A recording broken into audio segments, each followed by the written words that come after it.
Chapter 1. Crossing to Farron. The clamor in his ears forced Simon to rouse groggily from sleep, his linen tunic now drenched in sweat. The poison left by the dark spider still tormented his body, making him feel dizzy and alternating between chills and fevers, with aches all over. He was still running a high fever and needed rest, but unfortunately, a shrill voice, dripping with satisfaction, kept ringing out in the distance, assaulting his eardrums. Look, I won the bet. He's still alive. Simon opened his eyes with a hint of annoyance. What met his gaze was a pitch-black dungeon strewn with hay, no skylight, only some peculiar fungi growing on the cracked walls, emitting faint blue light that barely illuminated the place. A moldy and decaying smell filled the dungeon, making it quite uncomfortable for him, who was used to a clean environment. It's you who lost. Give my treasure back. Suddenly, a sharp male voice sounded again. Struggling to turn his head, Simon saw a figure about 1.23 meters tall, standing near the wall, pointing at Simon with a smug expression. He had yellow hair and beard, mischievous brown eyes, and appeared disheveled. He was shoeless, his large feet covered in yellow hair, trampling on the hay-covered ground, definitely a halfling. And speaking to him was a creature with deep brown skin, huge muscle bulges, and two tusks protruding from its mouth like a boar. An orc.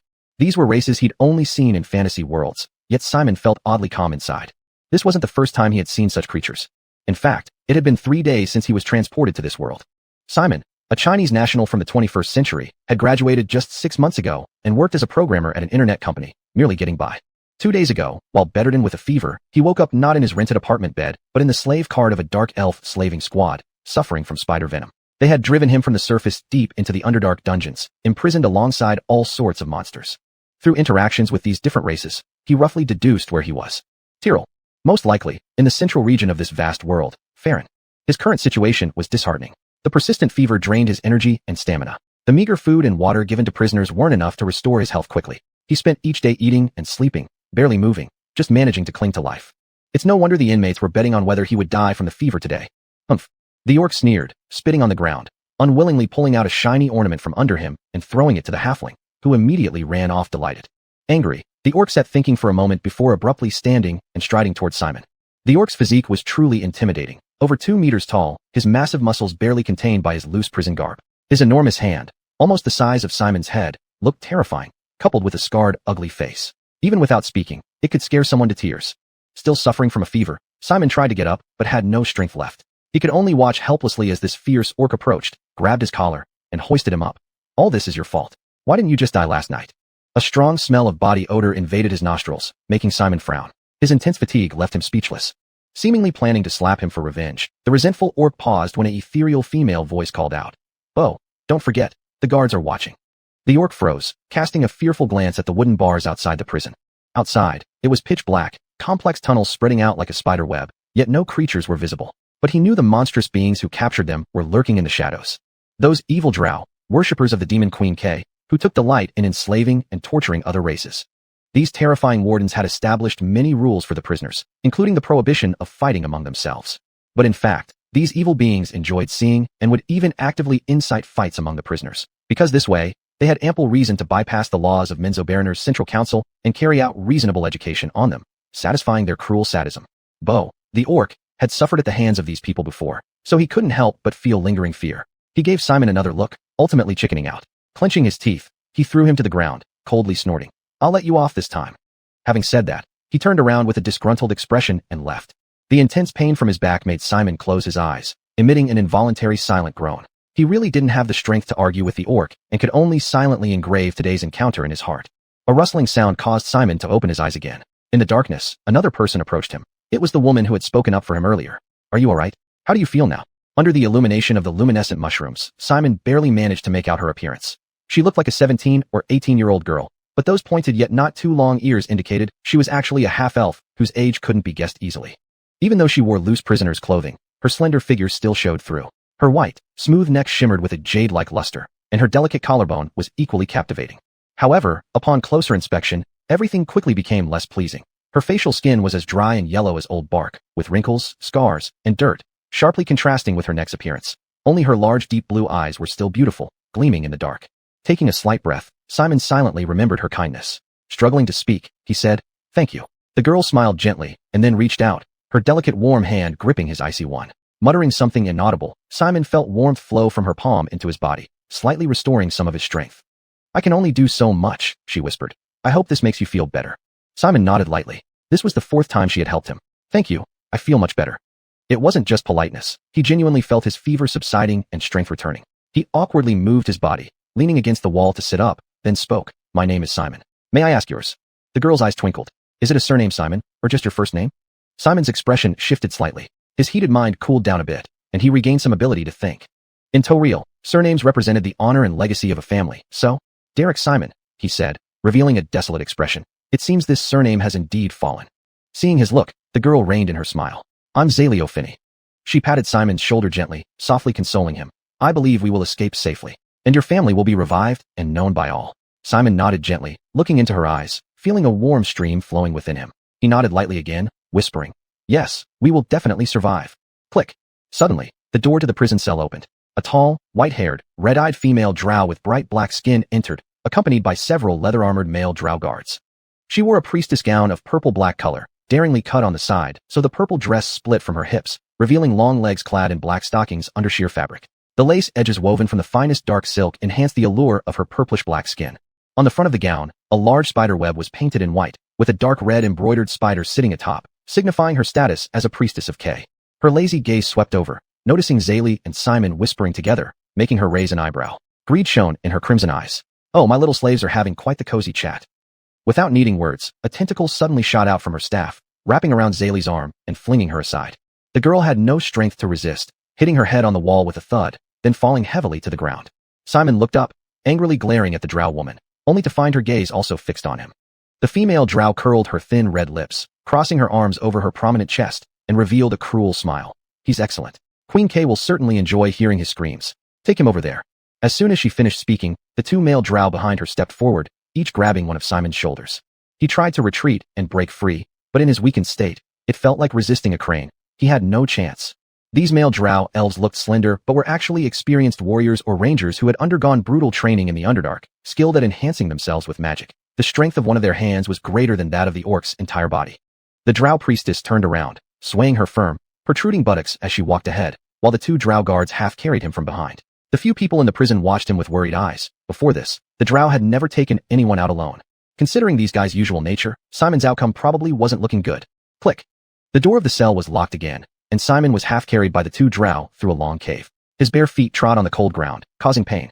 This was how the elves treated prisoners. Without shoes, trying to escape in such a place would increase the difficulty exponentially. He raised his head and glanced around. There weren't many guards in this cave, which matched the low population of the elves. However, the huge disparity in combat power made even just one or two guards enough to instill despair in anyone who dared to attempt an escape. Simon was led by these three drow, turning a corner, and then saw a pitch-black, deep pit ahead. Inside the pit, thick spider silk like iron chains wove into a large net, with 7 or 8 giant spiders, as big as bulls, quietly resting on it. Below the giant web were many basketball-sized spider eggs. And at the center of the pit stood a colossal obsidian statue, its upper body a beautiful elf with long ears, and its lower body a terrifying giant spider. It stood with open arms, as if ready to embrace its children. Simon stared steadily, immediately recognizing the identity of the statue. The most mainstream faith of the drow, a powerful deity who fell from good to evil, the prime culprit of the ancient elven empire's fragmentation, now the strongest and most fearsome demon lord of the abyss, and the object most hated yet helpless against by the lawful gods of Mount Celestia. Rochelle K. Throw him down. Ahead, the drow priestess lazily ordered, so the two drow guards shoved him toward the edge of the pit. Simon tried to struggle, but he could not resist the terrifying strength of the two elves. With a sudden push, they hurled him into the pit. He fell uncontrollably through the air. Suddenly, a synthetic female voice sounded in his mind. Ding! Detected location K's sacrificial pit. Initiating mission escape from the spider's mouth. Chapter 2. Stealing the power of the Rochelle. Simon suddenly felt a jolt of alertness. What was that sound? Before he could determine, his body crashed heavily onto the spider web below, causing an intense tremor in an instant. At the same time, a pale blue panel appeared before him, with a line of characters rapidly displaying. Since being exiled into the abyss, becoming a dark deity, the Rochelle K has grown increasingly insane and delights more in extracting power from the torment of creatures. Now, she commands her drow priests to venture out from the depths of the Underdark, capturing slaves and conducting cruel sacrificial rituals in the bloodstained Rochelle arena. Spiders gnaw at the pitiful flesh of the victims, driving their souls to madness and shattering them in extreme pain, until their consciousness fades away entirely, leaving only twisted yet pure souls to contribute energy to the Rochelle. Simon came back to his senses, looking at the panel before him with a pleased expression. This is my system. Regardless of the origin of the system, whether it's the code written by trans migrants from their previous lives, support from their future selves, assistance from some unknown great existence, or a trap set by the final boss for transmigrants. They all serve a similar function: to provide powerful assistance to newly transmigrated individuals who are weak and without support, helping them survive life-threatening dangers. And it's also the only hope for me to survive from these giant spiders' mouths. Not far away, the giant spiders sensed the vibration on the web. Their 8 purple eyes stared fixedly in his direction, and they started advancing with their thick, grayish-black chelicerae. The fangs protruding beneath their black fur secreted green digestive fluid as they sensed new prey. Simon's body was stuck to the sticky web, unable to move. Glancing around, he saw only hollow carcasses left behind by the giant spiders, silently telling of his own dire fate. Aware of the silent approach of these colossal beings, his heart trembled, almost gripped by fear. "System," he roared inwardly. "What can I do now?" As if hearing Simon's plea, the pale blue system interface flashed, then displayed new text. "Innumerable broken yet pure souls are stored within the idol, and since K has not yet come to partake here, this power can be guided by you. The giant spiders intend to feast on your flesh and offer your soul to the Rochelle as a sacrifice. In this situation, how will you use this power you guide? Steal the power of the Rochelle, make the giant spiders mistake you for one of their kind, reward profession, warlock, high priestess of the Rochelle, and unlock subsequent mission escape the web. Sacrifice your soul, completely become a servant of the Rochelle, reward profession, cleric, trickery domain, and unlock subsequent mission, pleasing the Rochelle." A giant spider crawled up beside Simon, its black-furred legs brushing against his hand, feeling sticky and slightly itchy. Without hesitation, Simon made his choice. 1. No way, his soul was the most fundamental part of himself. No matter what, he would never give it to anyone. Especially not to Kay, the evil goddess of trickery and destruction. If he fell into her hands, it would mean eternal torment from which there was no escape. As he spoke, the statue of the Rochelle emitted a faint glow. Invisible magic emerged from midair, surging into Simon's body. The few giant spiders had already opened their mouths, ready to inject venom and savor their meal. But the sudden magical fluctuations left them uncertain, jaws opening and closing hesitantly, afraid to make any further moves. Above the deep pit, a dark elf priestess, who had been kneeling and preparing to hear Simon's screams, abruptly looked up, shocked. This should have been a routine sacrifice, where those eaten by the giant spiders would have their souls transformed into divine power, temporarily stored in the statue, awaiting Kay's eventual retrieval. But why today did the Rochelle bestow this power upon this mortal? Her mind raced with countless conjectures, her heart trembling. The Rochelle was capricious and trusted no one. She was like a venomous spider lurking at the center of a web, weaving a web of conspiracy and destruction, treating even her most devout followers as mere threads. However, though the spider web had countless threads, each vibration of the silk was connected to the Rochelle. If any foolish believer accidentally disrupted her plan, the enraged Rochelle would directly bestow punishment, turning that unfortunate soul into a spider-fied elf. Could it be that this man was actually a pawn in one of the Rochelle's grand schemes? The more she thought about it, the more apprehensive she became. The priestess stared intently at the scene before her, not daring to make any rash moves. She watched as the human, who had been stuck to the web, slowly rose to his feet, unimpeded by the once binding strands of the web. At this moment, in Simon's mind, an electronic female voice was continuously announcing, "You have made your choice. The power of the Rochelle is descending." Constructing your spellcasting abilities. You have gained the class, Warlock, automatically setting patron to Rochelle K. You have learned cantrips, Chill Touch, Mage Hand. You have gained Pact spellcasting ability, receiving 1 first-level spell slot. You have learned first-level spells, Inflict Wounds, Hellish Rebuke. You have gained a special ability, Web Walking. The quest Escape the Web has been initiated. Please check the quest log for new information. As the system's voice faded, Simon let out a sigh of relief. He felt refreshed and revitalized. All traces of fever and weakness vanished. He stood up from the spider web, which now failed to stick to him in the slightest. He could now walk freely along these webs, just like the giant spiders. Beside him, the giant spiders gathered around, their heads lowered in submission, behaving like obedient pets with no sign of their previous predatory intentions. Clearly, this was due to his acceptance of the Rochelle's power. These obviously blessed giant spiders now recognized him as one of their own. Simon raised his hand and gently stroked the furry head of a giant spider, as if calming a pet. Meanwhile, he recalled the system's announcements in his mind, frowning slightly. Now, I'm a warlock. Given his extensive experience with fantasy games, he knew quite a bit about warlocks. Warlocks were those who had signed contracts with powerful entities, be they supreme fairies of the Feywild, ancient beings from the depths of the astral sea, or demonic lords of the lower planes, and performed tasks for them in exchange for potent magical power. Unlike clerics, warlocks did not view their patrons as deities deserving lifelong devotion. Rather, they simply exchanged services for power, akin to an employee-employer relationship. However, his newfound power wasn't obtained through a contract, but by stealing it from the Rochelle. Should she ever discover the truth, he wouldn't be in a good position.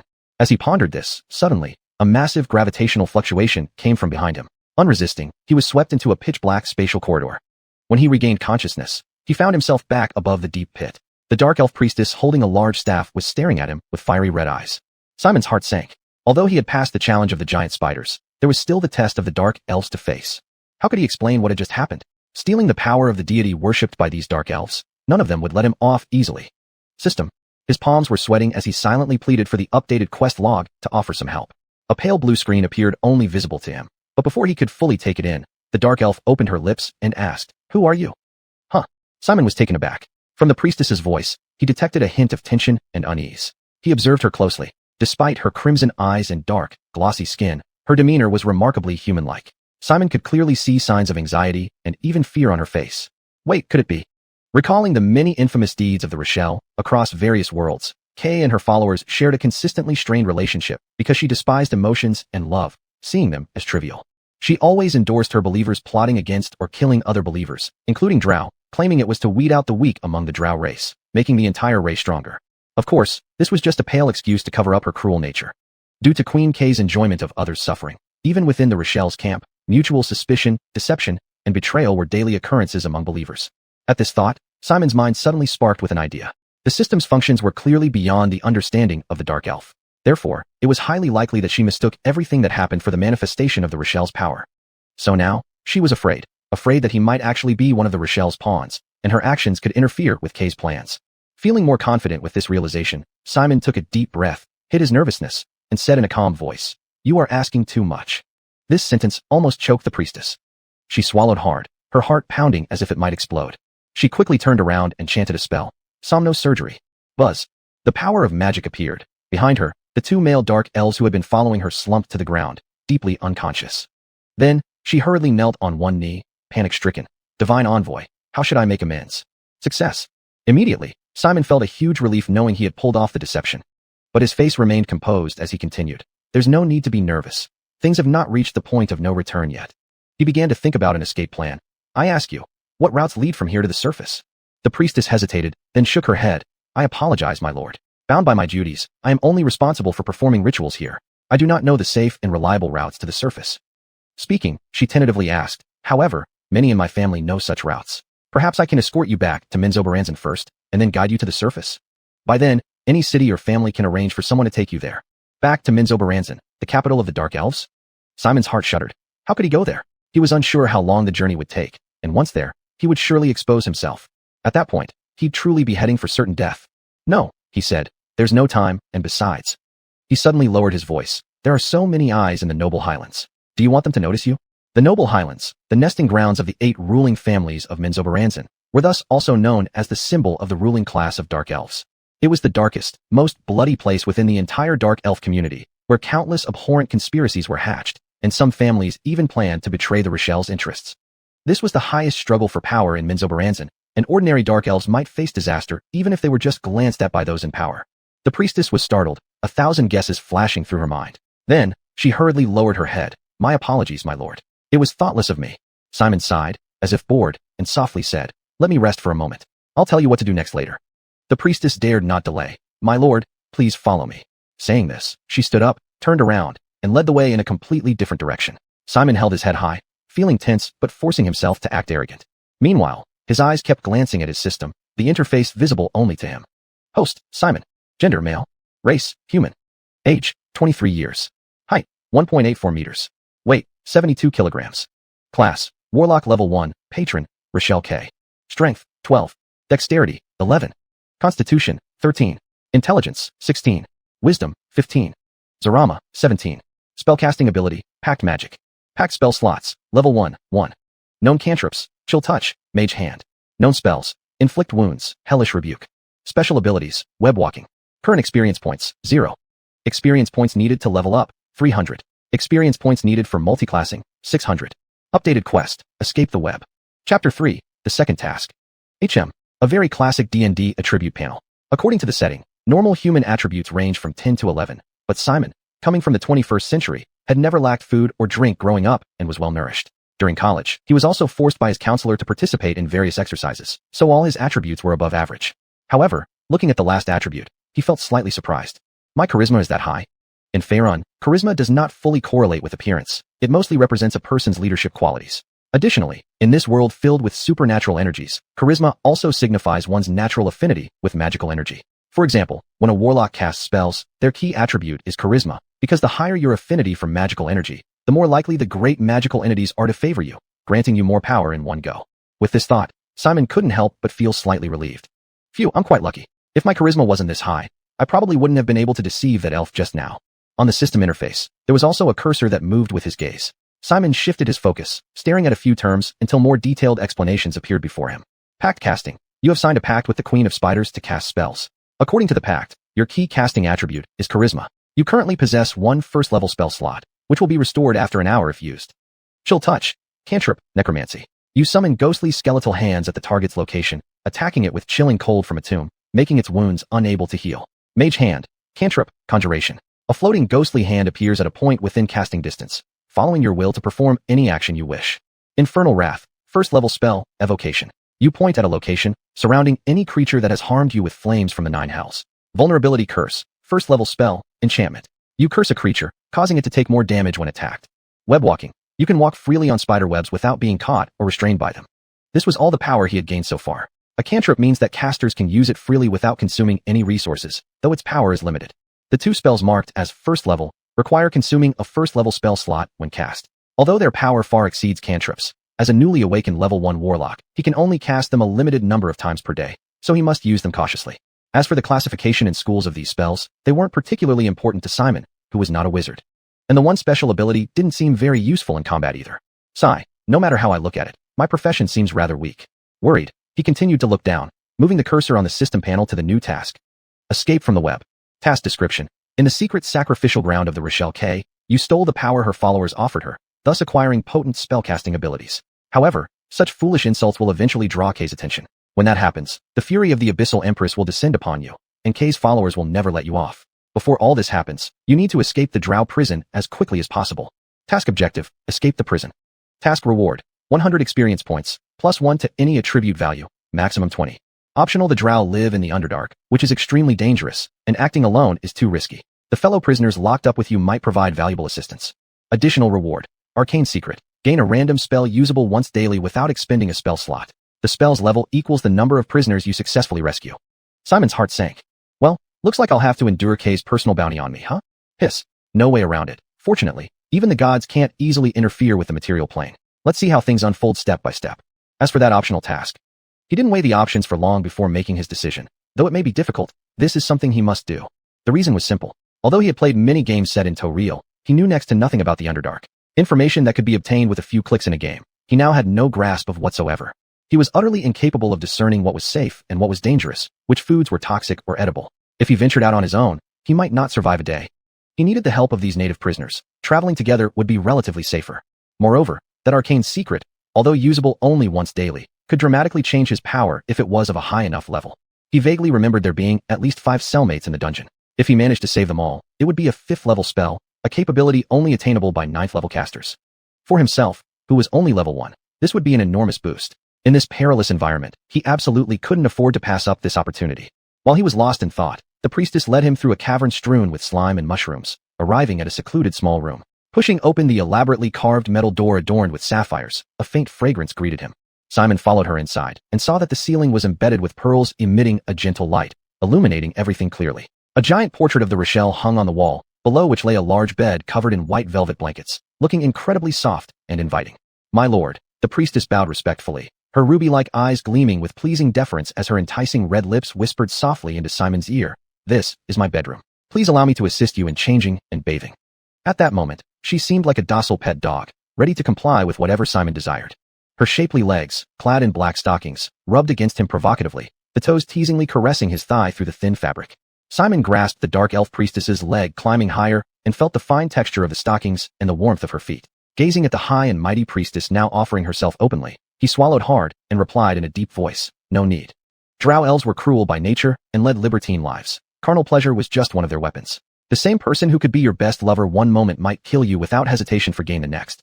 Furthermore, he had a mild case of mental cleanliness obsession, and found no interest in such women. Immediately, the priestess looked flustered. My lord, I am not blaming you, Simon interrupted her roughly. What's your name? The priestess paused, relieved, and obediently replied, Marilyn. Simon kept this name in mind, remaining expressionless as he nodded slightly, contemplating his plan. Very well, Ivala. You don't need to serve me in changing or bathing. Just bring me some food, and add more wounds to me, then return me to the prison. Ivala froze again, My lord, you mean to? Don't ask. Simon frowned deeply, cutting her off sternly. If you don't want to disgrace your family, do as I say. Startled, Ivala quickly lowered her head. Yes, my lord. She left the room, personally instructing several dark elves at the door to carry out his orders. Meanwhile, Simon seized the chance to glance at the mirror on her dressing table. The Underdark's industrial level seemed decent. At least they didn't use copper mirrors anymore. Simon easily saw his current appearance, and what he saw in the mirror made him pause. To be honest, he wasn't ugly but far from handsome. His facial features were ordinary, and while his skin wasn't rough from constant exposure to the elements, he wasn't a boy who cared much about pampering himself either, thus having a common yellowish complexion. Standing over 6 feet tall, he was fairly unremarkable in a crowd. However, now gazing at his reflection, he felt it didn't quite look like the same person. His appearance remained the same, yet his eyebrows seemed thicker, his eyes wider, his nose more defined, and his lips thinner. Not only that, despite being malnourished and feverish for days, his skin now appeared paler and healthier than ever. Was this the effect of magic? He couldn't resist touching his face, deciding that he must let Ivala disguise him even more when he returned to the dungeon. At that moment, Ivala returned to the room, respectfully waiting for his next instructions. Simon, having made up his mind, continued. Do this. Arrange a riot in the dungeon. I need the prisoners to believe that they escaped by their own strength and wit. Ivala nodded gently, committing his words to memory. This was not a big deal for her. She had already sacrificed enough creatures to K this year. Letting a few sacrificial items escape was no great loss. She could always catch more later. Soon, her subordinates brought food, a large piece of sizzling, fragrant grilled meat, drizzled with a special purple sauce. Ivala picked up the knife and fork, cutting the meat herself and dipping it into the sauce before offering it to him. Simon swallowed it and found that this meat wasn't like the usual pork or beef. It was exceptionally tender, almost melting in his mouth. The sauce, while slightly spicy, also carried a hint of sweetness, nearly making him forget his hunger from days of eating cold, coarse rations. He almost swallowed his tongue as well. But this experience only strengthened his resolve to bring everyone out. After all, he didn't recognize this meat or this sauce. If he tried to escape alone, he would either starve to death or risk poisoning himself by eating unknown foods. Chapter 4. Teaching the Orc a Lesson. 2 hours later. The door to the prison cell was opened once again. Inside, everyone turned their heads towards the entrance, seeing 2 male dark elves walking back into the cell with fife slung over their shoulders. This time, however, there were several bloodstains on his clothes, indicating that he had been severely tortured. The 2 men roughly threw him onto the hay mat and sneered. Useless piece of shit. After saying this, they turned around, locked the door once more, and strutted away. Once the dark elves had walked far enough away, the people in the cell gathered around Fife, with worried looks on their faces. Fife, are you okay? Are you alright? The one speaking was none other than Lucy, who had helped him before. Fife looked up and saw, besides the kind girl, a scruffy halfling, a bald-bearded Fernando uncle with dark skin, and a plump hill dwarf aunt with yellowish skin approaching him. Including the orc Brock, these should be all the prisoners here, right? He thought as much, then shook his head, ready with his rehearsed lie. I'm fine, the injuries aren't serious. That woman is a psychopath. Anyway, just endure it. As he spoke, it seemed like he touched a wound, causing him to suck in a breath sharply. The halfling and the Fernando exchanged glances, both filled with fear. Then the hill dwarf sighed. You're lucky. Thank Eric for being alive at least. Oh, these guys take pleasure in torturing others. Truly despicable. Fife nodded in agreement, took a deep breath, and, following the plan, lowered his voice and whispered. Actually, when I was taken out, I did some observations. Compared to the labyrinthine corridors here, there don't seem to be many dark elves guarding. The other's eyes lit up. The scruffy halfling tiptoed and urged. What did you discover? Speak quickly. We might be able to escape using this information. Everyone surrounded him, listening intently. The shadow of death hung overhead, making them cling to this possible lifeline, eagerly awaiting his words. Fife extended his hand, drawing in the hay on the ground as he softly recounted. From here, turn right, and that's where I was taken. I observed 4 or 5 tunnels leading outside, likely for slave transportation, but few dark elves guard them. Only the main tunnel has troops stationed. He described the route while encouraging his fellow prisoners. We're just missing an opportunity. If things get chaotic here, perhaps we can escape from this damned place. Everyone exchanged glances, excitement evident on their faces. Suddenly, a discordant, thick voice interrupted. Don't trust him. He's clearly a spy planted among us by those black-skinned creatures. Fife frowned as everyone turned to see the burly orc Boyd glaring maliciously. Seeing everyone's attention on him, he even looked proud, pointing at Fife. He's lying for sure. He had a high fever, couldn't even eat properly, but now he looks refreshed and alert. He must have agreed to betray us, so they cured him. Fife's anger surged, and the hill dwarf frowned too, questioning. Boyd, how can you be so certain? Lucy sighed. We are already prisoners. Why would the dark elves need to plant a mole among us?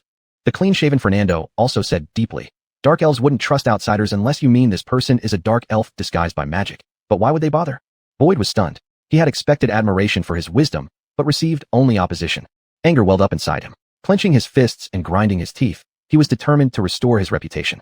I'll show you his true face. He's definitely disguised as a dark elf. Saying this, he stood up and reached for Fife, aiming to grab his collar. Fife watched this orc coldly, his fury rising rapidly. Previously, this foolish man had blamed him for losing a bet and wished him dead. Now, due to some baseless conjecture being debunked, he wanted to attack him. This guy was truly a menace. Turning his anger into strength, Fife raised his hand, making a series of complex gestures while chanting a short incantation, Magus Manus. Mage Hand. A floating, semi-transparent spectral hand appeared and immediately grabbed the orc's wrist, immobilizing him. Boyd's eyes widened in fury. He strained with all his might, the muscles on his thick arms bulging, but he couldn't move his arm forward by even an inch. Seeing this, the others watching let out exclamations of surprise. It's magic. You're a mage. They hadn't expected this at all. Over the past few days, Fife had curled up in the corner of the prison cell, motionless, barely able to eat without Lucy feeding him, looking like he would die any day now. No one could have imagined that he was actually a spellcaster. Upon hearing the astonished shouts around him, Boyd's expression toward Fife changed suddenly, filled with fear. You? A mage? A powerful spellcaster? That was someone he could never provoke. In the real world, there were no game-like considerations of balance between different classes. Spellcasters, whether in status or combat ability, were far superior to non-spellcasters. Before breaking through the mundane limits and advancing to the legendary realm, non-spellcaster classes couldn't hold their heads high before spellcasters. Fife coldly watched Boyd, ignoring his fear. He knew these orcs had no sense of morality or gratitude. If he spared him now, not only would he not be thankful, but he would think Fife was weak and easy to bully. He must beat him until he was bloodied, showing his power, so he would really behave in the future and dare not come back to cause trouble again. Thinking this, he controlled the mage hand with his mind, holding Boyd's wrist and flinging him sideways. Bang! The immense force overwhelmed the orc, who stumbled against the wall, his head slamming directly into it. Despite weighing over 200 pounds, Boyd was no match for Fife's magical prowess. The strength of the mage hand depended on the caster's key attribute score. Fife's charisma was 17 points, so it exerted the equivalent of 17 points of strength. What did that mean? Veteran soldiers, capable of wearing splint armor and fighting 10 men at once, generally reached 14 points of strength. Well-trained knights who lived in luxury and trained year-round rarely exceeded 15 points of strength, which was already an excellent standard. Higher? That was beyond what ordinary people could achieve. Just like Fife's mage hand, with its current 17 points of strength, could only be compared to the strength of bulls, tigers, and brown bears. Boyd was just an ordinary orc. Even though he stood over 7 feet tall and was physically strong, he couldn't possibly contend with such terrifying power.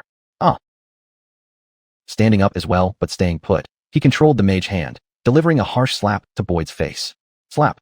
The sharp sound of the slap rang out, causing the big brute's head to buzz again. He shook his head, spitting out saliva tinged with blood, but before he could recover, another slap landed on his right cheek. Slap. He became dazed and staggered, unable to stand steadily. Unfortunately for him, Fife didn't give him any time to recover, and the mage hand continued striking relentlessly, slapping him repeatedly. The resounding slaps echoed continuously, making everyone's hearts tremble. Finally, Lucy seemed unable to bear it any longer, coming over to grab Fife's arm and whispering, "Stop hitting him. The dark elf jailers are watching us." Fife narrowed his eyes, glancing behind him. But outside the wooden fence, everything was pitch black, and no one knew if there were dark elves hiding in the shadows, watching them. Taking a deep breath, he couldn't really kill this orc. That would bring trouble upon himself. Changing tactics, he maneuvered the mage hand to grip Boyd's neck, forcing him to the ground and asked in a grave voice, "Do you yield?" Magic was utterly unreasonable. The mage hand could strangle his neck, but he couldn't even touch it. Hearing Fife's voice, this orc, hoarse-voiced, struggled and barely managed to squeak out a few words pleadingly. I surrender. I'm convinced." He had been slapped senseless by the mage hand, and all the anger in his heart had been dispelled. He had only thought about whether he would be beaten to death in such humiliation, so naturally, he didn't dare to have any thoughts of resistance.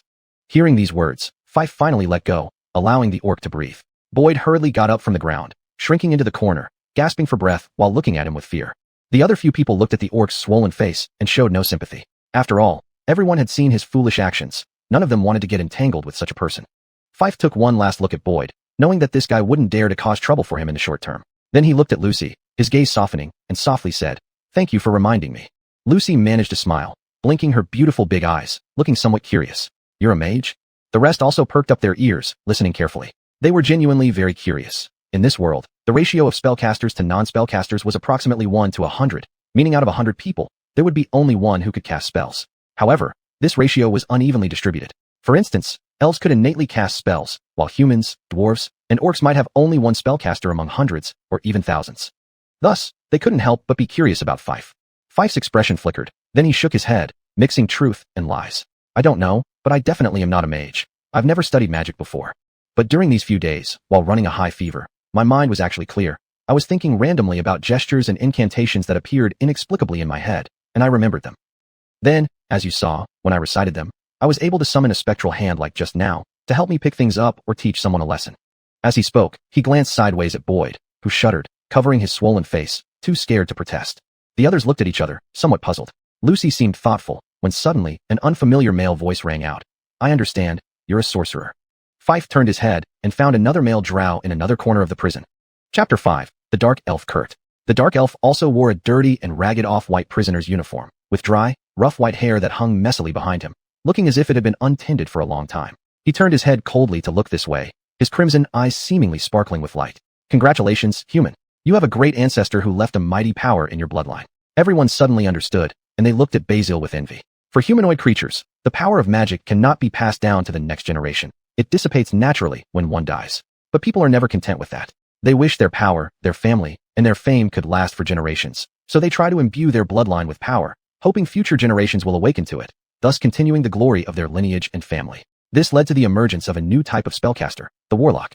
What Basil described earlier was a fairly typical symptom of a warlock's bloodline awakening. Persistent high fever, full body heat. Surviving it might mean death, but if one survives, the ancestral powers and knowledge would automatically surface in the mind, making one incredibly powerful. He deliberately described it this way to create this misunderstanding, and from what he observed, things were going smoother than expected.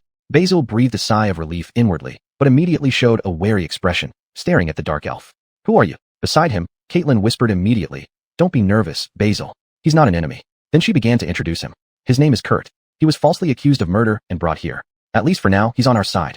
Basil nodded but still showed distrust on his face. Seeing this, the dark elf snorted and gave a mocking smile. Talking more won't help, Miss Caitlin. It's understandable. After all, in such an environment, who can trust whom? Saying this, he turned his head away, no longer paying attention to Basil.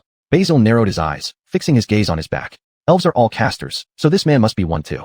He's dangerous, possibly the only person in this cell who has both the ability and motive to threaten me. Thoughts raced through Basil's mind. He then turned his head slightly and counted the number of people. Including this dark elf, there are 6 people in total. That means if I can save everyone, according to the system's description, I will directly receive a 6th level spell.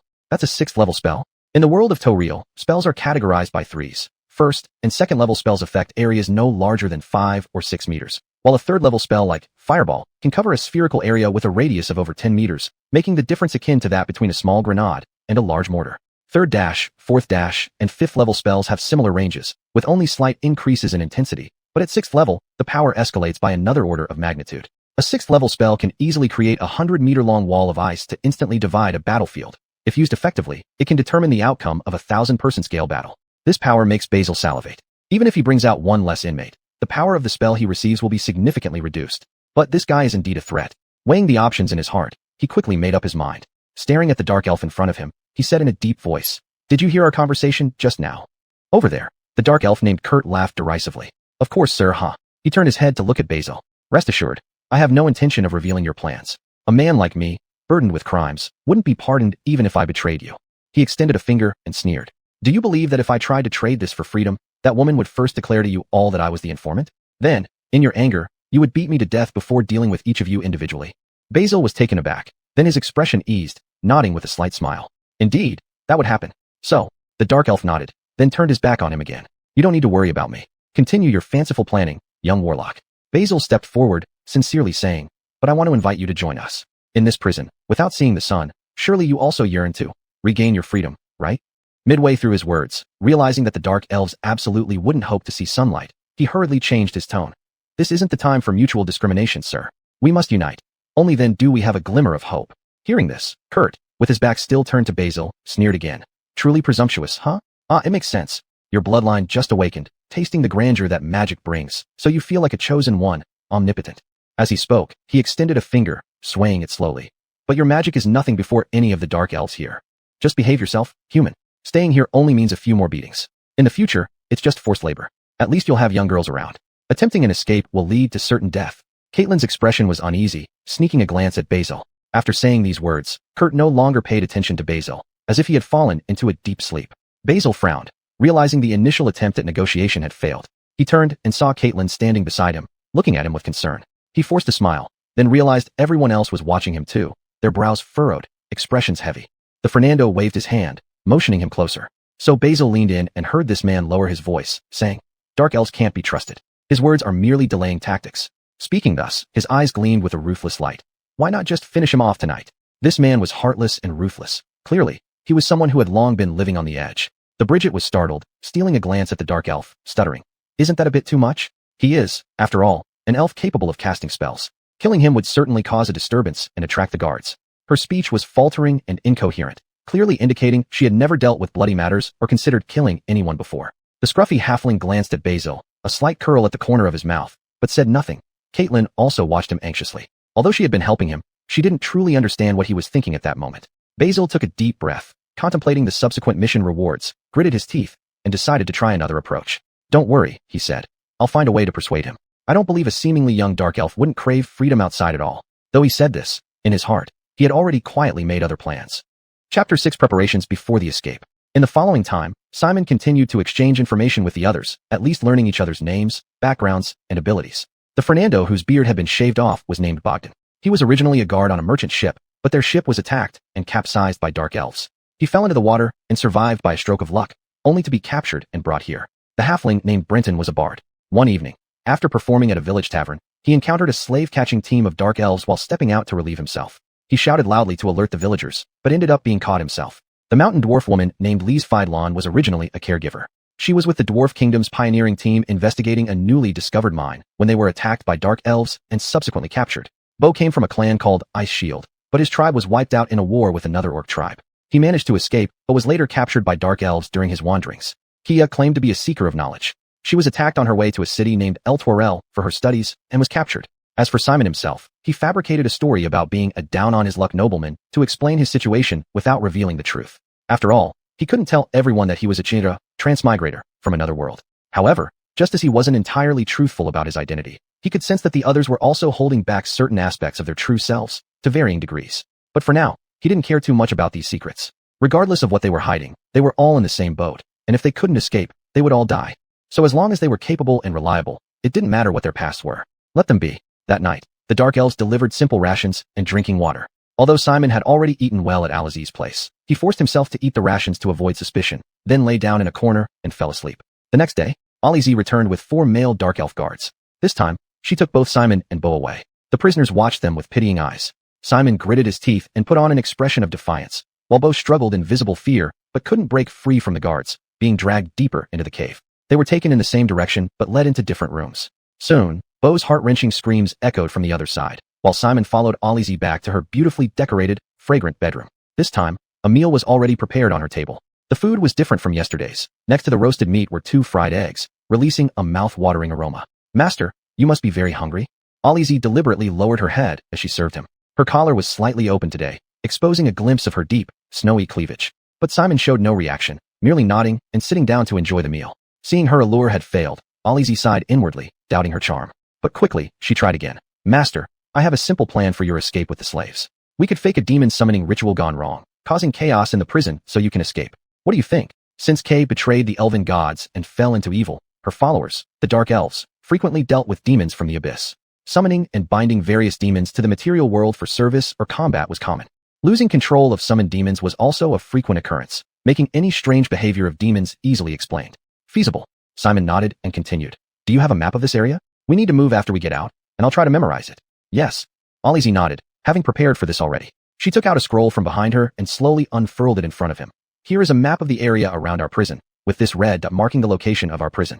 You will leave via the west passage when the time comes, and head northwest all the way. At this point on the map, there's a surface criminal organization's secret rendezvous spot where they do business with various factions from the Underdark.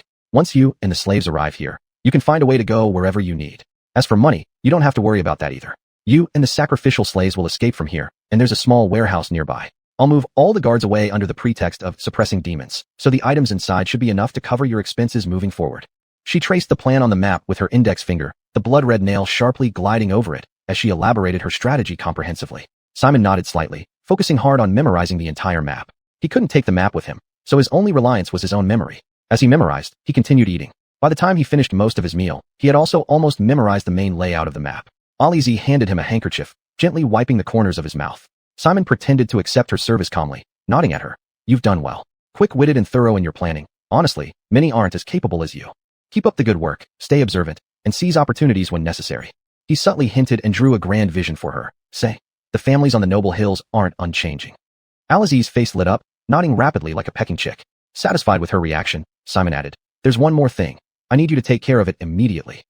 10 minutes later, Simon, who appeared to be battered and bruised, was carried out of the room. On the other side, Bo, barely alive, was also carried out. The orc seemed severely tortured, covered in blood. If not for his robust constitution, he might not have survived.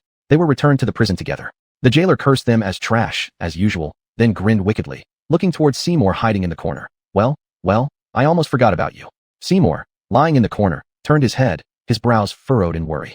The jailers approached, dragging him up. A sense of unease settled over him. He tried to struggle like Bo did, but his resistance was futile. Soon, he too was brought into a room filled with torture devices. He was stripped and bound naked to a chair in the center of the room. Before he could feel the humiliation, he saw Alizi, the high priestess, approaching with an evil smile. "Perfect, this one looks promising," she said. "I can't wait to hear his beautiful screams of agony." As she spoke, she pulled something from behind her. Seymour squinted, and his pupils constricted when he realized what it was, a ball made of steel wire. What does this woman intend to do with this? Uncertain, he watched in horror as Alizi approached his thighs with the steel wire ball. Then, bone-chilling screams echoed through the cave, resonating continuously. Chapter 7. Escape. In the cell, Constance held Simon's hand, murmuring a spell to infuse him with gentle power. Estimating that enough time had passed, Simon slowly got up, breathing out a long breath and looking at Constance with gratitude. "Thank you for your hard work." Behind him, Bo had already recovered early on. As an orc, his physique was inherently much stronger than Simon's. However, at this moment, there wasn't a trace of arrogance on his face, only lingering fear. Seeing the wounds on Simon's body made him even more terrified. "I'm fine," Constance said softly, glancing at Bo, her tone full of concern. "How did they torture you?" The Fernando uncle, dwarven aunt, and halfling also gathered around, their expressions tense and curious. They couldn't help but be afraid, knowing that tomorrow, similar punishments might fall upon them. Just as Simon was about to answer, suddenly, from a distance came Kurt, heart-wrenching scream. The pain contained in that voice made everyone shudder. Bo was trembling too. He swallowed hard and waited until Kurt's screams stopped before speaking. "They whipped me with a barbed whip and stuck needles into me. It was excruciatingly painful," Simon replied frankly. "That guy used a candle to drip wax on my back. Then," before he could finish, Kurt, desperate and shrill cries echoed again from afar. Bo couldn't help but tremble, mumbling, "Oh God, I can't imagine what he's going through." Simon struggled to maintain a sympathetic expression. "I bet it's even worse than what we went through combined." As they spoke, two dark elves dragged Kurt back into the cell, his clothes disheveled and bloodstains visible on his trousers. They threw him to the ground and laughed as they walked away. After they were far enough, Simon approached, feigning concern. "Mr. Kurt, are you all right?" On the ground, Kurt, whose injuries were mostly healed, slowly raised his head, his handsome face twisted with anger, red eyes blazing with fury. "These psychos," he gritted through his teeth. "Alizi is insane. She doesn't care about our lives at all. That level of torment isn't just for amusement. It's designed to kill." Simon silently mourned for him inwardly. Dark elves wouldn't sacrifice their kin to the Rochelle, and Alizi, being native, likely didn't know the effectiveness of steel wool. So, in theory, Kurt, being a dark elf, would probably just be kept here, occasionally performing hard labor, which would be the worst-case scenario. But to recruit him to his cause, Simon had to let him experience this pain. "I apologize for what you've been through, Mr. Kurt, but I've experienced it twice, and Mr. Bo once," he said. "Now, do you have any new thoughts on our plan?" Kurt's body trembled as he stood up, grinding his teeth. "Escape," he growled. "This place isn't fit for humans. No matter what, even if it means dying, we must escape." Seeing his fierce expression, Simon nodded slightly. Perfect. This made his 6th-level spell plan solid. Days passed by, and soon 3 days had gone. For several consecutive days, the Dark Elves hadn't come to torture them anymore, giving them ample time to rest. Everyone planned and plotted, though not much actual preparation was needed. Nonetheless, this allowed each person to mentally prepare themselves. On the 4th day, a beast-like roar suddenly erupted from deep within the cave. The prisoners turned their heads in confusion, unsure of what was happening. Soon after, a woman's piercing scream followed, along with curses from male Dark Elves and countless footsteps. The distant wild roaring grew more frequent, accompanied by the sound of metal clashing and Dark Elves screaming, as if something was battling the Dark Elves. The prison was thrown into chaos, leaving no one to watch over the prisoners. Simon was delighted, knowing that the plan he arranged with Alizi had started, making it the perfect time to escape. But before he could say anything, Kurt suddenly rushed to the cell door, gripping the wooden bars and staring wide-eyed outside. Realizing what was happening there, his voice brimmed with infinite excitement.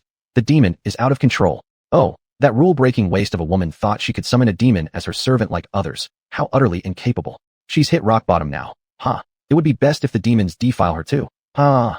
He let out uncontrollable mad laughter, his body and voice trembling as if possessed. Simon shot a glance at this dark elf, wondering if the previous torment had been too harsh on him, driving him to the brink of insanity. But upon reflection, he didn't think it was important. The pressing matter was still to escape. "Does this mean we have an opportunity?" He feigned surprise and asked Kurt. "Is this the chance we've been waiting for to escape?" Kurt calmed his agitation, glanced at him, and said disdainfully, Obviously, what else can it be? Your mage hand? Let's break the door open quickly. Freedom is right in front of us. As he spoke, he stepped forward eagerly, trying to use his shoulder to force open the cell door. Bogdan and Lise, the two dwarfs, also moved forward, lifting their sturdy arms, ready to help. Behind them, the orc both stepped up, pushing Kurt aside with a low growl. What strength does your kind have to crash through a door? I'll do it. His face was full of excitement, his eyes red, the memory of torture still fresh in his mind, fueling his adrenaline and making his muscles tremble with anticipation. Simon didn't delay either, chanting a spell to summon a mage hand, standing next to the group, and saying in a deep voice, Constance, Jan, Kurt, you three are weaker, step back. Bo, Bogdan, Lise, I'll count down from 3, and we all push together. Everyone nodded in agreement. The two dwarves positioned themselves on either side of Bo, ready to charge. So Simon commanded, 3, 2, 1. At that moment, the mage hand he controlled slammed against the lock on the door. Almost simultaneously, the orc and the two dwarves charged forward, using their shoulders to batter the wooden door. With a loud bang, the wooden lock showed obvious signs of warping and deforming. To make their escape easier, Alizi had already used magic to weaken the lock, making it more fragile and easier to destroy. Almost there, Simon shouted loudly, knowing under Alizi's arrangements they would definitely escape today. One more push, 3, 2, 1. The mage hand and the 3 bodies slammed into the door again, further deforming the lock, but still not breaking it. Nonetheless, everyone in the cell saw hope and became more determined. With Simon's third command, the 3 of them rammed forward with all their might. Finally, this time, accompanied by the sound of the lock crumbling, the cell door swung open, signaling their freedom. We did it, Simon exclaimed, getting up and moving forward. Let's go. I remember a way out. Through there, we will be free. He led the way, shouting instructions. The others followed without hesitation. The dim corridor was empty, illuminated only by glowing fungi on the walls, barely enough for him to see the surroundings. Chapter 8 Exposure. In the distance, the demon's howl grew clearer and louder, yet it brought no fear to the people who had just regained their freedom. Instead, it sounded like a war drum urging them to escape as quickly as possible. Simon walked at the front, but as soon as he stepped out of the straw-laden dungeon onto the cold stone floor, he felt a sharp pain in his feet. After all, he was essentially a modern man who always wore socks and shoes, keeping his feet well protected, with not even a single callus on the soles. Suddenly stepping onto such hard and cold stones was unbearable. He tried to bear the pain, but the more he walked, the sharper the pain became, slowing his pace involuntarily. Moreover, as the only human in the prison without night vision, his speed inevitably slowed in the dim surroundings. Others surpassed him one by one. Bo, the most impatient of them, ran the fastest. Having lived a primitive life and being accustomed to running barefoot, his heavily calloused feet were unafraid of this environment, easily overtaking Simon. The same went for others. Half-orcs never wore shoes, their fur-covered feet adapting easily to any terrain. The two dwarves, with their strong physiques, also adapted well. Even Constance and Kurt, though their skin might be as delicate as Simon's, seemed to cope better, moving at a decent pace. Brock rushed forward, luckily heading in the right direction. They had discussed their escape route many times while in prison.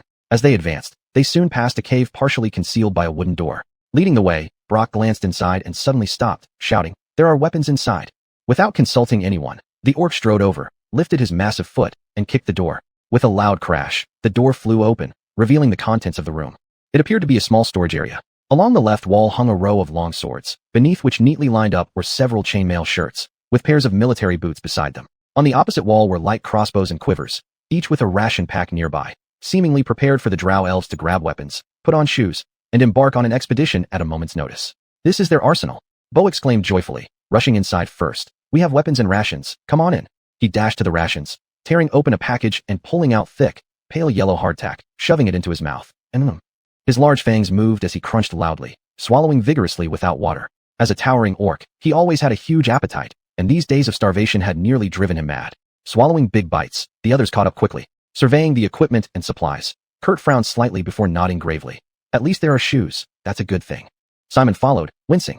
His bare feet were almost worn through from walking on the stones, now throbbing painfully. Seeing the items inside, he knew Ivala had prepared them for him.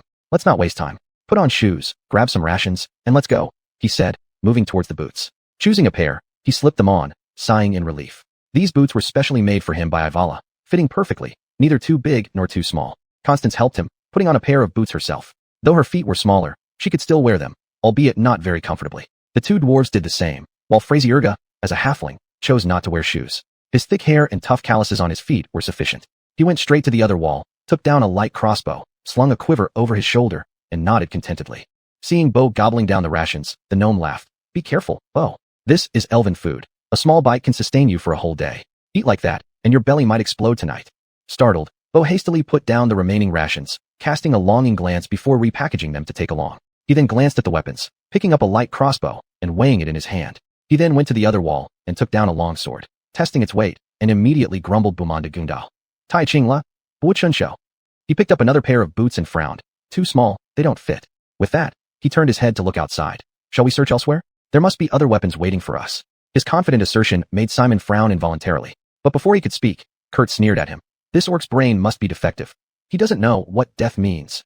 Hearing this, Bo's eyes widened with anger. What did you say, elf? However, at this moment, the Fernando Bogdan interjected. We don't have time. Those dark elves might finish dealing with the demons anytime and discover we've escaped. As he spoke, he was already wearing a chainmail shirt, with a small round shield strapped to his left arm, and a long sword hanging from his waist, fully equipped like a professional warrior. Even when he served as a guard for the caravan, he had often used captured enemy equipment due to damage to his own weapons and shields, making him easily adaptable to the dark elf's gear. Veins bulged on his forehead, and at this moment, Simon raised his head and shot him a cold glance. Stop fooling around, Bo. The elves wouldn't stock heavy weapons. Pick anyone, and let's go now. Bo gritted his teeth, his throat moving for a while, but ultimately, he gave up and grabbed a long sword before turning to leave. Let's go. We're leaving. Constance glanced at him. Aren't you going to wear shoes? I don't need to, Bo growled sullenly. I've fought barefoot before, this is nothing. Seeing this, the others didn't persuade him further and proceeded to pack up the elven rations. Simon also picked up 2 packs of elven hardtack and slung them over his shoulder. After some thought, he took a long sword for self-defense. Everyone was ready and about to leave when suddenly, a sharp roar came from afar. Simon, you despicable liar. Chapter 9 The Rochelle's Divine Messenger. The clock rewinds by half an hour, to the 66th layer of the abyss, the web pit. This was the domain of the demon queen of spiders, Kay. To a certain extent, she had turned this place into a whole new divine realm. There was no solid ground here. Countless threads as thick as marble pillars and as flawless as white jade interwove through the space, forming gigantic spider webs that constituted the main landing areas of this world. From afar, those jade-like spider silk threads seemed adorned with intricate patterns. But upon closer inspection, one would discover that they weren't patterns at all, but faint faces filled with loathing and agony. Those were the souls of humans who fell into the hands of the spider demon queen, offerings sacrificed for Kay's consumption. Now, these souls not yet used by Kay were stored in this place. Their wails could be conducted through the silk threads to reach Kay's ears. Merely hearing their anguished voices brought this evil goddess infinite pleasure. On this day, a massive arachnid elf was slowly crawling on one of these giant silk threads. Behind her back, woven from snow-white spider silk, was a web containing more than 10 bizarre demons. Her upper body was that of a stunningly beautiful dark elf, her skin glossy black like silk. Her long, flowing silver hair draped over her shoulders, and her crimson eyes shone with enchanting luster. Without outerwear, she wore only a simple coarse cloth chest piece covering her generous bosom, exposing her flat, yet muscular abdomen and round navel, exuding sensuality. Her lower half was that of a monstrous, dark purple spider, its 8 robust legs easily traversing the web without being entangled. She was an arachnid elf and simultaneously Kay's divine messenger here. Due to successfully pleasing Kay during her lifetime, her soul had been granted entry into this divine realm after death, allowing her to eternally serve this evil goddess. In terms of strength, she could be compared to the celestial apostles serving the gods of order on Mount Celestia. Singing an evil hymn under her breath, she had successfully captured more than 10 strange-looking demons that had sneaked into this world. She beat them until they were nearly lifeless, bundling them together with her webbing to deal with once she returned. Just then, she sensed the call of a believer. Connecting to the believer's voice, she heard the request. A young priestess named Lizzie needed several not-so-powerful demons to stage a play in the material plane. For this divine messenger, it was not a difficult task. Reaching out, she grabbed a vulture demon with human arms and an ape-like demon from behind her, then sent them to the material plane through the magical channel established by the believer. Then, in a casual chat, she asked, "What is your primary responsibility?" Lizzie's respectful voice responded, "Your Excellency, my main duty is to receive slaves of special value and sacrifice their souls to our Lord by feeding their flesh to the selected spiders." Hearing this, the Rochelle's divine servant chuckled. "Well, I happen to have time now, let me check your work." In the material plane, Lizzie stood leaning on her staff, eyes closed, muttering incantations as she communicated with a mighty entity in another world. Beneath her feet lay a large hexagonal star-shaped magic circle radiating a dark purple glow, acting as a bridge to bring demons into the material plane. Around her, male dark elves clad in chain shirts held long swords, vigilantly guarding against the 2 massive demons in front of them. One as large as a rhino with human arms and a vulture's body, the other an obviously bulkier gorilla. Although their bodies were restrained by dark purple magic chains, nobody dared to assume these manic creatures wouldn't suddenly go out of control. Therefore, these elves had to remain highly alert. Unmindful of her subordinates' panic, Lizzie was extremely excited, focusing all her attention on the divine messenger. She had only wanted to get 2 demons for the plan, never expecting a divine messenger would converse with her. If she could please the messenger and gain some power, her spellcasting ability and religious status would surely rise several ranks. An overwhelming sense of happiness welled up in Lizzie's heart, making her feel lightheaded. She felt like a favorite child of fate, The favor she received was beyond what an ordinary person dared to imagine, yet it kept coming to her one after another. Therefore, she naturally did not refuse the other party's request. "Please come with me, my lord." Saying this, her body suddenly stiffened. Then her pupils lit up with a strange purplish-red color. Then, she slowly opened her mouth, but it wasn't her own voice that came out. "All right, you may leave now. Take me to see the sacrificial ground."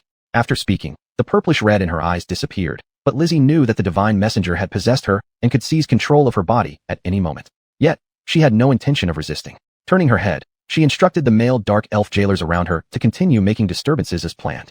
Then, turning around, she quickened her pace towards the distant sacrificial ground. She walked through a long tunnel and arrived beside the deep pit covered with spider webs, where Rose's massive statue stood opposite. Reaching here, Lizzie lowered her head, her voice filled with humility. "My lord, please look. This is where we perform our sacrifices." Then, her eyes once again shone with purplish-red light. She slowly raised her head, her gaze falling on the statue. But then, Lizzie's expression changed, and she raised her hand to strike herself a harsh slap. "Worthless." She scolded herself angrily. "All your power has dissipated, and the connection is completely severed. This is your result?" Suddenly, Lizzie's own voice rang out, filled with endless terror. "No, my lord, hear me out. It was a chosen divine messenger of Our Lady." Trembling, she recounted her experience, which only fueled the divine messenger's fury even more. "You were deceived, fool." The purplish-red glow in Lizzie's eyes intensified, her sharp voice brimming with rage. "Even if Our Lady wishes to grant someone power, it would be done through us, not by ruining your sacrifices. You ignorant and foolish priestess, where is this so-called divine messenger? I want to see him." This thunderclap made Lizzie's body freeze instantly. She suddenly realized the monumental disaster she had caused. Aware of this, her voice became incomparably terrified. He fled. "This is why I needed to summon demons today, to play out a scene of prison chaos and escape with all the sacrifices."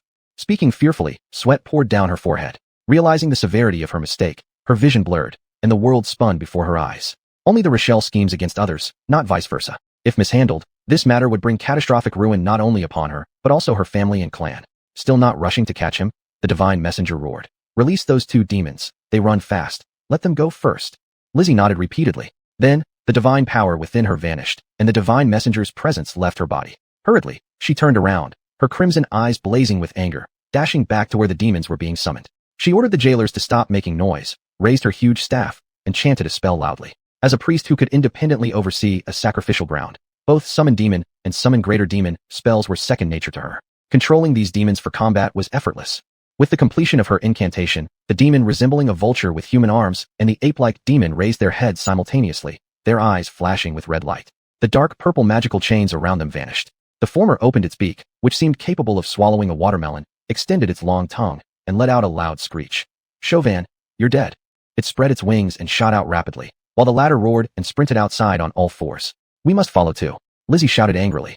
The guards exchanged bewildered glances but didn't dare ask questions, grabbing their weapons and following her hurriedly. Chapter 10, Demon.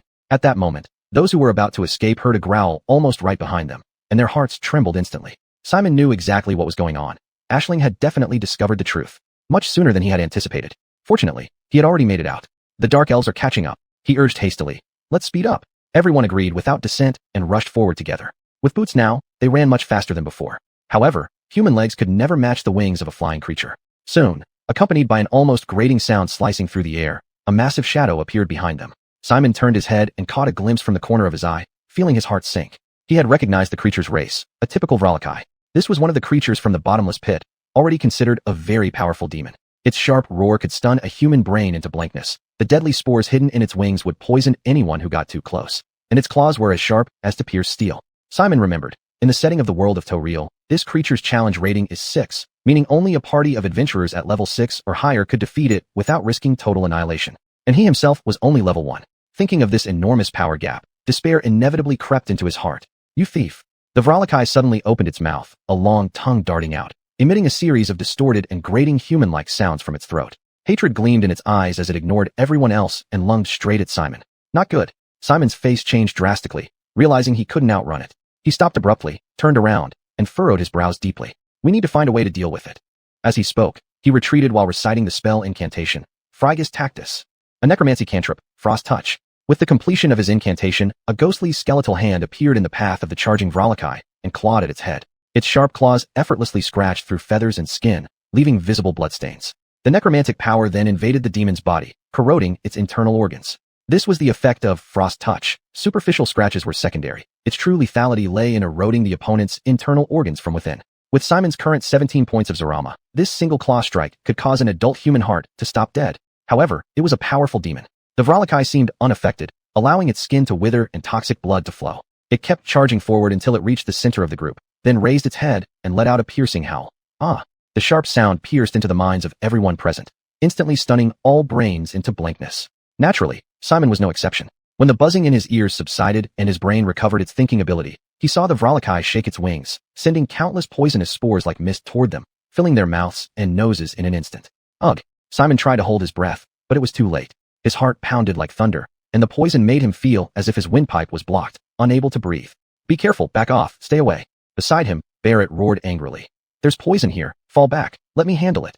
Dwarves were robust and sturdy, not only in their exceptional arm strength, but also in their resilient physiques, giving them resistance against most toxins. So now, this Fernando stepped forward, ignoring the deadly spores, stepping out and shielding himself with his small round shield, reaching out with his sword to slash at the demon.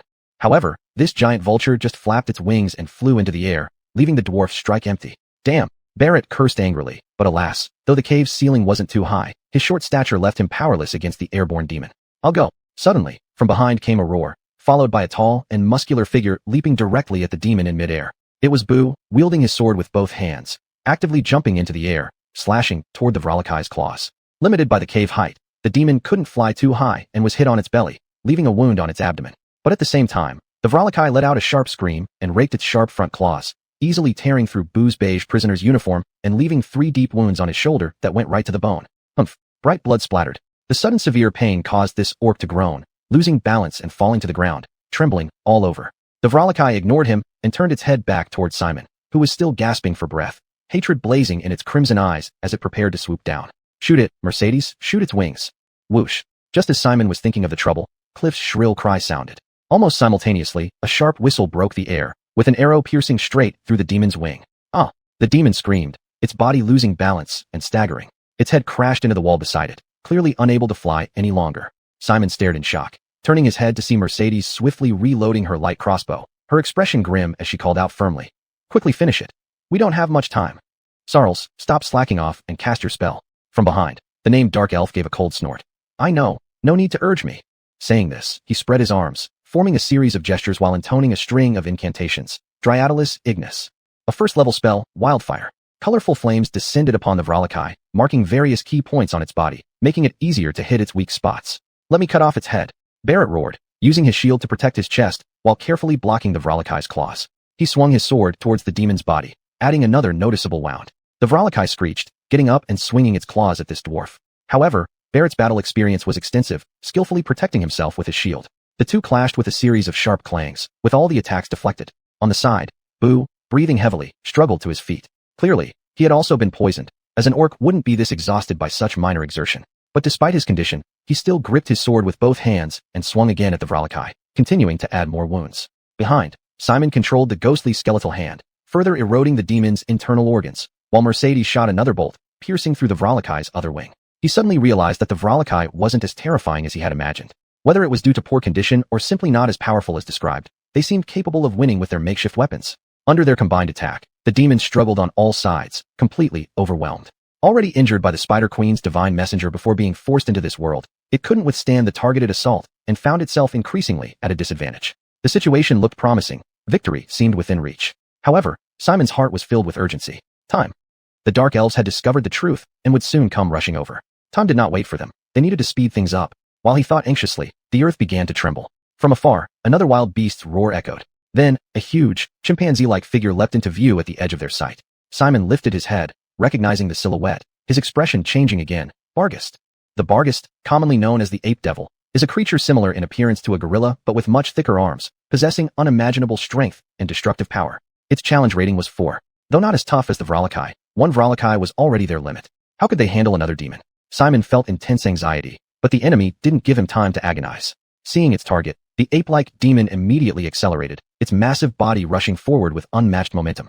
Die! Halfway, Boo roared, slashing at the demon with both hands. But this great ape disregarded Boo entirely, leaping forward as the orc's blade sliced its thigh. It raised its fist and smashed forcefully towards Simon. Simon tried to dodge, retreating, But as an ordinary person without military training or battlefield experience, he couldn't correctly estimate the proper evasive maneuver in that split second. All he could do was clumsily raise his arms to protect his face. Bang! The massive fist, as large as a sandpot, smashed into him. Instantly, he felt as if he had been struck by a battering ram. An overwhelming force surged through him like mountains and seas crashing down, and he even thought he heard the crack of his forearm bones. He grunted in pain, his body uncontrollably rolling backward. However, he didn't notice that he had already rolled past a stone step. Then, immediately after, the long-absent system voice sounded in his mind. Ding! Mission escape the web completed. Mission rewards are being calculated. You have gained 100 experience points. 1 point can be freely allocated to any attribute, with a maximum of 20. Additional rewards are being calculated. The number of Spider Queen sacrifices you rescued is 6, generating your 6-layer arcane secrets. Reward calculation complete. You have received the reward. Arcane secret, Maria's transcendent form. Chapter 11. Mission accomplished. Profound secret art. New knowledge flooded Basil's mind, and the familiar blue system panel appeared before his eyes. On the upper half, 6 rows detailed his attributes, each followed by a small plus sign, awaiting his enhancement. Below was the new reward he had just obtained, the profound secret art.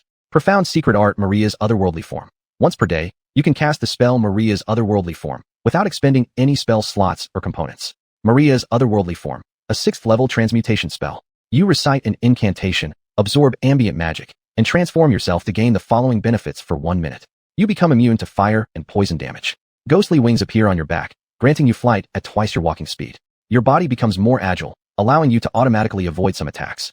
Your weapons connect with your spellcasting ability, enhancing their power, the extent of which is related to your casting key attribute. Basil quickly skimmed through the effects of the profound secret art and the capabilities of this newly acquired spell, and his expression brightened. What the heck? Just reaching here completes the mission. Damn it, this system's interface is really too poor. The completion conditions are so vague. I thought I had to lead them further out before completing the mission, but this is truly a godsend. This is my chance to turn things around. He hurriedly tapped the Zarama attribute. Gritting his teeth against the intense pain, he stood up again, both hands gripping the longsword he had taken from the drow weapon cache. Gentle strength infused his body, and suddenly he felt his spirit becoming stronger, making it easier to channel the surrounding magical energy. Without hesitation, he began chanting the new spell, Maria Specie Vulgarity. Buzz. The short incantation left his lips, and a torrent of mana surged forth, sweeping over him in an instant. His hair stood on end, turning from its original black to the pale white typical of drows. His pupils turned crimson, his expression became stern, and countless threads of red magical energy intertwined around him like a spider's web, or a natural suit of armor protecting his vulnerable body. Behind him, endless magic intertwined, eventually forming a pair of large, deep purple bat wings woven like a spider's web. The spores that Flo had spat into the air still lingered, but at this moment, Basil felt the air incredibly fresh, no longer experiencing the chest tightness and shortness of breath. He was now immune to these toxins. Moreover, he felt that the long sword in his hand was as light as a feather, and he could wield it effortlessly as if manipulating his own fingers. This was also an effect of the spell. He could now use magical power to enhance his longsword, substituting Zarama for strength when attacking. After increasing his Zarama slightly, he now had a score of 18, equivalent to having the powerful physical strength of a brown bear, making wielding such a blade effortless. Basil. Seeing the sudden appearance of the wings on his back, Zaylee's beautiful eyes widened in disbelief, unable to understand why he had suddenly transformed. His bloodline is awakening. Douglas quickly guessed, blurting out involuntarily. But looking at Basil flying in midair, shock filled his eyes. What spell is this? Basil had no time to answer them, knowing his transformation would last only 1 minute. Thus, he flapped his wings sharply and darted toward the demon ahead. His speed exceeded even that of the demon, leaving a slender arc behind him. With a gentle swing of his sword, the demon was caught off guard, and the sharp blade sliced cleanly across its elongated neck. Green, pus-like poisonous blood gushed from the severed neck, instantly covering the ceiling of the passage. The creature staggered twice, then collapsed onto the rocky ground, dead beyond revival. Roar. Beside it, the gorilla-like Elliot had just slammed bore to the ground when it noticed its supposedly stronger kin being beheaded. It roared furiously, showing no signs of fear. Opening its massive jaws, it lunged straight at Basil's head. Its body was actually much larger than that of the gorilla's, nearly 3 meters tall when standing. However, Basil lightly flapped his wings behind him, and his mid-air body twisted as easily as a fish in water, dodging its bite while countering with a swift sword slash. The sharp blade once again cut across the demon's neck, and in an instant, its head flew skyward, accompanied by a shower of crimson demon blood splattering everywhere in the cave. Basil's body and face were inevitably spattered with blood, but at this moment, with his newfound immense power, he felt no fear, only excitement surging through his heart. Excellent. This strength is even greater than I had anticipated. With it, I can have a chance to protect myself in this perilous Underdark. Thinking this, a satisfied smile involuntarily crept onto his lips. But to outsiders, this smile, coupled with his consecutive slaying of 2 demons and the blood covering his face and body, looked utterly terrifying. Dayton's face was filled with shock, while Boar, who had just climbed up from the ground, saw this scene and recalled his utter helplessness under Elliot's iron fist, suddenly felt an intense wave of fear. He hurriedly lowered his head, not daring to look into Basil's eyes, his heart now completely subdued, devoid of any defiance. As for Zaylee, she stared straight at Basil's current face. In her watery blue eyes, what filled them was not shock or fear, but another emotion. It was admiration. Having spent nearly a week together, she had never felt this man to be so formidable and charming as she did at this moment. She felt her heartbeat like thunder, reverberating in her ears, making her mind swirl in turmoil. Meanwhile, Basil did not dwell too long on this victory. The duration of Maria's otherworldly form was only 1 minute, and not much time remained. Once the effect wore off, he would revert to a state with little combatability. And since these two demons could catch up, it meant Zora had definitely discovered the truth. It wouldn't be long before the Drow pursuit team arrived. If that happens, it will all be too late. So he flapped his wings, and without any delay, charged straight toward the exit of the dungeon. Hurry, the Dark Elves will surely come after us soon. Let's run while we still can. The others quickly snapped back to their senses, knowing that these two demons were far from the final enemy, and the Drow's threat loomed closer. There was no time to clear the battlefield. They hastily gathered their belongings and sprinted away into the distance. Chapter 12. We'll follow your lead. 1 minute later, Lizzie arrived with a group of Dark Elves, but seeing the two massive headless corpses on the ground, her crimson eyes widened in disbelief. How could this be? She clutched her chest with her delicate hand, her heart pounding wildly, causing her ample bosom to rise and fall dramatically. She knew very well the strength of those escapees. At the very least, in one-on-one combat, they would all be easily taken down by the Dark Elf jailers under her command. Even if 7 of her jailers were to fight together, they dared not claim they could surely subdue these two terrifying demons without a couple of casualties. Yet those escapees seemed to have wiped out these two demons without even losing a single man. There wasn't a single corpse left here, barely any bloodstains remaining. How is this possible? Lizzie gritted her teeth. Then a relatively plausible conjecture surfaced in her mind. It must be that fellow named Basil. He stole the Rochelle's power, hence became extremely powerful, and when these two demons caught up, he easily slaughtered them. It must be so.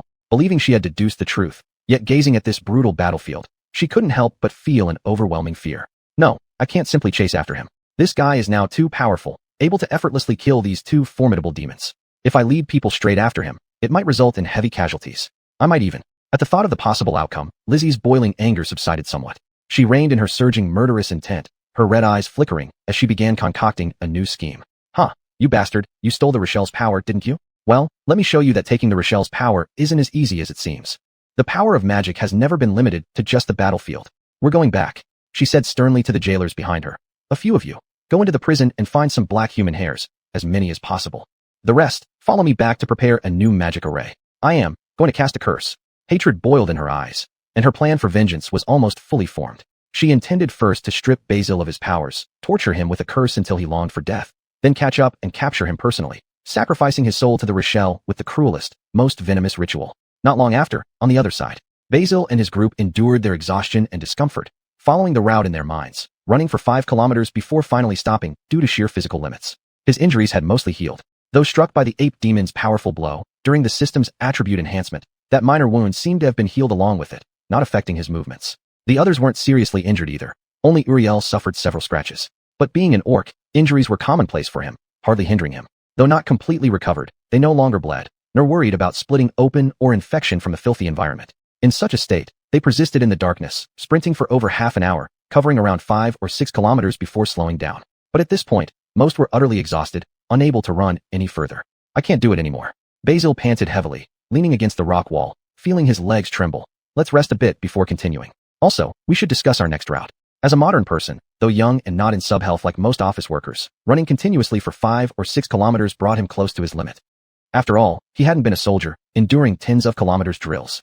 His only physical training was morning runs required by his counselor in college. At this moment, that counselor who seemed crazy to his classmates, waking everyone up at 6 every morning for runs, appeared so luminous and holy in Basil's heart. Without his strict demands, he might not have managed this stretch, likely caught by the Dark Elves. Still, he was at his limit. Thankfully, his suggestion was immediately approved by everyone. Yes, let's take a rest, Inna also suggested. Though she still seemed to have plenty of stamina, sweat was pouring down her body. We're all nearing our limits. Besides, at this distance, the Dark Elves shouldn't catch up anytime soon. Kurt nodded. As a Dark Elf, he wasn't particularly strong in terms of physical endurance either. Bogdan and Isabel, these two sturdy dwarfs, had their disadvantage of short legs, and they were nearly exhausted too. Only Bo, this orc, and Fraseria, this halfling, appeared energetic, as if another 5 kilometers wouldn't faze them. All right, then let's rest for 5 minutes, and after that, we'll stop running and just travel normally, Fraseria said. then glanced at Bo. Why don't we two scout around and see if there's anything useful? Bo scratched his head, then nodded. Sure, I'm thirsty too. We can look around to see if we can find a water source. Forsyria laughed. Haha, I told you not to eat too much elven rations. Now you're feeling thirsty, right? Wanna bet? I bet we'll only find some edible mushrooms around here. If you want water, you'll need to hold on. With that, he got up and walked off with Bo. The others sat down where they were, breathing heavily. Everyone was so tired they didn't feel like talking, making the air heavy with silence. After a while, it was Inna who saw everyone regaining some strength and spoke up first. What do we do next? She looked around and, seeing no one willing to speak first, took the initiative. I don't know this place at all, nor do I know which path is safe and which leads to a dead end. The Dark Elves might keep pursuing us for a long time. They are quite vengeful, right? If we choose the wrong path, we might be captured again. So, how should we proceed? Who will lead the way? As she spoke, her eyes turned to Bogdan and Kurt, the original inhabitants of the Underdark. Bogdan shook his head. I've never been to this place before, and I can't identify it yet. I don't know where to go from here. He looked at Kurt with wide, small eyes. Do you know? Don't look at me. Kurt chuckled coldly. I do know where we are, but unfortunately, I only know the way to Menzoberranzan. Smiling, he continued. You wouldn't want to go to the Dark Elf stronghold, would you? Or maybe the most dangerous place is the safest. His attempt at humor fell flat, leaving the mood even more somber. Isabel looked around, full of worry. Being not an inhabitant of the Underdark, she couldn't contribute much at this moment. I know the way. Basil suddenly spoke up. I vaguely remember 2 routes that could lead to safer places. Inna turned to him, surprised. You know? Basil nodded and closed his eyes. His stamina had slightly recovered, so he extended his fingers and gently massaged his temples, trying to relax his mind while recalling the map in his memory. There should be 2 relatively safe places. During Lizzie's care, he had managed to record 2 general routes, not the secret trading post Lizzie mentioned, but 2 other locations. From the start, he didn't believe his fabricated lie would last long, and Lizzie would eventually catch on and come after him. So, from the beginning, he hadn't planned to follow Lizzie's route or memorize the path to the secret trading post. Instead, he focused on remembering other points on the map and managed to piece together 2 potentially safe destinations. One is probably a merfolk village, he said, rubbing his temples as he recalled various settings he had seen in his past life. This place is relatively close, but the problem is, I can't confirm the exact nature of these merfolk, or if they are friendly. Whether we can get help there is uncertain. The other is the fungus forest, territory of the Myconids. It's quite far and requires a large detour to reach. But based on my experience, Myconids are generally friendly and gentle. As long as we don't do anything too outrageous, we should be able to receive help. As he spoke, he reviewed the map in his mind once more, then opened his eyes. So, where do we go? His gaze swept over the group present, hoping to get some suggestions from the natives to make a more favorable decision for the current situation. However, after exchanging glances, the few people present all shook their heads in unison, offering no suggestions. You decide. Inna spoke up first, her beautiful eyes softly gazing at him with a barely noticeable smile playing on her lips. We'll follow your lead. Chapter 13, The Plan and Water Source. The others also nodded lightly in agreement with her opinion. Simon couldn't help but hesitate for a moment, then nodded gently. All right, I'll make the final decision, he said. But then his gaze fell on Bogdan and Ajay, the 2 natives of the Dark Lands. However, I'm not familiar enough with this place. We must rely on your knowledge to decide where would be safer. As he spoke, his eyes struggled to track them. It must be said that the inhabitants of the Dark Lands all had similarly dark skin. In this poorly lit environment with only a few luminescent fungi providing light, they could practically disappear into the shadows. Ajay was still somewhat distinguishable. As a dark elf, he at least had white hair and blood-red eyes. Bogdan was more challenging. Being a dwarf, he was already short, and when he huddled in the corner, he became nearly invisible. Simon had to squint hard just to keep an eye on these 2. After pondering for a moment, Bogdan spoke first. I disagree with going to the Fishmen's village. I know the fishmen near the Dark Lake well. It's very likely that village belongs to the Kotso fishmen. They were once enslaved by mind flayers, but their minds weren't strong enough to stay calm like the Duergar. Their sanity is broken, so they are erratic and unreliable. He spoke firmly, his eyes gleaming. When I served as a guard on merchant ships, I often faced attacks from these creatures. So I can be sure, absolutely no going to that village. Simon nodded at him and then turned to Ajay. What do you think? Ajay paused. True, most Kotso fishmen are erratic. But if they've established a stable settlement and lived there for a long time, perhaps they've regained some control over their minds and can communicate. Bogdan glared fiercely at the dark elf. What nonsense are you talking about? It seemed they were about to argue, but Simon frowned slightly. Stop it. His voice was deep and authoritative. The 2 who were almost ready to fight immediately quieted down, suppressing their arguments. Simon exhaled softly, then looked at Lori and Lise. Ladies, what are your thoughts? Lori glanced at Lise. The seemingly non-combative middle-aged dwarf hesitated for a moment before speaking. I think we should go to the Fishmen.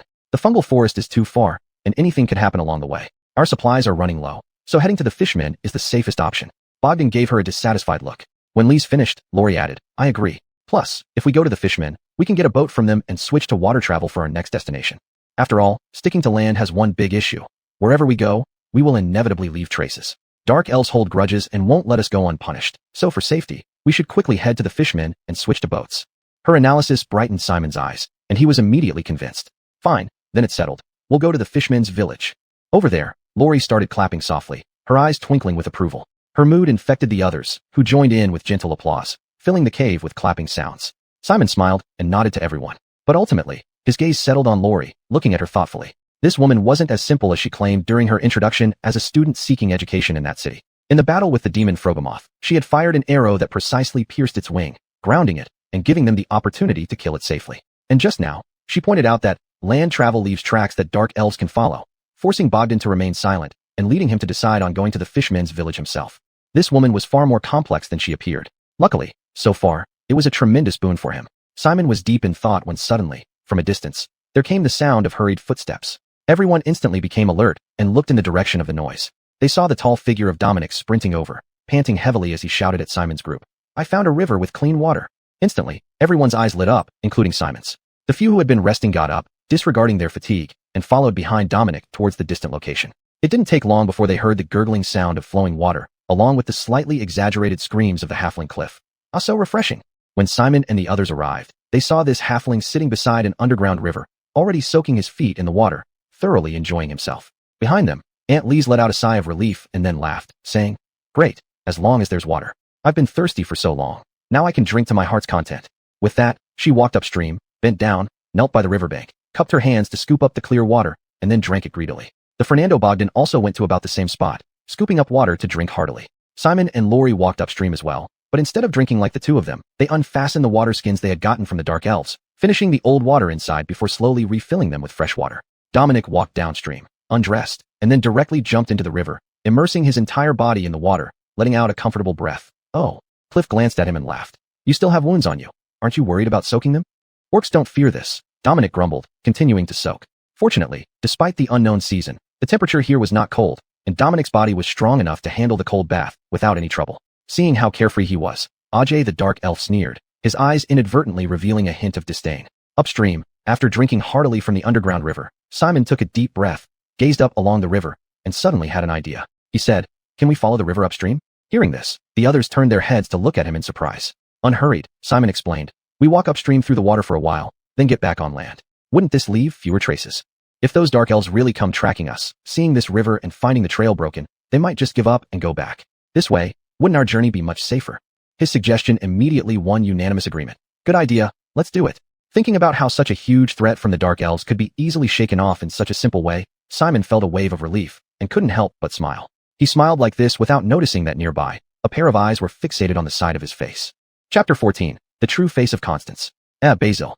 Suddenly, Constance called out to him. Basil turned his head towards her and saw the girl's bright eyes staring at him. Aren't you going to freshen up? After so many days in that prison, you must feel dirty all over. As she spoke, a somewhat warm smile appeared on her rough and dry face. She then nodded towards Bo, indicating that if he can do it, so can you. Basil subconsciously grabbed his clothes, looking a bit awkward. Although he knew that the Tyrell world was quite liberal, he wasn't actually a native of this world but came from a relatively conservative place. It was too difficult for him to strip down and bathe in front of so many people he wasn't very familiar with, especially since two of them were females. He forced a smile, shook his head slightly, and said, There's no change of clothes here anyway. Just washing my face would be fine. With that, he bent down by the riverside, dipped his hands into the river, and splashed water on his face, thoroughly cleaning off the dust. The icy cold river water hit his face, sending a shiver through his body. A refreshing feeling rose in his mind, making him involuntarily take deep breaths.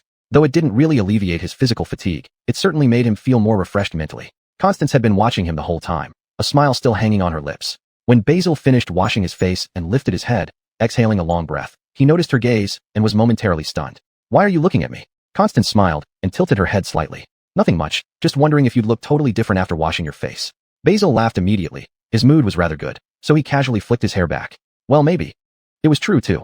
His unkempt appearance had indeed looked awful before, and although he hadn't fixed himself up much now, he definitely felt a lot cleaner than before. Constance watched him smilingly, and then suddenly said, Take a look at me too. See if I can become a little prettier after washing. The light underground was still dim. Basil looked at her dark, rough face with some scars and wrinkles, and his smile gradually faded. He could guess what the girl might be thinking. Being unattractive wasn't her fault. This world and this era were like that. Girls couldn't possibly have the luxurious life he remembered from his previous life, where city girls enjoyed meat, eggs, milk, and plenty of nutrition, protected by various sunscreens. In this world, girls had to endure harsh weather conditions with their tender skin, trying to make a living in such an unforgiving environment. Perhaps this kind-hearted girl also felt inferior about her looks? Well, he should think of some appropriate compliments rather than just telling her she looks good. He pondered as Constance lowered her head and knelt by the riverside, cupping a handful of clear water and washing her face slowly and carefully. Basil waited patiently, observing her slow motions. He hadn't paid much attention to how girls washed their faces before and wasn't sure if all girls took this much time. Constance cupped more water to rinse her face, and gradually, Basil felt something was different. Did she really change somehow? His heart started pounding nervously, curiosity driving him to bend down and try to peek at her face. Just then, Constance raised her head. Their gazes met, and as he saw her face clearly, Basil felt a buzzing in his head, as if struck by a hammer on the back of his neck, rendering his mind blank and unable to think of anything else. He had no words to describe the beauty he saw now. In just a few seconds, she had transformed from what seemed an ugly duckling to someone breathtaking, making him speechless. Facing him, Constance couldn't help but laugh at his stunned expression. She covered her mouth with her hand, lowering her head, but still observing Basil with sidelong glances. What's wrong? Shocked. Her voice was crisp and ethereal, like birdsong in the morning that woke people from sleep.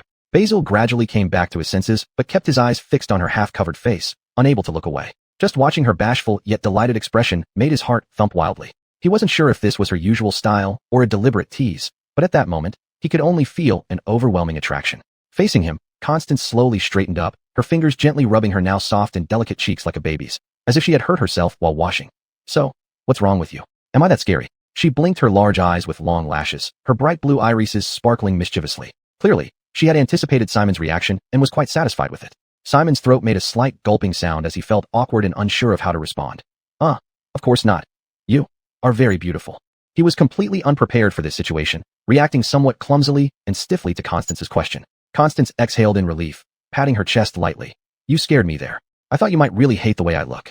Simon rubbed his face to ease the stiffness from his expression. How could I? You were definitely doing this on purpose. Gradually, he realized that Constance's previous appearance was intentionally crafted with realistic makeup. Under the dim light of this underground realm, he hadn't noticed any flaws. Her recent actions were simply about removing that makeup. Having grown accustomed to her disguised appearance, the sudden reveal of her true beauty left him speechless. Constance smiled and walked beside him, nudging him gently with her elbow. Being alone out here, it's safer to make myself look less attractive. It was true. In chaotic times, women often blackened their faces or disguised themselves as men to avoid unnecessary harm. A fact Simon knew only from stories said in turbulent eras, never experiencing such precautions himself, coming from a peaceful age. He hadn't expected to witness a living example just days after arriving in this world. Constance sighed softly. If it weren't for something, I wouldn't have chosen this time to remove my makeup. Sigh, from now on, I'll have to show my true face. Her words sparked Simon's curiosity, and he was about to ask, what because of what, when a sharp pain suddenly shot from his back, running up his spine to the top of his head. Overwhelmed by the pain, he let out a loud cry and collapsed forward, trembling uncontrollably. Constance, who had been about to continue teasing him, immediately turned pale with shock. Simon? What's wrong? Lying on the ground, Simon shivered violently. His jaw clenched tightly, his brow furrowed, his forehead turning red as sweat poured out continuously. My back. Downstream. The others noticed the commotion and hurried over. Constance quickly lifted his shirt and saw a purple spider pattern with red markings and 8 legs forming slowly on his back. Eric approached, seeing the design, and subconsciously blurted out, The Curse of the Rochelle. Chapter 15, The Curse of the Rochelle. In the dungeon where Simon and his group had previously resided, Victoria used dark green demon blood to draw a small hexagram magic array on the ground here. The blood was extracted from the dead Flow Devil and Bugala Devil by her, and it was still quite fresh, emanating formidable magical fluctuations. At the center of this small magic array, several strands of black hair were placed. These were Simon's hairs. Among all the people in the dungeon, only his hair was black. He had lived here for a week after all, so these things were easy to find.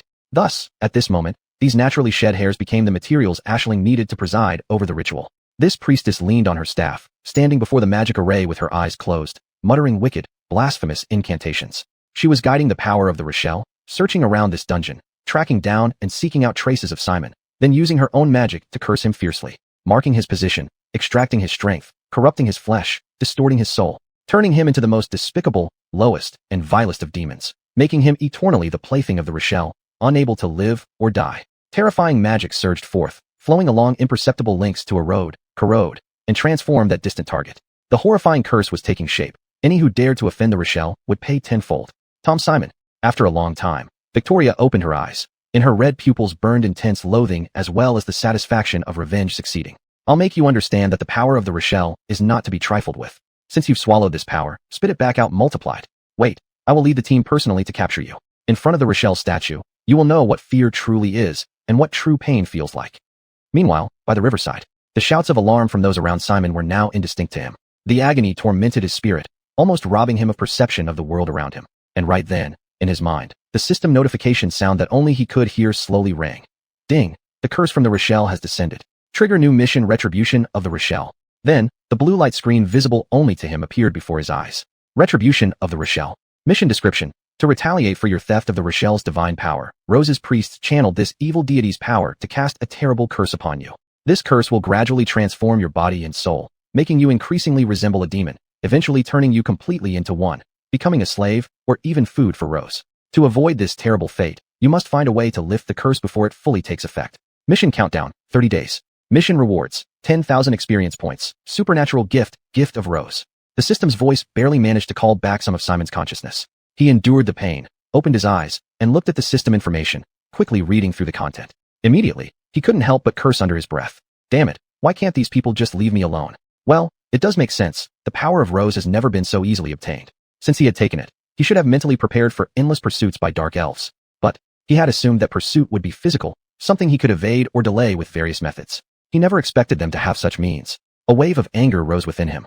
At this moment, the piercing pain in his lower back finally disappeared, but the spider pattern mark had already formed, signifying that the Rochelle's curse had firmly taken root inside him.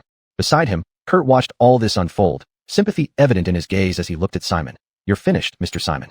Oh, although you awakened the magical power stored in your bloodline by your great ancestor and became 1 in 1,000 in this world, alas, tsk. Looking at the spider pattern mark, he shook his head, his tone ambiguous between sympathy and schadenfreude.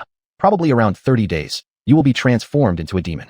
Let me guess, most likely a wax-melting devil, less likely an unknown entity. After all, demons come in all sorts, unpredictable and strange. Kia reached out, helping him to his feet. Simon barely managed to stand up from the ground, gritting his teeth and trembling. He looked up at Kurt and asked in a tone of pretended ignorance. So, this is a curse? Kurt shifted his stance, crossing his arms over his chest, meeting Simon's gaze and slowly nodded. Yes, it's Rose's curse. TSK, you sure are lucky. Casting such a level of curse requires a huge investment. Who knows what exactly you did to make that woman Ivara willing to cast this curse on you? Simon neither confirmed nor denied it, going straight to the most critical question. So it can be lifted? How do I remove it? The Remove Curse spell. Remove Curse, a 3rd-level cleric spell, could eliminate curse effects. Ordinary curses could be easily dispelled, but this one was ultimately derived from Rose's divine power. According to Kurt, casting this type of curse required an immense sacrifice. It was also part of a mission that rewarded 10,000 experience points, making it clear that the difficulty was absurdly high. He wasn't sure if a simple 3rd-level spell would be enough. He clung to what felt like his last lifeline, staring intently at the dark elf in front of him. However, Kurt only shrugged, saying, who knows? As you know, male dark elves are not allowed to become clerics, so there's no way for me to find out about this. Those moody women wouldn't tell me anything. I've never heard of anyone lifting this kind of curse. Maybe it's possible, but even if it is, with my previous channels of information, I would have never heard of such a thing. After all, something that embarrasses the Rochelle wouldn't spread among dark elves. He smiled mockingly at Simon. Maybe you should give it a try. Who knows, perhaps you'll be the first in the world to break Rose's curse. His tone sounded sarcastic, ostensibly encouraging yet unmistakably implying, you're already dead. Simon was deeply annoyed but suppressed his emotions in front of this elf, refraining from letting them out. He stood steadily on his own after detaching himself from Kia's support, looking around. Apart from Kia, the others looked at him with sympathy, but several had subtly increased their distance from him. Clearly, after hearing Kurt describe the curse, these people started harboring fear, worried he might suddenly go insane and endanger their safety. Simon frowned slightly, then said firmly, don't worry, I'm not that fragile. He took a deep breath, stood tall, stretched his shoulders, trying to show off a strong and healthy image, then smiled. The power left by my ancestor has awakened. Magic will allow me to fight everything. I won't succumb to this curse. Since it exists in the material world, there must be a way to counteract it. I will fight against Rose's minions until the end. Speaking, he gathered his belongings and rallied his spirit. Everyone ready? Let's continue to the Fishman village. He tried to lift the atmosphere, but unfortunately, the situation within the team wasn't so simple. The mood remained somewhat heavy, the previous joy having vanished without a trace. Everyone walked along the riverbank toward the next destination, each with their own worries. Chapter 16, An Unexpected Encounter. Time flew by, and 3 days passed in the blink of an eye. Simon and his group followed the river upstream, covering their tracks before returning to their original route, heading for the Kyudinghao de Meidi, the village of the fish people. The atmosphere within the group was somewhat somber as the curse on Simon indicated that the dark elves were still after them, like a sharp sword hanging over their heads, threatening their safety at all times. But at least for now, they were all in the same boat. What affected one would affect all. The fate of the entire team rested on how each member fared. Thus, under this slightly oppressive atmosphere, the 3 days passed. During these 3 days, they encountered piles of corpses and remains, ran into frenzied giant carrion worms, and harvested various strange fungi for food. Fortunately, they did not encounter any humanoid enemies, making their situation relatively safe. Until this day, Simon and his group were proceeding along the planned route when suddenly, a shrill and noisy voice came from ahead. I'm telling you, this place doesn't look like it can bury anyone. Did we take the wrong path? Chill out. Didn't the boss just say we're almost there? It's nearby. Sigh, being underground for days, I'm about to suffocate. Even defecating isn't comfortable. That harsh, clamorous voice made the advancing group stop in their tracks. Simon squinted his eyes, trying to see ahead in the dim light, but unfortunately, as a human without night vision, he couldn't see who or what was coming. It's a group of goblins, Bogdan suddenly said in a grave tone. Being a native of the Underdark, he had far superior dark vision compared to others. There are quite a few of them. Be careful. Kurt also narrowed his eyes. As a dark elf, he could clearly see the enemies. Around 20 or more. Be cautious. Instantly, Simon's expression changed. Goblins, or as they were more commonly known, goblins. These creatures, averaging less than 1.2 meters tall, with yellowish-green skin, long pointed ears, ugly faces, and triangular large noses, naturally inclined towards evil, often served as the lowest-ranking cannon fodder in various fantasy works. Annoyingly, these creatures also possessed natural dark vision, making the faint light environment of the Underdark, which Simon could barely see in, akin to daylight for them, offering them virtually unobstructed vision. Bogdan and Kurt, as natives of the Underdark, had even stronger natural dark vision, allowing them to see farther in this environment. This enabled them to detect the enemy early, but this slight lead wasn't enough to avoid a confrontation. The goblins, while shouting and advancing, soon spotted the figures ahead. Wait, there are people. How many? Can't see clearly, around 5 or 6. There's a woman, a half-elf, quite pretty. They're few, we're many, brothers, let's go. Clearly, this was a group of bandits. Although it was unclear why these surface-dwelling creatures ventured into the Underdark, their tendency to rob first upon meeting anyone revealed their true nature. Goblins were generally cowardly creatures, both insecure and arrogant. They would easily collapse into submission when they realized they were inferior. However, once they discovered even the slightest advantage, like numerical superiority, they would immediately turn vicious and ruthless, capturing their enemies and subjecting them to various abuses. And these were the goblins. A high-pitched scream came from the first goblin who spotted Simon's group, prompting the rest of the short creatures to shout and charge forward, seemingly unstoppable. Simon squinted his eyes. In the dim light, he could only make out the details of the approaching figures when they got very close. Indeed, there were over 20 of them, significantly outnumbering Simon's group. Their overwhelming numbers created a daunting presence. Fortunately, these creatures did not possess crossbows or shortbows, ranged weapons, which eased his concern. Without dark vision, Simon needed to get close to see the enemy clearly, mitigating his visual disadvantage. If the enemy had ranged weapons, they could stay at a distance, leveraging their superior vision to pounce on him like preying on the blind. In such a scenario, he would inevitably suffer greatly. Fortunately, that didn't happen. Now, with ranged abilities at his disposal, he became the one who didn't need to rush. So, while retreating, he raised his hand, made gestures, and began chanting the incantation of the spell. As he cast spells in battle, his teammates had already engaged in close combat with the goblins. Damn goblins, you're asking for it. Bo, the irritable orc, was the first to erupt in fury. He cursed loudly, eyes wide with rage, and with a roar, swung his longsword forward with both hands, hacking fiercely. He was tall and muscular, moving exaggeratedly, his sword edge sharp enough to sever the arm of the unfortunate goblin who rushed ahead. This scene genuinely frightened several goblins, their mouths agape in shock, faces pale with fear as they retreated several steps, hesitating to advance. However, at this moment, a goblin wielding 2 scimitars approached swiftly. He bent his waist backward, dodging the longsword with remarkable agility. Then, the scimitar in his left hand slashed across Bo's calf. Humph! Pain surged into his mind, causing Bo to emit a muffled groan. Although the scimitar wasn't particularly sharp, a large portion of his calf muscle was cut open, now bleeding profusely. Bo attempted to retaliate, but the agile goblin rolled away, increasing the distance between them, then shouted, "This guy's a fool, everyone attack." The remaining goblins instantly grew spirited, yelling as they charged forward, surrounding Bo. "Bo, retreat!" Bogdan bellowed, using his shield to protect himself as he charged forward. Despite not being significantly taller than the goblins, Bogdan was robust and solid, his arms as thick as Simon's thighs, weighing almost as much as Bo, the nearly 2-meter-tall orc. Leveraging his weight advantage, he barged through several goblins, standing back-to-back with Bo to fight together, relieving some pressure. Compared to the reckless and ferocious orc, this Duergar warrior remained calm and collected. Despite his ill-fitting armor, he still utilized it and his shield to their maximum potential, blocking left and right without leaving any openings. Oh dear, let me think. How do I use this thing again?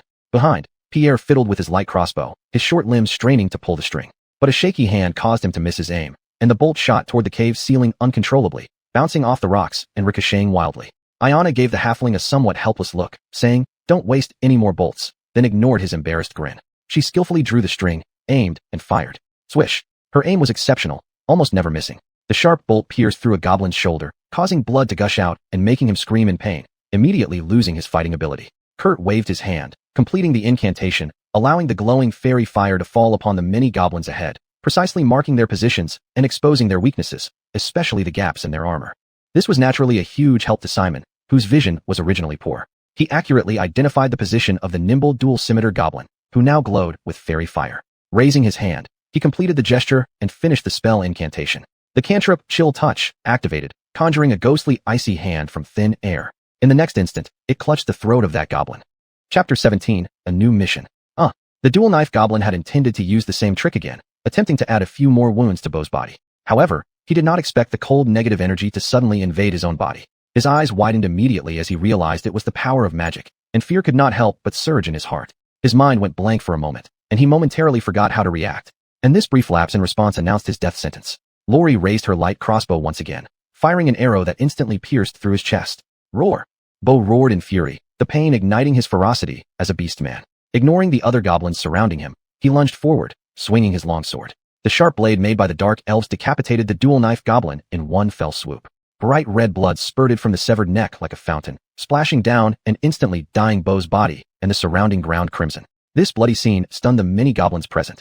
They all looked dazed, some even losing their grip on their weapons, dropping their scimitars with a clatter onto the ground. We lost!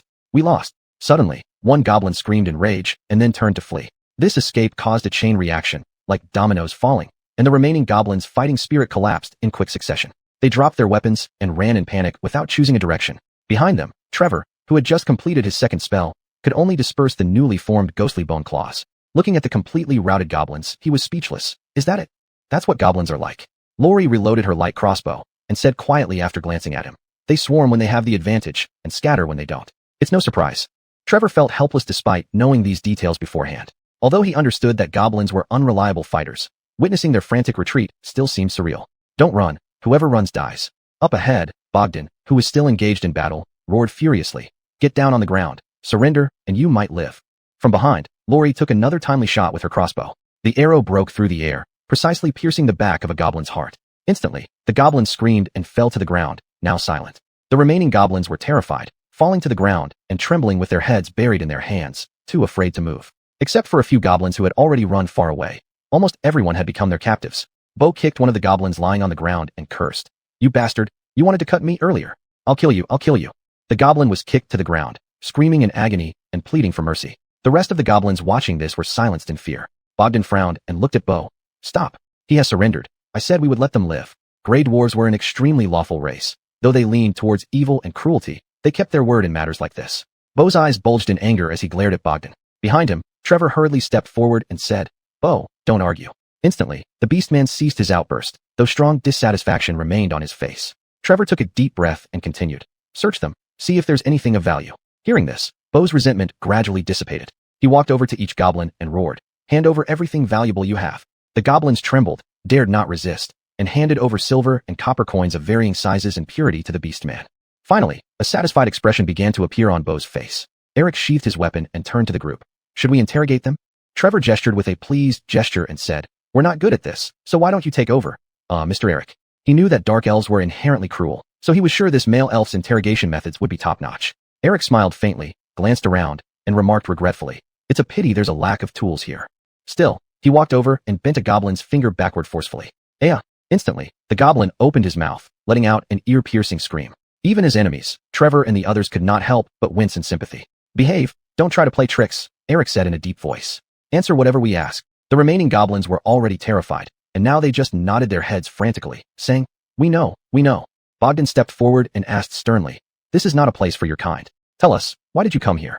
Though goblins possessed dark vision, they generally lived on the surface world like dwarves and beastmen. Even when they engaged in thievery or raiding, they targeted human villages.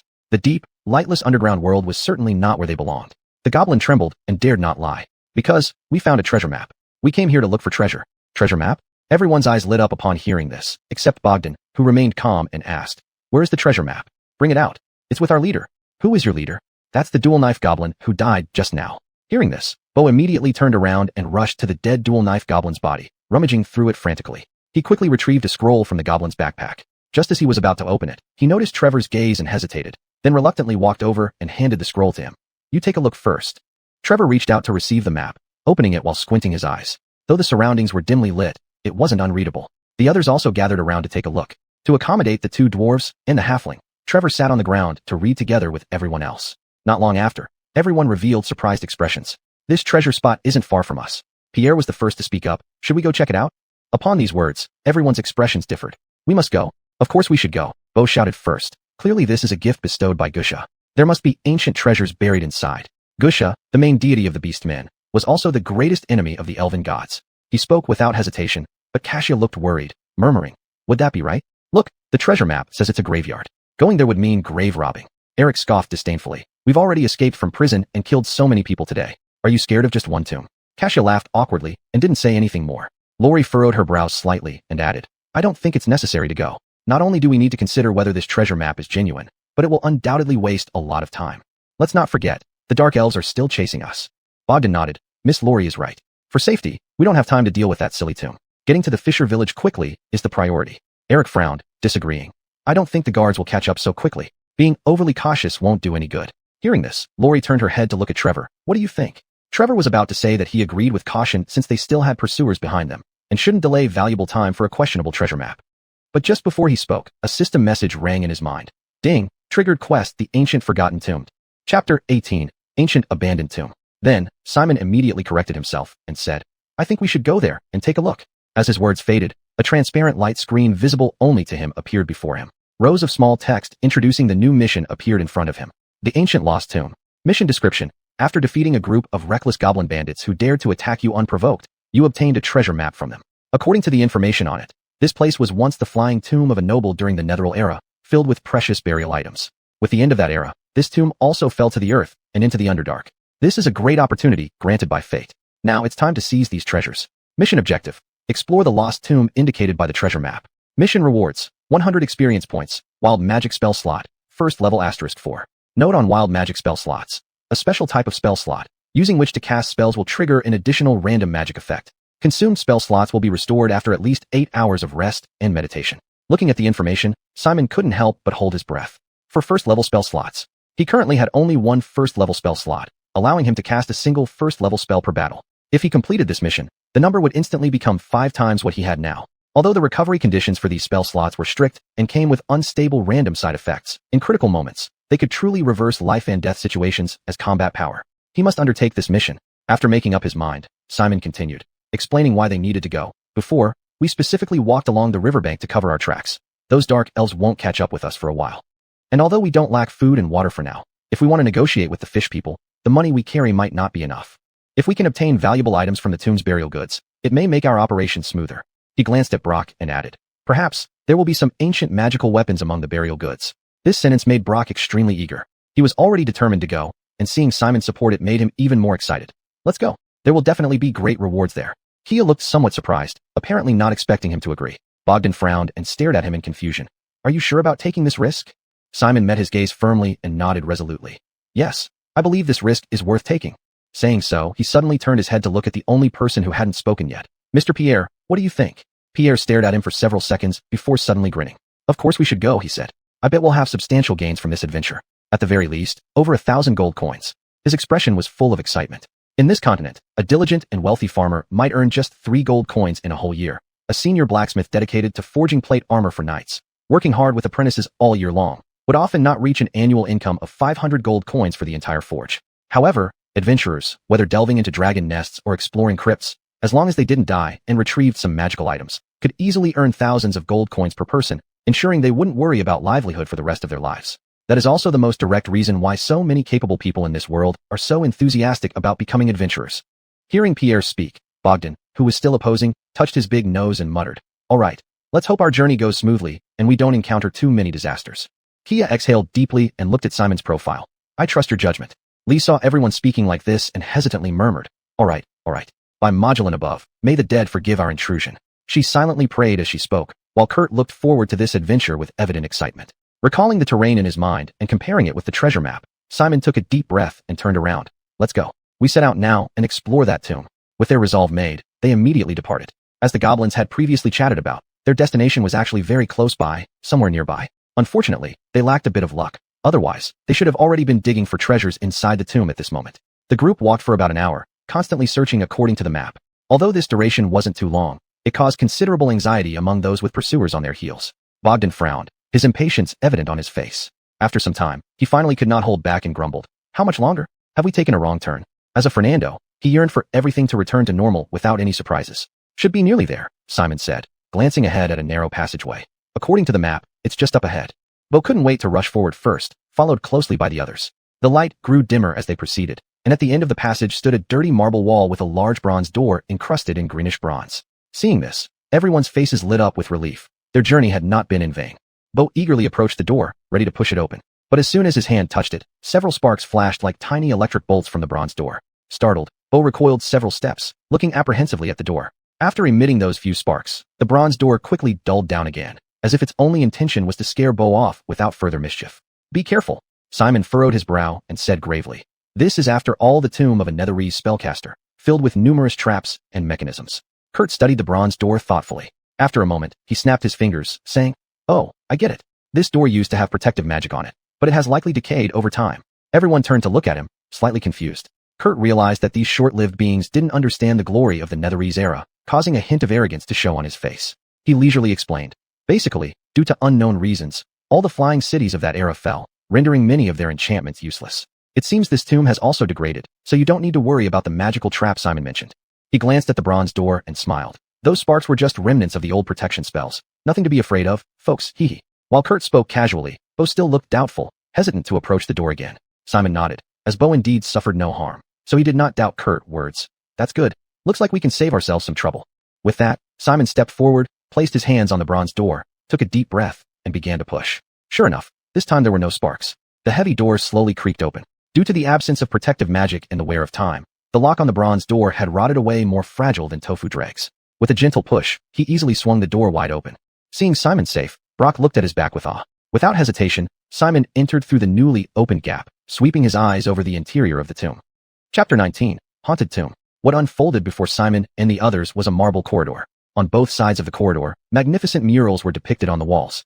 On the left wall, a tall and enchanting, beautiful female mage was portrayed. She wore a blue-pointed wizard's hat with curly golden hair cascading down over her exposed, round shoulders, appearing lazy yet mesmerizing. She was dressed in a low-cut ceremonial robe of blue-purple adorned with white pearls, her proud peaks exposed, their snow-white color almost blinding, while the deep valley between them emitted an overwhelming pull, captivating one's gaze, unable to look away. Her lower body was only covered by a thin pair of black silk stockings that barely wrapped around her plump thighs, creating a clear contrast between the black stockings and her snow-white thighs. A pure white area formed between the stockings and her hip bones, evoking much imagination.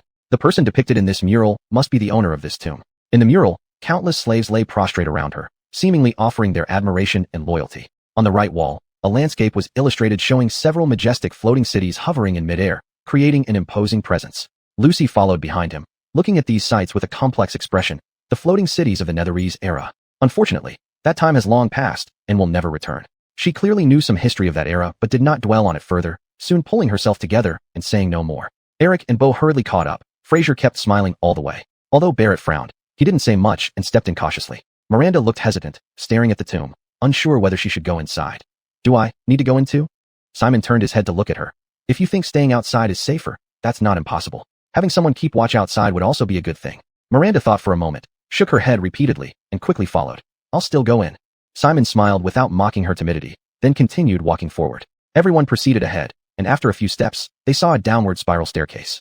They went down the stairs, descending to about the height of 3 floors, and arrived in a new marble hall. At the bottom of the front wall of this hall lay a dusty, tattered tapestry, presumably dropped during the tomb's collapse, for broken braziers hung on both side walls, with no ashes from any fuel burnt, indicating that the braziers here were once lit directly by magic for illumination. Bronze doors stood opposite and to the sides of the hall, now rusted and easily pushed open. Eric was initially eager but began to frequently frown upon entering here. The flow of magical energy here is chaotic, he muttered, then turned his head to look at the marble walls. Is this residual magic from back then? Simon's expression flickered, but he remained silent. His ability to perceive magic was relatively limited, making him less sensitive to these things compared to the elf. Be cautious when using spells, Eric added. If possible, try to solve problems with cantrips. If we have to use leveled spells, disrupting the magical flow here could cause unforeseen issues.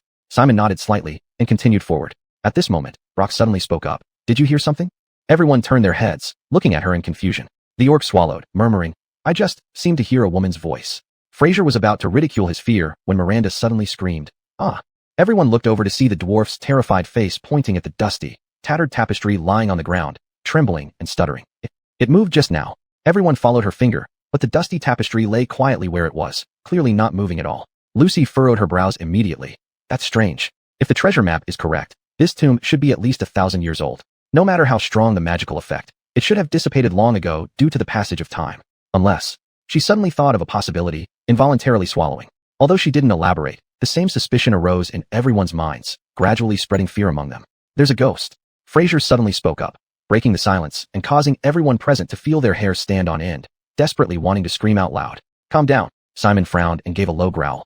Just a few undead creatures. What's there to be afraid of? We have magic. Trust me, I'm here. Whatever undead creatures, I can handle them all. He said this, but his heart was pounding wildly, jumping nonstop. This was his first time facing such enemies as ghosts, and it would be impossible not to be scared at all. But now, as the leader of the team and the initiator of this adventure, no matter how scared he was inside, he had to put on an appearance of full confidence. Otherwise, if the team's morale really collapsed due to fear, a winnable situation might turn into a rout. They would really be in trouble. With that, he stepped forward and punched Beau's arm. What are you afraid of? A few long rotten skeletons crawling up. Would you be afraid of them? Use your strength. Smash them all to pieces. Beau took several deep breaths, forced a grin, and said, I'm fine. Don't worry, I'm not scared. Simon smiled too, though his heart was still pounding fiercely. Then he picked up his sword and looked at the dusty tapestry. Miranda, did you really see that tapestry move just now? Miranda rubbed her eyes, gazed carefully at the tapestry, and hesitated. Maybe it was just my imagination. Now that I look closely, it doesn't seem to be moving. Her uncertain tone made the others roll their eyes involuntarily, even if they didn't say anything. They silently blamed her for overreacting and scaring everyone.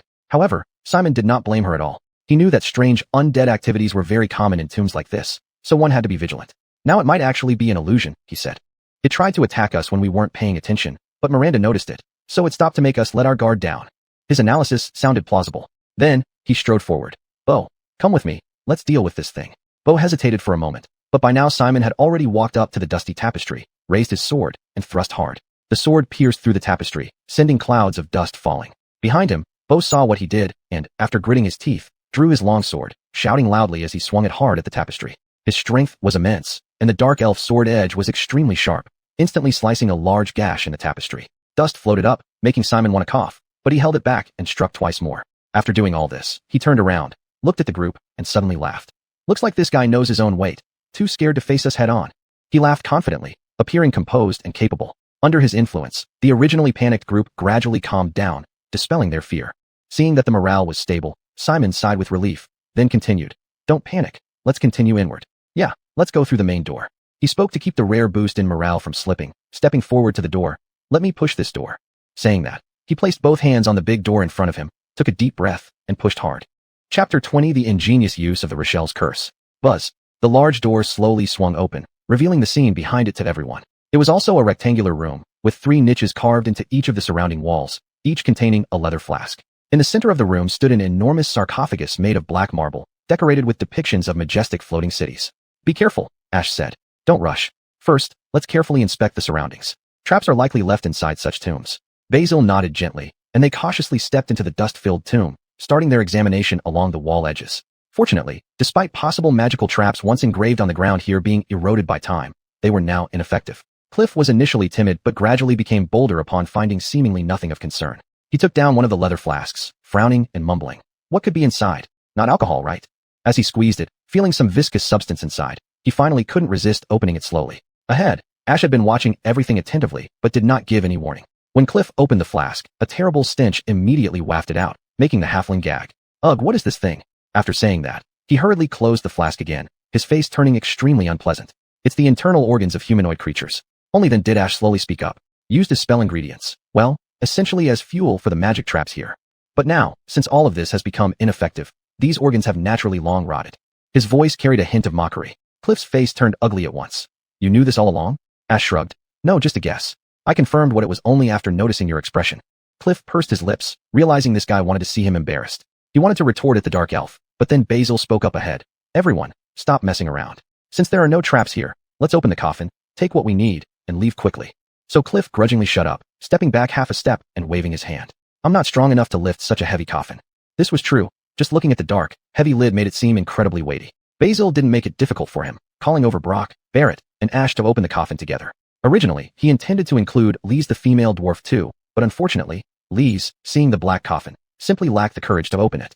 Reluctantly, the two ladies stood aside while the four men pushed the heavy stone coffin slowly apart. Buzz. The heavy coffin lid was slowly pushed aside, revealing a gap beneath it. Immediately afterward, a stream of dark energy suddenly emerged from within the coffin, rising into the air and forming a giant skull. Watch out, Basil shouted loudly, stepping back to prepare a spell. But then the skull emitted a series of screams. Despicable thieves, you have disturbed the slumber of the great Bayless. I curse you all, making you regret this, dying in endless torment. Everyone was startled and rushed backward. However, the next moment, the dark skull's body shattered, transforming into four mists that entered Basil and the others' mouths. Ugh! Basil clenched his mouth shut, as did the others, but such efforts were futile. The dark energy still permeated his body, bringing bone-chilling coldness. But immediately, a power surged from his back, dispelling all the bone-piercing coldness, as if something inside him wouldn't allow another force to invade. His body almost instantly returned to normal. Then, looking at his hands, he recalled the icy sensation, his expression full of bewilderment. At that moment, the system's voice sounded, as if answering his question. Ding, the Rochelle's curse effect weakened, effective time delayed by 5 days. Huh. Basil couldn't help but change his expression. Just now, was it the Rochelle's curse protecting me? Ugh. Without waiting for him to reach a conclusion, beside him, Brock suddenly collapsed on the ground, clutching his neck and retching violently. Barrett pressed his chest, gritted his teeth, furrowed his brow, and trembled all over in utmost pain. Only Ash's reaction was relatively good. After being invaded by the split black skull, he frowned but then made a gesture and murmured a spell. His ugly complexion immediately greatly improved. Seeing this, Basil stepped forward, looking at Barrett and Brock with concern. Are you two feeling okay? Ash, do you understand what this is? Ash exhaled. What else could it be? A trap, and it's a curse aimed at us. Speaking thus, he slightly shrugged. Fortunately, this effect is indeed weak enough. It should dissipate completely in a day or two. Fortunately, time has stripped most of its power. Otherwise, we might have been 4 walking dead by now. Mr. Basil, it seems you weren't affected either? TSK, warlocks, born spellcasters, truly enviable. He mused aloud, but Basil did not respond, unable to resist turning around and touching his back. Hiss, if used properly, the Rochelle's curse seems to be a tool for self-preservation or retaliation. Thinking this, he frowned, reached out to help Brock and Barrett up. This Fernando gritted his teeth, trembling, and couldn't help cursing. Damn it, there were no problems elsewhere, but almost stumbled here. Brock panted heavily, though still very painful physically. The greedy orc could not help but look into the coffin. Forget it. Let's see what's inside. Hope there's a good axe, an ancient magical axe. His mutterings made Basil chuckle despite himself. In reality, they knew well that an ancient noble mage was buried here, and how could her tomb possibly contain weapons suitable for savage orcs? Brock endured the pain and intended to push the stone coffin further open, but Basil quickly stopped him, turning to look at Ash. Detect, are there any other traps inside? Ash glanced, frowned, then shook his head. None left, that's certain. Actually, it's surprising enough that this trap retained any effect. Relieved, Basil released Brock's hand, letting the orc push the lid away. With a grating sound, the heavy lid was slowly pushed aside. The group leaned in to look. Even Jasmine couldn't resist her curiosity, tiptoeing over to peek inside. Then she heard Brock's voice filled with horror. Is she still alive? At this moment, Basil managed to see clearly as well. Inside the dark coffin lay a woman identical to the one depicted on the wall murals, lying quietly. Her skin was fair and delicate, the folds of her robe vividly lifelike, making her seem not like someone who had died long ago, but as if she were merely sleeping peacefully, waiting to be awakened. For a moment, Basil's heart raced wildly. But looking at the woman in the coffin, a sudden idea struck him. He boldly extended his hand into the coffin, pressing her nose. Feeling the texture of wax instead of human flesh, he immediately relaxed, glancing back at Brock with a sneer. You're scared silly. This isn't a corpse, it's a wax figure. Gray dwarf Barrett tiptoed, struggling to peer into the coffin. Brock slowly came to his senses, looking down again into the coffin with mixed emotions. What is a wax figure? Basil rubbed his forehead. Ash also wore a mocking smile. Jasmine sighed. Though she had been frightened initially, now she appeared composed. I'll explain once we get out. Anyway, the remains of the tomb owner aren't here, just a fake. Saying this, she too breathed a sigh of relief. We should loot this place and hurry to the next room. Chapter 21. The Revived Souls. No one objected, but there were not many burial items in the coffin. Just a pair of jade bracelets, a tiny diamond ring, a pair of pearl earrings, and some other gemstones, not even a piece of gold. Though these items were already considered a substantial gain by Suki, Gary, and the others, the elf Mila couldn't help but exclaim in disbelief. Just this much? This is truly stingy. Behind them, the halfling Seamus stepped forward on tiptoe to peek into the coffin. His eyes suddenly lit up with no hint of dissatisfaction.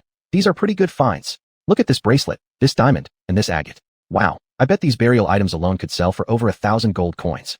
As he said this, he couldn't resist waving his arms and humming a cliched ditty. I'm getting rich. Oh so rich, the rich waste their time day and night. Simon did not say much and collected all the gems into his bag. Though the wax figure was lifelike and of high artistic value, it was impractical to carry and difficult to turn into cash. They didn't entertain any illusions and thus abandoned what might have been the most valuable object. After putting everything away, Simon led everyone out of the room and turned to look at the side door. Shall we go check there? Sure. Though Gary hadn't found his ideal axe, he suddenly perked up again. Yes, this side door must lead to a guard's room or something like that. I don't believe there aren't any buried weapons here. He looked rather defiant. To this, Simon just smiled gently. Let's take a look. Be careful, Gary. Don't get cursed by a magic trap again. At this, Gary stiffened, recalling the sudden curse from before, which made him timid. You're stronger. Why don't you open the door instead? He hid timidly behind Simon, not daring to approach. Simon braced himself, took a deep breath, and stepped forward. All right, I'll do it. With that, he walked to the door, stretched out his arms, and pushed hard. Buzz. The heavy door swung open, revealing the interior of the room. Compared to the spacious area and large black stone coffin behind the main door, this room was clearly smaller and lacked any decorations. In the corner of the room, four smaller stone coffins lay quietly, with no carvings or embellishments, looking quite shabby. Seeing the simple decoration and setup, Seamus looked noticeably disappointed. It seems this is indeed the room for the buried servants. The items here won't be too valuable. Sigh. He sighed and glanced around. Should we check for traps first? Everyone agreed, and after checking the ground thoroughly, they confirmed there were no traps or traces of magical snares, allowing them to breathe easier. They were now more certain that this room wouldn't contain any particularly valuable burial items. Seamus stepped towards one of the coffins. This coffin is small. I should be able to open it. As he reached out, he suddenly remembered Simon and the others' encounter in the previous tomb chamber, causing him to hesitate and step back half a pace, laughing awkwardly. Captain, you first. Simon rolled his eyes and turned to the others behind. So trusting me now? They looked somewhat fearful. Beau's expression was especially awkward. Only Seamus had thick skin, gesturing for Simon to proceed while grinning. You take the big share. You take the big share. Simon chuckled but didn't refuse. Though the Rochelle's curse on his back was a ticking time bomb, no one expected it to now serve as a kind of protection. Since I'm immune to these undead curses now, let me handle it. He approached the nearest stone coffin and reached out to push the lid. As his hand covered it, suddenly, the four seemingly lightweight coffins began to shake in unison. Buzz. They shook and rumbled, almost as if something was trying to emerge from inside, causing the entire room to tremble and dust to fall from the ceiling. Simon stepped back abruptly, frowning, and placed his hand on the hilt of his sword at his waist. Stay alert. There might really be enemies this time. Behind him, the dwarven Aunt Lise looked terrified, stumbling backward several steps until she fell onto the ground, then screamed at the top of her lungs. A ghost. This heart-rending scream made everyone in the room feel a shared sense of dread, further intensifying the atmosphere of fear. Gary clenched his teeth and stepped forward to stand before Simon, growling fiercely as if trying to build up his own courage. I am the warrior of fury, the fearless orc. As he roared, the four coffin lids pushed open by themselves. Four semi-transparent human figures, their faces twisted with hatred, slowly floated out and hovered in midair. Simon's pupils contracted sharply. He had already identified what they were. They are wraiths. Suki screamed, her face pale. Ordinary weapons won't work on them. We need magic. Before she finished speaking, Gary, despite being terrified, forced himself to summon the courage to roar and slash at the nearest wraith with his sword. Die. However, the sharp blade in his hand now seemed powerless. It cut through the wraith's body, but only caused its form to flicker slightly without inflicting any damage. Simon raised his hand, about to cast a spell to end this chaos, when Mila suddenly shouted from beside him. Be careful with your spells. His actions paused. He remembered the warning from the Dark Elf when they first entered the tomb. This place was left over from the era of Netheril, filled with wild, uncontrolled magical energies. Now these energies were in a delicate balance, appearing quiet and calm. But casting spells here might disrupt this balance, potentially leading to unimaginable and terrible consequences. He gritted his teeth but could not refrain from fighting with enemies ahead. I'll use cantrips. Speaking quickly, he completed the incantation. Ghostly pale bone claws appeared out of nowhere and grabbed toward the foremost wraith. To his shock, his bone claws, like jelly, touched the wraith's bodies without causing any effective damage. The wraith he hit screamed, momentarily pausing, while the other three screamed as they charged forward. Bogdan took 3 steps forward, raising his shield in front. Suki lifted her light crossbow to shoot, yet none of these attempts could stop the wraith's advance. Help! Lee screamed and turned to flee backward in terror. Mila yelled, fight and retreat, then led the way back while silently reciting cantrip incantations. But at this moment, a thud came from behind. Simon glanced back and saw that the dusty tapestry had somehow flown to the doorway. Despite having several large slashes from Simon and Gary's swords, it still managed to wrap around Lee's tightly. In front, a wraith remained stationary, spreading its arms wide and making a series of complex gestures with its hands while laughing sinisterly. Clearly, it was casting a spell to control the tapestry, dragging Lee's towards them, attempting to block their escape route. Except for this spell-casting wraith, the other 3 swooped down towards them. 2 attacked Bogdan and Gary respectively, opening their monstrous mouths to bite at their necks. The last one aimed straight for Simon. In an instant, Simon's pupils contracted sharply, and his hair stood on end. Chapter 22, Wild Magic. A complete rout. No, he couldn't afford to be timid. Any further hesitation would only lead to death. He gritted his teeth and steeled his resolve. Without casting a spell, he would be killed by these phantoms. After casting, despite unpredictable consequences, there might still be a glimmer of hope for survival. Ahead, the semi-transparent ethereal alluring had already swooped down, opening its mouth wide to bite at Simon's head. Simon abruptly lifted his head and recited a brief incantation, Purgatorium, Hellfire Invocation. This was a potent first-level spell that, when under enemy attack, summoned profane incantations from hell to enshroud the enemy in fierce hellfire. Whoosh! Intense flames suddenly rose up, engulfing the body of the phantom, emitting such terrifying heat that it even raised the temperature of this tomb several degrees. That fragile phantom could not withstand this powerful flame and dispersed into nothingness with a wail. The tense situation seemed to ease somewhat, but then Eric's complexion turned ghastly pale. You've cast a level spell. Even as he spoke, no additional warning was needed. Simon felt the massive, violent, and unstable magical energy around him spinning out of control, surging tumultuously, with unpredictable outcomes. Buzz. Boundless mana gathered at the center of the tomb, forming a basketball-sized fireball that appeared on the ceiling. In an instant, Eric's face turned drastically. Get down. Take cover. Without hesitation, everyone immediately lay flat on the ground, regardless of what they were doing. The three remaining phantoms hovering midair seemed to lack much of their former knowledge or intelligence, still suspended without descending. The next moment, the fireball on the ceiling exploded with deafening force. Boom. An infinite sea of flames instantly filled the entire tomb. Even though everyone was prostrate on the ground, the searing heat was still unbearable, causing scorching pain to their backs. However, the suffering they experienced paled in comparison to the phantoms. In that hellish heat surpassing the Hellfire Invocation, the three phantoms' bodies evaporated instantly, leaving no trace whatsoever within the blink of an eye. The magically induced blaze began to dissipate slowly, along with the dense smoke. As the fireball was a pure product of magic and there weren't many flammable materials in the tomb, the flames soon disappeared entirely, leaving behind little. But the intense heat remained, making everyone feel like they were sweating profusely. Their backs felt some burning pain, but fortunately, it wasn't severe enough to leave any fatal wounds. Simon slowly got up from the ground, scanning the surroundings. He found that everyone was mostly unharmed, able to move about Mencheng Jishiroadong. Enduring the scorching pain, he recalled the fireball and couldn't help but feel lingering fear.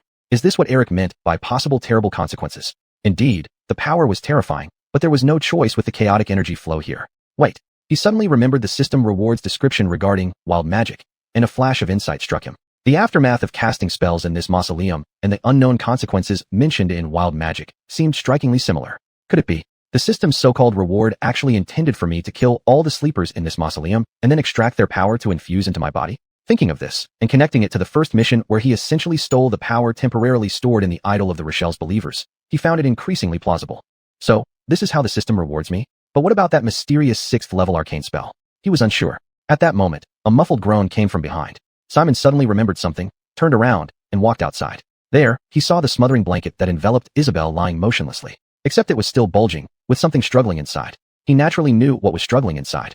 Hurrying over, he lifted the blanket from the outside, revealing Isabel rolling around inside, her face flushed red, eyes wide with terror. No, I don't want to die. I don't want to die. Simon sighed, reaching out to grasp her hand. Calm down, Miss Isabel. The enemies have been defeated. You're safe now. As he said this, he gave her a reassuring smile. Trust me, I will handle the enemies. You'll be safe. On the ground, the female dwarf suddenly stopped struggling. She stared blankly at Simon for a moment before bursting into shocking sobs. Ah! She cried uncontrollably, her tears streaming down her face, clearly terrified by what had just transpired. Behind her, Lori also rose from the ground, barely suppressing her panic. Turning over, she reached out and embraced the female dwarf, wiping away her tears while consoling her. It's okay now. You're safe. Don't cry, don't cry. Seeing Lori's relatively calm demeanor, which was untouched by the intense battle moments ago, Simon breathed a sigh of relief and walked back into the tomb to see the few remaining men still standing there. Except for Pierre, the other three showed clear signs of burns. However, Boar seemed accustomed to this. His expression remained unchanged. Bogdan frowned as if trying his best to endure the pain. Only Eric looked displeased, glaring at Simon before saying, I told you, the magic currents here are unstable. Casting spells recklessly can lead to unimaginable and terrifying consequences. Simon raised an eyebrow, not willing to accept the blame, and retorted immediately. Obviously, we were all out of options. We would have died anyway if we continued fighting, so I had no choice but to take a gamble, right? He stared intently at the dark elf, showing no signs of backing down. Eric grunted twice and finally lowered his head without further argument. Clearly, he had no choice but to acknowledge Simon's point and drop the matter. Enough about that. The enemies have been dealt with, Boar said in a deep voice. Let's hurry up and gather the spoils. Go ahead, go ahead. He gestured for Simon to step forward and choose items first.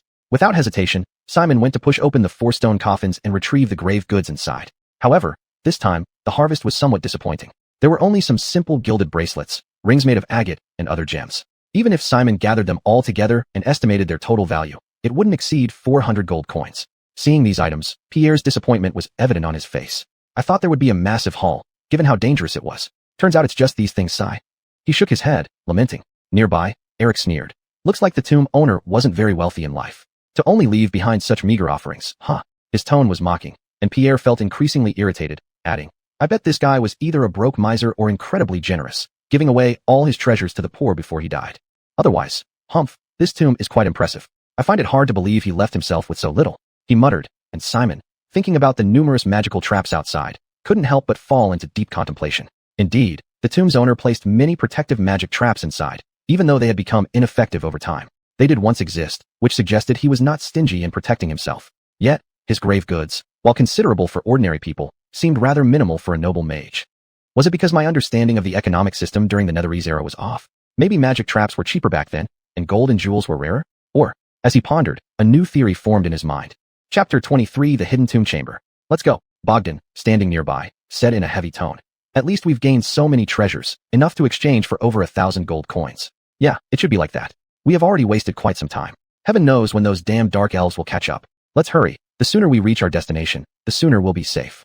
He made this suggestion with an anxious feeling. He was now heavily injured, having had his life force sucked by a vengeful spirit and grazed by the explosion of a fireball. At this moment, he felt his condition was only 1/10 of what it used to be, and naturally wanted to leave this perilous place as soon as possible. The others were about to agree when Simon suddenly added, No, let's give it one more round of inspection. Iana had already comforted Miranda and returned to the tomb chamber to reunite with everyone else. Hearing him, she immediately looked up, confused. Bogdan frowned. What are you talking about? There's nothing left here. Simon remained unperturbed, continuing with his speculation. I suspect all this is just an illusion. As Kurt and Fraseria mentioned, although today's gains have been plentiful, they shouldn't be the extent of what's available in the tomb of a noble mage. The true tomb and its genuine treasure haven't even been touched yet. As he spoke, Fraseria suddenly had an epiphany and slapped her thigh, saying, Right? Isn't it common in grave robbing tales for the outer layers to be merely illusions, making the grave robbers think they've gotten lucky and flee, while the real treasures remain hidden deeper inside? Hearing this, Kurt also showed a contemplative expression. Indeed, it does seem that way. Shouldn't we look further? Armando panted and nodded. I think we should search again too. Iana looked towards Simon, hesitating but finally nodding worriedly.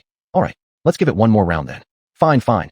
Seeing everyone agreeing, Bogdan, somewhat irritated but still complying, said, We'll do one last search. Simon sighed in relief, then nodded.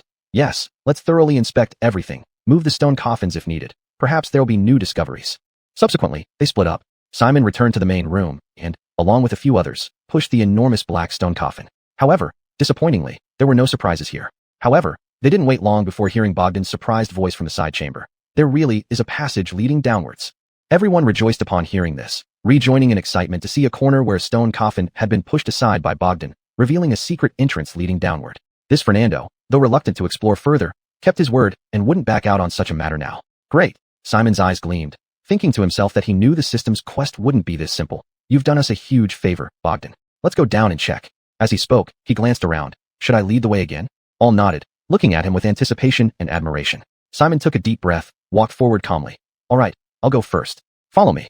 He stepped into the passage first, followed by Bo, who was both eager and fearful. Others filed in one after another, Iana holding Miranda's hand to keep the female dwarf from panicking, walking last. Then, just as they came down, she heard faint whispers and calls. Iana, come over. Come forward, touch it. I've been waiting for you, waiting for his great lineage. Though not loud, the voice sounded incredibly distant, yet filled Iana's ears, capturing her mind. Iana gradually felt as if she couldn't hear or sense anything else. She released Miranda's hand without realizing, her face slightly dazed but her steps quickening until she reached the front, walking next to Simon. Ahead, Simon had entered a new room. It was indeed a hidden tomb chamber, with a magnificent coffin coated in shimmering gold and studded with countless gems. Seeing the splendid coffin, Fraseria, standing behind, appeared extremely excited. There really is a hidden tomb chamber. Haha, this must be where the true tomb owner placed the body. This trip was worth it indeed. The others also wore expressions of joy, and a slight smile appeared on the corner of Simon's mouth. However, his expression remained cautious as he warned, Be careful, everyone. The tomb owner's soul might have turned into an undead. There will probably be another tough battle soon. Iana. He didn't finish his sentence before noticing Iana suddenly walking past him, heading straight for the stone coffin. Confused, he called out to her, but Iana paid him no attention, continuing forward and reaching out her hand to touch the massive gold-plated stone coffin. A strong sense of foreboding arose in Simon's heart, prompting him to step forward and grab Iana's wrist. Wait, there might be danger here. He tried to pull Iana back, but then he felt a tremendous force surging from within her. She exerted a strength almost equal to Armando's, walking straight ahead. At the same time, she reached out again to touch the stone coffin. Simon's face changed dramatically. Stay with me. Help me hold her. Behind them, Bo and Bogdan realized something was wrong with Iana and hurriedly stepped forward to grab her arms. Miranda, despite being terrified, rushed forward and wrapped her arms around Iana's thighs, preventing her from moving any further. Iana, stop. Talk to us first if you have something to say, she shouted, but Iana seemed oblivious, continuing to move forward. Simon rushed to block her path, frowning as he looked at her and noticed that her eyes were vacant, fixated on touching the stone coffin, as if nothing else mattered. Simon turned to look at the coffin, his brows furrowing as he immediately formed a suspicion. There's something wrong with this coffin. It's deliberately controlling Iana, trying to use her to open it and release whatever is inside. He felt certain about this, but then a thought crossed his mind. That didn't seem plausible. No, this coffin was larger than the black stone coffin above. Its lid was much heavier. Remember, even the black stone coffin's lid required several of them working together to move it. This one, Iana, being only a female half-elf, could not possibly push it open by herself. Whoever or whatever was inside must have had another purpose for controlling her like this. Watching Iana still attempting to touch the coffin, Simon had a new speculation. She's possessed. Syria also came over and saw Iana's expression, letting out a sharp cry. What should we do? Do you have any exorcism spells? Quick, cast one on her. Kurt stepped forward, looking at Iana's expression and spreading his hands with a somewhat mocking look. We don't know such spells. Otherwise, we would have helped lift Mr. Simon's curse first. Everyone was filled with worry, but then Kurt continued. However, I do know some methods to dispel evil using one's willpower.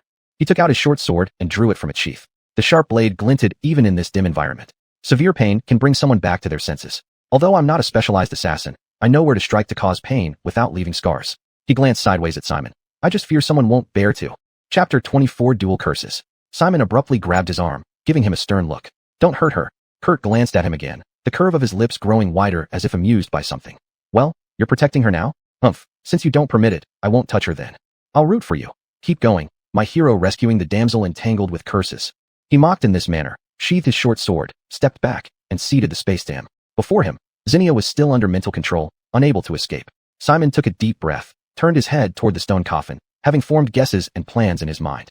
He hadn't thought before that the Rochelle would have such intense possessiveness, so much that even a curse wouldn't allow its target to be interfered by other forces. So, in this sense, though the Rochelle's curse has terrifying effects, it also acts as a protection for me at this moment, protecting me from being harmed by other curses, allowing only herself to influence me. Her goal is to turn my soul into an exclusive feast for herself, not letting any other power get a share. Thinking this way, his heart pounded fiercely. Despite not having 100% certainty, he felt inclined to take a gamble. Noble mage from the era of Netheril, how much of your power remains in this age where casters' abilities are strictly limited by the goddess of magic? And can the curse you cast rival the divine power of the Rochelle? How long can your power delay the curse on me? With these thoughts, he took a deep breath, stepped forward, extended his left hand, and pressed it against the stone coffin. Instantly, infinite coldness pierced through his palm like a steel needle, creeping along his marrow inward, making his entire left arm numb and devoid of sensation in a heartbeat. The icy chill continued to spread, crossing his left shoulder and moving down, reaching his heart, touching the place where the Rochelle's curse lay. Then, sharper pain appeared at his back, yet oddly enough, the terrible cold feeling began to dissipate.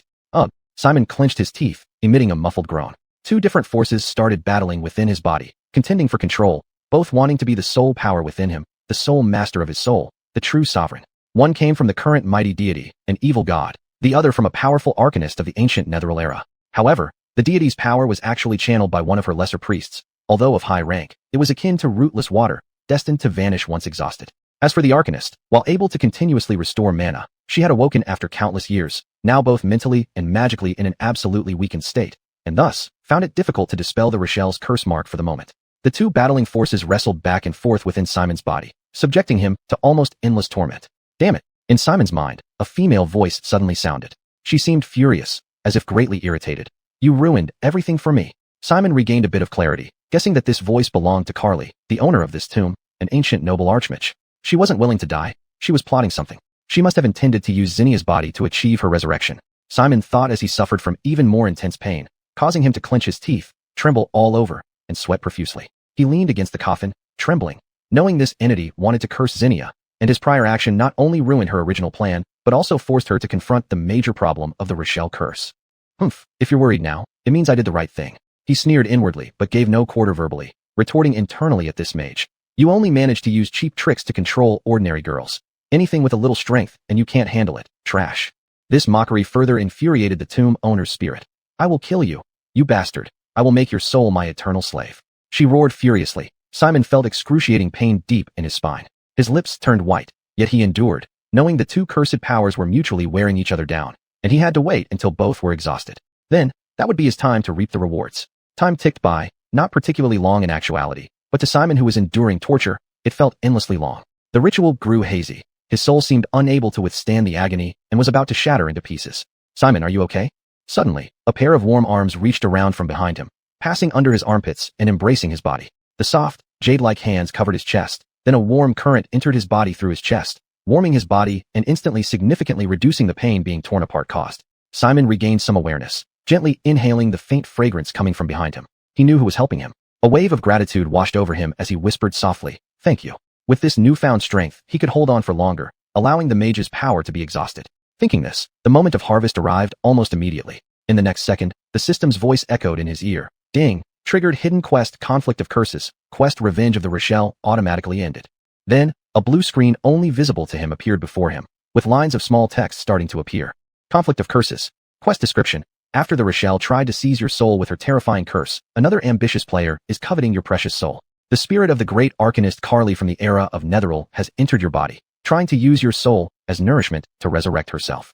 However, the first challenge she needs to overcome is the Rochelle's curse within you. Two forces have now formed a delicate balance inside you, and thus your will and decision have become the crucial factor that determines their success or failure. Choice 1. Side with the Rochelle's curse, extinguish the great arcanist's soul, gain 500 experience points, and unlock the subsequent quest Servant of the Rochelle. Choice 2. Side with the great arcanist Carly, eliminate the Rochelle's curse, gain 1,000 experience points, and unlock the subsequent quest Servant of Carly. Looking at the two options, Simon furrowed his brows, then bit his lower lip. Two different curses, asking me to side with one, and sell my soul to the other. No, I can't. My soul belongs to me, and absolutely cannot be given to anyone. System, he roared silently. Is there a third option? Let these two curses keep entwining and fighting within me until they are both destroyed, returning freedom to my soul. This thought lingered in his mind as the system's light screen trembled slightly before him. Subsequently, as he wished, a third line of small text gradually appeared below the existing two options. Choice 3. Let the two forces counteract each other, coexist in the long term. Gain 50 experience points, weaken the Rochelle's curse, extend its effective time, and unlock the subsequent quest dual curses. Below this option, another line of blood-red small text emerged, accompanied by a large exclamation mark. Warning. This option will involve long-term and intense physical and mental pain. Please choose carefully, host. Seeing this new option, Simon knew he had no other choice. Physical pain is only temporary. In this magical world, he would eventually find a way to remove these curses. But if he lost his soul, whether held by whom, the pain of enslavement would be eternal and unescapable. Without hesitation, he silently chose option 3. In the next second, the system's interface disappeared. At the same time, a peculiar force entered his body, controlling the intensity and region of the two curses, forming a delicate balance within him. In his mind, the voice of the ancient great arcanist sounded again, this time with a hint of panic. What is this power? Who are you? It seems the system's power is equally beyond this woman's comprehension. This thought crossed Simon's mind, and he couldn't help but snicker. Ancient bumpkin. He had no intention of explaining. All he could express was ridicule. Chapter 25, A New Mission. You damned fool. In Simon's realm of consciousness, the High Artificer Jillian let out another furious curse. However, under the interference of that wondrous third-party force which she couldn't comprehend, she was now even less capable of swiftly eliminating the Rochelle's curse and achieving her objective. Helplessly, she could only temporarily retract her powers, choosing to lie dormant within Simon's body, recover her strength, and wait for the next opportunity. The sensation of agony gradually receded, and the power of the Rochelle's curse became docile once again. Soon after, before Simon's eyes, the system's light screen flickered, presenting him with a new string of words. Dual curses. Mission description. Both the Spider Queen K and the ancient High Artificer Jillian have cursed you. These two forces continuously battle within your body, each vying for soul dominance over your soul. This results in an intricate balance between them, but your soul and flesh continually suffer from their struggle. Before your body is completely corrupted and your soul torn asunder, you must find a way to simultaneously remove both curses. Mission countdown, 64 days. Mission reward, 15,000 experience points. Supernatural gift, K's gift. Supernatural gift, Jillian's gift. Looking at this fresh mission, Simon couldn't help but prop his head up with his hand. 15,000 experience points.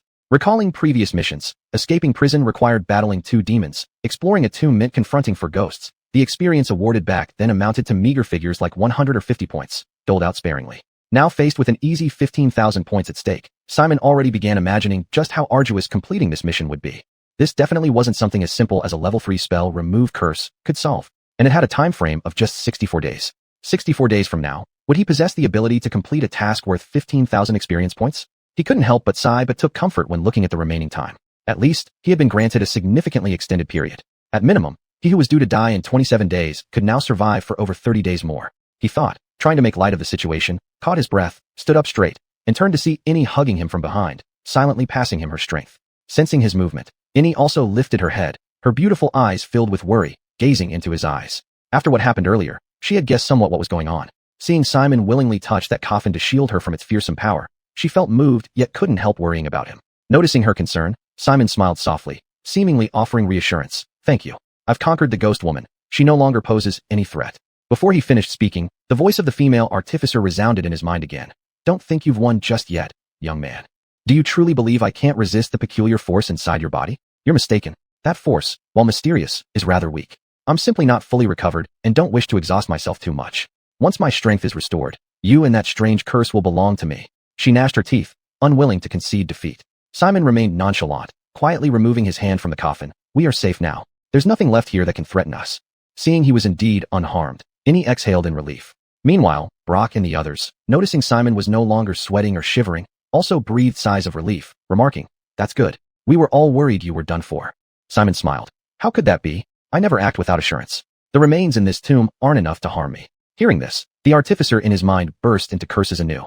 But Simon wasn't angry. The loser's raving made him feel sorry for her. He then glanced at the coffin and continued, "The gold and gems on this should be quite valuable, right? Should we take them off and then open the coffin?" His suggestion met unanimous nods. They promptly got to work, using drow weapons to scrape the gold plating and pry the jewels off the stone coffin, pocketing them for later. Inside his mind, the female artificer spat, "Shameless tomb robbers. You don't even spare a bit of money. Have you gone mad with poverty? How vile, utterly shameless." In response, Simon neither confirmed nor denied, only urging them on with an ever-widening smile. "Scrape thoroughly. Not a bit should be left behind." After scraping off all the gold and jewels from the coffin's surface, they collectively lifted the lid. Inside lay a completely desiccated corpse surrounded by numerous jewels. In his realm of consciousness, Jillian continued her relentless curses. Simon, however, paid no heed to her complaints. Without flinching at the dirt, he reached in, pulled out her body, shattered it into pieces on the ground, and stomped on the remains until nothing was left but ashes. Jillian's curses intensified at this sight. But unfortunately, this great artificer seemed ill-equipped for invective, cycling repeatedly through mere insults like shameless and bastard. It didn't take long for Simon to become entirely immune. Inside the coffin were various burial items including jade, gems, rings, and so on, which Simon took out one by one. Pierre smiled broadly throughout the process. The wrinkles on his face made him look like a chrysanthemum in full bloom. He counted the gold and jewels in his pouch, weighing their bulk and assessing their quality, boldly estimating. Just this one gem alone could sell for 300 gold coins. No, for 100, even 500 gold coins are possible. Everyone, we've struck it rich. Such opportunities don't come around often. We won't have to worry about food and drink for the rest of our lives. He danced with joy, unable to contain his excitement, while the others wore similar expressions of delight. A quick calculation suggested that each person might receive over 1,000 gold coins, enough to secure a comfortable life thereafter. As Simon chuckled, he actually had little knowledge of how to appraise these treasures and wasn't particularly excited by the money Pierre mentioned. After all, what awaited him next was dealing with the dual curse inflicted by Kay and an ancient great artificer's vengeful spirit. It was clear that mere thousands of gold coins wouldn't solve his problems. With little satisfaction in his heart, he added, "Since we've gathered our rewards, let's leave. We've delayed too long. It's time to make up for lost time." The others agreed without objection, packed up their loot, and turned to leave.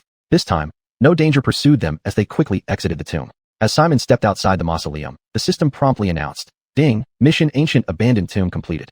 Rewards being distributed." A warm surge infused his body, alleviating the fatigue caused by the conflicting curses. Unable to resist closing his eyes, he savored this new power. Moments later, he reopened his eyes, now brimming with fresh insight. Looking down at his hands, he felt the presence of newfound strength. 4 wild magic spell slots were now at his disposal. However, the unique effects of wild magic. Did it work like when he cast spells inside the tomb, stirring up massive surges of magic to produce peculiar effects, such as a sudden fireball that obliterated all lingering spirits? If so, these spell slots could provide unexpected benefits in critical moments, allowing him to instantly devastate his enemies? The thought excited him immensely, but he soon furrowed his brow, took 2 deep breaths, and forcibly calmed himself. He mustn't get carried away. After all, this power was uncontrollable. At any moment, a rogue fireball might erupt around him, which would spell disaster. Taking a deep breath, he reminded himself to stay humble and composed. Meeting his comrades' expectant gazes, he took the lead, stepping forward. Chapter 26, Zekmu and the Blue Hat. After leaving Blassus's tomb, Basil and his group continued along their predetermined route. Fortunately, despite their worries about potential pursuers, the Dark Elves could not catch up to them so quickly in such a short time. The group pressed on without stopping for a moment, walking for 4 to 5 hours before finally feeling they had reached their physical limit. They then stopped to set up camp and rest. But setting up camp meant finding a place that looked safe and warm, starting a fire, assigning night watch duties, and eating whatever food they had. A far cry from having tents or sleeping bags. After all, they were fleeing and had to simplify everything as much as possible. However, their luck held out. When they were ready to rest, they soon found a cluster of xuanhuan fungi. Xuanhuan is a specialty mushroom of the Underdark. It is gray-brown in color, towering up to 2 or 3 meters when fully grown, with a very hard stem that doesn't rot easily, making it suitable for construction material or fuel. In their current situation, they could cut down some xuanhuan to make crude wooden bed platforms.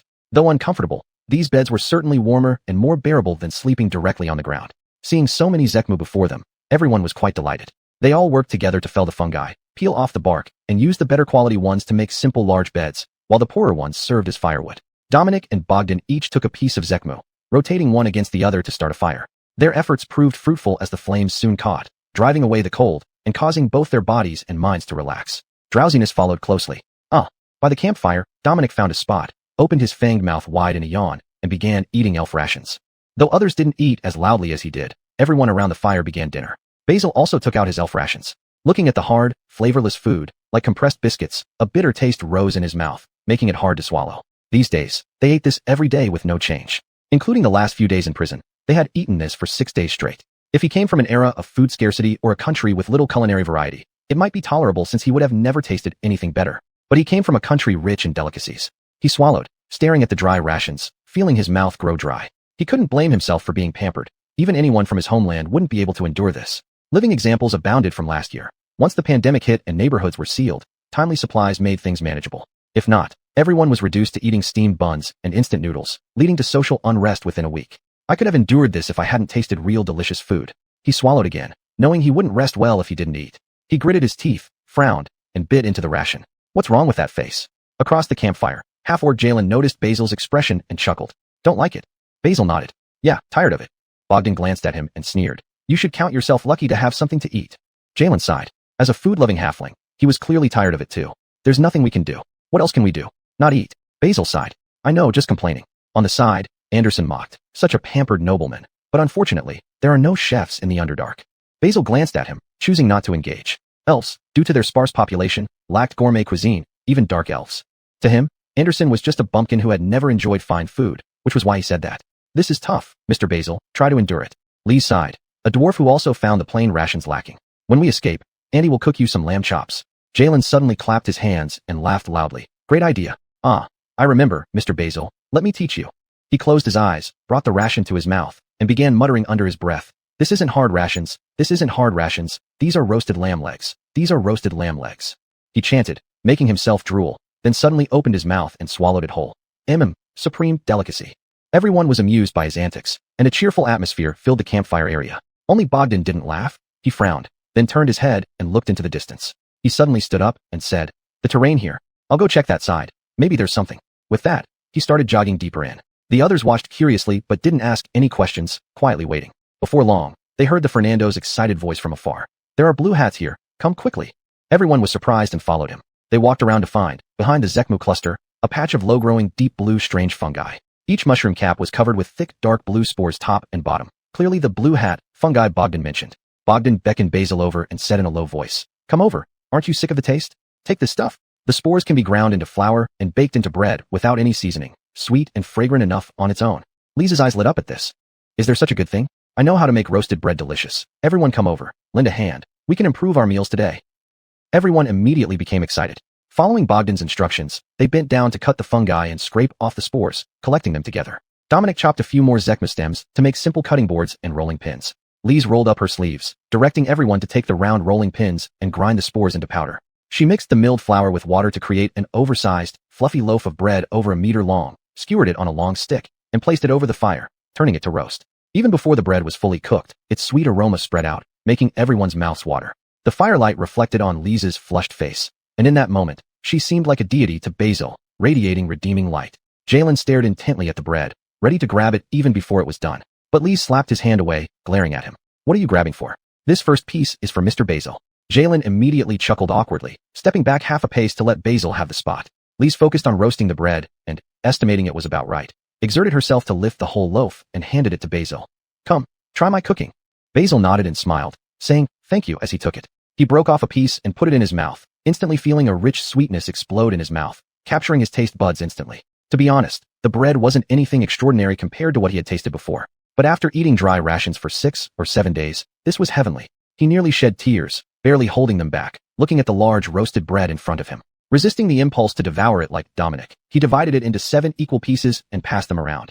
It's very good. Everyone share. All of you try Andy's cooking. Chapter 27, A Sensual Nightmare. Given the chance to improve their meals, none of them refused. Pierre was the most eager, hopping around to snatch his piece of bread and starting to devour it with gusto, his eating manner even more exaggerated than Lemuel's. Tasting the rich and sweet flavor, he didn't hide his emotion at all, tears streaming down his face. Wow, Miss Lees, you are truly an angel sent by Goddess Kennedy. Kennedy, the agricultural goddess of the hen, half-person, race. Lees merely smiled at his praise. Don't say that. If I am, then it's Lord Eric who sent me here, haha. Seeing her efforts so appreciated by everyone, she laughed joyfully. In an instant, the area around the campfire was filled with a sense of happiness. That night, Thomas had a rare full meal. After satisfying their appetites, fatigue eventually overcame everyone. The logs chopped earlier were assembled into makeshift beds. The group arranged their sleeping spots and night watch duties before draping themselves in clothes and slowly sinking into deep slumber. Then, Thomas had a dream. In the dream, he was a cleaner in a magnificent floating city, responsible for tending the garden of its mistress, an eccentric grand artificer. The mistress had a very twisted and cruel personality. If he did not clean well on any given day, he would be thrown off the edge of the floating city. He lived in constant fear, trying hard just to survive. However, this day, due to momentary negligence, he missed cleaning up a banana peel. The lackeys of the Grand Artificer were furious, throwing him into a prison cell, waiting until the next day to toss him from the city's edge. So now, he cowered in the corner of the hay-filled cell, trembling, filled with terror. He knew he was going to die tomorrow, yet he could do nothing but wait in terror and despair for the inevitable. Please, can someone save me? He called out inwardly. As if fate answered his call, the prison door suddenly opened, and then a tall, voluptuous, stunningly beautiful woman, dressed provocatively, walked in slowly. She wore a blue-pointed wizard hat, a black push-up wizard robe which left large patches of skin around her round shoulders and neck exposed, her pale and rosy complexion tempting anyone to kiss her. Beneath her delicate collarbone, her ample bosom rose high, squeezed by the tight robe into a deep, almost gravitational cleavage despite its snow-white allure. Her robe's lower half was split, revealing her shapely legs wrapped in fine black stockings that stopped at mid-thigh, adorned with lace trim. Thus, black see-through stockings below contrasted sharply with her fair, smooth thighs above, strikingly capturing one's attention.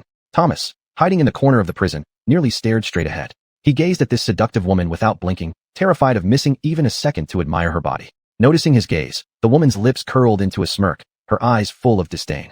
She stepped closer in her blue stiletto sandals, towering over him, and said haughtily, "Oh, lowly non-spellcaster, you were surely bound for death. But I, the great Lizette, pity your miserable fate and wish to offer you a chance to live." With that, she kicked off one sandal, lifting her left foot covered in silky stockings in front of him. "Kneel on the ground, take off my stockings, kiss my toes, and shout loudly that you are willing to become Lizette's slave. If you do this, not only will you gain a chance to live, but perhaps if you lick well enough to make me feel good." Her tone gradually shifted from arrogance to temptation. "Perhaps, I might break my rules out of mercy and personally grant you a night of pleasure." Saying this, she slowly ran her moist tongue around her crimson lips, her face full of enticing charm. Thomas swallowed hard, his eyes fixed on Lizette's nearby foot. Noticing his gaze, Lizette deliberately splayed her toes as if inviting his desire. As she moved, the already thin silk stockings became even more transparent. The toe of her foot, glistening and full like pearls, was right before him, making him involuntarily want to lean in, kiss, and suck. Thomas felt dizzy, a flood of memories suddenly surging into his mind. He had spent his entire life up until now as a hard-laboring cleaner, never having enough food or warmth, living a life worse than pigs and dogs, not to mention ever having a woman. His savings weren't even enough to pay for one night with the lowest-class prostitute in the slums, someone who was sick all over. Whenever he walked in with money, hoping a woman might take pity on him and spend one night with him, even the oldest, ugliest, fattest women would just give him a disdainful slap, sending him away. This led to him always being insecure, believing that he would never receive any woman's affection. But today, such a noble, beautiful, and enchanting woman offered herself to him, even letting him start by kissing and licking her toes. What reason did he have to refuse? He didn't know, but deep down, a thought kept nagging at him not to say yes. His hands trembled uncontrollably, reaching up along Lizette's beautiful legs, stopping at the center of her round, snow-white thighs. His fingertips grabbed the edge of her stockings and slowly rolled them down, peeling them off inch by inch. In front of him, Lizette frowned, her eyes filled with disgust and contempt. Seeing that he acted without speaking, her voice grew increasingly harsh. "Say it. You'll be Lord Lizette's slave." She seemed angry, breathing heavily as her plump chest rose and fell. "No. Say it. You'll be Lord Lizette's dog, her most despicable slave and animal. You will give everything to Lord Lizette." Thomas's throat moved up and down, Flames of desire burned inside him, making his body feel like it would explode. He desperately wanted this woman, almost losing control and saying the words. Yet, something restrained him. The words were stuck in his throat, unable to come out. Filthy worm, what are you hesitating about? Seeing him continuously silent while removing her stockings, Lisette was nearly frantic with anger. Speak up. Speak. You, For some reason, she suddenly let out a series of agonized screams, her beautiful face contorting wildly, looking like a demonic fiend. The Rochelle. With her scream, Thomas suddenly jolted awake. A searing pain shot through his back, shocking his soul and instantly restoring his consciousness. No, I'm not a cleaner from the floating city. I am Thomas from Earth.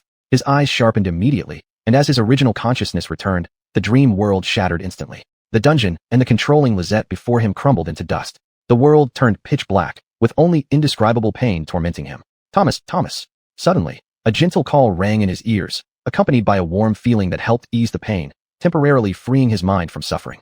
In reality, Thomas's consciousness gradually reclaimed control of his body, followed by the realization that every part of him hurt. Opening his blurry eyes, he saw Lucy, tonight's guard, beside his bed, holding his hand, looking down at him with her strikingly blue eyes full of worry. Are you okay? Her lips parted, her voice ethereal and melodious, filled with concern. Feeling better now? Chapter 28, Laurie's Secret. Simon furrowed his brows, feeling his back completely drenched in sweat. He tried hard to regain his composure and then reached up to touch his forehead, finding it covered with hot sweat. What's happening to me? He panted heavily, his heart pounding, trying to recall. But no matter how hard he tried to remember now, he couldn't recall any details of the dreams. You might be having a curse outbreak. Laurie lowered her eyelids and said softly with a hint of sorrow. Ever since just now, you suddenly clenched your teeth, furrowed your eyebrows, turned red in the face, tensed up all over, shivered, and sweated profusely. Feeling that something was wrong with you, I came over to treat you and wake you up, hoping you might have some clue about what's going on with yourself. She said this while looking at him anxiously. Are you okay? Do you feel any other changes in your body? Hearing this, Simon fell into silence. He remembered the pain from earlier and how Laurie described it. Feeling so much pain, yet not waking up, only trembling violently and sweating profusely in the dream. This must be what the system describes as a dual torment of both mind and body, right? Thinking of the two curses he had, he couldn't help but sigh. It seems so. Then he laughed bitterly. Gaining freedom is really not an easy task. Laurie smiled faintly before the smile vanished. She looked at his slightly haggard face, feeling a pang in her heart. She stretched out another hand, gently stroking the hair by his temples, her voice soft. The curse from the tomb owner this morning, wasn't it actually not completely resolved? She had suspected this early on. After all, how could the soul of a grand arcanist from the Netherese era be so easily eradicated by Simon? Looking at Laurie's expression, Simon lowered his head. After a moment, he lifted his head again, forcing a smile. Don't worry, I'll handle it. Hearing this, Laurie knew that her guess was correct. From his strained and somewhat unpleasant expression that morning, she guessed that the great arcanist's curse hadn't truly been eliminated but was only temporarily suppressed by some means. He said that intentionally to prevent them from worrying. In reality, he had silently borne everything. This filled her heart with emotion. Thank you, Simon, she whispered. If it weren't for you, I can't even imagine what kind of fate I'd be facing now. She spoke softly, lowering her eyelids, her expression one of guilt. I'm sorry my will wasn't strong enough. If not for protecting me, you wouldn't have been controlled by that soul's power in the tomb this morning. She bit her lip, her face full of remorse. Simon forced a smile. What are you talking about, Laurie? If I were in danger, you would come to save me, right? Laurie closed her eyes and nodded lightly. After a moment, she opened her eyes and looked straight into Simon's, speechless for a time. They stared at each other, the atmosphere quiet.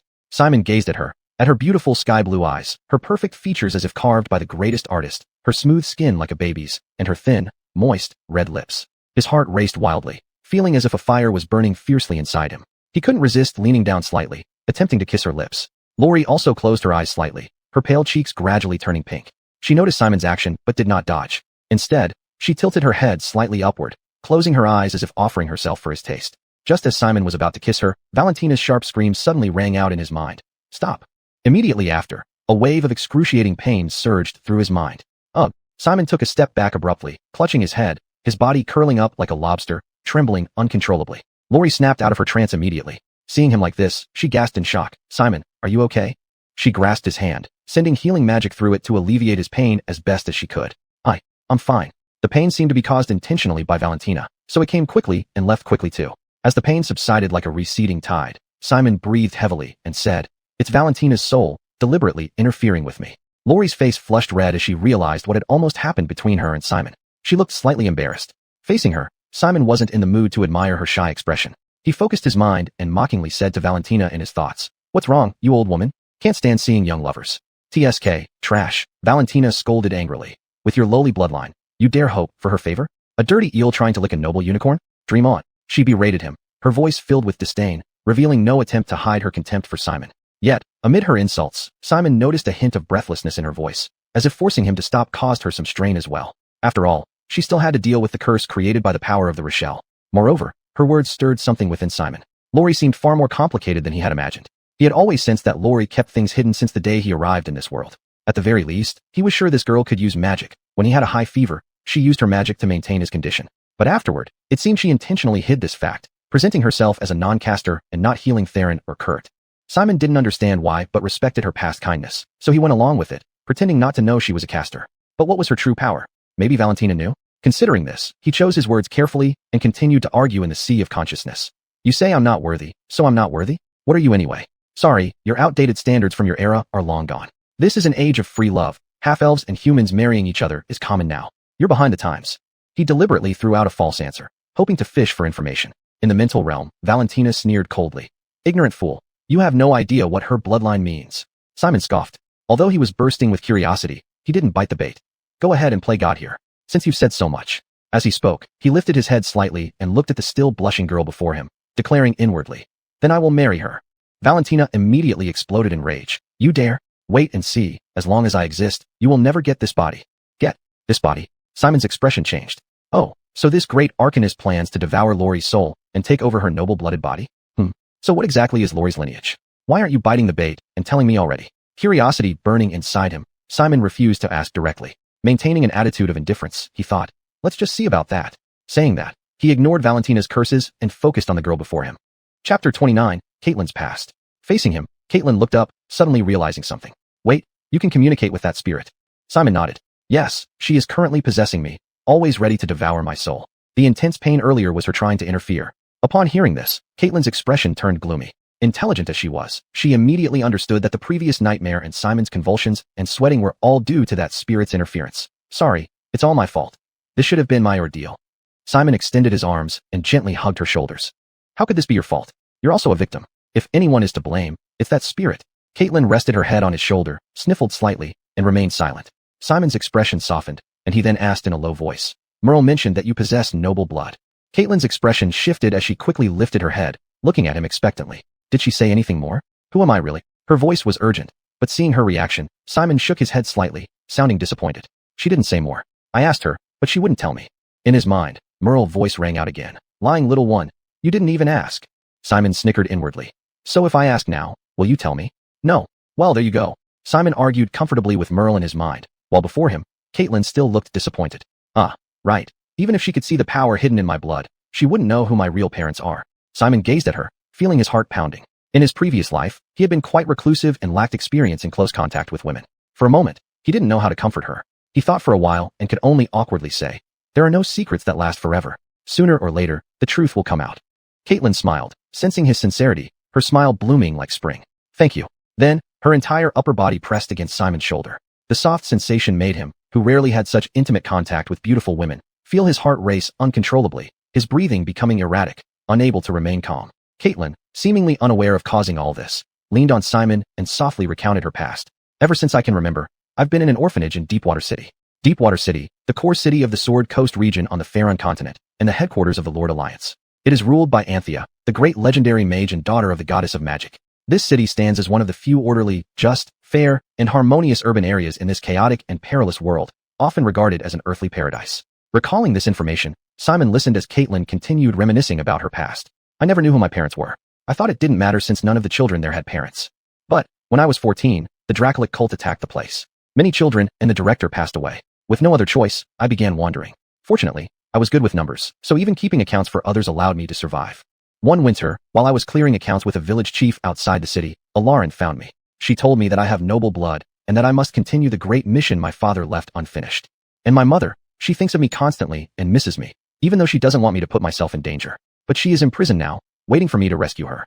Speaking thus, she slightly turned her head on Simon's shoulder. Then, the Lauren breathed icy dragon breath at me. At that moment, I almost thought I would die, but that breath didn't kill me. Instead, it granted me the power to cast spells. As she spoke, she raised her hand, without uttering any incantations, yet a gentle white light shone from her palm. It's called healing. Simon nodded slightly. So, the power in your blood hasn't awakened yet. The magic you use comes from the Lauren's gift. A powerful being bestows part of their power upon another. If this power is intended to harm, it is called a curse. If it is to enhance, it is a blessing. And if a blessing takes permanent effect, can never be deprived or cancelled, and completely becomes part of the recipient's own power, it may even be strengthened through training. In that case, this power would be called a supernatural gift.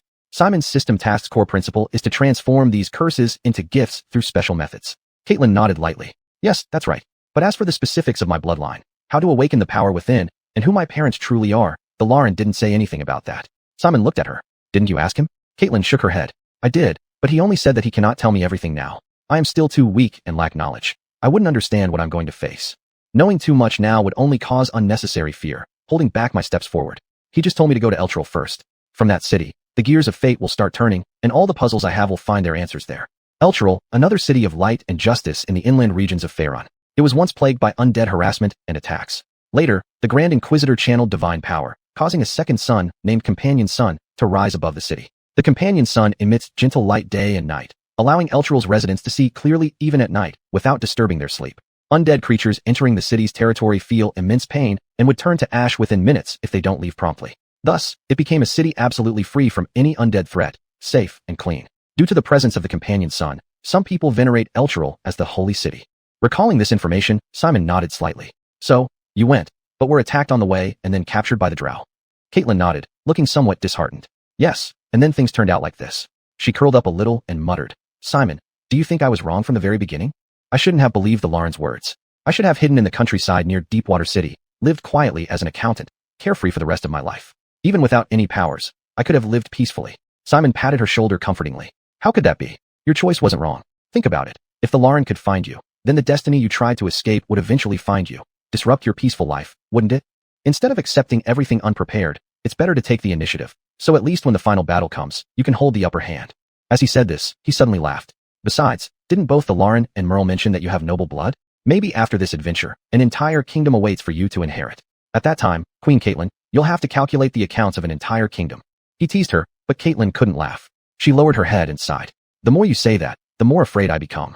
If my parents are so powerful, then the enemies who made them suffer must be even more formidable. Can I really handle them with my abilities? Chapter 30. Cave Dwelling and the Capture of the Monster. Jacqueline complained thus, her attitude extremely negative and pessimistic. In this moment, she lost all her previous alertness, maturity, and steadiness. Instead, she appeared like a minor girl, recklessly venting her fear and unease. Simon looked at her face and felt a surge of impulse in his heart, irresistibly reaching out to hold her small hand. But you're not alone, are you? Reliable people will fight alongside you, facing those enemies destined in your path. Jacqueline raised her head and looked at him, her water blue eyes shining with light, two enticing red spots blooming on her rosy cheeks. For a moment, she was speechless, and Simon also could not think of anything more to say. He just stared steadily at her, gazing down at her expression. Both sank into silence, gazing at each other, only the fire in the distance crackling and burning, adding tranquility to the night. From afar, Seamus, lying on another plank bed, suddenly stretched, yawned, and mumbled, "What time is it? Shouldn't we get up?" As he spoke, he kicked Bone next to him with his foot. The orc, who was sound asleep, turned over, mumbling, "I don't know. Let's sleep a little longer." With their murmurs, Destiny, Barrett, and Kurth also turned over one by one, waking up from their dreams. Jacqueline, who had been leaning against Simon's chest, hurriedly got up, her face slightly red, deliberately pulling away from him a little. Simon's expression carried a hint of regret, but there was nothing he could do. After all, in such an outdoor environment, it wasn't appropriate to make any further attempts. No worries, there should be more opportunities in the future. He consoled himself as such and stood up, calling out loudly, "It's time to wake up, everyone." With his call, Seamus flipped and got up. This sharp-eyed halfling noticed Jacqueline's shy expression instantly, his eyes brightening. His instincts as a bard took over immediately.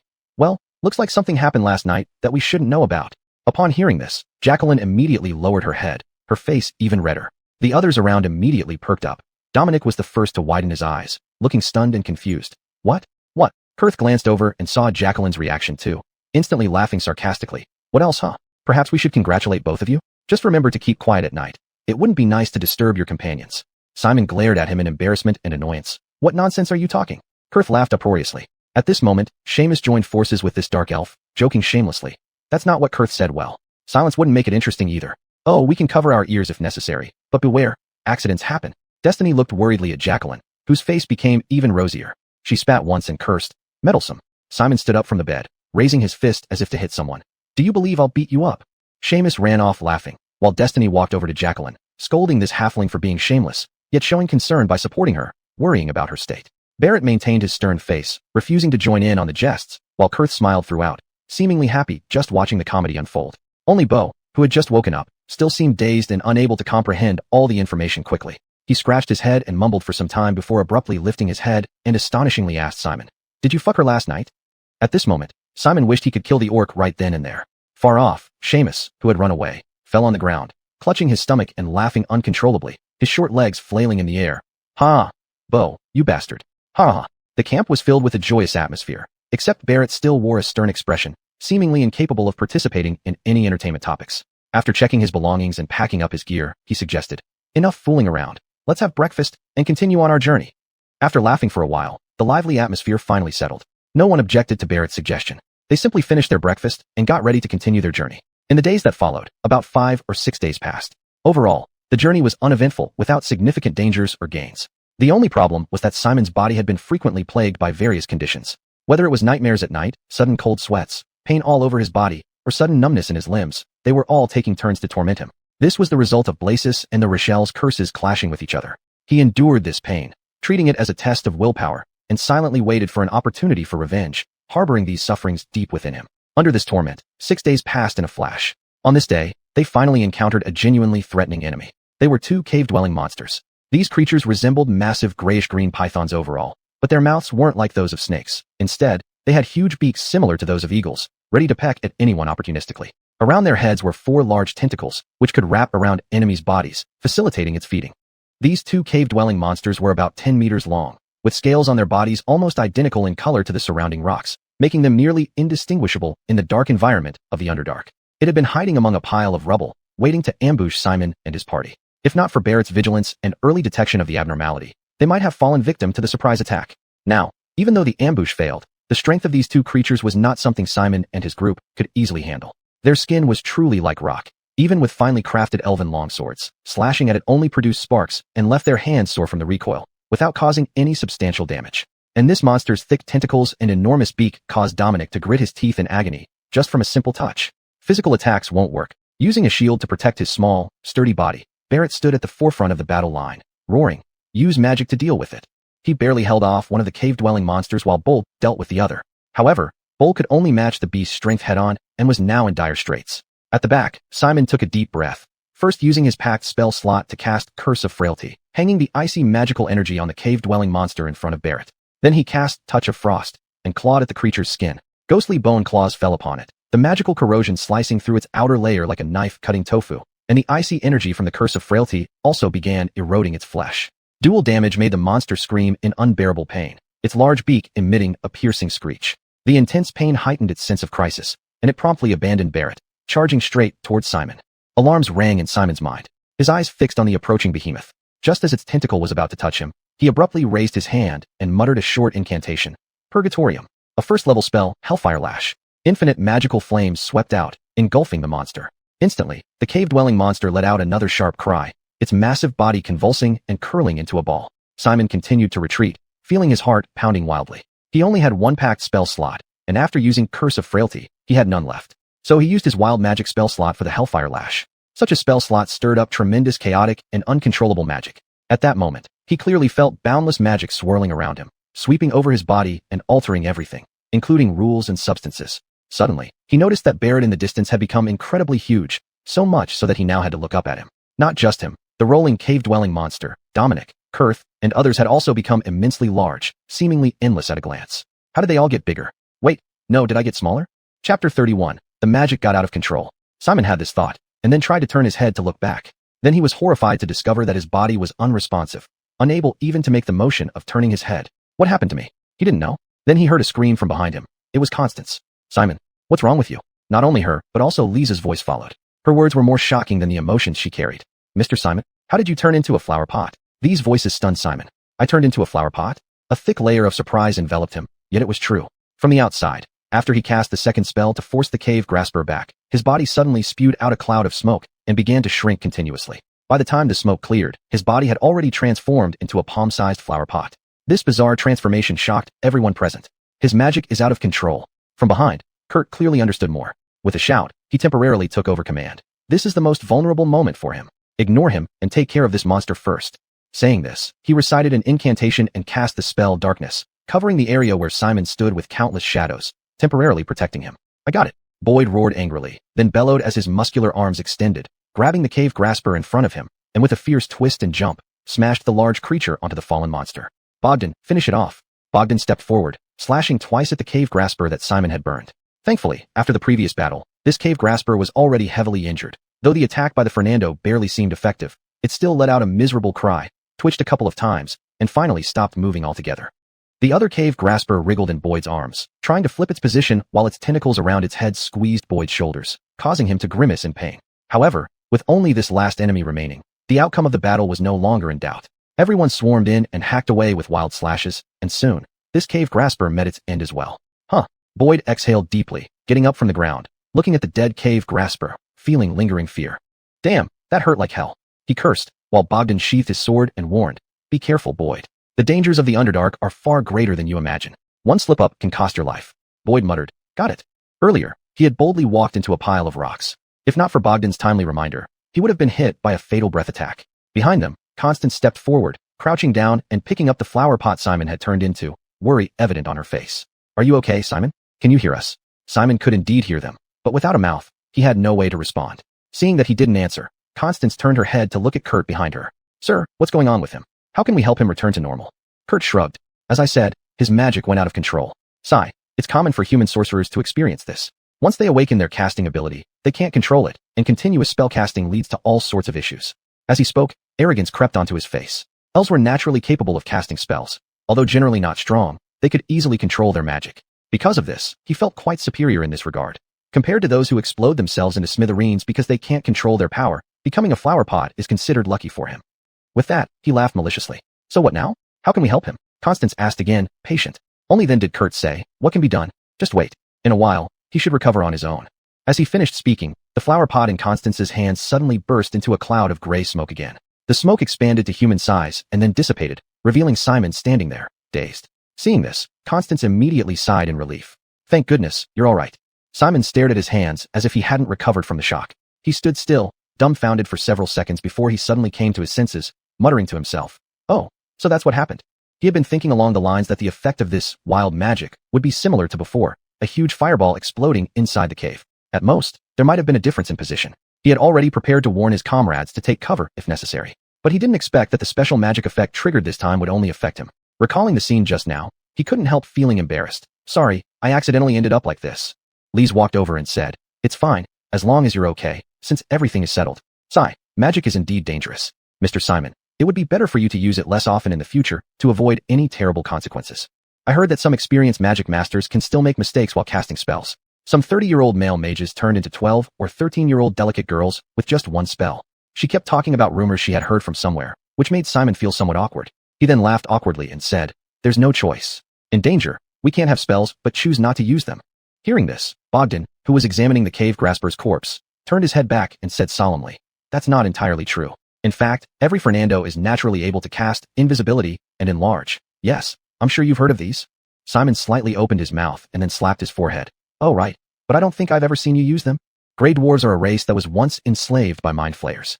In fact, many races in the material plane were once enslaved by mind flayers, and entire races were transformed, leaving behind irreversible mental trauma. But the Grey dwarves were an anomaly. With their rock-solid willpower, they resisted the mental damage caused by the enslavement by mind flayers, avoiding permanent insanity and even awakening latent psionic abilities. Since then, every Fernando child born could naturally master the spells Enlarge and Invisibility.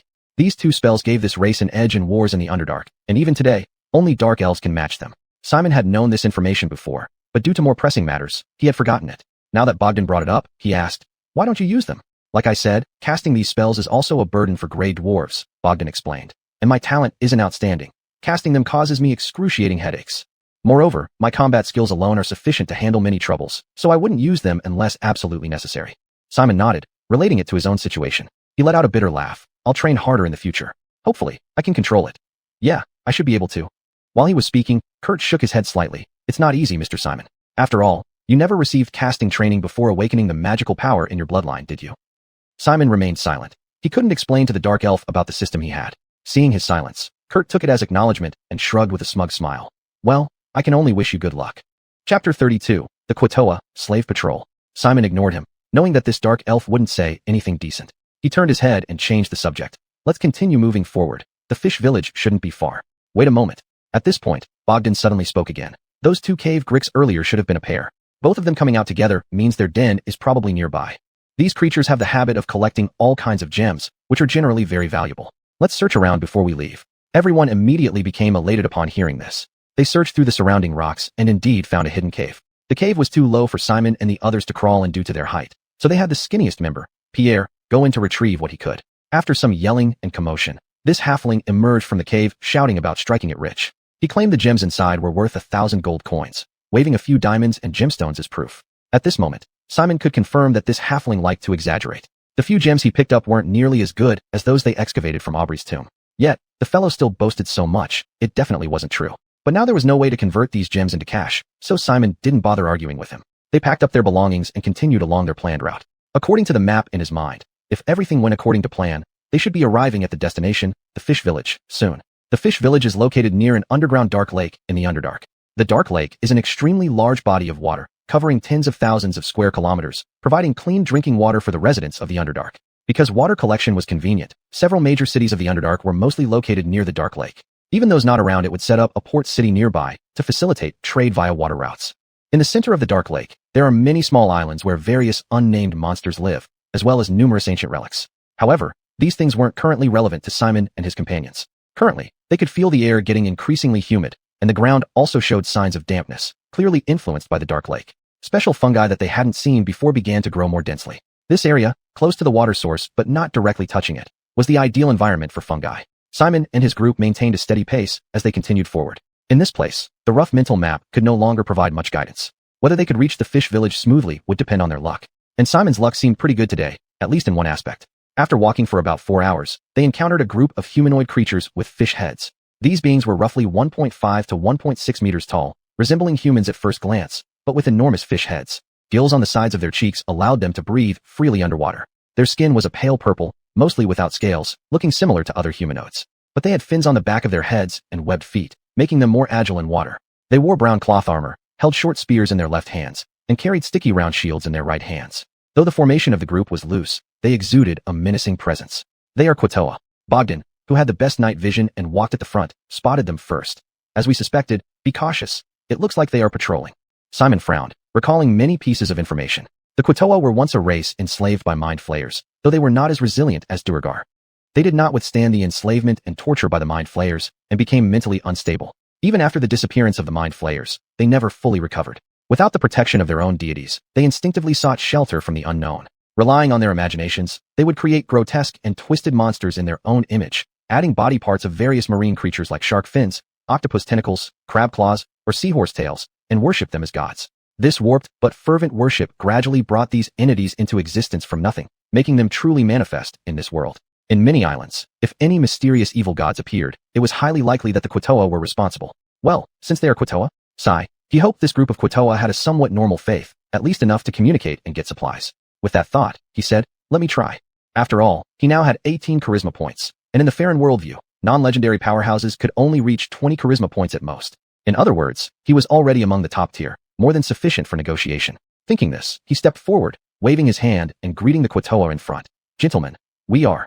Then he saw the normally traveling Quatoa turn their heads upon hearing his voice. Suddenly, their lifeless fish eyes bulged wide open, and they began to croak eerily. Offerings. They are offerings. Enough offerings. Capture them. Kill them. Release the blood. They yelled, making strange bubble-like sounds, then rushed towards Simon's group, waving their short legs wildly, like crazed lunatics. Seeing this, Simon cursed inwardly. Damn, the worst kind of situation. Cannot negotiate with the enemy. He roared, quickly retreating, chanting spells to summon ghostly bone claws, ready for battle. Prepare for combat.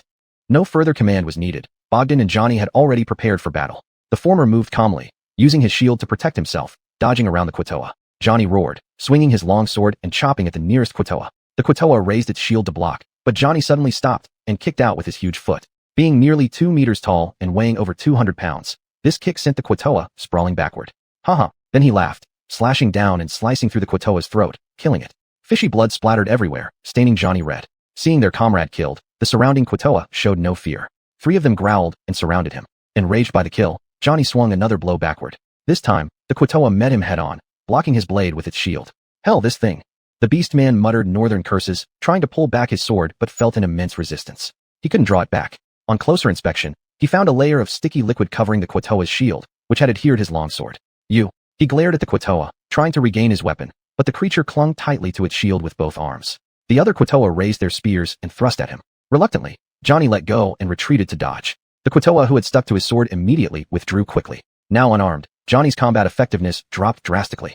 Chapter 33 Slabuto. Dominic, fall back first. On the other side, Bogdan saw his weapon being taken away and immediately realized the situation was tricky. These Kuta fishmen had unique combat skills that he had forgotten to warn about, and didn't expect this guy to actually fall for it. With no other choice, he had to shout warnings loudly while dealing with most of the enemies. Bogdan carefully defended against the attacks of the Kuta fishmen. His longsword changed direction rapidly. He feinted an attack that tricked the opponent's shield into blocking to the right, then suddenly thrust from the left, slicing through the fishman's leather armor, causing blood to gush out. His movements were steady and proficient, making him truly worlds apart from Dominic. Several fishmen rushed up together, surrounding him and stabbing wildly with their short spears. However, this dwarf remained calm and collected, using his armor to absorb the force. Although he seemed to be at a disadvantage, he didn't let the enemy gain any advantage. Further back, Inna pulled back the bowstring and fired an arrow, instantly taking the life of a fishman. Basil also cast Chill Touch, with ghostly bone claws scratching forward, quickly killing another Kuta fishman. However, these creatures were clearly not like the goblins they had encountered before. A few deaths wouldn't lead to a collapse in morale and a full retreat. They shouted incomprehensibly and continued their relentless charge despite their comrades falling one by one. Basil and the others had no choice but to kill them all. Fortunately, this group of Kuta fishmen slave catchers was small in number, only 7 or 8, and their combat ability was very weak, looking like a motley crew. With everyone coordinating efficiently, it wasn't too difficult to deal with them. A minute later, the last Kutu fishman fell, and the battlefield finally returned to tranquility. Phew. Bogdan exhaled deeply, surveying the bodies on the ground, saying solemnly, I told you, these fishmen can't be trusted and are most likely enemies.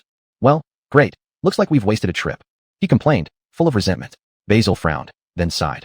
We had no choice. We were all quite worried back then that those dark elves might come after us. Inna lowered her eyes guiltily. She had been the most worried about being chased by the dark elves. Now, hearing Basil's defense, she felt somewhat apologetic. In the distance, Dominic retrieved his long sword, his face dark, remaining silent. Pierre and Destiny approached. The latter tended to the injuries of the group, while the former asked, What do we do now? Basil remained silent, recalling the map. He carefully pondered over the markings on the map Goldie had given him, biting his lower lip. Actually, there were many locations marked on the map, but he ultimately chose to visit this fishman village and the mushroom forest inhabited by the fungi people because both were marked with a yellow exclamation mark, indicating that they were neutral and harmless to the dark elves. So did a highly aggressive fishman village like this really qualify as harmless? Or had he misunderstood? He was stumped, looking at the scene before him, unsure of what to do. So what do we do now? Pierre repeated, and at this moment, this naturally optimistic halfling bard couldn't even think of a joke. Should we return the way we came? I bet the dark elf guards are hot on our heels. Going back now would be suicide. No one could answer this question. None of them could make a reliable judgment or bear the responsibility if their decision turned out wrong. Basil glanced around and knew that he had to step up in this critical moment. How about we continue moving forward, he suggested. Everyone immediately turned to look at him. Without waiting for anyone to speak, he laid out his thoughts. From what we've seen so far, there's a clear gap in combat strength between us and them. Even if the enemies are insane and non-communicative, we can ensure our safe retreat. We've already come this far.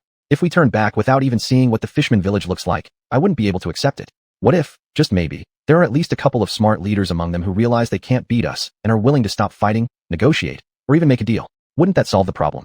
He proposed. Going back means certain death anyway, so why not take a chance and head for the fishman village? Things can't possibly get worse than they are now, can they? His words left everyone in silence. All right. Bogdan lowered his head and finally mumbled. Then, be on your guard. Let's go see the fishman village. Basil exhaled deeply, a relieved smile showing at the corner of his mouth. He suddenly felt something and turned his head to see Inna sneakily smiling at him from the side. Realizing he was looking at her, Inna suddenly turned her head away, saying, Let's continue our journey then. The group no longer objected. They tidied up and prepared to move forward. But at this moment, a deep voice with bubble-like noise came from the darkness. Visitors, are you the ones prophesied to save our tribe? They turned their heads and saw an elderly Kutu fishwoman walking out slowly with a cane. Behind her were 12 Kutu fishmen, wearing leather armor and carrying scimitars and shields, looking similar to the ones they had just fought. However, unlike the fanatical and insane fishmen before, these fishmen looked very calm, lining up orderly behind the old woman, appearing well-trained rather than chaotic cannon fodder. Basil immediately became alert. He waved his hand, signaling everyone to be on guard and ready for battle. Then he stepped forward and said composedly, Madam, I am Tom Basil, and these are my comrades. I apologize, but we don't understand the prophecy you mentioned. We only came here due to trouble with the dark elves. The old fishwoman nodded slowly and spoke slowly. Thus, everything matches up. Her chin whiskers trembled slightly as she moved slowly, like an elderly grandmother who struggled to speak clearly. I am Pure-Upping, once the leader of the Slabuto tribe, the high priestess of the Mother of the Sea. Bogdan and Inna exchanged glances, seeing the tension in each other's eyes. The Fernando quietly gripped his weapon, ready for another fight. Basil took a deep breath, waving back to reassure everyone not to be too tense. Then he stepped forward and addressed the female fishwoman. Greetings, honored Lady Pure-Upping. It's an honor to know your name, though I'm sorry our meeting is under such circumstances. He watched her cautiously, gritting his teeth inwardly. He had just killed dozens of her clansmen, yet now he was about to meet their leader. The situation was, according to his understanding, they should be fighting fiercely, but the fish people before him were a group of mentally unstable madmen. No matter, the fishwoman spoke slowly. They were deceived by the evil god known as Father of the Deep, betraying the sacred faith of the Mother of the Sea. Their deaths were justified. On the contrary, since you have cleansed their wicked souls so thoroughly, it proves that you indeed are the ones prophesied by the Mother of the Sea to save Slabuto. She said this calmly, her chin whiskers trembling slightly, contrasting sharply with the previous chaotic fishmen. Basil and his companions exchanged doubtful looks. But then the old fishwoman continued. The Mother of the Sea prophesied that you are fleeing from evil pursuers. Therefore, we have prepared boats for you to cross the dark lake and escape your enemies. However, before that, we need your help to drive out the evil belief in the Father of the Deep and bring the Tidecaller tribe back into the arms of the Mother of the Sea. Only then can we provide you with assistance. Chapter 34, A New Mission. Simon and the others all wore looks of surprise. At this moment, they suddenly realized that this so-called Mother of the Sea and her priests, represented by this elder fishwoman named Kylie, truly had some skills. At the very least, they had successfully foreseen the core needs of Simon and his group, and the reason they provided was one that could not be refused. Simon opened his mouth, looking at the fish person in front of him, feeling he had no reason to refuse this. He glanced sideways at his comrades in arms, took a deep breath, and did not rush to agree. Instead, he maintained composure. We are newcomers and don't understand the specific situation here. Could you start from the beginning and give us a detailed introduction? What is the current situation within your tribe? Who exactly are the enemies we will face? How many? And most importantly, what is your plan? He calmed down, thought carefully about the entire matter, and then fired off several questions in succession. The rest looked at him, nodding solemnly. Roxy glanced at him with slight surprise. Through her days of understanding him, she guessed that these questions indicated that Simon was likely getting invested in this matter. After weighing the pros and cons, Roxy also acknowledged his judgment. In front of them, the fish person Kylie nodded gently. All right. She then explained leisurely. This place was originally where the great Mother of the Sea manifested herself. She blessed this place and named it Slabdo. The Kodal fish people have thrived here for 500 individuals. Simon blinked. He didn't take the background seriously. Most of it was likely fabricated by the Kodal fish people themselves. These people would say anything when crazy enough. What was truly useful was the information conveyed afterward. 500 Kodal fish people. Hearing this number, he couldn't help but exchange glances with his comrades, all feeling the situation was quite challenging. With 500 on the other side, and only 5 genuinely combat-ready members among their group. Excluding Pierre and Gerardo who weren't really fighters, it left him thinking. Great, we're all super warriors fighting 100-to-1 battle. As he thought this, Kylie continued her explanation. We humble and devout followers of the Mother of the Sea found peace in her mighty power, able to spend our lives in tranquility. However, starting last month, my daughter Mara claimed she encountered a greater entity in her dreams, named Father of Depths. That evil deity bestowed her with immense power and stirred intense fervor in her. I tried to change her blasphemous thoughts, but that madness spread like an infection, quickly affecting most of the tribe. Only the most steadfast and devout believers of the Mother of the Sea remained clear-headed, preserving their sacred faith. I had no choice but to feign obedience, pretending to cooperate with her plans while secretly seeking opportunities to return the tribe to the right path. Simon frowned slightly, recalling the aggressive fish people earlier, and then looking at the calm, emotionless fishwoman before him. He thought, although both sides seem somewhat abnormal, at least this one can communicate and seems friendly enough. Thinking this, he couldn't help but ask, so, you want us to defeat your daughter on your behalf? Kylie nodded. She has committed an unpardonable sin. Only by giving up her life can she cleanse herself of this sacrilegious wrongdoing. Simon took a deep breath. A mother hiring outsiders to kill her daughter was shocking, even knowing the others were crazy. He swallowed and asked, so, how many people will we be facing? Roughly how many in your tribe? Kylie lifted her large fish head slightly. Of course not all of them. In fact, I've been secretly accumulating strength to overthrow her rule. Due to recent battles and slave hunts, her forces have suffered significant losses. Simon followed up. So, how many will we actually face? Kylie mumbled to herself, her round fish mouth making bubbly sounds. I hope you pretend to be captured prisoners, then together with other captives, be taken to Mara's sacrifice ground. She has spent a long time preparing for this blasphemous ritual to the Father of Depths, intending to gain more power from him. I need you to destroy it to prove her wrong. As you start destroying her sacrificial grounds, I will lead my infiltrated team to act together and subdue all her followers. Just as she finished speaking, Simon was interrupted by the system's voice in his head. New mission triggered. The sacrifice ritual of the Father of Depths. Then, only visible to him, The system's interface appeared before his eyes, with rows of small text detailing the mission. The sacrifice ritual of the Father of Depths. Mission description. The Caudal fish people of Slabdo once had a relatively normal and peaceful faith, but an evil entity named Father of Depths has corrupted everything, leading them to fall. The priestess of the Mother of the Sea invites you to destroy this influence, earning the gratitude of the Caudal fish people. Mission reward. 400 experience points. Supernatural gift. Gift of the Mother of the Sea. Simon's pupils constricted slightly upon seeing this. 400 experience points, and a supernatural gift. How difficult would this mission be? Simon furrowed his brow tightly, tempted by the rich rewards, yet also concerned about the potential danger ahead. He swallowed hard and continued asking. I understand, but I need to ask again. How many enemies will we actually face? He stared intently at the dead fish eyes of the fishwoman before him, trying to pressure her into answering straightforwardly. Kylie's protruding fish lips moved for a moment before she replied. Actually, not many. Many in the tribe lack combat ability. Most hands are outside capturing slaves. At the sacrificial ground, there are at most 2 or 3 dozen. The only trouble is my daughter. She now possesses magic far stronger than mine, which is why I haven't been able to rebel against her. Hearing the number, Simon immediately breathed a sigh of relief. Thankfully, judging from the previous battle, this might not be impossible. He turned around, glanced at his comrades in arms, noticing that besides Bo with his injuries, everyone else was still in good condition. So, frowning, he hesitated before saying, I need to discuss this with my teammates. The fishwoman nodded gently with her large fish head and stepped back half a pace to give them space. Simon took a deep breath, turned, and asked his comrades, what do you think? Gerardo looked worried. I don't find it reliable. According to her plan, first, we have to tie ourselves up as captives. Simon quickly responded. I'll make sure to talk to her about tying us with loose knots that can be easily undone. We won't really be tied tightly. The key question is, should we take such a risk? Mackenzie scoffed. You seem to trust this fish person quite a lot. Do you believe everything she says? Are you even considering if this plan is feasible?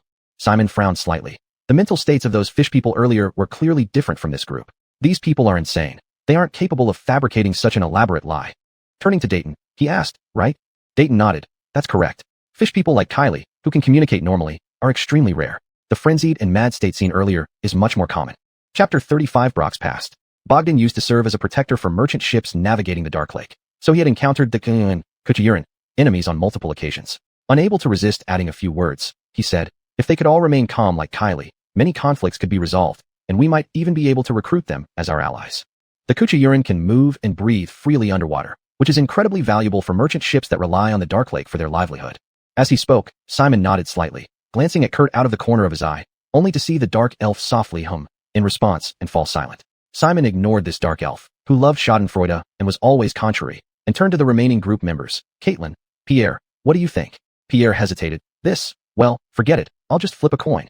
As he spoke, he took out a copper coin from somewhere unknown, tossed it into the air, and muttered heads for yes, tails for no. He then opened his hands, and the coin landed heads up steadily. So he declared, I agree to go inside. Caitlin quickly followed. I also think we should actually. She lowered her voice. We don't really have any other choice but to take this risk. After all, we have the dark elves at our backs, and changing course now would be counterproductive. After a pause, she added, also, not everyone in our team is a combatant. When we participate in operations, others need to be kept in a safe place. Lise and Pierre nodded vigorously, grateful she still thought about them. Simon nodded in agreement. Good, I'll talk to her later. So we're all agreed to take this risk. Bo. At that moment, he suddenly noticed that Bo, the orc, had been hanging his head low and looked dispirited since the beginning, showing no interest in anything. What's wrong? Simon asked. Nothing. Bo shook his head, still looking melancholy. I agree. Simon furrowed his brow but then took a deep breath and stopped concerning himself with Bo's state. He turned and walked towards the female fishwoman, saying, Miss Kylie, we've decided. But before that, we need to discuss the specific details of the plan. As he spoke, he waved, signaling Bogdan, Kurt, and others who would participate in the battle to join the discussion. However, Caitlin did not go over. She looked at the gloomy expression on Brock's face, her beautiful eyebrows slightly knitted, and stopped walking, standing beside the orc. Brock also did not follow. He lingered behind, holding his wound, sitting against the rock wall with a low sigh. Ouch! His exclamation made Caitlin frown more deeply, sensing a heavy atmosphere enveloping the young orc. This was not good news, especially with a big battle looming. Thinking this, she went over and sat beside him. What's wrong? Does your wound hurt a lot? She asked this because the orc had been injured many times before, and this one was relatively minor, yet he had never shown such a dejected look before. There must be another reason. Not really, Brock mumbled. Just a minor flesh wound.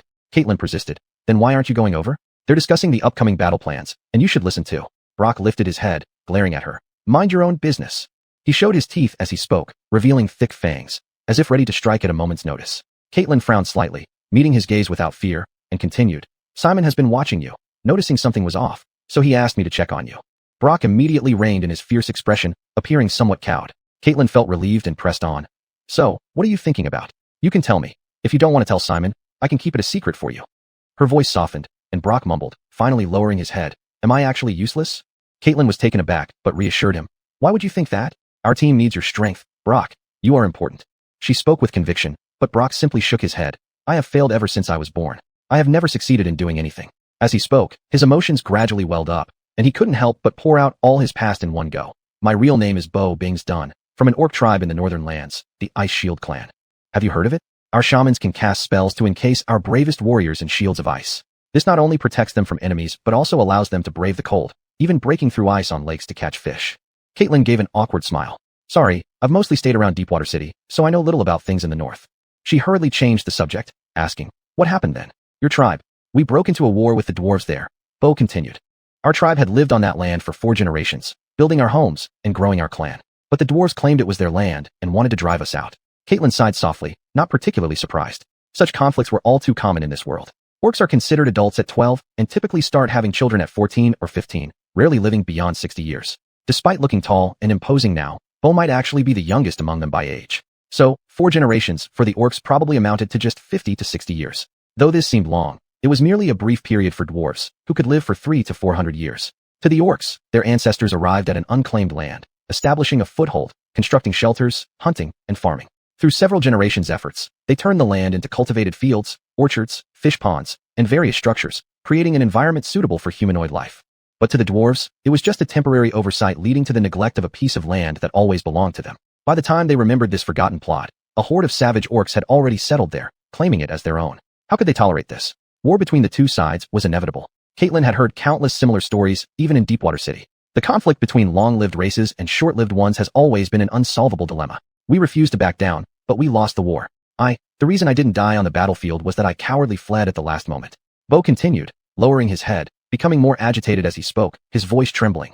Not only am I a failure, but I'm also a despicable deserter. Being captured by the Dark Elves must be my punishment by the great Grumsh.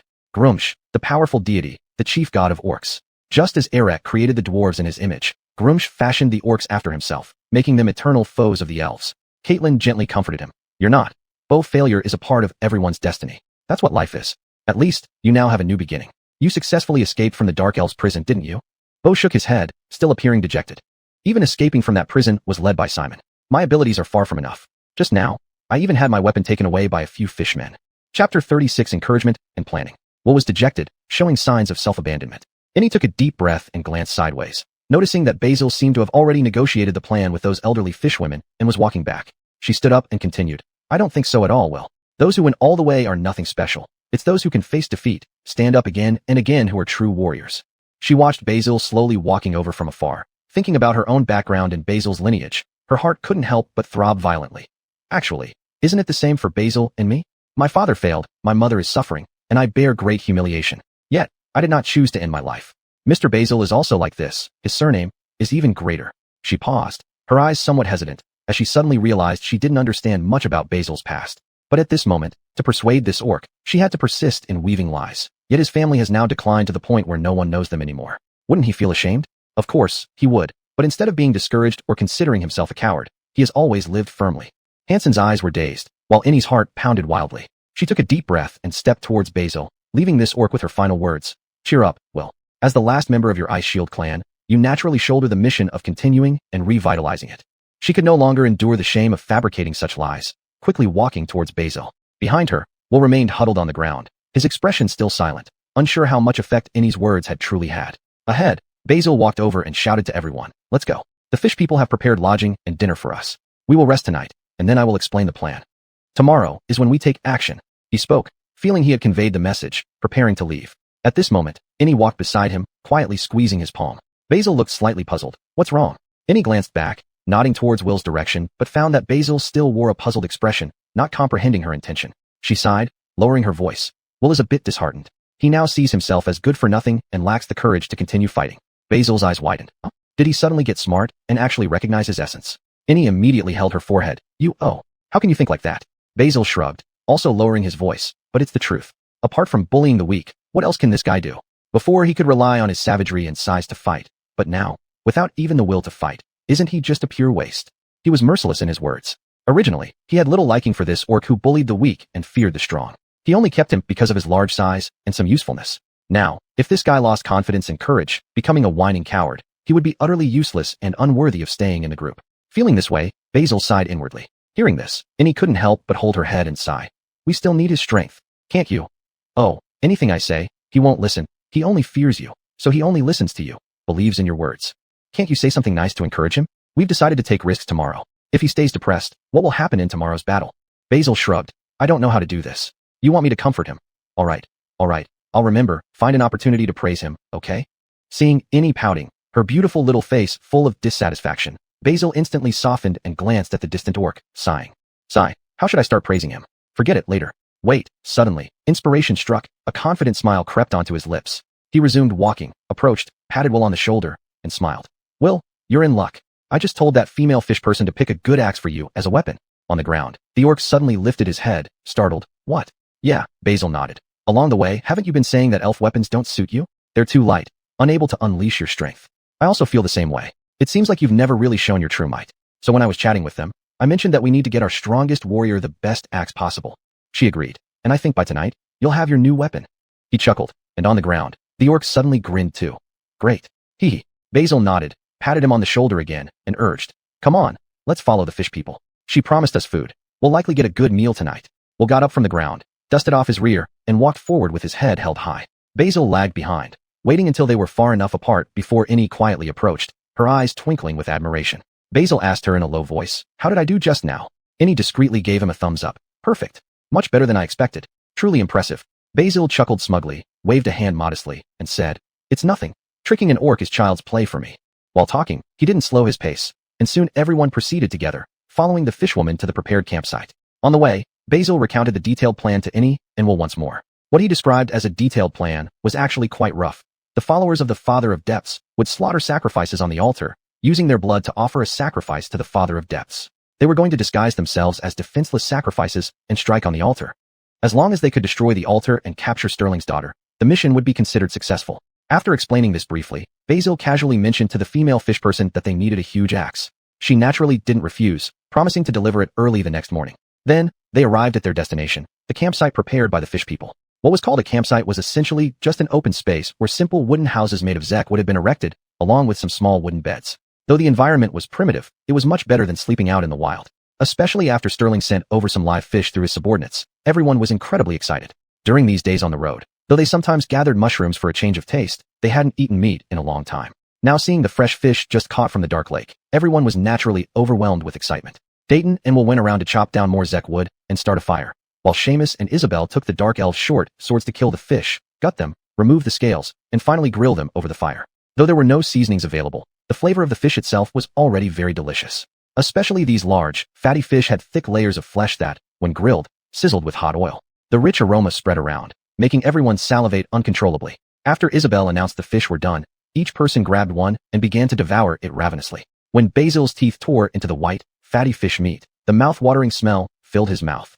After eating vegetarian meals for over 10 days, tears almost welled up in his eyes. So he naturally devoured the fish hungrily, his manner nearly matching Will's. Fortunately, even though they didn't know the species of the fish, its meat contained no tiny bones, so there was no fear of choking. Thus, Basil and his companions enjoyed this rare delicacy without worry. After satisfying their hunger, the group didn't delay. They assigned Isabel and Seamus, who wouldn't participate in tomorrow's battle, to take the night watch, while the rest settled down to rest early. Chapter 37 The Fishman Village of Slopdop. In the early hours of the morning, whoosh! Simon woke up suddenly from a nightmare, eyes wide open, his whole body drenched in cold sweat. He panted heavily, feeling his limbs were numb and devoid of any sensation, while his hands shook uncontrollably. After panting for quite a while, he felt his condition had barely stabilized before he whispered to himself. Valentina, was this your doing? After several instances, he had mostly figured out the pattern. The curse of the Rochelle only eroded him subtly without actively tormenting him. So this was most likely Valentina playing tricks again, deliberately disturbing his rest and causing him emotional distress. In the realm of consciousness, the ancient high mage gave a smug, cold snort without replying. But Simon already knew the answer clearly. Damn it, he cursed angrily, but also realized that showing such impotent fury would only make the mage more satisfied, thinking he looked like a complete loser. So, he suppressed his anger and thought about solutions in silence. This can't go on. I need to settle this with her eventually. He clenched his teeth in resolve, but didn't rush to get up, lying down to recover. Fortunately, Each time he woke up from nightmares, it was usually close to dawn, so he hadn't lain there long when Fraser J's deliberately high-pitched voice rang out outside. "Wake up, brave adventurers. The fishmen are here. It's time to set off on the path to save the world. Ho ho ho, we're courageous adventurers," he shouted loudly, waking everyone from their sleep. Armando muttered curses, and Eric couldn't help but be sarcastic. Simon said nothing extra. Quickly getting up and glancing at the fishmen who had come over, he said, "Don't worry, let's eat first, then you can take us over." Ahead, the female fishwoman Jeannie nodded. "I came here to deliver fish to you." She pointed at the woven nets behind her, which contained several fat live fish. Tosha thanked them repeatedly. These fresh foods had won her good will significantly. Dayton helped relight the fire, and Jeannie began cleaning and scaling the fish in front of them, handing them over to Tosha to roast. After the group devoured breakfast ravenously, they finally prepared to set off. The female fishwoman instructed her subordinates holding fine hemp ropes to approach, saying, "These ropes have been charred by fire, making them fragile. Of course, when we bind you, we will intentionally leave slipknots as an additional safety measure." Several fishmen came over and wrapped hemp ropes around their shoulders, upper chest, and arms. They looked tied up but weren't actually connected, not hindering movement at all. In the end, their wrists were bound by extremely fine ropes with long cords left loose so they could easily be untied with a light tug. Once he confirmed that he could regain freedom at any time, Simon allowed them to tie up the others. After these preparations were made, he said to Jeannie, "Let's go. We're going to eliminate those traitors." Jeannie nodded and led the way forward. Fraser J and Tosha observed the environment, but ultimately chose to follow. Although they would join the battlefield soon, they could still dodge and avoid danger at the edges. In comparison, staying here, if attacked, they, who lacked combat ability, might face greater danger. The group passed through a long dark tunnel and arrived at the village of Kelpie fishmen. At the entrance of the village stood what could be called a wall, though it wasn't accurate because it was actually huge, tattered fishing nets raised up by stakes. Looking at the giant holes in the net, Fraser J whispered to Tosha, "I bet their fishing nets can't keep anything out. Haha, I could slip through those holes 100 times unnoticed." He laughed heartily, while Tosha looked helpless. "Not everyone is small and agile like you, Fraser J." Up ahead, Simon whispered quietly, "Keep quiet so we don't expose ourselves." They immediately shut up, lowering their heads and pretending to be submissive. At the entrance, Jeannie brought them to the guards and said, "We've caught 7 sacrifices. Now we're going to offer their blood to the great Father of Depths." Simon glanced furtively and saw 4 Kelpie fishmen guards standing at the village gate. They were clearly stronger than the fishmen they encountered yesterday, with prominent muscles on their dark purple arms and wearing leather armor, indicating a higher status. These must be the elites? He was lost in thought when the Kelpie fishmen ahead emitted a series of strange, bellowing sounds, akin to bubble blowing. Then they moved aside to let them proceed. Simon pretended to be very compliant as he followed into the village. Immediately, a pungent, fishy smell hit him, almost making him retch and vomit up his breakfast. Suppressing the urge to vomit, he lifted his head and observed the surroundings. He saw that shabby, simple houses made of canvas and zeqwood stood here and there, presumably the residences of these fishmen. Looking at these buildings, Zinnia squinted her eyes and surveyed the area. She suddenly leaned close to Simon's ear and whispered, "I didn't expect that the faith in Mother of the Sea actually had some effect. I didn't think these crazy fishmen could build their homes like some impoverished human villages." Simon nodded lightly. Though he didn't understand matters of humanoid social development, he grasped what Zinnia meant. The group continued following Jeannie. They soon encountered other slave-capturing teams. A few fishmen, naked from the waist up, dragged a huge fishing net in which several humanoid creatures were huddled. Simon took a brief glance and noticed a figure with white hair and dragon horns and tail standing out. However, due to the distance and dim light, he couldn't see its true appearance clearly. He didn't dwell on it, focusing on the task at hand. The group continued forward, and soon a dense bloody stench and rotting odor greeted them. The altar of the Father of Depths was near. Lifting his head, Simon saw an almost revolting scene. On the stone altar ahead lay the body of a giant ray, and on top of it, 2 large octopus corpses were placed. The octopus bodies were specially treated so that their tentacles spilled over the sides while their heads were bound together and nailed down, mimicking a horrifying creature with 2 heads and long tentacles. Underneath the ray's gaping mouth, a large round blood basin was placed. Simon saw a captive Fernando being dragged by a few fishmen up the side of the altar using a ladder. One of the fishmen stabbed the Fernando through the heart. Instantly, dark red blood gushed out, flowing onto the ray's back, then down along pre-cut grooves into the blood basin. The scene was brutally violent, yet the fishmen present showed no disgust. On the other side of the altar, a female fishman dressed in colorful beast skin robes fervently raised her arms, shouting to the crowd below, "Sacrifice to the great Father of Depths." The crowd echoed loudly, "Sacrifice to the great Father of Depths." The chants escalated with the death of the sacrificial Fernando, bringing the ritual to its peak. Simon's face turned grim. Attempting to breathe deeply to calm himself, he instead filled his mouth with the foul, rotten, and bloody smell. Unable to endure it, he held his breath and waited for the right moment to act. Eric narrowed his eyes, looking at the altar. Seeing the 2 heads tied together and the tentacles extending to the sides, he frowned, a foreboding thought creeping into his mind. This thing hiss. He counted the characteristics and muttered to himself, "These marks seem familiar. Can it be Diamo Gogan?" Chapter 38, Mission Update. Demogorgon. Etienne spoke in a meaningful tone, and Simon's expression shifted instantly. He subtly retreated a few steps to stand beside him, and then whispered, "What did you say?" The others also perked up their ears, listening intently to his analysis. The deity worshipped by the drow, Kay the Rochelle, had long ago sunk her divine realm into the abyss, associating with demons, making drow more familiar with demons than other races. Then, they heard Etienne explain, "Look, despite its exaggerated appearance, the two heads, tentacles, these characteristics combined, don't they remind you of something?" The rest were at a loss, unable to understand what he was getting at. Suddenly, Simon's mind sparked, and he blurted out involuntarily, "Demogorgon?" His words drew glances from the surrounding captives. In front, their guide Chauncey whipped his lash sharply, producing a crisp sound in midair, and scolded angrily, "Behave. Don't try any tricks." The other fishmen also brandished their whips, uttering bubble-like scolding sounds. However, these supposedly enraged fishmen looked rather absurd in their pretense. Realizing his lapse, Simon quickly lowered his head, appearing submissive, yet still attempting to converse with his teammates. Upon hearing this, Adelita also connected the dots. Behind them, Bella's face turned deathly pale, and disbelief colored her voice. "Demogorgon. It can't be. Really, that legendary prince of demons?" Demogorgon, the most powerful, tyrannical, and savage demon lord in the abyss, has the form of a nearly 10-meter-tall, two-headed gorilla. Instead of normal arms, he possesses two thick tentacle-like limbs. He wields the most chaotic and terrifying power born from the depths of the abyss, enough to challenge true deities. In the abyss, perhaps only the mighty Rochelle Kay would dare claim superiority over him.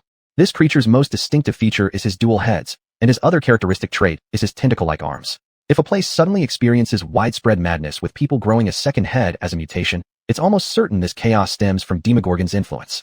Thinking about this monstrous reputation, Bella paled even more. It can't be. How could this be real? Are you sure? The Prince of Demons. Is he coming to attack the material plane? She truly couldn't believe it, feeling genuine fear. Though Kay is cruel and evil, being a true god of immense power, she is bound by rules and cannot enter the material plane lightly. Moreover, her every move is watched by her enemies, the Elven Pantheon, preventing her from acting recklessly.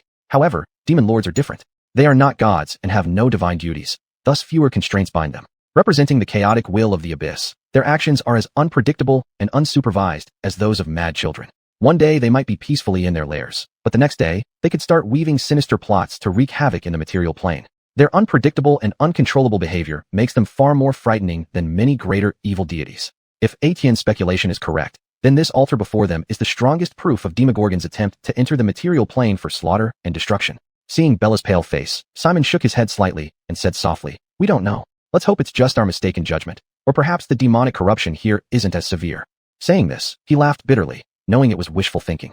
At that moment, Etienne shrugged slightly and said, "Let's hope so. If this really is an altar of Demogorgon, well, we'll likely end up cursed and hated by this demon lord, huh?" His crimson eyes gleamed with excitement as he licked his lips. On second thought, it does feel quite thrilling. After all, we're talking about the legendary Demogorgon. Look at that basin of blood. It should contain the power he grants. Bella shuddered, her eyes full of fear. Adelita, however, showed no fear on her face and whispered, "Whatever it is, we will fight it to the end." Simon nodded in agreement, and hearing Etienne's words, his mind suddenly sparked with an idea. Wait, if it's a curse then? A bold idea gradually formed in his mind. But as he thought about the suffering and torment he had endured these days, he became hesitant about this bold plan. Just then, the system's voice sounded in his mind. Ding! New information detected. The task, the sacrifice ritual of Father Deep, has been updated to the sacrifice ritual of Demogorgon. Hearing this, Simon's expression showed surprise. Wait, the content of the system's tasks actually updates in real time as I gather more information? Although at this moment, this isn't really important. He swallowed hard, hearing the latter half of the task name, and felt a chill run down his spine. Well, there's no way out now. The altar before us indeed belongs to Demogorgon. He couldn't help but sigh. Then, a semi-transparent interface appeared before his eyes. The sacrifice ritual of Demogorgon. Task description. As the investigation progresses, you have realized that the demon prince Demogorgon, infamous for his brutality, is the cause behind the madness of the Kota tribe of fishmen. This two-headed gorilla is planning something terrible, and now you have the opportunity to thwart his ambitions. Task reward. 600 experience points. Supernatural gift. Gift of Mother Sea. Looking at the new content, Simon couldn't help but hold his forehead. Hiss. Another 200 experience points as a reward. So how difficult will this task be? He wasn't sure, took a deep breath, and forced himself to calm down. Calm down. This is a good thing. Don't forget, you haven't leveled up once since arriving in this world. Completing this task might directly get you to level 3 with plenty to spare. And, as Adelita said, you have no way back, right? You can only take the risk. After transforming into the Maria's supernatural form, you easily slaughtered those two ferocious demons without using your full strength. Now, with 4 additional wild magic spell slots, combined with Maria's supernatural form, you should be able to defeat these deranged fishmen smoothly. Yes, definitely. Just don't turn into a flower pot again. With this thought, his eyes sharpened as he forced himself to focus, preparing for the impending battle. Ahead, the sacrificial ceremony continued. The dead Fernando's body was casually tossed aside by the fishmen. The remaining fishmen were urging the next sacrifice to come forward. Since Simon was at the front, 2 fishmen led him up the steps to the top of the altar. When he was below, he didn't feel much, but now standing here, smelling the rotting stench of stingrays and octopuses, he almost vomited up his breakfast. On the other side of the altar, the female fishmen continued to chant the incantations madly. "O great Father Deep, please drink the sweet and thick wine we offer you." As she chanted, a fishman drew a short sword from his waist, slowly approaching Simon, pointing at his chest, and then reached out to start removing his clothes, ready to carve out his heart. Simon glanced down and saw Chauncey straighten up, opening his round fish mouth and uttering a series of bubbling sounds. Warriors of Mother Sea, cleanse everything here. Chapter 39, The Demon Sea. This was the first time Della showed any signs of agitation. Even now, her tone remained eerily calm, like an amateur announcer reading from a script without emotion. However, the effect of her voice was powerful enough. As she shouted, the merfolk around them, who had been silent, suddenly grabbed their weapons and stabbed at their nearby comrades.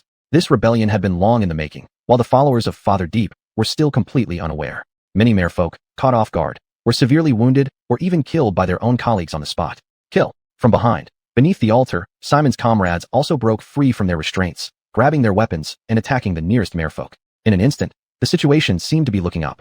You. On the other side of the altar, the deranged priestess's eyes widened as she looked at her mother in disbelief. "I thought you had sincerely converted, but I never imagined you would be so wicked. Even if you are my mother, you should die. I will cleanse this disgrace with your blood." Her monstrous cries sounded cruel and eerie to Simon, chilling him to the bone. He couldn't imagine how evil and wicked this religion must be to make a daughter shout such things at her own mother. However, that wasn't the immediate concern. Since everyone below had already taken action, he shouldn't be idle either. Suppressing his disgust, he took a deep breath. Without sparing any magic power, Simon recited an arcane incantation. Tassa specie vulgarity. Buzz, the merman beside him, holding a dagger, was about to cut open his chest when a surge of overwhelming magic enveloped Simon. Pure white threads of magic wove across his body like a spider web, cocooning him within. They formed a pure white, web-shaped armor that protected his flesh layer by layer. With the magic flowing through him, his speed doubled. He immediately reached out, moving faster than the attack, and pushed the merman away. His charisma stat was now 18 points, equivalent to 18 points of strength, comparable to that of an 800-pound adult brown bear. With that push, the merman felt an unstoppable force hit him, twisting his body, and screamed as he fell off the altar. Behind Simon, the pure white threads of magic continued to expand, forming crude bat wings on his back. With a powerful flap, he soared into the air, able to overlook the land. Then, the manta ray, which should have been dead, suddenly opened its enormous mouth. Yellow-green toxic gas gushed out, spreading an indescribable stench across the area. At this moment, whether it was the deranged merfolk followers of Father Deep, the calm merfolk followers of Mother Sea, or people like Innie, all twisted their faces, covering their noses. Some even knelt down, vomiting bile. Stinky cloud technique. On the other side of the altar, the priestess recited the arcane incantation, her glowing staff channeling unknown magic, making the manta ray continue to spew the terrible stench. A sinister smile curled at the corner of her lips. She turned her head and glanced at Simon hanging in the sky, knowing that his intention was to decapitate her. She whispered softly, "Come on, filthy bug." She insulted him but didn't retreat. Instead, she stepped forward, raising her staff and striking the manta ray's head forcefully. "Servants of Father Deep, rise and join me to eliminate these blasphemers." Simon felt an extremely ominous premonition rising in his heart. He flapped his wings and hurriedly took off, then heard a whistling sound from below. Looking down, he immediately realized where his bad feeling came from. The 2 giant octopus corpses tied to the manta ray's back had come to life. Swinging their several meter-long tentacles, they attempted to drag the airborne Simon down. Humph! Seeing that he had escaped, the mermaid priestess let out a contemptuous snort. She continued forward, walking between the 2 dead octopuses, closing her eyes and muttering, "Great Father Deep, please bring all your servants to this world. Demona minorem arces." She completed another incantation, and then the manta ray corpse under her feet, which had been spewing poisonous gas, suddenly swelled around its huge mouth. Following that, a 1-meter-tall figure with dark green skin and countless pus-filled blisters on its surface emerged from the mouth. The creature hunched over, making it look even smaller. It had pig-like nostrils that continued to emit yellow-green poison gas, spreading an unbearable stench in the surrounding area. Most striking were its abnormally long arms that nearly touched the ground. And its talons, like those of a raptor but larger than its own head, were truly terrifying. Ooh, ooh, ooh. The creature emitted a strange roar from its throat before hobbling towards the densest crowd on its short legs. In midair, Simon glanced down and immediately identified the creature. A lesser demon, one of the lowest-ranking demons from the abyss. These creatures emitted an indescribable toxic stench, and their disease-ridden claws could cause fatal infections if they broke even the slightest bit of skin. Worse yet, these creatures were infinitely numerous, the cheapest cannon fodder in the multiverse, available in any quantity needed. Sure enough, after expelling the first lesser demon, the manta ray's huge mouth began to open and close again, and soon the second and third lesser demons emerged, roaring as they charged towards the battlefield, heading straight for the merfolk. Endure. Fight back. From behind, Adonis roared, his dwarf physique allowing him to ignore the toxic mist in the air. He had already freed himself from the ropes around his wrists and now held a sword and shield, ready for battle. Although lesser demons' claws were deadly, their small stature was a blessing for dwarfs. At least they didn't need to worry about being struck from above, giving him more flexibility. Roar! Boyd let out a roar, breaking free from the thin ropes binding his wrists. He turned around, snatched a large axe from a nearby merman, and swung it fiercely at the lesser demon charging towards him. The massive and heavy axe sliced through the lesser demon's fragile skin, severing its limbs almost in half. Blood gushed out, and the lesser demon screamed as it fell to the ground, no longer capable of continuing the fight. Cough, cough. Lori coughed and rapidly retreated alongside Eric, avoiding the toxic smoke while raising a light crossbow to shoot. However, the battlefield was already in chaos, with yellow-green fog obscuring her vision, making it difficult to find suitable targets. Eric, too, summoned colorful imp fires but found their faint glow easily obscured by the toxic mist. He kept retreating with his light crossbow, only managing to get a shot off after several seconds, significantly reducing his efficiency. On the other hand, the lesser demons completely ignored the thick stench, rampaging across the battlefield in increasing numbers. Before long, they had taken over from the merfolk, becoming the main force on the battlefield. Seamus and Eads dodged left and right, screaming in terror. They tried to find a safe place to hide, but with Father Deep's fanatics continuously running over for support, there was nowhere absolutely safe. High in the sky, Simon had a clear view of everything happening on the battlefield below. Knowing he had to be the one to turn the tide, he knew he only had 1 minute. Without wasting time, he circled the massive object on the altar, searching for the priestess's weakness, then chanted the spell. Hex. The fragility curse landed on her, and Simon, wielding his sharp elven longsword, dove down. Chapter 40. The Awakening of the Barbarian. Humph. Below, Leah's daughter, now Elijah's priestess, the deranged fish person Renee, also noticed his intentions. She gave a cold snort, her lifeless fish eyes wide open, and raised her staff, pointing it skyward. Move. In the name of Father Deep's power. As she spoke, the two bound octopus corpses behind her began to tremble and writhe. Then, from behind her, two massive octopus tentacles shot straight into the sky, aiming directly at Simon's position. Damn it! Simon couldn't help but curse. He flapped his wings, spinning nimbly in the air, deftly dodging one tentacle, then gripped his sword with both hands, slashing horizontally. Swoosh. Under the enhancement of magic, the tentacles showing signs of decay could not withstand the sharpness of the dark elf's finely crafted longsword. This tentacle was severed by him, but another tentacle quickly coiled around, seizing his thigh. Ugh! Simon's heart suddenly raced as his flying speed was impeded. Seeing more tentacles shooting up from below, he had no choice but to roar. Purgatorium. The incantation of the netherworld. He expended a wild magic spell slot, and instantly, boundless flames appeared out of nowhere, engulfing the tentacle wrapped around him, burning it to ashes completely. Thus freed, Simon immediately felt a surge of powerful magic envelop his body. His heart involuntarily leapt as he hurriedly prayed silently. Please don't turn me into a flower pot. Please don't turn me into a flower pot. Then that overwhelming magic flooded into his body, and Simon suddenly felt as if a burst of air had been blown into his body, making his stomach and limbs swell.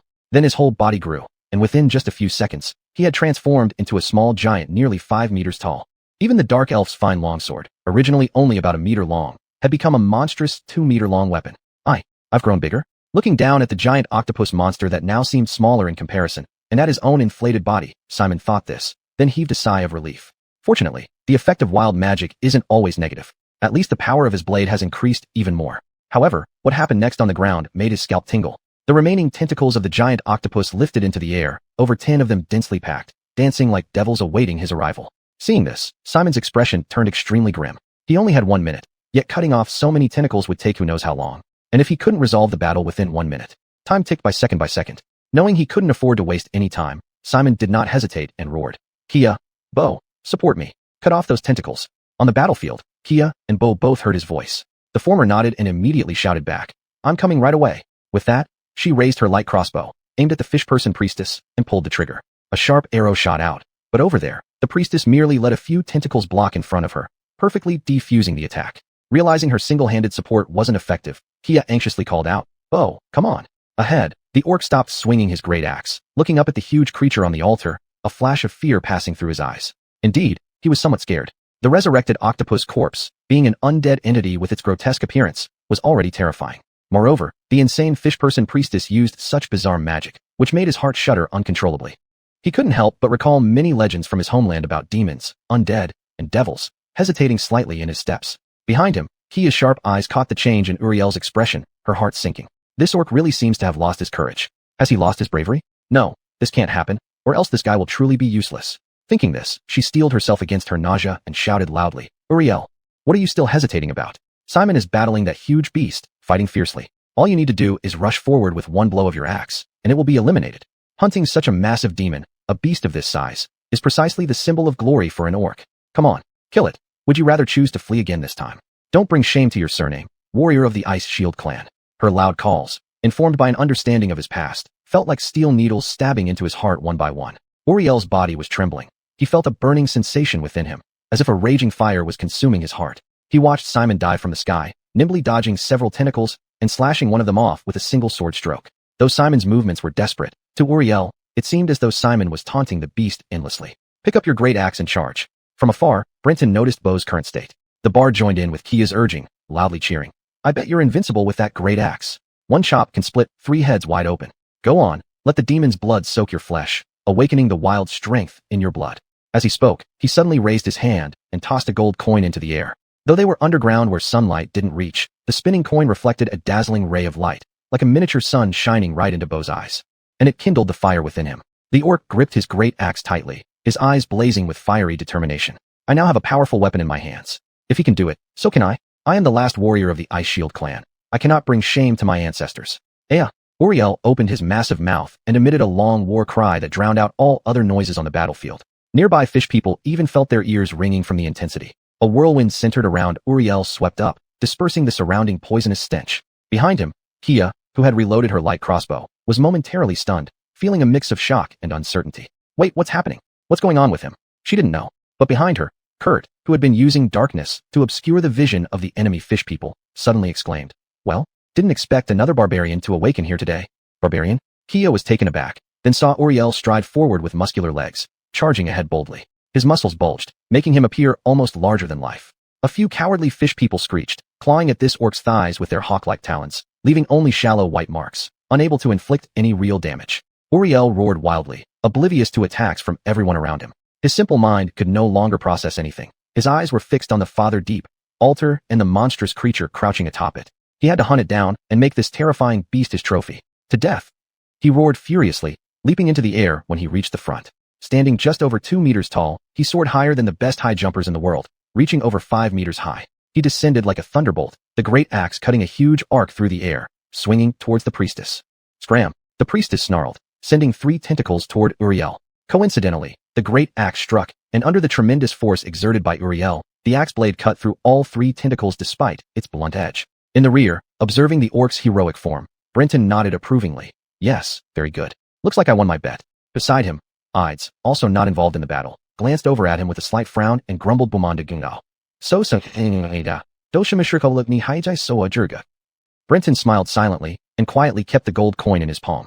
Chapter 41. Bathed in the Demon Prince's blood. Great opportunity. In the sky, Simon's eyes lit up. Most of the time had passed. His transformation time was nearly over. Fortunately, Brock's bravery now offered him the best opportunity. He dove again, but at this moment, a sudden intense pain shot through his head. Ugh! The sudden, sharp pain made his body twitch and even destabilized his flying posture. He forcefully controlled his fall with sheer willpower, cursing inwardly. Laura! Obviously, such a sudden, intense pain could only be caused by Laura. Why are you calling me?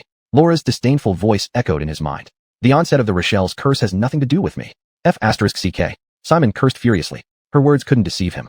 The Rochelle's curse would cause pain in the back heart area and along the spine. This kind of brain pain could only be Laura's mischief. He raged silently, but even this brief second of agony allowed the female mermaid below to react. A massive tentacle whipped towards him, binding his calf, and then dragged his body in another direction. Simon quickly crouched down, swinging his sword to sever the tentacle, but immediately another tentacle struck, wrapping around his other leg, severely restricting his movements. However, I have a suggestion, Laura suddenly said from within his mind. Do you want to temporarily give me control of your body? You can channel quite abundant magic power. If you cooperate, I can finish off that guy down there. She suggested this, but Simon scoffed inwardly. You think I'll fall for your trick? Dream on. As he mentally cursed at Laura, the female mermaid priestess below took new action. A tentacle from the giant squid corpse suddenly stretched out, lifting the blood-filled vat under the ray fish's mouth.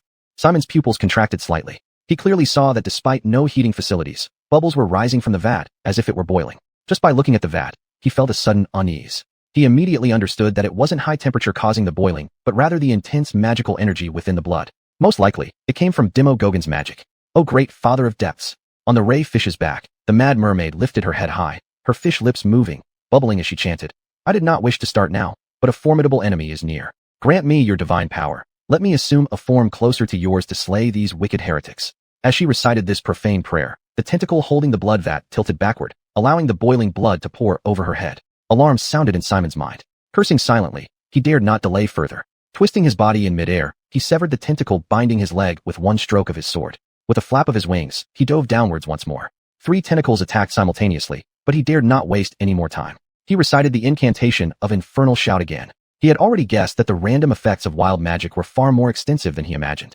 In this critical moment, he used whatever he could, unwilling to waste spell slots out of fear of side effects. Whoosh! A mighty flame engulfed one of the tentacles, burning it to ashes in an instant. Simultaneously, vast magic power enveloped his body, manifesting uncontrollable magical effects once more. Simon felt dizzy, and then noticed that 3 identical copies of himself appeared around him. Are they illusions? He wondered as he saw the remaining 2 tentacles strike upward, not toward his real self, but wrapping around the 2 illusory duplicates beside him. In the next second, those 2 images burst like bubbles, vanishing into thin air. The 2 tentacles hovered in the air, seemingly stunned by this unexpected turn, unsure of what to do. Seizing this opportunity, Simon broke through their defenses, aiming straight for the mermaid priestess's head. At this moment, the scalding crimson blood continued to drench her, emitting a heavy stench and terrifying magical fluctuations that made one shudder. Simon still remembered that before the battle started, Lenore had already warned him that this blood contained Demogorgon's profane power. This power was a powerful blessing to its believers, but to outsiders, it was a malicious curse. Just as now, when the cursed power splashed onto Amaryllis's body, it began to cause terrible deformities in her body. The flesh near her neck started writhing and swelling. Within less than 3 seconds, a tumor as big as half her head grew out. Estimating that with a few more seconds, another head might grow there. Dual heads were the most typical feature of Demogorgon's influence, symbolizing its blessing, the powerful and evil demonic force. And now, the blood continued to pour, infecting anyone who got close with the pollution of this demonic blood. However, Simon gazed at the blood without any intention of avoiding the fight. Ambition blazed fiercely in his eyes, and the recent pain from his brain spurred his determination. "Laura, you want to control my body? Huh? Even the Rochelle's curse is hard for you to handle. I want to see if you can still cope after being bathed in the Demon Prince's curse. See if you have the strength to contend with both of them, or be swallowed by their curses. Die!" He roared in anger. Streams of pure white magical energy shot out from his wings, propelling him straight into the blood waterfall, slashing fiercely with his sword. "O great father of depths, please." Below the blood waterfall, Amaryllis was still chanting her profane spell. But in the next moment, a flash of silver light flashed, and the sharp steel blade forged by dark elves swept across her skull. Originally, Simon's 18-point attribute, converted, equated to the strength of a large brown bear. Now, his body, enlarged to 5 meters tall due to magic, doubled his strength. With such immense force combined with the sharpness of a dark elf sword, one strike was enough to decapitate the fish person. The headless female mermaid priestess swayed unsteadily, countless scalding red blood spouting from the severed neck like a crimson fountain. Beside her head, the continuously developing tumor also lost control. However, Simon turned and slashed again, completely severing the tumor. But simultaneously, the demon blood pouring from the vat also splashed onto him, soaking him entirely. Ugh! Pain akin to being corroded by sulfuric acid struck, and Simon couldn't help but let out a low roar. He felt his skin being eroded, all the muscles in his body trembling, and an itching sensation around his neck, as if something was about to grow out. In his mind, Laura's remnant soul screamed in terror. "Are you mad? Your body already has 2 curses. How dare you bathe in Demogorgon's cursed blood? You madman, you're a madman." She roared, but at this moment, no matter what she shouted, Simon didn't care, or rather, he couldn't hear clearly anymore. The intense pain from skin corrosion clouded his mind, making him tremble. His eyes stared blankly ahead, expecting the system panel to appear, but his vision gradually blurred, almost unable to see clearly. Fortunately, even under these circumstances, the system's voice could directly sound in his mind. "Warning, warning, host is being eroded by a new curse. Please make your choice." Equilibrium. Simon's body wobbled, his will nearing its limit. Let them fight each other. Without needing to read the rest of the system prompt, he knew what it meant. It was the same choice he had to make when enduring Laura's curse. And he naturally wouldn't side with any of the curses, refusing to let his soul lose its freedom. No matter how much pain he had to endure, he would not succumb to these evil forces. As he finished this thought, Maria's extraordinary form duration just ended. Chapter 42, The Triple Curse. The effects of Maria's extraordinary form quickly faded, as did the enlargement caused by the wild magic. Isidore, who had been towering at 5 meters like a giant, gradually returned to his usual height of just over 1.8 meters, and the pure white spiderweb-like magical armor on his body vanished. His body swayed slightly, and then the intense pain pierced through his consciousness, causing him to lose awareness and collapse in the pool of blood. Fortunately, at this moment, the battle had already ended. Without Giroping's control, the 2 massive octopus corpses lost their strength. Their tentacles fell to the ground one by one, along with the large vats filled with blasphemous blood that crashed onto the altar, shattering into pieces. The wooden altar, not very sturdy to begin with, collapsed instantly under the impact of so many tentacles and blood vats. Many wooden beams cracked with groaning sounds, and the entire altar emitted a loud rumbling.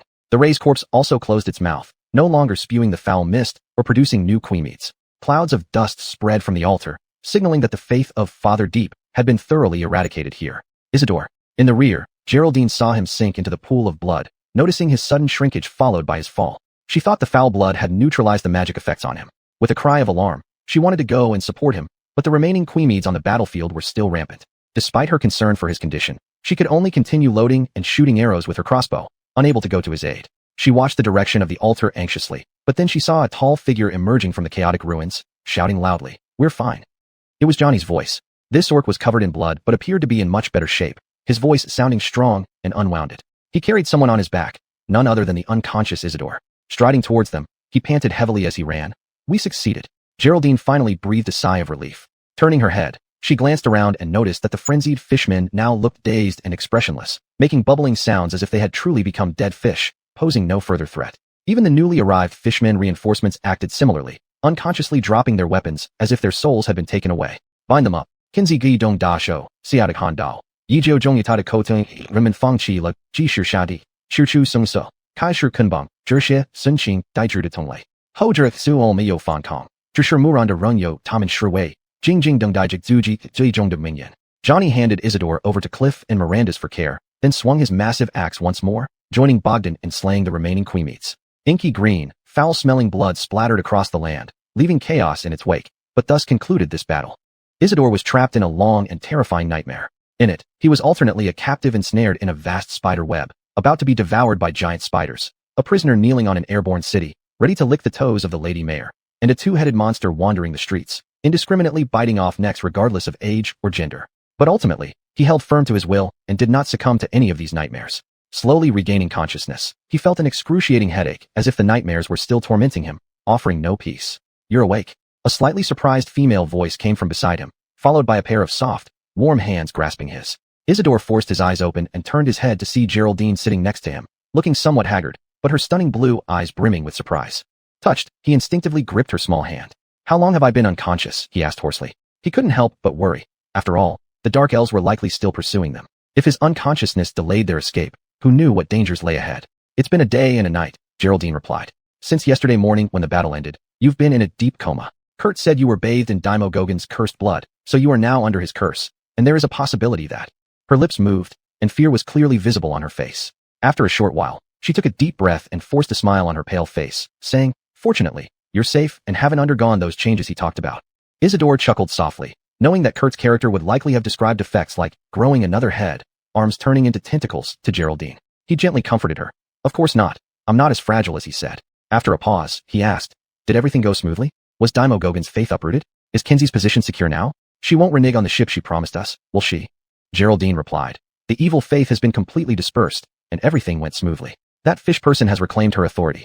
She doesn't seem to intend to break her promise. Yesterday afternoon, she expressed gratitude to us and indicated which ship she would give us. It just needs to be cleaned and prepared with enough supplies for a month's sail on the Dark Lake. Daimo Gogen's followers weren't concerned about hygiene, so the ship is sticky and dirty. I wouldn't want to board it either." Isidore nodded slightly, thinking how fortunate it was that this female fish person kept her word. Thus, they wouldn't face additional troubles. "We indeed made the right choice coming here."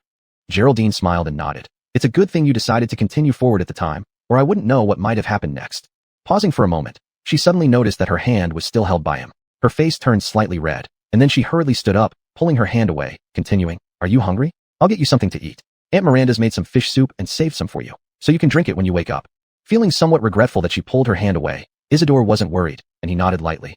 "I am a bit hungry. Thanks, Geraldine." Geraldine then turned and left the room, leaving him alone. Isidore didn't focus on the simple room, but quietly called out in his mind, "System, bring up my panel."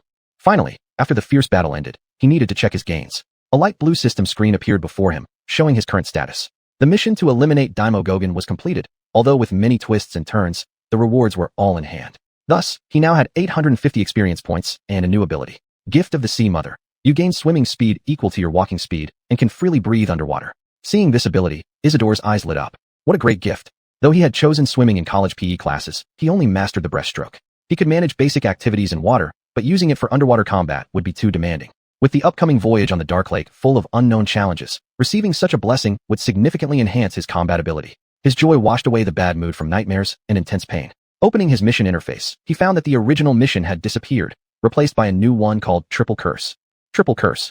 Mission description. Now, the power of the Rochelle K, the Grand Artificer Blaseth, and the Prince of Demons Daimogogan act upon your body simultaneously.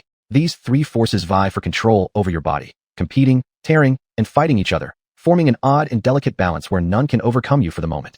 However, this struggle causes immense physical and mental pain, and this balance also has its limits. Before your flesh and soul are torn apart by these terrifying powers, find a way to remove them. Mission countdown, 72 days. Mission rewards, 25,000 experience points, supernatural gifts, gift of the Rochelle, gift of the Grand Artificer, gift of the Prince of Demons.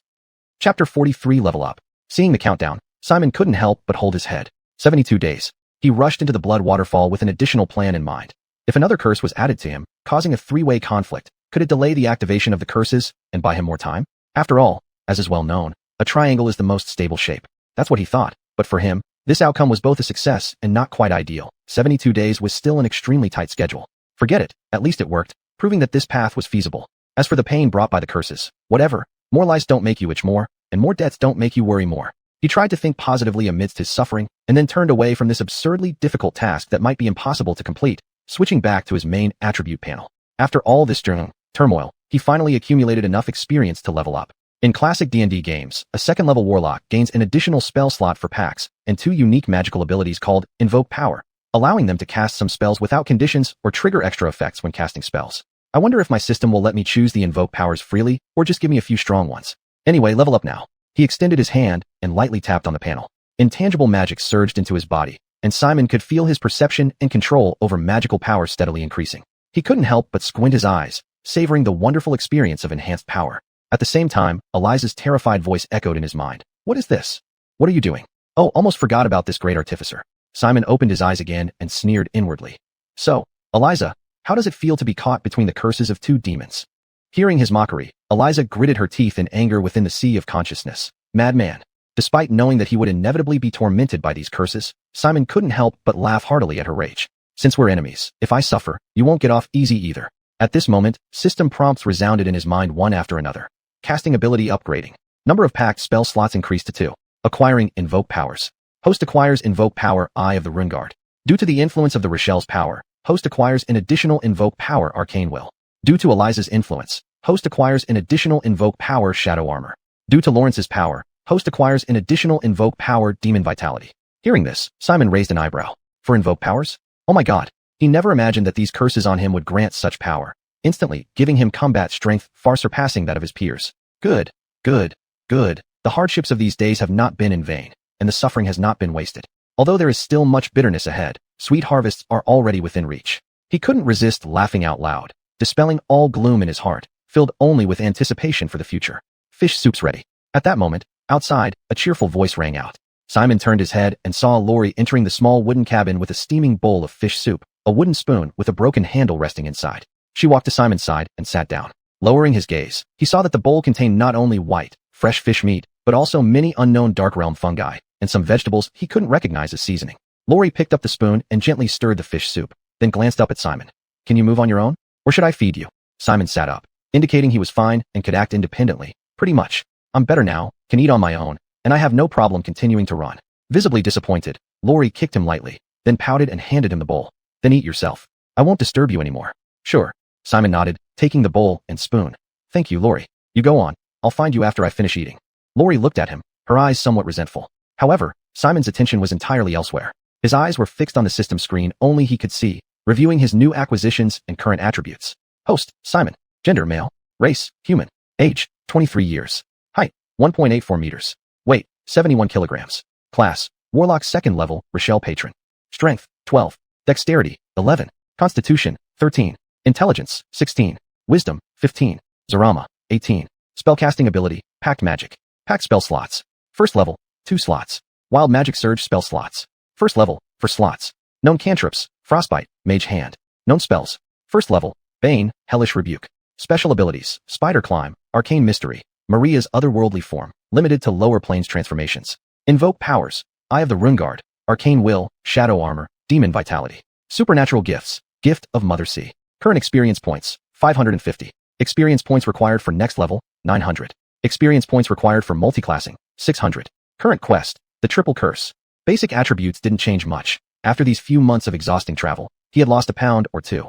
The most significant improvement was in his packed spell slots, increasing from 1 to 2. This meant that he could now cast 2 first-level spells risk-free each hour without risking himself as he did before when hanging a Bane curse on enemies and being unable to defend himself afterward. In small-scale skirmishes, this would greatly enhance his combat effectiveness.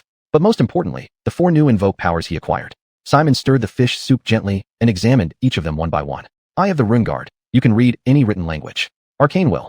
Your mind is more focused, making you less susceptible to mental attacks from enemies. Shadow Armor. You can cast Mage Armor on yourself without using a spell slot. Demon Vitality. You can cast False Life on yourself without consuming a spell slot, with the spell level equal to your highest available packed spell level. Looking at these 4 invoke powers, Simon couldn't help but feel pleasantly surprised. Powerful.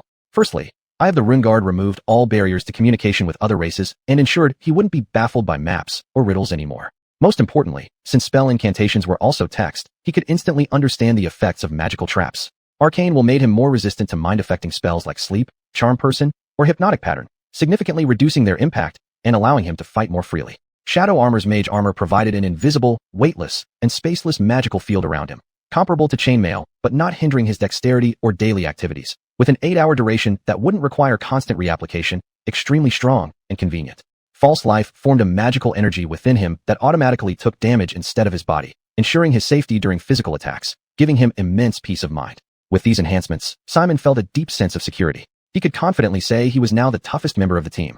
Perhaps games needed balance for a pleasant player experience across classes, but in the harsh, magic-filled reality, there was no coddling of the weak. Once casters learned spells to protect themselves, they could easily endure more hits than barbarians or heavily armored knights, becoming formidable against enemy assaults. After carefully reviewing the attribute panel several times, Simon closed it with satisfaction. Just reaching level 2 brought such a massive boost in his overall strength. He eagerly anticipated what abilities he'd gain at level 3. Thinking about it, he gently blew on the fish soup, scooped up a spoonful, and savored its flavorful taste. Lori had already left. Her presence was nowhere to be seen in the humble wooden cabin. Simon enjoyed his meal alone, then suddenly froze. Wait, did I just do something stupid? Should I have pretended to be immobile so Lori would feed me the fish soup? Chapter 44 Farewell. Damn it. Just now all he could think about was not delaying the upcoming journey and what his improved attributes would be like. He hadn't considered this aspect at all. As soon as this thought crossed his mind, Simon couldn't help but feel somewhat annoyed. In his previous life, being merely a decent science and technology student, his head was always full of how to maximize benefits and quickly complete the tasks at hand. He was far from having the experience of seasoned womanizers who were always thinking about how to get closer to girls and take more advantage of them. Finally, he sighed quietly. Forget it, no point agonizing over this. There's a long future ahead, we'll take it slow. With that in mind, he gradually calmed down, finished off all the fish in the bowl before him, then turned and left the room. Hardly had he stepped out when he saw 2 merfolk standing at the door, seemingly serving as guards for him. They wore simple leather armor and looked very calm, clearly devout believers of Mother of the Sea. Seeing Simon come out, these 2 merfolk bowed slightly together to show respect. Then one of them spoke up. Mr. Simon, the High Priestess has been waiting for you. She instructed me that once you're awake, I must bring you to see her at the altar. She has something to give you. Simon nodded slightly without refusal or urgency to find Kia at the dock. He simply said, lead the way. Thus, the merman in front walked ahead while Simon followed closely behind. Soon they reached the vicinity of Mother of the Sea's altar. Previously, when Simon saw the altar of Father of Depths, he felt a significant shock, but witnessing Mother of the Sea's altar now was no less impressive. The statue of Mother of the Sea was crudely sculpted from Zek wood, roughly 3 meters tall, with humanoid features. Her head and front claws resembled those of an enormous albino lobster, wrapped with gut string and emanating a strong stench of rotten shellfish.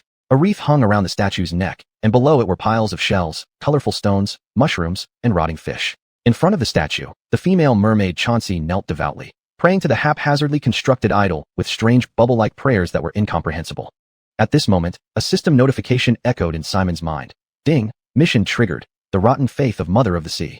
Then, a mission panel appeared before him. The rotten faith of Mother of the Sea. Mission description. After seeing the altar of the Mother of the Sea, you realize the darkness and blasphemy here are almost as severe as Diomogorgon's altar. These merfolk devoutly believe in their imagined, cobbled-together mysterious deity, yet the place already reeks of corruption. Left unchecked, madness will inevitably set in. Consider eradicating this evil god in its infancy to avoid future disasters. Mission objective. Destroy the altar of the Mother of the Sea. Mission reward. 700 experience points. Improvement of the gift of the Mother of the Sea effect. Simon's expression changed slightly, Then he glanced at the nearby merfolk, who looked calm, and at Chauncey's devout back. After some deliberation, he whispered, "System, I want to abandon this mission." As a modern person, Simon firmly believed in freedom of belief. What you choose to believe is your own business, as long as you don't harm others. Even if you worship Mr. in private, so what?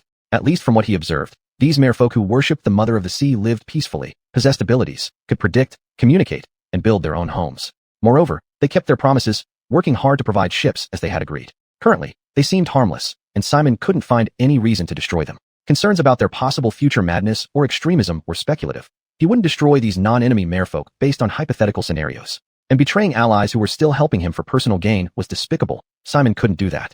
Even if the system offered vast experience and powerful abilities, he didn't want to accept them. I'm fighting against a demonic curse. I can't become a malevolent demon before the curse corrodes my soul. He silently chanted in his heart, then watched as the new mission text on the system panel swiftly dissolved like snowflakes, leaving no trace. As Simon silently resolved to uphold his moral deshan, ahead at the altar, Chauncey had finished her prayer. She slowly stood up, leaning on her staff, and descended from the altar. Facing Simon, her dead fish eyes were calm, as if addressing not her savior who helped her reclaim power but a complete stranger. "I'm glad to see you unharmed, Mr. Simon. You saved Slaboth. Please allow me to represent all the merfolk here to express our sincerest gratitude." Her emotionless bubble sounds were like a terrible voice actor. Simon managed a bitter smile, understanding that this was how the Mother of the Sea believers were, so he didn't mind. He continued, "No need to be courteous, Miss Chauncey. It's what we should do. It's mutual benefit." In front of him, the female mermaid slowly lifted her head and said, "Indeed, the guidance of the Mother of the Sea has brought about your assistance in helping us through this crisis. In return, we will naturally present you with the gift we promised. The ship I am gifting you, which you may have seen, is large enough for 12 people, and it carries enough supplies to last a month in Darklake." She spoke calmly, then reached behind her and slowly pulled out a scroll. "In addition, I just consulted with Mother of the Sea, and she agreed that this gift should also be presented to you." Saying this, she handed over the scroll. Simon took it with both hands, slowly opened it, and found it filled with oddly drawn symbols and twisted texts. Fortunately, he now had the ability to call upon the Eye of Rune Guardian, and instantly understood the content of this map. "This is a map of Darklake we compiled." The female mermaid continued calmly. "The dwarven man in your team has the scent of Darklake on him. He should be able to interpret this map and guide you on which route to take and which dangerous spots to avoid." Simon rolled up the scroll again, seriously and solemnly thanking the mermaid. "Thank you for this gift. It will be very useful to us." "Don't mention it. It's Mother of the Sea's reward to all heroes," Chauncey replied. "Speaking of which, there's one more thing. Do you need slaves to serve as oarsmen on your ship? The ship given by Mother of the Sea can comfortably accommodate 12 people, but if you clear out some cargo space, 20 can fit easily. But navigating such a large ship requires considerable manpower. If you waste your energy on this, it would be a pity. So, do you want slaves? By coincidence, those who previously worshipped the Father of Depths now need to redeem their sins. And the captives taken before are now Sloboth as slaves, needing work." Simon hesitated, then shook his head. "Slaves, let's pass on that. We'll manage on our own." As a modern person, he instinctively recoiled from slavery. Even if he knew it would be exhausting, he did not wish to become a slave owner. Of course, he could promise himself not to mistreat slaves, but his team wasn't just him. Vivian, Barrett, and Boyder might support the idea of having slaves, leading to potential abuse. Thus, after some thought, he decided to refuse. Seeing this, Chauncey didn't insist, merely nodding slightly. "Then there's nothing else. The ship and supplies are ready. Is there anything else you need?" Simon nodded and asked a few questions, only to find Kia had already prepared everything. Therefore, he had no choice but to say, "No more questions. Let's go to the dock." Chauncey nodded gently, stepped forward, and led the way. Simon followed closely behind. But before they walked far, a somewhat hoarse female voice called out nearby. "Hero over there, please take us with you." Then, a coarse female voice chimed in. "Yes, hero over there, take us too." Chapter 45, Half-Drakes and Half-Orcs. Simon immediately realized they were calling him. He turned his head and saw two women standing not far away, one in front of the other, waving their arms to beckon him. One of the women seemed human, tall with a slender figure. Even though she wore somewhat dirty gray cloth armor, her graceful curves were still visible. However, upon closer inspection, Simon noticed that she had snow-white hair, and on her forehead grew a pair of short white dragon horns. There also seemed to be a dragon tail behind her.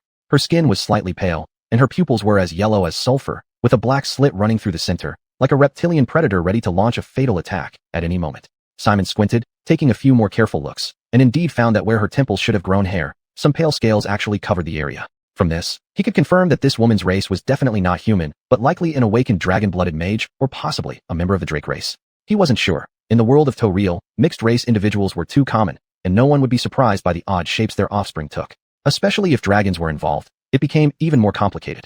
Dragon lizards, dragon elephants, dragon tigers, dragon horses, dragon eagles, dragon fish, dragon shrimp. Dragons in the worldview of Toril seemed to have no taboos, so naturally, the offspring born were all kinds of strange and varied. The race of this woman was hard to determine. Beside her stood another woman nearly 2 meters tall with dark skin, bare-chested, and a coarse voice. Her race was much easier to identify. Her jaw was slightly protruding, bearing a pair of short fangs, but not so prominent as to look like a wild boar's, making her appear rather restrained. She wore only a gray camisole on top and rag shorts below. Her waist was as thick as a water vat, and her hips were as broad as a millstone, accumulating a lot of fat. Her many physical characteristics were quite exaggerated and unlike those of a human female. Yet her facial features bore some resemblance to Bo, although not as clearly defined as his, who was distinctly an orc-like creature. Clearly, this was a half-orc. Apparently, both she and the little dragon girl were unfortunately captured by the Kotso fishfolk as sacrifices. They were supposed to have their hearts and lungs extracted for sacrifice, but luckily they encountered Simon and others, thus sparing their lives and becoming slaves to Selin instead. But clearly, these two women were unwilling to continue being slaves here. Perhaps having overheard Simon and Sterling's conversation, the two women were now shouting loudly, trying to get his attention. Noticing his gaze turning toward them, the half-orc woman grinned broadly like an excited child, jumping around excitedly. I'm strong. I can help you row. I can work really hard. Oops. Beside her, a fish person lashed a whip across her back and then calmly cursed. Don't slack off. Keep working. Behind the fish person, several male slaves were carrying large logs of Zek wood, moving around the campsite, evidently assisting in rebuilding the village. The fish person spoke again, raising the whip to lash at the dragon girl beside her. But from afar, Simon frowned and waved his hand, saying, Stop. So the fish person stopped, looking respectfully in his direction. Sterling looked up at him and said, There are about 7 or 8 captives like them left here, but they're all men except for these two women. Do you want them to follow you? In my opinion, whatever you use them for, they'd make good slaves and tools. Simon felt a bit awkward. As a modern person, he certainly didn't want to use slaves, but it seemed that these two women sought him out, and he couldn't pretend he didn't see them. He pondered for a moment, and then suddenly raised his head and said, All right, I'll take you two to the dock. If your abilities can meet my companion's approval, we welcome you two to join our team. But if not, I can't be dictatorial. We'll part ways. What do you think? The half-orc woman enthusiastically agreed. No problem. And the dragon girl also nodded gently. A fair offer. I accept this challenge. Meanwhile, beside Selin's dock, a boat about 10 meters long and 3 to 4 meters wide stood there. Dayton, Alana, and others were moving up and down the ladder at the front of the ship, loading goods and sweeping debris down with the help of several fish people. In fact, the work of cleaning the ship had been basically completed by this morning. Next, they only needed to place all the supplies given by the fish people on board, and they would be ready to set off. Phew. After moving the last box of salted fish onto the deck at the bow of the ship, Lise ignored the smell of the salted fish, rolled up her sleeves, wiped the sweat from her forehead, and let out a long breath. At least we won't lack for meat in the future. Beside her, Alana was carrying several simple fishing rods and walking up the stairs of the large ship. Hearing what the dwarf said, she smiled. But we can't just eat salted fish all the time. When we have the time, we should still catch some fresh fish ourselves. That would be much better. Lise nodded with a smile. You're right. Fresh fish soup is so good. It's a pity the seasonings here underground aren't as varied. Otherwise, Annie could make you the most delicious fish soup in dwarven land. Alana nodded with a smile. And at that moment, Lise stealthily moved closer to her side, lowered her voice, and whispered, By the way, didn't you take fish soup to Mr. Simon just now? Why didn't you stay to take care of him? Alana's face changed slightly, then she forced a smile. Everyone is here moving things. I saw he was fine and could feed himself, so I hurried over to help. Lise slapped her thigh. Girl, what can Annie say to you? You should have stayed there to take care of him. Don't you realize he's sick and weak right now? Feeding him fish soup would have been such a great opportunity to deepen your bond. Lise sighed as if frustrated by an unyielding disciple. Alana blushed, clearly embarrassed by being seen through. Then, she murmured somewhat indignantly. I hinted at it. I asked him if he needed any help and if he was still able to move, but he suddenly stood up and said no, telling me to go about my business. Lise opened her mouth but could only say, Your hints were too subtle. Simon might not have picked up on them. It's also his fault for lacking insight. How could he miss this? She felt regretful, genuinely hoping that Alana and Simon would get together soon. But this couldn't be forced. Forget it. This isn't urgent. We don't know how many days we'll be floating on this lake. No one is competing with you, Alana, so there's no need to rush or worry. Take it slow. Eventually, Simon will understand your feelings. He can't fail to see it forever. Alana nodded with a red face, gradually hiding her somewhat lost emotions. Just then, Bo, who was resting against the railing by the edge of the ship, suddenly straightened up and said, Simon is coming.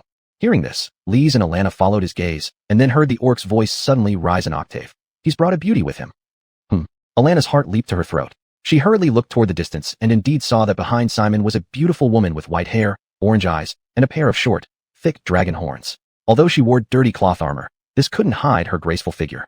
Her body had perfect curves, with full breasts rising high, a slender waist forming a perfect hourglass shape, broad hips, and tight, firm buttocks, exuding a captivating allure just by standing there. She now obediently followed behind Simon, her lips slightly curved into a smile, occasionally glancing at his profile, as if secretly watching his side face made her incredibly happy. Seeing the unfamiliar woman, Alana's expression turned stunned, and then her female intuition kicked in, bringing a strong sense of danger to her heart. As for the other dark-skinned, tall and muscular, rugged-faced half-orc woman standing beside Simon, who seemed twice his size, Alana completely ignored her. All her attention was focused on the woman with the dragon horns. Uriel was right. Simon had indeed brought a breathtaking beauty.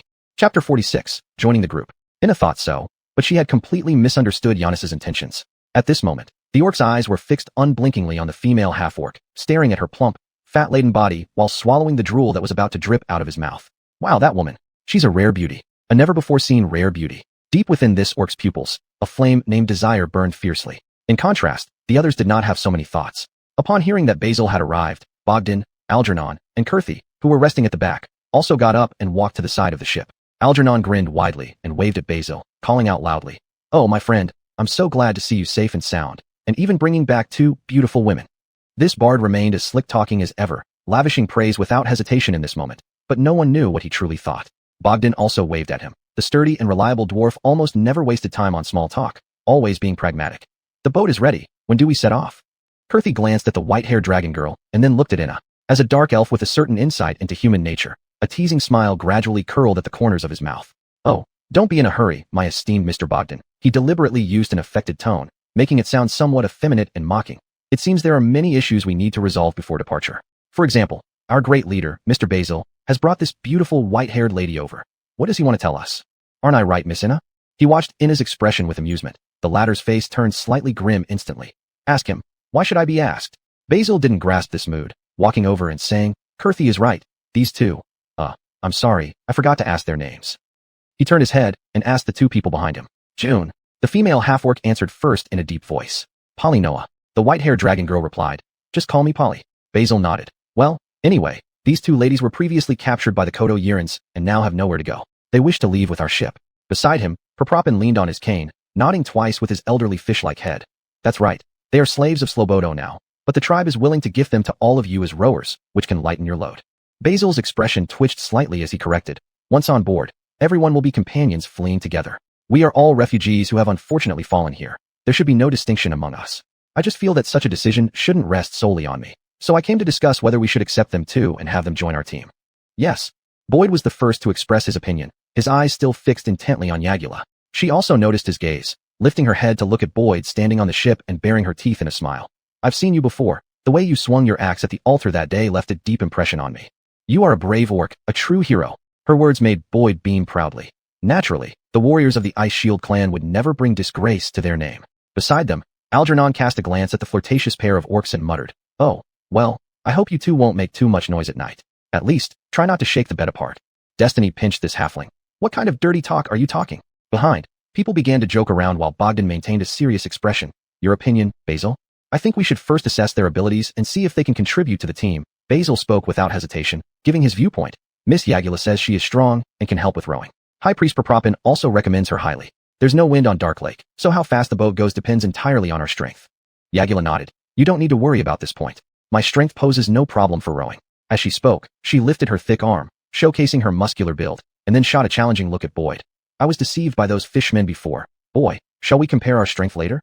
Boyd grinned. "Then you better beg for mercy in time. I can't guarantee I won't hurt you." An orc and a half-orc, these 2 were now locked in competition. Nearby, Bogdan ignored the 2 of them. "Indeed, but what about you, Miss Polly? You don't look particularly strong." Polly glanced at Yagula beside her. "I'm stronger than her." She turned to look around, asking, "Can I demonstrate?" Basil raised his hand in an inviting gesture, signaling her to go ahead. Polly then took 2 steps forward and picked up a heavy metal anchor. Using only her left hand, she effortlessly lifted it over her head. Then, that seemingly delicate hand began to exert force, spinning the anchor above her head. Everyone watched her actions, their faces filled with surprise, unable to understand how such strength could come from her slender arms. However, this was not all. Polly put down the anchor without breaking a sweat and continued, "I can also assist in battles. I can breathe dragon fire." Speaking, she walked to the edge of the dock, took a deep breath, and then opened her mouth, exhaling toward the empty waters. Whoosh!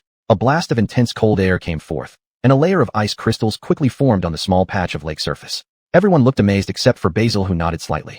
"Well, as expected, this girl indeed has some white dragon or silver dragon blood flowing through her veins. During our journey ahead, she will be a great help." Thinking this, he said, "I believe they should join our team. There are many risks on Dark Lake. Having more combat strength means better safety."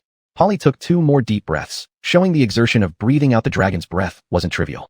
She then returned to stand behind Basil obediently, quiet like a well-behaved pet. Seeing this, Bogdan also nodded slightly, saying, I agree too. This big boat would be hard for just 7 of us to operate.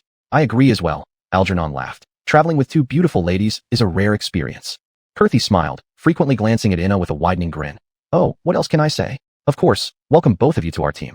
Oh, I hope future days will be even more exciting. What do you think? Miss Inna. Inna's face was unusually unpleasant, but at this moment, there was no way she could oppose further. Welcome aboard then, Miss Yagula and Miss Polly. She gave Basil a fierce glare. Noticing her gaze, Basil felt somewhat puzzled. However, Inna turned away, her tone colder. I'm tired, going to rest for a bit. Beside her, Cassia looked worriedly at her, then hurried after her with short strides. I'll check the stuff inside. The 2 women quickly left the scene, leaving Basil feeling nothing odd. On board, Bogdan then said, since everything is ready, let's depart soon to avoid delays. I need to get back to Glaciustug quickly, and all of you probably want to return to the surface soon too. Everyone nodded, while Kurthi, who had been silently observing everything around him, laughing at everything, finally couldn't laugh anymore. He lowered his head, looking somewhat lonely. But at this moment, no one cared about his feelings. Basil led the 2 women onto the ship and said, we have no other business. Shall we depart now? Under the ship, Prapropin, who hadn't spoken much, now gently nodded and said in a bubbly voice, wishing you all smooth sailing and safe journey. Bogdan went to the back of the ship to retract the anchor so the ship could move freely. Basil stood at the bow, waving goodbye to the fishmen. The medium-sized cargo ship slowly turned around, and then everyone went into the cabin to start rowing, entering the eerie dark lake. Thus, the previous adventure came to an end, and the new journey was just beginning. At this time, inside the cabin, Inna entered her room. Behind her, Cassia hurriedly followed, calling out, Hey Inna, don't walk so fast. Wait for me. She kept calling because her legs were shorter, making it difficult to catch up.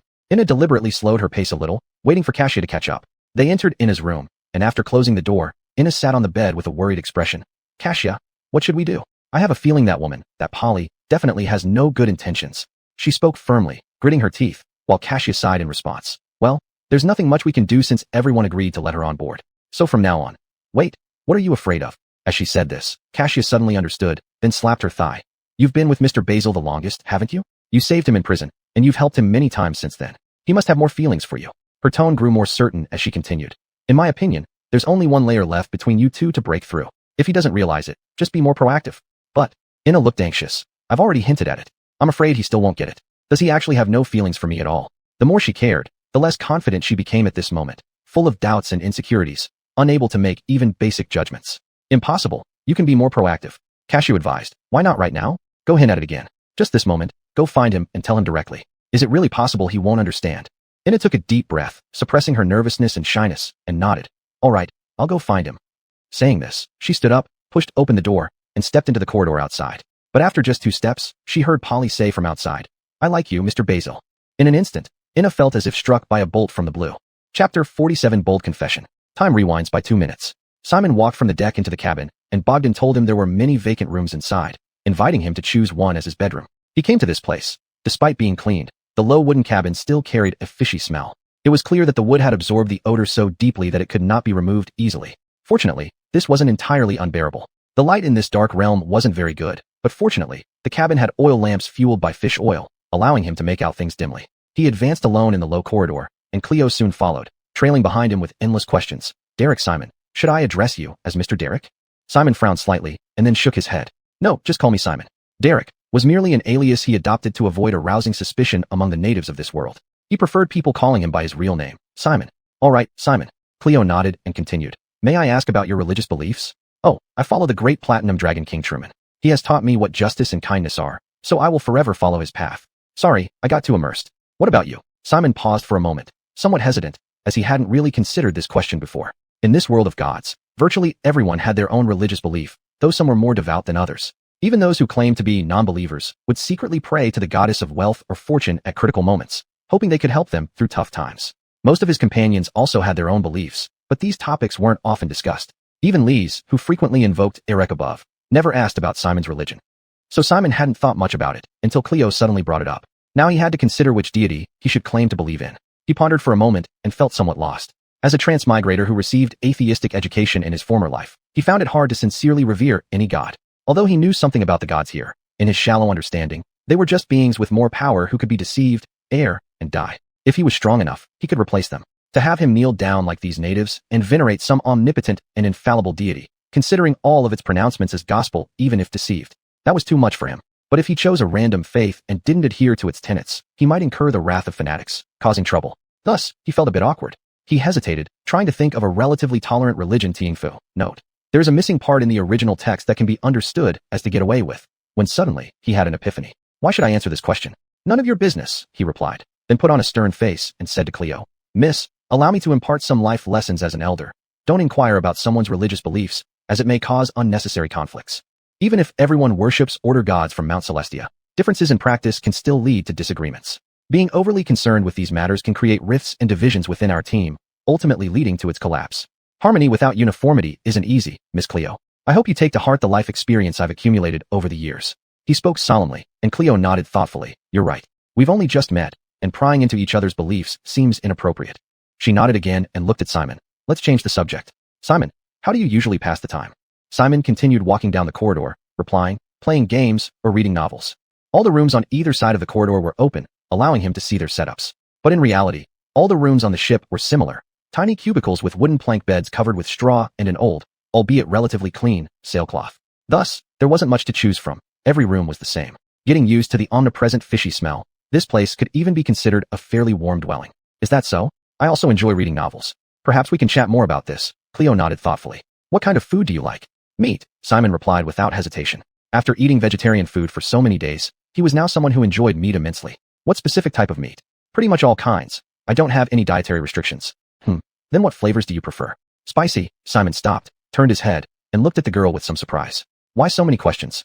Then, Cleo stood still, her head held high, her rose-red pupils staring straight at him. Although she was almost 170 centimeters tall, which was quite tall, she was still slightly shorter than Simon. She gazed into his eyes, and the girl opened her cherry lips, speaking firmly. Because I like you.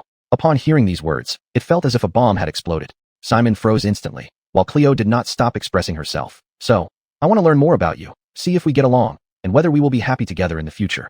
Simon was genuinely stunned. This sudden confession hit him like a hammer, paralyzing his body where he stood, unable to move. Throughout his over 20 years of life, no girl had ever spoken such bold, direct words like, I like you to him. At this moment, he felt as if his heart had been pierced, almost stopping its beating. Not. He looked nervous, his lips trembling, unable to form coherent sentences for a long time. We just met today? What? As he spoke, he lowered his head, looking at Cleo's beautiful face. Despite having some silver-white scales at her temples, covered by her white hair, these scales only added to her allure rather than detracting from it. Combined with her golden, slit-like pupils, these unique features gave her an exotic charm. Even though her experience as a prisoner of the Quatoa made her look disheveled, it couldn't conceal her attractiveness. Her skin was smooth and delicate, as if a slight pinch would bring out water-like moisture, evoking a primal desire within anyone who saw her. And now, this enchanting girl stood before him, explaining openly why she liked him. No, we didn't just meet today. In fact, we met yesterday, right? Simon recalled yesterday when he was taken to the sacrificial site and remembered seeing a captive wrapped in a fishing net. It suddenly clicked. Yesterday, that was you? You were there too. Cleo nodded. Yes, Mr. Simon. So, I saw your heroic fighting stance yesterday and admired your strength and intelligence. I couldn't have thought of such a strategy, to pretend to be a captive and then strike when the enemy was performing the ritual, decapitating them. If it were me, I would probably have stormed the scene directly with my people. But imagine, under equal power, you achieved great success, while I would have failed miserably again. I admire your wisdom, but it's not just that. Your fighting stance left a deep impression on me. She raised her little face, her bright red lips shimmering with a moist sheen. She stared straight at Simon's face, then swallowed quietly. Are very charming. So, I like you. That's why I want to understand you better, to judge if you are a good match for me, and whether we will be happy together in the future. Chapter 48, The Great Artificer's Deal. As Polly said this, she continued to stare straight into Basil's face, as if she were a calm fan gazing at her idol. Basil couldn't help but reach out and touch his own face. He knew that with the system's assistance, his charisma was nearly impossible for ordinary people to achieve, an unmatched 18 points. Beneath the legendary rank, aside from very high-level paladins, warlocks, sorcerers, and bards, probably no one could match his charisma. Even so, being boldly and openly confessed to by such a beautiful girl made his heart race wildly and his face burn like fire. Looking into Polly's sincere eyes and hearing her audacious words repeatedly in his ears, his heart raced faster and faster. To be honest, it was impossible not to be moved by such a confession from such a beautiful girl. After all, he had never experienced such treatment before and had no immunity to it. However, suddenly, he felt a cold gaze fall on his back, making him shudder involuntarily. A quick glance revealed that a door behind him had quietly opened, and Lee stood there, looking concerned, watching him. For some reason, a sense of imminent danger suddenly washed over him, cooling him down like a bucket of cold water, bringing him quickly back to his senses. That's right, Lee's was just with Key. This meant Key was likely also behind him, probably watching. Oh no, His heart leapt into his throat, and he began thinking about all kinds of terrifying scenarios. No way, I need to salvage this. It's an honor to have your favor, Miss Polly. He took a deep breath, pretending not to notice anything, and spoke solemnly to the girl before him. However, whether two people are compatible isn't something that can be figured out with just a few simple questions. He tapped his head as he spoke. Not only can our mouths lie, but our brains can deceive us too. Well, not exactly deceive, just that before truly experiencing it, one often doesn't realize what they truly want. His implication was that compatibility required long-term observation, but Polly looked thoughtful and then suddenly appeared enlightened. Oh, I see. You mean simple questions won't suffice. We need to spend time together to determine if we're suitable partners. Basil felt an ominous premonition forming in his mind. But Polly was quicker. So, Basil, would you let me become your partner to experience and see if we're a good match? Basil's blood pressure spiked. No, that's not what I meant. I mean, we barely know each other's personalities, habits, or how we conduct ourselves. It's too early to talk about these things. At least wait until we've known each other for a few months, understand each other's true nature in daily life, and then consider these matters. Fearing another interruption, he hastily fired off his thoughts like a machine gun without pause. After speaking, he took a deep breath, feeling slightly exhausted. So, do you understand? Polly nodded thoughtfully. Oh, that's what you meant. She lowered her head for a moment, then looked up again. So, when can you give me an answer? In a month. Basil cast a glance behind him, sensing Key was still watching. Let's talk later. This sort of thing depends on how it feels. Okay. Polly nodded. I'll ask you again in a month. I'm going rowing now. See you later. With that, the girl turned and walked away without any delay. Her long legs clicked along the corridor, her graceful figure turning the corner and disappearing from view. Basil's heart remained on edge, unsure if his words would pass muster or if Key would be angry with him. Just as he turned to observe the situation, he heard a bang, and the door closed. Lise, who had been standing behind him, was pulled into the room and disappeared from sight. Basil sighed, his heart still racing, uncertain of what to do. He was no expert at this kind of situation and certainly didn't understand girls in this Western cultural context. At this moment, Aubrey's voice echoed in his mind. Actually, I think that half-draconic girl, Polly, is more suitable to be your wife than Key. Half-draconic? Basil's expression didn't change. He had never heard this term before and remained poker-faced. Aubrey paid no attention to his mood and continued, think about it. Not only is she beautiful and well-figured, but she also has a noble lineage with the blood of alluring flowing through her veins, holding infinite potential. She is absolutely your ideal match. Of course, most importantly, she is very candid with you. Unlike Key, who keeps many of her thoughts hidden and can even give you the cold shoulder, isn't that so? Basil scoffed, not showing the slightest bit of friendliness towards Aubrey. If I were to take her as my partner, would you be willing to be our servant to warm the bed and wash our feet, Aubrey? If you're up for it, I'll pursue her. What do you think? He mocked her relentlessly, but at that moment, Aubrey strangely did not retort back, falling silent instead. This eerie silence made Basil feel somewhat uneasy. He frowned, sensing that this great artificer was likely preparing some kind of rhetoric. So, as he continued walking forward and inspecting the room, he waited for her next words. Sure enough, after a brief pause, Aubrey spoke again. Even though I looked down on your origin and bloodline in the past, Mr. Derek Basil, after yesterday's events, I have to admit that you are indeed ruthless enough to make sacrifices. I admire you. Even in the era of Netheril, you would have been a rare talent. Basil inwardly grew wary. This woman suddenly praising him must have an ulterior motive. However, he still maintained his dismissive attitude. Oh, can I interpret this as you begging for forgiveness? Aubrey's remained silent for a while, apparently suppressing her anger. After a moment, she continued, I never intended to be your enemy, Mr. Basil. We don't need to be enemies. I have my own objectives, and coincidentally, you need some assistance on the path of magic to grow stronger, don't you? So, let me be straightforward. Your recent performance has earned my approval, Mr. Basil. Now, I am willing to talk to you as equals and offer you some magical exchanges. What do you think? Basil sneered, not believing her one bit. Get a clear understanding of your current position, Aubrey. You are merely a lingering soul on borrowed time, whereas I have endless possibilities. Aubrey chuckled softly, but in reality, you too are living on borrowed time. Your curse will take effect within 2 months at most. Am I wrong? Then both our souls will be devoured by the Demon Queen and Demogorgon, aren't they? Is such a lose-lose outcome what you want? Basil fell silent. Her words struck a sore spot in his heart, and he couldn't come up with a counter-argument immediately, because stubborn defiance would amount to admitting defeat. Seizing this moment of silence, Aubrey quickly added, therefore, I can help you. You know I'm a great artificer, mastering countless powerful spells that have already been lost in your era. Wouldn't you find these appealing? All of these spells I can teach you, making you even more powerful, giving you more leverage against your curse in the future. I can even help you now, at least relieving you from the excruciating pain caused by the curse and the nightmares, allowing you to get a good night's sleep. What I ask in return is quite simple. I hope you can promise, when you become powerful in the future, to help me find an opportunity for resurrection so I can return to this world. I won't set any deadlines. It's a long-term endeavor, but I can wait. Mr. Basil, what do you think of this deal? She calmly elaborated on what she had been contemplating all day, then awaited Basil's response with anticipation. Chapter 49, A New Task. To be honest, Allison had indeed conceded. However, It wasn't to Simon, but to this era where mortal spellcasters were severely restricted.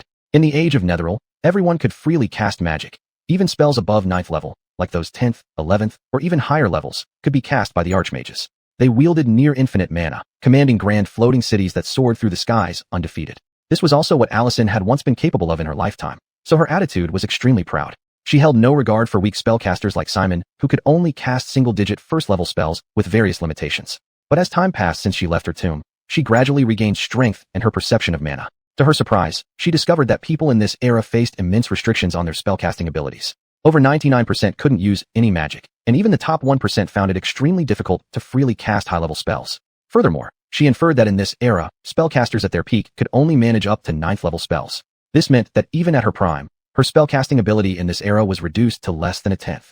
Realizing this reality, her mind grew increasingly unstable, and she even considered controlling Simon before seizing Laurie's lineage. However, even if it meant being cursed again by Sunny, Simon refused to let her have her way. The Archmage had to temporarily abandon this idea. Since force wasn't an option, cooperation seemed necessary. This was her current thought, and it filled her with humiliation. The noble herself had to lower her head to a weak mortal. As for this, Simon hadn't even considered accepting. He didn't trust this mage at all. For someone who wanted to control his body yesterday and then possess Laurie's, there was nothing more to discuss. Absolutely no collaboration. Yet, just as he was about to refuse, a voice from the system echoed in his mind. Ding! Triggered mission Allison's Bargain, Part 1. Then, a pale blue screen appeared before him. Allison's Bargain, Part 1. Mission description. The great Archmage Allison from the Netheril era, under the harsh reality, has decided to cooperate with you using the knowledge stored in her memory. This is a rare opportunity for you. If you can extract all the magical knowledge from this Archmage's mind, the curses on your body might never threaten you again. Mission objective. Learn any 2 first-level spells. Mission reward. 100 experience points. Seeing this mission, Simon raised an eyebrow. Oh wow, such a good deal. Learning spells grants experience rewards? Although it was only a meager 100 experience points, far from enough for his next level up, it was still free experience, requiring no risk. Definitely a good thing.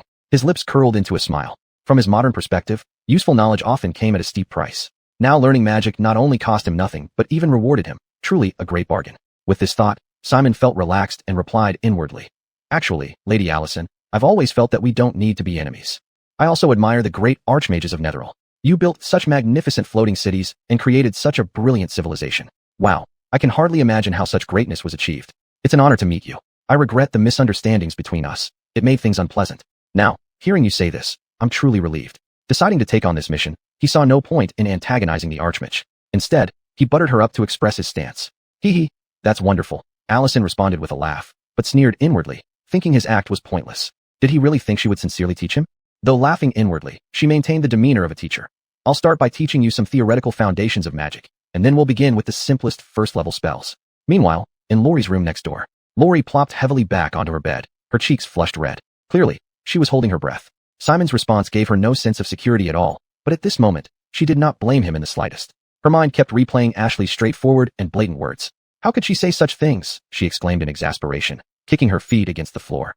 Does this woman even know what shame is? I feel my face burning just listening to her, yet she doesn't seem to be embarrassed at all. She was so angry that she felt both ashamed and upset, unable to pull herself out of it.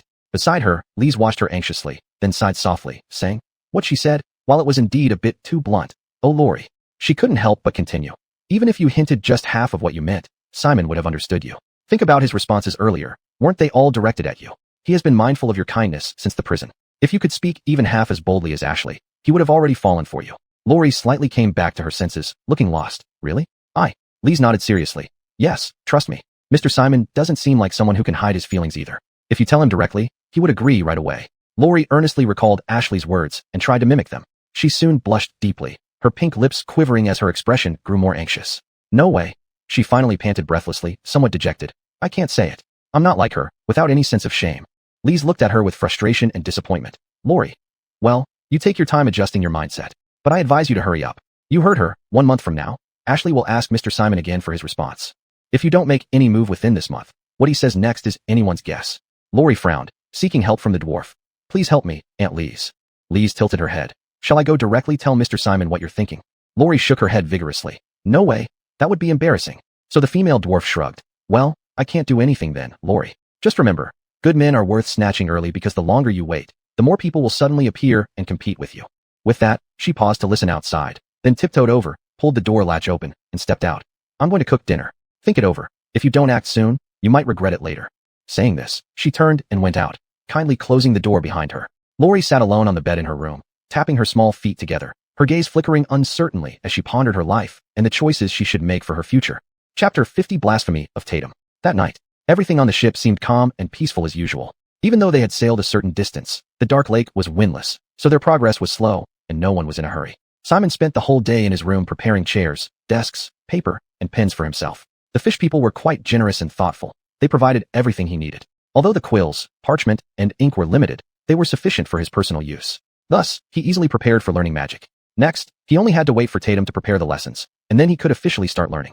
However, it was impossible to begin studying today. Everything would have to wait until tomorrow. Simon wasn't anxious. After dinner, without delay, he covered himself with a blanket in his private room and fell into a deep sleep. That night, he had another dream. In the dream, he wore a luxurious silk robe embroidered with white python patterns, walking barefoot down a corridor lined with warm brown plush carpet, as if it stretched endlessly. He kept walking forward, but where was he going? He didn't know. He just kept walking until, after a very long time, an arched wooden door suddenly appeared at the end of the corridor, as if that were his destination. He walked over and pushed open the door. A fragrant aroma greeted him, refreshing his spirit. He peeked inside, and immediately he felt that this was a woman's bedroom. The walls were painted white, and the ceiling featured an exquisite 7-colored glass chandelier. Magical pearls hung from above, emitting gentle light that illuminated the entire room. The floor was covered with a soft, warm yellow carpet. Even walking barefoot wouldn't make one feel cold. Simon entered the room, closed the door behind him, and then suddenly noticed a beautiful woman waiting for him on a large, soft bed covered with white sheets. She had delicate features, her lovely green eyes framed by long lashes, which made her look even more beautiful and charming. Apparently, she had just taken a bath. Her golden brown wavy hair lay damp on her shoulders, adding a touch of sensuality to her demeanor. She wore a pale blue silk nightgown that clung to her voluptuous figure, perfectly outlining its exaggerated curves. Even lying on her side, her ample breasts were clearly visible, not to mention her slender waist and round buttocks, forming an exaggerated curve like a mountain peak towering on the bed. Looking lower, her full legs were encased in sheer black stockings. Through the nearly transparent fabric, Simon could faintly see the smooth skin beneath, radiating a warm luster. Staring at this woman, he couldn't help but swallow hard. Then a thought suddenly popped into his head. Oh yes, this is my wife, the woman I love most, Tatum. And now, it's our time to rest at night, whisper sweet words, and enjoy the sweetness of our love. Dear. Ahead, Tatum blinked her moist eyes coquettishly and called out to him in a sweet voice. What are you waiting for? Come here quick. Simon obediently went over, sat on the bed, and then reached out his arms to pull Tatum into his embrace. A flash of barely noticeable disgust flashed through the female mage's eyes. Using such methods to try to captivate a man was humiliating to her. However, she had no choice. She couldn't forcibly crush his will, and violent attempts had already failed countless times. She knew any external pressure would provoke a strong subconscious resistance from Simon, ultimately leading to failure. Indeed, as Simon suspected, this woman was not trustworthy. She was far from being as honest as she appeared. Even though they had struck a deal, she hadn't given up on completely capturing his soul. This time, she adopted a simpler, gentler method, less likely to cause backlash, in her attempt to ensnare his soul. Tatum wrapped her arms around Simon's narrow waist, pressing her proud bust against his back. She leaned close to his ear, speaking in a husky, seductive tone while subtly reinforcing psychological suggestions. Dear, tell me your childhood stories again, okay? A tempting fragrance invaded his nostrils, stirring his nerves. He nodded, holding Tatum as they laid down beside the bed, ready to recount his childhood, starting from elementary school, when suddenly he paused. No, why should I just sit here talking dryly? She is my wife, I am her husband, and shouldn't this evening time be for us to do things that couples in love should do? Tatum did not know that Simon had now acquired the powerful soul-protecting invocation, magical will. So while his main consciousness was in slumber, his subconscious could still maintain a certain level of self-awareness. This gave him more freedom at this moment. With this thought in mind, Simon turned around and embraced Tatum from the front. He reached out his hand, covering her prominent chest through the delicate silk nightgown, beginning to knead the soft, full flesh inside. As his fingers exerted force, a sudden burst of soft elasticity invaded him. Even without touching her skin directly, this sensation made him involuntarily exclaim in admiration. Tatum lowered her eyelids, hiding the intense disgust in her eyes. She could feel Simon's nerves exciting, indicating that her plan was going very smoothly, and he was indeed gradually lowering his guard. Just bear with it. This low-blooded man will soon lower his guard in his subconscious. The plan is about to succeed. Soon, soon. She panted heavily, enduring the nauseating feeling of being touched by this lowly worm, and wrapped her arms around Simon's body, whispering into his ear. Dear, I love you so much. Tell me more. She spoke insincerely. Simon looked down at her, suddenly feeling something was off, but he couldn't quite put his finger on it. Forget it. It doesn't matter. Since she said so, it must mean she's very happy with what I'm doing. Let's speed it up then. Yes, I love you too, he responded dully. His mind began recalling the actions of the proficient male actors from movies he had watched in his previous life. This is the time for it, right? He instinctively thought so, then reached out, lifting her nightgown, slipping his large hand underneath and immediately touching her soft abdomen. Tatum's body stiffened instantly. Her original plan and bottom line were merely to let him touch her through clothes, mainly using sweet words to lull his defenses down. To her, Simon, an unmarried man, would not go too far.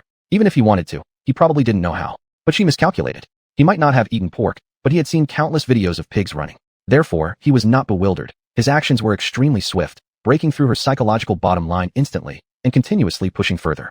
His warm palm covered her abdomen, caressing the supple, tender flesh. Though not often exercised and not physically fit, as a great artificer, Tatum paid attention to her body management, her flat stomach muscles firm. The feeling under touch was simply marvelous. Tatum's beautiful eyes widened, just about to say something. Simon suddenly lowered his head and kissed her lips. At the same time, his hands continued moving upwards beneath her nightgown, finally touching the never-before-touched towering peaks. His rough fingers climbed upon them, encountering indescribable, exquisite sensations instantly, making Simon want to scream out. Tatum's mind buzzed. She almost lost track of what she should do next. Yet Simon's movements continued. His large hand kept kneading her full peaks, their sheer size beyond the grasp of one hand. Just this simple kneading brought wave after wave of fine touches and soft elasticities, making him unable to stop. "Ah, so beautiful, my wife," he marveled inwardly. Then, beneath the nightgown, his fingers pinched the bud atop the peak gently. A sudden tingling invaded her mind. Tatum felt like struck by lightning. But this pleasurable sensation was also like a thunderbolt, abruptly awakening her awareness. Realizing what evil blasphemy Simon was committing, her pupils constricted sharply, followed by a scream. "Ah!" But alas, Simon did not hear this sound. He only saw his loving wife suddenly separate her lips from his, then opening her mouth in horror. Suddenly, the entire cozy bedroom went pitch black. Before he could figure out what was happening, he lost consciousness. Chapter 51 Learning Magic. Early morning. Simon gradually woke up from his sleep. He stretched and yawned, feeling that he had rarely slept so well, with his entire body refreshed and relaxed. Especially when he opened his eyes and looked at his hands. For some reason, he felt that they were far more agile and powerful than before, as if they had been massaged and released from all fatigue, putting him in an excellent state. Could this be the effect of a good night's sleep? Why did I never feel this good before? Recalling the past week, due to being unaccustomed to sleeping outdoors and tormented by the curses, he indeed hadn't rested well, always feeling as if 20 pounds of stones hung from his body every day. But today, not only did he have a safe little bed, but last night Anai also said she would help him avoid nightmares. Thinking of this, he called out to Anai in his heart. "Did you help me sleep well last night?" In the depths of his consciousness, Anai snorted coldly. "Yes, don't forget to thank me."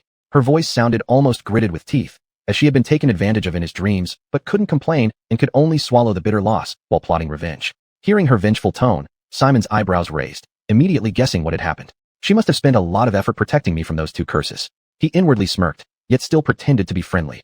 "You really worked hard. Thank you, teacher Anai." Anai wished she could grind her teeth to bits, if she still had any. Unfortunately, it was her own fault for this predicament. She didn't have a husband and didn't understand the emotional life between real couples. She vaguely knew from her close friend that couples would cuddle together at night and whisper sweet nothings in bed. That was their most relaxed moment of the day, when they would share everything on their minds. Anai had planned to use this method to make Simon lower his guard, but without experience in marital life, she had no idea what would happen next. She never imagined Simon would be so impatient. Now, not only did she fail to let him drop his guard, but he also took advantage of her multiple times. Anai felt like bleeding internally, but Simon, who no longer remembered the dream, stood up and put on his shoes. "Wait a moment, I'll go wash my face first. When do we start learning magic today?" Anai struggled to calm herself, reminding herself that success wouldn't come overnight. "After breakfast, we'll start. Hope your brain isn't too dull and you won't learn like a muggle."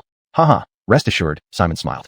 "I am confident in my learning ability. After all, I emerged victorious among nearly 1,000,000 examinees." With such confidence, he went out to fetch water for washing. 3 hours later. "Oh, goddess of magic above, I can hardly believe such a dull mind can exist in this world. You really can imagine a fourth direction beyond length, width, and height, and visualize a heptadecagon in that space.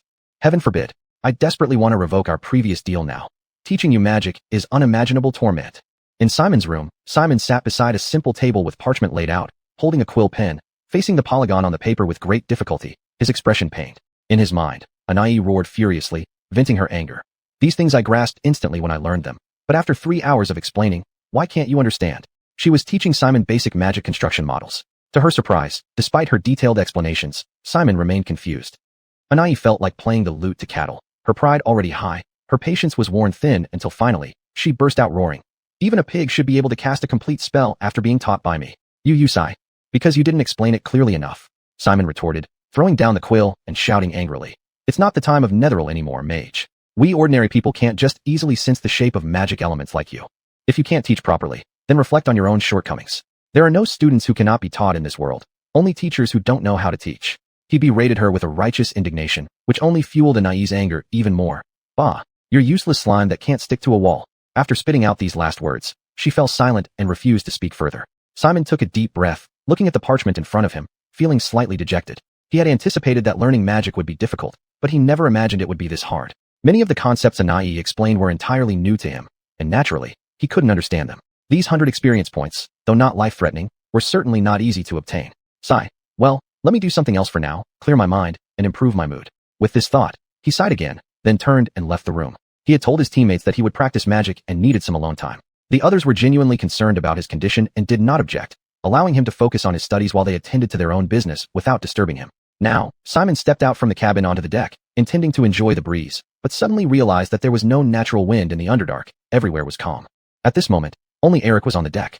He sat at the bow, holding a large fishing rod, fishing while also keeping an eye on the route ahead to ensure they wouldn't collide with any islands or be ambushed by enemies. However, during these past 2 days, the Dark Lake had been calm, with no sign of enemies. The ship's speed wasn't fast, so he was quite relaxed and even started fishing. Seeing Simon walk onto the deck, the drow turned his head, smiled, and asked, "Tired of practicing? Come up for some fresh air." Simon nodded and exhaled deeply. "Yes, sigh, magic is truly mysterious. It's not something that can be mastered easily." Eric smiled and nodded. Indeed, even sorcerers who can innately control magic often just use it instinctively without understanding why. Just like many people know how to use fire without understanding why wood burns. Simon opened his mouth but then closed it, realizing that in this world of magic, the nature of fire might differ from what he knew before. So he simply nodded. Indeed.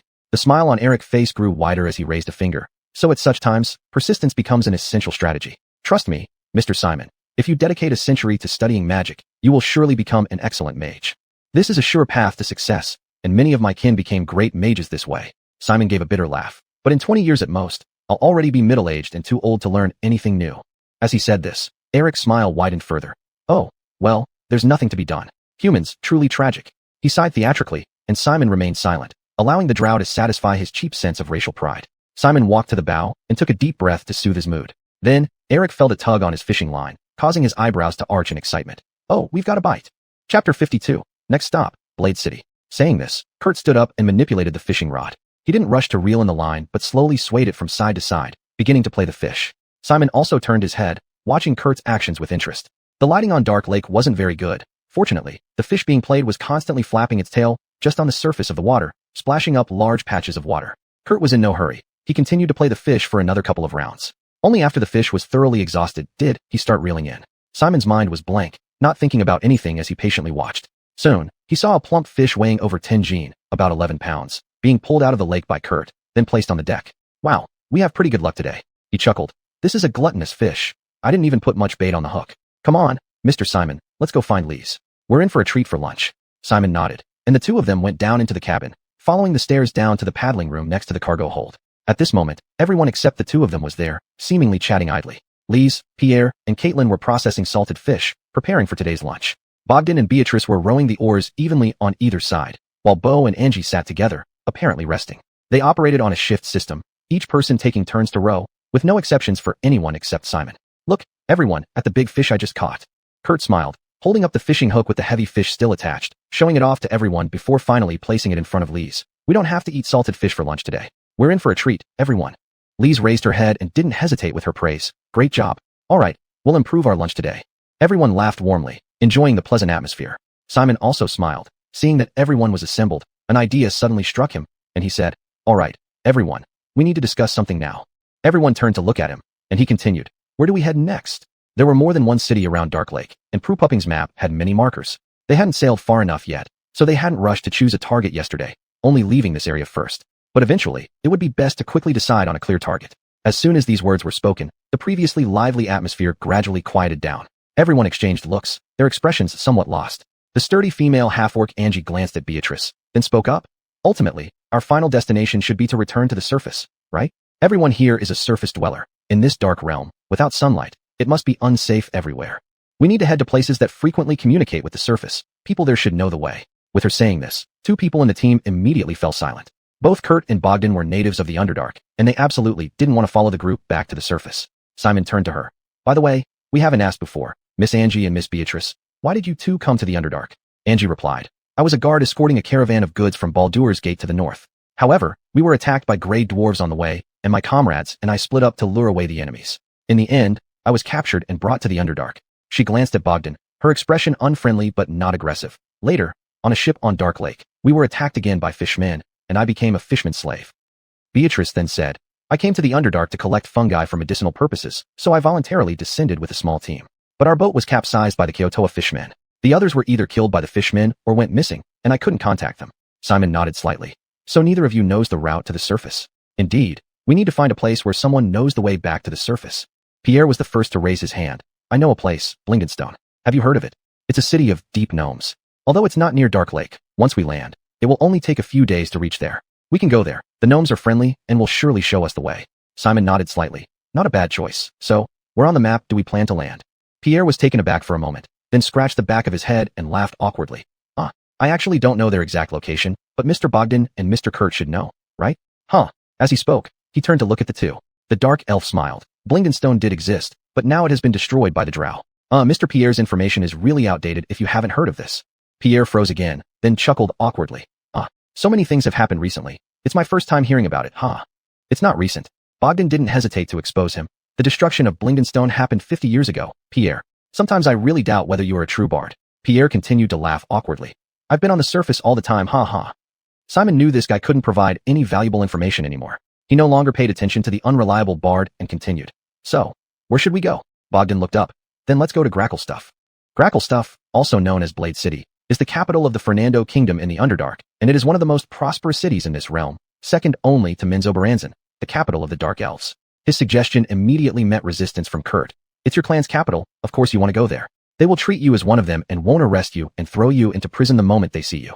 He sneered, his eyes darting around and sweeping over everyone, including Simon. We can't trust it, especially as surface friends. Given the nature of your kin, we'd all likely end up as your slaves. This statement made Bogdan glare. However, he did not puff out his cheeks or flare his nostrils.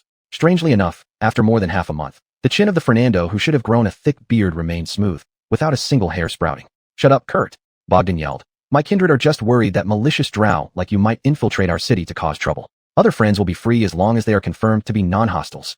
His words alone instilled fear in everyone towards that city. Why don't we skip it? Lee suggested with a conciliatory tone. Are there other places? Like that Myconid forest we mentioned before? I heard they are quite friendly. Should we try going there? Simon shook his head. The map given to us by the fishmen does not mark the location of the Myconid forest. We don't know where to disembark. Even if we follow my memory, it would be much farther. He pondered for a moment, then lifted his head and looked at Bogdan. You wish to stay in Gracklstuff, don't you? Bogdan nodded, unhesitating. He had nothing to reproach himself for. As a skilled mercenary warrior, once he returned to the city, he could quickly rebuild his life. Simon then said, in that case, you'll take charge of many matters within the city, okay? We need weapons, armor, supplies, and a map to the surface. Mr. Bogdan, you will be responsible for providing these to us before we part ways. Caitlin gave a worried glance at Simon, while Bogdan nodded with an unreadable expression. Fine, I will handle everything for you. Simon nodded in approval. Good, it's settled then. Our next stop is Gracklstuff. As a large dwarven city, Gracklstuff boasted numerous Fernando blacksmiths capable of producing massive quantities of ironware. Not just weapons, but various types of armor as well. Simon believed the team was in dire need of these items. Although their current weapons were finely crafted by elves, prolonged use without proper maintenance had dulled the blades. Caitlin's crossbow bolts were almost depleted. They needed Fernando goods as replacements to ensure a smoother journey ahead. Moreover, besides Blade City, they had no better options at present, did they? Thus, Gracklstuff became the only choice left for them. Chapter 53 Half a Minute to Marriage. After determining their next course of action, Simon yawned again. Since the problem was resolved, he felt that his stroll here had lightened his mood considerably. It was time to return and continue studying magic. He turned around and walked up the cabin stairs, saying as he went, I'll go back to studying magic. Remember to call me for lunch. Got it, Lise replied without looking up, still concentrating on gutting and scaling the fresh fish in her hands. The others paid him no mind, each busy with their own tasks. Soon enough, Simon disappeared down the corridor, returning to his room. The cabin temporarily fell silent again as everyone focused on their own activities, rowing, preparing ingredients, or resting. At this moment, the female half-orc Angie, who was resting, noticed that the orc Bo had been staring at her all along. Her thick eyebrows raised as she grunted. What are you staring at? Bo continued to stare, just looking. What's wrong? Unfazed, Angie stood up and stretched her shoulders, her muscles bulging. Try looking some more? Bo also rose. Fine, let's see who backs down first. The two began growling at each other. Lori frowned, feeling concerned. She couldn't help but blame Simon's absence. After all, no one else present could restrain the aggressive Bo. Lise looked up, worriedly observing them. Don't fight. Can't you talk things through and solve problems calmly? Lori chimed in. This small boat can't handle roughhousing. If it breaks, we'll all end up drowning. Even if it doesn't break, the noise might disturb Simon while he studies magic. He won't be pleased, and neither of you will bear the consequences. Her words immediately dampened Beau's spirit. Yet, he still glared at Angie, grumbling. So, let's just arm wrestle then. Angie bared her teeth, revealing a mouthful of large white teeth which, combined with the shallow scar on her face, gave her a menacing look. All right, orc, show me what you've got. They both extended arms nearly as thick as human thighs, crouched down, pressed their hands against each other's shoulders, leaned forward, and locked heads to begin their strength contest. Ugh. Beau emitted a series of strange roars, while Angie let out bizarre cries. Both orcs exerted immense force, their bulging muscles straining to push each other backward. Urgh. Angie roared lowly, continuously applying force, taking a half step forward, her calf muscles bulging like iron balls. Beau grunted deeply, retreating half a step and panting heavily, clearly running out of steam. You're only this good?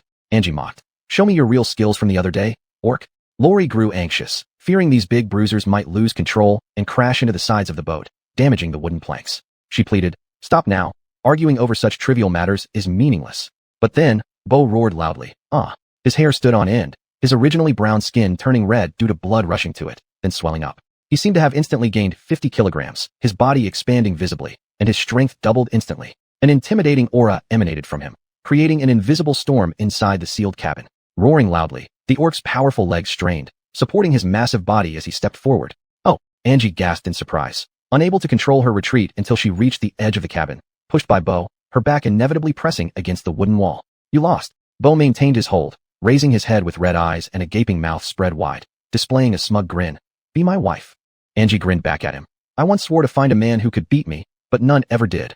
Later, I decided to marry the one who saves me. But who would have thought that today, both conditions would be met at once? Beau laughed heartily, wrapping his arms around Angie and sitting down. The two burly figures leaned against the wall together, their previous hostility forgotten as they now acted like an affectionate couple, completely unconcerned about others' gazes. Behind them, Laurie gaped in astonishment. So soon? Did they just get together? Beside her, Vicky pondered. This is the wild yet simple style of the orcs. If a male beats a female he admires in combat, they can pair up. She lowered her head with a sigh. That's how their customs are, unlike our reserved ways. Laurie looked at this girl with complicated eyes, thinking that they could let it slide for themselves. But how could she claim to be reserved when she had confessed to Simon on their first meeting? 1,000 words got stuck in Laurie's throat. She wanted to say something, but didn't know where to begin. Unmindful of Laurie's emotions, the hen Cliff jumped up, clapping and teasing. Congratulations! Thus, Kurt, Lise, and others began to clap, offering genuine blessings to the two orcs. Congratulations! Vicky also clapped and congratulated them while looking melancholy, sighing with a complaint-like tone. It's good. I envy the orcs' straightforwardness. If humans were so brave in love without hesitation, that would be great. Angie, who had just kissed Beau, perked her ears and turned her head to look at this woman who had shared her misfortune. You have another human lover? Vicky shook her head. Not a lover. I like him, but he said he needed at least a month before giving me an answer. Everyone's curiosity was piqued. Cliff moved closer, looking at Vicky, then yelled out. Oh, beautiful lady. I assure you, human males, especially facing someone as pretty as you, aren't reserved at all. In fact, they'd probably be more eager than orcs, hoping to marry you right away. Vicky was taken aback. Really? Sorry, I've been training in the convent and don't know much about these things. Really? Cliff assured, patting his chest. I bet if he refused you, he's either impotent or gay. Vicky's eyes widened and her mouth opened slightly. Huh? Mr. Simon is actually like that? The cabin fell silent after this statement. Lise had been trying to signal Cliff to hold back, now sighed deeply. Laurie's expression was indescribably complex, but hearing Cliff's words made her suddenly think of something, lowering her head with a slightly gloomy face. Kurt covered his stomach and turned away, struggling to hold back laughter. Facing everyone now, he finally allowed himself a distorted grin. Cliff stood awkwardly, looking clownish. His eyes darted around nervously, stuttering as he tried to come up with an excuse.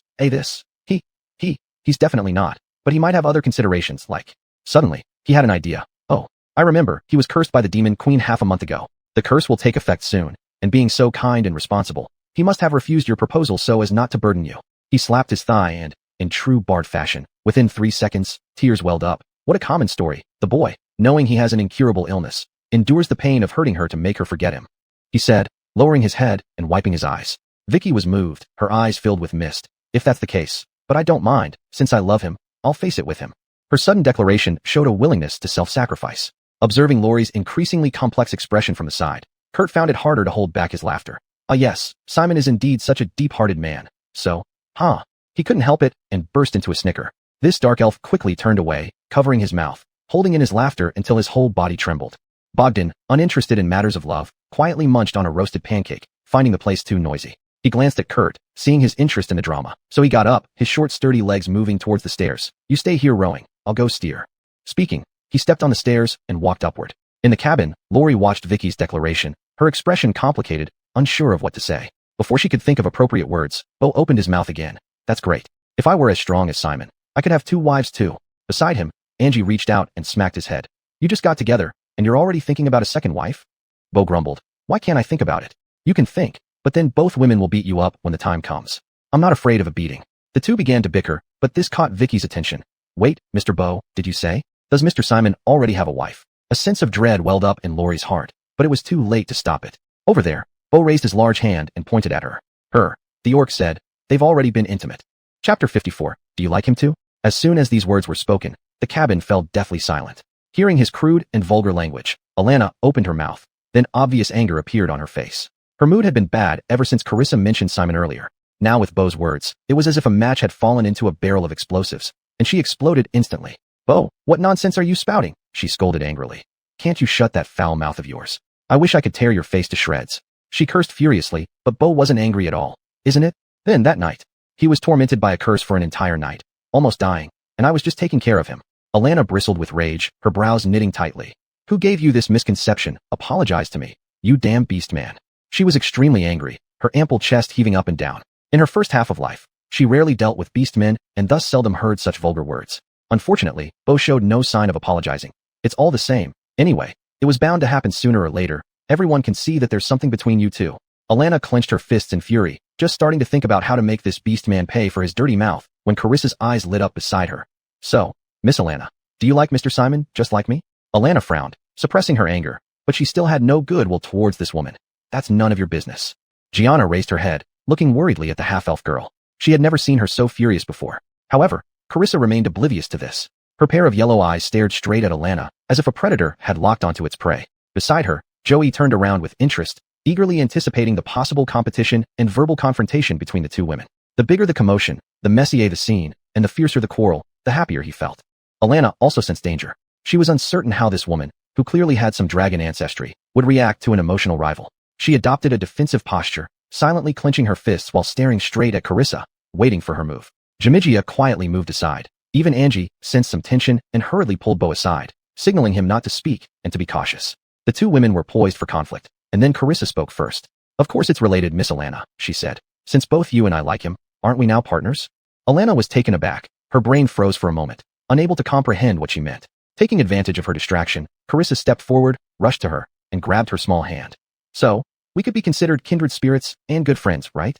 Carissa's hands were icy cold, which might have something to do with her lineage. Regaining her senses with her hand being held, Alana looked into her eyes, at a loss. You? What do you mean? The two girls were nearly the same height, both around 1.70 meters.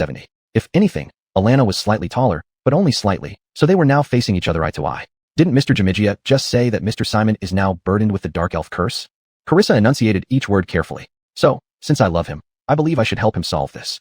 I was worrying that my power is too weak and my knowledge too limited, possibly unable to help him, and asking others for help wouldn't necessarily work, but now things are different.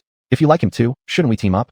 She looked straight at Alana, her yellow slit pupils free of any impurities, sincerely questioning from the depths of her soul. So, Miss Alana, do you like him? Alana was flustered by these consecutive questions. She had never thought about this before. She didn't expect Carissa to think this way, and now, with her icy little hand holding hers, she felt utterly at a loss. Her mind went blank for the last question. Her lips trembled, her pupils contracted, and in her extreme nervousness, she could hardly think. Yes. Subconsciously, she admitted her feelings. Although in that very moment she regretted it immensely, embarrassed to the point of wanting to find a crack in the ground to disappear into. Clap, clap, clap. Joey suddenly began clapping beside them. This dark elf smiled with satisfaction, his wicked interest greatly satisfied. Following his lead, the others subconsciously mimicked him, beginning to clap. For a moment, Lair de Zhangsheng resonated in every corner of the cabin. Unfortunately, none of this reached Simon, who was reading alone upstairs. He was suffering immensely while struggling with the cryptic magical knowledge and enduring Blythe's verbal abuse, making him question if he was the unluckiest daughter ever. Days passed one by one. The dark lake remained calm, without any ripples. Even though some peculiar dialogues had taken place in the cabin, they had not yet disturbed Simon, who was fully focused on learning magic. They followed the map provided by the fishmen and proceeded toward the city of Razor's Edge. 7 days quietly slipped by. On this day, Simon sat in his room, muttering incantations before lifting a finger toward the wall in front of him. Without using any paint, a small red dot appeared on the wall, moving according to his will. It slowly traced along the wall, leaving a long trail behind. Before long, a red pentagram formed on the wall. Phew! He exhaled deeply, lowered his finger, and nodded in satisfaction. Blythe, look, my work isn't too bad, right? This was the result of his continuous study over the past few days. The simplest cantrip, a petty magic trick. This cantrip allowed the caster to form desired writings on surfaces, or instantly clean stains, or even create a small flame to light a cigarette. Basically, anything that could be done in simple daily tasks. The drawback, however, was straightforward. It had almost no offensive power and served little purpose beyond solving minor daily problems. But thankfully, this spell was easy enough to learn. After more than a week, even someone as ignorant of magic as Simon could now master it. Poorly done. Honestly, I didn't expect you to take a whole week to grasp such a simple cantrip. Her voice in his mind mocked mercilessly. Do you know how long it took me? Guess. Simon tilted his head, thinking, a day? No, half a day. Oh, morning. Blythe snorted coldly. If I were as slow-witted as you think, I'd never have my own floating city. Listen well, Simon. I mastered this cantrip in less than 10 seconds. My teacher only explained it briefly, and I grasped all the nuances. Simon clapped and cheered. Impressive, Blythe. Truly impressive. Wow, I admire you more and more. Having such a powerful arcanist as my teacher is truly lucky for me. He spoke without holding back his praise. Through their interactions, he realized that flattering her and satisfying her vanity meant fewer troubles for him. As for her ridicule, Simon did not care. Ultimately, he aimed for the system's experience points, and learning magic was secondary. Even if it took longer, he wasn't bothered. After all, this wasn't his primary source of strength. It's good that you understand. Blythe's voice softened. Your pace worries me. This is just a cantrip, and it took you a whole week. The complexity of spells increases from here. How do you plan to keep up? Simon was unfazed. Take it slow. Maybe I'll find a way eventually. He wasn't in a hurry. Though the system tasked him to learn first-level spells, Magic Trick was only a 0-level cantrip. To him, the 100 experience points were already in the bag, so there was no need to rush. He could proceed step by step at his own pace. I'm not asking you. I'm telling you to reflect. Blythe's voice grew louder. You should be asking me if there's a way to speed up your learning. Simon perked up, humbly lowering his stance. Oh, I'm dull, unable to grasp your meaning, my teacher. Then he quickly asked. So, teacher, what should I prepare? He didn't mind her glare attitude. She had been like this these past few days. He felt it was nothing to worry about, as long as she continued to provide value. You need a spell book, Simon, Blythe said. A thick one, and write down all the spells you need to learn in it. It's much faster than using your young, but already rusty brain to memorize them. In the future, on the battlefield, you can flip through your book and recite the incantations from its pages to cast spells. Chapter 55 Stranded. Monty said this, making Basil's expression shift. In the worldview of Tyrell, mages indeed generally perform spells as Monty described. On the battlefield, they often hold a magical tool in one hand, such as a wand or crystal ball, and use tricks to summon a mage hand to hold their spellbook aloft. They then flip through the book with their other hand, recite incantations based on its contents, and strike poses to cast spells. Of course, some mages have spellbooks that are themselves powerful magical artifacts studded with magic gems. In these cases, they can use both hands to turn pages while simultaneously making gestures and chanting to cast spells more quickly. Naturally, those mages who are extremely powerful might no longer need these spellbooks. Most spells exist within their wise and imaginative minds, and they can simply utter them to cast immensely powerful spells. However, there are very few of these mages. In most cases, even legendary spellcasters still rely on spellbooks to cast high-level spells. Basil had not fully understood this before, but now, after hearing Monty's explanation, it dawned on him. Oh, so for most mages in this world, remembering all these spells by heart is practically impossible. Therefore, they also need tools to assist them, and spellbooks are one of these tools. With it, mages can learn magic much more efficiently than rote memorization. Still, looking at this rather shabby study room, Basil scratched his head in distress. Let's talk about it later. Given the current conditions, I can't just conjure up a spellbook out of nowhere. You'd better do it as soon as possible. Monty urged. You're already not young. Starting to learn magic at your age is already late. If you don't improve efficiency, your achievements in life will be quite limited. Even if you don't care about how many levels of spells you can master, surely the curse on your body should worry you, huh? Her words hit home. He lowered his head and sighed softly. Sigh. You're right. I'll think of a way. Yet, he didn't know where he could get a spellbook from. At this moment, a clear sound of footsteps came from outside the room, followed by Destiny's voice. Mr. Basil, are you inside? Are you still busy learning magic? Basil regained his senses and turned his head toward the door. I'm in here. Please come in. Destiny pushed the door open and stepped in, immediately noticing the large pentagram painted on the wall with red pigment. Shocked, she looked at it dubiously. What's this? Is it your blood? Basil smiled. No, it's magic, a new spell I just learned. With that, he waved his hand, and the red pentagram on the wall vanished. Then he silently chanted a spell, pointing his finger at the ground. Soon, a blue hexagram appeared on the floor. See, nothing much, just a small trick, not worth mentioning. Destiny let out a sigh of relief. That's good, that's good. Congratulations. Basil smiled and didn't dwell on this trivial matter. Did you need something? After all, everyone knew he was the team's combat strength, so aside from meal times, no one would disturb him during his magic practice. Destiny came back to her senses. Yes, sir. Please come over. Fog has suddenly rolled in outside, and we don't know where the ship is heading. Bogdan is worried about possible accidents, so he asked me to call you to prepare everyone. Basil's expression tightened. Fog. Strange, this is the dark region, far underground away from the surface. Here, day and night blend into each other, and everything is calm under endless darkness. Why would fog suddenly appear? He couldn't make sense of it. A dense sense of foreboding enveloped him. He stood up and strode outside. Let's go see. Destiny nodded, and the two turned and walked out together. Basil reached the deck outside the cabin. As soon as he emerged, he noticed that the once dark lake was now a pure white world.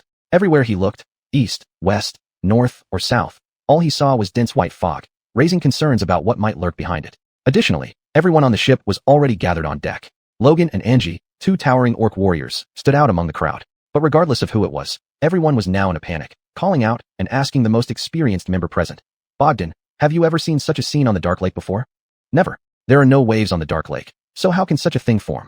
Strange, strange. How could there be fog in this dark region? Ah, Basil, you're here. Basil walked over, his eyes sweeping around before he spoke gravely. What happened? Is there any danger now? Should we stop the rowers and wait for the fog to clear before continuing? Mercedes walked up to him and said, I've already made them stop. But now, it's clear the ship is still moving. Suddenly, the ship shook violently as if it had hit something. Everyone on deck staggered, and Basil looked forward, frowning deeply. What happened? The ship has run aground. Bogdan echoed, sounding somewhat angry. Damn, what rotten luck. Basil's heart pounded rapidly, his intuition telling him that everything was very unusual. Then, the ship's trembling eased somewhat, seemingly forced to stop entirely. Meanwhile, the surrounding fog appeared to thin out slightly. Basil looked into the distance and saw that they seemed to have approached a small island. The ship has stranded. Bogdan walked to the railing, looking down and immediately assessing their situation. Trouble. We are all passengers on this ship and will need to find a way to push it back into deep water. Everyone exchanged glances. Those who didn't sail often couldn't come up with a solution quickly, especially without leaving anyone behind. I do have an idea, Basil then said. I'm a decent swimmer, and I have mage hand, so it shouldn't be too problematic. Having said that, he also moved to the railing and looked down. He saw a noticeable dent where the ship had touched the reef. Continued travel could cause it to take on water. He then said, but before relaunching, we need to find some wood to repair the ship. Behind him, Logan also walked over, looking at the island. Well, that's lucky then. This island seems to have Zekwood. This comment elicited a sneer from Kurt. Maybe because of this island, we lost our way and ran aground. If not for it, none of this would have happened. Logan couldn't quite follow the logic. What do you mean? What's the connection between these events? Basil glanced at Kurt, understanding the dark elf's meaning. Someone on the island might be using magic to mislead them, causing them to lose direction and eventually strand here. Frankly speaking, he also believed this scenario was more likely. However, at present, they had no other choice but to go ashore. Let's disembark, he suggested. We'll see who or what lives on this island. With that, he took the lead, preparing to go down. The combat personnel like Mercedes followed closely behind, ready to disembark. Destiny, looking at the island with fear, suggested, shouldn't we leave some people to guard the ship? After all, our belongings are here. She trembled, afraid to face whatever was on the island. Basil turned around and asked, but if we split our forces and are picked off one by potential enemies, will that be safer? Let's all go together, concentrating our strength for safety. Thus agreed, they descended from the back of the ship onto the rocks, then jumped onto the sandy beach, officially stepping onto the island. Even on land, a thin layer of mist covered the area, making visibility in the already dim dark region even worse. The island was eerily silent, as if no life existed here. Thorns and vines grew wildly on the ground, providing few places to step, and the dead silence made everyone uneasy. Basil stood on this land, taking a long breath, his brows furrowing as he felt a sense of unease. This island was definitely not ordinary, and he had no idea what awaited him. Chapter 56. The old woman-faced black cat. Destiny looked around at the environment, wrapping her arms tightly around herself with some tension. This place is kind of creepy. Cliff raised an eyebrow, looking at her frightened expression. A mischievous mood came over him, and he said with a wicked smile, usually, in such uninhabited places, shrouded by thick fog, there would be terrible ghosts and spirits living here. I've heard that many of these ghosts will disguise themselves as wild cats. For example, in this desolate wilderness, suddenly comes a strange cat's meow. He deliberately lowered his voice, telling it in a very eerie tone, making it more and more terrifying to listen to. When everyone turned their heads, they found a beautiful little black cat with shining eyes, so lovely. There was one person who really liked it, walked over, took out some dried fish, wanting to lure the cat over to pet its head. Hey, but can you guess what? Not only did the cat not eat it, but it suddenly opened its big mouth, showing sharp teeth, and with a bite, crunch, it bit off that person's head. He suddenly spoke in a loud voice, eyes wide open, painting a scene of utmost horror, making the few people in the group feel their hearts tremble uncontrollably. Stop it. Stop talking. Destiny, being the most fearful, now complained with the sharpest voice. There were only she and Cliff in the group without self-defense abilities, making her feel very insecure. And Cliff, this halfling, seemed to love stirring up trouble, even scaring her on purpose, making her body tremble all over. Seeing she was indeed scared, Cliff let out a hearty laugh. Caitlin turned around, glanced back, frowned, and then scolded angrily. Cliff, if you have nothing to do, go to the front to scout the way. Aren't you a halfling, known for your agility? Then walk at the front. You can step into any pitfalls first. She scolded like this. The other several people also glared angrily at the halfling, disapproving of his behavior of frightening, timid members. Seeing he had indeed angered everyone, Cliff chuckled awkwardly, jogging forward. Okay, I'll scout the way. It's fine. I'll walk at the front, no big deal. He said, moving past Basil, walking at the forefront of the group. As they delved deeper, some low fungi began to appear on the island, scattered sparsely on the ground, not knowing what was hidden inside them. However, right at this moment, as if to corroborate the bard's story, a cat's meow suddenly came from afar. Meow. The cat's cry pierced through the silent night, instantly making everyone present tense up, trembling. Even Cliff's face turned pale instantly. Though he had been telling ghost stories just moments ago, he had to keep pretending to be brave. What are you afraid of? It's quite normal for a cat to exist in this underdark area. Ha. He laughed awkwardly, speaking of something clearly abnormal, but forcing himself to laugh for courage. He stepped forward, leaning into the cluster of low fungi, trying to locate the source of the sound. In the next second, a shadow suddenly darted out from within, revealing a black cat with two tails. The black cat turned its head, and its emerald green eyes looked at everyone. At this moment, as they made eye contact with it, they realized this black cat didn't have a cat's face, but that of a wrinkled old woman. Yet, on both sides of its cheeks, it still had cat whiskers, looking bizarre and terrifying. Cliff's complexion changed dramatically, taking several steps back, losing his balance and landing on the ground with a thud, gasping for breath. What is this? He stared straight at the black cat with the old woman's face, his complexion white as paper, clearly greatly startled. On the opposite side, the cat seemed startled as well. That old woman's face mewed again, then turned and leaped forward lightly, disappearing into the low fungi in a blink, fading away silently. Seeing the cat vanish, Cliff caught his breath heavily, his face gradually regaining color, though beads of sweat still dotted his forehead, indicating he hadn't fully recovered. Basil's face was also tense. When the cat appeared abruptly, he had already placed his hand on his sword, ready for battle. Fortunately, the cat did not launch an attack. He too relaxed, his right hand quietly leaving his sword, standing upright again, feigning calmness. Bogdan, Kurt, do you recognize what creature that was? Bogdan frowned deeply, usually knowledgeable about various things, expressing helplessness at this moment. I don't recognize it. That thing doesn't seem like a creature that should exist in the Underdark. Strange. I've been sailing on the Dark Lake for many years, and I've never heard of such a small island or such a black cat. How could creatures like cats live in the Underdark? This was true. Bogdan, though knowledgeable about many things, had only heard that such creatures existed on the surface world. He had only seen them in pictures, never in the wild. After all, the environment of the Underdark was not suitable for such small creatures to survive, let alone on an uninhabited island on the Dark Lake, which made even less sense for a cat to exist here. Beside him, Kurt said, that's quite normal. After all, before this year, you were probably never captured by dark elves and put in prison, nor did you use the Lokatha's map to sail, right? Bogdan raised his head and glared at the dark elf. Then what do you think it was just now? Kurt stroked his chin and muttered, in my opinion, that black cat seems more like a magical creature. I have a bold guess. Perhaps it's someone's familiar. Familiar? Basil's expression changed. A familiar refers to a small animal created by spellcasters using magic power as pets or lesser familiars to assist in casting spells. For example, spellcasters can implant their senses into their familiars, staying put while sending the familiars deep into pits or caves to investigate dangers ahead, a common method used to avoid traps. Of course, these are actions performed by weaker familiars. Powerful ones, like tiny beholders captured by some spellcasters, can emit eye rays to help their masters defeat enemies. Or warlocks who have made pacts with hell can summon small devils, each possessing different magical abilities to aid their masters in more challenging battles. However, those are side topics. Returning to the current situation, if the two-tailed black cat they saw just now is a spellcaster's familiar. In other words, its owner is a spellcaster, likely the master of this island, and was watching us just now. Basil said gravely, voicing his guess. We're most likely under surveillance already. Kurt nodded. He thought so too. Indeed, and furthermore, he turned around and looked around. The other party might have sinister intentions. Everyone, be cautious. Basil took a deep breath. There's no way around it. We can't go back. Forget meeting the real deal. We haven't even found the Zek wood to repair our ship yet. Let's move on and gather some wood first at least. His suggestion met with no objections, and the group followed him as they continued forward. As they moved further away from the water, more fungi appeared around them. Gradually, various kinds of fungi came into view, making it seem like finding Zek wood wouldn't be too difficult. However, Bogdan's frown deepened as he looked down at the increasingly dense thorns, his expression growing heavier. Damn, why are there so many of these things everywhere? Behind him, Bo couldn't help but curse under his breath. He was still barefoot, and even with thick calluses on his feet, the sharp thorns cut through them, causing intense pain and leaving him feeling utterly frustrated. Cliff, being short and light, didn't fear the thorns' damage. But as a large and strong orc, every step he took was heavy, forcing him to take extra care to avoid the thorns. Hearing Bo's curses, Bogdan considered everything and concluded, this place is not suitable for combat. Even basic movements would cause us injury. Let's find the Zekwood, chop down some quickly, and then leave.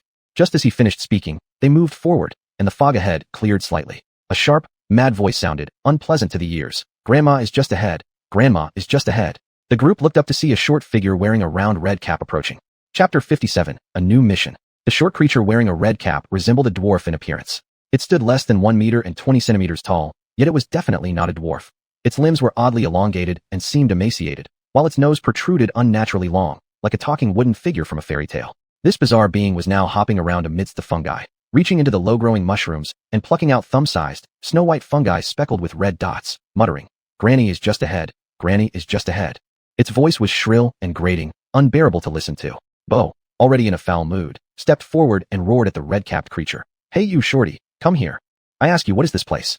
Who is Granny? What are you babbling about?" Despite his commanding tone, the dwarf-like creature paid no heed, turning around and hopping away amidst the low mushrooms. Bo's eyebrows shot up. The excruciating pain from treading on so many thorns had already made him feel as if his heart was burning. Now, seeing this little creature daring to ignore him, his anger flared instantly. "You're asking for death," he cursed, striding forward to grab the creature and pin it down for a thorough beating. "Bo, stop," Alana called out, but the orc ignored her. Miles frowned, then shouted, "Halt. Don't stir up trouble." Only then did Bo pause. He cast a hateful glance at the rapidly retreating red cap, spat on the ground, and kicked out fiercely at a nearby fungus, roughly the size of a human head. Bang! The fungus flew out like a soccer ball, rolled a few times, and landed nearby, revealing a grotesquely twisted human face with wide, sunken eyes, staring up in shock at the sky as if it belonged to a head lying flat on the ground. At this sight, everyone was instantly horrified, including Bo, who had delivered the kick. He hurriedly unsheathed the giant axe strapped to his back, lowered his center of gravity, tensed his muscles, and trembled all over. What kind of mushroom is this? These. He glanced around at the low-growing fungi, none of which even reached his knees. The thought that there might be human heads beneath them sent chills down his spine. He quickly took a few steps back, away from these things. Damn, what are these things?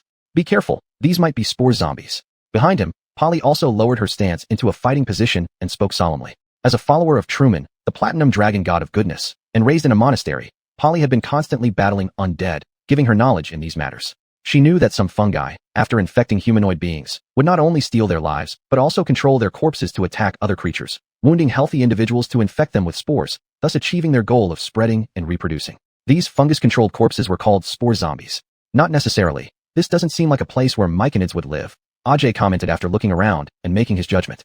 This dark elf clearly understood more about the specifics of the Underdark, knowing that creating spore zombies was an ability mastered only by some myconids, and this dark lake or this desolate island didn't seem like places where myconids would reside. Thus, these fungi were unlikely to be spore zombies. But regardless, these things are no longer a threat. He looked at the fungus with human-like facial features again and added, "Be cautious. These are not frightening, but the one who cultivates them might be." Miles remained vigilant. He took a deep breath and said in a serious tone, "Be careful. Everything here is peculiar. Don't touch anything unfamiliar." Though nervous, he wasn't overly afraid. After hearing Polly mention spore zombies, his mind instantly recalled relevant information. Spore zombies, with a challenge rating of only half, were minor foes barely stronger than goblins. Even a team of rookie adventurers, each level 1, could handle 7 or 8 easily. Apart from being cautious about avoiding spores they release, dealing with them would be stress-free. As Miles said this, he turned and scanned the surroundings. "Let's continue moving forward, stay close together, and don't give enemies any chance." Dag also joined him and said in a solemn tone, "We shouldn't linger in this place. Let's return once we find Zekwood." Miles neither confirmed nor denied but continued moving forward. Not long after, several low Zekwood fungi indeed appeared at the edge of their vision. The Zekwood fungi they saw weren't growing well, generally not even reaching their height, a far cry from the giant fungi 2 to 3 meters tall they had encountered before. However, finding any here was already a stroke of immense luck. After all, they didn't need much wood to repair their ship. Behind them, the female half-orc Angie grinned and said, "Lucky fellows, we found it so quickly. Well, let's go chop some." With that, she raised the giant axe in her hand, ready to move forward. The axe was also sponsored by Slobber's Quatoa, not very sharp, but the best weapon those fish people could provide. It had to be said, for these so-called divinely chosen ones summoned by the Mother Sea. Sterling was indeed generous, willing to hand out such rare metal weapons. This made Miles grateful he hadn't taken the system-provided task to eliminate the faith in the Mother Sea.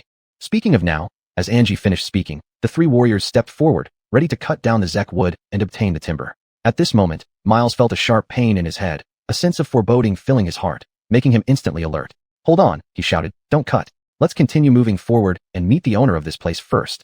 Dag turned his head, looking at him with displeasure. "We don't need to meet the owner, do we? We accidentally stumbled onto this island, and that cat clearly didn't expect us to come."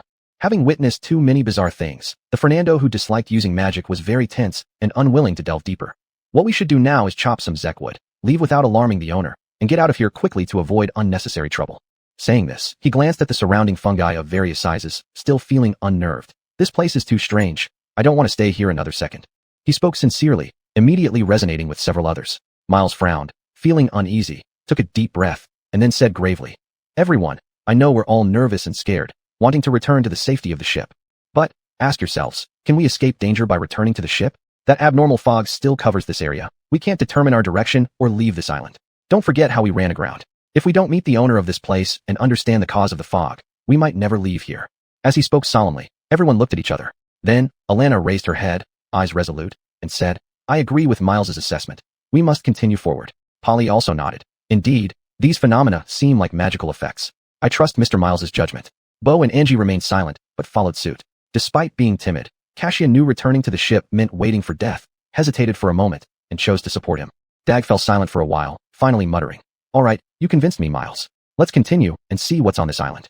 Miles forced a smile, encouraging everyone. "Let's keep moving. Granny is just ahead. Let's see who this Granny really is." With that, he turned and moved forward. But in truth, his determination stemmed not only from his belief that the fog wasn't natural, but also because the system had just triggered a new mission. Exploring the Misty Island. Mission description: a strange fog rose over the calm dark lake, causing you to deviate from your original course, unfortunately running aground. After landing on an eerie island, through the ramblings of a red-capped creature, you learn that a Granny awaits you. Meeting her might offer a new opportunity to resolve your current predicament. Mission objective: explore the island to uncover the truth. Mission reward: 100 experience points. Chapter 58. The Ghost Hag, Nanny Amberly. Because the system had triggered this mission, Simon confirmed that the owner of this small island, the unseen grandmother, was the key to their safe departure. Therefore, no matter what, he had to convince his comrades in arms to venture deeper into the heart of the island to meet this grandmother. They continued forward, and fortunately, the underground hidden lake wasn't too large, so naturally, the island itself wouldn't be too big either. Simon and his group arrived smoothly at the depths of the island. There was a fence surrounding the area, with a low gate closed, as if guarding someone's home, not allowing outsiders to enter. The group walked up to the gate, and Simon cleared his throat, shouting ahead, "Is anyone inside? We are travelers who unfortunately ran aground, and hope to receive some help." As he spoke, the gate before them opened automatically, creating a path for them. They exchanged glances. Such adept magical skills were quite intimidating. But ultimately, they continued on.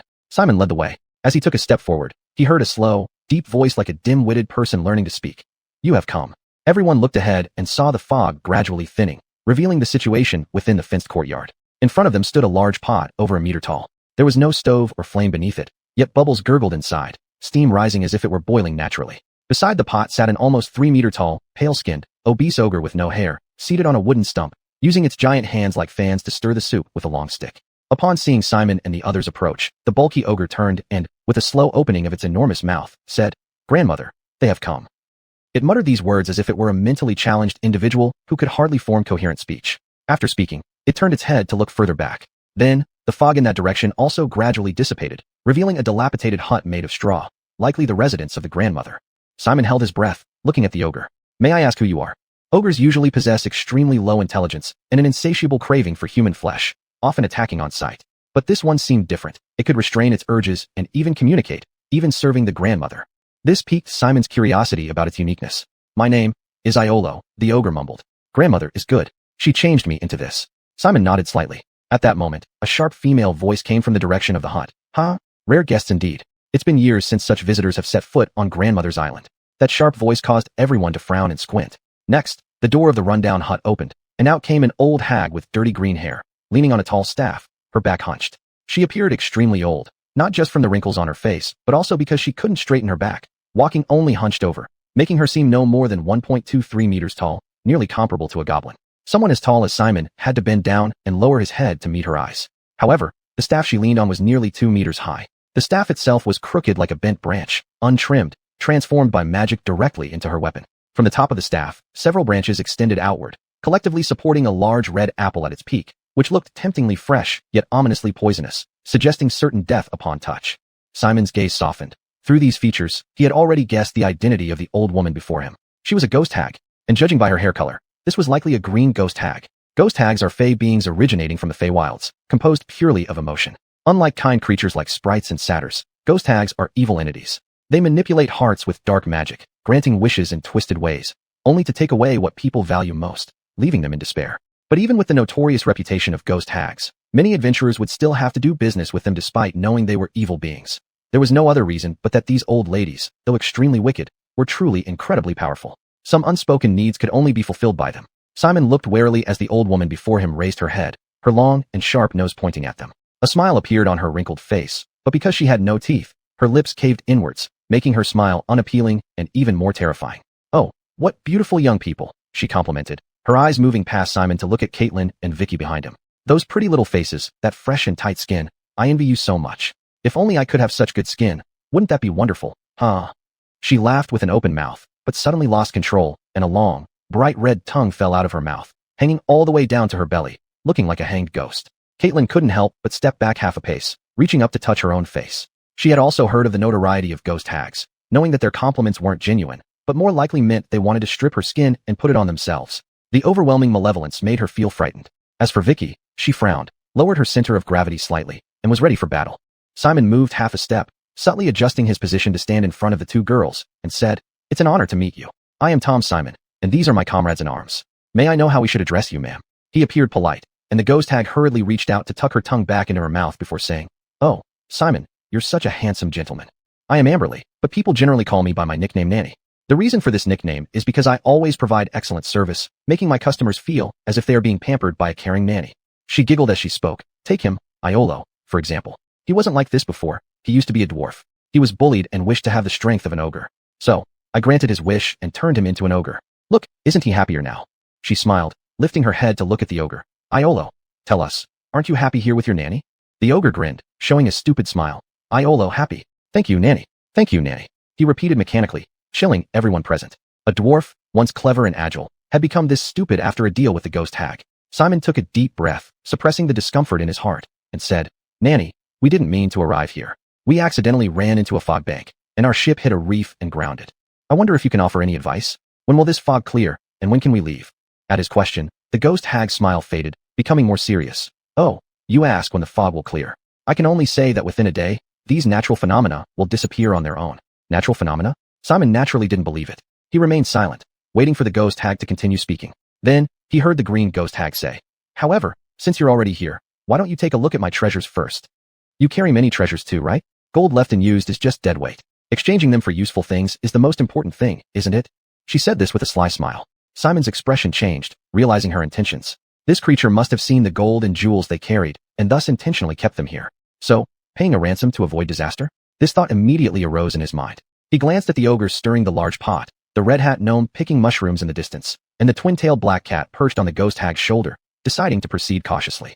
Chapter 59, The Book of Human Skin. The power of the ghost hags is generally difficult to describe with mere data, especially since they command a myriad of complex and profound magics.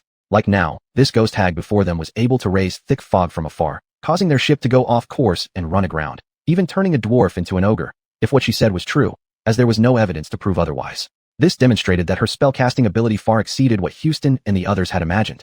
Although there weren't 3 ghost hags present, which wouldn't trigger the special combined spellcasting during a ghost hag assembly, her displayed power alone was enough to instill caution in them. In such a situation, Houston didn't want to provoke trouble. If she wanted these external objects, it would be better to pay the price for disaster relief. He made up his mind and smiled. "All right, madam, what do you have?" Unexpectedly, the ghost hag didn't answer but countered, "What is it that you want, young man?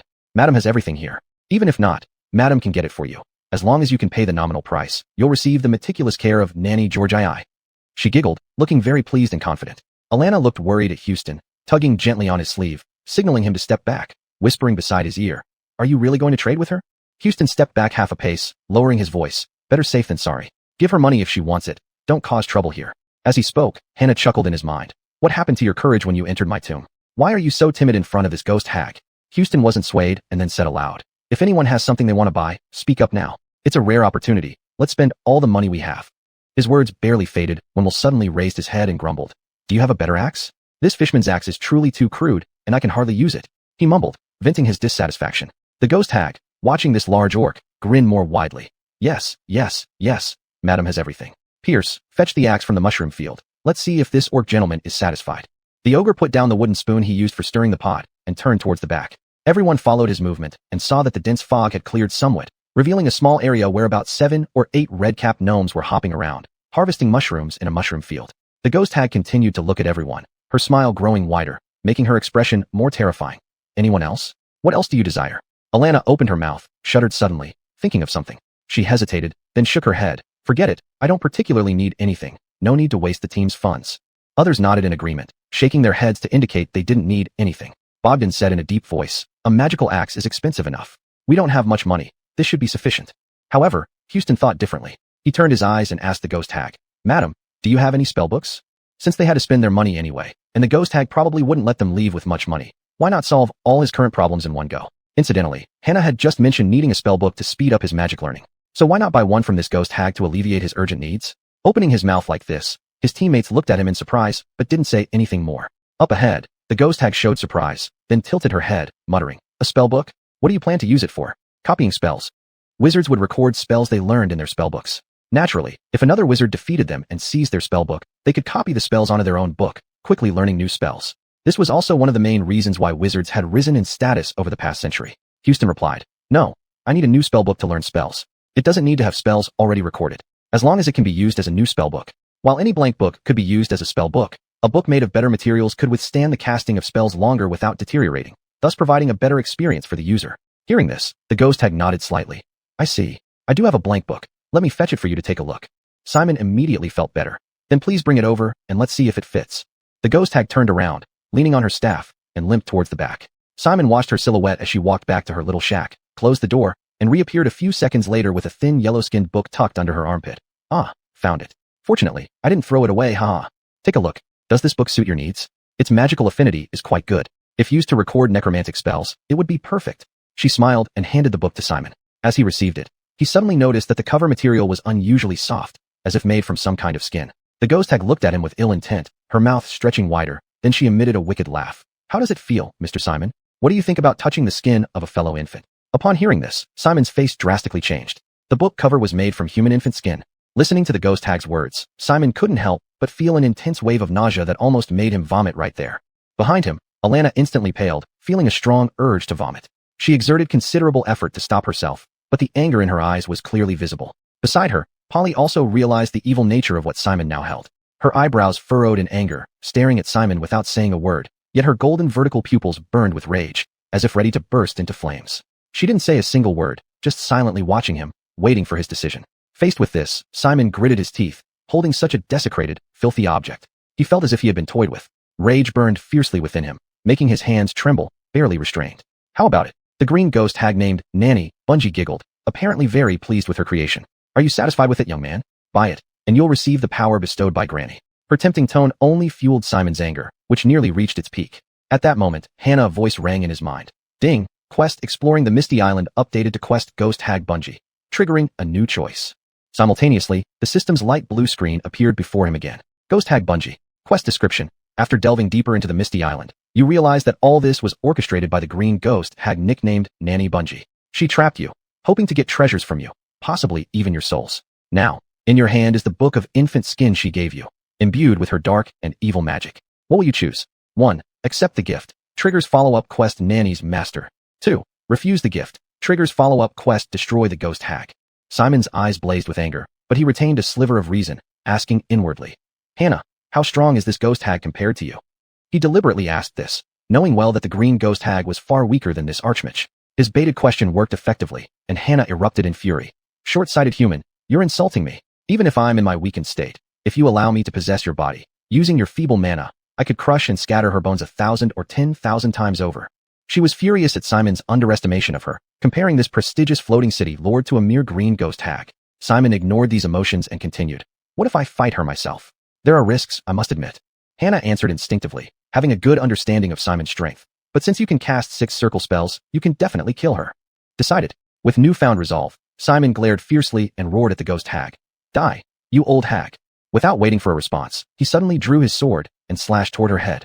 Chapter 60 Task Update, Slay the Witch. At the same time, a magical glow emanated from Simon's body, white threads of magic weaving across his skin to form a spiderweb-styled armor that encased his body. Maria's extraordinary form. He had already activated it along with his other spells. He made his decision, and as he did so, the system prompt sounded. Ding! Mission, which Nanny Camilla, has been updated to Slay the Witch. Slay the Witch. Mission description. After witnessing the many atrocities committed by the witch Nanny Camilla, you have resolved to follow the path of justice and righteousness, determined to slay her. Mission objective. Eliminate the witch Nanny Camilla. Mission reward, 800 experience points. Increase any one attribute by 1 point. Max limit not exceeding 18. A blue light screen displaying the new mission information appeared before him, but Simon simply glanced at it briefly before shifting his focus away. Just as Jem had said, this witch looked powerful, but perhaps many of her tricks were just scare tactics. Her strength was far less formidable than he initially imagined. A task worth 800 experience points would have been nearly impossible in the past, but having just leveled up and gained 3 new mana invocations along with an additional spell slot, this battle wasn't entirely hopeless. Humph. Seeing Simon suddenly make his move, the witch was somewhat surprised. However, she seemed prepared for this scenario, so she didn't panic. Her body flashed, turning into a streak of light that split into 4 forms, each appearing in different locations. Young man, you're really not friendly at all, are you? Resorting to violence over such a small matter. You should think carefully, for attacking grandmother will come at a great cost. Simon turned his head, glancing around, seeing witches standing beside the back fence, atop the straw hut, within the fungal fields, and behind the large cauldron, one on each location. They all looked identical, fierce, hideous, and evil, their loathsome smiles dripping with false kindness. For a moment, Simon couldn't distinguish which was real and which was illusion. His gaze swept around anxiously, while his teammates behind him were also startled. What's going on? Why did the fight start all of a sudden? Lee screeched, visibly panicking. This woman who usually only took care of their meals and daily needs had been uneasy from the start, and now felt utterly helpless, unsure of what to do. You should have discussed this with us, Simon. Bogdan roared angrily, clearly agitated. As a professional warrior, however, he reacted swiftly, immediately drawing his sword and shield, preparing for the coming battle. Though others lagged slightly behind, they too quickly regained composure, drawing weapons despite not fully understanding why Simon had suddenly attacked. They were ready for combat. Only Christy watched Simon approvingly, then drew her longsword, preparing to fight. She actually wasn't accustomed to using a longsword, but given the scarcity of equipment in this dark realm, she had no choice but to use it for now. Roar! In the distant mushroom fields, the ogre named Iolo let out a fierce roar. He bent down, reaching into the field to pull out a massive bone-colored axe, nearly 3 meters long, its blade almost as big as 2 human heads combined. Clearly, this axe was the weapon Camilla intended to sell them. However, its size was unsuitable for someone like Boyd, the barbarian. It was only fitting for a larger creature. You bad people! The ogre growled deeply, roaring like a mad fool. Die, all of you must die. With that, it charged toward them with a roar. I'll deal with it. Boyd bellowed, his skin flushing red with blood, his exposed muscles bulging, making him look bigger overall. Eyes wide with fury, he leaped forward, facing the ogre, who was half a head taller and likely 3 to 4 times heavier than him, without flinching. His axe swung directly at the ogre's head. Wah! Roaring loudly, the 2 heavily built warriors clashed fiercely, locked in combat with neither side gaining an upper hand.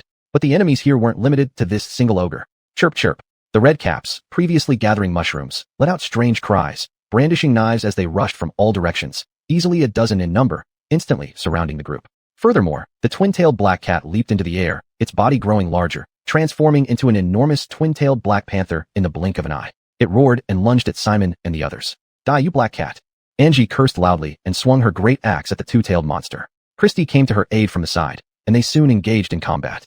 Lori raised her light crossbow and aimed at the enemies, shooting at them. Bogdan also swung his longsword, battling the short red caps that were closing in. Simon ignored these minions. His bone-colored wings flapped once, and he dived straight towards the nearest witch, the one near the large cauldron. Seeing him approach, the witch didn't get angry but laughed, her mouth wide open. It's time for you to come out, my little darling. As she said this, Simon suddenly felt an intense premonition of impending doom. Then, the cauldron trembled violently. With a splash, a green-skinned, long-limbed strange giant suddenly emerged from it, bringing out boiling broth with it. It then slapped its enormous hand towards Simon's body. Smack! Although it looked slender-limbed, the creature burst with strength like a rhinoceros when ambushing. Caught off guard, Simon was knocked to the ground by a punch. Cough! He coughed, rolled a few times, then hurriedly got up, returning to midair, facing the giant. Fortunately, in Maria's extraordinary form, he had a strong layer of protection on his body. Now, he had the spell armor provided by phantom armor and the false life provided by fiendish vitality. Despite being caught off guard, he didn't suffer any significant injury. He barely even felt any pain. He floated in midair, looking at the odd giant with disheveled black hair, dark green skin, and spindly limbs that had just emerged from the greenish-black broth. His expression was grim, because he had already recognized the race of this newly appeared monster. Troll, a subspecies of giants, known for their infinite regeneration ability. Their severed arms and legs can regenerate quickly, even if everything below the neck is cut off. As long as the head remains, they can regenerate rapidly. Troublesome creatures. He cursed inwardly. Seeing the troll about to crawl out of the cauldron, he swooped down again, twisting his body midair to avoid the troll's next slap. He then slashed his sword, striking its shoulder. Slice. Crimson blood splattered, and the creature's arm, like a gecko's tail, was cleanly severed and fell to the ground. Though seemingly losing an arm, the troll's combat effectiveness was significantly weakened for the moment. However, Simon saw the severed arm on the ground twitching like a catfish. It finally flipped over, with long black nails scratching the ground, crawling towards Angie to continue fighting. Troublesome. Simon cursed inwardly, not expecting such a trick. Watching the troll, he felt increasingly anxious. Looking at the 4 witches spread across different locations, his stress grew even more. Which one is real? He wasn't sure, but at that moment, all 4 witches suddenly raised their wands simultaneously, chanting the same incantation, hypnotic pattern. Buzz. An overwhelming surge of magic descended, instantly entering everyone's mind. Boyd swayed. Angie involuntarily put down her weapon, and everyone's expressions turned vacant, suddenly losing their will to resist. Simon also felt a sharp pain in his head, but immediately afterward, the power of arcane will protected his spirit, allowing him to quickly regain his senses. Realizing it was the witch's spell causing this, he became extremely worried. As he glanced around, he noticed that only he, Bogdan, Laurie, and Seamus remained conscious on the battlefield. The situation shifted from a slight disadvantage to almost total annihilation in an instant. Chapter 61, Psychic Magic. Humph. A trace of fresh red blood trickled from Bogdan's lips. To stay awake, he bit through his own tongue. You despicable hag. Even the mind flayers couldn't enslave us, let alone someone like you. Don't dream of breaking the will of a Fernando. He said this, but as he looked around, he found his comrades one by one falling under hypnosis. Whether it was the tall and strong Beau, Angie, or the ever-sheltered Kurt, Savannah, they all lay limp on the ground, sunk into deep sleep. The red hats and ogres, having lost their opponents, began roaring as they charged toward the 4 still conscious individuals. Even Trenton, who was not skilled in combat, was now being chased and screaming while running for his life. Kia, with her light crossbow, could not handle such a large number of enemies attacking at once. They were truly on the verge of despair. Realizing that without using some hidden cards, this battle would indeed come to an end, Bogdan gritted his teeth and made up his mind. He then shouted, Basil, kill the hag. I'll hold off this troll. With these words, he roared lowly and began invoking his psychic power. Psionic magic is proof of the Fernando's enslavement by mind flayers, yet also the last gift left by those evil creatures. Since they relied on their willpower and strength to free themselves from the mind flayers, the Fernandos did not consider this magical power as shameful or taboo. However, being just ordinary humanoids, those without proper training might go mad if they blindly used psychic magic, turning into obsessive, extreme lunatics. Bogdan did not come from a noble Fernando family and had never received related knowledge and training. In his past mercenary life, he witnessed many comrades becoming obsessed, crazy, and irrational due to frequent use of psychic magic, ultimately deserting the troops and becoming pirates on Dark Lake. Thus, he always used psychic magic cautiously and only resorted to it when absolutely necessary. But now, not using it was no longer an option. Powerful psychic magic surged out, followed by his body beginning to enlarge. Roaring furiously, he kept pushing his psychic magic, forcing his body and armor to grow continuously. Soon, he became a small giant nearly 3 meters tall. Although not as tall as the troll, his breadth ensured his weight was more than double that of the opponent. He had no fear of this long-limbed enemy. This was the enlargement part of the second-level spell, Enlarge/Reduce, a common innate ability among Fernandos. The original intention of the mind flayers was to make Fernandos larger so they could work harder in mining and labor, but now, this psionic magic had become the Fernandos' fighting strength. Hungry want food. The troll opened its vast mouth, a foul smell wafting from its dirty jaws. It mumbled strange syllables as its massive body slowly crawled out of the green vat. Its entire body dripped with disgusting green fluid, but the troll, accustomed to living in filthy environments, remained unaware. It advanced, chanting bizarre words, soon colliding with Bogdan. Humph, Bogdan grunted, shielding his body with a shield against the frenzied strikes of the troll, while shouting angrily, Basil, hurry up and figure out a way to take down that hag first.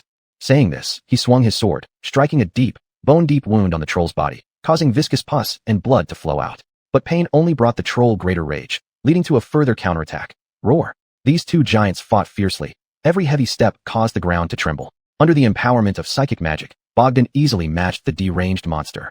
With the original opponent restrained, Basil temporarily gained freedom. Observing the battlefield carefully, he clenched his teeth, knowing that the hag should be taken down first. But, which one is real? Flying in the sky, he started casting spells, summoning ghostly cold bone claws, trying to use the cantrip, Chill Touch, to detect her true form. However, he was destined to be disappointed. The hag's illusions waved their staffs, laughing slyly as they dodged and countered his cantrips. No matter how many times he probed, he got no useful information.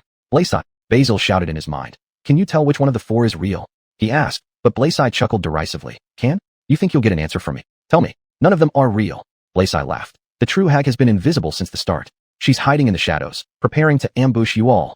Basil was taken aback. Then he swiftly turned his head and called out loudly. Beware. All the hags are illusions. The real one is hidden in the dark. As these words left his mouth, everyone present was shocked. However, no one had extra energy to pay attention to this matter as they were running frantically, evading the enemy's attacks. Oh dear. In the rear, Trenton, with his hairy feet, darted around the yard. Behind him, for red hat capped, deranged small monsters screeched and chased after him, always just inches away from catching him. Therefore, although it seemed perilous for him, he actually faced no real danger. He observed the battlefield from the corner of his eye, a thought crossing his mind. Hey, did you hear footsteps? At that moment, he suddenly shouted. They're right behind us. Kia, didn't you hear it?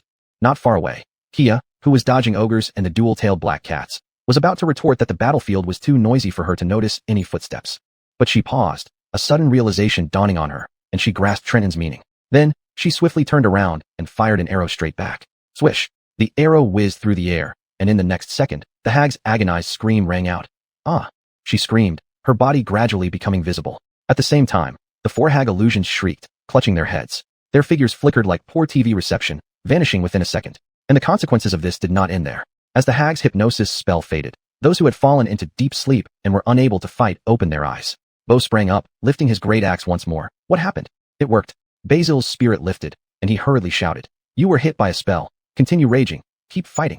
All right. The orc roared. Despite his exhausted body, he still forced himself to reignite his fury, invoking the power of rage. His arms reddened, swelled, and bulged. Then he raised his great axe and leaped, cleaving at the clumsy ogre pursuing Kia. Angie and Savannah also stood up. Angie swung her great axe while Savannah took a deep breath and prepared her breath weapon. Kurt cast a spell, summoning a dark book to blind the dual-tailed Black Panther. Instantly, Kia's combat pressure significantly decreased. Seeing the battle situation turn once again, Basil did not relax. His extraordinary form could last only another half-minute. With the enraged hag, Nanny, Georgii before him, he did not hesitate for a moment. He dove down, his longsword charged with formidable magic power, aiming for the hag's head with a powerful strike. Chapter 62, Slaying Amberly. Damn it, Nanny! Amberly cursed furiously, retreating while waving her wand. You should all die, you fellow. In a rage, she spat out curses as Basil dived down towards her, chanting the incantation of Hex, Hex. Dark magic enveloped the hag's body, making her skin brittle and more susceptible to injury. At the same time, she swung her wand fiercely. Let me show you this grandma's power, little trash. The crooked wand, which held a crimson apple, suddenly accelerated, as if she wasn't a gaunt old hag but a burly man. Basil felt his vision blur for a moment as he tried to dodge, but the wand struck him accurately, sending a massive force through him, causing his body to twist. Humph! He grunted, fortunate that although the blow was powerful, it caused little damage. He only felt a dull pain in his chest. Beyond that, there was nothing. Maria's extraordinary form, mage armor, and false life had provided 3 layers of protection, making him immune to such ordinary physical attacks. As he was hit, he recited a new spell, Purgatorium. When he was struck, he could unleash Purgatorial Shout as a counterattack. Whoosh! Endless hellfire ignited on the hag's body, burning her green hair and tattered clothes. The raging flames scorched her body, making her cry out uncontrollably. Oh, you bastard. You can use this magic too. I know more than you think, old witch. Basil sneered, cursing as he flapped his wings again to accelerate, aiming the tip of his sword at her neck. The hag let out a strange cry, twisting her body and rolling on the ground. Basil's sword twisted with her, but failed to decapitate her. Instead, it slashed across her shoulder, instantly causing blood to gush out. You bastard. The hag scrambled up, surprisingly agile despite her age. She tried to chant another spell, but Basil dived down again, his longsword slashing towards her neck. Swoosh! She turned her head, avoiding the fatal blow, but her arm was cut by the sword, leaving a deep wound. She screamed in agony but endured the pain without time to tend to the bleeding wound, rapidly completing her spell. Ray of Sightlessness. A first-level spell, Diseased Ray. The red apple atop her wand quickly turned into a dark green, followed by a toxic ray shooting directly into Basil's body. This spell had formidable single-target power, instantly eroding his organs and bones with poison, making him weak and drastically reducing his combat effectiveness. In the hag's calculation, after being hit by the diseased ray, Basil would stiffen and fall to the ground, barely capable of fighting. However, what she didn't know was that Basil was immune to toxins in this state. Humph! He snorted, sounding somewhat contemptuous. Normally, this spell was deadly, but now it harmed him no more than splashing a cup of cold water. He didn't even bother swinging his sword, instead cutting down again under the shocked gaze of the hag. No, how is this possible? Impossible! The hag screamed, retreating hastily, dodging, and then rapidly completing another spell. Intinut Fluctus. Boom! A terrifying explosion resounded from her position, shaking the dark sky above. The fierce repulsion force sent Basil flying. This was also a first-level spell named Thunderwave, which created a powerful noise and repulsion force, pushing enemies away to prevent them from getting close. With the hag's casting ability, this Thunderwave could instantly collapse the sternum of an ordinary human strongman, dealing severe or lethal injuries. But against Basil, the effect of this spell was significantly reduced. Panting heavily, she looked up to see Basil, who had been thrown back less than 3 meters, returned swiftly as if nothing had happened. His wings flapped once, and he quickly reversed course, his sword once again aimed at her head. Her carefully crafted spell hadn't even delayed him for more than 3 seconds. You! She screamed in alarm, her spells failing one after another, the fear growing visibly on her face. The more panicked she became, The more a mocking smile crept onto Basil's lips, his confidence solidifying. This hag had exhausted all her tricks. With Maria's extraordinary form, mage armor, and false life protecting him in 3 layers, he was now even tougher than a rhino encased in a turtle shell. He didn't need any combat techniques. He simply relied on his high speed granted by his wings, circling around her and repeatedly slashing with his longsword, inflicting more and more wounds on her. What's going on? Damn it, damn it. The hag grew increasingly frantic, not only because her injuries were worsening, but also because she realized that her spellcasting was no longer effective against Basil. She cursed and retreated while waving her wand, attempting to engage him in close combat. But abandoning her strongest ability, how could she possibly fight him? Basil showed no mercy, continuing his advance, his sword leaving deep cuts on her arms, shoulders, and back. Her breaths grew weaker, her fighting spirit waned. Fear spread in her eyes, and she finally couldn't help but scream. Wait, I surrender. I surrender.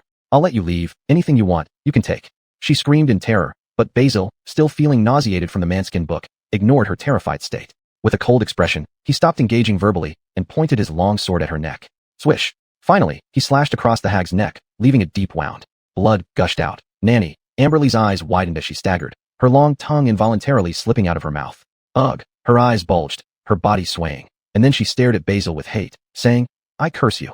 Basil felt a chilling force envelop his body, followed by a sharp pain in his back, neck, and mind. But the next moment, the pain vanished, along with the chilling force. He carried 3 higher-level curses on him. This hag's magic was far too weak to affect him. You? The hag's eyes widened in disbelief, unable to comprehend why her spells had no effect on this human. In desperation, before dying, she spat out her final threat. I will return, and my revenge will come. Leaving those words, her body trembled and fell to the ground, becoming silent. Phew. Basil exhaled deeply. Coincidentally, the duration of his Maria's extraordinary form transformation ended at that moment. The white, web-like armor vanished from his body, and he returned to his usual appearance. However, he wasn't worried. Although the battle ended almost exactly when his transformation expired, he had only used 2 spell slots from his pack magic. His 4 first-level wild magic spell slots remained untouched. While he disliked gambling on random effects, if needed, using 1 or 2 would have ensured the hag's death. Overall, once he dispelled her invisibility and mirror images, defeating her became a matter of little surprise. Chapter 63, Bogdan's Rage. With the death of the hag, the battle gradually came to an end. Seeing their master die in such a manner, the ogre named Iolo broke down in tears, losing all fighting spirit and no longer presenting much of a threat.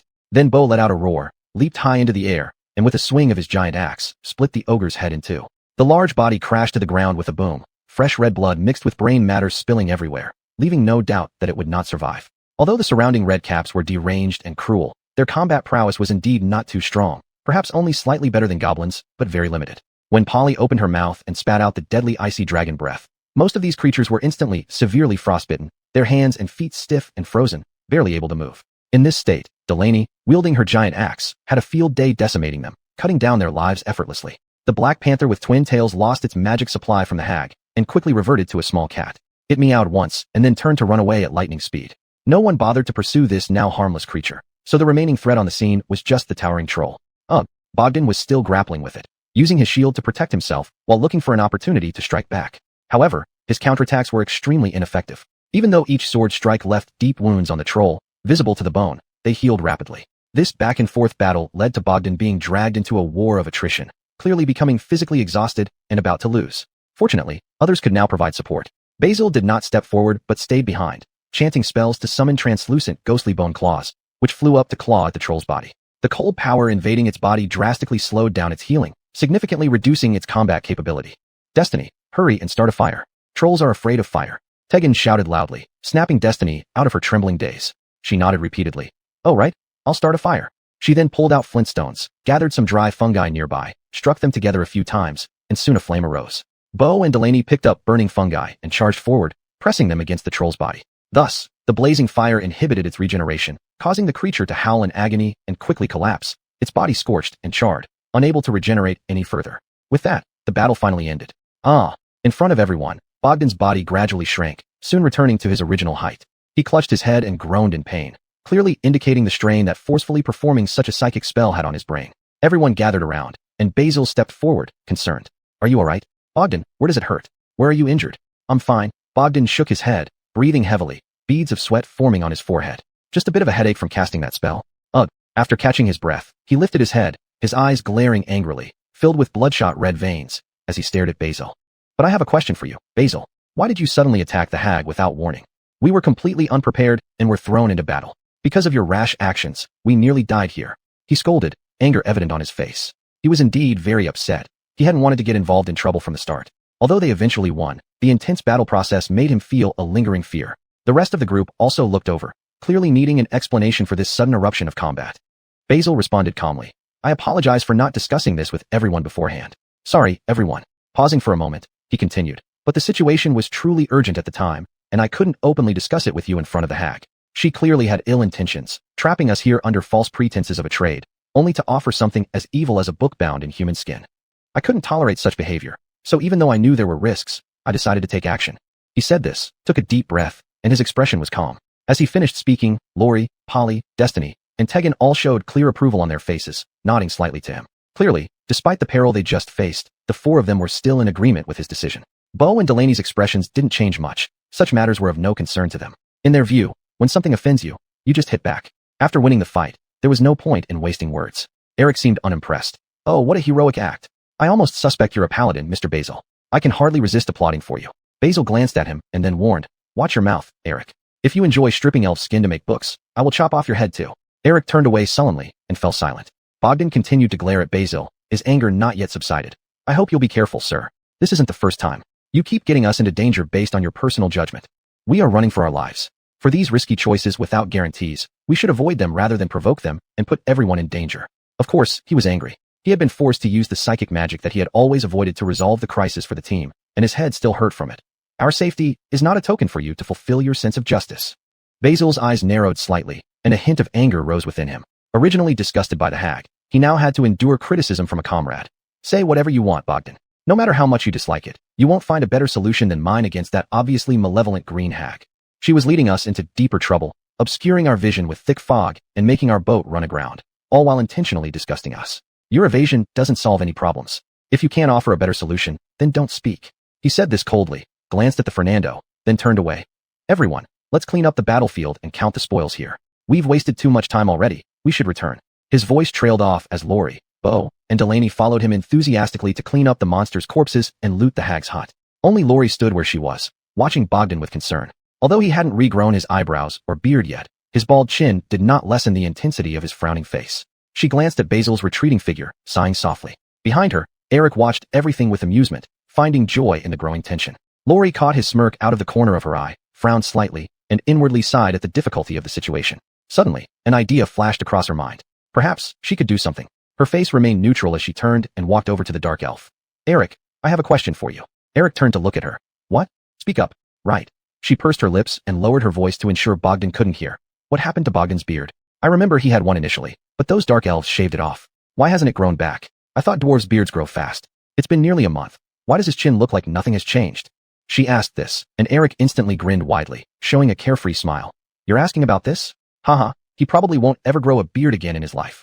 Lori was startled inside but kept her face neutral. Oh? How come? As you know, dwarves value their beards greatly, Eric explained, and dark elves, to humiliate them, not only shave off all their facial hair, but also apply a specially prepared poison to their chins, ensuring they can never grow beards again. This way, even if these dwarves manage to escape the dark elves' prison, they will bear this irreversible shame forever, unable to hold their heads high among other dwarves. Chuckle, far more humiliating than humans' practices of scarring faces. He laughed and sighed, and Lori, looking at Bogdan's bare chin, twirled her eyes thoughtfully. Oh, so that's it. I see. Chapter 64, Caitlin's Strange Behavior. At the same time, on the other side, Simon was already searching through Baba Yaga's hut inside and out with Julia, Bo, and Alexia. Though they searched, in reality, they didn't dare to take many items. Due to too many unknown ingredients and uncertain functions of potions here and the notorious reputation of the hag, they ended up choosing only a few things of value. Finally, they could only pick up what they were sure would be valuable and then leave. This included a gold necklace, 4 vials of potion in glass bottles, and 4 magic scrolls inscribed with incantations. Unfortunately, they had no idea about the effects of these items. Fortunately, during this era, glass bottles were rare and valuable in themselves. Thus, it was presumed that the potions contained within them must be valuable as well. Not to mention the magic scrolls. It was just that they had no immediate use for them at the moment. They only chose these few items. As for the rest of Baba Yaga's things, such as various dark, gooey potions and liquids in bottles and jars, they couldn't identify their uses or determine if they were safe for humans, and so decided to leave them behind. Thus, the clearing of the battlefield could be declared complete. Although the gains weren't bountiful, there was some harvest. Simon wasn't unsatisfied. After all, his true gains did not come from here, but from his system. In contrast, Bo looked quite dissatisfied. No better axe, damn it, he complained, while beside him, Alexia seemed more reasonable. How can you expect an axe here? Oh, if you want, you can try picking up the ogre's axe and see if it feels right. She laughed at her own suggestion. The ogre was much larger than both her and Bo combined, and its axe was naturally unusable for Bo. Oh, Bo sighed, shaking his head, and ceased further complaints. Simon ignored the man and led the three back into the yard, then loudly said, "Let's go back. We'll chop some zekwood and get ready to continue our voyage." Everyone agreed without objection. At this moment, Eliza's voice sounded in his mind. "Wait, aren't you going to take the hag's staff?" Simon's expression shifted as he glanced at the curved staff with a red apple embedded in its top. Keeping a calm exterior, he asked, "Are you sure this staff is useful? I'm afraid it's poisoned. It's better not to touch such evil things." He was no longer immune to poison since he had exited his transformation state. He genuinely feared contamination. Hearing this, Eliza sneered, "Afraid of this? That curse she placed on you before dying was automatically nullified by your cursed body. Are you afraid a bit of residual power on this staff can harm you? Trust me, pick it up. There is a spell inscribed on it. Though weak, it will still provide significant improvement for someone as weak as you." With this, Simon nodded and picked up the staff, holding it in his hand. "All right, I trust you. Hope this staff proves useful in the future." "Good to know you trust me." Eliza smiled, not caring about it anymore. They then retraced their steps along the path.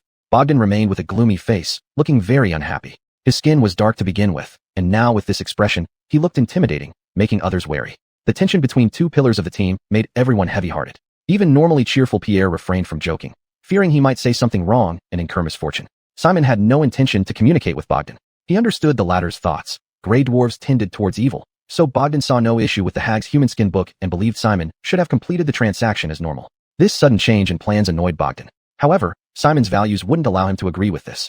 Thus, he couldn't placate Bogdan either.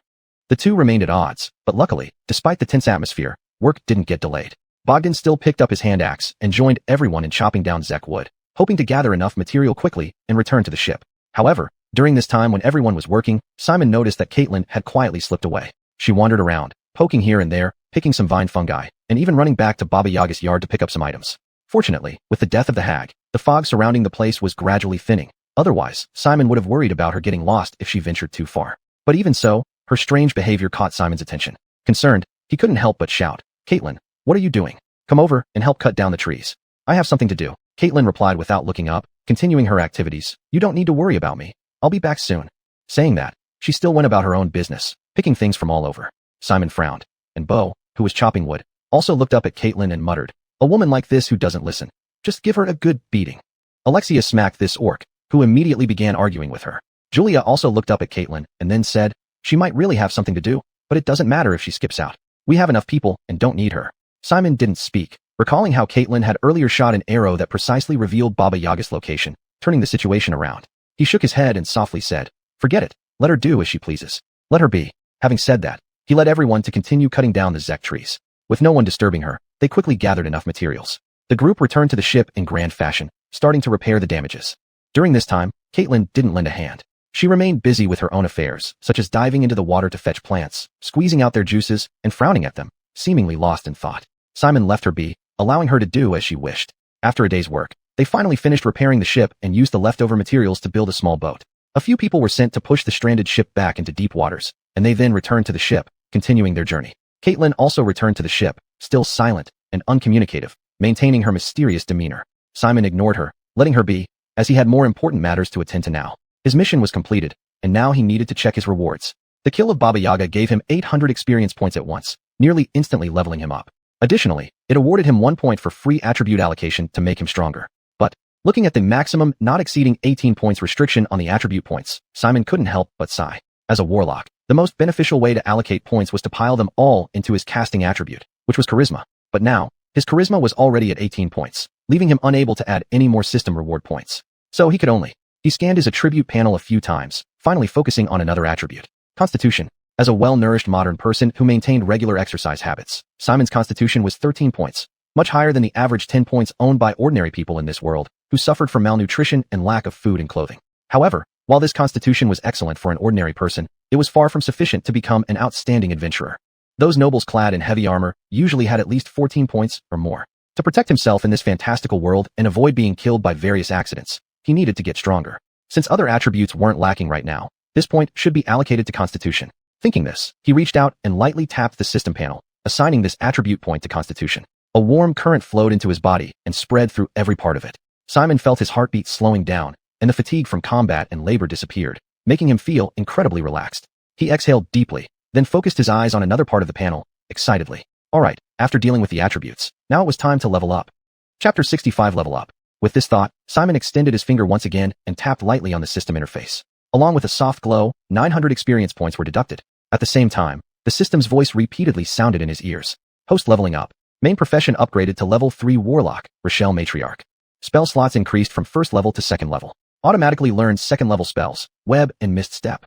Ding, please choose your Warlock Pact. Pact of the Blade, Pact of the Chain, Pact of the Tome, or Pact of the Talisman. Note, choosing a Warlock Pact is a prerequisite for some powerful Eldritch invocations. Please choose carefully. Simon's spirits lifted, knowing that the moment to decide his future development and fate was approaching. He did not rush. According to the notes at the bottom of the system, he read the detailed descriptions of the 4 different magic items one by one. Pact of the Blade. You enter into a magical pact with a weapon you touch. You can create various melee weapons through magic, which can be activated by your spellcasting ability rather than physical strength. Furthermore, you can also touch a weapon and bind it in a pact, allowing you to use it with spellcasting ability instead of physical strength. Pact of the Chain. You enter into a magical pact with the chain that binds your familiar. You immediately gain a familiar and automatically bind it to your soul and life. Your familiar's power increases as your spellcasting improves. It can cast spells on your behalf and take damage for you. When it dies, you can consume a spell slot to summon it back.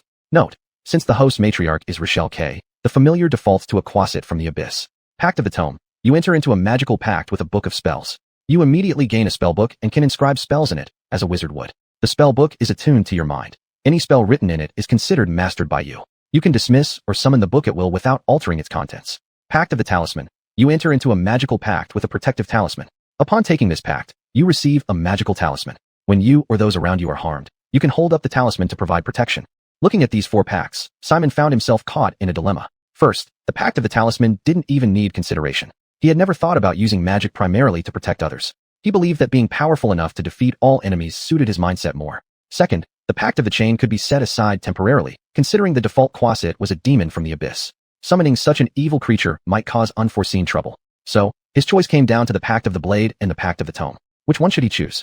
The Pact of the Blade seemed very appealing. In essence, it allowed him to use charisma in place of strength when wielding weapons. With his current 18 charisma points, it would be like swinging a sword with the force of an 800-pound bear. And this could stack with his trump card, Maria's supernatural form. In dangerous situations, his combat power would be terrifying. On the other hand, the Pact of the Tome was even more remarkable. With the spellbook provided by the Pact, learning magic from Sherry would be several times faster. Memorizing spells would be much quicker than relying solely on his memory. Both seemed very powerful, but each had its own issues. The problem with the Pact of the Blade was that no matter how great its benefits appeared, it ultimately required engaging in melee combat with a weapon. Simon had never learned swordsmanship. Even after transforming, his fighting style involved direct and brutal attacks, relying on transformation-induced super speed and enhanced strength to overpower opponents.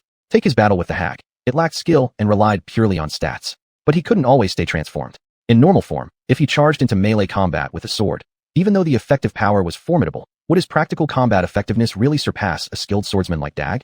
Would the outcome be better than hiding behind cover and attacking enemies with chill touch?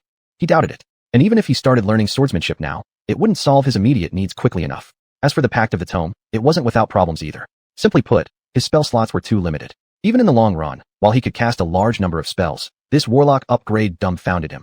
Leveling up from 2 to 3 didn't grant him new spell slots. It merely upgraded his first level spell slots to second level. This meant his mana pool was very limited. In this case, even if he learned a vast number of spells, would they really be that useful? He had his doubts about this, thus hesitating between the 2 options for a long time before finally clenching his teeth. Forget it, choose the Tome. Regardless of which world, spellcasters were generally nobler than clumsy melee combatants. This was especially true in the world of Toriel, and at these lower levels, spellcasters overwhelmingly dominated fighters and rogues. As for the realm beyond legendary, he doubted he could live through the next 2 months, so why plan so far ahead? Thus, he made up his mind.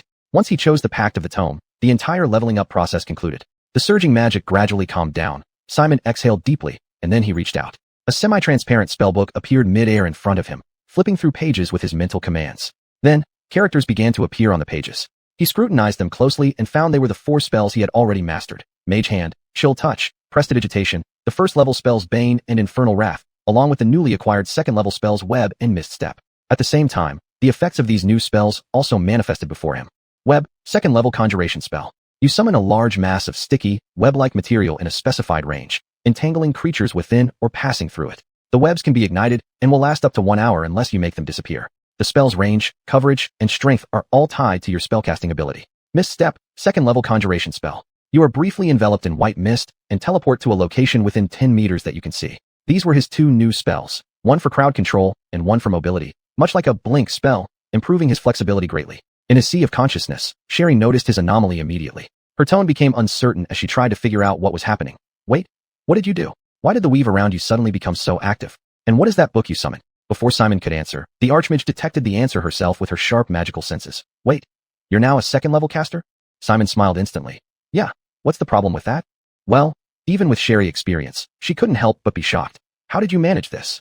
She simply couldn't believe that since she met Simon, only half a month had passed. During this half month, he had spent most of his time traveling or fighting. Apart from the few days when he just started learning magic, she never saw him practice magic. And yet, without any practice, how could he suddenly improve so drastically? How did he do it? Sherry was perplexed. As a wizard, she couldn't comprehend it right away. As for an explanation, Simon had already thought one up. Because I'm a warlock. My ancestors were much wealthier than yours. Is it really so hard to understand that I've suddenly gained stronger casting abilities? Saying this, he lifted the translucent spellbook in front of him and chuckled. Including this book, it was left to me by my ancestors. Once I inscribe a spell on it, it's as good as mine. Pretty convenient, right? Jealous? Huh, you don't have such bloodlines, you can't learn it. Chapter 66, A New Magic Study Plan. Basil laughed loudly, and these words indeed stung Aileen. She looked at the spellbook in his hand, unable to suppress a surge of intense jealousy. Although at her current level, she had long since outgrown the need for such aids. Thinking back to the frustrations and difficulties she faced earlier in her career, she couldn't help but feel regretful. And if she had possessed such a spellbook back then, or if her bloodline resonated with magic like this, granting her powerful casting abilities. She took a deep breath, suppressing this envy, and continued. It seems, Basil, I did misjudge you before. You truly possess a great bloodline beyond my comprehension. In the world of Toriel, bloodline heritage was extremely important.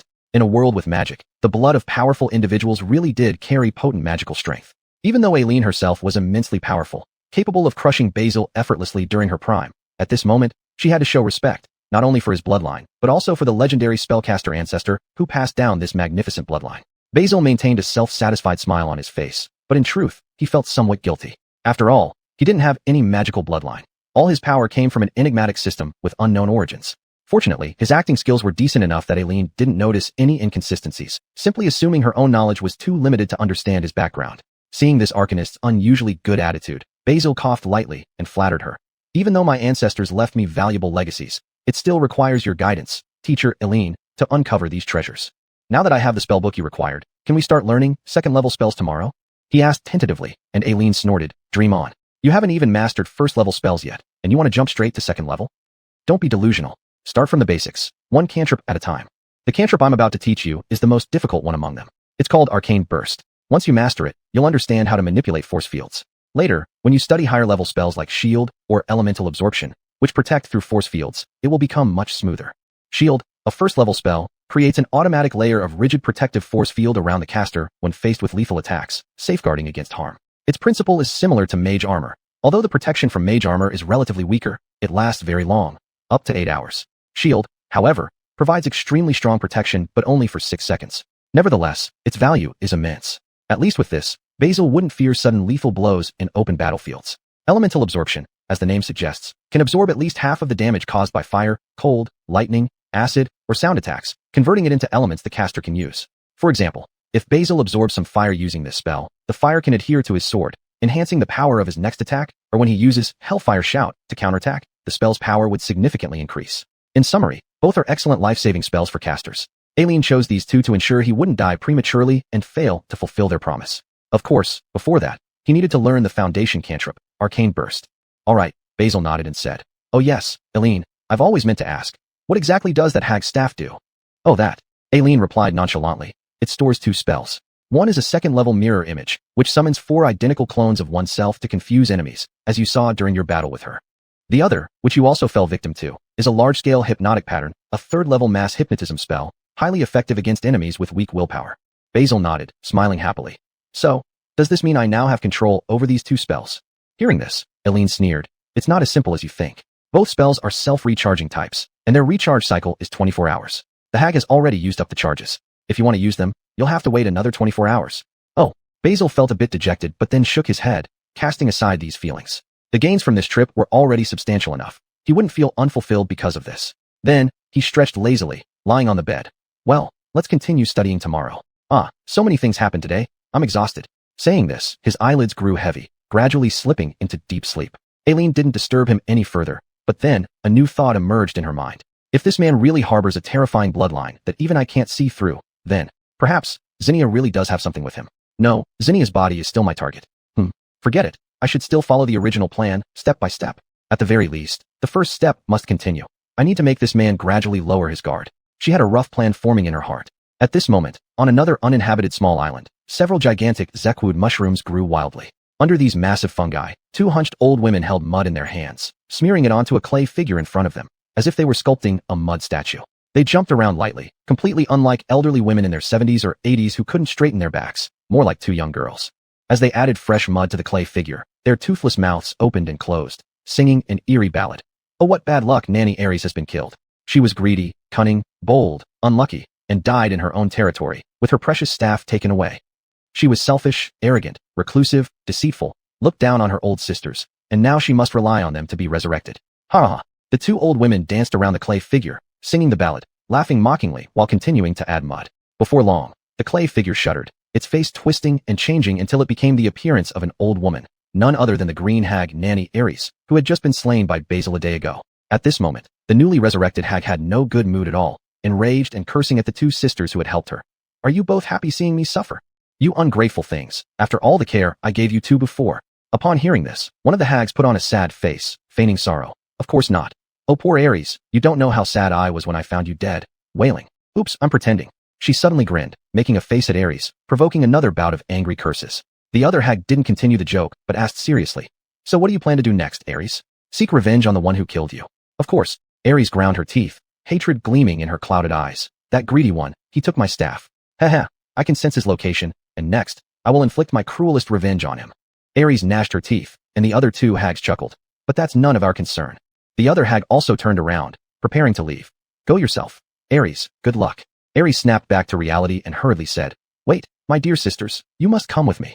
I won't hide from you two. On their ship, there's a girl with Lauren blood flowing within her, and she's on the brink of awakening. She spoke thus, indeed catching the attention of the two hags. They turned their heads back, listening carefully to Aries. A new conspiracy was brewing in the darkness, while at this moment, Basil's ship continued to sail peacefully on the dark lake, oblivious to everything that was happening.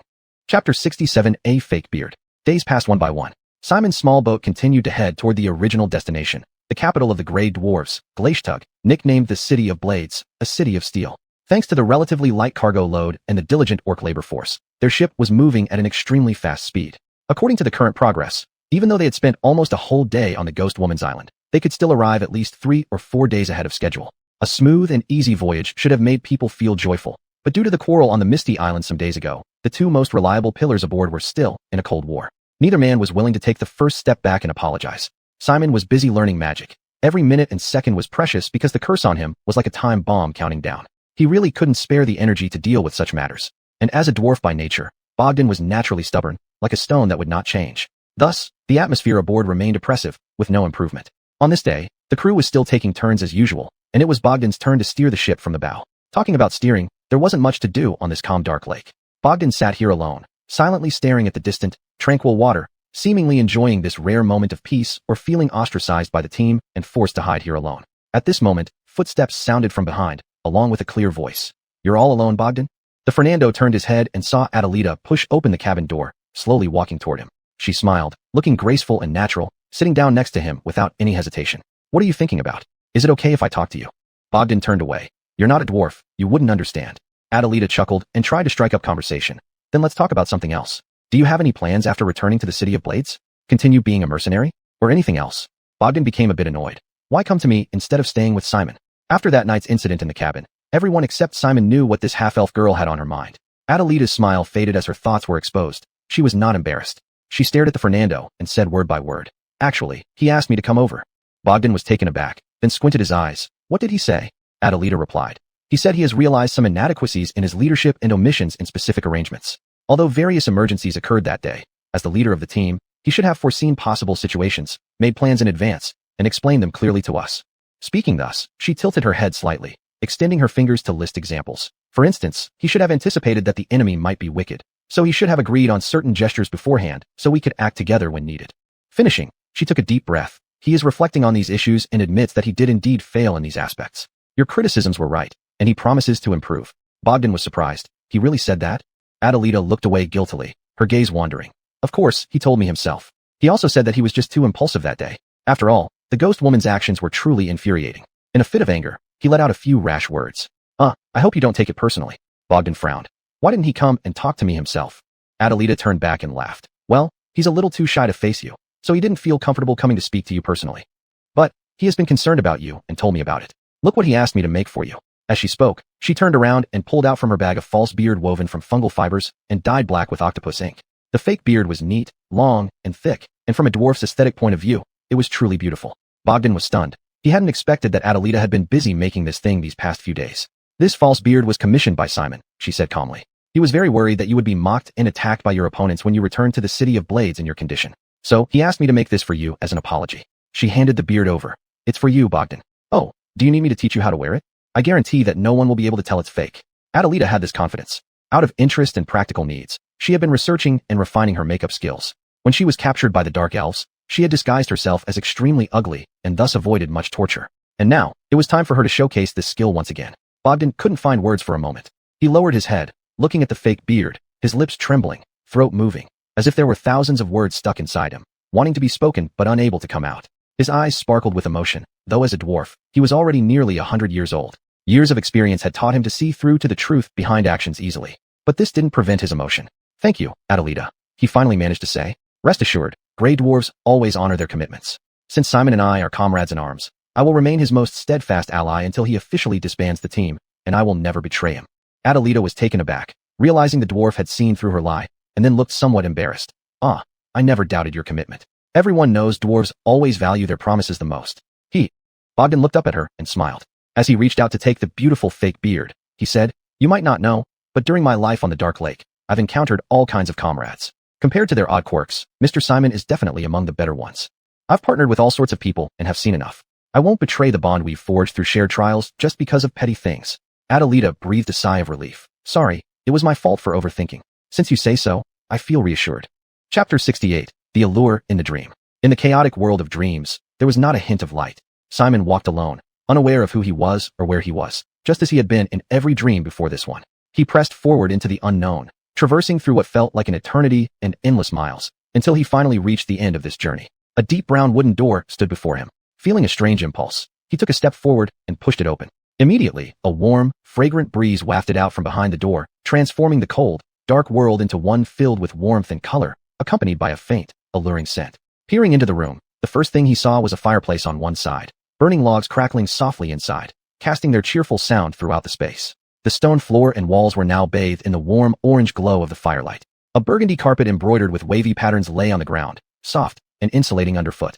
As Simon's eyes continued deeper into the room, he noticed a tall bookshelf filled with various magical texts. Next to it sat a long wooden desk, at which a beautiful female mage was engrossed in reading, despite her deep blue magic robe that couldn't conceal her curvaceous figure.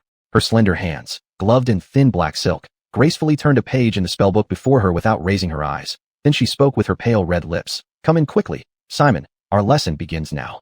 As she spoke, she adjusted herself slightly, crossing her ample legs clad in sheer black stockings, leaning back a little with her brows furrowing authoritatively as she watched him. Reclining against the backrest of her chair, her proud bosom rose higher, lending her an even more imposing presence, like a stern teacher observing an unworthy student. This woman was, of course, Hannah. Realizing that portraying the dream environment as a wedding night would only awaken this man's primal instincts, she had adopted a new strategy, crafting a new dream setting. After all, having taught Simon several times and successfully 2 tricks, they could now effortlessly enter the dynamic of student and teacher. Thus, she conceived a new plan, to play the role of a renowned, proud, and authoritative high arcanist, whose word decided the fate of thousands, while Simon was a slave's descendant chosen for his modest magical talent, fortunate enough to be her pupil. He must devote himself to learning magic and serving her. Any dissatisfaction would bring him ruin. But if he served her well, a bright future awaited him. This was the backdrop Hannah embedded in this dream, planning to continuously oppress him in subsequent dreams, instilling fear, then rewarding him, leaving him amazed, and eventually lowering his guard, ultimately falling under her control. She believed this perfect plan would surely ensnare this man. Standing at the doorway, Simon felt a slight ache in his head, sensing something was amiss. Nevertheless, he stepped inside and closed the door. 2 wooden chairs flanked the desk, with Hannah sitting opposite him, reserving the seat beside for him. According to the plan, Simon should sit down across from Hannah, and she would impart magic knowledge face to face. Everything seemed to be going smoothly as Simon approached. Hannah's lips curved, confident that no mishap would occur this time. However, when Simon reached the desk, he looked down at Hannah from above, particularly at her magnificent blue robe stretched tight over her proud chest, its exaggerated outline both visually striking and stirring his emotions. How much I want to pounce. But I can't. Why can't I? She. Suddenly, a bold idea flashed through his mind. Why not? Why can't I? She is my newly wedded wife after all. Last night, we just spent our wedding night together. Perhaps Hannah's spellcasting ability had weakened too much, or perhaps the protection of magical will was too powerful. In any case, the contents of the previous hypnotic dream were strangely not completely erased. At this moment, Simon suddenly connected the current dream with the last one. As this thought surfaced, his subconscious started frantically piecing together the story between the two dreams. Oh, she is the high and mighty High Arcanist towering above the floating city, and I am the son of a lowly slave from the mud. If I wasn't outstanding, there's no way she would have taken me as her student. But afterwards, with my astonishing talent and the wisdom of a traveler, I repeatedly surprised her, captivating her with my talents and charm, eventually making her fall hopelessly in love with me. Yesterday, we officially got married, and this legendary High Arcanist who stands above 10,000 people became my obedient and doting wife in our bridal chamber. After last night, when she pleaded for mercy on our wedding bed multiple times, how could she now try to maintain that fierce and strict demeanor? Impossible, my dear wife. Recalling the automatically completed memories of their wedding night, a mischievous smile crept onto Simon's lips. He moved more lightly and nimbly, walking around the desk to stand beside Hannah's chair. Confusion in her eyes, he leaned down, opened his arms, and scooped her into his embrace. The smooth and soft sensation of her body was felt by his hands, and the exquisite touch nearly made Simon sigh out loud involuntarily. He lowered his head close to Hannah, flowing golden blonde wavy hair, gently brushing against her temples, savoring the delightful feeling and the faint scent from her hair. He chuckled, "Let me give you a kiss first, darling." As he spoke, he bent down and, ignoring her shocked expression, gave her cheek a light kiss. "You." Hannah's face quickly flushed red, and even her delicate white neck turned a rosy hue. She was so shocked, she could hardly believe what just happened. How could this man think of such things? How dare he do this to his teacher? She took several deep breaths, her almond-shaped eyes wide open, glaring angrily at Simon. Seeing her expression, Simon was startled, confusion spreading across his face. "What's wrong, darling? We are married, aren't we? Why wait?" His expression grew increasingly puzzled, and as he spoke, Hannah also realized what had happened. Damn it, how did this happen? She cursed inwardly, never expecting that her attempt to erase his dream memory last time wasn't thorough enough, leaving remnants of the previous dream in his subconscious. Thus, now that she had hypnotized him again and drawn him into the dream, these memories mixed in, disrupting everything she had planned. He had interpreted everything as a romantic teacher-student relationship. Furious, she gritted her teeth, while Simon in front of her was still pondering. "You're my teacher and my wife." "No, dear, we are teacher and student. Wait." He began to frown, a pained look appearing on his face. His thinking gradually uncovered the inconsistencies in the dream, and the surroundings started to flicker. The fire in the fireplace dimmed, and the once warmly lit orange walls began to be filled with large shadows, signs that the dream was becoming unstable, being torn apart by Simon's own consciousness. If he succeeded, it wouldn't just render all Hannah's efforts to construct this new dream futile. It might mean that Simon's main consciousness had noticed her actions, making it much harder for her to manipulate him in the future. Chapter 69 Suzette under duress. "No, this won't do." Suzette gritted her teeth silently. But in this moment, she could not afford embarrassment or anger. She quickly reached out to grasp Simon's hand and said, "Didn't we agree on that? Those matters should be done only when we return to the bedroom. The study is a place for learning. You must adhere to our agreement, my dear." She involuntarily lowered her posture, unsure if it was due to Simon's influence or her own subconscious decision. And to stabilize his mental state, she clenched her teeth and forced herself to speak the extremely sappy term of endearment. The words barely out of her mouth, she felt an overwhelming nausea, nearly retching. Fortunately, the efficacy of this endearment was powerful enough. As she spoke, the puzzled look on Simon's face gradually dissipated, accepting her explanation naturally, overlooking the numerous inconsistencies in the scene. Finally, he nodded with considerable approval. Yes, indeed there was this matter. "My dear teacher." The flickering lights stabilized again, and the shadows on the walls rapidly dispersed. Sensing the dream returning to normalcy, Suzette sighed in slight relief, thinking how fortunate it wasn't a total collapse. Just as she felt relieved, Simon bent down again. His arm slid under her thin black stockings, while his other hand circled her waist. With a gasp from her, he lifted her up. "Ah!" Suzette was instantly mortified, instinctively curling into Simon's embrace, shivering. "What are you doing?" Simon grinned wickedly, holding her in his arms, savoring the softness he felt through his hands. He couldn't help but marvel internally that the fabric worn by great arcanists was truly exceptional, almost as if he were touching her skin directly. "Wait, what did my wife's body feel like? I forgot. Well, let me feel again now." Thinking this, he took charge, sitting on the chair she had occupied just moments ago. Then, slowly lowering her down, he made her sit on his lap. "Listen, darling, we're already married. Isn't it inappropriate for me to sit on the opposite chair and study magic?" As he spoke, he leaned down, brushing his lips lightly against her cheek, then trailing kisses down her white neck as if pouting. "So starting today, I'll sit here, and you can teach me magic while sitting in my lap, okay? How about it? How about it? How about it? He questioned while his hands never ceased moving, sliding over her voluptuous body through her delicate, smooth pale blue magic robe. Though he didn't deliberately pinch her impressive bust, his hands roamed over her flat, soft abdomen before slowly descending, feeling her round thighs through her stockings, squeezing and teasing her most ticklish spots. It seemed both playful and purposefully provocative. Suzette soon blushed, not only from embarrassment, but because the places he touched tickled her, making it hard for her to suppress laughter. We agreed no. 1,000 different thoughts surged in Simon's subconscious, along with the confusion and curiosity that had arisen earlier. He subconsciously said, I promise not to go further, but before that. Speaking thus, his hands slipped under her robe, touching the bare skin at the base of her thighs where the stockings did not cover. Gently exploring, the tender, soft touch sent sensations up his fingertips, stimulating his consciousness almost irresistibly. He indulged himself in caressing the fleshy part of this female arcanist's thighs, while whispering hot breath into her ear, continuing his advances. Well, will you agree to me, darling? As he spoke, his fingertips traced her soft, silky thighs, rapidly approaching those forbidden areas. No, Suzette gritted her teeth, placing her hand on her robe, pressing down on his hand through the fabric to stop him. No. Stop, and I will agree. Seeing the puzzled look reappear on Simon's face, fearing he might start thinking again and realize the flaws in this dream. Waking up, Suzette hurriedly added, if you keep going like this, you won't be able to hold back. She needed to conform to the fantasies in his subconscious, so he would cease thinking and fully follow her guidance, maintaining this fragile dream world. To achieve all this, she had to make concessions to some of his subconscious instincts. And this tactic indeed worked. Simon nodded in agreement. Indeed, the feel of her skin was so delightful that if he continued touching her, he feared he would really lose control and have his way with her right there on the desk.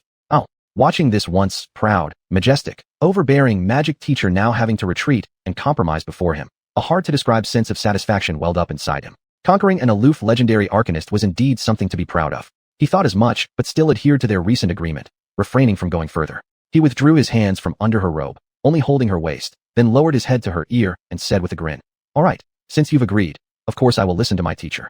Subconsciously, he was considering the principle of haste makes waste, so he temporarily abandoned the idea of claiming her right there in the study on her precious bookshelves and desk. Instead, he planned to use a salami tactics, advancing slowly but steadily, gradually breaking through her limits until his little wife would completely obey him.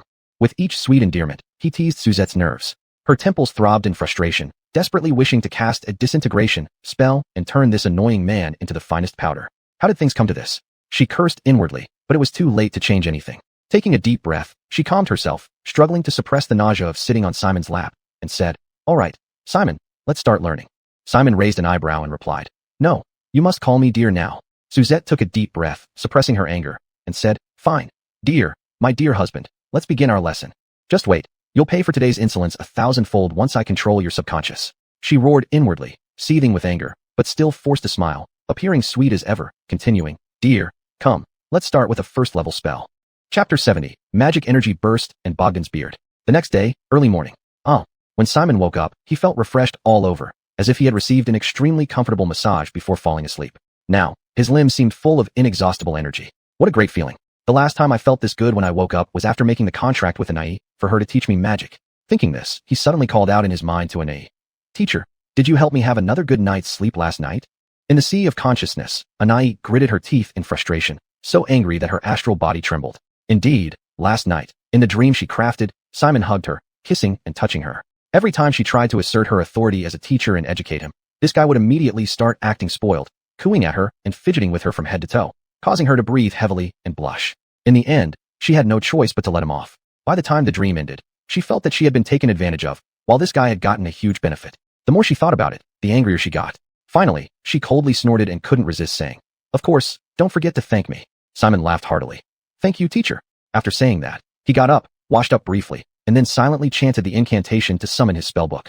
Without any further action, the semi-transparent spellbook hovering before him automatically flipped open to the page where the spell he had just learned was located. Magic Energy Burst. Yes, he had finished learning this 0-level cantrip. Thanks to the help of the Book of Magic contract, it only took him 3 days to successfully transcribe all the information related to this spell and master it completely, improving his efficiency by leaps and bounds. After all, this was the hardest cantrip to learn, according to Anai, possibly even more difficult than many first-level spells. Simon's quick mastery clearly demonstrated how much this spellbook helped him. Feeling rather pleased, he hummed a tune and turned to go outside to test the power of this new spell. Since there were no clear day or night in the Underdark, and encounters on Dark Lake were rare, combined with the rotating watch system, everyone's circadian rhythms were somewhat disrupted. Thus, at this time when Simon got up, Many others were still asleep. Some were even preparing to go to bed. He wasn't in a hurry to have breakfast, nor did he disturb his teammates. Instead, he quietly came to the deck to prepare for the experiment. At this moment, only Mila was on duty on the deck, fishing as well. Seeing him, the dark elf smiled at him and nodded in greeting, then returned to focus on his task. Simon ignored him and walked to the other side of the deck, squinting his eyes at the black water below. Actually, having spent so long in the Underdark, his vision had improved somewhat. At least now he could clearly see some creatures in the water nearby. He carefully observed for a while, and soon spotted a fish moving in deep water. He raised his hand, made a gesture, and quickly recited the incantation for magic energy burst, Eldritch Blast. Buzz. As he completed the incantation, a white circular magic array as big as a wash basin appeared behind him, with a large hexagram glowing faintly within it. Then, from the center of the array, an intense energy beam shot out, plunging straight into the water and precisely hitting the fish he had seen. Instantly, the fish exploded, disintegrating into countless pieces in the deep water. The blood flowing out dyed the surrounding water red. Looking at the effect of this move, Simon nodded slightly, looking satisfied. Good, this should meet my daily needs pretty well. While Frostbite Touch is also an offensive spell, as a cantrip, its functionality far outweighs its lethality. It can erode an enemy's flesh, preventing their wounds from healing, making it highly effective against creatures with strong regenerative abilities like trolls, hydras, or vampires. However, against most ordinary enemies who cannot quickly heal their wounds, this function seems redundant. As a cantrip, to ensure its practicality, it must sacrifice some power. Therefore, its effectiveness as a ranged cantrip is comparable to what a shortbow might achieve. Although Simon's Zarama attribute was an astonishing 18 points, which could give its power a slight boost, overall it still wasn't significantly powerful. But Eldritch Blast was different. This cantrip was purely destructive. Its power rivaled that of carefully crafted heavy crossbows. Moreover, unlike the ordinary piercing damage from a heavy crossbow, the Eldritch Blast caused prestigious force damage, meaning almost no one was resistant to it except for a few special creatures like the rare Dread Armor constructs. The value of Eldritch Blast was so formidable. With it, Simon's long-range offensive capabilities undoubtedly improved by another notch. He felt incredibly satisfied. At this moment, behind him, Mila's curious voice sounded. Have you awakened a new spell? This dark elf had also been drawn by the earlier commotion and now turned his head, his scarlet eyes curiously watching Simon. Simon nodded. Yeah, and the new spell is quite powerful. Next time we encounter enemies, we won't need to get close. We can solve them from a distance. As he spoke, he grinned confidently. He knew that Mila, the dark elf, was usually very arrogant. To be precise, this guy practically looked down on everyone in the team, including Simon. He always treated others as if they were mere entertainment, with no feelings whatsoever. Simon didn't doubt that if there were any benefits to be gained, this guy wouldn't hesitate to sell out the entire crew. However, at such times, he still needed everyone to pull together to overcome difficulties. Killing this dark elf rashly would only unsettle the others. After all, the guy hadn't done anything wrong yet, and there was no proper reason to do so. Therefore, Simon could only demonstrate his strength to intimidate him, making him less likely to cause trouble for a while. Mila seemed indifferent about it. Oh, that's great news. But your spellcasting just scared away my fish. Saying this, he reeled in his fishing rod, stood up, and prepared to return to the cabin. I'll call Bogdan to take over. Continue your experiments if you wish. Congratulations, team leader. His sarcastic words left Simon feeling like hitting a soft cushion, frustratingly restrained. He slightly frowned, said nothing more, and watched Mila disappear into the cabin. Then, Mila's voice echoed again from inside. Bogdan, are you awake? That's great. No need for me to go fetch you. By the way, your beard looks great. Congratulations. Beard? Simon's expression shifted as he suddenly recalled that Bogdan's beard had shown no signs of growth after all this time. Dwarves' beards should grow quickly. Why hasn't his? He was puzzled when he saw the short figure emerge from the cabin, with a face and chin covered in a neatly trimmed, thick black beard similar to Xuanhuan in Chinese opera, completely obscuring his mouth. Stepping out of the cabin, Bogdan noticed Simon, turned towards him, squinted his eyes, and smiled. You're awake too? Good morning, Mr. Simon. His voice was very gentle, leaving Simon somewhat taken aback. Ah, good morning, Mr. Bogdan. At the same time, he was quite perplexed. What's going on with this guy? Wasn't he always cold and unwilling to talk to me before? Why is he suddenly so friendly? Though confused, Simon could only politely compliment him like Mila did. Your beard looks great, Mr. Bogdan. Bogdan's eyes curved with deeper smiles as he nodded slowly at Simon and then added, Yes, we're all lucky fellows. Chapter 71, Laurie's Embrace. Leaving these words behind, the dwarf then walked to the forward deck, taking Kurth's place to continue watching the distant route. Basil was somewhat puzzled by him and didn't understand what he meant by, we are all lucky fellows. Not understanding this Fernando's attitude, he had no intention of trying to win his favor again. Besides, the spell experimentation was already over. So he turned around, preparing to go back and get some breakfast to fill his stomach.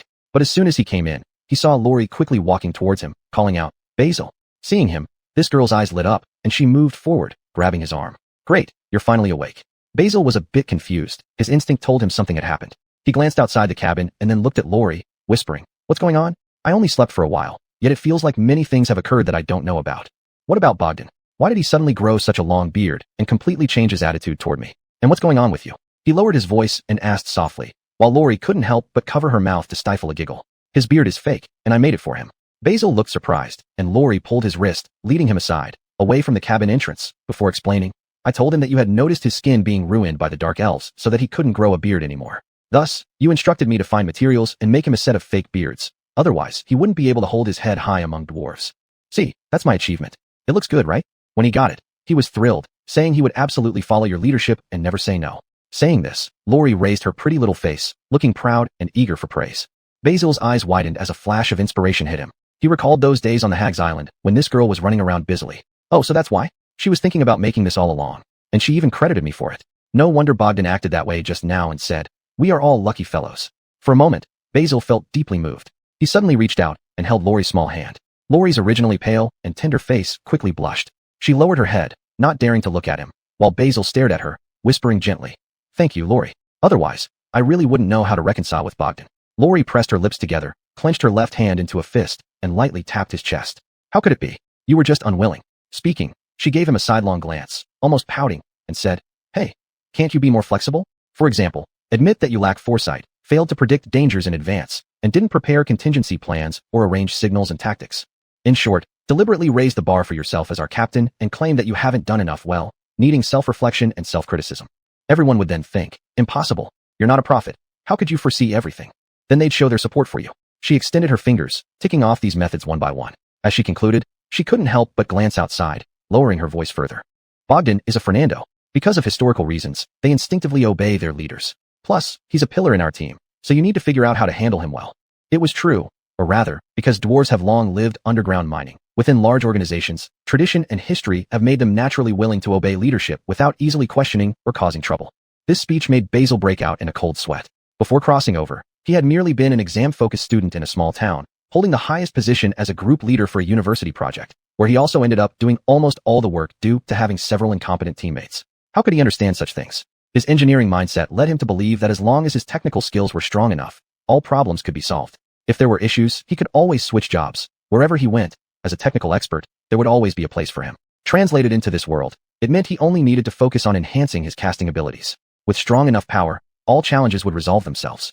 However, the problem now was that his spellcasting abilities were not yet strong enough. Now he faced many challenges that could not be solved with his current strength alone. Facing Lori's lecture, Basil couldn't help but lower his head, looking somewhat ashamed. Sorry, I don't really know how to be a leader and handle subordinates with different mentalities and situations. Thank you, Lori. We rely on you a lot for this team. He sincerely reflected on his shortcomings. Lori raised her head, looked into his eyes, and suddenly couldn't help but laugh out loud. Her smile was as bright as peach blossoms, leaving Basil momentarily mesmerized. She quickly covered her mouth, trying hard to suppress her laughter, then re-gripped Basil's hand and nodded seriously. Yes, let's run this team together. Basil lowered his head, gazing into her beautiful eyes. After saying this, the confident Lori suddenly blushed again. She lowered her head, not daring to meet his eyes. Her blue pupils sparkled with gentle affection. Coupled with her shy, slightly joyful expression and the blush on her face, she looked irresistibly adorable, making Basil's heart flutter, wishing to kiss her rosy cheeks. His heart pounded nervously, yet eagerly. A surge of boldness or perhaps a powerful impulse drove him, trembling as he opened his arms, loosely embracing her. Lori noticed his action but did not pull away. Instead, she subtly moved forward, seemingly intentionally placing herself within his embrace. Noticing her movement, Basil hesitated no longer and firmly held her in his arms. A faint fragrance wafted from her. Despite the tough conditions, they had sufficient water while traveling on Dark Lake. The girls aboard the ship managed to take simple showers and used a kind of algae-like fungi juice to wash their hair, so the young woman exuded a delicate fragrance. The moment Basil embraced her, he couldn't help but be enchanted. Lori remained silent, gently closing her eyes, nestling in his arms, savoring the embrace. With few people around, the ship's interior was eerily quiet. It felt like only the two of them existed in the world, hugging each other silently, without words or extra actions, yet she was happier than ever, wishing to stay like this all day. Basil hugged her tightly, his heart racing uncontrollably. Having little experience with such matters, he didn't know what he should do next. He feared that if he acted too hastily, it might upset Lori, yet doing nothing seemed inappropriate as well. Uncertain about what to do or say, or even whether saying anything was best, he froze, simply holding her as time slowly passed. Fortunately, he didn't have to agonize for long. Not long after, a female voice shattered the peace, rousing Basil and Lori from their reverie. Oh, harder, harder, oh. It was Angie's voice, accompanied by the creaking of wooden boards and Boar's heavy breathing. Oh. Clearly, the half-orc and orc were engaged in something intimate. Chapter 72, Bo's Spiritual Corruption. Awakened by the vague cacophony, Simon couldn't help but glance down at Kia and noticed that the half-elf girl, whose cheeks had been slightly flushed just moments ago, now looked as if blood could drip from her face. She kept her head lowered, not daring to meet Simon's eyes. She took a half step back, out of his embrace, then spat, saying, "What is wrong with these two? How can they sigh?" She stomped her foot, expressing her extreme dissatisfaction with Angie and Beau's behavior. Simon also had a helpless expression on his face, complaining, "These two guys, it seems like they never stop except when sleeping or rowing. I'm at the other end of the boat, yet sometimes I can still hear Angie yelling, disturbing my sleep." On this boat, everyone's biological clock was somewhat disrupted. After all, there was no strict schedule. So, apart from during full-speed rowing, everyone would rest or eat whenever they felt like it. Naturally, these two men would start doing what they desired naturally. Kia immediately said, "I feel the same, She suddenly thought of something, pursed her lips, and her face turned even redder. "Anyway, we need to find an opportunity to have a serious talk with these two orcs." Regarding what she might do privately upon hearing those sounds at night, these words she absolutely mustn't tell Simon. Fortunately, Simon didn't understand on that level either. He sighed and suggested, "Indeed, should I talk to Beau first, then find someone else to talk to Angie?" Kia nodded. Let me think about how to approach this with her." As she spoke, she lowered her head, blushing and trying hard to figure out the right words to say. Simon sighed again, but at that moment, Anai's voice echoed in his mind. "That orc called Beau, his current state is quite normal. On the contrary, it's fortunate for you all that he's in this state, haha. I advise you not to reprimand him, otherwise, you might not like the consequences later." Simon's expression changed. "What do you mean? Teacher, explain clearly, I don't understand." Anai scoffed. "You don't understand this? Do you remember how your third curse came about?" "The third curse? The curse of Prince Demon Demogogon? It was because I bathed in the blood offered to Demogogon and then passed out. And after that, wait." Suddenly, a flash of insight struck him, remembering Kia's description of that day's battle situation. After he lost consciousness, the entire altar collapsed, and Beau was on the scene. It was this orc who carried him out from the ruins of the altar. Thinking of this, he couldn't help swallowing his saliva. "So, your meaning is that, on that day, Beau also came into contact with Prince Demon's blood and was infected with Demogogon's curse." "Correct," Anai laughed. "Just compared to you, he got less blood, so the impact on him is milder. But despite this, the power of the demon is influencing his mind, making him more irritable, easily angered, attempting to destroy everything around him, eventually turning mad like a true demon. Oh, these symptoms should have been evident early, however." Her voice gradually slowed down, and Simon already guessed what she would say next. Because of Angie's appearance, he has channeled his destructive desires into reproductive urges, hence his recent intense desires. But on regular days, there's almost nothing unusual. Anai smiled. "You got it, huh? Looks like you aren't as stupid as I imagined. So, knowing all this truth, dear, do you still want to persuade him to stop?" "Huh?" Simon's expression flickered. "What did she call me just now? Dear? Is it purely playful talk? But why did she say it so naturally? Moreover," his brows furrowed, "why does it feel so natural to me too? As if she often calls me like that intimately?" He sensed something abnormal but pressed down these questions within, maintaining his composure, then replied, "Forget it. Kia, don't try to dissuade him." Kia turned her head, looking at him with confusion. "Why not?" Simon scratched his head, then summarized the information he had received from Anai, finally concluding, "In short, this is a rather reluctant way to maintain his mental stability. It's better than him going mad one day and tearing our boat apart in one go." Kia's face, which had just cooled down, turned red again. She lowered her head and murmured, "Ah, that's it. Then, okay, I'll try to make some earplugs or something, so at least we won't be disturbed at night." Simon gave a bitter laugh and gently patted her shoulder, saying, "Thanks, dear." As soon as the words were out, he regretted it. He and Kia's relationship was still uncertain. Calling her like this seemed presumptuous. Yet, he couldn't control himself. He didn't know why, but the words slipped out naturally and easily, before he even realized it. He carefully observed Kia's expression. Thankfully, apart from turning a bit redder, she didn't show any annoyance or rejection. She only nodded lightly, acknowledging his suggestion without further comment. But standing here, listening to Beau and Angie wasn't exactly comfortable, so they both bid farewell shortly after. Simon went to eat something before returning to his room to study spells. Meanwhile, Kia walked toward another area, intending to experiment with the fungi materials she had collected, hoping to find suitable ones for making earplugs. Just a few steps later, she encountered another person, the half-drake girl, Polly, with a dragon horn on her forehead and slight scales by her temples. This girl had also heard the commotion coming from Beau's side, but now her face clearly showed anger, as if she had been rudely awakened. Seeing Kia approach with a flushed face, Polly immediately stopped her and suggested, "Miss Kia, we need to talk to Mr. Beau and Ms. Angie about this issue. The noise they make every day is too much, disrupting our rest. This can't go on." She said this with evident indignation. Kia shook her head and explained, "Not a good idea, Miss Polly. This happened before you joined our team, so you might not be aware." Then she recounted what Simon had told her, leaving nothing out. Upon hearing this, Polly was speechless, her golden pupils wide with disbelief. "It's really like that? Such things could happen. It's incredible." Kia sighed helplessly. "There's no choice. We're all victims of that accident. But don't worry, I plan to make some earplugs. Hopefully, we won't be disturbed anymore in the future." Polly nodded and bowed her head, deep in thought, mumbling to herself, "So, it can relieve the curse." Kia didn't pay attention to her rival lost in self-talk, continuing down the stairs to the bottom deck to work on her fungal materials. She spent the entire morning crafting several pairs of small, soft earplugs from appropriate fungi for everyone on the boat. However, just as she was about to deliver a pair to Simon, she saw Polly standing outside his door, whispering, "You and I, in this room, removing all our clothes, completely naked and intimate." Kia's eyes widened, nearly fainting from shock. What were these two talking about? Chapter 73, I Want You to Unite With Me. Rewind 10 minutes. Simon had a light meal to fill his stomach and then returned to his room to continue studying magic. His room was barely far from Boar's and Angie's, but the ship wasn't large. Although the moaning sounds were somewhat diminished due to the distance, they were still quite audible. Despite this, he was already aware of what was happening over there. So while they hadn't completely stopped, his consciousness couldn't help but focus on that side. And the moans, breaths, collisions, and creaking bed legs naturally kept ringing in his ears, making him annoyed yet helpless. After the two people on the other side had been at it for nearly half an hour, they finally settled down. Simon could finally endure Cecilia's sarcasm and officially begin learning magic. The Mana Burst spell, which could manipulate force fields to cause remote damage to enemies, he had already learned. With the assistance of book concordance, it must be said that his efficiency in learning spells had genuinely improved more than just a little bit. Even though this was the most difficult trick according to Cecilia, the time he used was actually shorter than that for the simplest magic trick. Therefore, it was easy to imagine that the efficiency of continuing to learn first-level spells should be much higher than before. According to their plan, the next thing Simon would learn was Shield Spell. This spell created a thick protective field around his body to shield him from damage. Its effectiveness against ordinary physical attacks was almost invincible. However, the problem was also obvious. This was a first-level spell, and its strong protective effect came with an extremely short duration. The shield only lasted for about 5 seconds, but consumed a valuable first-level spell slot. To maximize its effectiveness, one must find the optimal casting opportunity.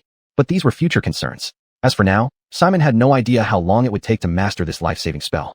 Until he thoroughly grasped its incantation and gestures and copied it into his spellbook, Simon could only quietly endure the monotony of learning magic. This entire morning, Cecilia didn't continue her incessant chatter or belittle his talent for magic, seemingly having given up or accepted the harsh reality. Whatever the case, her attitude now was surprisingly good, leaving Simon somewhat overwhelmed. Thus, the whole morning passed quietly. When it was almost noon, Simon felt slightly hungry. Just as he was planning to go to the kitchen for something to eat, a gentle knock sounded from outside his door. "Mr. Simon, are you resting?" It was Polly's voice. Simon's expression flickered, and his face and mood became somewhat complicated as he pondered how to face this young lady. To be honest, he struggled to handle this fiery and straightforward girl. Growing up in a monastery with a lifestyle similar to an ascetic, the mindset of this half-draconic girl, Polly, was different from Simon's. Well, strictly speaking, everyone on this ship had different mindsets compared to Simon, who had come from modern times. But the others, apart from their peculiar beliefs, were essentially ordinary people of the world, and he usually got along with them well. Only Polly, with her bold and direct manner of expression and distinct thinking, always caught him off guard and left him in awkward situations. And yet she was a very beautiful girl with no ill intentions towards him. Despite frequently feeling embarrassed, he found it impossible to dislike her clear and honest gaze. Such complex emotions often tormented him beyond description. I'm practicing magic," he responded and then walked towards the door. "Is there anything you need?" Opening the door, he saw Polly standing there in her coarse linen clothes. The simple and even somewhat ugly clothing couldn't hide her beauty. When she lifted her delicate face, her flawless skin showing a rosy hue, it was a breathtakingly beautiful sight. She pursed her bright red lips and looked up at Simon's eyes, then spoke softly. "Mr. Simon, I've thought of a way. A sacred ceremony once bestowed by the Platinum Dragon deity. Perhaps it can remove the curse on you." Suddenly, Simon's eyes lit up. Really? What kind of ceremony? But immediately after, he took a deep breath, silently warning himself not to get too excited. After all, the task of removing 3 curses would reward him with a substantial 25,000 experience points and 3 supernatural gifts. Given the system's usual nature, tasks that rewarded just a few hundred points were already extremely difficult. He absolutely couldn't believe that such a richly rewarded task could be simply resolved by one of Polly's rituals. Nonetheless, a glimmer of hope rose within him. Even if it couldn't completely eliminate the triple curse, even slightly postponing it by just 1 day would be useful. With this hopeful heart, he looked eagerly at the girl before him. "What do I need to do? What conditions are needed? Is there a spell involved? Can we perform it on the ship right now?" In his mind, Cecilia scoffed disdainfully at Polly's words. Facing her, the half-draconic girl with golden yellow vertical pupils stared at Simon and shook her head lightly. "No, the incantation and gestures will be handled by me. You just need to relax and not resist. Oh, and since I have no experience in this, you might need to take the initiative during the process." Simon's expression froze, suddenly feeling some doubt and even caution rise within him. "So, what exactly do I need to do? What do you mean by taking the initiative?" Polly turned her gaze to the small bed in his room. "Here, unite with me." At these words, Simon's brain seemed to crash for a moment. He thought he had misunderstood, or perhaps the girl's way of expressing herself was inappropriate again, leading to a misunderstanding. He frowned slightly and asked again, "What did you say?" Polly retracted her gaze, lifted her little face, and looked into his eyes candidly. You and I, in this room, should remove all clothing and be completely exposed to each other, then complete the unification. Under the blessing of merciful Marie, using my sincere flesh as a medium, pure divine power will cleanse the curse from your body, leaving not a trace behind. As she said this, she was unaware that at the corner of the corridor, Geraldine, holding the fungal earplug she had just made, had arrived and overheard everything she said. Instantly, she felt as if struck by lightning, unable to imagine what had happened here just this morning. Chapter 74, Carissa's Initiative. Over there, Simon and Carissa had not noticed her arrival and were still continuing their conversation. Carissa's golden eyes locked onto Simon's eyes. In the name of Marie, she wanted to complete this sacred purification ritual. Marie, a lesser deity under the platinum dragon god Truman, is also an ancient Lauren over 6,000 years old. She represents the ideal of compassion and thus voluntarily heals wounded dragons and believers afflicted with suffering, bringing them her care. Carissa, who believes in Truman, naturally has some knowledge of these deities under him. After learning from Kia that Bo could alleviate the demonic pollution affecting his mind by joining with Alexia, she suddenly remembered this ritual she had once read about. Though she had never performed it before, she remembered the details and incantations. Now, she found Simon, attempting to use her body as a medium to complete this sacred ritual, using Marie's divine power to cleanse him of the evil curse. Simon's pupils constricted abruptly. At this moment, he finally confirmed that there was no ambiguity in Carissa's words. This was not some ambiguously named yet serious exorcism ritual. It was precisely as she meant. They would unite. Right there, on the small bed behind him, both would remove their clothes, exposing their bodies completely to each other. Every inch of skin would be pressed together. Within her gentle embrace and shy gaze, he would slowly enter her, becoming one. Following Carissa's narrative, the scene she described unfailingly appeared in Simon's mind. Immediately, his face started to heat up, feeling awkward and at a loss. This doesn't seem right. Though coming from modern society and adept at using various online tools, making him quite worldly, there is a difference between seeing pigs run and tasting pork, not knowing what it actually tastes like.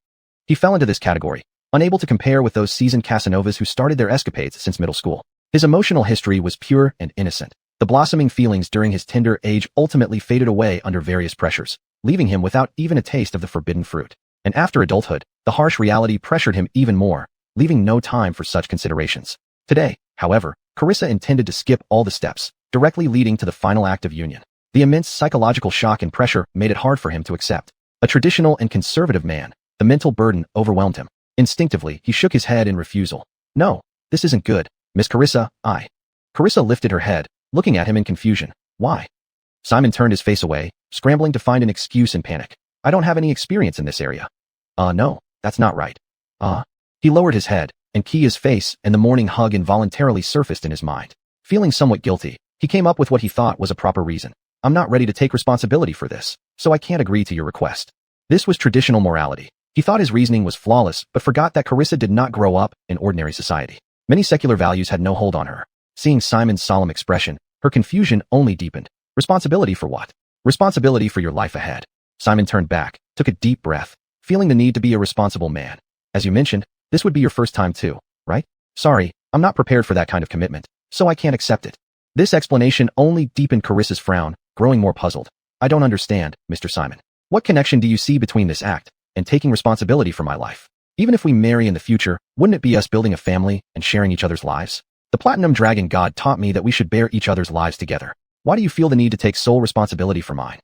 Simon opened his mouth, suddenly realizing that many of his previous life's concepts were mismatched in this world, especially when facing Carissa. He turned his face away, not daring to meet the girl's eyes.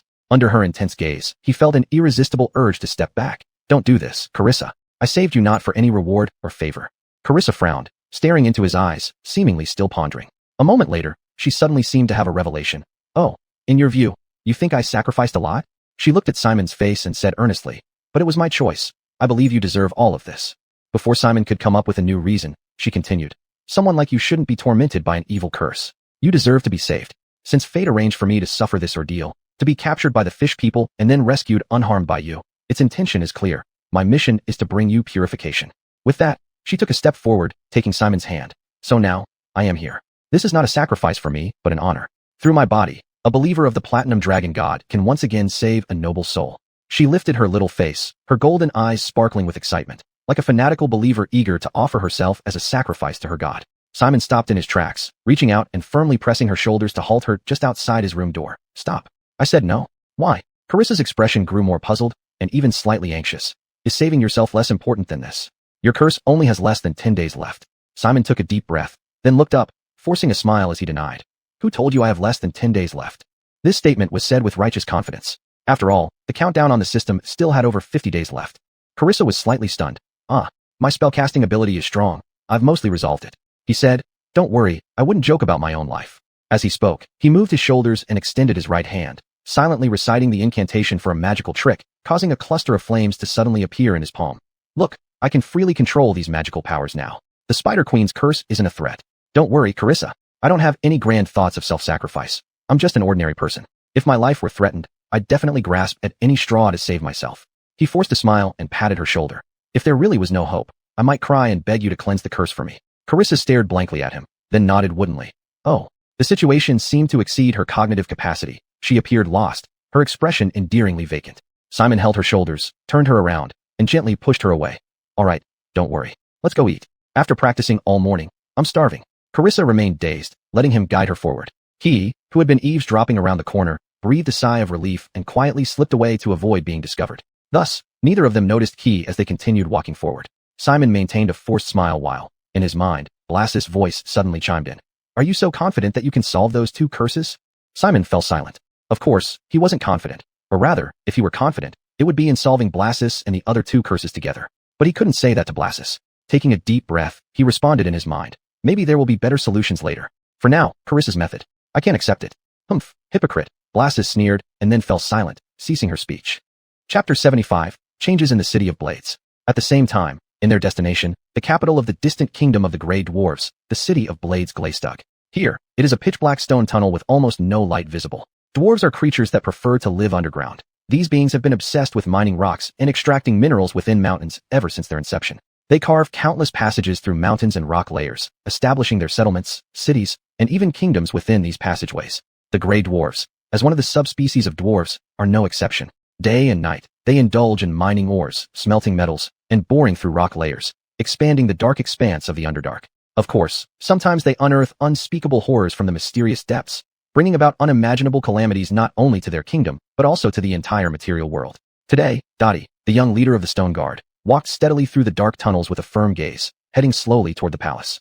As a female Fernando, she was shorter than most males, yet her robust physique and extraordinary martial skills had enabled her to defeat all competitors and recently ascend to this crucial position responsible for the safety of the capital city. However, she was still young, relatively inexperienced. Although the thick black plate armor she wore could help her defeat all challengers, it did not earn her the unwavering respect that battlefield achievements would have. Thus, to secure her position, she needed to quickly earn enough merit, and to provide more support to her older sister, who is now the queen consort.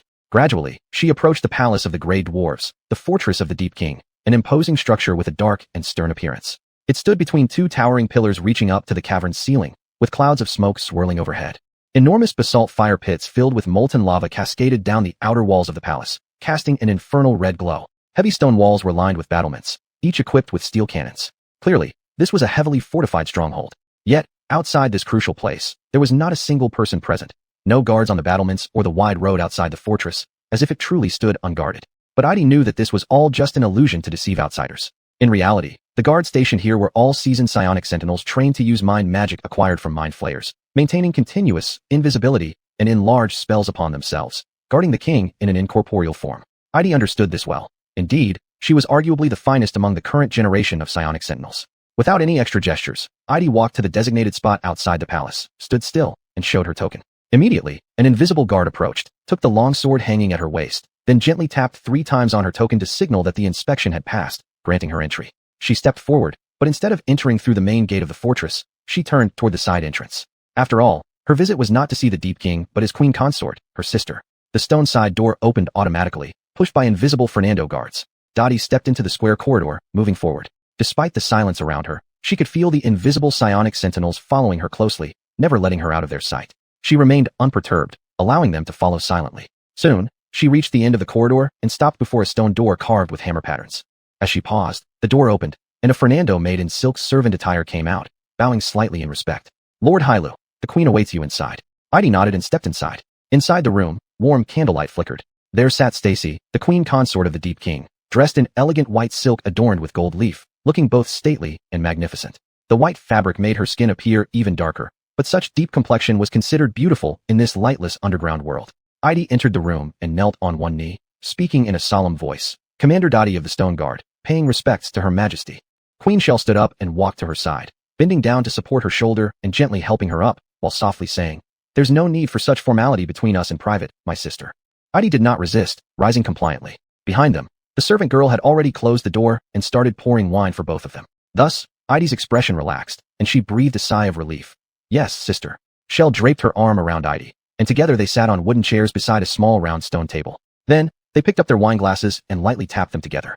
Wine was a common beverage among dwarves, loved equally by mountain dwarves, hill dwarves, and gray dwarves alike, regardless of gender. The only difference might be in the variety and quantity consumed. Heidi also lifted her wine glass, enjoying the fragrance of the fire moss wine. Yet, she did not forget the main reason for her visit and asked, "Sister, you summoned me today. Is there something you need?" Queen Shell stroked her hair and replied, "Indeed, there are matters that require your strength. How are the stone guards faring? Is there any surplus force available?"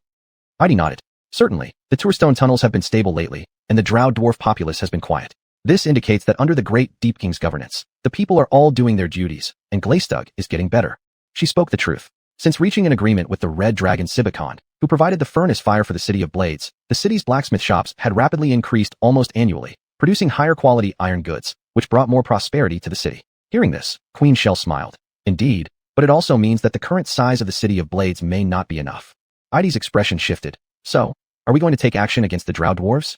Drow dwarves were creatures resembling dwarves, but more akin to gnomes. In the past, they had been enslaved by mind flayers alongside gray dwarves. Because they lacked the firm will of gray dwarves, they eventually fell into a state of half-madness as a whole. Since both sides had fought together against mind flayer enslavement, they had been reluctant allies living in the City of Blades. However, over time, the accumulated contradictions between these two different groups grew, leading many to believe that war between them was inevitable. As a military officer, Heidi was a staunch proponent of armed conflict, so she looked forward to this possibility. She had been conducting intensive searches of the Tourstone tunnels, preparing for potential warfare.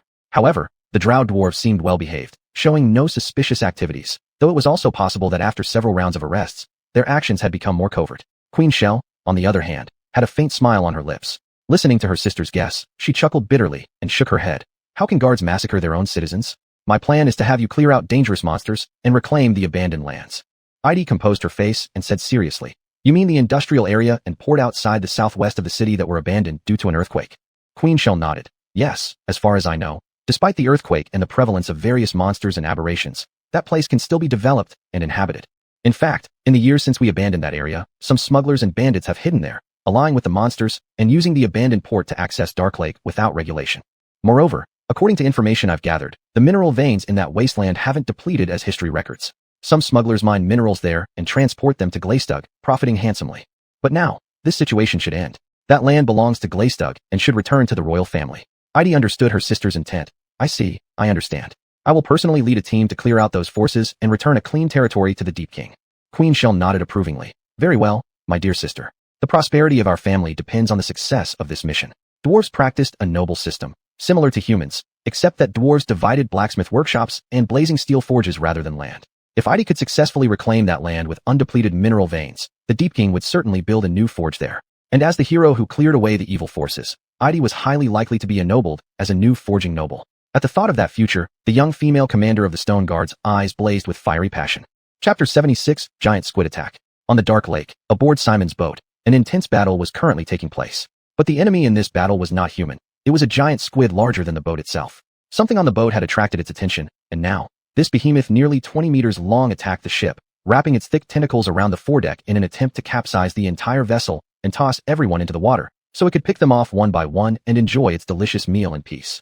The crew naturally refused to let it succeed, leading to the ongoing fierce battle. "Hurry up, faster. My cleaver can't cut through its skin. Phraseurja, get out of the way and fall back. Whoa, do you see the wound I've made? Aim your great axe here and strike. I'm coming. Whoa, whoa, whoa." A tentacle as thick as a stone roller lay across the foredeck of the boat, continuously exerting force in an effort to destroy and overturn it. The female half-orc Alexia roared furiously, hacking at the tentacle with her axe to create a wound before beckoning her partner for assistance. Bo roared wildly, unleashing his berserker strength. Muscles bulging all over his body, he leaped into the air, swinging his massive axe in a crescent arc before landing a heavy blow into the flesh of the giant squid. Squish. However, a despairing sight unfolded. Compared to the enormous squid tentacle, the giant axe crafted by the fish people seemed rather small and blunt. It only managed to penetrate halfway before getting stuck, unable to advance any further. Bo roared, using both arms to try to pull it out while shouting over his shoulder. "Alexia, help me pull it out.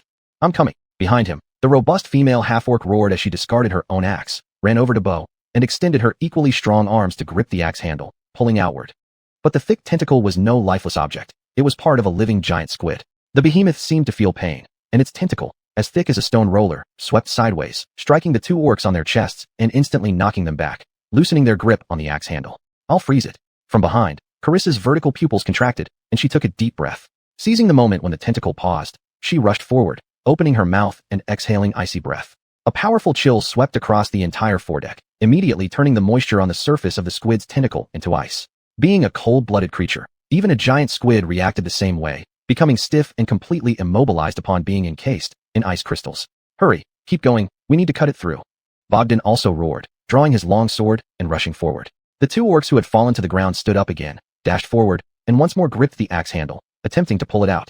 Before the crowd could hope for the next swing from these two orcs, another despairing scene unfolded. Beneath the deep water, the giant squid sensed the unfavorable turn of events. Without delay, it extended a second tentacle onto the deck, trying to capsize their ship. "This won't do." Furrowing his brow, Simon, who had been casting minor spells from the rear, took a deep breath. "There's no other choice but to use my once-a-day opportunity." Thinking this, he began chanting an arcane incantation, Tassa Specie Vulgarity. Infinite magic enveloped him, forming a spider web-like armor over his chest and a pair of snow-white wings behind him. Terrifying magic emanated from him. Maria's extraordinary form completed. He leaped into the air, then looked down towards the deep water, spotting the position of the giant squid's head. Blessed by the mother of the sea, he felt no fear of the depths. He turned downward and dove straight into the deep water. Splash! His body entering the water caused a huge splash. The cold, bone-chilling temperature and resistance made Simon instinctively hold his breath. However, he soon realized he could breathe freely underwater like a fish. He relaxed, breathing deeply while flapping his wings powerfully, propelling himself rapidly towards the giant squid. Under the influence of the blessing from the mother of the sea, his bat-like wings automatically transformed into large fins, piercing through the water's resistance and bringing him swiftly beside the squid's head. Then, with a swift slash of his sword, squish! The Jingling Chu Fing de Jing Gong Chang Jan should be the finely forged steel longsword made by elves. The finely forged steel longsword made by elves cut into the giant squid's head as smoothly as slicing through tofu. Large streams of blue blood spurted out from the wound, and the giant squid's body trembled violently due to pain. Then it temporarily gave up capsizing the ship and extended one tentacle towards Simon. However, even in the deep sea, with the abilities of Maria's extraordinary form and blessing of the mother of the sea, Simon was far more agile than these deep-water natives. He circled around the giant squid's massive head, dodging its tentacles while continuously slashing its body with his longsword, leaving one deep gash after another. The giant squid had no bones, so Simon, who possessed 18 points of Zarama and a sharp dark elf longsword, could slice it as smoothly as cutting tofu. After such frenzied hacking for half a minute, the huge squid finally couldn't withstand its terrible injuries and continuous blood loss, losing all strength and becoming completely immobile. Simon feared it might be feigning death, so he dealt 2 more slashes to its head. After confirming it was thoroughly dead, he took advantage of the last bit of time in Maria's extraordinary form to surface and fly back to the boat, splashing water widely. Phew! He panted heavily, soaked from head to toe, with strands of hair sticking to his forehead, looking quite disheveled. Kia approached sympathetically, taking out a handkerchief to help him wipe off the water. Simon enjoyed this comfortably while turning his head to look at the foredeck. At this moment, the 2 tentacles of the giant squid had also been severed by Bo and others. Now, the chunky pieces of flesh lay across the deck, waiting for them to deal with. With the loss of these 2 tentacles, the giant squid's enormous body slowly sank to the bottom of the dark lake, vanishing without a trace. Even though he was thoroughly chilled and soaked, Simon couldn't help but smile. Good thing, it was resolved smoothly. We can have squid for dinner tonight. As he said this, he actually felt a slight regret. Unfortunately, despite such a terrifying monster attacking their ship, the system didn't issue any quest, leading to him exerting great effort to slay the beast without earning any experience points. He couldn't understand how this task mechanism worked. Sigh, what a headache. While he was thinking this, the cabin door opened, and Kasia, the dwarf who had been hiding inside since the start, poked his head out. Seeing the chunky squid tentacles, he also smiled. Hey, this is indeed good news. We can change our menu. Simon smiled. Actually, this wasn't their first encounter with an attack. 2 days ago, they had encountered a massive school of piranhas gnawing at their ship, seemingly intending to bite through it and sink it, making the crew their delicious meal. Unfortunately, due to the average productivity level of the Kotao fish people, this ship was not sturdy enough and very susceptible to damage. They were forced to personally enter the water and fight the fish swarm, killing a significant number before barely driving them away. In the end, many were injured all over, yet they gained nothing from it. The system also didn't issue any quest then, so Simon naturally didn't gain any experience points. In comparison, today's giant squid didn't cause much harm and improved everyone's meal, making it something worth celebrating. However, even so, he still had some questions lingering in his mind. Chapter 77 The Dark Zone of Blade City. Dayton. Basil turned his head and called out to the rear. At that moment, On the aft deck, this Fernando was holding his sword and walking over. When the battle had just started, there were also huge noises from the aft deck, so he rushed to the back with his weapon in hand. But it later proved that this was likely a deliberate act by the giant octopus, intended to lure the guards to the back. By the time he discovered something amiss and prepared to return to the forward deck, the battle was almost over. What is it? This Fernando walked up beside him, his head only reaching about waist level, then looked up at him. His mouth was covered with a pitch-black, thick fake beard, giving him the appearance of a majestic bearded figure from traditional theater. Clearly, Dayton liked this thing very much. Even during meals, he wouldn't take it off for a moment. Nothing much, just. Basil gazed into the distance. How much longer until we arrive? This was a question he cared deeply about, causing some anxiety within him. Although 7 days had passed, and he had successfully learned the new spell Shield, the onset time of the curse was getting closer day by day, making it difficult for him to maintain a calm mindset. Almost there, Dayton said. At this pace, we should arrive in no more than 2 or 3 days. Oh, you must have noticed that the frequency of attacks on our ship has been increasing, haven't you? Upon hearing this, Maggie's voice came from behind, full of curiosity. What do you mean? Why do the attacks by these lake monsters become more frequent as we get closer to the port you mentioned? Is there any connection between them? Basil didn't interrupt, but listened quietly. Kia continued to wipe his body, her blue eyes flashing with intense curiosity. Of course there is. Dayton nodded. The closer we get to the waters near the port, the easier it becomes for them to find food, whether it's gray dwarves aboard the ship, slaves thrown into the water, or fish specifically bred by fishermen. All are easier to hunt. Saying this, he chuckled sarcastically. Oh, that giant octopus earlier might even have been someone's pet from the seismic zone. Seismic zone. Pet. Basil's curiosity was piqued. Tell us more. Is there anything special about that place? Could you introduce it to us? That way, we can be more careful to avoid any mishaps. Upon hearing this, Bo and Alexia, who were rubbing their chests and trying to relieve pain nearby, were also drawn in by curiosity and moved closer. Cliff silently joined them, his eyes shining brightly, filled with anticipation. Oh, I smell the scent of inspiration. There might be an extraordinary legend waiting for us. Tell us more, Dayton. Dayton didn't delay and began to speak. So-called seismic zone used to be a part of Blade City. There was even a small iron or vein there, and the abandoned port was built specifically for it. It's said that long ago, that area was relatively prosperous. But later, the dwarves accidentally dug into something strange, connecting with the elemental plane of Earth, causing many stone giants to appear and creating a small-scale earthquake. That earthquake caused countless collapses in the once thriving urban area, and under the influence of magic, many strange creatures appeared there, making that ruin extremely dangerous even today. Beside Basil, Kia, who was helping him wipe his clothes, had a look of great curiosity in her eyes. Then, doesn't Blade City plan to clean up that place, reclaim that area, and rebuild its home? Dayton shook his head. We don't know what the previous Deep King thought. It's rumored that the iron ore there was nearly depleted, so it was going to be abandoned anyway. It's likely that it wasn't profitable, but it could be for other reasons. In any case, that ruin hasn't been rebuilt. Blade City expanded in another direction, and the port was left unattended, officially declared as abandoned. Basil understood what he meant, but in reality, the port is still operational. Dayton nodded. Of course, after all, the most important thing for a port is its geography, not buildings. Even if all the houses were torn down, as long as there's deep water, it can still be a port. But now, the ruins are inhabited not only by stone giants and strange creatures, but also by various bizarre magical beings, and many criminals from gothic, including pirates, smugglers, mercenaries, slave traders, and other shady professionals. Even there, some dark mages keep peculiar pets in the dark lake or cultivate undead creatures in the ruins. They turn some underground caves into their mage towers and engage in all sorts of sinister activities. And that abandoned port is basically used by them. Although most of the facilities at the port are already destroyed, there aren't many of these people, so they can make do with what's left. On Basil's other side, Maggie immediately began to look at Dayton with a wary eye. Sir, you seem particularly knowledgeable about that place. Kia also had this feeling and couldn't help but grip Basil's sleeve tightly. Dayton frowned, not appreciating the woman's attitude. Of course I know it well. I was once a mercenary who roamed the Dark Lake and frequently dealt with these types. You should know, brute force isn't enough to deal with these pirates. Those who only know how to fight don't live long. Most of the time, you need to use your head.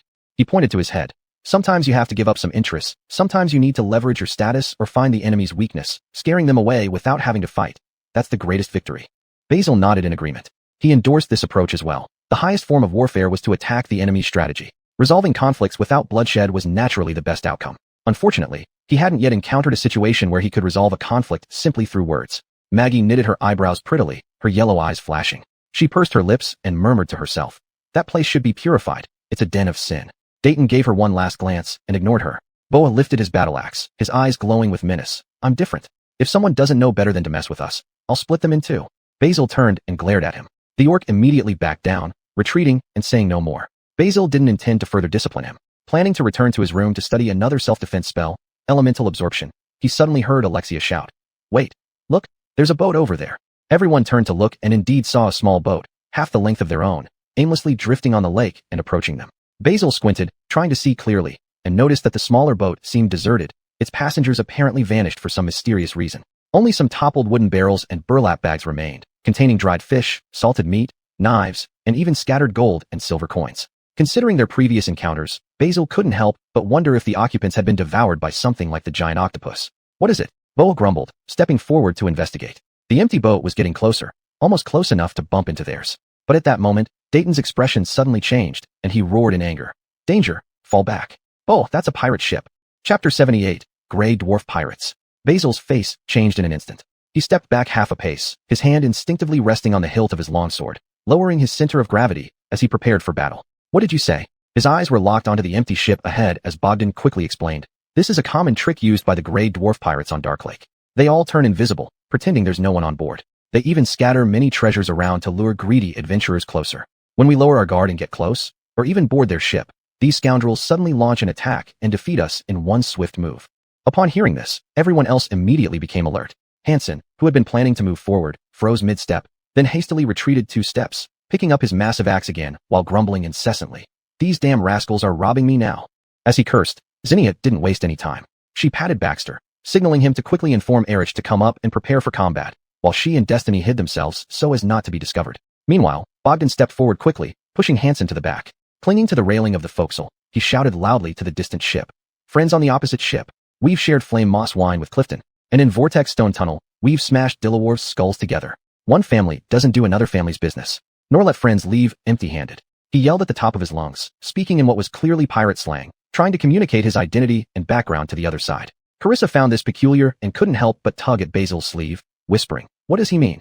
Basil shook his head. "I don't understand either. Let's see how it goes. Stay vigilant, this might not work." As he spoke, a Fernando with a snow-white beard suddenly appeared out of thin air on the small boat ahead. Seeing him appear, Bogdan visibly relaxed. Then, that white-bearded dwarf grinned, revealing a somewhat mocking smile, and raised 3 dark fingers, shouting, "3. Bogdan's expression turned sour, and he turned to Basil, saying, "They want 30 gold coins before they let us go. But the problem is, we don't have Gristag-issued dwarf gold coins." Previously, they had obtained some gold coins from Anais' tomb, but those were from the Netheril era and were not circulated in this time period. Using them would require converting them into contemporary currency at a temple of the goddess of wealth, which was obviously not feasible at the moment. Hearing Bogdan's words, Hansen gritted his teeth angrily. "How can they do this? I'll kill all of them. Where are they?" He roared furiously while Basil frowned, inwardly cursing his misfortune. After using Maria's form of power to slay the giant octopus earlier, his combat strength was currently weak, and the pirates were still invisible. With no idea how many there were, it would be difficult to handle them. Moreover, 30 gold coins weren't exactly a huge sum for them. Even if many of the figures mentioned by Baxter were inflated, the loot they had accumulated could amount to over 1,000 gold coins. After careful consideration, he also agreed that paying a ransom to avoid trouble was the better option. Whose gems are those? Baxter's or Destiny? Take some out and ask if they agree to use them as exchange. Just as he said this, the cabin door opened once more, and Erich and Baxter walked out together. Following Basil's instruction, Baxter rummaged through his pouch, finally producing a modest-sized red gemstone. This one looks cheap, but it should be worth over 100 gold coins. His face showed visible pain, his wrinkles trembling, clearly reluctant. Zinnia took the gem from him, stepped forward, and handed it to Bogdan, signaling for him to continue negotiating. Thus, Bogdan tiptoed and held up the gem high. "Is this enough?" On the opposite side, the white-bearded gray dwarf grinned widely, seemingly very pleased. However, he still raised 2 fingers and shouted again, "2. Bogdan frowned. He wants 2 such gems. Baxter's mouth dropped open. 2? The remaining gems aren't cheap either. It adds up to 400 or 500 gold coins. Bogdan felt a pang of pain too. Furrowing his brow, he continued shouting, "We don't have that many. Can fewer be okay?" Basil also frowned, feeling an ominous sense deep down. Give him the gems. The sooner this ends, the better. Zinnia nodded. She wasn't too attached to the valuables. Safety was the top priority on Dark Lake. After all, if the fight became too intense and their ship capsized, they would all face the grim fate of drowning. On the opposite boat, the white-bearded gray dwarf grinned in a way that sent shivers down their spines. 1. Bogdan was taken aback, and Basil's pupils suddenly contracted, his body covered in goosebumps. "Danger! Take cover!" Just then, he realized that the pirate wasn't actually bargaining, but counting down. Attack! At this moment, the white-bearded gray dwarf on the opposing ship roared furiously. Subsequently, several gray dwarves over 3 meters tall materialized from invisibility. They had thick arms hugging massive canisters of smoke powder, already positioned to hurl them toward Basil's ship. Bang bang! The canisters smashed into their ship's bow, breaking open instantly and sending thick smoke billowing upward. The dense fumes blinded them and caused uncontrollable coughing fits. Taking advantage of their disoriented state, the gray dwarves aboard the pirate ship rowed vigorously, accelerating towards them. The small boat plowed into theirs before the pirates deftly threw grappling hooks onto the railing edges of their ship and began climbing up. Kill. Capture them. Excellent slaves. Those 2 orc warriors are valuable property. Kill the elf. Scoop out his brain. The pirates bellowed with madness, their words full of cruel intent, making everyone feel chills run down their spines. Though bulky, the pirates were quick. They climbed aboard swiftly, unsheathing their heavy weapons, gigantic swords, axes, and hammers made of high-quality steel, and immediately lunged at Basil and his companions. Basil held his breath and barely managed to stand, only to see a towering shadow swinging a terrifying hammer directly toward his head. His hair stood on end. In a critical moment, he instinctively turned and wrapped Zinnia protectively in his embrace, turning his back to the attacker while chanting the incantation, Shield.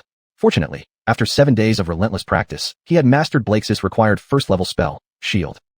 An invisible protective field appeared instantly, enveloping his body. Almost simultaneously, the hammer, wielded by the gray dwarf who had been affected by an enlarged spell and grown to over 3 meters tall, came crashing down. Clang. But then, the attacker's expression changed drastically. He felt as though his hammer struck an iron pillar, causing immense reverberation that shook his hands weakly. He staggered half a step backward, unable to regain his posture. Basil struggled to open his eyes, tightly hugging Zinnia. A tingling sensation spread across his scalp. The wild magic effect was unpredictable, but he had no time to worry about it. He turned his head back, his gaze as cold as ice. Clearly, Bogdan's negotiation hadn't worked. They still suffered the first wave of surprise attacks. His powerful shield spell barely helped him withstand the initial assault. Even so, the situation remained dire. He scanned the surroundings. The smoke on the deck had largely dispersed, revealing the scene before him. At this moment, 8 gray dwarf bandits had already boarded their ship. Each had cast the enlarged spell on themselves, clad in metal chainmail, wielding massive hammers that swept through with unstoppable momentum. Bogdan was experienced, rolling on the ground to evade, while Hansen and Angie seemed to have been hit by the hammers. The latter was relatively better off, with only some scratches, but Hansen's left arm was twisted, suggesting severe bone damage. Destiny rolled continuously on the ground, pursued relentlessly by a gray dwarf wielding a gigantic axe, leaving her no chance to retaliate. Instantly, Basil felt his heart constrict. The situation was incredibly grim. He had witnessed firsthand Bogdan's battle against a troll under the influence of the enlarged spell, let alone these heavily armored gray dwarves with giant metal hammers. The disparity in combat strength between both sides was overwhelmingly lopsided. Thinking of this, the arms hugging Zinnia tightened subconsciously. However, unbeknownst to him, Zinnia had a completely different mindset in his embrace. Chapter 79, The Might of Second-Level Spells. Suddenly being held in Simon's arms, Alana was momentarily stunned. Then the over 3-meter-tall Fernando appeared, swinging its massive hammer down from overhead, and she immediately realized that Simon was subconsciously protecting her. She was momentarily dazed, and when she saw the Fernando's hammer strike Simon's back, not only did his body not budge an inch, but the Fernando was actually pushed back several steps. Her eyes instantly lit up with a surge of immense security, making her gaze upon him become more intense. He is so strong. He is protecting me. Lying on his chest, despite his clothes being visibly still wet. At this moment Alana felt as if she could sense the intense heat emanating from his firm pectoral muscles through the cold fabric. She yearned to melt into his body, disregarding everything else. Her heart raced wildly, unable to resist extending her arms to hug his waist, like a lover in the throes of passion, drawing warmth from his embrace. But unfortunately, this dreamlike experience lasted only for a moment. The next second, the harsh clang of metal and her teammates' screams brought her back to reality, prompting her to instinctively look around, causing her heart to tighten. No, now is not the time. I have to fight. With this thought, she swiftly retracted her arms, grabbed her light crossbow from behind, drew the string, preparing to shoot. At the same time, Simon loosened his arms that were holding her and said, Alana, step back. Create some distance. Don't worry, I have a plan. Before he finished speaking, the Fernando behind him swung its huge hammer horizontally at him again. Simon pushed Alana forward, then rolled on the ground. Fortunately, the creature's arms were still sore and slow, giving Simon enough time to roll away and stand steady on the corridor between the 2 planks, continuing to face the enemy. On the forecastle, 8 robust Fernandos, each over 3 meters tall, crowded together, further reducing the already limited space, leaving little room to maneuver. For Simon, who wore no metal armor and was not skilled with military weapons, this situation was quite disadvantageous. With just one glance, he realized he had to create some distance. But where? His eyes scanned the surroundings, and he instantly spotted a perfect place to create that distance. The Fernando's ship. At this moment, almost all the Fernandos had climbed up their ship via rope ladders, wreaking havoc here. Only those visibly older Fernandos with white beards remained aboard, grinning as if they were watching a show from afar. The connection between the 2 ships was only by simple rope ladders, making it difficult and tiring to climb back and forth. These Fernandos had taken advantage of the smoke marker powder clouding their vision to climb up, and returning would not be easy. But Simon was different. He knew magic. So now, he turned around and chanted a brief incantation, Misty Step. Whoosh. In an instant, his body fragmented into a cloud of smoke, shooting straight toward a distant spot. In the next moment, he reformed beside one of the white-bearded Fernandos, regaining his original form. The The white-bearded Fernando thought victory was assured and was enjoying the spectacle, only to realize that Simon also knew magic and suddenly appeared beside him. In that instant, the old pirate was shocked but remained calm, quickly drawing a dagger from his waist and stabbing directly at Simon's abdomen. Simon did not dodge or evade. Instead, he stepped forward, meeting the attack head-on. Now that he had a second-level spell slot, the false vitality provided by fiendish vitality also matched the second-level strength, combined with the protection of mage armor, giving him great confidence in his defense. Besides, he didn't have time to engage in a prolonged struggle with this fellow. He needed a quick resolution. Thus, as they both lunged towards each other, the dagger tore through his clothes and stabbed straight into his abdomen. Despite the searing pain like needles pricking him, Simon gritted his teeth and recited another swift incantation. Purgatorium. Whoosh. Intense flames appeared out of nowhere, instantly engulfing the entire body of the Fernando, burning even his long white beard. Aya! Scalding pain flooded his mind, causing the Fernando to emit sharp, ear-piercing screams. He instinctively dropped his weapon and jumped off the ship, diving into the dark lake, desperately trying to extinguish the flames on his face. Seeing this, a smirk couldn't help but spread across Simon's lips. Indeed, the rule that more hair means weaker fire applies everywhere. Hair is inherently easy to ignite, and dwarves particularly love beards, so they should just enjoy the taste of being burned by purgatorium flames. These thoughts flitted through his mind, followed by a sensation of magic gathering on his face, causing an itching sensation. He had no time to worry about what was happening to his face or what weird transformation wild magic had brought him this time. He turned around and looked back at his own ship. At this moment, few of the Fernandos realized that Simon had tactically switched places with them. Even if they did, they probably wouldn't care, as they were about to win the fight with everyone here lying defeated. Why would they worry? But unfortunately, they didn't notice that Simon was a spellcaster. And in such a small-scale battle involving less than 20 people, one spellcaster was enough to turn the tide dramatically. Exhaling deeply, Simon raised his right hand, forming a series of complex gestures while chanting another spell. Arania Web Spell. This was another spell he gained after reaching level 3, Web Spell. Misty Step was a second-level spell. Web Spell was also a second-level spell. 2 second-level spells exactly used up all of his available spell slots, and they both lived up to their cost, possessing powerful effects. Buzz.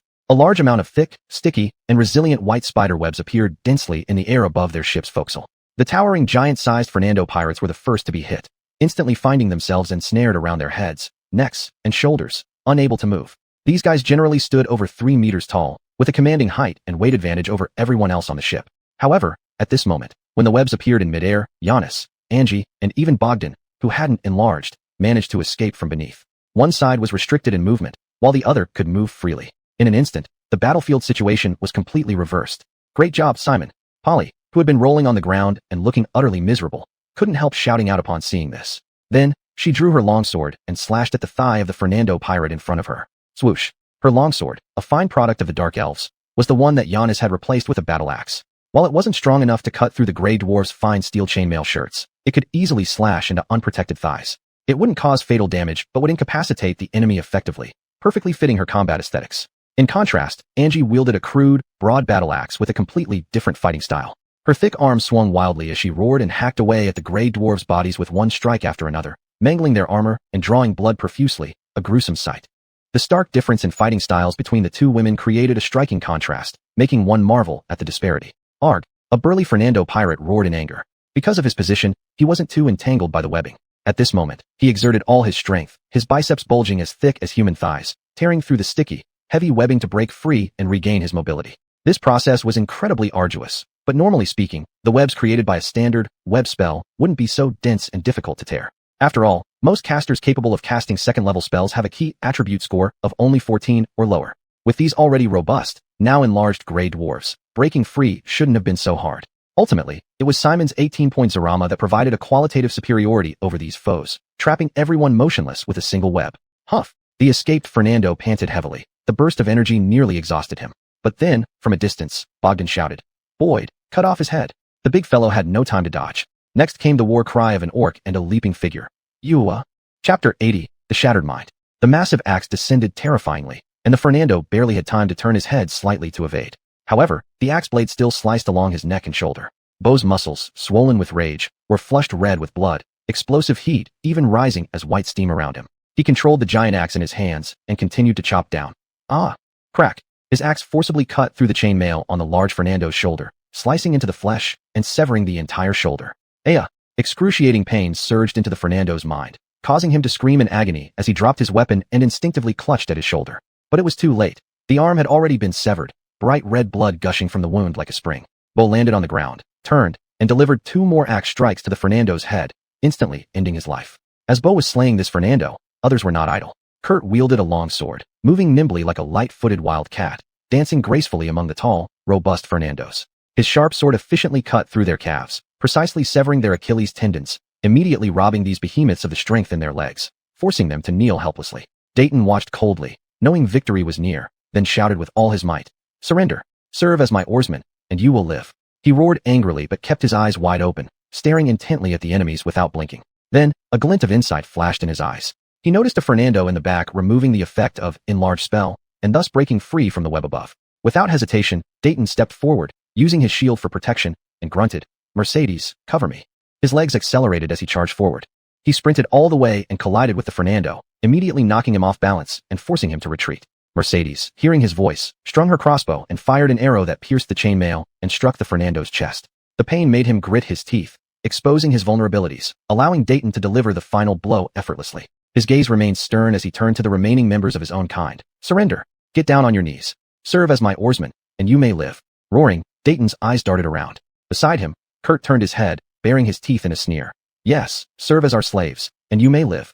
Instantly, Dayton's eyes blazed. "Kurt, shut up! Not slaves, only oarsmen."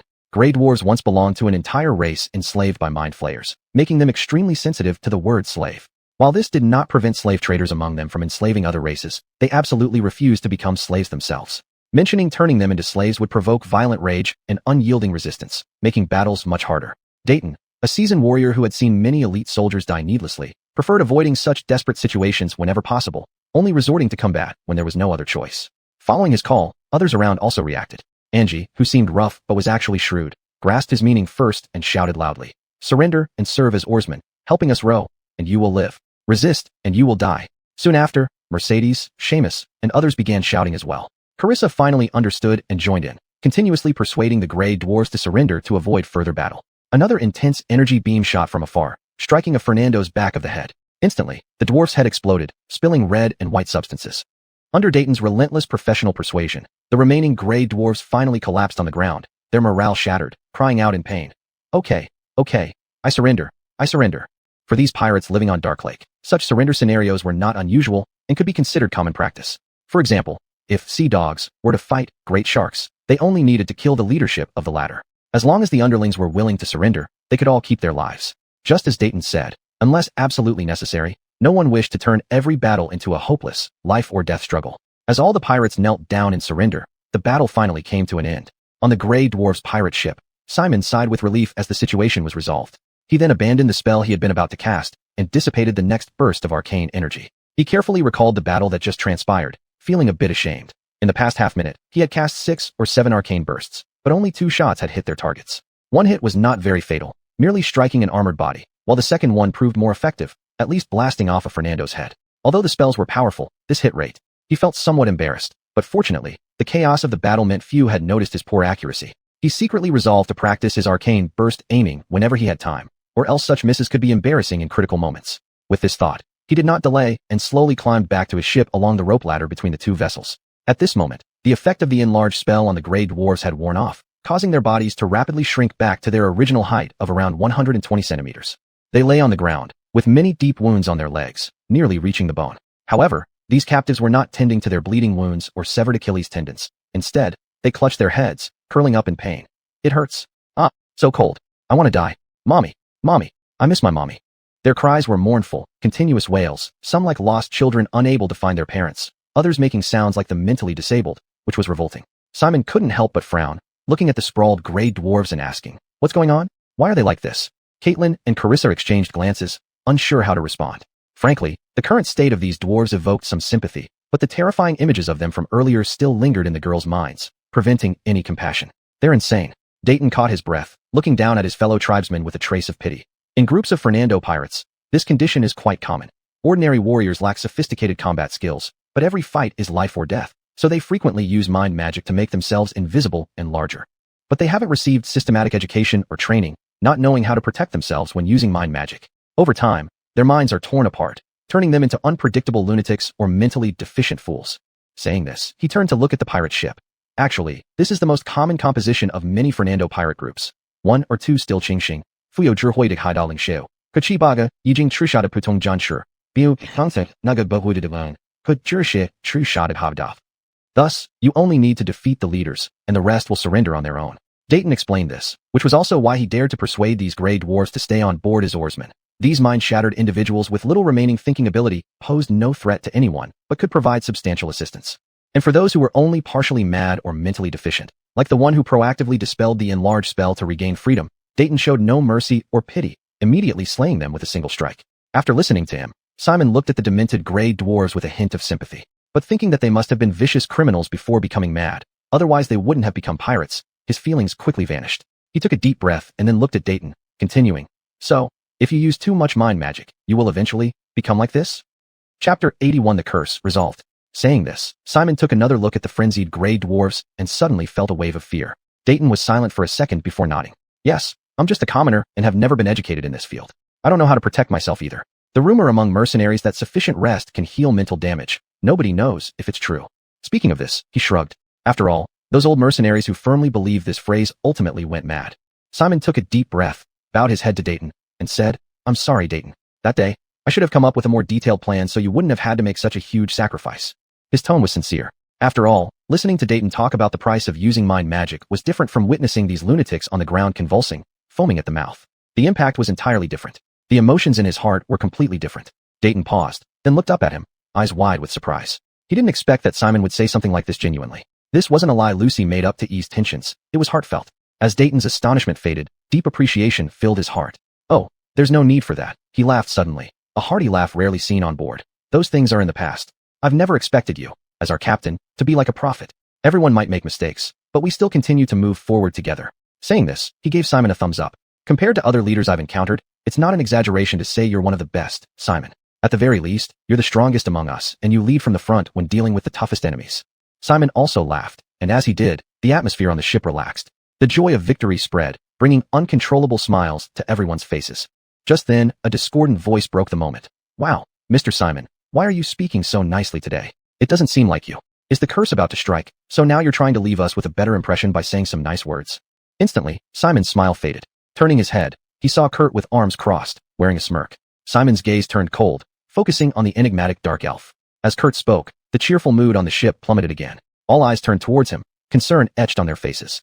"By Eric, how long has it been?" The dwarf Lise poked her head out, murmuring worriedly, "Mr. Simon, have you felt any recent discomfort?" Lucy and Carissa also looked at him, but without much worry. They had already heard from him beforehand that the curse was no longer a problem. Simon took a deep breath, forced a smile, shook his head, and said, "There's nothing serious. Don't worry, everyone. I'm counting the days." As he spoke, a light blue system screen appeared before him, automatically switching to the task interface, showing the remaining time until the curse struck.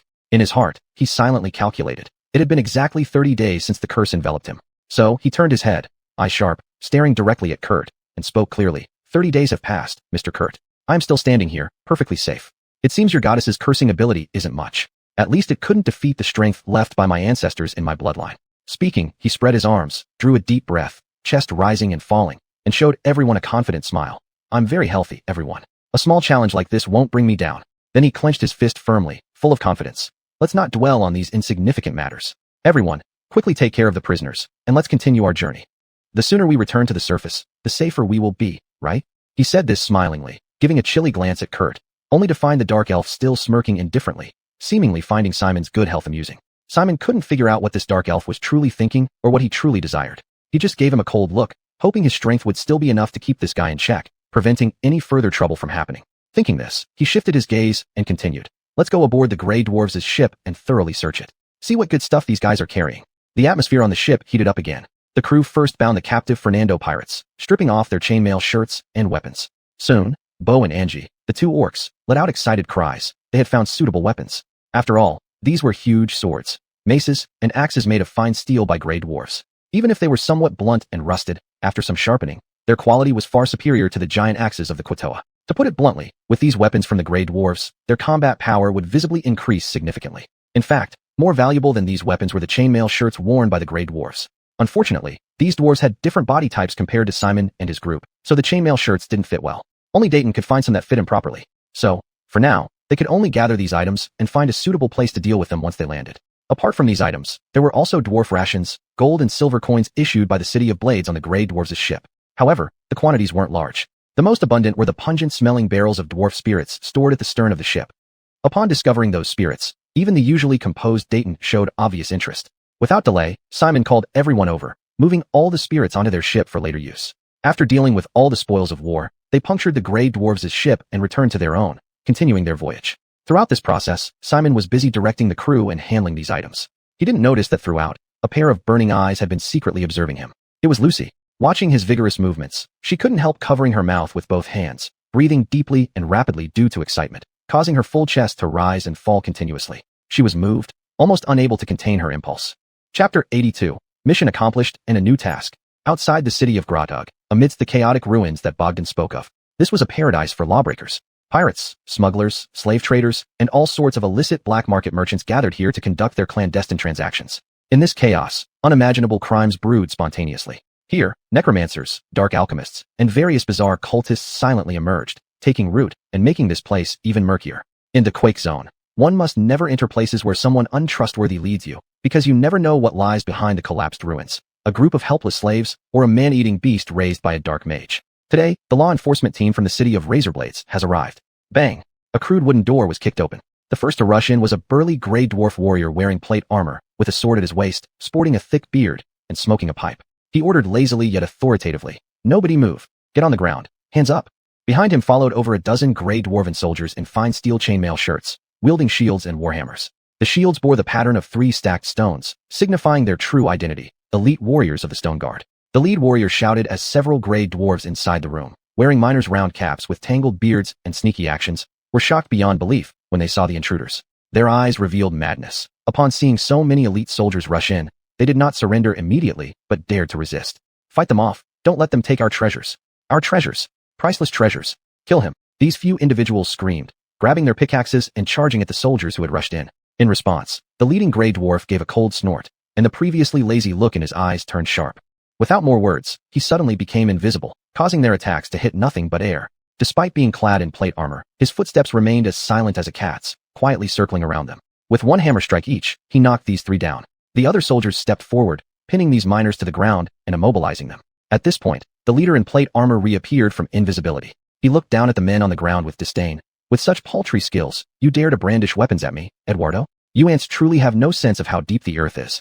This person was none other than Eduardo. He was a captain of the Stone Guard, a seasoned war mage knight skilled in using psionic magic to assist in battle while perfectly avoiding the side effects of these powers, always secure without worrying about any repercussions. However, he was also a behind-the-scenes supporter of many mercenary groups, and even an umbrella for some dark forces. Whether within the city or in the Quake Zone, he was highly respected. Even Bogdan, when encountering pirates on Dark Lake, had to invoke his name to ensure his safety. But fundamentally, he was still a Stone Guard, a warrior protecting the city. So, when his supreme leader, Brecken, commanded him to cleanse the Quake Zone, he could only obediently lead his troops into action, striking down these illegal strongholds. Of course, he informed those small factions in the Quake Zone connected to him ahead of time, allowing them to prepare and evacuate early. Those unconnected to him became his primary targets, and by eliminating them, he earned himself merit. This small crime syndicate of miners smuggling gems was the 4th illegal force he had taken down this week. Under his overwhelming power, annihilating these people was effortless.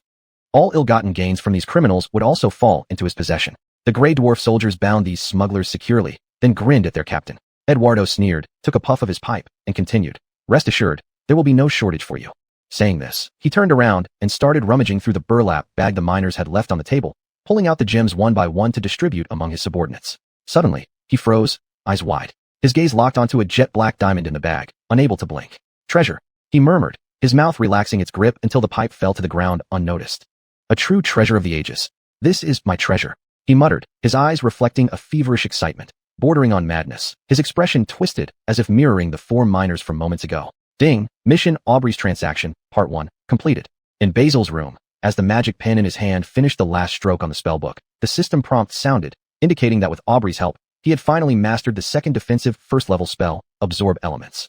As the name suggests, when struck by fire, ice, lightning, acid, or thunder damage, he could chant this brief spell, forming an invisible force field that not only protected him from harm, but also absorbed these elements for his use. The most common application was to infuse these elements into his weapon, enhancing the power of his next strike. A more advanced usage would be to enhance his next spell of the same element type, such as Fireball or Ice Spear. However, Basil had yet to master these techniques, so for now, he could only use it to strengthen his weapon. Phew. Hearing the system prompt, Basil couldn't help but exhale deeply. Looking at the dense symbols and text on the translucent magic book, exhaustion washed over him, prompting him to stretch. Finally, it's done.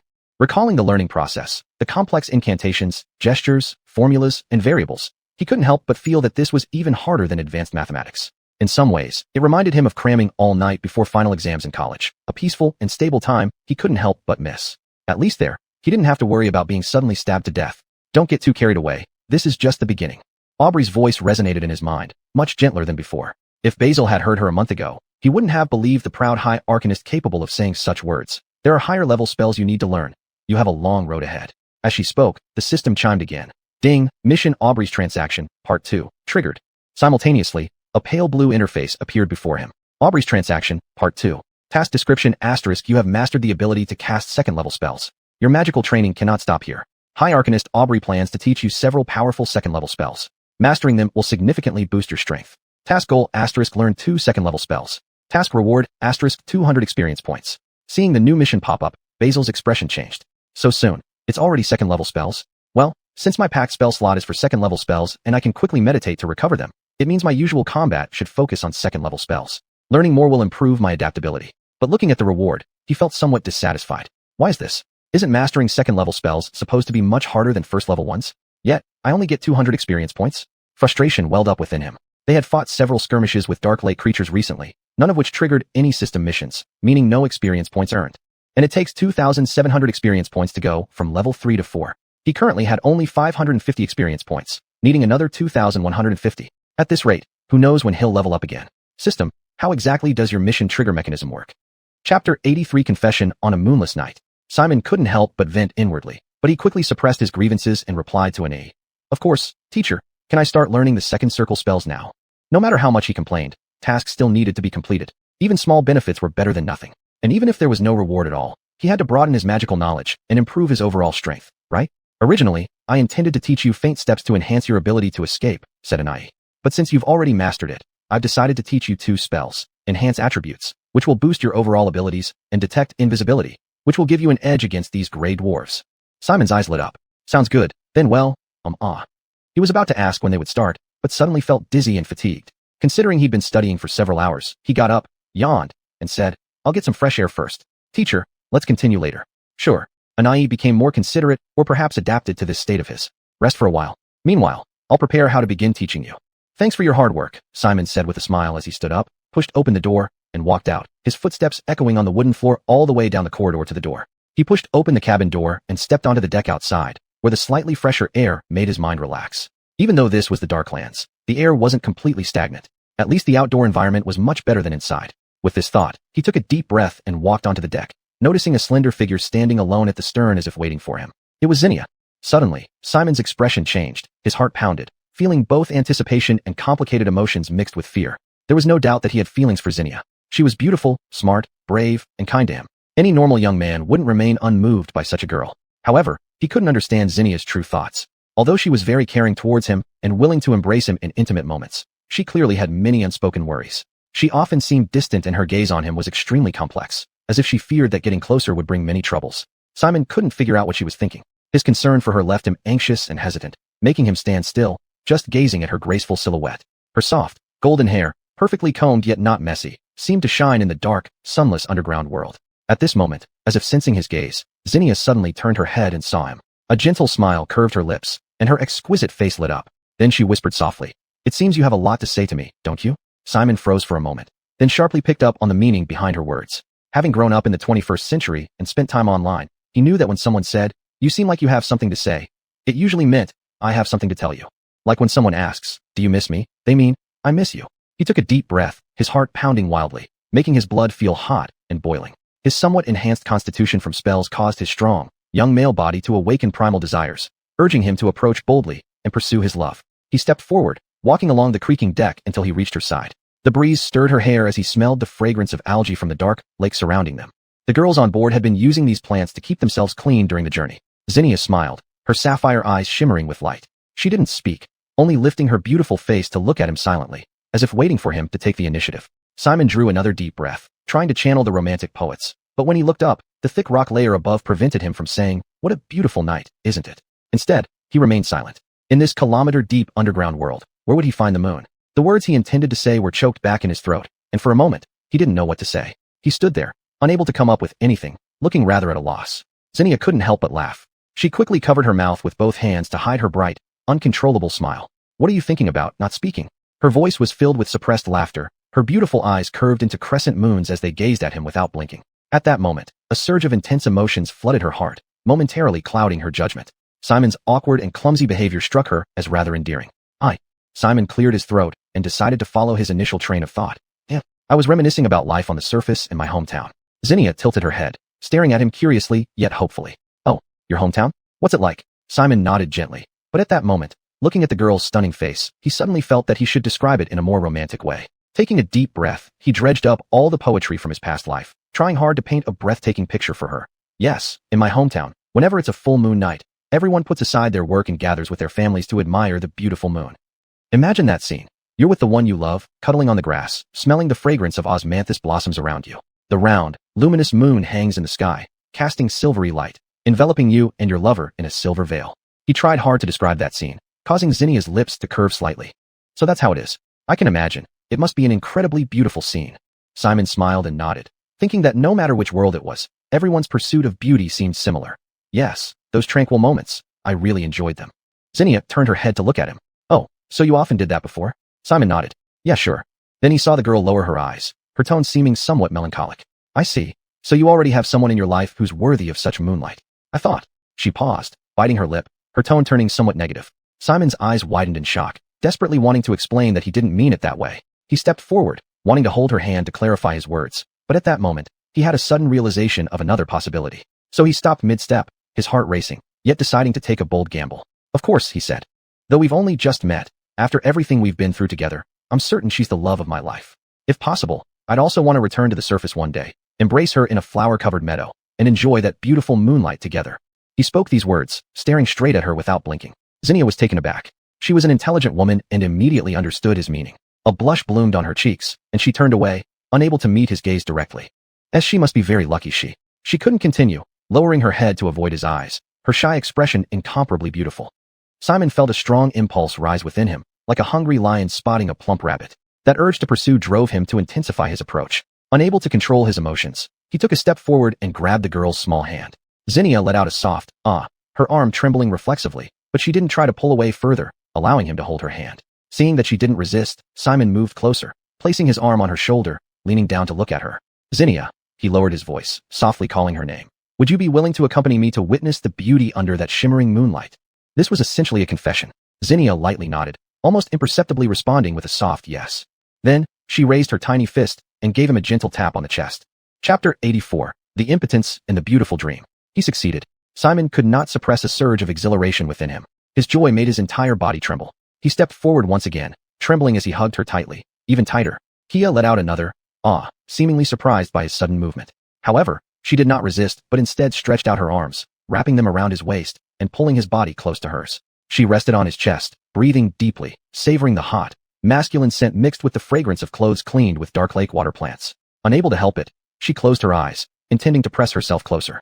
After all, everything was simply too captivating for her. Simon, she called softly. Simon looked down at her. What is it? Nothing. Kia smiled, her eyes still closed. I just wanted to call your name. Simon laughed, hugging her with an upward curl to his lips. Call as much as you like. It doesn't matter how many times. Kia nodded with a smile. As she said this, a sudden thought crossed her mind, and two adorable red patches appeared on her cheeks. However, she opened her eyes and lifted her small face, looking at him worriedly. Are you feeling well now? Startled, Simon tried to reassure her. Don't worry, my curse is under control. I can manage it. He thought he had failed to hide something from her. However, Kia shook her head, indicating that wasn't what she meant. I'm not talking about your curse. You've gotten past that, haven't you? I mean, she pursed her lips, her cheeks turning redder, as if it was hard for her to put into words. There. Simon couldn't grasp her meaning immediately. What do you mean? It's just. Kia gritted her teeth, unable to bring herself to speak directly. Eventually, she revealed her source of information. The first time, when that female dark elf captured you. Then when you came back, those people didn't say that you were. I've been worrying about this. Your body. The more she spoke, the redder her face turned, anger and embarrassment welling up inside her until she lightly punched him again. Simon frowned deeply, trying hard to recall the scene at that time and remember what those dark elves had done. Wait, when I was taken away by Zora. Then in order to disguise myself, I instructed her. Suddenly, the memory flashed in his mind. He remembered how Zora arranged for the dark elf guards to insult him. Impotent waste. Impotent. Suddenly, he felt awkward and embarrassed, wishing he could jump into the nearby lake and never see anyone again. Damn, it was just something I said offhandedly to cover up. Why did Kia remember it so clearly? Wait, if Kia remembered, then the others in the prison at that time must have also. Thinking about how his teammates had looked at him with complex gazes over the past month, Simon felt dizzy. Damn, how could this happen? His feelings were extremely complicated. Facing Kia's concerned gaze, he gave a bitter laugh and hesitated before deciding not to tell the truth. After all, explaining about the system, stealing the Rochelle's power, and deceiving Zora would be too complex to explain clearly to her. Gritting his teeth, he fabricated another lie. Actually, I don't have any problems in that aspect. At that time, I was using my willpower to forcefully endure it. Kia looked up, her expression puzzled. Feeling his scalp tingle, Simon had no choice but to keep explaining, despite his unease. You see, I didn't like that female dark elf. In fact, I hated her very much. So, no matter how she tried to tempt me, I could use my strong willpower to suppress it, refusing to give her any chance to defile me. Obviously, the lecherous dark elves wouldn't admit this point, so they slandered me. He explained earnestly, and Kia nodded uncertainly. Oh, so that's it. Her large azure eyes showed clear confusion. Simon took a deep breath, nodding firmly despite his discomfort. That's right. Instantly, the girl's face bloomed with an angelic smile. That's wonderful. Simon smiled, stroking her hair. Meanwhile, Anai's disdainful voice echoed in his mind. TCH. Anai's voice was filled with intense resentment, but at this moment, Simon, who had yet to recall what kind of dreams he had been having these days, did not immediately grasp the meaning behind her tone. He thought it was just Anai's jealousy over his successful confession and paid no attention to it. He hugged Kia and quietly enjoyed this rare moment of tranquility. The boat was moving forward at high speed, even creating some breeze on the usually calm dark lake. After capturing those Fernando pirates, Bogdan showed no mercy for their slashed thighs and Achilles tendons. He immediately made them work nonstop, rowing without rest in hopes of reaching the port as soon as possible. Fortunately, the injuries on their legs didn't hinder these somewhat deranged gray dwarves from working. With their muscular arms rowing vigorously, their boat sped toward the port at an extremely fast pace. According to estimates, they were about to land very soon. That night, even though Simon had successfully confessed and officially established a relationship with Kia, their progress did not rush to extremes all at once. After a whole night of intimacy, they still returned to their respective rooms to rest. When Simon lay in bed and fell asleep with a smile on his face, Anai, hidden in his mind, resumed her actions, using her magic to construct that dream again, trying to break through his psychological defenses and completely turn him into her puppet. At this moment, in his dream vision, in the warm study lit by the orange fireplace flames, an extremely sensual and intimate scene was unfolding. Simon sat in the chair behind the desk, letting Anai, dressed in a beautiful blue robe, sit on his lap. His large hands roamed freely up and down her body. Anai's figure could be described as voluptuous, exuding the charm of a mature woman. Her prominent chest, even wrapped in the fine fabric of the mage robe, looked perfectly shaped, captivating anyone who saw it.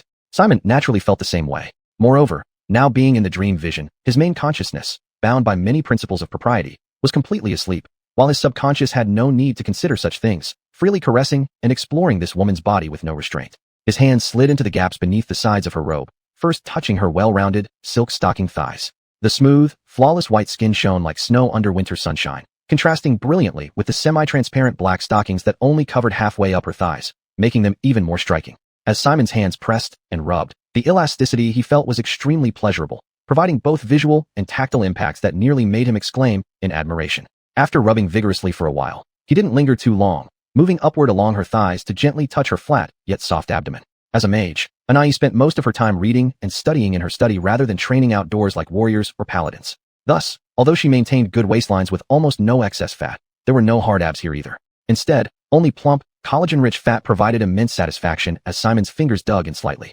Even through the fabric of her robe, he found her round navel by instinct and traced circles around it with his fingertips, playing with it as if it were a delightful toy. Anai's perfect cheeks blushed with two patches of coquettish red. She breathed heavily, the intense sensations making her eyes gradually become hazy and sultry. It wasn't clear whether she was rejecting or enjoying the warmth his vigorous hands brought to her chilly body. She sighed lightly. Compared to their previous intimate encounters, her resistance was getting weaker and weaker, almost non-existent. Deep in her consciousness, however, a final thread of resolve remained. She constantly reminded herself that everything was to make Simon's subconscious drop its guard, necessitating this concession and sacrifice. Chapter 85 Intimacy and Entanglement. Yes, to control Simon, Anai had sacrificed to such an extent. To break through his subconscious, she had made countless attempts. After discovering that the scenario of study room, teacher-student, teaching, yielded the best results, she repeatedly constructed this scene in hopes of completely breaking down his defenses. She did try to avoid such intimate contact, but she was unaware that Simon had obtained the demon willpower, a magic ability specifically designed to resist mental erosion through his system. As a result, each time she crafted such dreams, more residual memories were left embedded in his subconscious. Consequently, her efforts not only failed to produce the desired effect, but also increased Simon's aggression and intensity. Every time one of her dreams ended, parts of the previous dream's memories, which should have been erased, remained in Simon's mind. This caused, every time she started constructing the next dream, Simon could smoothly recall the ambiguities and physical entanglements between them from the last dream under the stimulation of the familiar scenes, as well as the promises and concessions made by Anai. Then, he would take the initiative to hold her in his arms, first demanding that she fulfill her previous promises, then escalating further, seeking more. Unfortunately, Anai found herself unable to compromise at all. With the increase in the number of dreams, she despairingly discovered that these impressions were taking deeper roots in Simon's subconscious, making him increasingly obstinate, like an elderly person with stubbornness who can't be persuaded when he gets worked up.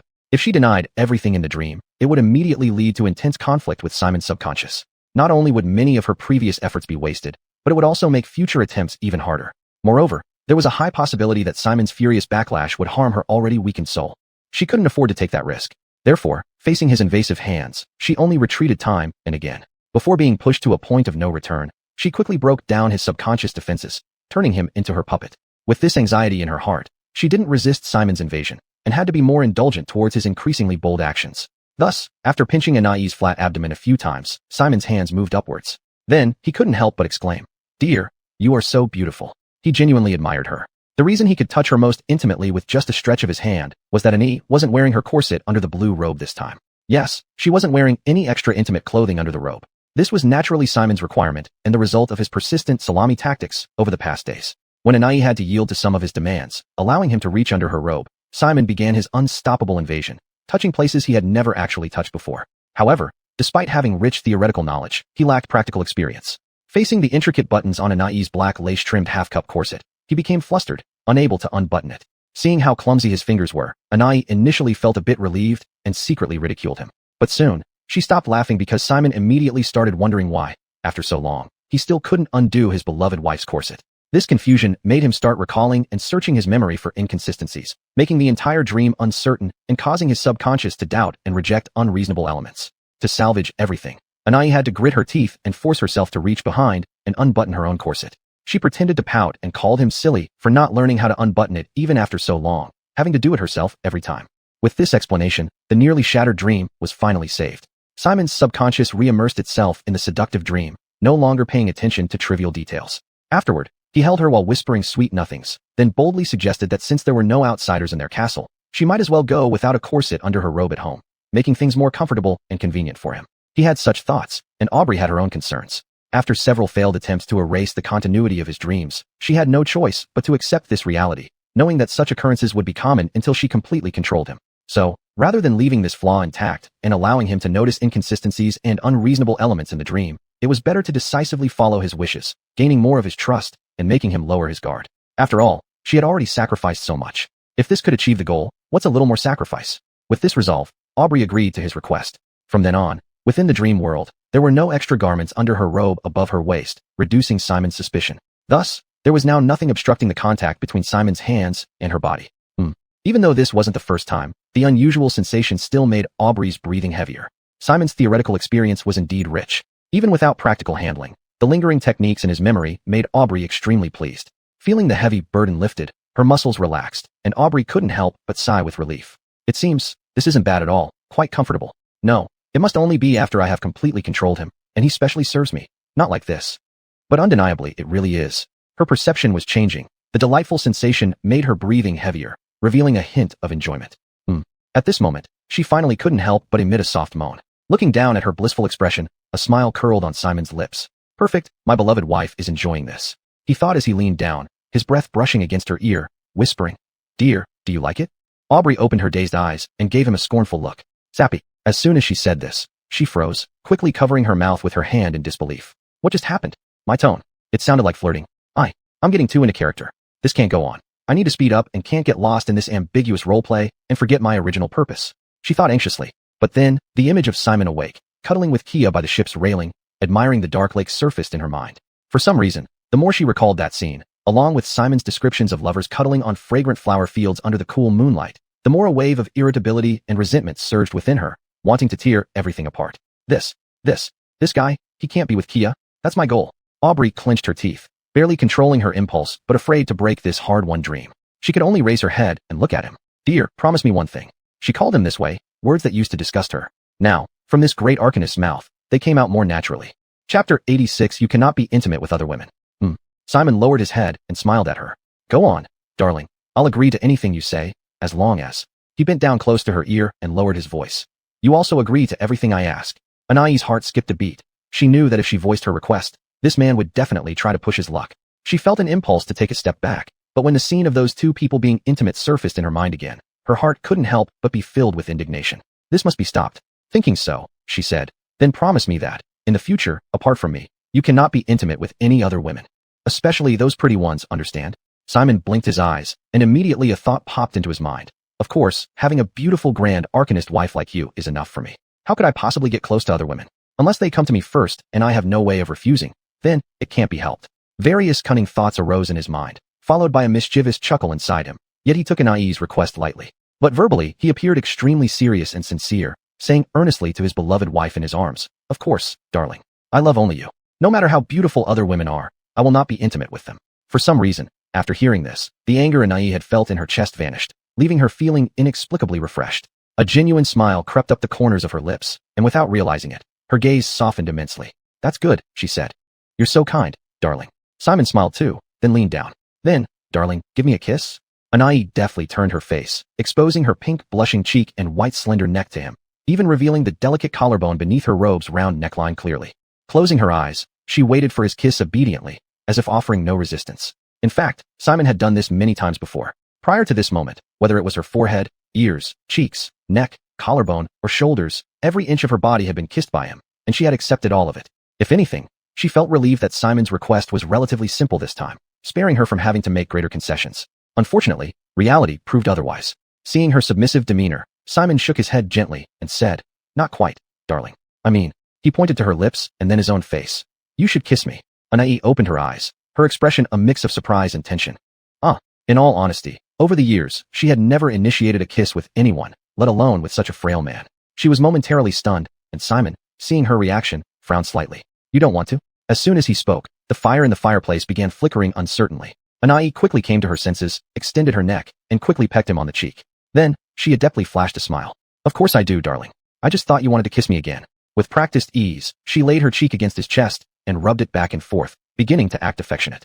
Her skilled technique worked wonders. The dream that had shown signs of wavering rapidly stabilized, and Simon regained his composure, smiling. I want my dear to kiss me. How about one more? Anai took a deep breath and silently consoled herself. Forget it. Just consider it a reward for him. No, wait. He hasn't done anything deserving of a reward. What am I thinking? Regardless, all this is for breaking through his subconscious defenses. To achieve this final goal, nothing is beyond sacrifice.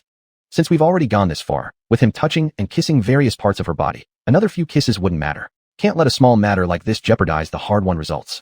With this reasoning, she lifted her head, puckered her lips, and gave Simon a light kiss on the face, then bashfully laid her head on his chest, allowing his hands to caress her ample breasts. Anai was also well aware that these dreams designed to delve into and implant suggestions within the subconscious were mutually influential. Anyone deeply involved in such scenes couldn't remain completely unaffected by their power. She also knew this, but she had no choice. She had thought her soul was strong enough, confident in her own formidable power to resist the backlash of these spells. But she had forgotten that changes to the subconscious occur silently and are undetectable even by the individual. Otherwise, it wouldn't be called subconscious. She herself had already been affected, and who could predict how this influence would evolve? The next morning, at dawn, everyone, wake up, we're about to disembark. Dominique's voice came from outside as she roused everyone, and Simon slowly woke from his slumber. Upon waking, he felt exceptionally refreshed, as if he had boundless energy. Silently thanking Anai inside, he got up, washed his face briefly, and headed out to the cabin. He found everyone had already gathered, holding their last meal on the ship and eating breakfast. Simon was the last one to arrive. Seeing everyone present, Bogdan spoke up. We have about an hour until we reach the port. After the port is the Quake Zone, a place with all sorts of people, including some outsiders, so you don't need to worry too much. He said this, only to suddenly hear a derisive laugh beside him. Kurth sneered at him, saying, Oh, really? How reliable is your assurance? When we encountered the pirate ship before, you guaranteed everything was under control, yet we still ended up in a battle. This dark elf deliberately sowed discord among the group. Simon frowned, casting a glance at him, thinking that he was indeed troublesome and must be removed from the team when the opportunity arose. Alana glanced at the dark elf, her expression contemplative, pondering how to change this person's mindset. Stung by Kurth's remark, Bogdan naturally felt annoyed. But what Kurth said was true, so he couldn't lash out. Instead, he gruffly replied, Last time was an accident. After all, Dark Lake is home to all sorts of people.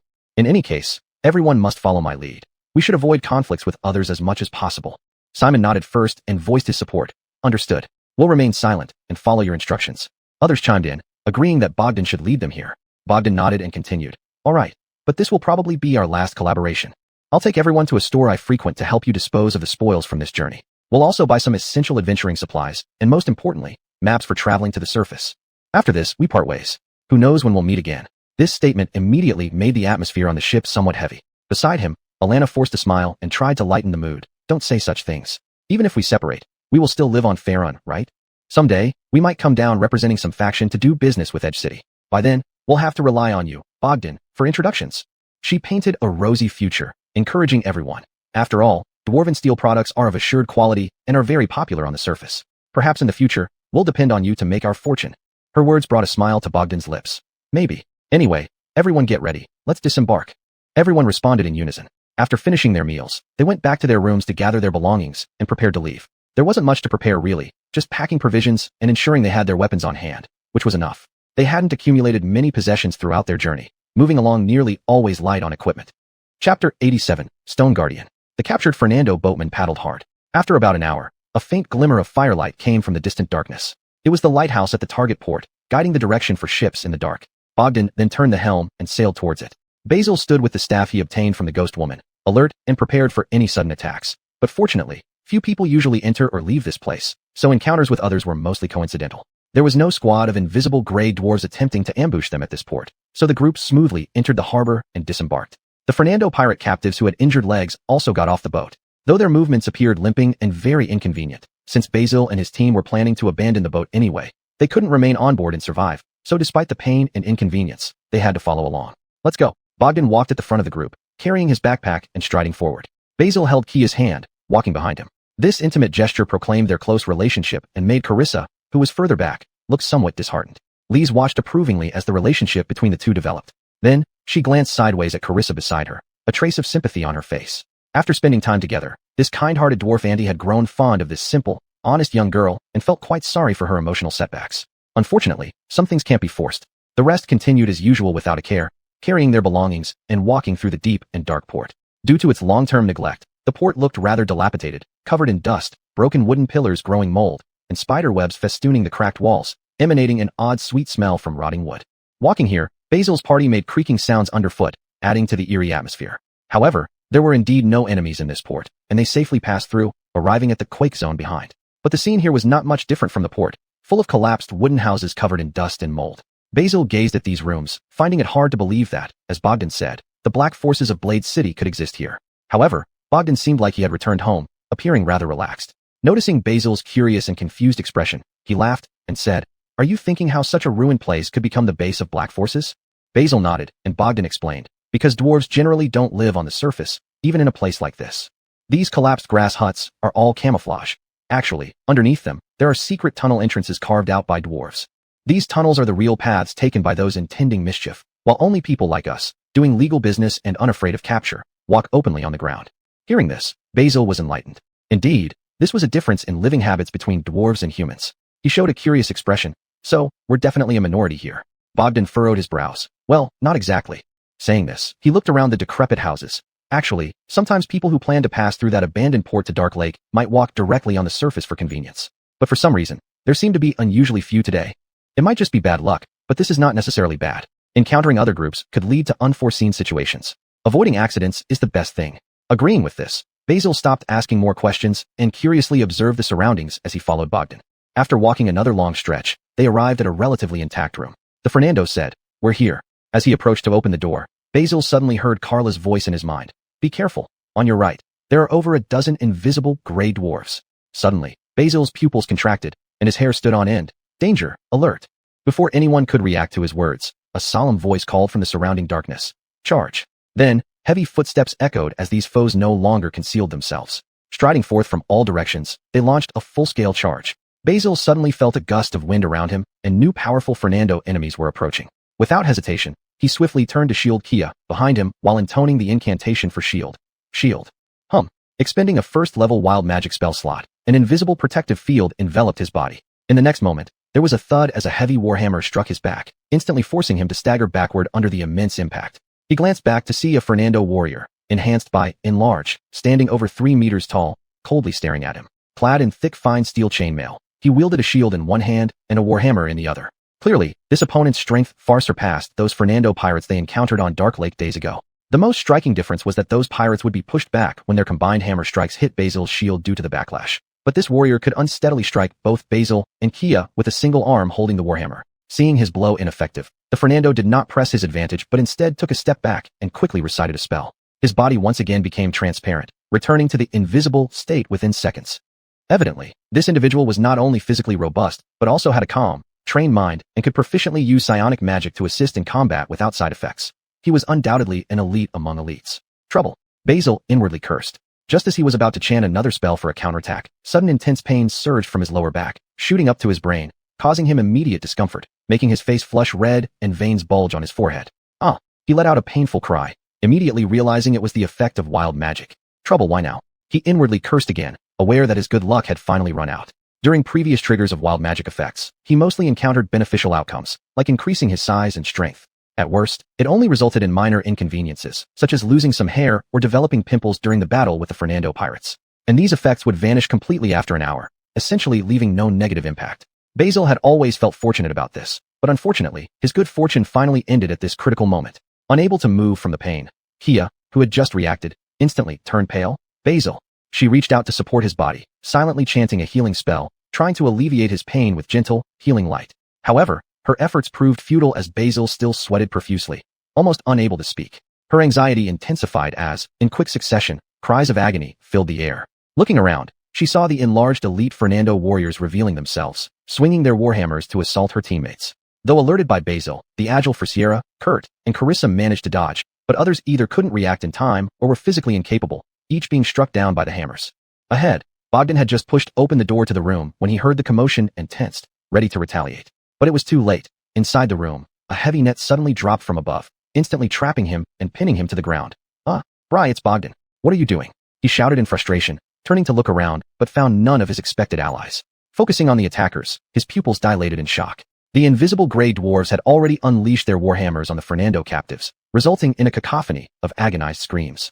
Simultaneously, they lost their invisibility, revealing their excellent chainmail armor and shields adorned with patterns resembling 3 stone emblems. It was the Stone Guardians. Damn it, these elite warriors should be protecting Greystug's commercial district. Why are they here in this ungoverned place? What has happened in Blade City during my absence? Chapter 88, Defeat. Bogdan cursed inwardly, but he didn't dare to truly complain about the elite forces of Menzoberranzan. Misunderstanding. This is a misunderstanding. I am a friend of Faulkner. We've been to the Blazing Tavern together. He shouted as such, yet these stone guards paid no heed to his explanations and pleas. Trained to perfection, they operated like emotionless killing machines, carrying out their orders while completely ignoring any other circumstances. Even after felling several enemies, these elite warriors did not let down their guard for a moment.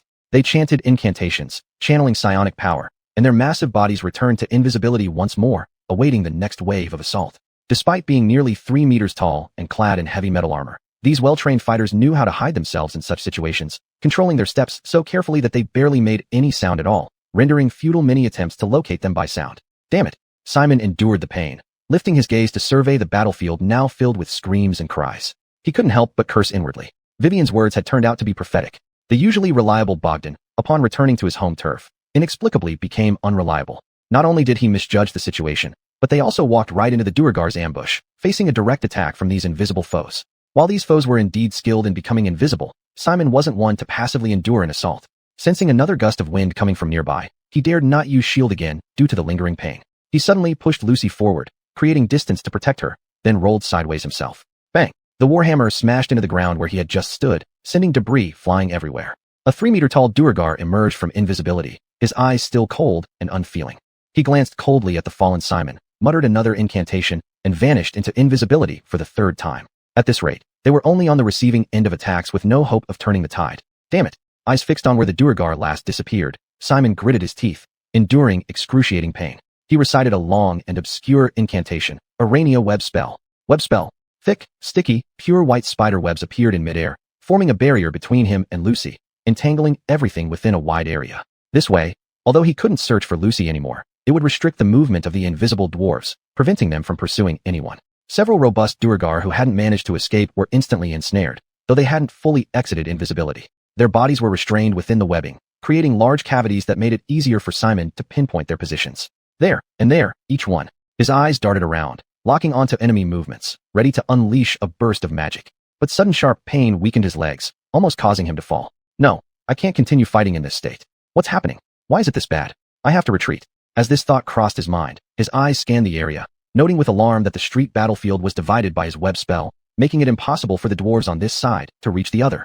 Unaware, the hidden Duergar continued to approach. Simon felt every hair on his body stand up. Without hesitation, he recited another arcane incantation, invoking spider-like white armor that enveloped his body, forming wings on his back to lift him into the air, successfully evading another attack. Simon. Across the web, Lucy turned, watching him worriedly. There was no time for mutual concern. He roared, "Fall back. I'll join you later." Click, click. Even though they were invisible, Simon heard the sound of crossbows being drawn. In the Underdark, the ceiling was not endless sky, but thick rock, no more than 10 meters above him. This height offered no safety from the Duergar, instead making him a sitting duck. Without any further delay, and without the intention of engaging these invisible Duergar in combat, Simon turned around, flapped his wings, and dashed away. Whoosh, whoosh, whoosh. Sharp whistling sounds rang out. These soldiers truly were the elite of Glastug. Their archery skills were no less impressive. 3 arrows almost all hit his body, none missed. However, 2 arrows only tore open wounds beside his body and flew past him. Only the last one ruthlessly pierced into his thigh. The double agony assaulted his mind, causing Simon's body to sway slightly. But at this critical moment, he had to forcefully endure it and continue speeding away towards the distance. Behind him, watching his retreating figure, Lucy gritted her teeth despite her great reluctance and said, "We have to retreat too."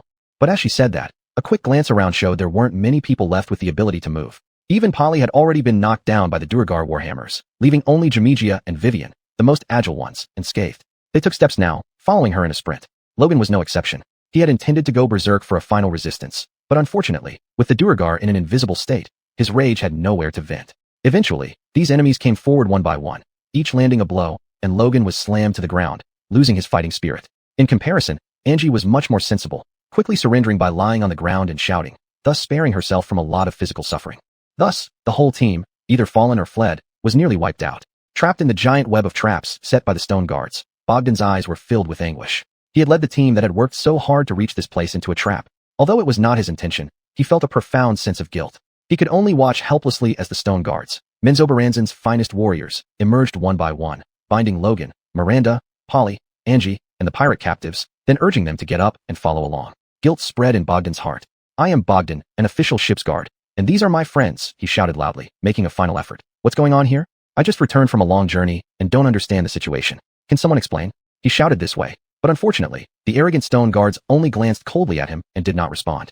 They were merely soldiers responsible for executing orders and had no obligation to explain the situation to these captives. Bogdan was anxious but powerless and could only follow these people toward Glastug. The atmosphere in the group was somber, everyone immersed in deep defeat, unable to say anything. Only Bogdan kept glaring at everything, breathing heavily, preparing words, waiting for a turning point. It didn't take long for them to approach Glastug city walls. At the base of the wall, dozens of elite stone guards stood on duty, and another dozen individuals from different races inside squatted with their hands on their heads, clearly captives like themselves. Seeing some familiar faces among them, Bogdan felt a sinking feeling in his heart.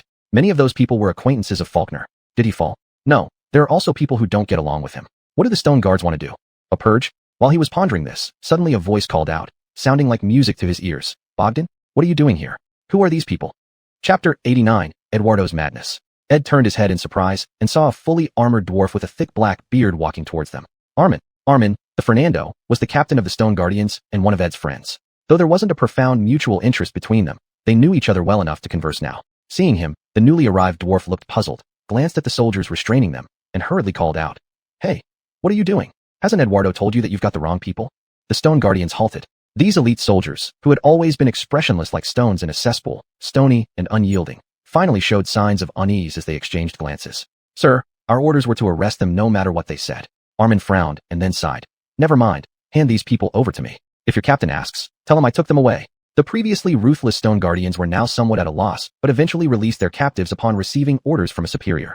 Destiny, Polly, and Alexia all lifted their heads in pleasant surprise, not believing how swiftly their situation had turned in their favor, making them the safest group for the moment. Armin ordered the soldiers behind him to untie Ed and the others before asking, "Ed, it's been a while since I last saw you. Where have you been?"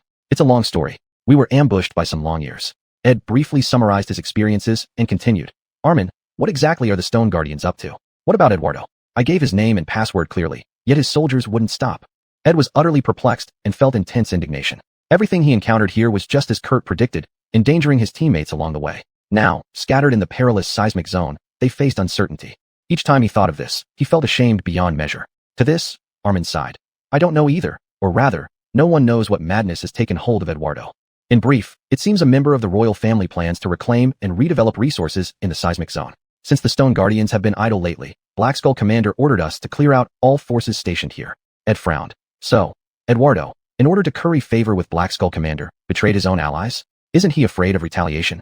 If two parties collaborate, naturally, they hold evidence against each other. Should any of these secrets be revealed in the law-abiding society of the Grey Dwarfs, Eduardo could face ruin or worse, imprisonment. Armin shook his head. At first, he seemed to follow his usual approach, notifying allies beforehand so they could leave. He focused on hitting non-allies. Aside from not committing crimes, even if something went wrong, those close allies should have been alerted and given leeway. But about a week ago, Eduardo suddenly ordered his subordinates to arrest merchants he collaborated with, leading to the current situation.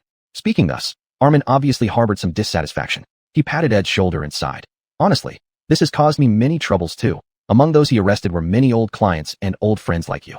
Though Ed had dealings with both black and white forces, he was fundamentally an experienced merchant shipguard and a disciplined veteran. People like him were very welcome among the Stone Guardians. With his assistance as a seasoned mercenary intermediary, whether for converting power into resources or carrying out cleanup tasks, things became much smoother. Hearing this, Ed furrowed his brow further, his heart heavy with concern. Eduardo must have gone mad, he exclaimed, worrying about Trevor's safety. Armin, can you do me a favor? Send word across the seismic zone, focusing on finding several outsiders.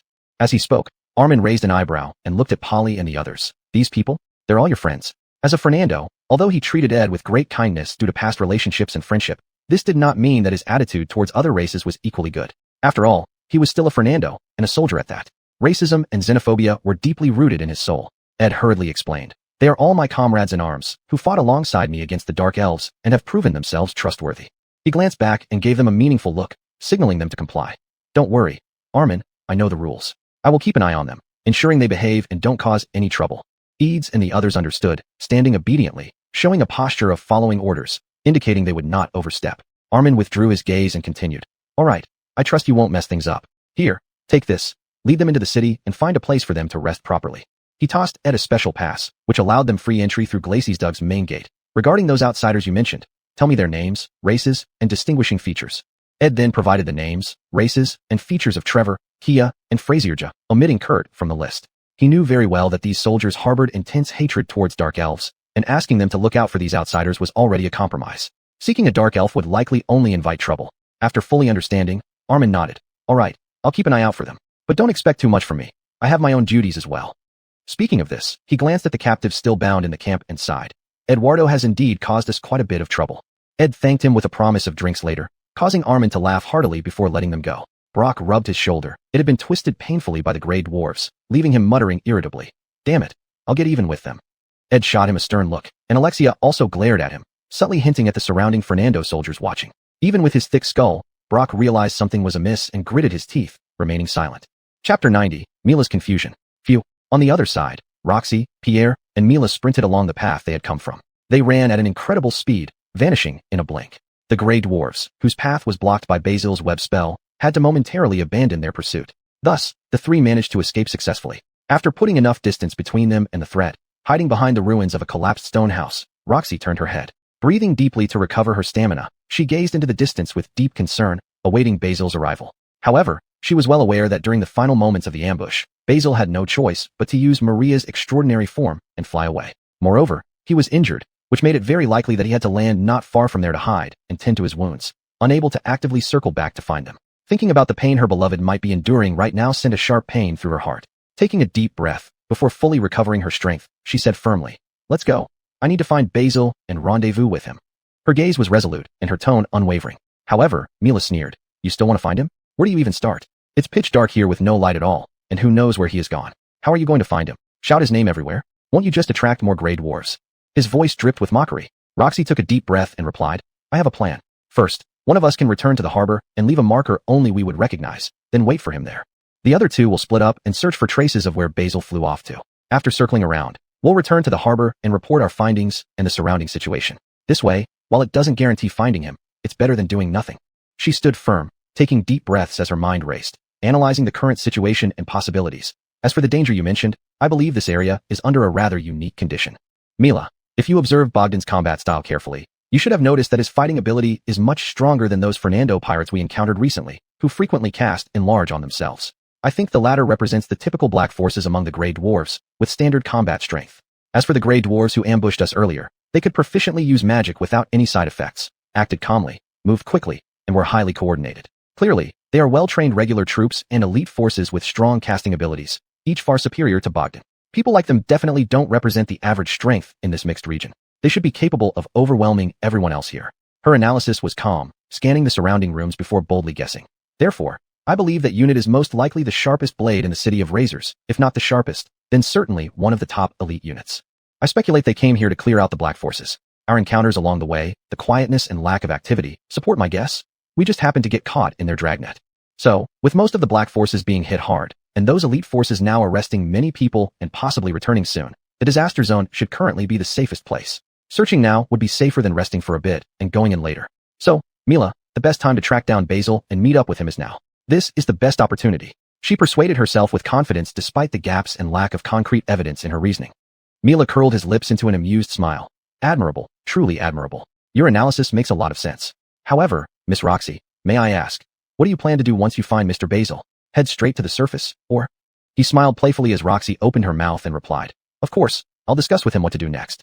But at the very least, I feel we should rescue Miranda and the others. Her voice became less confident as she spoke. Mila's thin lips curled into a more audacious smile. Is that so? Miss Roxy, you are truly kind and great. However, those cruel and xenophobic Grey Dwarves might do unspeakable things to Miss Miranda and the others. By then, will it really be in time? Hearing this, Roxy immediately grew tense. So what do you think we should do? Mila's smile relaxed further until he finally made his suggestion. Why don't we leave directly after finding Mr. Basil and go elsewhere to continue searching for a route to the surface world? After all, everyone has their own destiny. You have already done more than enough on this journey. Now, it's more important to ensure safety with your lover. He murmured softly, and Roxy's smile faded. She then looked up at him. Mr. Mila, there's no need to speak to me in such a mocking tone. No one knows how things will unfold. The most important thing now is to find Basil. Mila nodded. Yes, it's more urgent to find your lover. Oh my. He continued his mocking tone, intending to say more, but Roxy did not get angry. She calmly interrupted him. Mr. Mila, why don't you come to the surface with us? Her azure eyes stared straight into the dark elf's crimson eyes, her gaze unwavering and determined, as if she had seen through his facade, uncovering the unease and confusion hidden beneath his frivolous attitude. Mila sneered. I never said I wanted to go to the surface. As a dark elf, we should thank Mr. Adolf. Roxy interjected again. Thanks to the reputation of this ranger from the north, the major cities on the surface are far more accepting of male dark elves now. To put it another way, in Waterdeep where I grew up, I know several male dark elves who do business, perform, and even participate in politics, just like any other race. And in bustling Baldur's Gate, many dark elves run shops, organize caravans, and have gained considerable fame. She recounted these astonishing facts one by one, staring unblinkingly into the dark elf's eyes. Mr. Mila, the surface is really a good place to go. You don't have to worry about your future or feel anxious, nor do you need to vent your grievances by being snide to me. Basil and I, along with Pierre, Miranda, and Polly, genuinely consider you a friend and a reliable comrade in arms. Her tone grew more sincere, almost poetic. Come to the surface with us. Waterdeep is an open, inclusive, and egalitarian society. There, you can easily avoid all the disturbances from the Rochelle, start anew, and live the life you desire. Chapter 91. The Revenge of the Hag. The smile at Kurt's lips faded, and his expression gradually turned serious. Soon after, his mindset began to waver. Was he really going to the surface world? Throughout the first half of his life, he had never thought that one day he would leave Menzoberranzan, the base of the Dark Elves, for the unfamiliar surface world. Just as he hadn't anticipated being betrayed by a trusted friend and subsequently ending up in prison. Yet despite this, he hadn't attempted an escape. His thoughts of breaking out were entirely spurred by Aryan, though he was unaware of it. He was utterly unprepared for what came next. Thus, after leaving prison, he felt utterly lost. Where am I supposed to go from here? He knew returning to Menzoberranzan was impossible. More precisely, any city in the Underdark inhabited by Drow would likely have a warrant for his arrest posted. Assassins faithful to Kay lurked there, ready to take his head as an offering to the cruel goddess once they recognized him. As for other cities within the Underdark, given the loathed reputation of Drow, neither the Duergar nor the Deep Gnomes would welcome him. And the surface? Any creature from the Underdark stepping onto the surface would be blinded by the glaring sunlight. That much he had always remembered, so he had never considered living on the surface. But his group was heading for the surface world. It was only a matter of time before they parted ways. Then, he would wander alone in the Underdark aimlessly until killed by some monster or driven mad by some curse. His future seemed bleak, with any contemplation leading only to pessimistic predictions. So along the way, he put on an indifferent facade, acting as if nothing mattered to him, wishing only for more chaos. If others suffered like him, their pain bringing them no good outcome, it would give him some comfort. Now, Kia saw right through him. She stared directly into his eyes, her presence overwhelming, making it hard for him to hold her gaze. He turned away, speaking incoherently. Don't say that. I've never thought about it. But you can. Kia interrupted him for the third time. Whether it's Mr. Aryan, Dunk, Kasia, or Deanna, everyone welcomes you to the surface world. We trust each other. At the very least, we consider you a reliable comrade. I can assure you, based on my 20 years of experience in Waterdeep, the residents of the surface harbor no prejudice against dark elves. As long as you don't break their laws, you can live a better life with your intelligence and spellcasting abilities. Her sincere words hit Kurt right where it mattered most. He clenched his teeth, struggling internally. However, the arrogance of the drow wouldn't allow him to admit defeat to Kia here. Beside them, unnoticed, Dunk nodded approvingly at Kia. Dunk, without taking his eyes off Kia, spoke up suddenly. I hear footsteps. Someone is coming. We need to hide quickly. Kia hesitated briefly, then watched as the halfling scurried into a collapsed wooden house, hiding inside. Kurt snapped back to reality, grabbed Kia's sleeve, and ran over on tiptoe, crouching down to blend into the shadows, holding his breath to avoid detection. From a distance, 3 figures hobbled closer, leaning on large canes. With their footsteps came shrill voices. Oh, my dear Farah, are you sure? We will find the little thief who stole your staff here. Yes, Dev, I'm certain. My staff has been moving in that direction. That guy must be nearby. Good. Good. Then our long chase won't have been for nothing. Finally, we're catching up. Haha. I hope your surprise doesn't disappoint. I wonder what could make you so excited. Just wait and see, Zhubao. You won't be disappointed, haha. They seemed to be 3 old hags, bent and hunched over, with wild dark green hair, looking quite terrifying. They shuffled forward on their canes, their bodies swaying unsteadily, emitting shrill, piercing cries as if they were toothless old women. Seeing the 3 figures and the names they called each other, Kia's expression turned extremely grim. It was that hag. Aryan's sword hadn't completely killed her, and she had actually revived, using the staff Aryan took from her as a tracker to chase all the way here. And this time, she had brought 2 accomplices to catch him together. Kia's heart tightened, and then she heard Kurt whisper softly beside her. Oh, 3 hags. That makes for a proper hag assembly. A hag assembly? Kia's expression flickered as she turned her head, looking at him in confusion. Noticing her puzzled look, Kurt patiently explained. The hag assembly is a special ritual among hags. During this ritual, their spellcasting abilities are greatly enhanced. They might only be able to cast 2nd or 3rd level spells normally, but now they can easily cast 4th or 5th level spells. 4th and 5th level spells. At the thought of that, Kia felt as if her heart was clutched by a large hand, almost stopping its beating. Then, Aryan. Kurt chuckled lightly. Are you scared? Kia took a deep breath and suppressed her worry. Not afraid. If I could pierce her skull with 1 arrow last time, I can do it again this time. Kurt nodded slightly, and the drow elf rarely showed an approving expression. Good. Although confidence doesn't guarantee victory, without confidence, one is almost certain to fail. He said this and then stood up. The hags had already moved far away. He clapped his hands and said, Let's go. Aryan still has the staff, which means the hags can accurately locate his position. Beside him, Dunk, who had been silent all along, suddenly lit up with excitement. So, we just need to follow them. No need to go through so much trouble to meet up with him? This is great. He couldn't contain his excitement, but Kia didn't say much. She regained her composure, turned her head, and gave the halfling a long, deep look. She remembered that during the last encounter with the hag named Farah, it was Dunk who revealed the invisible hag's position at a critical moment, allowing her to shoot an arrow and defeat her. And today, it was he who first pointed out that 3 hags were approaching, prompting them to hide in advance, despite how far away those hags still were. Kia keenly realized that this halfling was no ordinary character. However, she still couldn't see through what exactly was on his mind, so she could only remember everything for now and secretly keep an eye on him. Chapter 92. Escape and the Dilo Dwarves. Meanwhile, on the other side, Simon sped forward without daring to pause for even a second. Even though the arrow wound on his leg was still oozing blood, he didn't have the time to stop and treat or bandage it. All he could think about was pulling away from those stone guardians as much as possible. However, no matter how hard he tried, the spell Maria's extraordinary form had its time limit. Soon, after 1 minute, the powerful magic covering his body gradually faded, and he lost his ability to fly, slowly landing on the ground. The pain in his lower back had disappeared at some point, but the area hit by the arrow still throbbed. Simon couldn't help but let out a muffled groan as he landed and hid behind a collapsed stone house. Fortunately, although the duration of Maria's extraordinary form was short, it was fast enough that within this brief minute, he had already increased the distance between himself and the stone guardians. They did not pursue him, so he was temporarily safe. Supporting himself against the stone house, he sat down, gritted his teeth, gripped the arrow, and forcefully pulled it out. In an instant, excruciating pain shot through his mind, making him involuntarily gasp in cold air, his forehead and back drenched with sweat. But fortunately, while the arrowhead had pierced a nerve, it did not injure his arterial blood vessels. The bright red blood flowed for a moment before quickly stopping and scabbing over. Apart from the piercing pain, there wasn't much more suffering left. Phew. He let out a long breath, his physical strength completely drained by the pain. Leaning against the wall, he relaxed his body, breathing deeply to adjust his state while cursing inwardly. The effect of wild magic was truly a hindrance. If it weren't for it, he wouldn't have been in such a sorry state today. Feeling secretly angry, he then couldn't help but ask Merle, "Teacher, do you know any way to control the effects of wild magic? I don't need it to randomly trigger beneficial effects every time. I'd be satisfied just avoiding bad ones like today's." As he spoke, his voice was thick with almost unbearable resentment. However, Merle's response somewhat disappointed him. "I don't know. Unlike you, who has the power left by ancestors flowing through your veins, my own casting abilities are all learned through my own efforts. I've never encountered such problems, so naturally, I wouldn't know how to solve them." Her words greatly disappointed Simon, but he had to accept it. "All right, Sai." With a sigh, he then carefully reviewed the battle of today. Looking back, he suddenly realized that the wild magic effect triggered today seemed to turn out to be a blessing in disguise for him. Firstly, considering carefully, those 12 stone guardians were all not only well-equipped, tactically synchronized, and well-trained, but could also proficiently use psychic powers to aid their battles. Each of them far exceeded Bogdan's combat ability after fully exerting his strength. Their teamwork amplified their effectiveness even more, achieving results greater than the sum of their parts. Without mastering the second-level spell, See Invisibility, facing these invisible enemies left him virtually powerless. Perhaps under the transformation, he might have a chance to slay 1 or 2 warriors, but against 12 opponents, defeat was inevitable. Given this context, if wild magic had triggered effects like increasing his size or strength, he might have been misled into thinking he stood a chance and refused to retreat, leading to greater losses. Sigh. Now that he thought about it, today's situation wasn't entirely unacceptable. Such thoughts lingered in his mind, leading to a bitter smile.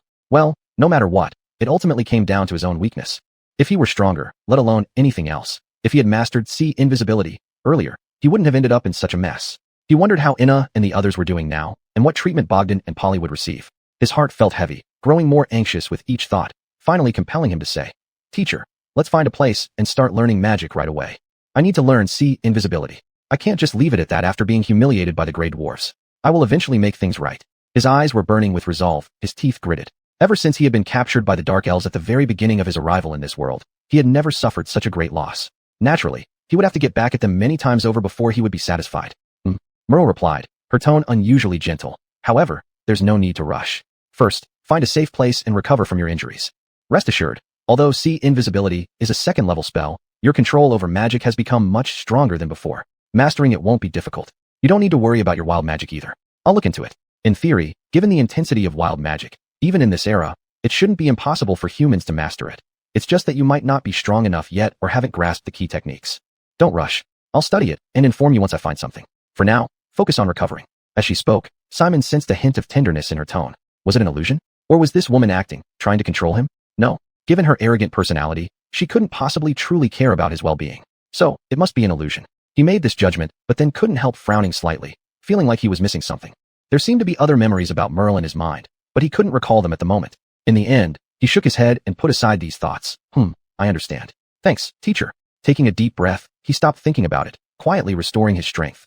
Since he couldn't remember, it probably wasn't too important. He decided not to waste his energy on it. Everything happens for a reason. But then, Merle's voice rang in his mind again. "Simon, be careful, someone is coming." Simon's expression changed, quickly turning around as he heard stealthy footsteps nearby, indicating someone was approaching. He clutched his wound, moved quietly, and hid behind the collapsed stone house. Then he saw a small figure with gray skin tiptoeing towards him. The figure was only about 1.2 meters tall, similar to the Grey Dwarfs, but noticeably more slender. He had black hair and a bushy white beard, looking like a little old man, but without wrinkles, suggesting he wasn't too old. Dressed in light brown leather armor and boots, he clearly moved lightly. At that moment, he was looking around nervously, his small eyes darting about as if searching for something. Simon furrowed his brow, observing this individual's features and forming a guess. This guy was a Dilo Dwarf. Chapter 93, The Deal.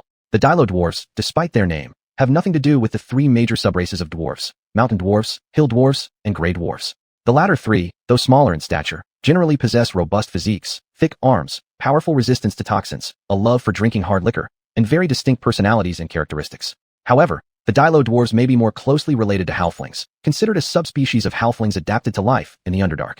They are diminutive and light on their feet. But because these creatures often live alongside grey dwarves, they are also called dwarves. Historically, like the grey dwarves, Dilo dwarves were enslaved by illithids. However, unlike the grey dwarves with their rock-hard willpower, the Dilo dwarves suffered an incurable form of madness after prolonged psychic torment from the illithids. Much like the Quatoa, when the Illithid Empire collapsed, the Dilo dwarves joined the grey dwarves in rebellion. Though they were mad, they knew how to fight for freedom and gained some psionic powers from the illithids, assisting the grey dwarves in battle. After victory, the two groups did not break their alliance but continued to live together, building the current empire in the Underdark. So it's not surprising that there would be a group of Dilo dwarves in Galduthog, the capital of the Fernando Kingdom. But rumors have it that relations between Dilo dwarves and Grey dwarves have been deteriorating lately, leading to potential large-scale conflicts. Basil was thinking about this as he realized this individual was looking for him. Weighing his options, he drew his sword from behind. Seizing the moment when the person turned to look elsewhere, Basil stepped forward suddenly, shouted loudly, and placed the sword against his neck. "Don't move." Immediately, the Dilo dwarf jumped in fright, then turned to face him, raising his hands above his head and stammered. "No, don't kill Nixon. Don't kill Nixon. Nixon has no evil intentions. Nixon is looking for you." His voice was sharp yet distinctly male. Basil glared at him coldly and asked sternly, "Why are you looking for me?" The Dilo dwarf named Nixon took a breath and replied, "You're a spellcaster? Nixon saw you fly from the sky, injured, bleeding." Basil's expression flickered. He had a hunch about the intent. "Yes, I'm a spellcaster. Why are you looking for me?" At this, the Dilo dwarf in front of him wore a fawning smile. "Spellcasters are powerful. Only very powerful spellcasters can fly so fast. You're hurt. I have potions, which can help heal your wounds, prevent infection." His words were disjointed, revealing the fragmented nature of his mind. Basil roughly understood his intention but asked calmly, "What do you want?" Nixon looked at him eagerly. "Help us, fight. Drive them away." Basil frowned. "Drive who away?" Nixon clenched his fist, his voice sharper and seemingly impassioned. "The Grey dwarves, that detestable stone guardian." He deceived Nixon, deceived the Dilo dwarves. He promised, but instead seized control of the Vortex Stone Tunnel and expelled us all. "We want to drive him out, defeat him, but we need mercenaries to do so." He calmed down, still fawning. "Nixon is responsible for finding mercenaries for our revenge. A spellcaster like you is powerful. We hope you'll join us." As he spoke, he reached into the small bag on his back and pulled out a glass vial containing bright red liquid, completely transparent and looking like some kind of red potion rather than blood. "Is this a healing potion?" Basil stared intently at the red potion while silently asking Aubriethus, "Teacher, is the potion in his hand poisonous or?" Aubriethus couldn't help but chuckle mentally. "You're overly paranoid. That's definitely a healing potion. Use it without worry. Everything he said is true." Her tone was casual, and Basil finally felt a bit relieved. Unbeknownst to him, his wariness and hostility towards this mage were gradually fading. He stared at the healing potion, weighing his options in his mind. Now, separated from his teammates in this pitch-dark, unfamiliar place, it would be difficult for him to safely find and reunite with them on his own. He needed the support of these local factions. In that case, perhaps cooperation was the better option. If they were planning to attack the Stone Guardian, he might be able to take advantage of the chaos to rescue Bogdan and the others. Yes, that's what he decided. With this thought, he recalled the price of the potion and then calmly said, "My spellcasting ability is quite strong. One bottle of healing potion isn't enough compensation for me to fight against the Stone Guardian. The Stone Guardians are all elite fighters. They can grow larger, turn invisible, and are well equipped. The risks of fighting them are too high." The self-proclaimed Nixon visibly showed signs of anxiety on his face. "It's not just you. There are other people, other mercenaries, even some Dilo dwarves will join us, so you won't be alone. Even so, once I participate, I'll be wanted afterward and never be able to enter the city of sharp blades again." Basil replied, his reasoning impeccable. He watched the Dilo dwarf's face change, realizing that he had almost convinced him. He then slowly said, "I need more payment." The Dilo dwarf's eyes lit up. "We have money. We have money. We mine gems underground. The area guarded by the Stone Guardian is full of gems. We will drive him away and give you a share of the remaining gems." He chuckled, but Basil responded, "I don't need gems. I need potions like the one you have." He looked down at the red potion in Nixon's hand. "This stuff shouldn't be less valuable than your gems, right? I want several bottles, 5 bottles, and I'll help you in this battle." At the moment, he didn't lack gems. Whether from Aubriethus' tomb or the nests of cave creatures he had encountered along the way, the gems he had collected could be exchanged for substantial wealth. But the problem was, he hadn't found an opportunity to sell these gems for money and then convert that into equipment and consumables, essentially turning them into actual combat power. So, what was the point of asking for more gems? None at all. Therefore, he didn't intend to keep collecting gems and instead preferred to get consumables, even if just basic healing potions, which were far more useful than gems. Hearing this, Nixon's eyes brightened, and he nodded eagerly. "Yes, we have many healing potions. I have 10 bottles here. You want them all? Take them all." He frantically dug through his backpack, pulling out small bottles of healing potion and thrusting them toward Basil. "Here, take them all. Heal up quickly and come with us.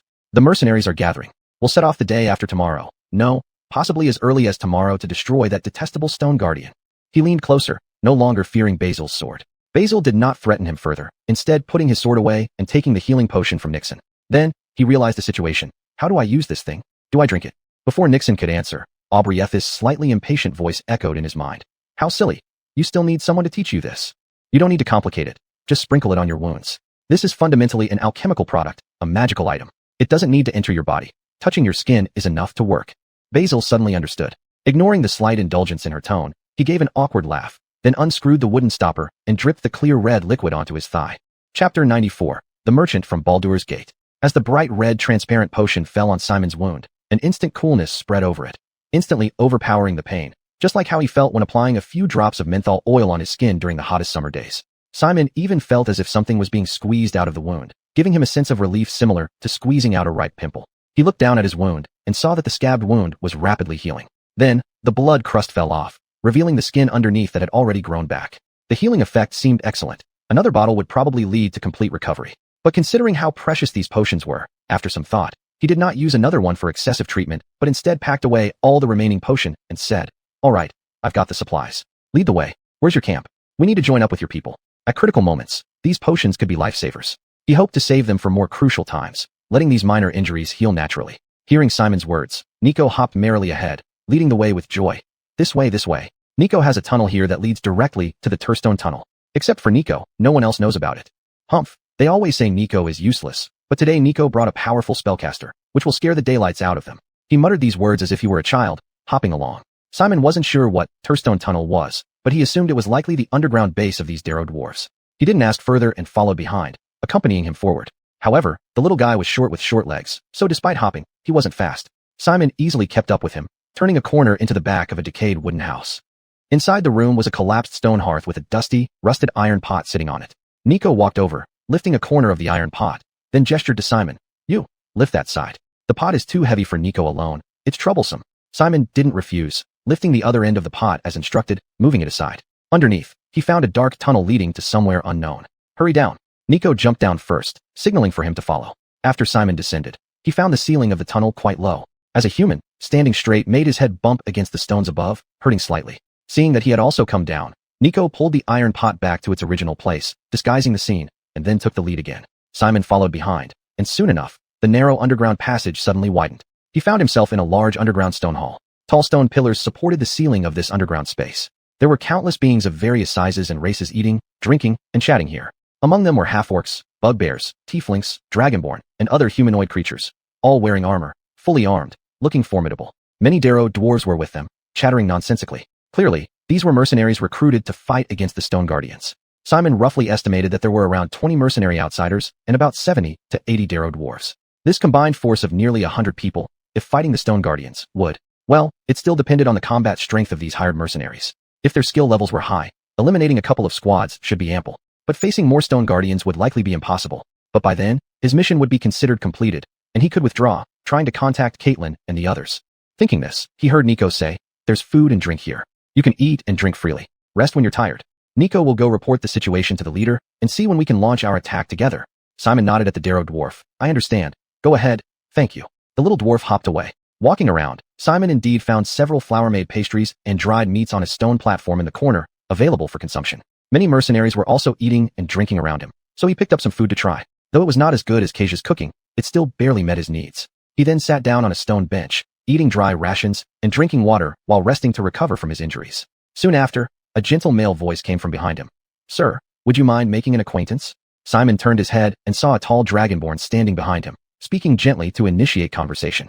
This individual had an overall human-like structure but sported a lizard-like head. The head appeared triangular with two upward-pointing dragon horns on top, giving him the look of a giant dragon.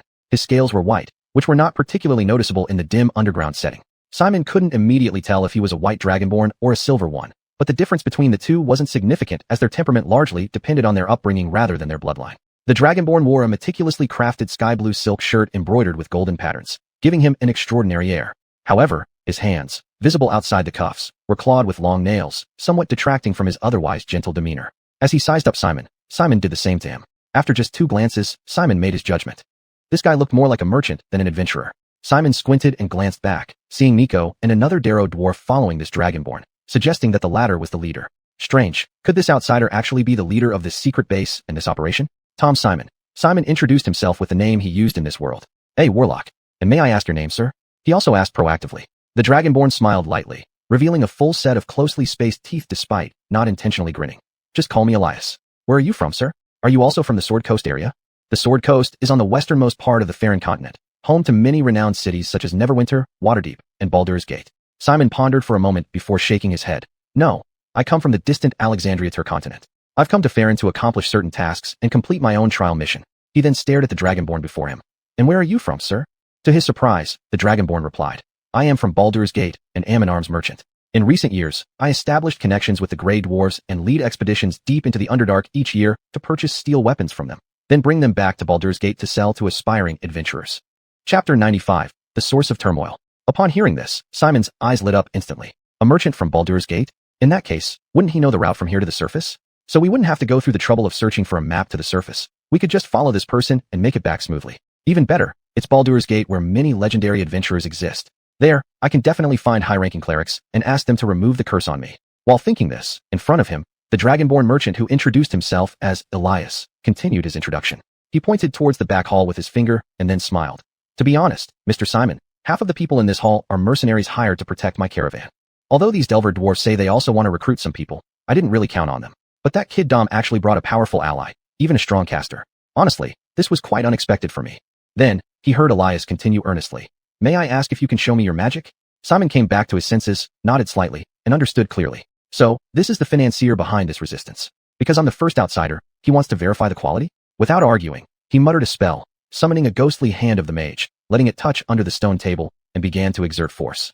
Thus, the stone table, weighing thousands of pounds, was lifted into the air single-handedly by the hand of the mage, stably without any sign of shaking or losing control. Meanwhile, Simon maintained his composure, continuing to nibble on the pastry in his hand, looking at ease with no effort shown. My casting ability is roughly like this. Mr. Elias, what do you think? At this sight, Elias couldn't help but sigh lightly. Impressive. With this, I feel much more confident. Simon smiled gently, put the stone table down steadily, and then asked, Mr. Elias, I just arrived at Greistag recently. I had planned to resupply equipment and consumables here before setting out again, but unexpectedly, we were ambushed by stone guards, and my team scattered. He recalled the entire incident, especially the sudden elite attack and Bogdan's roar, finding it increasingly abnormal. So I wonder, what exactly happened in the quake zone? Why do the stone guards seem to be launching a major crackdown? The smile on Elias's face faded, followed by a sigh. You should know that the quake zone is a place for all sorts of unconventional business deals, naturally also where many big figures among the Grey Dwarves convert power into wealth. But even so, my weapon business has always been doing well. Grey Dwarves are a lawful race, inherently inclined towards stability. Once paid and contracted, they almost never break the agreement. My business has always been conducted this way. But this time, things suddenly changed. My partner was captured by his protector, the deposit I made and the goods due to me were all seized without any trace left. If I return to the surface like this, I fear I will lose everything. So, I had no choice but to join forces with other victims like me to find the suddenly treacherous leader of the stone guards and retrieve what belongs to us. Simon nodded slightly, realizing how unusual this was. Going back on one's word was common among other races, but not among dwarves. In a race known for its extreme order like Grey Dwarves, it was extremely abnormal. After all, the Grey Dwarves once united under absolute hierarchical order to resist Mind Flayer's mental torment and reclaim their freedom. Given this historical context, adhering to order, rules, and commitments isn't just politically correct in Grey Dwarf society, it's ingrained in their very blood. Therefore, someone betraying others out of greed, breaking agreements, and withholding promised items would be considered outrageous in Grey Dwarves, but normal in humans and other races. Thinking about this, Simon's pupils constricted slightly, a sense of foreboding creeping in. He swallowed hard, staring intently at the dragonborn merchant, and asked, What's the name of that Fernando? Elias did not hide this information. His name is Clifton, a captain among the stone guards. Over the past few years, I've met him several times. He's been quite humorous, and our cooperation has been relatively pleasant. I just didn't expect him to turn out like this. He gritted his teeth, and upon hearing this name clearly, Simon's pupils contracted once again. At that moment, Bogdan's calls repeatedly echoed in his mind. Whether it was during the encounter with the Fernando pirates on Dark Lake or when they were ambushed, Bogdan had been calling out this name, Clifton. Sure enough, it was this guy. Something must have happened to him that caused him to betray all his allies who had cooperated with him. Be it himself, Bogdan, Bogdan's friends, or Elias in front of him, they were all victims of the same incident. He swallowed hard, then nodded gently. I see, so everything ties together now. Elias's expression was slightly puzzled, and then Simon briefly recounted his experiences after coming ashore. Immediately, Elias's expression turned somewhat sympathetic, with a hint of concern in his tone. It seems Clifton's mental state is more than just problematic, it's serious. Well, alas, it seems the trade route through Greistag will likely be cut off in the future. After getting back my deposit this time, I'll stay in Baldur's Gate and quietly do my own small business. He sighed, while Simon's eyes flickered with light as he pondered something else. A leader among the stone guards, an elite warrior of Greistag, should have been a resolute fighter with firm will. How could he suddenly go mad? His brows furrowed, harboring another premonition. After all, he had encountered similar situations before. In Slobbard, in the Kotau Fishperson village, the high priestess of the Sea Mother's daughter had also suddenly gone mad one day, seizing her mother's power and establishing an evil faith within the village. And the object of their faith, the sinister mastermind behind it all, was the terrifying abyssal lord known as Prince Demogorgon. the two-headed baboon Damagojan. This time, he mulled over various possibilities, finally shaking his head forcefully, trying to dispel these distracting thoughts. No, it shouldn't be. The abyss lies in the lower planes, and the abyssal lords usually immerse themselves in infighting, making it highly unlikely for them to unite and invade the material plane suddenly. An illusion? This is most probably an illusion. There must be another reason behind Clifton's madness. With this thought, he forcibly suppressed the fear rising in his heart, and continued chatting idly with Elias about Baldur's Gate. Time was running late, and soon fatigue washed over him. With worry for Lori and the others, Simon obtained a sleeping bag from the Delver dwarf, found an empty spot, crawled inside, and went to sleep early. No one knew what the future held. For now, all he could do was rest well and wait for events to unfold. Chapter 96, The Mad Clifton. At the same time, on the other end of Vortex Rock's tunnel, in an abandoned vein, Kacha! Steel picks struck against the rock one after another. Several gray dwarves with arms as thick as thighs were here, wearing safety suits and miners' helmets, sweating profusely as they chipped away at the rocks before them. This was an order from Clifton. At this moment, the captain of the stone guards stood behind them, eyes wide open, a crazed gleam in his pupils. Hurry up, dig faster. I can feel it, my treasure is just ahead. It's right before us. His voice carried a fanatic fervor, like that of a devout believer about to meet their deity. If an experienced gray dwarf were present, seeing him like this would have confidently led them to conclude, Clifton has absolutely gone mad. But unfortunately, the gray dwarves mining here were nothing more than a bunch of uneducated roughnecks. They believed all higher-ups were like this, and, facing Clifton who wielded power and might far beyond theirs, they didn't dare harbor any thoughts of resistance. No matter how tired they got, they could only obediently listen and serve him. And Clifton was indeed mad. These past few days, he had barely eaten or slept, his heart consumed by deep desires. The world's most precious, most beautiful treasures, like those black diamonds, lay buried beneath these layers of rock, waiting for him, calling out to him, urging him to hurry and excavate them all. For this, he neglected his own duties and came here personally to supervise, making sure these miners worked tirelessly, not letting up for even a moment. Normally, he should have been leading patrols in the Quake Zone himself, arresting unscrupulous merchants without influential backers as examples, while turning a blind eye to those with connections to himself or his colleagues, urging them to leave quickly, before it was too late. Only then could he complete the tasks assigned by Blair, the supreme leader of the Stone Guards, while protecting his allies in the Quake Zone and safeguarding his interests, without violating his promise to protect their safety. But now, he couldn't care less about all that. He thought of nothing but obtaining his treasures as soon as possible. However, Blair's orders still hung over his head. If he failed to fulfill her commands, he risked losing everything he had. So, in the end, he had no choice but to betray his allies, ordering his soldiers to capture them to satisfy his superior. After all, his allies had no secrets from him. They could be caught easily. Handing these matters over to his subordinates let them take credit while appeasing Blackskull so she wouldn't bother him further, allowing him to focus entirely on excavating his treasures. As a result, he broke his promise. It was clear that once his friends used all means to escape from prison, they would expose all his secrets and exact fierce revenge for his betrayal. But that was a future concern. The current Clifton paid it no heed. He only wanted to dig through this vein and reach his treasures. Crack! Suddenly, a large piece of rock was chipped off, producing a crisp sound that wasn't quite like ordinary stone. The miner who was working on that rock bent down and picked it up. Since Clifton had promised that any gems found during the excavation belonged to them, and all he wanted was the black diamonds, the miners were naturally pleased. After all, according to the usual contract, all minerals extracted belonged to Clifton. Now, not only did he pay them, but also allowed them to keep finds privately. Naturally, they welcomed it. As for those black diamonds, people shouldn't be too greedy either. If you want it, go ahead. Yet when this old miner picked up the crystal-clear gem and brought it close to his eyes, he was immediately stunned. He couldn't believe it. The world held such a beautiful treasure, one glance at which made him involuntarily fall in love with it, feeling it must be something to worship faithfully. It was a thumb-sized, pitch-black, exquisitely beautiful diamond. Treasure, the dwarf murmured, his eyes starting to reflect the same frenzied emotion as Clifton's. My treasure, my beloved treasure. His voice was trembling, and then he hurriedly stuffed the diamond into his pocket, trying not to let anyone notice. But alas, it was already too late. Behind him, Clifton's voice suddenly rang out. What are you hiding? Show me. The gray dwarf miner's body stiffened. He turned around, shaking his head at Clifton.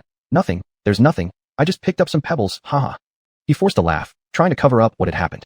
However, Clifton's eyes were bloodshot as he stared intently at the miner. He could clearly feel that the treasure he craved was in this dwarf's pocket, hidden away from him. Give it back, the captain of the Stone Guards roared, stepping forward. Or else, you'll regret it.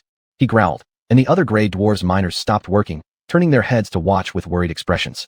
Clifton snapped his head around and bellowed again. This doesn't concern you. Keep digging. The other gray dwarves miners immediately dared not slack off further, rushing to continue their work. Clifton fixed his gaze on the miner before him, stepping closer and forcing him. I'm telling you one more time, hand it over. Standing only 1.3 meters tall and clad in fine steel plate armor, at that moment, Clifton exuded an aura so terrifying it rivaled a ferocious beast. Anyone who met his gaze would be chilled to the bone. The gray dwarf miner was no exception. He trembled all over, but still clutched his pocket, unwilling to let go. No. Suddenly, the miner shouted, I won't give it to you. I will kill you. Ah! He roared as his body began to swell, then lifted his pickaxe, but his figure vanished into invisibility. As an ordinary gray dwarf who had not systematically learned how to use psionic abilities, the miner generally wouldn't employ his innate psychic powers, knowing that misusing them could drive him mad. But at this moment, he didn't care anymore, intent only on smashing Clifton's skull and keeping the gem for himself. In response, Clifton sneered, Overambitious fool, have you thought about who you're facing? Before he finished speaking, his own form also flashed, becoming invisible, leaving the miner unable to find his position. While all gray dwarves possess the ability to become invisible, they lack the power to see through invisibility, unless they had a magical aptitude and systematically learned this spell starting from cantrips. As a warrior, Clifton naturally didn't know this spell either. However, as an experienced elite stone guard, he had many ways to pinpoint his enemy's location. The simplest method was to locate by sound. Chapter 97, The Red Dragon Blacksmith. Lawson tiptoed, moving nimbly in the pitch-dark mine despite being clad in heavy steel plate armor. His movements were both swift and stealthy, making no sound. In contrast, the Fernando miner had little experience in combat, especially stealth combat. He swung his pickaxe wildly in midair, producing chaotic footsteps, whistling sounds cutting through the air, and the jingling of the gems he carried, which made it easy for Lawson to pinpoint his location. The elite stone guardian silently circled behind the miner and struck forward with his warhammer. Snap! Aya! Accompanied by a scream of agony, Lawson and the miner both emerged from their invisible state. Not having entered the enlarged state, Lawson was just up to the thigh of the miner, so this strike smashed directly into his knee. He shattered the bone, causing the miner to cry out in pain as he collapsed onto the ground, shrinking rapidly. Clutching his deformed knee joint, he howled incessantly, losing any strength to continue fighting. But Lawson had no intention of letting him go. His eyes bloodshot and face crazed, he swung his warhammer relentlessly, smashing it repeatedly into the miner's chest. Die, you bastard! Let you hide my treasure! Let you hide my treasure! Ah! He roared like a wild beast gone mad, smashing the miner's head out of shape, caving in his ribs, and making blood flow profusely, quickly turning him into something like a ghastly puddle of flesh. Only then did the Fernando finally vent all his anger. He took a deep breath and bent down, finding the black diamond he had been longing for in the miner's pocket. My precious! Lawson's eyes were bloodshot as he stared at the black diamond in his hand, muttering under his breath.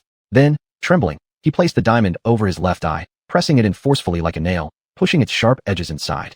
Ugh! Intense pain suddenly surged, causing his body to shudder as well, with blood gushing out from the punctured eyeball. Blood flowed down his cheeks and across the bridge of his nose, making his appearance even more terrifying. But Lawson seemed completely unaware of this. With eyes wide open, his body swaying unsteadily, he still mumbled, My precious, we become one. Ugh. Powerful magical forces surged out of the diamond, passing through his forehead, skin, and skull, penetrating his brain, stimulating the gray matter and nerves on his cerebral cortex, unlocking his potential, and continuously increasing his strength. Lawson's pupils gradually vanished, leaving both eyes entirely white. Yet within those eyes, immense magical power surged wildly, making him look even more terrifyingly demonic. The miners nearby involuntarily stopped their work, watching this man worriedly, unable to shake off their concerns that he might go insane and kill them all. After all, they had just witnessed him kill someone right before their eyes. However, when Lawson turned his head and stared straight at them with his eyes now entirely white, without any incantation, the power of mind magic was unleashed upon the few Fernando miners just by him glaring at them. Immediately, overwhelming magic invaded their minds, relaxing their faces and bodies, softening their expressions as if they were immersed in some blissful paradise, unwilling to wake up. They indeed felt as if they were in a happy haven. At this moment, from their perspective, what they saw was not the dark cavern or seemingly endless rock layers, but mountains made of gold, radiating a golden glow. Continue mining, my miners. Lawson spoke, his voice low yet resonant, echoing through the underground strata. When my task is complete, each of you will have endless gold to enjoy. You will each be fabulously wealthy, becoming the top figures in Glastic. So dig on, strive hard. When I master all the power of the black diamonds, you will accompany me to rule over all of Glastic, even the entire Underdark realm. He growled, encouraging them. As his voice grew more impassioned, the power of mind magic also strengthened. Aya, I'll dig, I want to dig. Loyalty to Lord Lawson to death. Get up, strive harder. The miners roared, their expressions frenzied, completely disregarding that their physical limits had long been reached. They swung their mining picks, forcefully striking the rock layers in front of them. Behind them, a cruel smile gradually curled at the corners of Lawson's mouth. Meanwhile, in Glastic, here, is this the capital of the Grey Dwarves? Cough cough. Walking down the streets of Glastic, Polly stared with her bright yellow vertical pupils, curiously observing the surroundings. She saw stone houses and towering chimneys everywhere, proudly declaring their identity as blacksmith shops. Thick black smoke billowed out from those chimneys, forming a dense, impenetrable black cloud atop the city. The air was filled with the smell of soot and ashes, causing Polly to cough involuntarily due to her unfamiliarity with the odor. Yes, this is the city of the dwarves, said Bogdan, walking ahead, his voice still steady. Dwarves love minerals and smelting metals. This is true anywhere. Even in Guntagrim, it should be a similar scene, right, Ms. Nia? Guntagrim, the capital city of the Hill Dwarf Kingdom, was also a massive furnace, housing thousands of iron smithies of varying sizes that operated day and night, refining all kinds of metals into different divine weapons and armor. Following behind him, the female dwarf Nia curiously observed everything around her. As a dwarf herself, she was more adaptable to this environment and did not cough like Polly. She nodded slightly but looked hesitant. That's true, but Guntagrim is ultimately a city on the surface. The chimneys of our forges face outside, so the smoke disperses quickly. Here, she glanced at the dark clouds above and swallowed hard. It's much worse than where we come from. Boyd and Delaney covered their noses, nodding in agreement. They had plenty of dealings with dwarves, but the air pollution in the Fernando city was 10 times worse than the most polluted dwarven forge they had ever seen. Bogdan glanced at the sky and continued. There's no choice. In the Underdark, you have to endure all this. Neither Boyd nor Delaney spoke, following silently behind. Suddenly, the five of them felt the ground tremble beneath their feet. Polly couldn't help but frown and squint her eyes toward the source of the tremor. Then, her expression changed drastically. Be careful, it's a red dragon. Chapter 98 Cleo's Report. As Cleo finished speaking, everyone saw that a huge and somewhat plump red dragon was walking slowly on the street ahead, stepping with its thick limbs. Its shape resembled an enlarged lizard by countless times, but covering its body were scarlet scales. On its head grew a pair of upward curved dragon horns. A pair of bat-like wings lay on its back, currently folded without spreading out. Clearly, this was an adult dragon. Its shoulders were more than 4 meters high, larger than an adult elephant. Behind it dragged a long tail, making it measure over 10 meters from head to toe. Such a colossal size, combined with its hefty figure, undoubtedly made its weight unimaginably heavy. As a result, every step it took while walking on the street caused slight tremors in the ground around it. Cleo suddenly bristled with fear and hostility ingrained in her bloodline, causing her hair and scales to stand up. She instinctively lowered her center of gravity, preparing for battle, but Bogdan spoke. Calm down, Cleo. Don't panic. That's Xuanhuan, the red dragon blacksmith of Gristug. Take a closer look. You can see that gray dwarves are guarding it. Rest assured, it won't harm you. Cleo paused, looking closely, and only then did she notice indeed there were groups of gray dwarves clad in half-plate armor, waving flags, leading the way ahead of the red dragon. They were dispersing the crowd, guiding the red dragon forward. Realizing this red dragon was under control and wouldn't attack suddenly, Cleo relaxed, staring at the scene in front of her, murmuring, Red Dragon Blacksmith? What's going on here? Base seemed to have figured out the purpose of the red dragon. It provides fire for your city, doesn't it? Bogdan nodded. Indeed, just like how Gunthorgrim's founder sealed a fire elemental lord within the city's forge to provide an endless supply of fire, the Underdark lacks enough coal. Thus, some supernatural methods had to be employed to find a source of fire. Xuanhuan was brought in this way. Back then, the first Flame Guardians, well, they weren't called that yet, defeated an evil red dragon and raided its lair, finding a dragon egg inside. According to tradition, they should have destroyed it immediately. But at the time, someone had a sudden idea. They could try using the red dragon's fire as a heat source for the city, solving their energy problem. Bogdan gazed at the gigantic silhouette of the red dragon, sighing. They succeeded. With the lure of gold and mind magic, they managed to establish a stable contract with the red dragon. And all this contributed to the brilliance of today's Gristug. As he spoke, Cleo watched the half-plate armored flame guardian stop before a blacksmith shop, whose chimney no longer emitted black smoke. Skillfully, they opened a mechanism beneath the chimney. The red dragon inhaled deeply, then stuck its head in, exhaling scorching dragon breath. Whoosh. The roaring sound of blazing flames seemed almost audible even from where Cleo stood. She frowned slightly. Her bloodline repulsion made her uneasy about the scene. Unable to hold back, she said, Let's leave, Bogdan. Find a hotel quickly, then discuss what we should do next. Bogdan didn't refuse. He cast one last glance at Xuanhuan, then turned and led them through the long streets to find a hotel. The five of them rented 3 rooms. Bo and Alexia could share one room, while Cleo and Base would take another. After settling into their rooms, Bogdan asked them to rest, eat something, and not wander off. He himself went out to meet old friends and gather information to determine their next steps. Cleo and others did not object, resting and eating at the inn. The innkeeper, also a gray dwarf, wasn't particularly friendly towards them, but still treated them well due to payment. After 2 hours of rest at the inn, Bogdan finally returned. The moment he came back, he gathered everyone into his room, and his first words made everyone's hearts leap to their throats. The situation looks dire at present. He introduced as follows. Unkit is indeed crazy. No one knows exactly what kind of madness has gripped him, but in any case, he now appears only at odd times, and has his subordinates capture those who were once his friends, all of them allies who have some leverage over him. No one understands what he's thinking or what benefits someone promised him to make him act so insanely. Of course, no one knows what he's doing now as he runs around alone every day. Saying this, he frowned and couldn't help but say, What is Unkit thinking? Does he really believe that if we expose everything he's done, Lola will definitely protect him? Everything he did in earlier years, each and everything, seriously violates the laws of Gristug. Muttering like this, dwarves don't have a concept of statute of limitations, where cases are no longer pursued after a certain period. On the contrary, every dwarf, more or less, shares the same characteristic. They hold grudges. Grudges imprinted on their memory are like words carved into stone. Even after centuries, they cannot be erased and may become clearer over time. Under the influence of this trait, although gray dwarves as a whole are a lawful evil race, their laws remain strict. As long as the party involved is still alive, the statute of limitations is permanently valid, and cases can be reopened with severe punishments for those who violate the law. Bogdan was well aware of this, and he believed that Unkit must be even more aware. After all, Unkit had countless skeletons in his closet, literally too many to count.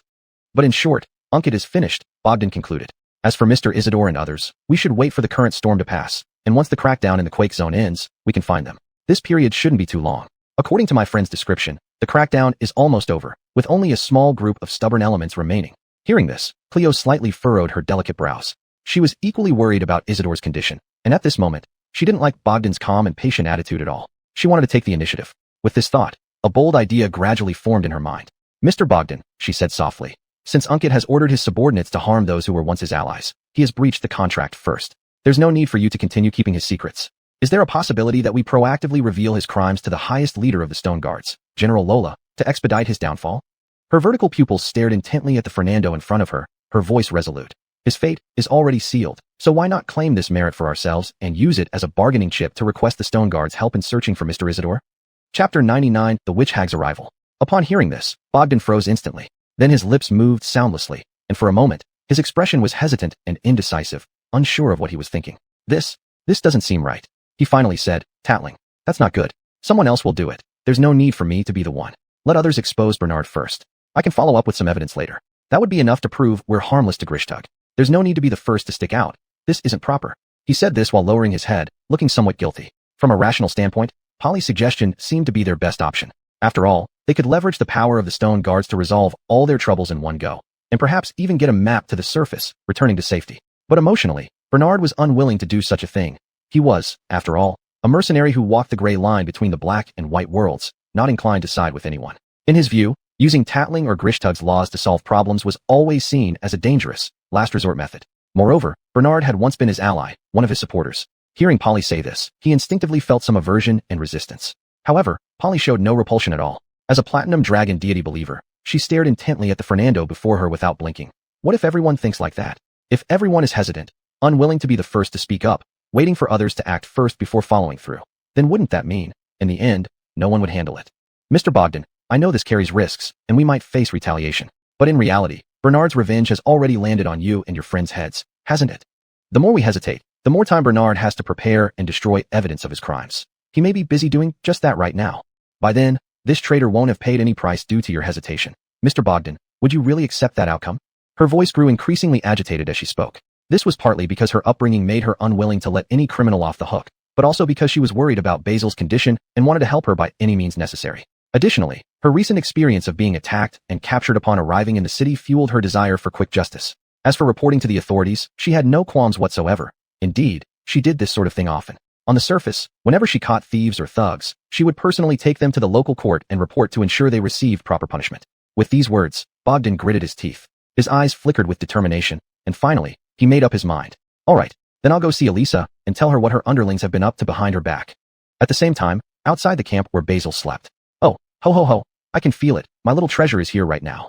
In the pitch-black tunnel of the vortex stone, the witch hag Nanny, Alyssa, and her two sisters walked along, emitting sinister laughter. The location spell on the witch hag's staff continued to send signals despite the thick rock layers separating them. She could still find Basil's position.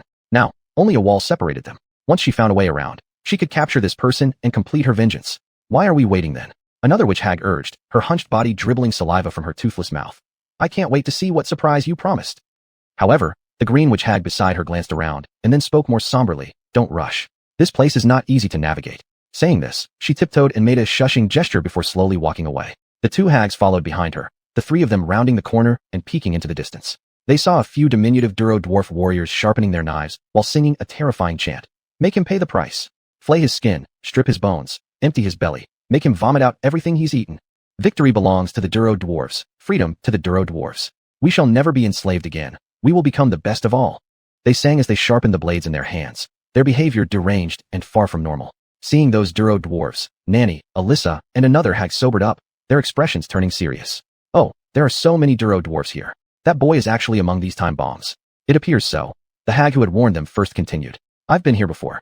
If I'm not mistaken, this is a Duro-dwarf community, home to hundreds of these little ones. Imagine hundreds of unpredictable, uncontrollable mental bombs, any one of which could explode at any moment. Should we just barge into such a place? The two hags shook their heads simultaneously. As ancient beings, they were well aware that although Duro dwarves were physically weak and lacked intelligence, deliberately stripped away by the illithids, they were endowed with incredibly powerful psionic talents as compensation. If these dwarves unleashed their full psionic abilities recklessly, the resulting power would be more than what the hags were willing to bear. So what do we do? Alyssa asked again, looking at the other hag. Dev, do you have any good suggestions? How should we deal with these Duro dwarves? The hag called Dev nodded. Actually, it's simple.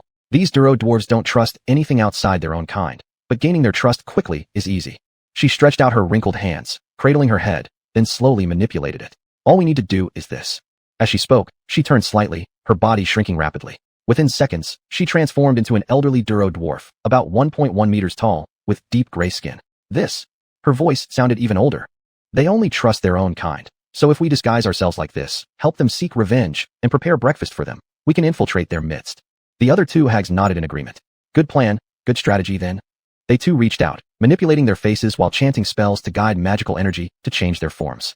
Within seconds, they also became hideous old Duro dwarf women, emitting sinister giggles as they moved forward. Chapter 100 Gathering of the Team. The ghost hag, Miley, disguised as a D-Luo dwarf old lady, took the initiative to step forward.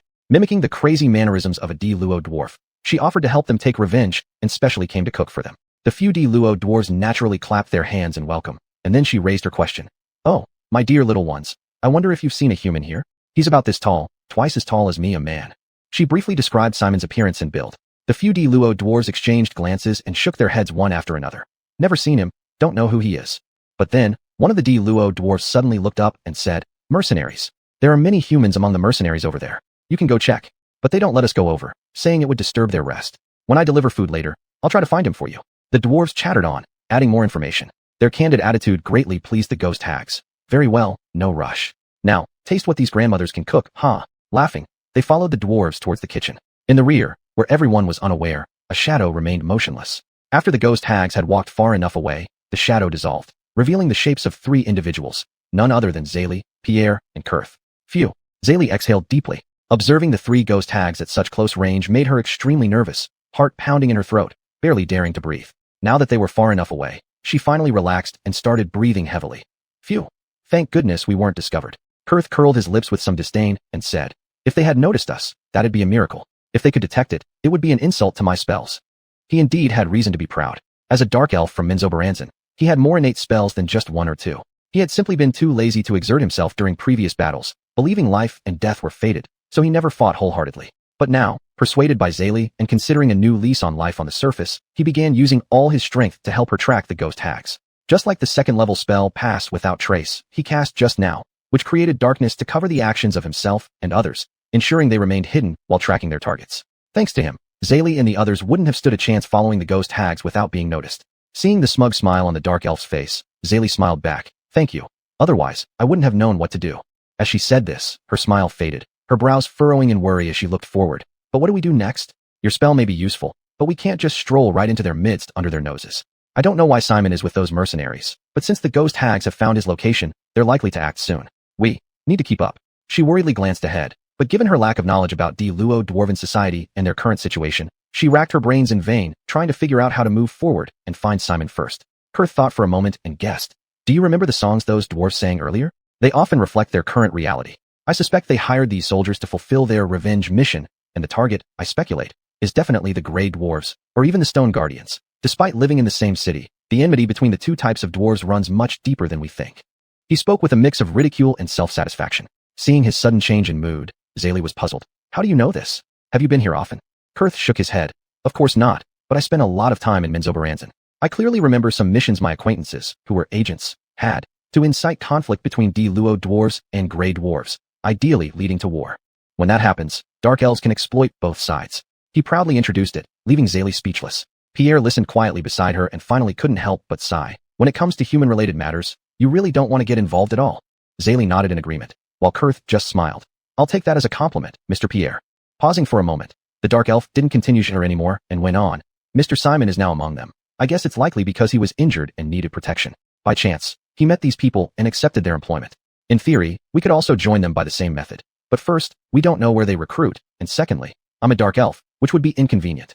He frowned, thinking, while Zaylee made up her mind instantly. We don't need to join them. As those Diluo dwarfs said earlier, mercenaries don't allow Diluo dwarfs to go over, fearing they would disturb their rest.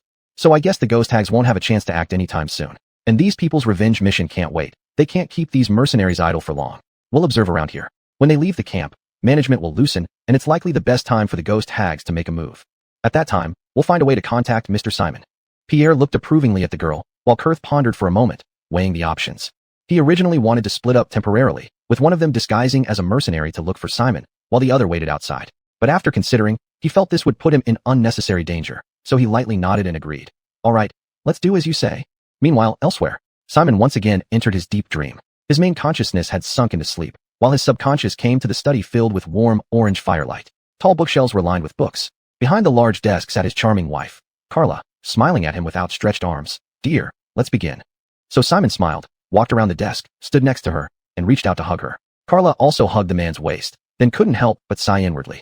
Even though she had long accepted everything, becoming more accustomed to his endearing calls, feeling no initial disgust or rejection when he touched her. But every time she thought of herself, a powerful archmage who controlled a floating city, now reduced to being toyed with in dreams by such a young man, a wave of humiliation rose in her heart. She wondered how far he would push things today. But no matter what, she mustn't let him cross the final line. She thought this, holding Simon's body, not even noticing that she was subconsciously looking forward to what was about to happen. She waited for Simon's familiar actions and sensations. But waiting for a long time, he made no move, unlike before when he eagerly and urgently slid his hands under her robe like a thirsty beast. After a while, Carla felt puzzled, couldn't help frowning, and asked softly, Dear, what's wrong? Chapter 101, Aubrey's Change. Nothing. Simon shifted his position, and Aubrey naturally stood up from the chair to let him sit. Then, she ran a hand over the back of her robes, and her round, plump buttocks, wrapped in the fine fabric, settled on his lap. She sat in his lap with ease and grace, one arm around his neck and shoulders, her beautiful brows knitted with concern as she asked softly, What's wrong, darling? Usually at this time, you would have already started. She pressed her red lips together, her cheeks slightly flushed.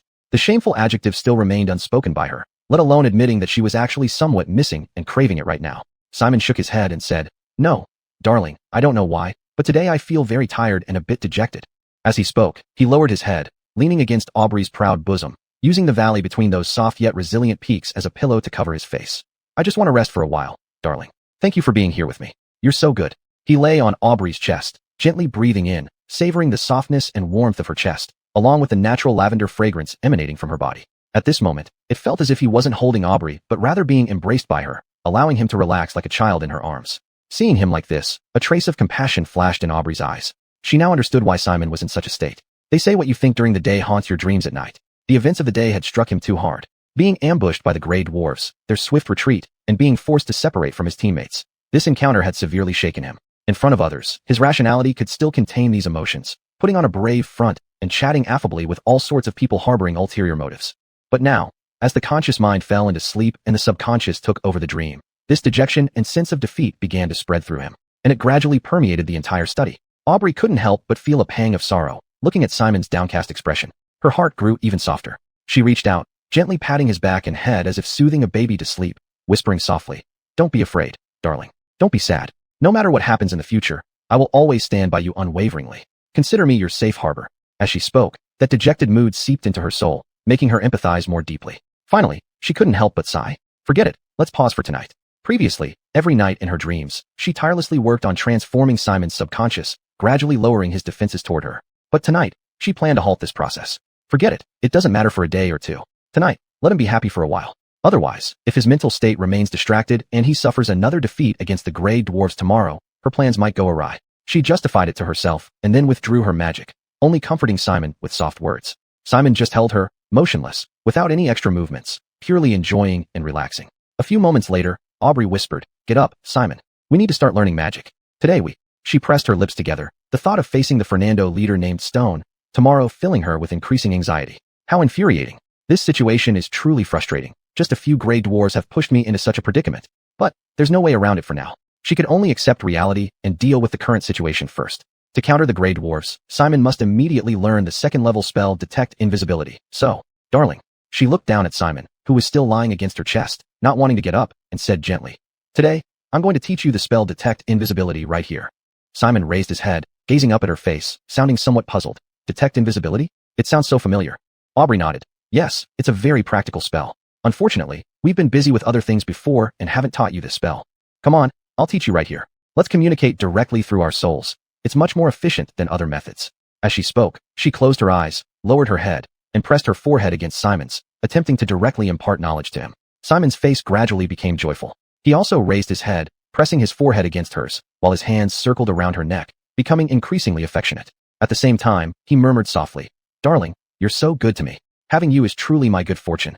We will be together forever, never separating." He sighed like this, each word penetrating Aubrey's mind. To this, Aubrey did not say much, focusing on the process of teaching him, wanting him to learn the spell Detect Invisibility as quickly as possible. However, the words Simon spoke inevitably left marks on her soul. Magic worked both ways. When she created this dream and attempted to directly interfere with Simon's subconscious, her own subconscious could not remain completely unaffected. If she were still at her peak, using her overwhelming magic to crushingly alter his subconscious would minimize this influence. Unfortunately, she was no longer in that state. This front was inevitably drawn out, as she slowly and subtly transformed Simon, and in turn, her own beliefs were being altered. Although she had great confidence in her willpower, thinking she could resist these influences, changes to the subconscious are always the most subtle. The next morning, Simon woke up from his sleep, crawling out of the sleeping bag, then let out a big yawn. As soon as he woke up, he felt his lips particularly soft and comfortable, as if someone had given them a massage, making him feel very relaxed. Feeling this, he couldn't help but purse his lips, muttering to himself, "Strange." At this moment, Aubrey cursed inwardly in his subconscious. In last night's dream, with their foreheads touching, their lips couldn't help but touch each other. Initially, she didn't notice this, focusing on imparting knowledge to him, while Simon took it as a sign of approval, eventually kissing her lips directly. Although it was only a shallow external touch, that brief kiss, the gapless contact between lips, made Aubrey lose herself for a moment before screaming and fleeing, her face flushed red, trembling with anger. But in the end, she had no choice but to accept everything, rejoining him in a kiss, maintaining intimate contact while transmitting magical knowledge through her soul. Seeing this man still savoring the lingering sensation of their kiss, Aubrey couldn't help but coldly snort, "Stop daydreaming. Hurry up and wash up, have breakfast, and start learning magic. You won't stand a chance against those gray dwarves until you master Detect Invisibility." Chapter 102, Detect Invisibility. Aubrey urged him on, and Simon snapped back to reality. Then he smiled. "Got it, teacher. I'll start right away." With that, he stood up and headed out, asking the surrounding mercenaries and Dillard dwarves about where he could freshen up. After taking care of his personal needs, he returned to his seat, summoned his magic contract book, and began studying the Detect Invisibility spell. A short while later, staring at the dense runes, formulas, and notations in his magic book, he couldn't help but sigh. This spell, why do all these things look so familiar? It feels so simple. He marveled genuinely, as he had initially estimated that learning a second-level spell would be incredibly difficult, taking him probably more than a month to master. But now it seemed like progress was going very smoothly. With another day or two, he might fully grasp it. Thinking this, he couldn't help but feel amazed at how challenging his previous spells had been. In response, Aubrey lightly hummed in his mental world, her voice tinged with pride. "You should thank your teacher for teaching you well. Second-level spells aren't usually this easy." Even though this wasn't much of an achievement, she felt a rare sense of joy and contentment. She hadn't had any apprentices or disciples before. Strictly speaking, Simon was her first student ever.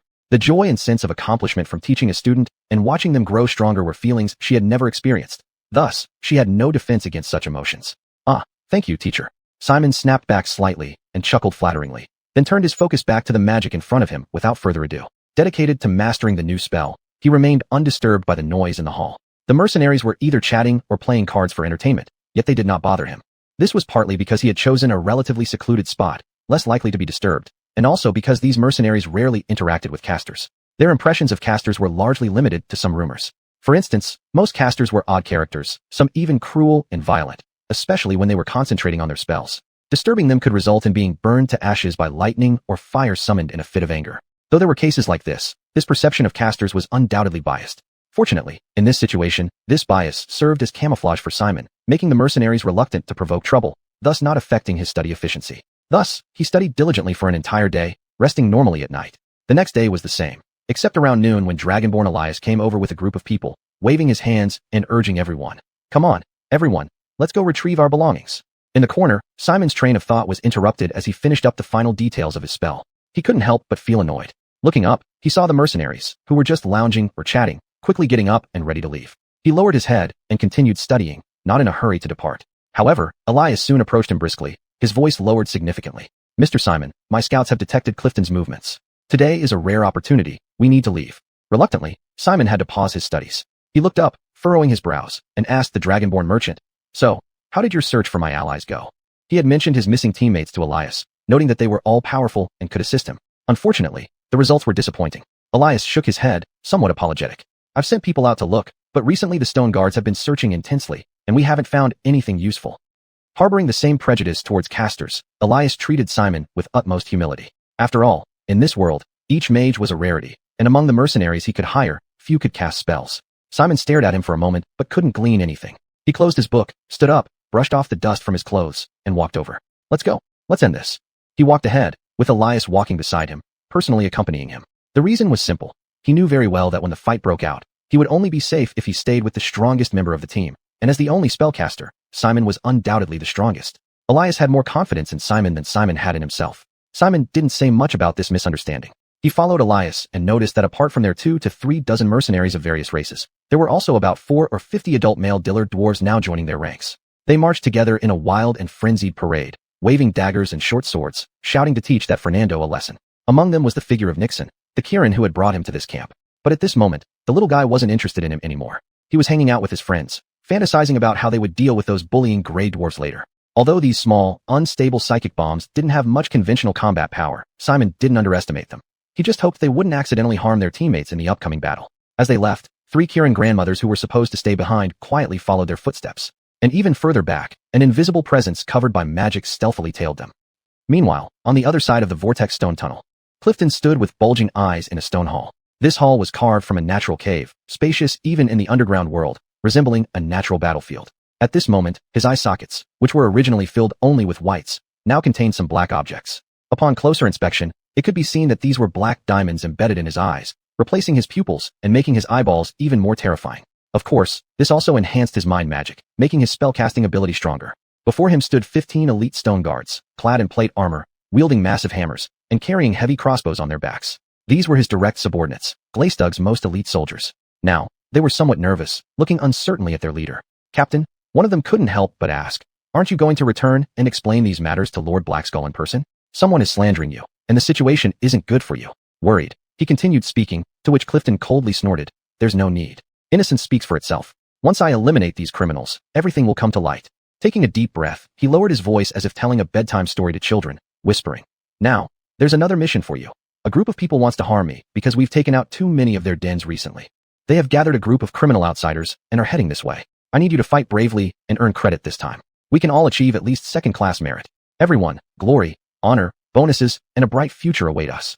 Let's go. Let's kill them. Leave none alive. Chapter 103 Close Combat.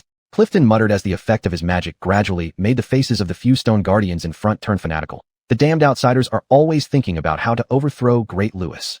Come on, let's kill them. This is our sacred land. These outsiders have no place here. Eliminate them all. They growled and then picked up their weapons, brimming with morale. Lewis nodded in satisfaction. Although he was insane, he did not lose his ability to think. Let's go. I'll lead the way. Just like before, I'll lead you all to wipe them out. Many of the stone guardians nodded. They had fought alongside each other for decades and knew each other's thoughts intimately. Then they silently recited spells, using the power of mind magic to enlarge their bodies and gradually become transparent until they were invisible. Clifton's body also gradually grew larger and turned invisible. Then he started moving to find an ambush position. A faint but orderly sound of footsteps rang out as everyone found their hiding spots one by one, prepared their weapons, and got ready to launch an attack at any moment. Though mad, this guy had not lost his organizational and planning abilities. He had already learned that a group of dwarves from Dilo had organized a band of mercenaries to seek revenge on him. So what he needed to do was to strike first and ambush these people to eliminate them. He naturally couldn't accomplish this alone. Therefore, he was compelled to recall the squad under his command, which should have been on official duty outside, to serve as his private soldiers to fight for him. Indeed, doing so would inevitably let Zoe, his superior, notice more discrepancies and doubt what he had been doing recently, but he could no longer care about that. He had to crush those people and protect the treasures he had painstakingly accumulated. The stone guardians lay quietly in wait in the dark. Each one of them was a well-trained elite soldier, hence very patient. For these dwarves, lying in wait in darkness for an entire day was not a challenging task. Absolute silence fell over the air, and even the sound of breathing could not be heard. Time ticked away, and in the distance, clamorous noises gradually approached. We're almost there. We're nearly there. Clifton is just there. He must be mining right now. Take it back. That vein of or belongs to us. And those gems there are ours too.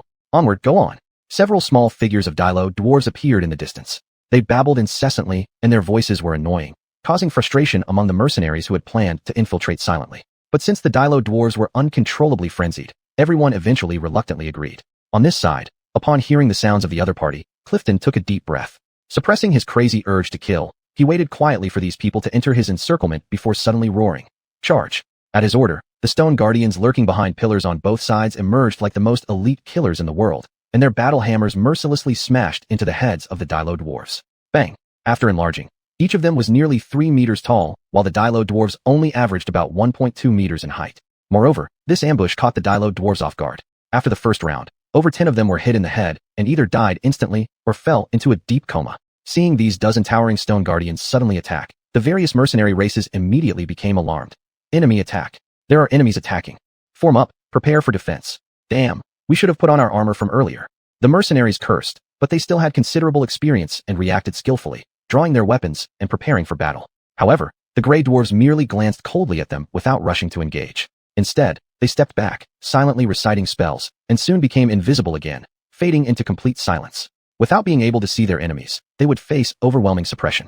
Fortunately, they were not completely unprepared for facing these elite Fernando warriors. Glow powder. Get the glow powder.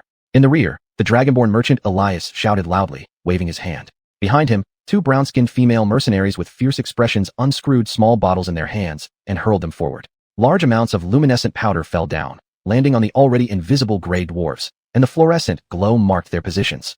How could they come to fight the Stone Guardians, the most elite warriors of Lewis, without making any preparations? This luminous powder was specifically created as a weapon against the enemies in the Underdark who could turn invisible if they were on the surface, due to the strong sunlight. Even with the help of this luminous powder, human eyes would not be able to distinguish the position of the invisible enemy after they turned invisible. However, this was the Underdark, where it was pitch black everywhere, and only a few luminescent mushrooms provided illumination. In this situation, the light emitted by the luminous powder was as bright as torches, accurately marking the positions of the enemies. Several stone guardians failed to dodge in time, and their bodies were covered with luminous powder, instantly losing their invisible state. From the rear, 2 male half-elf mercenaries wearing brown leather armor and pale skin laughed out loud, raised their crossbows, and fired lethal arrows at the front. Whoosh whoosh, clang. Thanks to their heavy armor made of fine steel, the arrows hitting them only produced tinkling sounds without breaking through their defenses for the moment. But this volley of arrows still suppressed their attack, forcing these Grey Dwarves who had planned to launch an assault while invisible to continue retreating. The Grey Dwarves thought that although their formation was suppressed, they could still move around. As long as they didn't get too close to the enemies, they would still be safe. At this moment, Cristobal took action.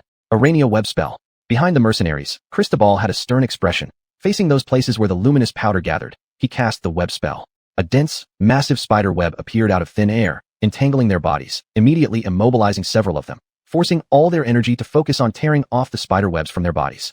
However, the spider webs summoned by Cristobal with his 18 points of Zarama were incredibly resilient.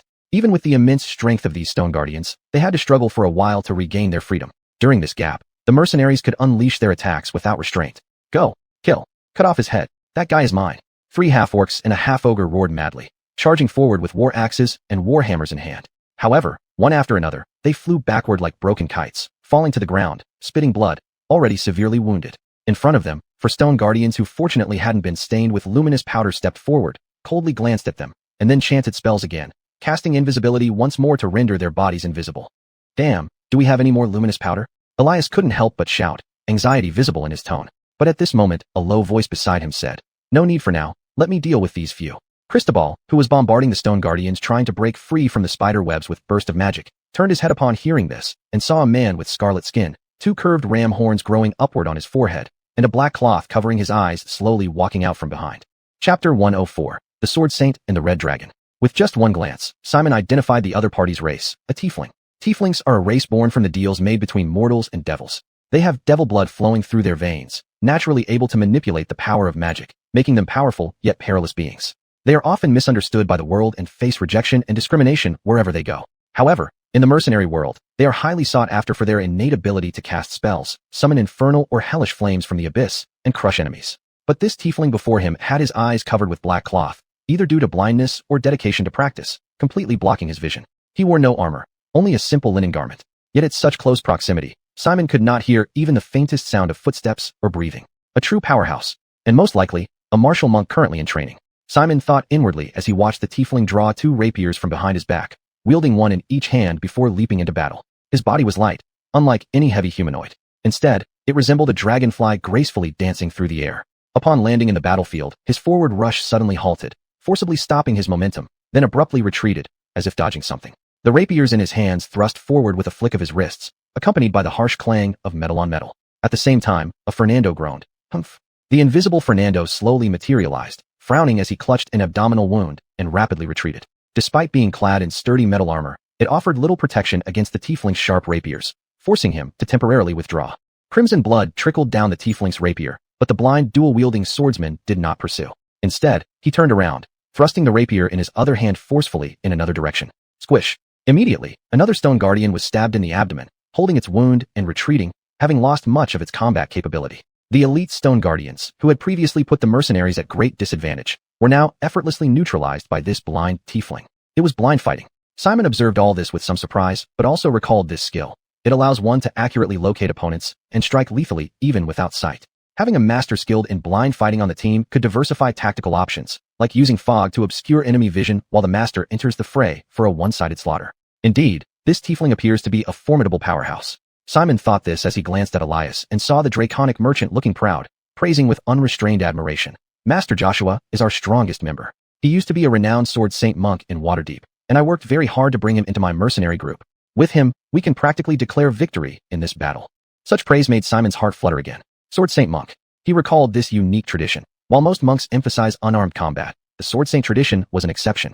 Geraldining themselves sword saints, they were not limited to sword usage. Whether it be long swords, rapiers, short bows, longbows, or crossbows, they excelled in all. Their specialty lay in channeling the magical energy called chi into their weapons, transforming ordinary iron blades into enchanted weapons capable of penetrating armor.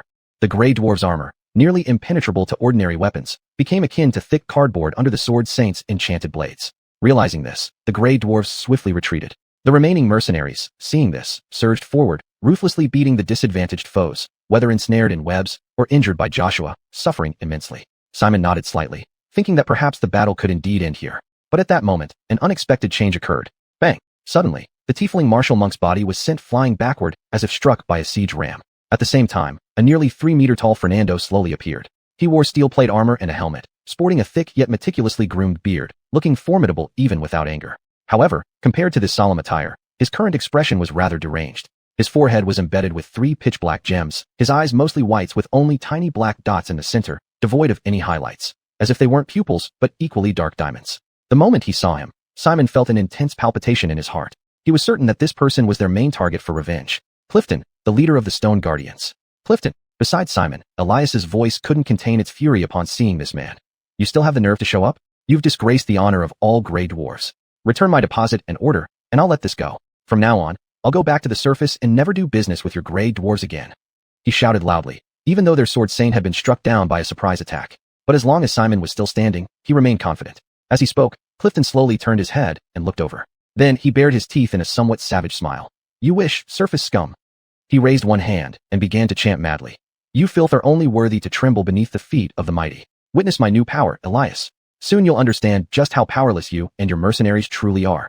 As he spoke, his voice grew more majestic and resonant, shaking the entire cave. And with his words, tendrils of white mist began to emerge from his body, gathering behind him to form the outline of a colossal beast, slowly taking shape. Roar! Finally, the thick mist dissipated, revealing a new enemy behind Clifton. Seeing the new enemy, Simon's pupils contracted violently. An intense fear surged through him, making his entire body shudder uncontrollably. Red dragon.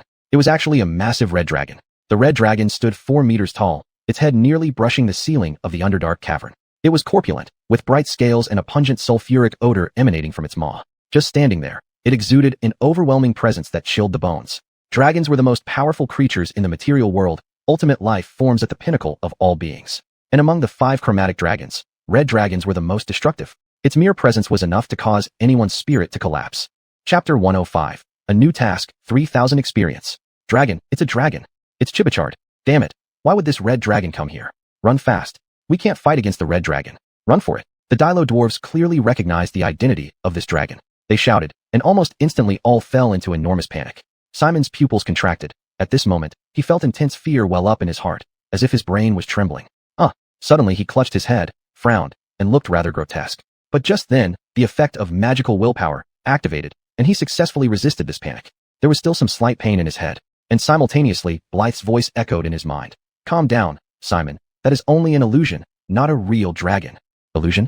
Simon, slightly stunned, lifted his head again, and stared forward to see Jasper continuing his incantation while the massive red dragon opened its mouth, spewing forth searing flames. Whoosh. Terrifying flames covered the battlefield, and Simon's pupils contracted even further. From the stiff and weightless movements of the other party, he also realized its nature. How could a dragon, looking like it weighed nearly 100 tons, move without any sound or motion? Blythe was right. This guy was purely an illusion. Then, the flame it spat out must be Jasper's spell too, not the real breath of a fully grown red dragon. Realizing this point, seeing those pervasive, covering flames approaching, he suddenly turned around and knocked Elias, who was equally stunned, down on the ground, chanting a new spell. Absorb elements. A first-level spell, absorb elements. An invisible force field enveloped his body, and any flames that touched were absorbed away by this force. Simon only felt scalding hotness all over his body, as if being splashed with boiling water through his clothes. But aside from that, there wasn't much damage. Enduring severe pain, he rose up again, shouting loudly to the surroundings. That's an illusion. It's just an illusion. Everyone, don't be fooled by him. Open your eyes, and keep fighting. He yelled loudly, but since he had little prestige among the mercenaries and had been with them for too short a time, his voice hardly made any difference at this moment. The mercenaries kept screaming and fleeing, barely paying attention to his words. An illusion. Elias got up from the ground, shaking his head, barely suppressing the panic in his heart. He turned his head to look at the distant dragon, his expression still showing lingering fear. This really? Really? He looked around, and hopelessly found that the morale of the people surrounding him had already collapsed. It was now impossible to organize any significant counterattack. Damn, Elias cursed under his breath. He never expected that the other side would have such powerful spells. The gap in combat strength between the two sides turned out to be so large. Retreat, we can't win. Saying this, he couldn't blame Simon either, considering that the latter remained steadfast while his soldiers ran off, leaving no combat capability left. With no support from others, he couldn't ask Simon, a spellcaster, to face so many strong enemies alone. Naturally, Simon agreed with this decision, but at this moment, nearby, Dilo dwarf Gaston let out a shrill scream and crawled frantically toward Jasper. You bastard. I'll kill you. Watch me take revenge for my brothers. He screamed aloud, and as he did so, the power of psychic magic radiated outward from his head in all directions. Dilo dwarves had long been driven mad by tortures. The entire race had been tormented by mind flayers. This also meant they suffered deeper corruption, making their mastery of psychic magic closer in intensity to what the mind flayers themselves could control. As that magical power spread, several stone golems involuntarily revealed their visible forms. They clutched their heads, furrowed brows, visibly suffering from extreme headaches, and momentarily stopped moving. Neither was Jasper spared, or more accurately, he was now the one who suffered the deepest headache among everyone. He clenched his teeth, almost biting them apart, with fresh blood trickling from his ears and mouth corners. He lifted his head, filled with hatred, and looked at the approaching Dilo dwarf. He saw this nimble and agile figure leap forward, pounce on his face, and reach out to claw at his eyes. Caught off guard, Jasper was pierced in the eye by the small hands of Gaston, and in an instant, the black diamond-embedded eyeball was gouged out. Die! Gaston screamed, and tried to dig out Jasper's other eye. However, the excruciating pain from losing an eye ignited Jasper's rage instantly. Filthy Dilo dwarf, die! Roaring, adrenaline surged through his body, bulging his muscles as he momentarily suppressed the pain in his head. He swung his warhammer and struck Gaston's chest. Bang! Gaston wore no armor, and the hammer blow caused his ribs to cave inward, sending his body flying backward like a broken kite. The hand that had gouged out Jasper's eyeball couldn't help but fling backward, and the black diamond-embedded eyeball flew and landed right before Simon. Simon had intended to retreat, but the moment he locked eyes with Jasper's eyeball, he suddenly felt a daze in his mind. When he came back to his senses, he heard Blythe shouting anxiously in his consciousness. What are you doing? Simon, snap out of it. Drop what's in your hand. Simon looked down at his palm and discovered that somehow, he had taken a few steps forward and was now holding Jasper's eyeball, with the black diamond embedded inside staring back at him. In the distance, Jasper continued to roar furiously. Give me back my treasure, he roared, his enlarged body striding toward them with sturdy legs. Drop it fast. This thing is dangerous. You can't handle it. Blythe was still shouting in his consciousness, her voice filled with anxiety, as if genuinely concerned for him. However, Simon didn't drop it. He stared intently at the black diamond in his hand, hearing the system's voice. Ding! Triggered quest collect illusion black diamonds. A new system task was triggered at that moment. So while he appeared to be mesmerized by the diamond, he was actually focusing on the faint blue system interface that had just refreshed. Collect illusion black diamonds. Quest description *. After arriving in Gristug, you encountered the madness of Jasper, a high-ranking stone guardian, which caused you much trouble. In personal combat with him, you immediately realized that the black diamonds embedded in his forehead and eyes were the source of his extraordinary magical power and current madness. These diamonds possess powerful illusionary forces, potentially not only helping you resolve the trouble you've gotten into, but also providing you with even greater assistance. Quest objective *. Kill Jasper and collect all the illusion diamonds from his body. Quest reward * 3,000 experience points. Magic invocation, witchcraft vision. Chapter 106 The Secret of the Diamond. Simon stared intently at the mission interface, his breathing becoming heavy for a moment. A super task worth 3,000 experience points. And there was a new magical energy invocation as well. Hell, When he fought the ghost hag earlier, the experience he gained didn't even reach 1,000 points. This time it gives me 3,000 all at once. What kind of difficulty level is this task? Just how powerful is this Clifton? How in the world am I supposed to fight him? Glancing around from the corner of his eye, he immediately confirmed something. There's no way I can win. It's impossible to beat him. Then, he clutched the eyeball in his hand, made a quick decision, and turned to leave. Elias, let's go. Given the circumstances, it was clear that he had no chance of completing this task, but he wasn't ready to give up either. At the very least, he didn't want to simply discard the black diamond in his hand. He hoped that on this chaotic battlefield, some other unexpected events might still occur, potentially adding more variables to what seemed like an unachievable task. Elias also appeared quite alarmed and nodded repeatedly at this moment. Yes, everyone retreat. Let's leave. As he spoke, he followed Simon, hastening away. Following his order, the remaining mercenaries saw that the situation wasn't looking good and started fleeing one by one. Only the Nero dwarves, consumed by madness and hatred, remained on the spot, continuing their hopeless resistance. Clifton swung his warhammer and roared, smashing each of them one by one. Then, clutching the bleeding eye, he bellowed into the distance. Chase. Chase after them. My eye, my treasure. Get it back at any cost. I will get everything back. He roared wildly, but the stone guards under his command were not willing to obey the orders at this moment. Captain, we're all injured, and our spirits have been traumatized. With his eyeball plucked out by the Nero dwarf, his spiritual magic weakened, and as a result, the stone guards who had been unnaturally enthralled by his mind magic began regaining their senses. Recalling this senseless battle and seeing their injured comrades, these elite warriors of Glaxta gradually became calm and clear-headed. We should also retreat, regroup on site, then seek assistance from Lady Blackskull to deploy more troops to deal with this Nero dwarf rebel group collaborating with outsiders. This isn't an enemy we should face alone.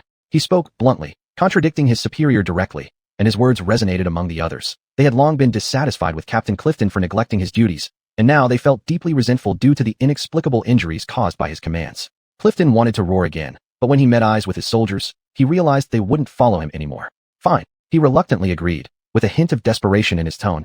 You're not coming with me, fine. Then I'll go myself. You'll regret it eventually. My treasure won't fall into anyone's hands. Growling, he turned around, ignoring the groaning Nero dwarves on the ground, and took large strides toward the direction where Simon had fled. Behind him, the stone guards watched coldly, exchanged glances, and their eyes showed obvious concern. After a long pause, one of the stone guards swallowed hard and said, "We should report this matter to Commander Alejandra." Meanwhile, elsewhere, Simon was running for his life, gripping Clifton's eyeball with the embedded black diamond. Realizing that as long as he held this thing, that madman would chase him relentlessly at all costs, he didn't run with Elias and the others, but chose his own direction, dashing forward. Huff! He panted heavily. After a month of fugitive life, his physical fitness had improved significantly, voluntarily or involuntarily, making such long-distance sprints completely manageable. After running about a kilometer, he paused momentarily, confident that the short-legged Clifton in heavy plate armor wouldn't catch up so quickly. He stopped to rest, then opened his palm to examine the eyeball. By now, having gripped it tightly for so long, Clifton's eye was already crushed, leaving only the small diamond at its center nestled in the slimy, revolting mass of eyeball flesh, radiating eerie magical power. The magic was still trying to influence Simon's mind. Fortunately, the effect of magic will still existed, and with a slight frown, he managed to barely resist this jinshi should be erosion here, invasive force. At the same time, in his mind, Thelma's voice, full of admiration, sounded, "I can hardly believe that you could resist its erosion solely by your own willpower. You know, even that battle-hardened Nero dwarf was driven mad by it. Maybe your talent in magic is somewhat limited, but Simon, I can assure you that on another path, you are more capable than I initially estimated." She praised him without reservation. In response, Simon smiled lightly, not lingering on this topic, but asked, "Teacher, do you know how to utilize its magic? I observed that the Fernando used it to maintain the red dragon illusion just now, but when Zodi gouged out his eyeball, his spell was immediately interrupted. I think the key lies in the power within this diamond. Is there any possibility?" Recalling Clifton's forehead adorned with black diamonds, contemplating the potential power they held, his heart pounded vigorously. To use it? Or, Yingbal should be detonate here, to detonate it? He voiced his speculation. Indeed, the lucrative reward of over 3,000 experience points made him drool, urging him to secure them all in his arms. In his view, it was absolutely impossible for him to confront Clifton with just his strength. Even if he could transform using a 6th-level spell, Clifton possessed numerous spells and enhanced power from these black diamonds, making Simon doubt his chances against him. Under such circumstances, if he wanted to obtain these 3,000 experience points and an additional powerful magical invocation, he must resort to cunning. Using the power of the diamond, whether absorbing its energy to create a larger illusion to counter him, or detonating its energy to blast Clifton's head into pieces. He longed for such possibilities, to leverage greater power and defeat this formidable opponent despite being weaker. However, Thelma scoffed, ruthlessly dashing his hopes. Forget it. The mind magic power here isn't something you can control. If you could, the Spider Queen's curse and Sean's curse would have been no threat to you long ago. You would have resolved them already. To utilize its power now, unless you fully accept it and become as mad as that Fernando, Otherwise, it's impossible. As for detonation, frankly speaking, I haven't seen such a possibility. Give me time to study, maybe I'll find a way. But now? Sorry, I can't help either. Chapter 107. New Mission, The Hag's Revenge. Isabel said this, and with 2 sentences, Simon's initial plan was dashed. He pressed his lips together, still not willing to give up as he continued asking. Teacher, what exactly is the origin of this gemstone? Why did it drive that Fernando mad? Isabel pondered for a moment, seemingly organizing her thoughts. After some time, she finally spoke. I can't completely discern its origins, but I can say that it contains immense energy. It must have come from an even more powerful entity. And the reason it could infiltrate that Fernando's mind and make him go mad, driving him to dig and search for this thing at all costs, is because this diamond has undergone special modifications, specifically a kind of soul-targeting psychic magic. Though I'm not entirely certain, I suspect that this object is the work of the soulless race most adept in psychic magic. She didn't mention its name directly, but Simon's pupils constricted slightly as he already guessed what she referred to. Mind flayers. Mind flayers. Ever since the vast mind flayer empire that once ruled the entire universe collapsed, the various races they enslaved, such as the Grey Dwarves, Quatoa, Durgar, and Githyanki, finally gained their freedom. However, this doesn't mean that these mind flayers have been eliminated. The masterminds of the mind flayers that rule over various planets and regions are still hiding underground in different worlds. They are temporarily unable to move and are plotting schemes to restore their kingdom. Among them, the most common area of activity for mind flayers is the Underdark. And given that Grey Dwarves were once their slaves, if everything happening behind the scenes involves mind flayers meddling, it makes perfect sense. Simon nodded slightly, fully aware of the terrifying power of mind flayers, and how their psionic magic differed completely from the spells he used, like the difference between digital circuits and human anatomy, so he abandoned any thoughts of utilizing it, so it seems. He couldn't help but sigh, realizing that those 3,000 experience points weren't going to be easy to obtain. But just then, Isabel's voice rang out again. Someone is coming.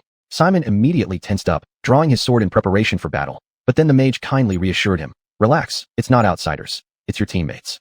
Simon froze for a moment, and then a worried call echoed in his ears, sounding like music to him. Simon. His face lit up with joy, and he quickly turned around. Kia. As soon as he turned, he saw a figure running towards him, rushing straight into his arms, hugging him tightly. Tears streamed uncontrollably down her face. Thank goodness you're safe. Simon embraced her back, smiling and feeling a warm, soft sensation pressing against his chest, filling his heart. Even though they had only been apart for 2 days, prolonged anxiety still weighed heavily on his nerves. After all, they had only confirmed their relationship a few days ago, and hadn't fully enjoyed the intimacy and sweetness that comes with being lovers before having to part ways for an extended period. Who knows what torment Simon's heart endured during these days. Thus, at this moment, holding his lover in his arms, he felt the coldness in his limbs and hands gradually warming up, as if warmed by a furnace. That immense sense of fulfillment and contentment almost brought tears to his eyes. His heart, which had been hanging in suspense, slowly settled back into place. He no longer needed to worry about her safety, and under the excitement, his voice trembled slightly. I'm fine, darling. I told you I can take care of myself. He had expected it would take who knows when for the mercenaries to find Kia and the others. Unexpectedly, not only did Kia find him, but her efficiency far surpassed his own. In such a short time, she had managed to lock onto his location and track him down. As he spoke, he patted his thigh and said, My injuries have healed, and I've also obtained a large batch of healing potions, enough for our journey ahead. As he spoke, his other hand gently patted her back, comforting her emotions, reassuring her that he was fine and that she needn't worry about him. In the background, Erich and Jan emerged from the darkness, watching everything with smiles on their faces. As for in his mind, Isabel couldn't help but say sarcastically, Oh, you've only been together for a few days, and you're already this close. As she spoke, Simon felt an undertone of jealousy in her words for some reason. But to him, it was clear that she had long harbored feelings for Kia and was now envying him. So he paid no heed, focusing his attention solely on Kia and softly comforting her. A moment later, Kia composed herself and stepped back from him. Simon was curious and just about to ask her how she found him when he saw the sudden tension on her face. She grabbed his wrist and said, Simon, quickly get rid of that staff you picked up from the hag. Simon's expression froze. What? The hag's staff, the one he had retrieved from Nanny Banchi, contained many spells inscribed on it. However, as it was not suited for him, he rarely used it in battles. But he never threw it away, keeping it just in case it might be useful one day. He was thinking this when he saw Kia's serious expression. She said, The hag has come back to life. Not only that, she brought 3 of her sisters here to exact revenge on us. And that staff is her tracker. She has been following you, and we managed to find you first by following her trail. As she spoke, worry spread across her face. She tugged at his wrist, urging him, Throw it away now, and let's leave. 3 hags can form a hag coven, greatly enhancing their spellcasting ability. It's unsafe here. Simon's face changed, and just as Kia finished speaking, the system chimed in. Ding, mission triggered, the hag's revenge. Then, a light blue mission screen appeared before him. The hag's revenge. Mission description. The hag, Nanny Bongchi, has been resurrected. In this magical world, returning from the dead isn't too uncommon, but this poses quite a problem for you. The vengeful hag has brought her sisters to repay the humiliation they suffered manifold. To defend yourself, you must kill all 3 of them again. Mission objective, eliminate all 3 hags. Mission reward, 2,500 experience points. Increase any attribute value by 1 point. Up to a maximum of 18*3. Staring at the new mission details, Simon's face drastically changed. Come on, not really? Just got a 3,000 experience points mission, and now another 2,500 experience points mission with an additional 3 attribute points. Considering the power of attribute points, Simon couldn't immediately decide which task was more difficult or rewarding. But regardless of which task, the difficulty far exceeded what he could handle at the moment. After all, his combat strength had increased slightly from level 2 to level 3, but not significantly. To unleash his full power, he still relied on the 6th Circle arcane secret, Maria's transformation, under which his combat capability improved very little. In this situation, facing 3 hags who have formed a hag coven and enhanced their spellcasting ability, he involuntarily swallowed, followed by a bitter laugh. Well, it seems there are wolves ahead and tigers behind, each path leading to a dead end. Chapter 108. Wolves ahead, tigers behind. Simon was deep in thought when Jaden and Pierre approached from behind. Seeing his sullen expression, the dark elf, who had now changed his attitude, no longer held the former carefree demeanor. He said, "Let's go. I can cast invisible passage one more time today. Other things are uncertain, but taking all 4 of us out of here shouldn't be a problem." Pierre looked down at Simon's hand, his eyes flashing with a sharp light. Even though Simon had clenched his fist tightly, completely blocking the magic perception of the black diamond, this half-orc still accurately detected its presence. However, the half-orc showed no sign of reaction. He raised his head, looking up at the taller figures. "Yeah, let's hurry up and get out of here. Return to the surface first, then think about how to save Dag Duo." Everyone was making the safest decision as he spoke. But Simon took a deep breath. Thinking of the over 5,000 experience points, he felt his heart pounding violently. Was he really going to give up so easily? No, such a substantial reward right in front of him. He wasn't the type to simply walk away. Besides, if he chose the safest route, he would certainly be doomed in more than 60 days anyway. So, why not seize this chance and take a big risk while there's still an opportunity? If it worked, he swallowed hard, a strong desire rising within him.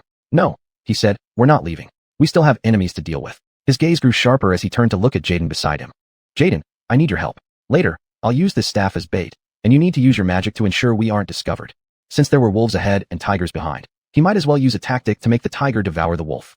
Jaden looked at him, confusion evident on his face. To him, the best choice now was to retreat and quickly escape from this dangerous place back to safety on the surface. But Simon didn't think so. Looking at the dark elf before him, he calmly explained, "Here's the thing, Jaden, I've noticed something. Right now, we're facing even greater foes. Since Grandma is also chasing us, we might as well." He laid out his plan in full. In front of him, hearing his strategy, Jaden's eyes lit up, nodding approvingly. "Good, very bold. Indeed, given our current situation, leaving in disgrace isn't the way a dark elf should act. So why not take a bigger risk?" He muttered quietly. Behind him, Pierre looked at Simon approvingly. Though he remained silent, it was clear that he supported the plan. Only Lori clung to Simon's hand, genuinely worried about his safety and reluctant for him to take risks. She leaned her head on his shoulder, but he was resolute. Gently stroking her hair, he looked firmly at Jaden. "Let's go. The show is about to begin." "Is it here, Amberly?" "Yes, right here. He's not moving anymore." "Ha ha ha, he seems injured." "I'm waiting, Amberly. What kind of surprise are you talking about?" "You'll see the girl yourself soon." From the depths of the tunnel, for sinister voices echoed, drawing closer.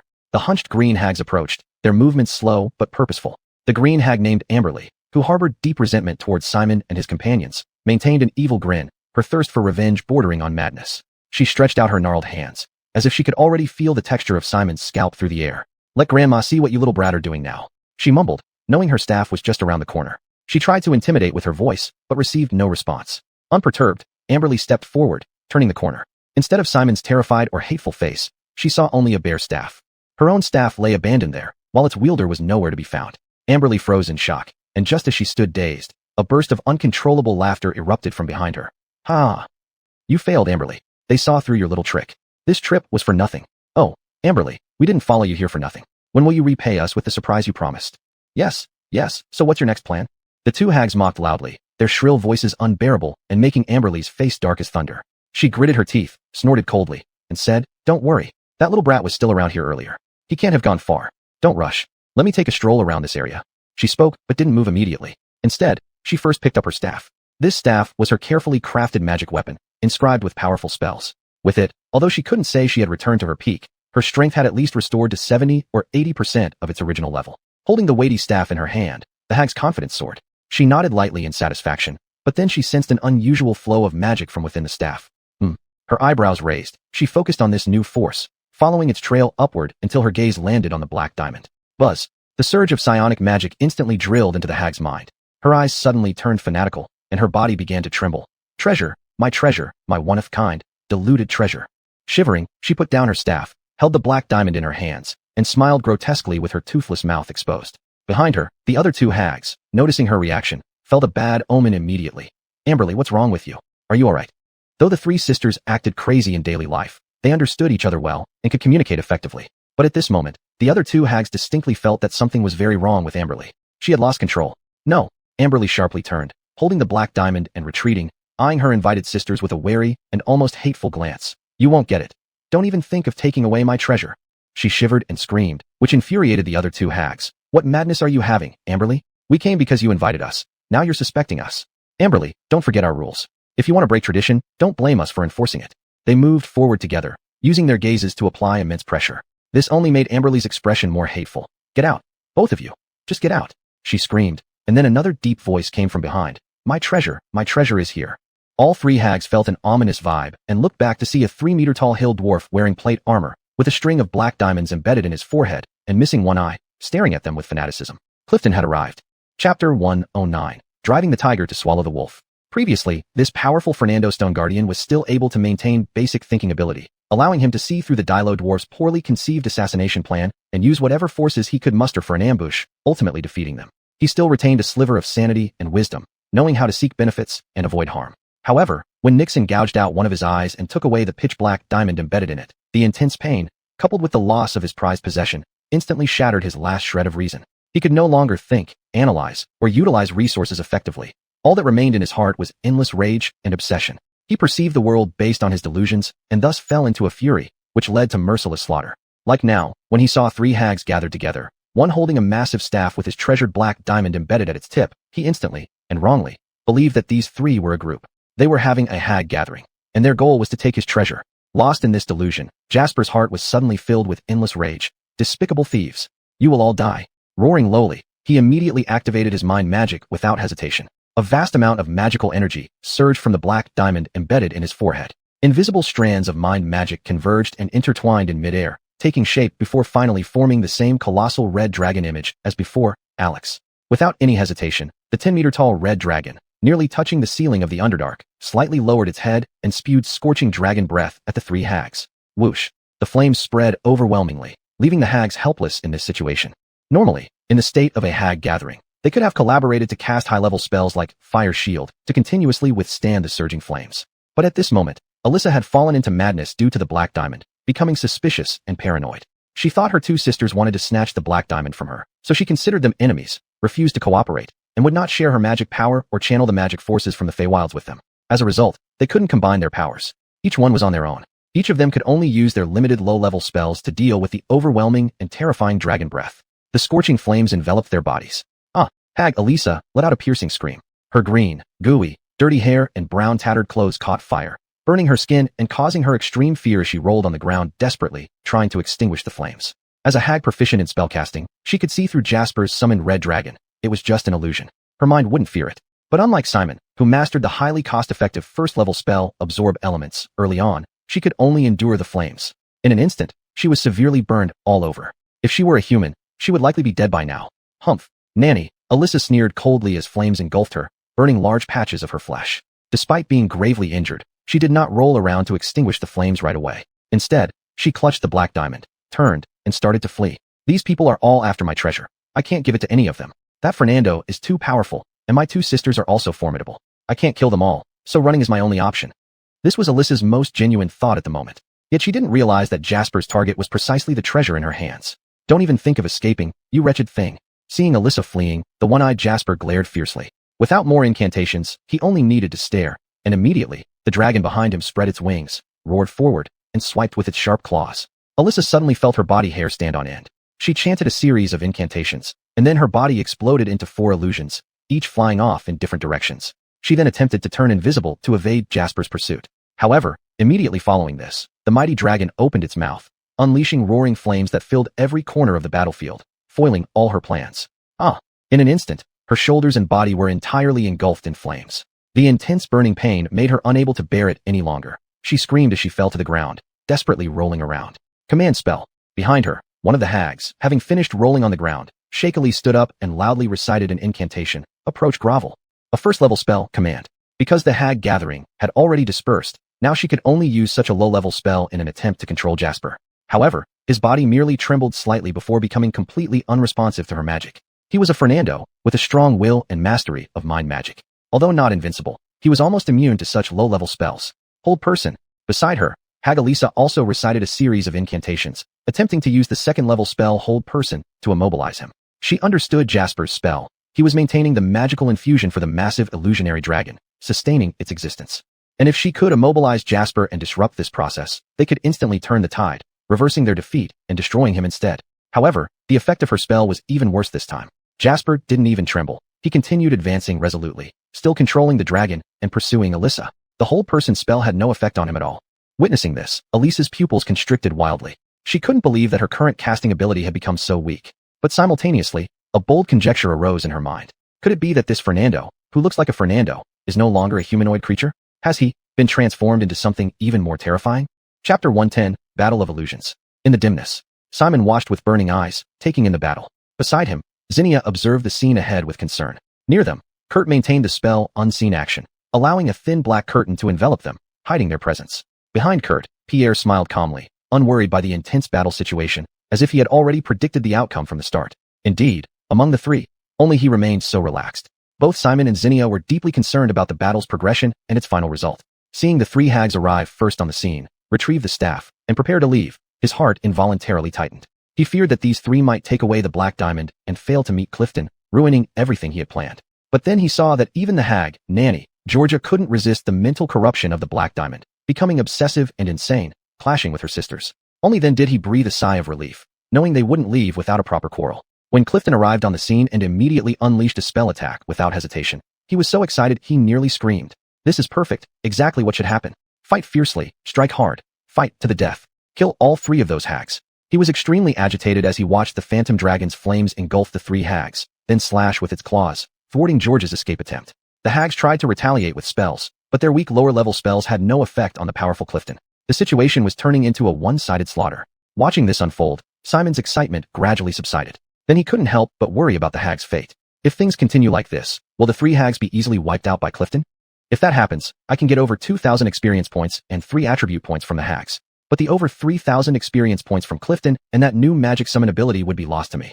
His best hope was for both sides to suffer significant losses, best if they both died or were heavily injured, losing most of their fighting strength. But if it turns into a one-sided massacre and Clifton wipes out the hags, he would have to face the stronger party with his own combat strength. That's something he didn't want to see.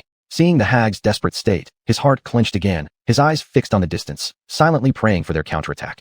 Fortunately, these evil hags weren't simple. Georgia, not far away, the hag Elisa shouted hoarsely.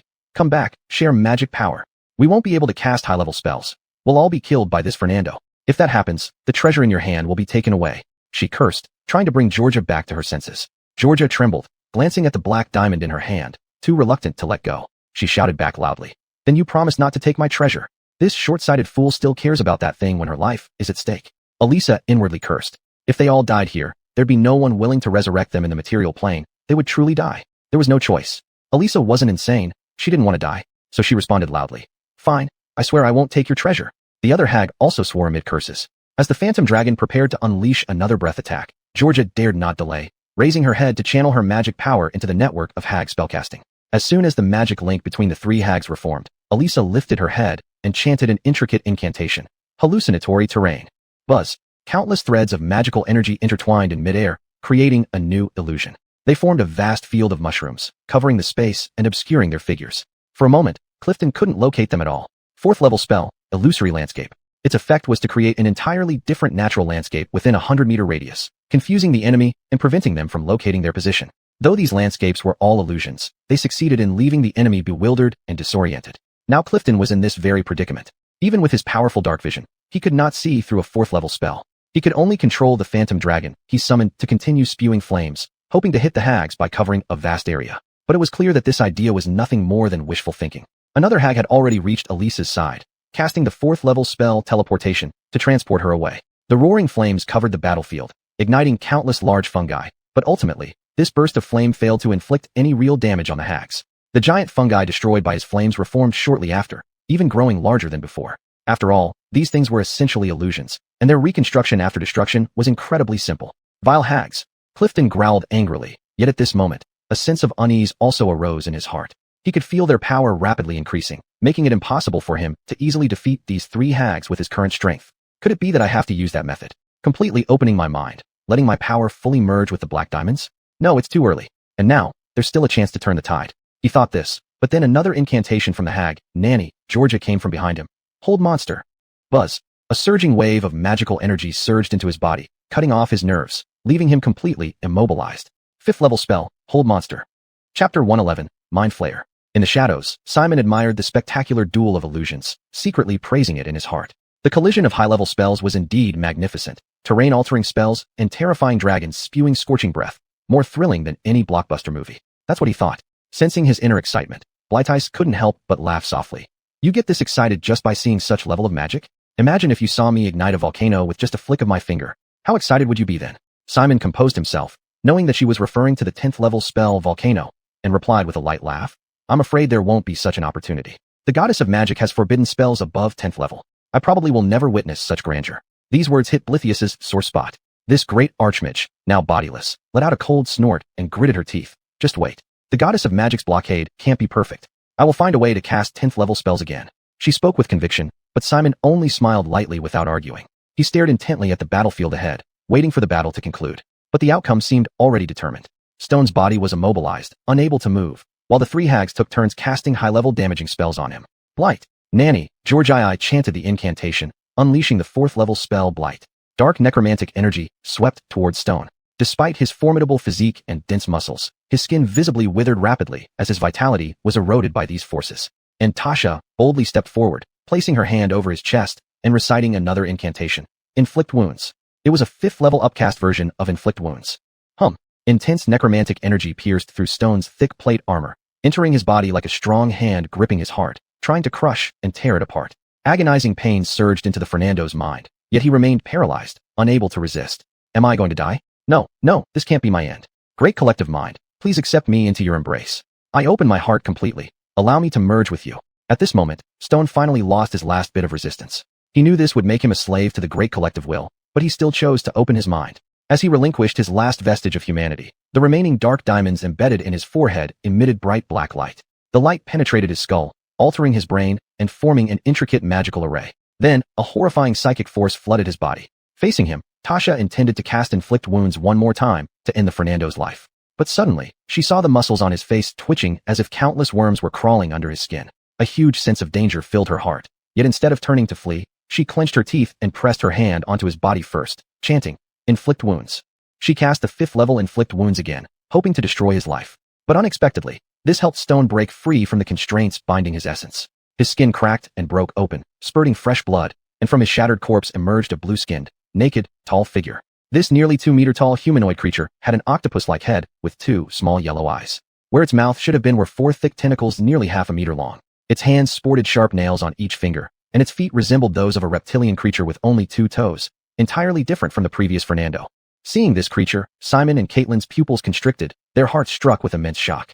Behind them, Mackenzie couldn't help but growl low. Mind Flayer? Yes, the original Stone had completely vanished. Born from his dead body was a brand new Mind Flayer. Simon never thought that behind all this was the despicable Mind Flayer, which had once enslaved the Grey Dwarves, causing trouble. Sigh. In that case, things seemed to have become even more complicated. Just as he thought this, the system's voice rang out.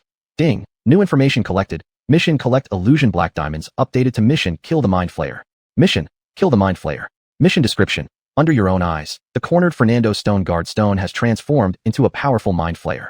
It shows no signs of weakness from its recent transformation and immediately exhibits formidable psychic magical power. Needless to say, with such immense power, it will become another great calamity in the material plane, and its power should not fall into the hands of others. Mission objective. Kill the newly born Mind Flayer Stone. Mission reward. 4,000 experience points. Magic energy invocation, wizardry vision. The mission has been updated. Simon lowered his head, looking at the new mission in his hand, his breathing heavy for a moment. A mission worth 4,000 experience and a magic energy invocation. What a huge windfall. But such a generous reward also meant that the difficulty of this battle would be terrifying, far surpassing any previous encounters combined.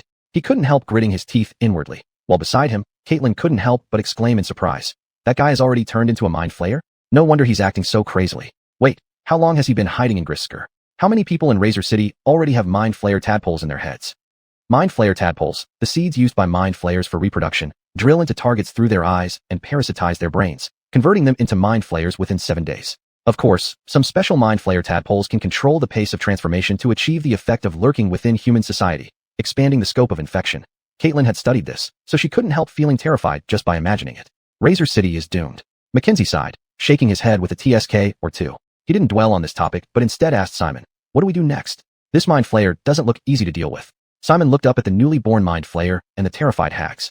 He instantly realized a terrifying fact. This creature's psychic magical power had undergone relentless refinement. These hags were no match for this newborn mind flayer. In that case, his hand reached back, gripping his sword. Of course, we kill it. Chapter 112. Take action personally. As soon as these words were spoken, Zinnia's face changed immediately. She hurriedly reached out, grabbing Simon's wrist, her expression and tone filled with deep concern. Are you crazy? In your current state, you want to go up and fight the mind flayer again? That is a mind flayer, and clearly one that has mastered very powerful spellcasting abilities. We finally managed to get them into a fight. This is the moment we should be sneaking away quietly. Are you not concerned for your life? She said this, her voice tinged with a slight sobbing tone. After several days of anxiety, she had finally been able to reunite safely with Simon and put her enemy in jeopardy. To her, this was already an enormous stroke of good fortune. Her heart had just begun to settle back into place after being on edge. She did not want her lover to be involved in such a life-and-death struggle once more. After all, she knew nothing about the existence of the system or the fact that the curse on Simon had not been eradicated. He still didn't have much time left.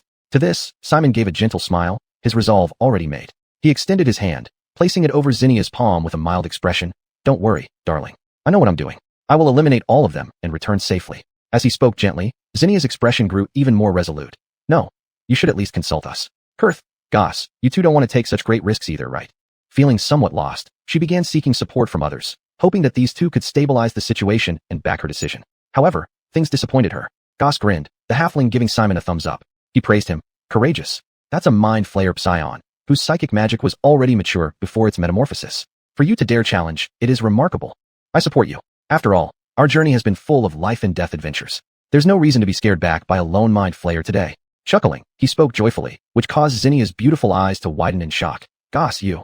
1,000 doubts surfaced in her heart, but then she collected her thoughts, suppressing her worries and focusing on Kurth, observing the drow's expression. She saw that the dark elf narrowed his eyes, his expression fluctuating between different expressions, looking at Goss and Simon alternately, clearly weighing his options and unsure of his decision.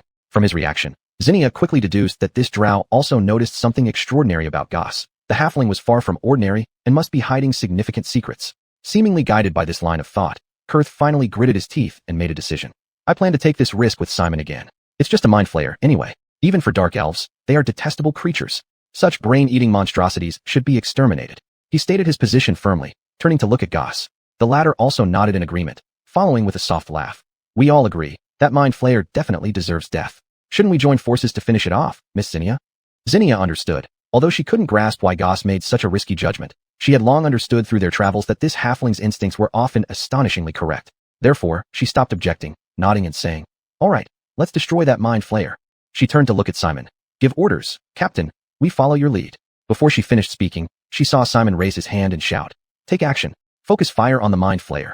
As he spoke, he completed his incantation first, forming a circular magic array in front of him, followed by a thick beam of magical energy shooting out.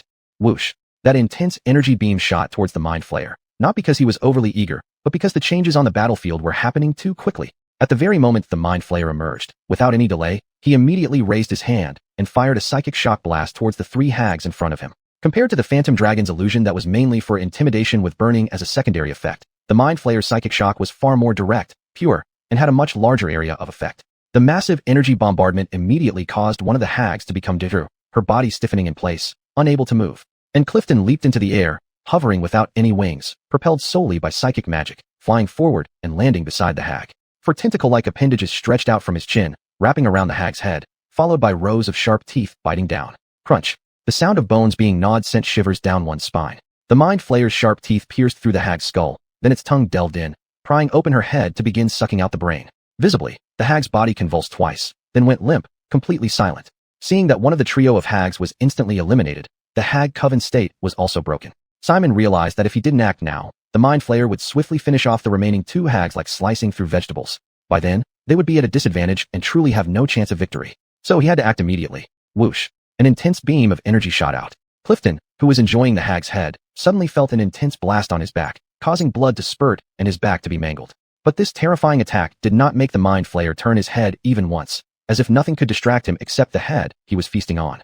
He devoured the head while Zinnia and the others belatedly realized the grim battle situation. Without hesitation, Kurth raised both hands, abandoning the stealth spell, summoning a sky full of elemental fire, marking various weak points on the mind flayer's body with colorful flames. Zinnia also quickly readied her crossbow, aiming and shooting at the mind flayer's back. Whoosh! The arrow accurately pierced the chest of the mind flayer, causing a spray of blood. However, since she had never fought a mind flayer before, she was unaware of their anatomy, not knowing that only shots to the head were lethal. Wounds to their bodies meant little to them. Chapter 113, Slaying the Hag. Nicely done. On the other side of the battlefield, the hag, Elisa, was equally unfamiliar with the mind flayer's anatomy. Seeing Kia's arrow pierce through its chest, she immediately shouted in praise, and then suggested loudly, "Quick, let's join forces and take this guy down first before we escape from here." At the same time, she recited an incantation, and a sickly green ray of diseased energy shot out from the top of her skull-topped staff, striking straight towards the mind flayer. Even though the hag conclave had been broken and she could no longer cast spells above 3rd level, lower-level spells still provided considerable combat effectiveness. At least, weakening this mind flayer was still within her reach. Simon couldn't help but give this hag an extra glance. If his memory served him right, it was also her who persuaded the nanny, Amberly, who had gone mad due to the Black Diamond, to rejoin the hag conclave, thus forcing Gilbert into transforming into a mind flayer. This hag was clearly talented, with foresight, eloquence, and a clear sense of priorities, knowing the true enemy. For the sake of defeating the mind flayer, she didn't mind cooperating even with Simon and the others. It was precisely for these reasons that such a person must not be left alive. Simon's resolve to kill solidified in his heart, but he wasn't in a rush. He continued unleashing blasts of magic energy to bombard the mind flayer. Mind magic shielding. Mind magic shielding. The mind flayer lifted its mouth off the hag's head, the tentacles under its chin dripping with red and white blood. It recited a string of deep and obscure incantations, and instantly, infinite psychic power enveloped its body, forming a protective barrier around it. In the next moment, both the diseased ray and the blast of magic energy struck its body simultaneously, but their powers were significantly diminished by this psychic force. By the time they truly entered its body, their effects were almost negligible. Gilbert slowly stood up, and Simon could feel this creature's presence growing stronger by the minute. With the consumption of its first head, its hunger was subsiding, and its psychic powers were becoming stronger. Then, it turned its head toward Nanny, Amberly, leaping into the air and flying straight towards her. It wanted to consume her head and reclaim the black diamond embedded in her eyeballs. With those, its strength would become even greater. Instead, it was becoming more formidable. Seeing the mind flayer's presence continuously intensifying, Simon's gaze dimmed. Meanwhile, Nanny, Amberly, had regained consciousness. He had hoped this hag might put up some decent resistance, but it disappointed him. After regaining her senses, she immediately retreated repeatedly with a terrified expression, unable to make any meaningful resistance. The mind flayer effortlessly landed beside her, grabbing her body and wrapping its chin tentacles around her head before biting down viciously. Crunch. A teeth-grinding sound rang out. This hag, too, had little resistance as her skull was bitten through. Her body trembled violently like in spasms, but soon went limp, falling silent forever. Simultaneously, her staff was broken, and the black diamond intentionally embedded by Simon at its top, after making a roundabout journey, fell back into his hands. Simon, Kia, and Kurth rushed forward, continuing to cast spells and shoot rays.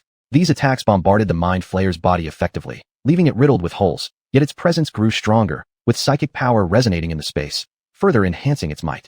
This guy seemed to be getting stronger. Simon's gaze dimmed as he watched the distant mind flayer. After finishing the head, it raised its two small eyes and stared over here with malice, as if its next target was his head. Clearly, he wouldn't be able to kill this thing anytime soon. But, he deliberated, then made a quick decision. In this situation, one had to be ruthless. So, he abruptly turned and fired a blast of magic energy towards the hag, Elisa. Whoosh. The intense energy beam shot out.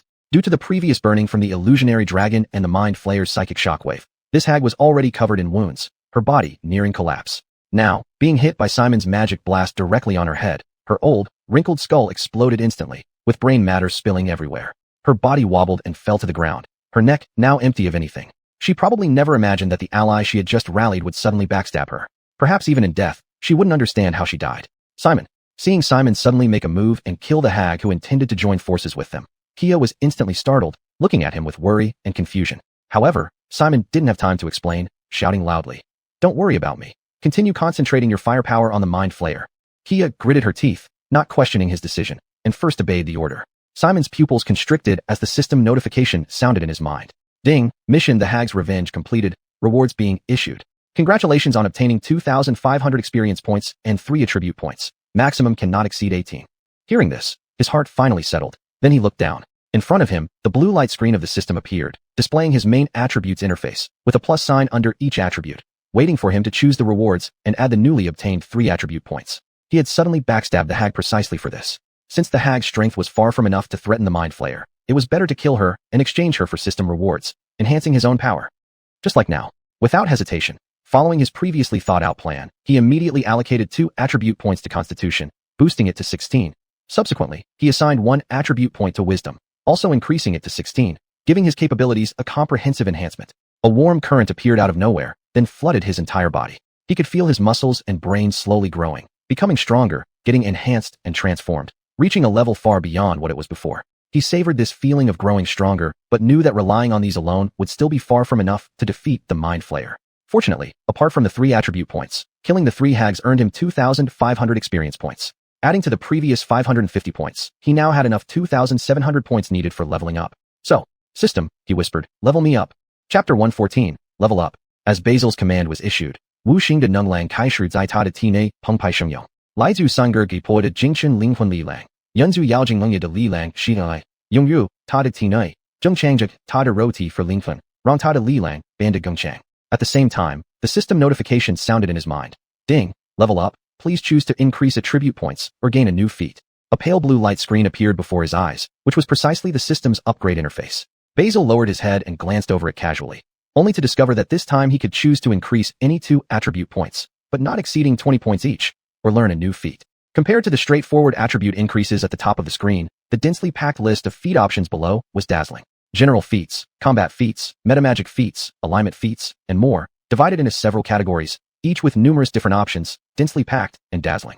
However, at this moment, Jasper, now turned into a mind flayer, still stood in front of him. Although his body wobbled unsteadily, his aura had climbed to a whole new peak. Now he slowly turned around, his crimson eyes fixed on Basil and his companions. He was far from satiated. He still felt hungry.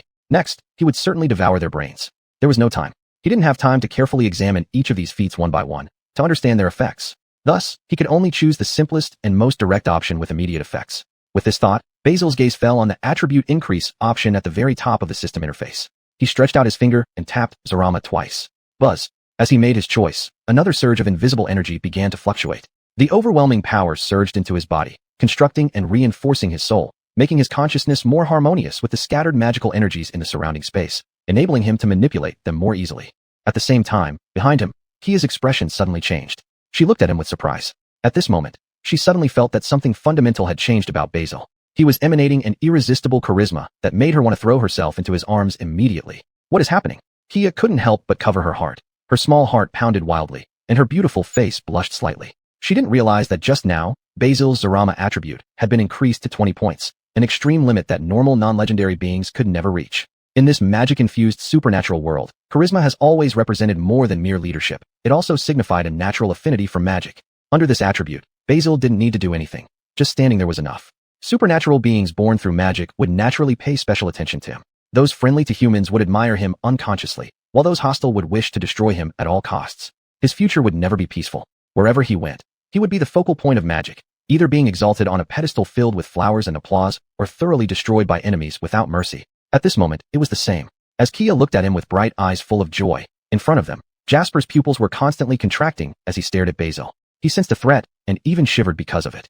His fists clenched involuntarily, the squid-like tentacles under his chin wriggled, and his entire body sank into a battle stance. Now, he desperately wanted to eliminate Basil as quickly as possible. Feeling the powerful energy within him, Basil took a deep breath.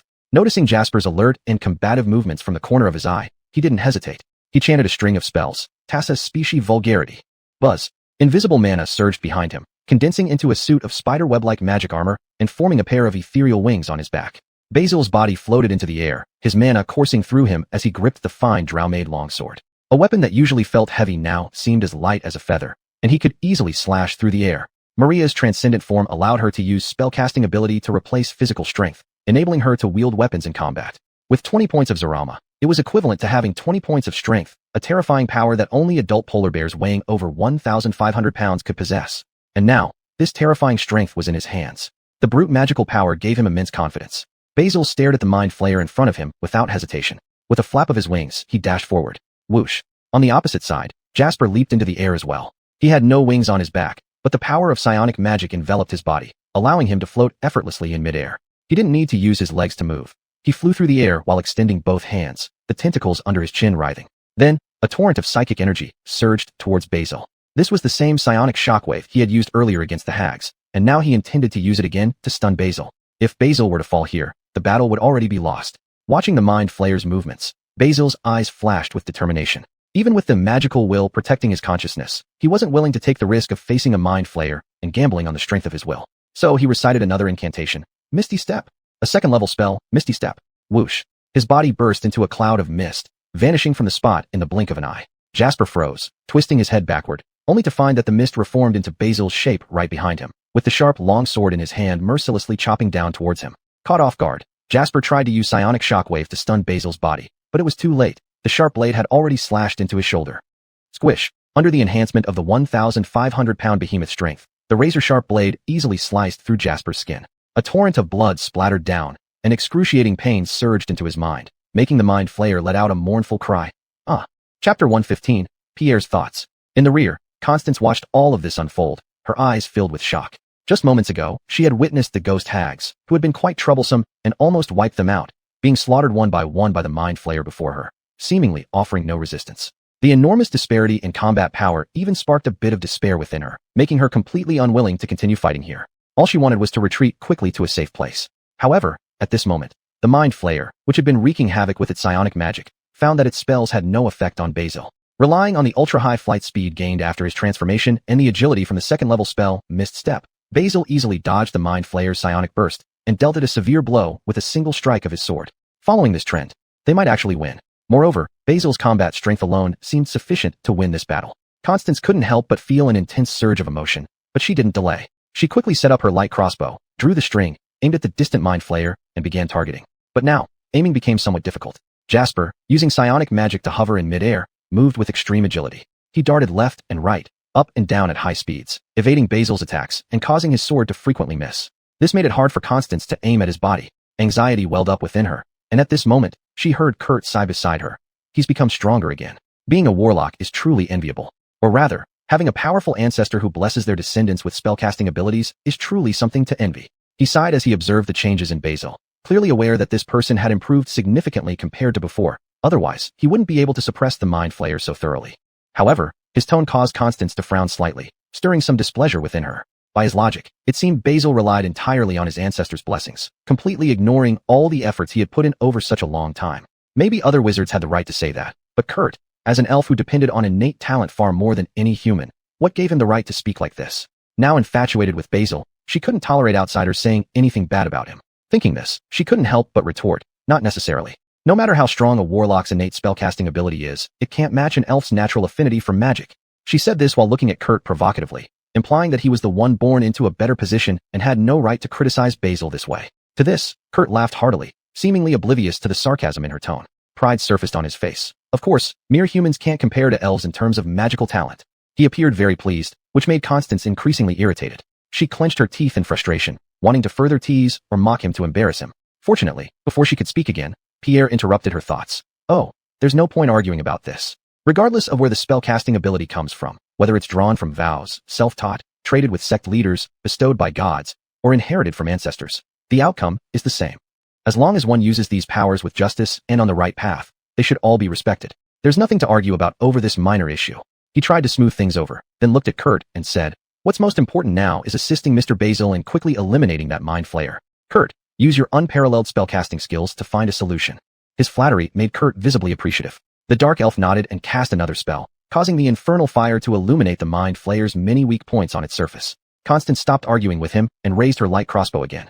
With the assistance of the infernal fire, she found it much easier to aim. She fired an arrow at the mind flayer's body. The arrow pierced through the mind flayer's skin, causing it to emit a mournful cry. Its already battered body became even more broken, teetering on the brink of death. Pierre watched all of this, a smile on his face and a slight nod. Excellent. Sword Bay needs adventurers like you. This region will face devastating disasters time and again in the future. Demon lords, ancient malevolent entities, devil dukes, and various fiendish deities will take turns appearing on the stage. Not only the cities of Sword Bay, but the entire Farron, and even the whole world of Toril, would be thrown into turmoil because of this. Fortunately, all of this has not yet arrived. Young adventurers, before those disasters come, quickly improve yourselves, grow up as soon as possible. He silently prayed in his heart, Alas, at this moment, no one could hear his thoughts. In the distance, the great battle between Basil and Jasper was still ongoing. Knowing that his current physical state was already very poor, with damage everywhere, Jasper used psionic magic to levitate his body, dodging mainly while gathering psionic power. Finally, after being well prepared, he abruptly stretched out his hand, unleashing a psionic burst directly into Basil's mind. Buzz! A surge of formidable psionic energy washed over Basil's brain. He felt as if a huge hammer had struck the back of his head, leaving his mind completely blank, utterly stunned. However, this state of bewilderment lasted less than a second. Soon after, his consciousness returned to his body, his eyes clear, completely unaffected. His will was protected by magic. If it were purely about the strength of willpower, Basil absolutely could not compare to a seasoned veteran like Jasper or those deranged magic creatures such as the ghost hags.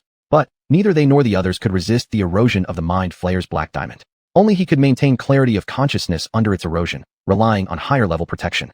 The spell will, though not the highest level of willpower protection far inferior to extraordinary abilities like legendary resistance, was virtually invincible when facing spells below the 6th circle at his current level. Unless the opponent's casting key attribute was extremely high, breaking the non-legendary limit of 20 points, or mastering the metamagic feat, Empower spell, which enhances mental interference effects. Otherwise, spells below the 6th circle had almost no chance of breaching Basil's will defense. Chapter 116, Slaying the Mind Flayer.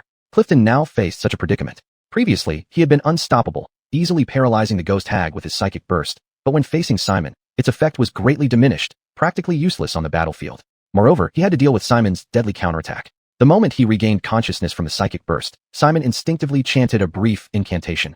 Purgatorium. Infernal Rebuke. Whoosh. Flames from hell rose up around Clifton out of nowhere, igniting his arms, chest, and the squid-like tentacles under his chin. Every wound on his body was engulfed in fire, burning the tender flesh beneath his skin, inflicting even more fatal injuries. Simultaneously, an uncontrollable wild magic effect enveloped Simon's body. A golden light shone over his surface like a shield, protecting him. He didn't know what this effect was, but with this glow, he suddenly felt incredibly reassured, as if no one could harm him anymore. This should also be a beneficial effect. He thought this, looking at the Mind Flayer before him, feeling more confident than ever. You. An angry voice sounded directly in Simon's mind. Mind Flayers could barely produce sound normally, relying instead on pure telepathy. You cursed fellow. You are the most troublesome one. Clearly, he belatedly realized who posed the greatest threat in this battle, but it was too late. A mocking smile crept across Simon's lips. Enough talk, Clifton. Today, this is where you die. Before the words had fully left his mouth, he sped up again, slashing his sword toward Clifton's body. Humph. The Mind Flayer in front of him gave a cold snort, seeing Simon approach once more. He silently chanted a spell, activating psychic magic that rendered his body invisible. Even though he had become a Mind Flayer, it did not mean he had forgotten everything he once knew. In fact, how to make himself invisible or enlarge his body were still skills he retained and could use at will. Since psychic magic couldn't defeat Simon directly, he planned to revert to his old expertise, using invisibility and the strength gained from enlarging his body to physically overpower Simon. But alas, just as he turned invisible, Simon chanted another spell. See Invisibility. A second-level spell, Detect Invisibility. In the realm of his consciousness, Merlise listened to the familiar incantation and felt a wave of satisfaction. All the sacrifices she made these past days to accelerate his learning finally paid off. He had mastered this spell before his final battle with Clifton, no longer fearing the Durgar's invisibility. With this, Clifton had virtually no chance of turning the tide. Using his last second-level spell slot, blue magical light flickered in Simon's black pupils, like stars hanging in the night sky. He easily saw Clifton's outline amidst the invisibility and moved forward, delivering a slash. Swoosh.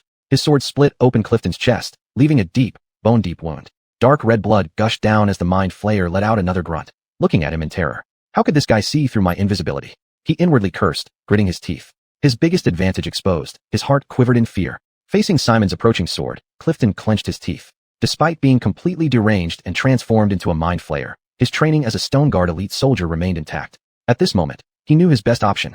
Fight to the death, for only desperation could save him. The greater the disadvantage, the more courage and determination were needed to push forward. Fear meant certain death, while pressing forward offered a glimmer of hope. With this resolve, Clifton did not dodge. As Simon's sword descended, he suddenly shifted his body, letting the blade cut into his shoulder. Swoosh. The sharp blade slashed across his arm, nearly severing the entire limb. Blood splattered in large amounts, while at this moment, Clifton relied on his strong willpower to forcefully suppress his impulse to roar. Seizing this chance of a fatal wound, he lunged toward Simon, the 4 tentacle-like appendages under his chin lifting simultaneously and wrapping around Simon's head.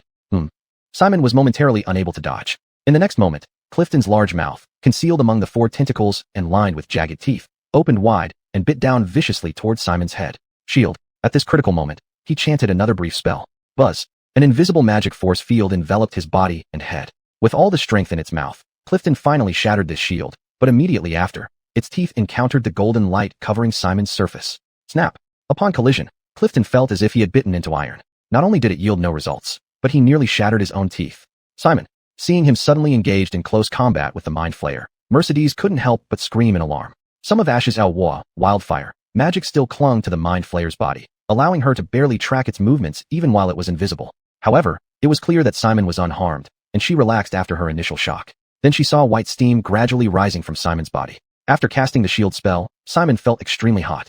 Uncontrollable wild magic energy surged into his body, coursing through every muscle, making him feel as if he had inexhaustible strength. What is this ability? He didn't know, but in this moment, he felt time slowed down. Under the enhancement of this wild magic power, he felt his abilities break through limits once again. He could do anything. Seizing this opportunity, he flipped over abruptly, gripping his long sword with both hands, and hacked continuously at the Mind Flayer's body. Chapter 117, Mission Accomplished. SSSHH, SSSHH, SSSHH. 3 slashes in succession, and within moments, Jasper's body bore 3 more grievous wounds that revealed bone. Each one was a terrifying mortal injury. This Mind Flayer's eyes bulged, teeth shattered in its mouth, as it couldn't believe it was about to die here. However, it was too late for regrets now. At this very moment, everything had come to an end. Jasper felt his hands and legs growing limp, his consciousness fading away. The powerful psychic magic energies surrounding him gradually dissipated, and soon, he lost the ability to fly. His massive body fell backward. Never had he felt his own body so heavy. He crashed heavily to the ground, blood quickly pooling around him, the silent motion declaring his death at this very moment. In midair, Simon panted heavily. His overheated body had cooled down after the burst of physical exertion. Now, he felt every muscle aching and fatigued. It seemed that although the wild magic effect he triggered earlier allowed him to unleash formidable combat power instantly, there was a certain price to pay. But the price was definitely worth it. With that thought, the duration of his Maria's supernatural form also came to an end. He slowly descended to the ground, his wings dissipating. He reached out, touching his head. When Jasper bit into his skull just now, he felt intense pressure and the pain from being bitten. However, the pain was bearable enough that he didn't even scream, successfully initiating the subsequent counterattack. Well, the luck was good this time. Both times he cast a first-level spell, the triggered effects were highly beneficial. Ah, how nice. If only something could help regulate these wild magic effects so that they always trigger positive ones like today, my combat power would skyrocket again. He thought this way, daydreaming a little unrealistically, but then shook his head to clear away those distracting thoughts. Immediately afterward, the system notification rang in his mind. Ding! Jasper's death has been detected. Mission Kill the Mind Flayer completed. Rewards are being distributed. Simon looked down. The system's holographic screen had already appeared before him. It displayed his attribute panel and the new abilities he had obtained. Besides 4,000 experience points, he also gained a powerful mystic invocation. Warlock Vision. You can directly see through shape-shifted creatures and creatures disguised by illusions or transmutation magic to their true form. Nodding lightly at this ability, he acknowledged it as a strong supportive skill. At least with it, he wouldn't have to worry about shapeshifters disguising themselves as familiar people and stabbing him in the back. After all, this was a world filled with magic, where druids' natural magic, wizards' transformation spells, various shape changers, mimics, devils, succubi, werewolves, and many others could hide their true identities and plot malicious deeds in secret. With this ability, he would no longer fear such threats. Thinking this, he smiled slightly, feeling relaxed, then flipped the screen to his attribute page, and his face changed, somewhat gloomy. Now his attribute panel looked like this. Host, Simon. Gender, male. Race, human. Age, 23 years old. Height, 1.84 meters. Weight, 72 kilograms. Class, Warlock Level 4, Rochelle Patriarch. Strength, 12. Dexterity, 11. Constitution, 16. Intelligence, 16. Wisdom, 16. Zarama, 20. Spellcasting ability, Packed Spellcasting. Packed spell slots. Second level, 2. Wild magic spell slots. First level, 4. Known cantrips, Frostbite, Mage Hand, Prestidigitation. Known spells. First level, Weakness Curse, Hellish Rebuke. Second level, Web, Misty Step, Sea Invisibility. Pact Boon, Tome Pact. Special abilities, Walk on Webbing, Arcane Secret. Maria's supernatural form, lower planes only. Mystic Invocation, Eye of the Runekeeper, Mystic Will, Umbral Armor, Fiendish Vigor, Warlock Vision. Supernatural Gift, Gift of Mother Sea. Current experience points, 4350. Experience points needed for next level, 6500. Experience points needed for multiclassing, 600. Current missions, Triple Curse, Blasius's Deal, Part 2. The mission of slaying the Mind Flayer had earned him 4,000 experience points, bringing his current total to 4,350. Then, he now needed a terrifying 6,500 points to level up to level 5. Sigh. Although advancing from level 4 to 5 was indeed a qualitative change, as level 5 spellcasters could obtain powerful third-level spells and numerous higher-level magic abilities. But, that's just too much required. The reason he managed to defeat the Mind Flayer today was because it was already weakened after battling the hags earlier, practically at a state of mutual exhaustion. Next time, if he encounters such an enemy again, Simon couldn't help but hold his forehead and let out a sigh. Well, there's nothing he can do. He will have to take it one step at a time. Hopefully, in the future, he can encounter more simple missions, gradually leveling up safely to a higher level by completing many smaller tasks. With this thought, Simon slowly descended to the ground. As soon as he landed, Lori came running over from a distance, spreading her arms wide and hugging him tightly.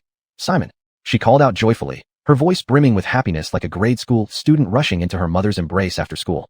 Simon also wrapped his arms around her soft body, inhaling the faint half-elf fragrance emanating from her. He felt his spirits soar along with his rising emotions. Yeah, dear, I'm fine. As he spoke, he tightened his embrace, almost wishing to meld her completely into his body, never to part again. Lori looked up at him, her stunning water-blue eyes sparkling with love, and smiled. You've become stronger again? Simon nodded slightly, modestly saying, Yeah, I made some progress these past few days. At least revealing the invisibility of gray dwarves isn't much of a problem now. His words made Lori even happier than he was himself. That's great. She hugged him tighter, unwilling to let go even with others nearby, as if fearing he might leave her the moment she did. Chapter 118, Meeting the Stone Guardian Again. Behind them, Brenton and Kurt also walked over. The half-orc grinned, always looking like an optimist, and he said to Anthony with a smile, Congratulations. Haha, you've become stronger, so our journey back to the surface will be much safer than before. He laughed heartily, genuinely happy for Anthony. Anthony smiled and nodded in response, while beside him, Kurt also nodded with a smile and said, Congratulations, you deserve it. However, it was clear that the Drow's main attention wasn't here. After a pause, he immediately started another topic. But we shouldn't stay here for too long. Let's leave quickly. At least wait until we get back to the surface. Then we can discuss what to do next. Anthony reined in his smile and nodded slightly. Although the joy of winning the battle and completing the mission was intense, their ultimate destination was still the surface. And after that, he would need some time to find a powerful cleric to help remove these curses on him. But to return to the surface, his expression turned troubled. Now that Clifton was dead, he didn't know what Elias would plan to do. If he felt avenged and could reclaim the funds, he could follow him and go back to Baldur's Gate. However, there was a problem. What about Polly, Angie, and Logan? Dayton would definitely be happy to stay since Greystug was his hometown. But Polly and the others wanted to return to the surface with him. Having come this far together, conscience-wise, Anthony couldn't bear to abandon them. But how could he rescue them from the hands of the Grey Dwarves? Thinking about this made Anthony's head ache. He covered his head, unable to think of a good solution, and finally sighed. All right, let's go back to the surface first and meet up with those people. To tell the truth, I met some new friends these days, a draconic merchant from Baldur's Gate. He promised me that if I'm willing to be the escort for his caravan, he will take us all back to the surface, to Baldur's Gate. Upon hearing this, Zinnia's face lit up, and Brenton chuckled. Even Kurt's eyes visibly brightened as he exclaimed, Great, that way we don't have to worry about the rest of our journey. Anthony's expression changed, and he looked at Kurt in surprise. You're planning to go to the surface as well? Before he finished speaking, he saw Zinnia lift her chin proudly. Slightly surprised, he heard Brenton explain with a chuckle. After parting ways with you, Miss Zinnia had a good talk with Kurt, and now we've all decided to settle on the surface. Anthony looked at Kurt, seeing a rare sincere look on the white-haired male Drow's face.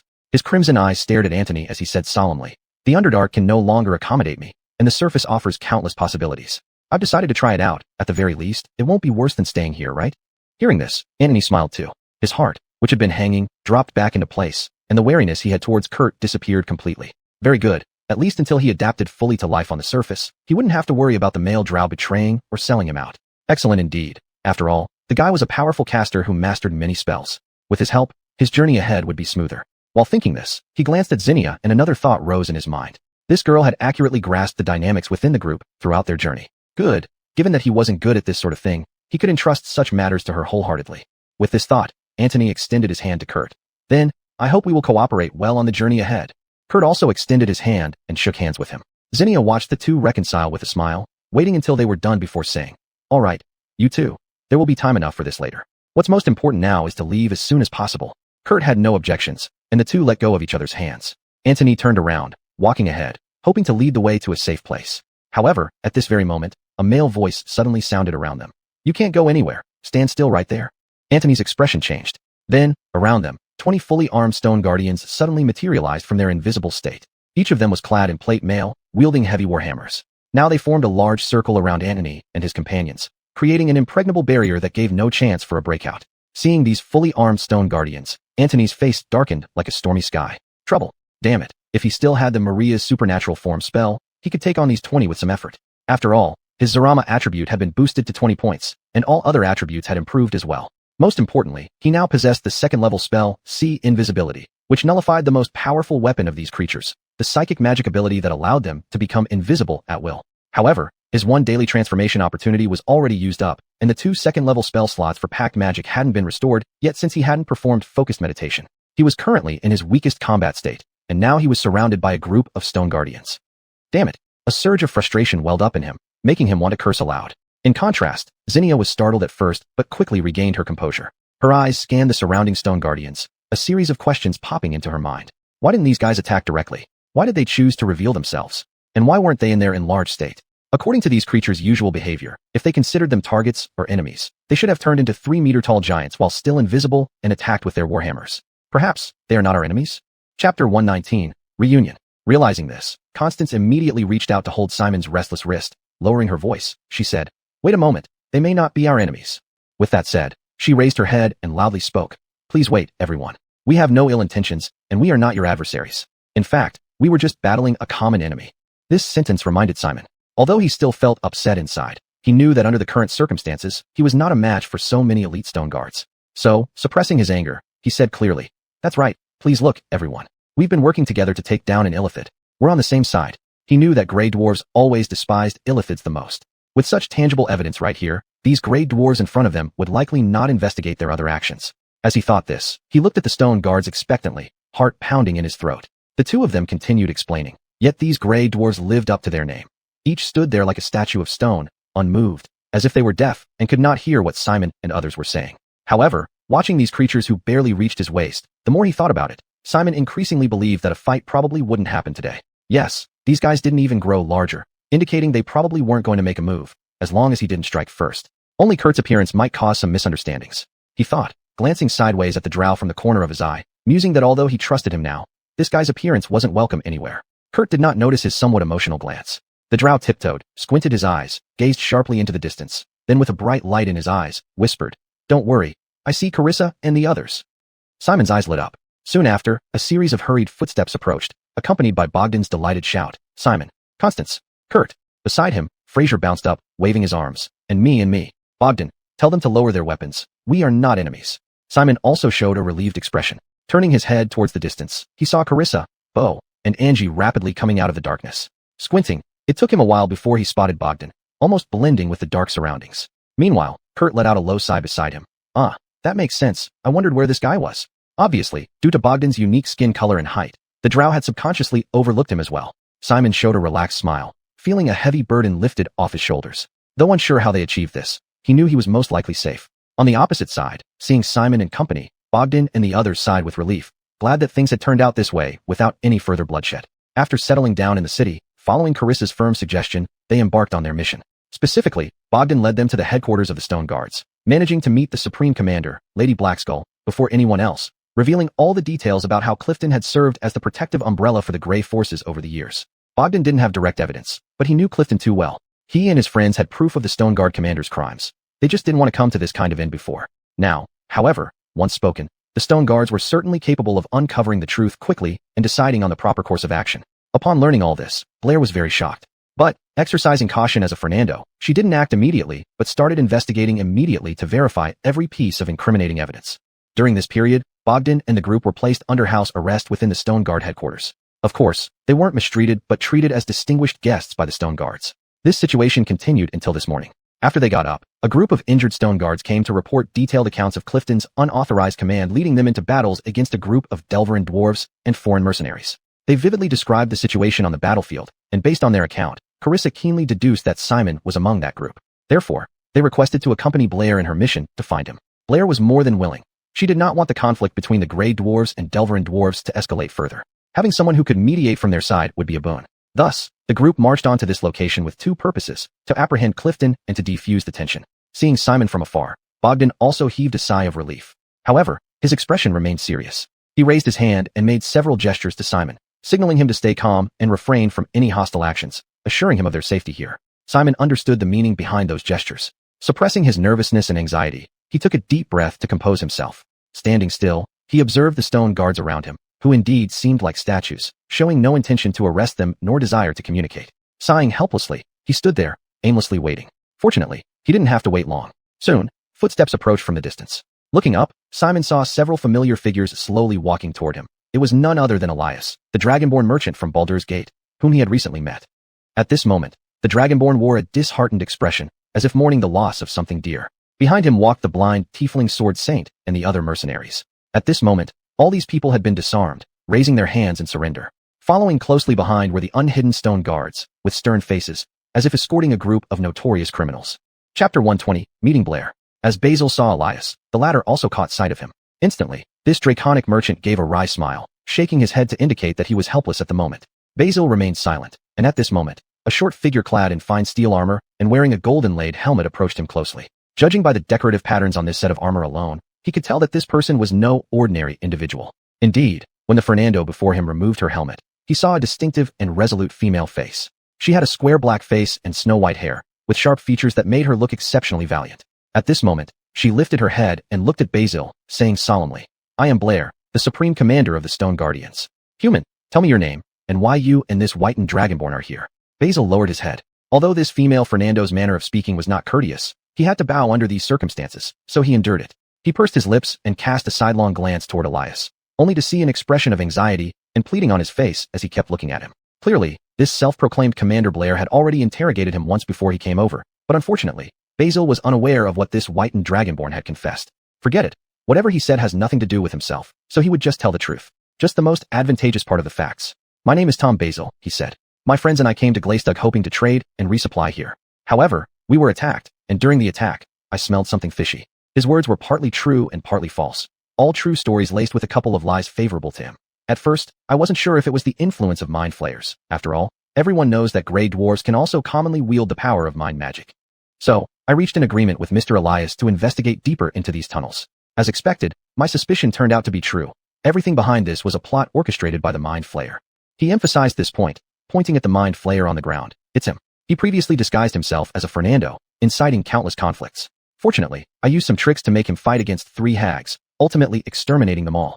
The Fernando woman who called herself Blair gazed intently at Basil's face, her expression still stone cold, then asked, "How did you come to know that Fernando? The one who turned into a mind flayer, as you put it?" Basil shook his head and said, "I don't know him, ma'am. I just discovered the traces of the mind flayer, so I followed it to investigate and found him. Mr. Elias told me many things about him, but I didn't really understand much. I just came here to investigate the mind flayer." Eddie continued staring at him. "How did you meet that Dragonborn?" Basil responded candidly, "That guy ambushed me with deceit, but I managed to escape. However, I was injured. Mr. Elias found me and had his subordinates save me. Afterward, since we both seemed to have the same goal, we came here together." Blair frowned. She found herself unable to pick any flaws in Basil's responses. "Apart from that, do you have any additional discoveries, human? The Stone Guardians are investigating related cases, and we are offering rewards for clues. If you can provide help, the Grey Dwarves will consider you a friend." Changing her approach, she began enticing Basil with rewards. However, after a moment of calm contemplation, Basil replied, "I don't have any more clues to offer you. Sorry, I originally intended to capture that mind flayer and interrogate him properly. But his strength exceeded my expectations, so I couldn't safely capture him. In the end, I had to kill him, which means the trail has been broken." Sighing, he spoke. It was evident that Eddie's expression carried some disappointment, yet she persisted in questioning, trying to find useful clues. "Oh, then how did you discover the involvement of mind flayers? Perhaps we can start from there and try to uncover the truth behind this." Sweat broke out on Basil's forehead. Initially, he had no idea that mind flayers were involved behind the scenes. He said this purely to win the trust of these gray dwarves who hated mind flayers. At this moment, there was no way to take back his words. He had to make this situation work. "No, wait. Now that I think about it, those pitch black diamonds are of no use to me anymore. After all, I have already completed my mission and received the experience points and magic summoning rewards." With this thought in mind, he said, "It's a kind of pitch black diamond. I can feel the psychic magic energy emanating from within, which can drive people into madness. However, my magical means allow me to resist this erosion, so I can still remain sane for now." The Fernando disguised as an illithid had this kind of black diamond in his possession, which is why I suspected his identity. Yes, these diamonds are still in its hands. If you search around its corpse, you might find some interesting things. As he spoke, he carefully observed Eddie's expression and noticed her eyes lighting up, the atmosphere noticeably relaxing. "Where? Take me there." The illithid's corpse lay not far away. Basil stepped forward and led Blair over. He crouched down, turning over the grotesque corpse, only to find that it indeed still clutched unspent pitch-black diamonds. He reached out, picked up one, and slowly raised it while saying, "Everyone, be careful and stay back as much as possible. This thing is very dangerous and has the power to corrupt hearts and minds. At least, the Fernando and the hags who touched it went mad." Emphasizing the danger, the onlookers instantly felt a chill of fear and took a few steps back. Blair narrowed her eyes, staring intently at the diamond. She showed no fear. Her gaze remained resolute, seemingly unaffected by it. After all, she was the supreme commander of the Stone Guardians, one of the most powerful psionic warriors in Edge City. This level of influence might be insurmountable for Clifton, but it wasn't so terrifying for her. Chapter 121, House Arrest. Haley then stared straight at the pitch-black diamond, using her mind magic to sense the energy fluctuations within it and probe its true nature. The more she probed, the more frightened she became, more so than Isidore or anyone else, sensing the danger inside.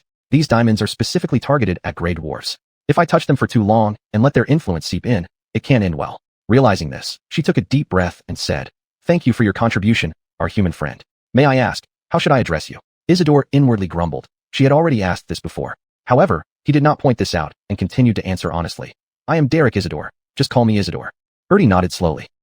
All right, Mr. Isidore. Now, please follow us along with your friends to stay temporarily in Greyshtug. We still have many questions that require your and your friends' assistance." Well, they're not planning on letting us go anytime soon. Hearing this, Isidore's expression turned somewhat helpless, but he couldn't disobey her decision, so he only responded with a fine, and then followed behind her, holding the diamond.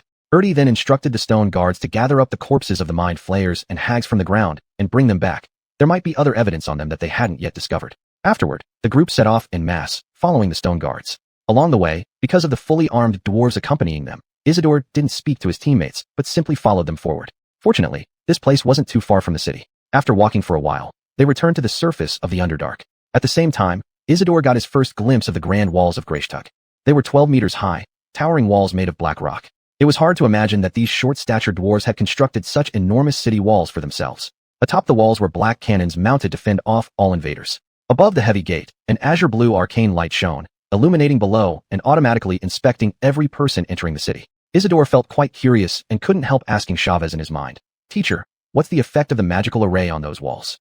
Chavez replied, "It's a detection array for invisibility. Since all gray dwarves can turn invisible, many try to use this ability to secretly enter and exit the city. So they've set these up. It's a necessity for maintaining security here." Isidore couldn't help but admire it silently, though he kept a straight face as he followed them and smoothly passed through the checkpoint into the city. Upon entering, he immediately felt the city's heavy air pollution, worse than the most polluted industrial cities from his previous life. Thick clouds accumulated in the sky, and the air was filled with the smell of ash. Due to the lack of wind, these pollutants would never disperse. Isidore's expression soured after breathing in a few times. He tasted rust and couldn't help coughing. He resolved to leave the city as soon as possible once Haley allowed them, as staying even 2 more days here could shorten his lifespan by years due to the poor air quality. His thoughts mirrored his feelings. Beside him, Lori and Kurt couldn't help coughing either, clearly struggling with the environment. Except for them, the others seemed to be doing fine, showing no signs of discomfort, evidently having adapted long ago. Haley led the way, guiding them through the streets until they arrived at a small lake and entered a small fortress nearby. She led them inside from the side, where a small parlor with oil lamps burning on both walls provided lighting. Around them were separate rooms partitioned off. After bringing them here, the Fernando turned and addressed everyone. "This is the reception room of our Stone Guard headquarters. Until we ascertain the situation, please stay here for a few days. Don't worry, all your expenses will be covered by the Stone Guards. If you need anything, feel free to let us know. We will do our best to meet your requests." She said this calmly, but her words made Isidore's expression involuntarily show some frustration. Well, who knows how long we'll be delayed here before we can return to the surface. Forget it. Since this is the case, I should just accept it. Being able to have a safe place to rest for a couple of days isn't all bad. After all, he still needs to complete Chavez's task of learning magic next. A quiet environment would not be a bad thing for him. He couldn't help but feel some resentment, but there was no way to refuse, so he could only nod and temporarily settle down. Following that, Ertie left with her group. In this spacious room, only Isidore and his companions, along with Elias, and the dozen or so mercenaries they brought remained. Isidore glanced around. Although the powerful blind sword saint was still in the group, it was obvious that several mercenaries were missing from this team. It wasn't known if they had dispersed during the escape or had been overwhelmed by Ertie. However, he wasn't particularly concerned about the outcome of those mercenaries. Seeing Elias calming his troops, Isidore didn't rush to discuss strategies with him but walked over to his teammates, looking at Polly, Bogdan, Bo, and Angie, whom he hadn't seen for days, and said, "It's really great to see you all safe and sound." Polly looked at him with emotion, swallowing hard, and said joyfully, "The same goes for you. I've been thinking about you these days." Whether it was an illusion or not, when she spoke, Isidore felt as though the dragon horns on her head flashed twice, signaling her jubilant mood. Behind Isidore, Lori's expression changed, quickly stepping forward to pull him behind her, blocking him from view between her and Polly, while showing a polite smile. "Miss Polly, it's good to see you too. How did you all manage these past few days? Did you have any progress?" While speaking like this, she also had her own ulterior motives and subtle actions. However, Polly didn't mind at all. Her bright yellow vertical pupils never harbored hidden intentions, continuing. "After we were captured that day, we were taken to the prisoner camp of the Stone Guards. There, we met Mr. Bogdan's acquaintances." She said this and then looked down at Bogdan. "I don't know much about this city, so Bogdan can explain the situation in detail." Chapter 122, The Chanel's Concern. Bogdan nodded and recounted everything in detail. Simon's expression was one of astonishment. After hearing the whole story, he couldn't help but chuckle bitterly.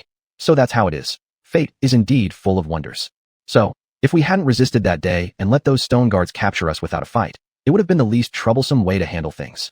As he said this, expressions of surprise crossed Kia and Kurt faces as well. Once they understood all the nuances, they couldn't help but marvel at Haley's decisiveness, which had preemptively provided them with the opportunity to reunite successfully. However, Haley felt that praising her was somewhat excessive. To her, she had merely done what she has always done, relying on official power to resolve issues she could not handle alone.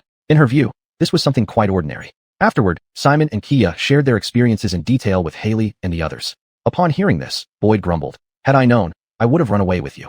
Fighting is far better than being cooped up here." Angie gave him a tap on the head. "You still have the nerve to say that?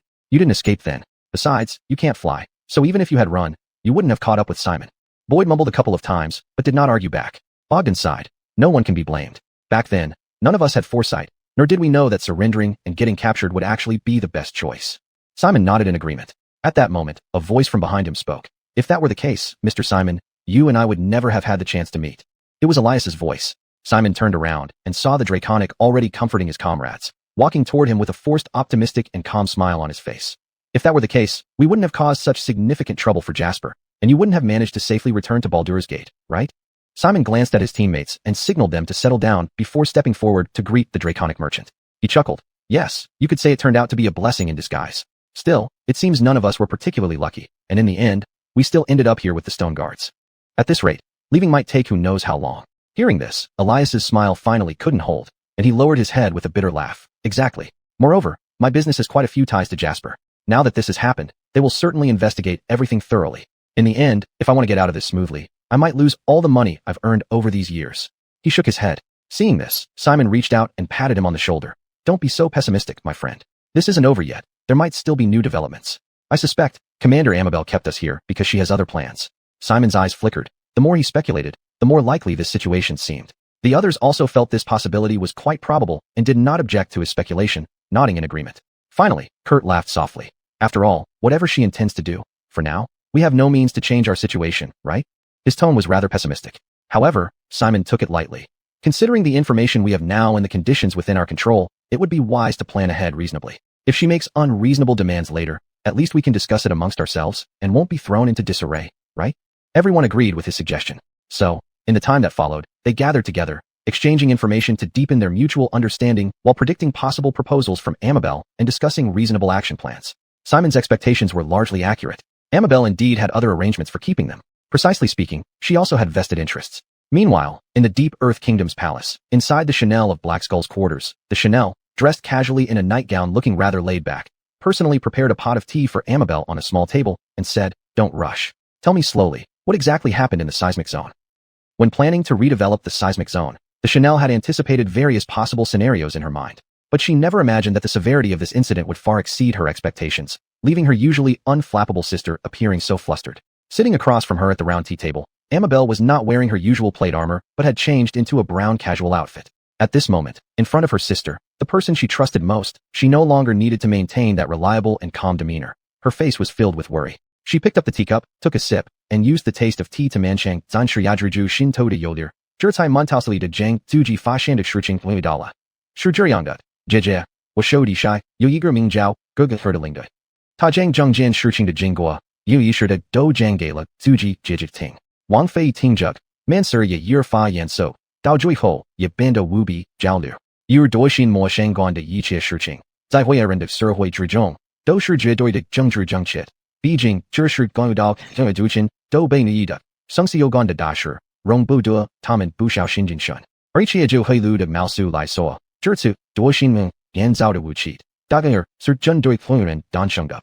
Beijing Tadra Xiao Sao Wei Chu Pong, Ben Nung Go Ganjia Dao Pong Dotted, Jihu, Luka Du Dong de Jingshin Chongji, Yao Lai Kongzhu, Tada Shinsen, Naga Mingwei, Xiao Wanda Run Lei, Ming Ming Shirley Rorschach, Don Chia Mayo Shou Dao Dosath Yingshang, Soyi Hung Kernong. 这是夺心 moment 针对会爱人，针对疯人之中的有一次引爆。按照常理来说，这种级别的灾难，他应该上报当今的圣帝王陛下，由他呼唤为我们的使者人盟友，调动高塔之中的会员、心灵、苏什么、结清两件，然后才能解决此次事件。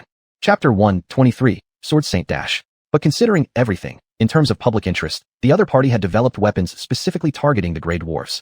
If they were to rely on the Grey Dwarf's strength as the main force to resolve this incident, it would likely be highly inefficient and lead to heavy losses. And privately, the Chanel and Blair have invested a large amount of resources into redeveloping the earthquake zone. They have poured in their manpower, material resources, finances, influence, and even personal favors, just to temporarily clear away the black forces entrenched in the area. They have yet to begin reaping any benefits from it. If they were to report this matter to His Majesty the Deep King now, when the Deep King sends people to take over the earthquake zone and delve deep into exploring that region, it's easy to imagine that the profits from this area would no longer belong to them at all. In both public and private interests, the Chanel felt she had ample reason to put reporting to the Deep King as the last option. But besides this, did she have any better choices? After all, we're talking about mind flayers. She deliberated and finally could not help but grind her teeth in frustration. Eddie, you mentioned earlier that this human named Tom Xuanhuan can not only withstand the psychic shock from those black diamonds perfectly, but has also already slain a superior mind flayer that had fully transformed. Mind flayers are divided into ranks based on their size, tentacle length, and thickness, a fact known internally by the Grey Dwarves after years of research. Thus, they could easily determine that Eduardo had become one of the more powerful types among mind flayers. Blair nodded gently and said, yes, although there was assistance from others, he himself was unharmed. Indeed, one might say he is the bane of mind flayers. As she spoke, her expression remained serious as she looked at her elder sister, harboring similar thoughts deep within. The Chanel was ahead of her in articulating this potential strategy. Then, can we hire him and his team to investigate the true cause of this event? Let him counter the mind flayer's psychic assault, uncover the real situation, while my younger sister leads her elite troops to wait behind, ready to strike once he eliminates those black diamonds. Then obliterate any hidden enemies? Visible tension showed as Blair's pupils constricted. While the idea had crossed her mind initially, actually carrying out such an action without reporting crucial intelligence about mind flayers to the Deep King caused her heart to race uncontrollably. However, as her elder sister pointed out, the plan seemed feasible. Even if they failed, there would be minimal loss. Worst case scenario, Mr. Xuanhuan and his teammates would lose their lives, and she could still report it to the Deep King afterward. Should they succeed, and without the involvement of the Deep King's relatives, the Blackskull family could continue enjoying the full benefits from the land. This risk and cost far outweighed the potential gains, so she gritted her teeth and resolved herself. All right, I understand, sister. I'll discuss this with them. The Chanel smiled gently upon hearing this, though beads of sweat appeared on her forehead. Thank you for your efforts, Eddie. No matter the outcome, you must ensure your safety. She couldn't help but chuckle bitterly. Indeed, nothing comes easy. I anticipated that the earthquake zone would be complicated, harboring various strange forces, but I never imagined we'd encounter such a colossal problem right off the bat. I hope Mr. Chauvin's abilities live up to our initial expectations. Otherwise, all our efforts will have been in vain. She murmured to herself, while Blair frowned, contemplating the next steps. To ensure the success of this plan, perhaps I should first try to enhance Mr. Chauvin's and his comrades' combat capabilities, including the mercenary group involved in smuggling offenses. Those half-elves, half-orcs. Truly, his team composition is quite peculiar. Fortunately, thanks to the Red Dragon Blacksmith's Eye, Glathsept Tug doesn't lack extremely sharp steel weapons and armor. By equipping them with these items, their combat effectiveness could be taken up a notch, greatly enhancing the likelihood of mission success. As Eddie was contemplating this, the Chanel suddenly spoke before her. Oh, Eddie, I have some magical artifacts here. You may take them and present them to Mr. Chauvin's as a gift. Eddie abruptly looked up, her face astonished. Sister? The Chanel smiled gently. Consider it a token of gratitude for his help in eliminating one of those mind flayers. And the stronger he becomes, the higher the chance of success for this mission. Isn't that right? In order not to let our previous efforts go to waste, it's nothing to add some more investment. Make sure to convey to him that if he successfully completes this task, there are even more magical artifacts waiting for him as rewards. Taking a deep breath, Eddie realized how serious her sister was about this endeavor, so she nodded gently. I understand, sister. I'll do my best to motivate him. Several days later, in the headquarters of Stone Guardians, inside the room where Chauvin and others stayed, the ladies had asked the Grey Dwarves for common ingredients found in the Underdark to prepare today's lunch themselves. Though there were connoisseurs among the Grey Dwarves, the taste preferences of the Underdark residents did differ from those of surface dwellers, making the meals prepared by the city chefs not quite suitable for Chauvin and company. After several rounds of discussion, the Stone Guardians agreed to provide them with ingredients so they could cook and prepare their own meals. Thus, now they had the scene. The ladies were busy preparing today's lunch while Chauvin sat chatting enthusiastically with Elias's mercenaries, particularly the strongest blind dual-wielding tiefling sword saint, exchanging information and discussing their abilities. Chapter 124, The Training Method of Blind Combat. That day's battle was intense, and although the sword saint received a heavy blow to his chest from Lawson's hammer and suffered severe injuries, as a martial monk, he could use the abundant qi within his body to protect himself. Thus, he quickly regained his ability to act and continued fighting.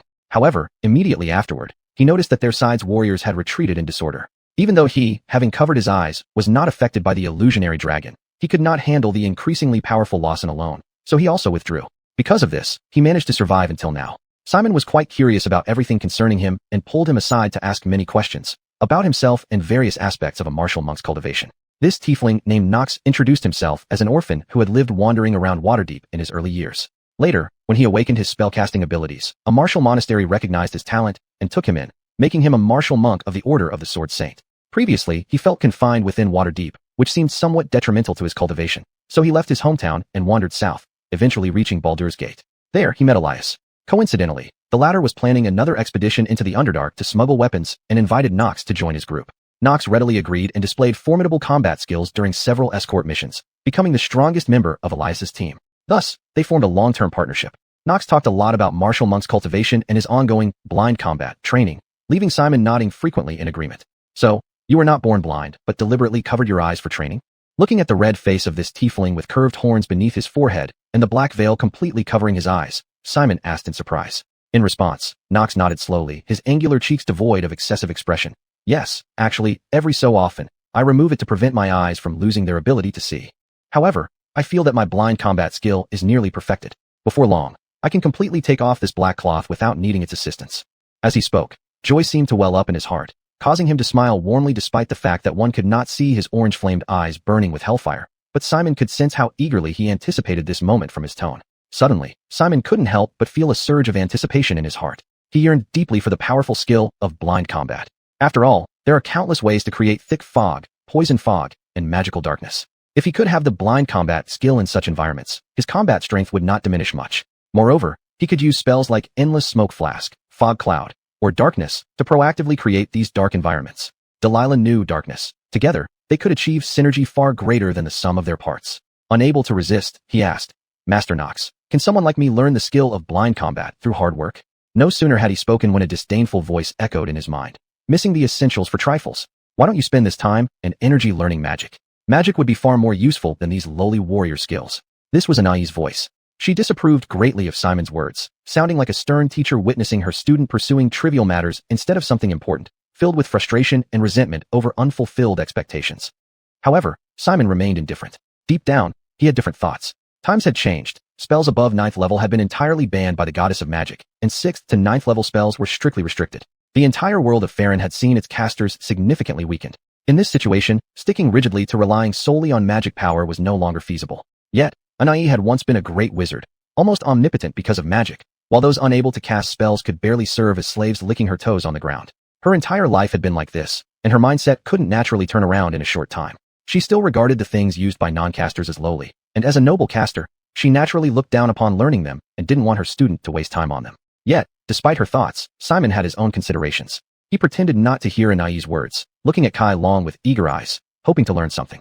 However, he saw Kai Long smile and shake his head slightly. This is possible, but I'm afraid I can't teach you, he explained slowly while looking at Simon. Firstly, I am a martial monk. Unlike you, I can use a magical energy called Qi to assist me in battle. Of course, when I train my blind combat ability, I also utilize the Qi within and around my body to help me perceive everything around me, thereby achieving twice the result with half the effort. But this power is not within your grasp, Simon, so I don't have a way to teach you. As for methods that don't rely on Qi, but instead depend on hearing or even intuition, or using the power of the weave to gain blind sight, I believe such methods exist, but unfortunately, I don't know them. He shook his head slightly, his tone filled with regret, indicating his inability to help further. Hearing this, Simon's expression showed a bit of disappointment, but he quickly regained his spirits and forced a smile, saying to Kai Long, It's fine, it's not a big problem. Since you say it exists, there must be a way. Haha, no rush, we have plenty of time, I'll keep looking for it. Kai Long nodded slightly at these words. Yes, I hope you will succeed. Laughing, both of them enjoyed a relaxed and pleasant atmosphere for a moment. At this moment, outside came a noisy yet indistinct sound of footsteps, clearly indicating a large group was approaching. Due to their short and stocky build, the Duergar walked with heavy, muted steps. Simon and others tidied up their clothes and appearance slightly, stood up, turned their heads, and looked towards the door of the room. They saw Lady Zoe, the highest commander of the Stone Guards, still wearing her suit of fine steel plate armor, walking into the room. Chapter 125, Mana Restoration Pearls. Behind Catherine, over a dozen fully armed Stone Guardians followed, one of them holding a tray with a palm-sized square box on it. The arrival of these people immediately made the atmosphere in the room tense, and the previous relaxed mood vanished without a trace. Mr. Basil. The short female Fernando spoke. Basil stepped forward, looking down at her. What's the matter? Although you are a human and do not belong to Greystag, you have slain a powerful mind flayer with formidable psionic magic power, Catherine said. Therefore, According to Greistag law, the royal family and stone guardians should reward your contribution. This is your due reward. Please accept it. As she spoke, she signaled the Fernando behind her to step forward. The Fernando who was holding the tray understood and walked up to Basil, raising the tray above his head, indicating for him to take the small square box. Seeing this, Basil was somewhat surprised. All this pomp and circumstance, just to give me a reward. Hey, these grey dwarves are actually quite nice. I didn't expect anything, yet they still remembered me. Thinking this, Basil reached out and took the box. Following the etiquette of the Forgotten Realms, he opened the box in front of the grey dwarves. What met his eyes was a string of pearl bracelets, adorned with 5 snow-white pearls that emitted a faint magical glow. Seeing this bracelet, Basil's eyebrows rose, roughly guessing what it might be. And then Catherine's words confirmed his guess. This is a bracelet made of mana restoration pearls, which can help you recover the mana you have expended. We noticed that Mr. Basil is a powerful caster, and we hope this magic item will be of some assistance to you. Mana restoration pearls, just as he suspected. Basil lowered his head, staring at the string of pearls, his eyes full of eagerness. Mana restoration pearls, as the name suggests, can help restore expended spell slots. According to the function he remembered, 2 pearls can restore a first-level spell slot, 3 for a second level, and 5 for a third level. After the stored mana inside is consumed, after 24 hours, these pearls will recharge with magic energy, allowing continued use. In other words, the 5 pearls on this bracelet could grant him an extra first-level and second-level spell slot every day. In crucial high-intensity battles, he could cast spells more frequently, significantly increasing his combat potential. His heart brimming with anticipation, he nodded slowly at Catherine. Thank you for the generosity of the grey dwarfs. This is very useful to me. Hardly had he finished speaking when the disdainful voice of Aubrey Eyes echoed in his mind again. Only 5 pearls, and you're already thanking them? Once someone gave me a necklace with 108 mana restoration pearls, and I didn't even care. Though her tone was dismissive, Basil remained indifferent. Times have changed. This was no longer the era of Netheril where floating cities flew across the sky, and 9th-level spells were everywhere. He wasn't a legendary level archmage either.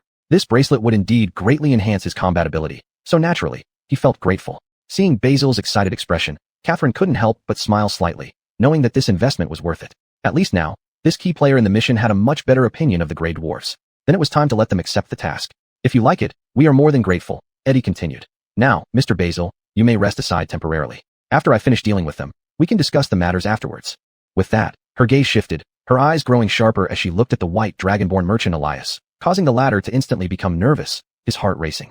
Seeing this, Basil also felt an ominous premonition rising in his heart, but he didn't say much, silently putting on the bracelet and stepping back, waiting quietly for what would happen next.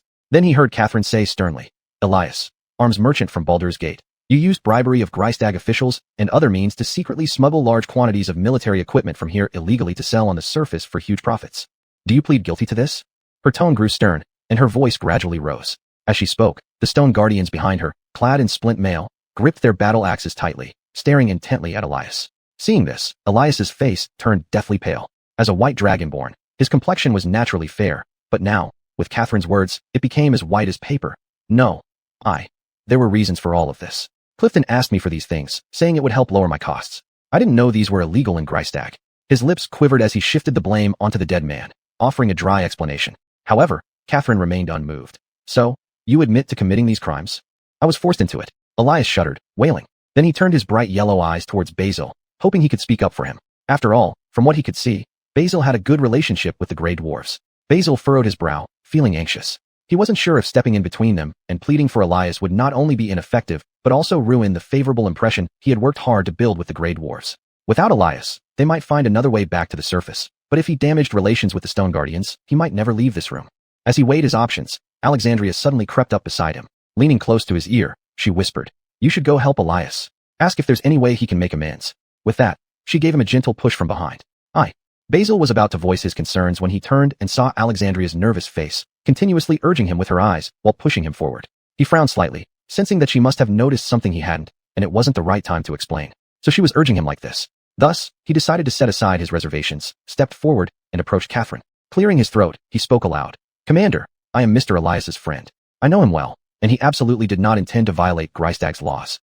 Chapter 126, A New Task. Seeing that Simon was actually willing to step forward, Elias gave him a grateful look, while Iva suddenly turned her head, her expression brightening as she looked at him.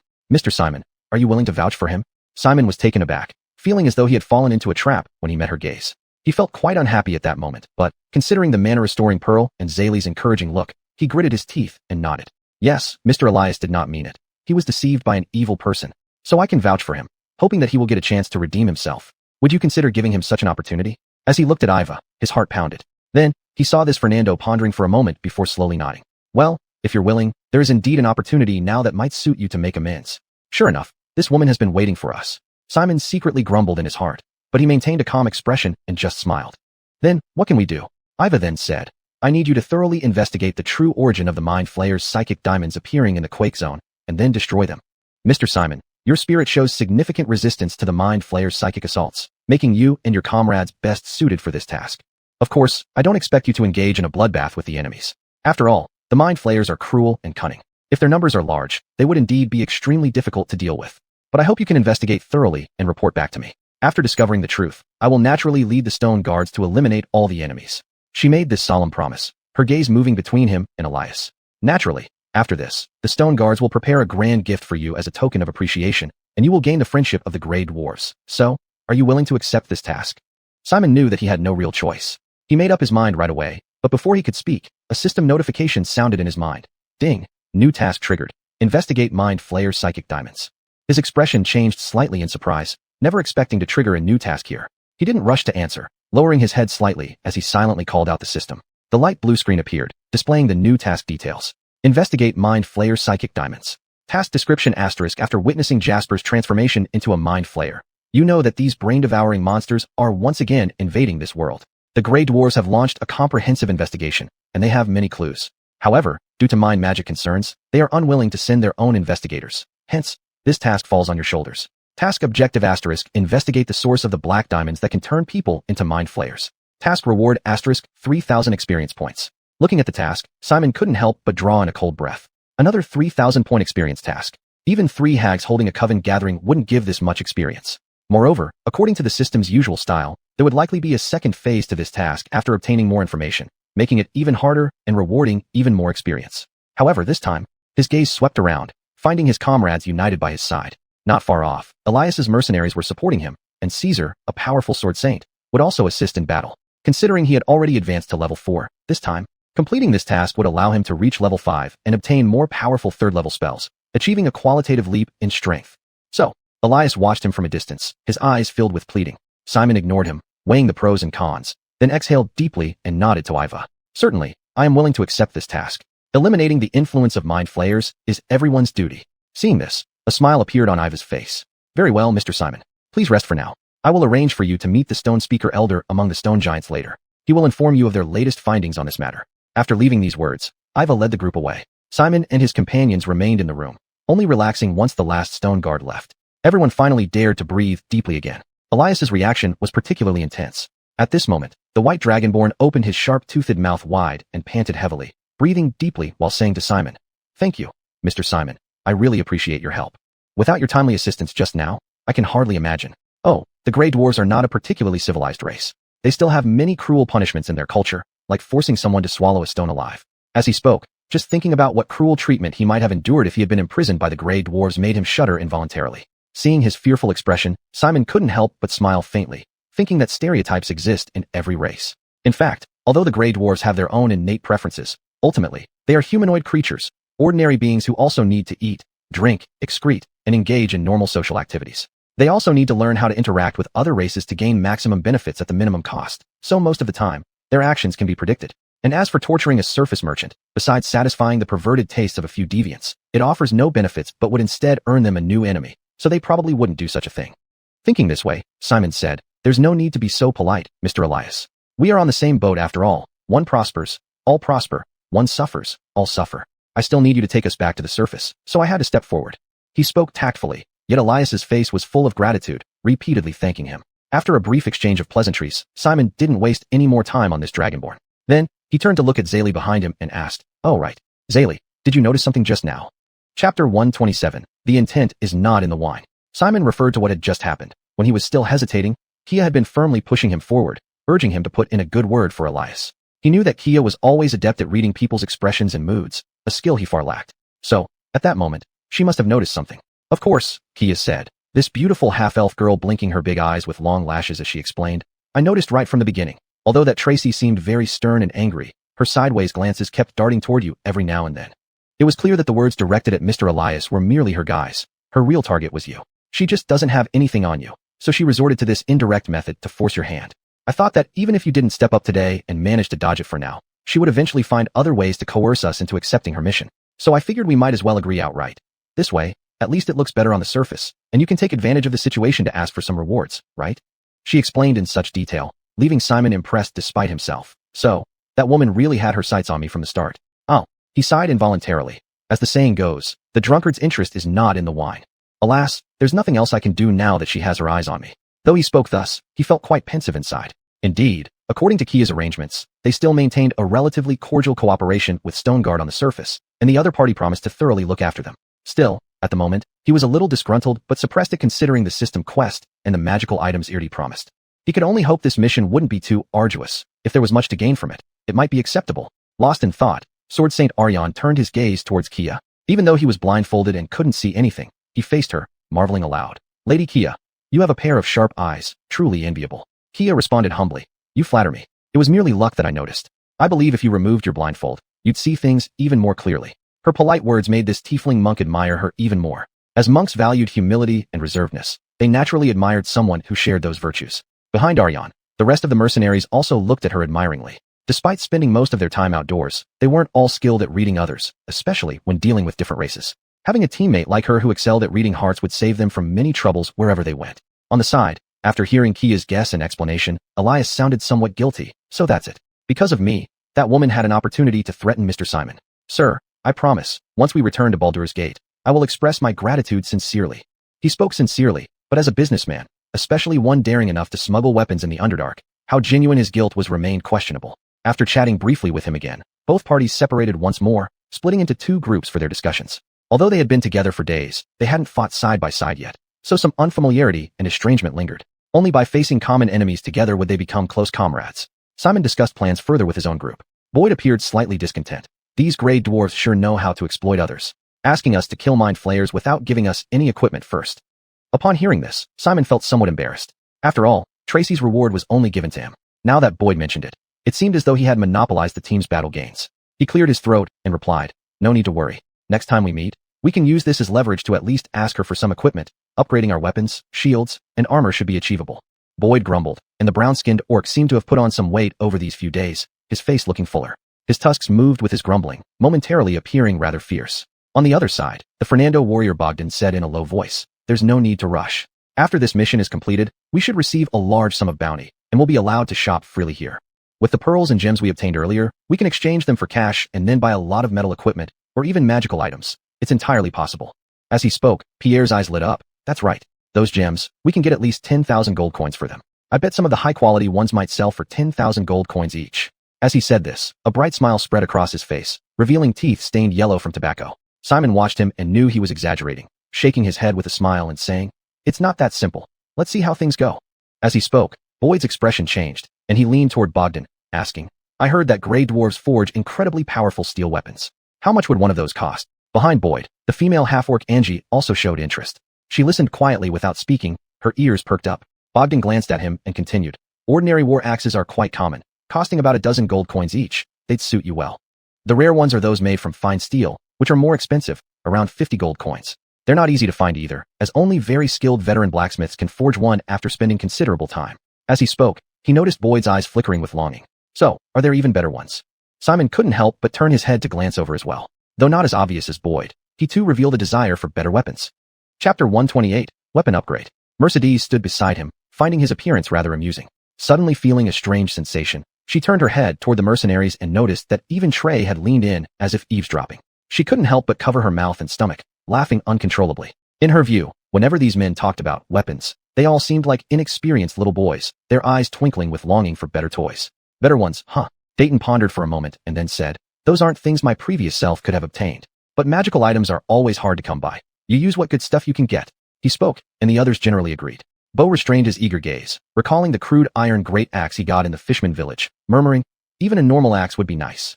As he spoke, heavy footsteps approached again, accompanied by the clear clinking of metal. Basil and others rose once more, turning to look outside, where a group of gray dwarves were pushing small carts into their courtyard. The lead Fernando came to their door and called out in a deep voice, ladies and gentlemen, Lord Corey has ordered that, for your convenience in future operations, Stone Guardians have specially prepared a batch of weapons, armor, and shields made entirely of fine steel for you to choose freely from. Basil's expression changed. Instinctively, He turned his head towards Bo and saw the orc's eyes burning with eagerness for the new axe. Great. At that moment, Basil felt somewhat amused and helpless. Sigh, this barbarian is too easy to satisfy. Without further delay, each member picked out their desired weapons and equipment. Once they switched over, they considered themselves ready. Every member of Basil's team and the mercenaries received their share. However, most of the mercenaries were accustomed to their own original equipment and didn't like changing. So, they generally kept using their own things. Only those who had lost or lacked weapons due to some reasons replaced them. As for Basil himself, he initially wanted to change into a new set of armor. But after trying on the Grey Dwarf's half-plate armor, he realized wearing armor wasn't so simple and required considerable training. But he, having only lived in a peaceful era as an ordinary office worker in his past life, had no grasp of it. After donning the armor, he could hardly cast spells or even walk normally, making the effort purely detrimental. Frustrated, amidst the mercenaries barely holding back laughter and the Grey Dwarf's awkward gazes, he quietly took off the armor and only selected a new fine steel longsword, shield, and greatsword as his new weapons without desiring anything else. The longsword and shield primarily met his close combat needs under normal circumstances, though his usual fights were mostly about firing magic bursts while standing still. Yet, if enemies got close and he didn't want to waste steps, he'd have to engage in melee combat. As for the fine steel two-handed greatsword, with its blade over 1.2 meters long and nearly 1.8 meters in total length, almost as tall as Basil himself, it was reserved for use after his transformation. He now had 20 points in Zorama. In his Maria extraordinary form, using this attribute to empower his sword attacks would yield the equivalent strength of a full-grown male polar bear weighing 1,500 pounds. Under such conditions, using an ordinary longsword would limit his combat effectiveness. Only with the greatsword could his destructive power be fully unleashed. After switching to the new weapons and armor, everyone was quite excited and eagerly picked up their new gear to practice against each other. Of course, it was all friendly sparring up to a point, no real fighting. All were experienced mercenaries knowing how to gauge their limits. They practiced with Basil and company without any excessive actions. The sparring session was filled with interesting moments. In this technique-based battle, the blind sword St. Karen undoubtedly defeated all challengers decisively, whether it was Basil, Dayton, Bo, or Angie. They all fell miserably to his overwhelming skill. Even some of the mercenaries came at him 2 by 2, attempting to attack from both front and back. Yet, this guy could accurately capture every opponent's position, narrowly avoiding their attacks, and then stabbing his rapier at critical spots on their bodies, declaring victory in these sparring matches. This fluid and effortless combat style made Basil quite envious. Unfortunately, his first half of life lacked this kind of training, so he couldn't obtain the same ability. In these practice sessions, Basil undoubtedly suffered a complete defeat since he didn't plan to use magic seriously. Therefore, almost every mercenary could defeat him in close combat. After all, his combat skills were arguably the worst here. Without the power of magic, he was the weakest fighter. Basil wasn't surprised by this result. He knew his own situation. The opponents he faced were all experienced veteran mercenaries who knew how to use their weapons to torment rookies. If a guy like him, who had hardly practiced for long, could easily spar with these people or even defeat them, it would be unreasonable. He kept a balanced mindset and didn't mind his failure. Very humbly, he began asking these mercenaries, whose practical combat abilities were indeed inferior to his, about combat techniques and what should be prioritized in chaotic battlefields. These experiences could help him survive on the battlefield. Accidentally getting hit by a cold arrow or being ambushed would be disastrous. However, what surprised him was that Bo also achieved almost total defeat in these battles with the mercenaries. But upon closer analysis, it seemed reasonable. This guy was a pure brute who mostly relied not on sophisticated combat techniques, but on the boundless rage burning in his blood, using brutal strength to crush enemies. And now, in this friendly sparring match, he couldn't activate his core barbarian ability Rage, thus significantly reducing his combat power, making him even worse than ordinary mercenaries. Chapter 129 The Stone Giant Tribe. In comparison, Alexia performed quite well. Though the female half-orc was also barbaric, primarily relying on her immense strength in battle, she displayed a certain level of finesse. At critical moments, she would suddenly change tactics, using sophisticated techniques to overcome her opponents, hence winning a considerable number of times. Additionally, what surprised Simon even more was Carissa. Although this half-draconian girl could not use her chilling dragon breath, as a martial monk raised in a monastery, her skills in redirecting and utilizing force were excellent. Therefore, even without any iron weapons, she was still able to apprehend the mercenaries, greatly broadening Simon's horizons, making him mutter inwardly that there were few martial monks in this world who were easy to deal with. However, sparring results did not really mean much. The combat power everyone could display in actual life and death struggles was not something this level of practice could fully represent. Simon gained much from these battles, learning many practical experiences and skills, which was enough. After practicing for a day and becoming more familiar with each other, they rested here. Early the next morning, Blair sent someone over, inviting them to meet the stone giant tribe of Glaciastog, along with their elder Stonetalkers. According to her, the Stonetalkers had already made some unusual discoveries, but these things were hard to convey through messengers, so they were asked to come over for the Stonetalkers to narrate everything in person to Simon and his group. Glaciastog was not a completely single-race city. The main race here were the Grey Dwarves, but many other races also lived here, such as the Dilo Dwarves, the largest secondary race, who made up roughly 20% of the population, also residing in Glaciostok. Apart from these two types of dwarves, there was a third major intelligent race living here together with others. They were the Stone Giants. Stone Giants are the oldest, most tranquil, and wisest of all giant races. They bear some resemblance to humans in appearance, but generally stand nearly 10 meters tall, with skin of a bluish-green hue. They usually live up to 750 years, possessing incredible strength, and just looking at them from afar gives one a sense of overwhelming pressure. However, unlike their closer relatives, such as hill giants and ogres, who have somewhat bestial natures, stone giants tend to be calm and dignified, like underground rocks, ancient, enduring, and unwavering for millennia. As their name suggests, stone giants prefer interacting with rocks rather than humans. Among them, there exist spellcasters who often stay hidden in caves, communicating with stones year after year to gain insights into recent events. They infer changes happening deep within the Earth's crust, predicting future alterations in the world. Sometimes, they would also tell things worth recording to the rocks beneath the earth, allowing these almost eternal entities to record the occurrences of the past. Just as humans preserve information best by carving words into stone, these stone giants are called stone talkers. In ancient times, after losing the war against dragons, the Age of Giants came to an end. The surviving giants scattered in small tribes throughout every corner of the Torreal world. One of these stone giant tribes, because of their preference for communicating with rocks, settled in the Underdark below the earth.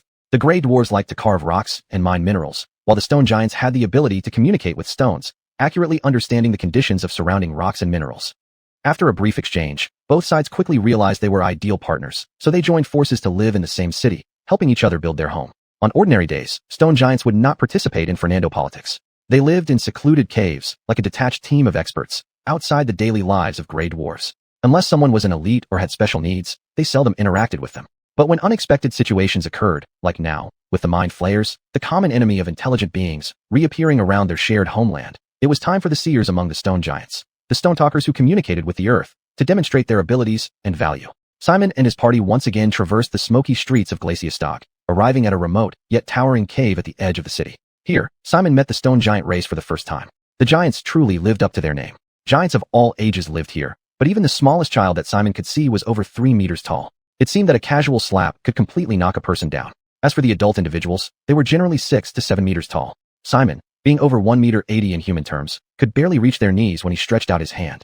Walking among the calves of these giants, Simon felt not only excitement, but also some trepidation, fearing that these giants might accidentally crush them like stepping on chicks. However, he forgot that living alongside the shorter Grey Dwarves, the stone giants had never accidentally crushed anyone, and it was even less likely for him and his companions to encounter such an incident. Putting himself in their shoes, he had never accidentally stepped on a chick while walking either, so naturally, this would not happen now.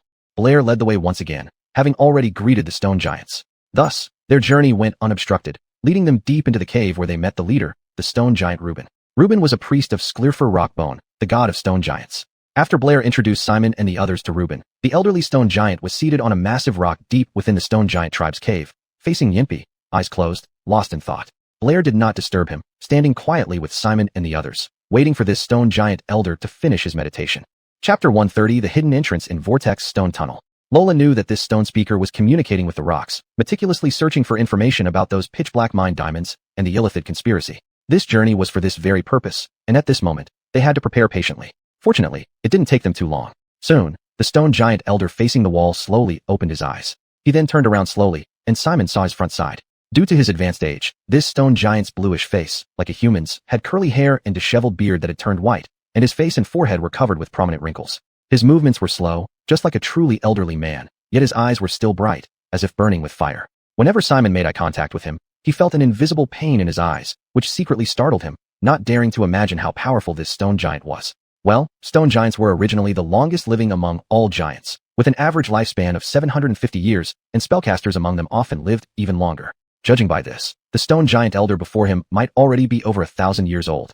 Thinking about this, Simon, despite knowing he was in a fantastical world, couldn't help but feel an indescribable feeling of wonder at knowing clearly that there sat a creature over 1,000 years old right in front of him. Not only did he have such strange thoughts, but the other mercenaries beside him, though natives of this world, looked somewhat nervous or even restrained. Clearly, even within this world, not everyone had the chance to see the massive stone giants, let alone speak with one of their elders. Even Lola was no exception.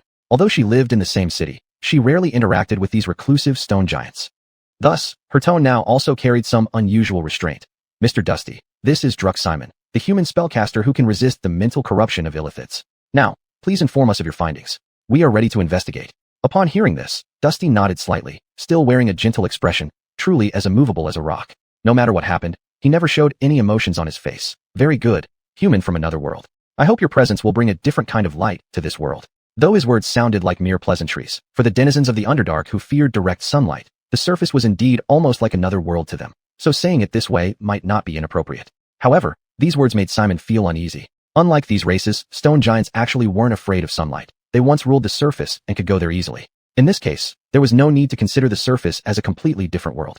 Yet, he still called him human from another world. Was it because he had gotten used to calling surface visitors that, or had this stone speaker, who communicated with the entire earth of Toril, seen through his true origins? Simon wasn't sure, but the more he thought about it, the more tense he felt, and he couldn't help but look at Dusty oddly. Fortunately, the latter didn't seem to want to dwell on this title. He continued slowly. Regarding this incident, based on our discoveries, it is highly likely that it comes from some hidden passages within the Vortex Stone Tunnel. The Vortex Stone Tunnel was the underground passage where Bailey the dwarf had led Simon before, and where he encountered Elias and others. Clifton was also digging those black diamonds there. It appeared that place was probably the root of all trouble. Clearly, the enemy knew about our stone speaker's existence, so they went to great lengths to disguise that location to hide from our perception and prevent us from recognizing their true form, Dusty said. As he spoke, a look of regret appeared on his face. To admit our shame, we didn't pay enough attention to it back then, and thus failed to notice their tricks. It wasn't until General Clifton was assassinated by those Illithids that we belatedly realized the extent to which the Illithid minions had infiltrated. As he spoke, Lola immediately refuted. Illithids have always been cunning and cruel. Any unconventional means they employ are within the realm of possibility, so naturally, we can't guard against everything. She spoke diplomatically, trying to mitigate Dusty's regret. The latter smiled lightly, his wrinkles becoming more prominent with the smile. Fortunately, now I have found many hidden caves that emit similar psionic energy traces, which makes up for my previous negligence. Saying this, he slowly turned around, bent down, and after some fumbling, he took out a huge scroll nearly 2 meters tall. Then he slowly handed it over to Simon and the others. This is the map I compiled over these past few days. I've marked the locations of those concealed caves on it. Though these aren't all of them, I can sense there are many more hidden entrances deep within the rock layers. These are the more numerous ones. With these, you should be able to find the passage leading to the deepest part of the Illithid layers. Saying this, he handed the scroll to Simon. As the latter reached out to take it, he immediately felt its unexpectedly heavy weight.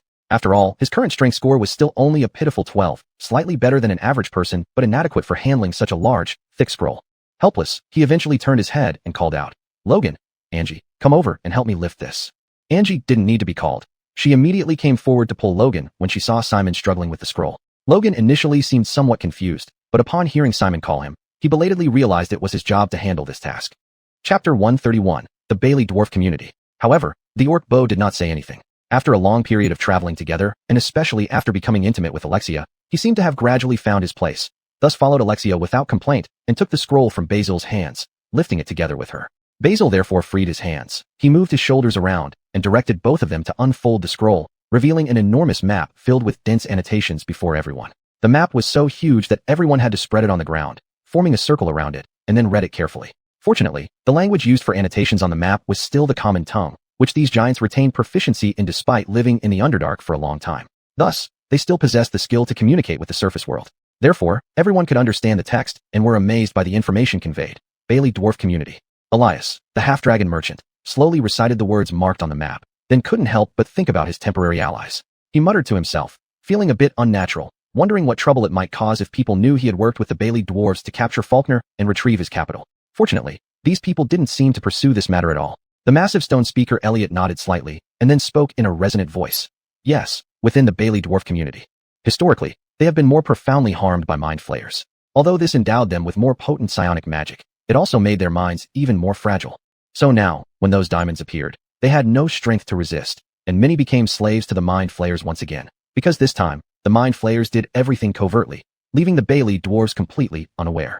Gwen furrowed her brows, eager to counter-argue that the Grey Dwarves suffered no less than the Bailey Dwarves, but managed to persevere through sheer willpower. She thought the Bailey Dwarves should reflect more on their own problems. But after some consideration, she realized now wasn't the time for such arguments and swallowed her words. I understand. I'll interrogate the person in charge there and find out exactly what's going on. That was her plan, but Elliot shook his head slightly and said, I'm afraid that might not be a good idea, General Halvon. Even if you hold supreme authority, can you ensure that the Bailey Dwarves will choose to tell the truth in front of you? They are not yet aware, and probably won't believe that all this is caused by mind flayers. In such circumstances, would they see it as fighting against evil and madness or betraying their own kind?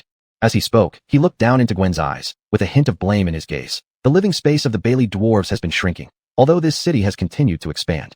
They may appear mad, but they aren't truly foolish or stupid. General, are you really sure they will trust you? He addressed any leader among the gray dwarves as general, but this did not prevent Gwen from understanding his meaning. Hearing this, she involuntarily lowered her head and fell silent. Though reluctant to admit it, Elliot was right. The stone giants usually did not involve themselves in the politics of the gray dwarves, but observed and recorded events as bystanders, giving them a nearly omniscient perspective. Therefore, they saw things more clearly than the gray dwarves.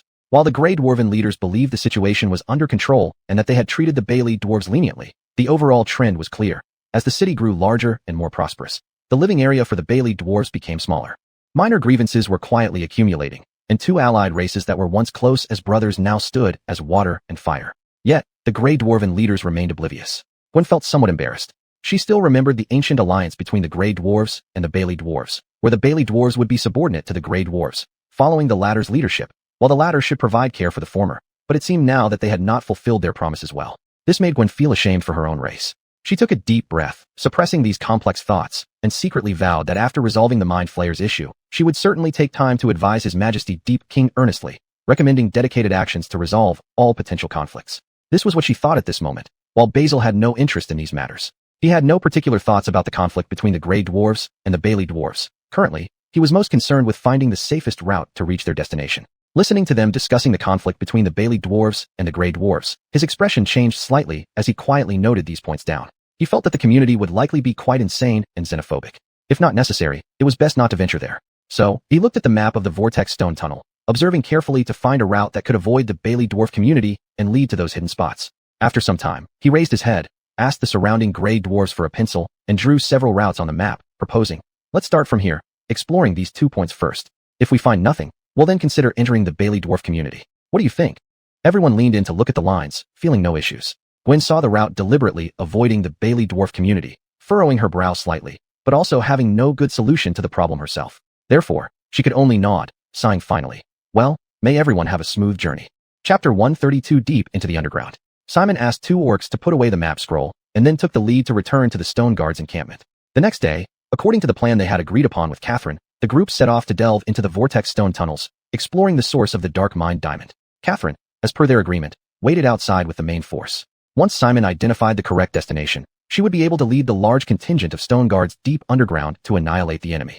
This was their plan, but things did not progress as smoothly as they initially hoped. On the second day after finalizing their action plan, Simon's party first went to the quake zone outside the city, then entered the subterranean Vortex Stone tunnels. They navigated through pitch-black darkness, looking for landmarks based on the information on the map, crawling through one narrow hidden passage after another to find the secret routes that the stone giants had laboriously discovered. This part went relatively smoothly. Although moving in darkness inevitably brought many setbacks, they eventually managed to locate the secret passages secretly carved by the Mind Flayers and disguised as ordinary rock walls, where they found traces of the Dark Mind Diamond. However, this was all they could achieve. When Simon and company wanted to explore deeper, tracing these tunnels to find the true secret base of the Mind Flayers, they discovered that most of the passages ahead had been destroyed or blocked, rendering them impassable. It was clear that someone had already discovered these passages before them, but these people were discreetly dealt with by the Mind Flayers. Consequently, these exposed tunnels were abandoned and no longer used. Many conflicts and stories must have occurred within these Vortex Stone tunnels before Simon's arrival, but none of it was recorded, so this information remained buried in darkness, unknown to anyone. Although disappointed, Simon and his team were not entirely unprepared for this. After all, even common sense dictated that the main passages currently used by the Mind Flayers would be those within the Dello Dwarves community. After all, the Dello Dwarves are mentally unstable. Most of them are born eccentric. Even if a few were controlled by the Mind Flayers, outsiders often wouldn't notice anything unusual. With the help of these mind-controlled individuals, their secret passages would be much harder to discover, allowing them to be used more stably and effectively over a longer period. However, it looks like we will ultimately have to venture into the Dello Dwarves' secret tunnels. Looking at the blocked passage before him, Simon sighed wryly and said to his teammates. Everyone felt disappointed, knowing that visiting the Dello Dwarven community seemed unavoidable. Speaking of which, Simon turned and looked at the only person in the team who might be helpful for what they were about to do. Mr. Elias, I remember you had a deeper cooperation with the Dello Dwarves before. You should know how to deal with these little dwarves. What preparations should we make before entering their community for exploration? He asked, but the white dragon-blooded merchant shook his head with a bitter smile, indicating he also had no solutions. No, my relationship with them is merely a temporary alliance. I wanted to retrieve my deposit from Clifton, and coincidentally, a group of Dello Dwarves was plotting revenge against him. My spy recognized their speech and extended an offer of cooperation, which they accepted. The process was simple, with no additional interaction. I have never been to their community, so I am just as clueless about it as you. He spoke, shaking his head and sighing. Though disappointed, Simon maintained a smile and continued. Then it seems there's nothing else we can do. It's still early today. Why don't we go and check out their community first, get a feel of the atmosphere, and report back to Catherine if we find nothing useful? His suggestion met with no objections. Since it was still early, returning now would seem lazy. Thus, following the directions on the map, they set off once more toward the Dello Dwarven community. Unlike the obscure areas housing the Mind Flayer tunnels, which required extensive searching, the Dello Dwarven community was a large open area accessible via several main roads. Unlike the small, dark, and obscure paths, the main roads had perpetual fire basins hanging in many places as lighting to guide the way for the Grey Dwarves and Dillo Dwarves, making their journey quite smooth. They soon arrived at their destination. Speaking of a community, this place was merely constructed with low stone houses, generally less than 2 meters high, along with some ditches dug for their basic living needs. Although these houses required someone like Simon to bend down to enter, for the Dillo Dwarves who were usually not even 1.2 meters tall, such houses were just right. However, the low height of the houses wasn't entirely a bad thing. Under the illumination of the fire basins, Simon only needed to tiptoe slightly to take in the entire community and pinpoint his target. The community was dotted with these small houses, and there were also open spaces where large tools like stone mills and others used for processing fungi from the Underdark were placed. Many little dwarves wandered around here. However, upon arrival, Simon could immediately feel unfriendly gazes staring at them. Though short and frail, the Dillo Dwarves were generally mentally deranged, which made them easy targets for exploitation. These exploiters were mainly merchants among the Grey Dwarves and various outsiders who came to Glastug. While the Dillo Dwarves weren't really fools despite their poor mental states, they naturally developed a wary nature towards outsiders after being repeatedly exploited, absolutely distrusting other races. The conflict between Grey Dwarves and Dillo Dwarves mainly stemmed from this fact. After all, no one would willingly be friendly with someone who constantly harms them. Chapter 133 Reunion with Aquila. The passing Dillo Dwarves all stared at them, but as soon as Simon's gaze fell on them, they would hastily scurry away. A few Dillo Dwarves with short white beards peeked from behind the walls, observing and whispering to each other. It was obvious even without listening that their words were no kind ones. Information about them spread like wildfire in whispers, soon reaching every corner of the community. Simon couldn't help but hold his head, knowing under such hostility, it would be almost impossible for him and his companions to move an inch here. He chuckled bitterly and turned, holding Constance's small hand, asking, "Constance, in this situation, do you know how we can get them to lower their guard?" Upon hearing this, Constance rolled her eyes, her pointed ears twitching slightly. "How would I know? I don't often deal with Dillo Dwarves either. Don't expect me to be omniscient." Simon sighed, realizing that hoping for help from her under these circumstances was wishful thinking. Still reluctant to give up, he looked around at the Grey Dwarves, Orcs, and Dark Elves in his group, feeling a growing sense of despair. Carissa stepped forward, addressing him. "What if we tell them the truth and try to communicate with them? Mind Flayers are serious business. I think they might understand our predicament." Simon shook his head. First, they need to be willing to listen. But in this situation, he glanced around, not hopeful. Suddenly, Constance had a thought, and her gaze landed on Brenton, casually asking, "Mr. Brenton, have you noticed anything?" She observed as Brenton's eyes narrowed slightly, but there was no sharpness in them. Instead, a slight approving smile played on his lips. Then he turned his head, gazing into the distance, saying, "Well, did you hear that? There seems to be someone crying over there. I bet something significant is happening." Before Simon could question how Brenton heard cries amidst the noise, Constance tugged him along, heading towards the direction Brenton indicated. Let's go. Let's check it out." Suppressing his doubts, Simon allowed Constance to pull him forward, ignoring the many wary glances from the surrounding Dillo Dwarves. Soon, the crying grew clearer, confirming a Dillo Dwarf was indeed sobbing. And that cry seemed familiar. Without waiting for Constance to pull him, he quickened his pace, rounding the corner of a small house, only to find a recognizable figure sitting there, wailing. His eyes lit up. It was indeed an acquaintance, a familiar Dillo Dwarf, Aquila, the same Dillo Dwarf who first approached Simon, giving him 10 healing potions and inviting him into Elias's party. Aquila. In the bloody battle with Gilbert, when everyone had already retreated, this man had suddenly exploded with anger, single-handedly attacking Gilbert and tearing out an eye embedded with a mined black diamond before throwing it back. That black diamond had affected Simon's mind, leading to new quests and ultimately causing Gilbert to clash with the hags, while he reaped the benefits. However, after plucking the eye, Aquila seemed to lose all strength, struck by Gilbert and disappearing from sight. Simon had assumed he was dead, yet this Dillo Dwarf proved to be surprisingly resilient, still alive, and returned to the community. Though now, Aquila's condition wasn't good. Sitting on the ground, covered in wounds, some visibly infected and festering, it was clear he hadn't received much care after barely surviving. There he sat, head bowed, silently weeping, oblivious to everything around him. His cries were soft, devoid of any remaining strength, leaving Simon wondering how Brenton heard him from so far. But Simon had no intention of leaving him there. Looking at Aquila's grievous injuries, he hurriedly squatted down, softly calling, "Aquila, Aquila, do you remember me? I'm Simon, and I've come looking for you." As he spoke, he rummaged through his backpack, retrieving a healing potion and preparing to offer it. "Your wounds are infected. Drink this potion quickly, or you won't survive." Not only did the healing potion accelerate the healing of wounds, but it also cleared infections and inflammations, an impossible feat in the past, yet magic made it all possible. Aquila lifted his head, and only then did Simon notice that his black face was flushed on both cheeks and forehead, indicating a high fever and disoriented state. The Dilo dwarf looked at Simon with teary eyes. Once he recognized him, the little guy suddenly became agitated, reaching out to slap him while shrieking, "Cheater! Cheater! You traitors, you left us behind and ran away. Cheater! Cheater! Wah!" He cried loudly, drawing even more unfriendly gazes from the Dilo dwarves.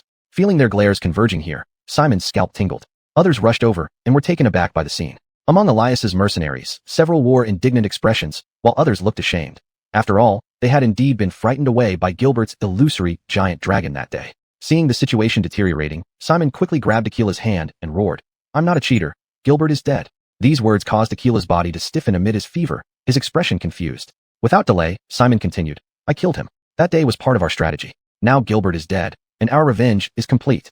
It's because he's dead that I came back for you, Aquila. Your vengeance is fulfilled. I didn't lie to you. If you don't believe me, ask anyone else here." His decisive words left Aquila stunned for several seconds before he wailed again, "Mom, sister, I've avenged you." Chapter 134, Temporarily Returning. Aquila was sobbing bitterly, completely breaking down emotionally and unable to communicate. This was characteristic of Dilo dwarves. Their unstable mental states made them prone to crying or laughing intensely, which often made them seem incomprehensible. He cried, collapsing into Simon's arms, releasing his pent-up emotions. Thankfully, as he called out in such a manner, the hostile gazes around gradually softened. The Dilo dwarves who were peeking from behind the walls at least now knew they weren't enemies. Simon took a deep breath, not fully aware of how many tragic stories this Dilo dwarf had behind him. He only softened his voice and gently said, "All right, now we should treat your wounds first. Carissa, come help me. There are too many injuries on him. We shouldn't waste the potions like this." As he spoke, the two girls came forward, one casting the magic granted by the silver dragon, the other using divine spells. They worked together on either side to alleviate the infected and inflamed wounds on Aquila, gradually reducing his fever. Aquila's sobs slowly ceased. He must have cried himself out. Then, Simon continued to ask softly, "Has no one treated you these past few days? Where's your home? Let's go there first." Despite his questioning, Aquila could only shake his head, his voice still filled with sorrow and misery. "I don't have a home anymore. Connor took away our house, and he killed my mother and sister. I have no home left." Sniff. His crying continued, heart-wrenchingly sad. "May Connor and his lackeys never find peace. May they never find peace." He cursed like this, indicating that even before going insane, this man named Connor was no good person. Day after day, he did nothing but devise ways to amass wealth for himself, forcing some Dilo dwarves into ruin without any qualms. Simon couldn't help but glance back at Bogdan. However, the latter showed no sign of shame or embarrassment, standing there calmly as if everything was just fine. Indeed, he felt no psychological pressure at all. After all, this Dilo dwarf was cursing Connor and his henchmen, not Bogdan. What pressure would he feel? He hadn't helped Connor suppress disturbances. At most, he played matchmaker, connecting Connor's business people with others operating in certain quake zones while profiting from it himself. This was the deepest extent of his collaboration with Connor, with almost no further joint actions taken. Thus, his state of mind remained calm. Listening to Aquila recount his tragic past, Carissa couldn't bear it any longer. Tears welled up in her half-phalluscale eyes as she muttered incantations, guiding the power of the platinum dragon god to cleanse Aquila's wounds. She said, "That man is already dead. You're safe now." She looked up at Simon and whispered, "We should find a place to settle him down first. In his current state, he can't continue communicating." Simon nodded slightly and turned his head. Without him saying more, Alexia came forward voluntarily, stretching her robust arm to pick up Aquila and carry him on her back. She grinned at Simon. "Captain, shall we head back?" Standing nearly 2 meters tall with impressive muscles, Alexia was immensely strong, possibly not as much as Bo during his rage, but certainly formidable. And Aquila, being a skinny dwarf barely over a meter tall, posed no burden when carried by her. Simon nodded gently. "Yes, let's go back for now. Let me think." After a moment of contemplation, he held Key's hand and walked aside, whispering, "Is it a good idea to take Aquila back to the Stone Guard's camp? Seeing uniforms like Connor's might trigger him again." Key agreed and nodded. "Then, let's have Bogdan take us to the hotel where we stayed before. Carissa can return to the Stone Guard's camp and inform Amabel." Since Carissa had been orchestrating the action against Connor, she was currently the one interacting most with Amabel besides Simon. Simon had no objections. Just as he was about to agree, he noticed the half-phalluscale girl staring blankly at where he and Key were holding hands. In an instant, Simon understood her thoughts. Even though he could guess what this girl was thinking, he had no intention of letting go of Key's hand. "I have already chosen Key and should not waver in my heart." This was his current thought. He held Key's hand and gently instructed Carissa about the next tasks, asking her to return with Elias and the mercenaries to the Stone Guard's camp, while he and Bogdan along with Key went to a random inn to take care of Aquila first. Thus, the group retraced their steps. After returning from the Vortex Stone Tunnel to the city area of the Dilo Dwarves, they split into 2 groups. One led by Bogdan to the inn, and another returning to the stone guard's camp to report. Nothing unexpected happened on the way, and taking care of such a small dilo dwarf like Aquila was no trouble at all. Alexia appeared rough but was meticulous, carrying this little guy to the inn, then helping him with hot water baths, cleaning his body, treating his wounds, all meticulously arranged, proving far more versatile than just fighting like Bo. Sometimes Simon felt that this female half-orc, who couldn't beat Bo, still managed to keep him in line, and there was a reason for it. After cleaning his body, Hosen called the inn manager and brought in a large quantity of bread and roasted meat. These breads were actually made from spores of fungi from the Underdark, ground into flour, tasting fresh and delicious, while the roasted meat here was freshly grilled, seasoned with secret recipes from the Dilo dwarves, making each piece a gourmet delight. Aquila seemed ravenously hungry, wolfing down the food, which made Simon feel heartbroken, unable to imagine how this little guy had survived these past few days. He ate until his belly was round and full, making Simon somewhat frightened. He forcibly ordered him to stop eating to prevent him from overeating. After being well fed and hydrated, Aquila lay on the inn bed and fell into a deep sleep. Chapter 135, Anomaly in the Community. Under everyone's meticulous care, Aquila quickly recovered his health. He had a good sleep on the large hotel bed, and early the next morning, as Simon got up to freshen up, this little guy also walked out from his room into the hallway outside. At this moment, however, his face once again bore the vigilance and caution that a Dilo dwarf should have. Perhaps the completely unfamiliar environment made him nervous. This fellow was taut all over, not daring to relax in the slightest. Simon extended his hand proactively and greeted him. Hey Aquila, over here, look this way, we're here. Don't worry, you're safe here, no one will harm you. Visibly, this little dwarf who was only 1.1 meters tall blew at the white stubble on his upper lip and chin, tiptoed to their side, constantly darting his eyes around nervously as if someone might harm him at any moment. You, Mr. Simon, thank you, thank you. You saved Aquila, or else Aquila would have died. You even killed Clifton, amazing. You are my benefactor. He spoke these words disjointedly. After his fever subsided, this guy seemed less articulate. Simon chuckled softly. To him, now that he could think and communicate, it meant something useful. No need to thank me, Aquila, but I'm quite curious. There were so many people in the Dilo dwarf community. Didn't anyone want to help you? Even just a little first aid. Haven't you noticed something wrong with your community? Suddenly shifting the topic, his words caused Aquila's expression to become visibly agitated. That's right. They're mad. They're all mad. Aquila can smell it, the madness emanating from them. Behind Simon, Constance almost wanted to say that he himself wasn't doing too well either, his madness probably no better than that of his own kind. But then she realized that it was precisely this mindset that had prevented the Grey Dwarves from noticing the ongoing anomalies among the Dilo dwarves. So she held back her words and quietly prepared to listen to him in detail. Simon likewise watched Aquila without blinking an eye. He knew that while this Dilo dwarf looked crazy, there was immense strength hidden within his heart. So much so that he could resist mental assaults even when Clifton's mind magic was at full power, even managing to gouge out one of his eyes. He believed that if Aquila truly sensed something amiss, then this might very well be where those mind flayers were hiding. That's right, those kinds of people. Aquila gesticulated with his fingers, his voice somewhat anxious. Very strange, brethren. They have a feeling similar to Clifton. It's that exact sensation, I remember it right, the same as what we felt that day. Wow, I recognized it instantly. I pointed them out, but was labeled as a lunatic by them. They all beat me up together and slandered me as being insane. His voice trembled. If it hadn't been for someone stopping them, I might have been beaten to death. They are absolutely not my brethren. Many of them used to be my brethren, but now they are definitely not. Definitely not. His emotions suddenly became agitated, screaming, trembling both in voice and body, showcasing just how terrified he was at that moment. Simon's gaze softened, realizing the time was ripe, so he said, Mind Flayers. Hearing that name, Aquila's body stiffened. What? What? Where are the Mind Flayers? I mean, Clifton was a Mind Flayer, Simon explained. When I slew him, his skin suddenly peeled off, revealing a Mind Flayer underneath. Only because I killed him can I stand here openly now. The Stone Guardians respect me and won't make things difficult for me. Afterward, I conducted some investigations. Behind everything lies the shadow of a Mind Flayer conspiracy. If you felt that familiar chilling presence, it likely means that Mind Flayers are causing trouble within the Dilo dwarf community as well. His gaze softened, but his words chilled Aquila to the bone. Aquila, we must join forces, investigate this matter thoroughly, and protect your brethren. As he spoke, he saw Aquila jump 3 feet high, waving his small fists and shouting loudly. Let's go. Too despicable. I'll expose all of them. Seizing the moment, Simon grabbed his wrist and said in a solemn tone, Calm down, Aquila. If we rush over like this, we'll likely get beaten up by them again. Do you know any secret way to let us sneak in for investigation? To his surprise, Aquila really had a method. He stroked his chin, pondered for a moment, and then slapped his thigh. Yes. His mood rapidly turned excited, almost overjoyed, waving his hands and feet wildly, even drooling. There's a peculiar mushroom in the vortex stone tunnels. This mushroom has a strange effect. As long as you eat it, your body can become bigger or smaller. Although these things only work inside the vortex stone tunnels and lose their effect once you come out, if you eat them, you will definitely be able to follow Aquila through those secret passages without anyone noticing. He patted his chest, assuredly and enthusiastically, almost unable to wait. I can't wait anymore, sir. Shall we set off? Under this excitement, he started using honorifics to address Simon. Simon smiled slightly. This isn't urgent. Let's have breakfast first, and we'll talk about it after we finish eating. It was early morning, and they had been chatting here for so long that Simon's stomach was already growling. Though this mission was urgent, it wasn't that urgent, at least in Simon's view. Having this meal wouldn't delay the matter. Simon asked everyone to calm down. He and Constance, Brock, and Angie went downstairs and had a simple meal at the inn. During this time, Aquila remained extremely anxious, scratching his ears and head anxiously, barely touching his food, as if every minute wasted would mean doom for his brethren in the Dilo dwarf community. However, Simon remained completely unperturbed. After finishing his meal slowly, he waited for a while longer until Beatrice finally arrived with her group at the inn and joined up with him. Chapter 136, Pygmy Grass and Giant.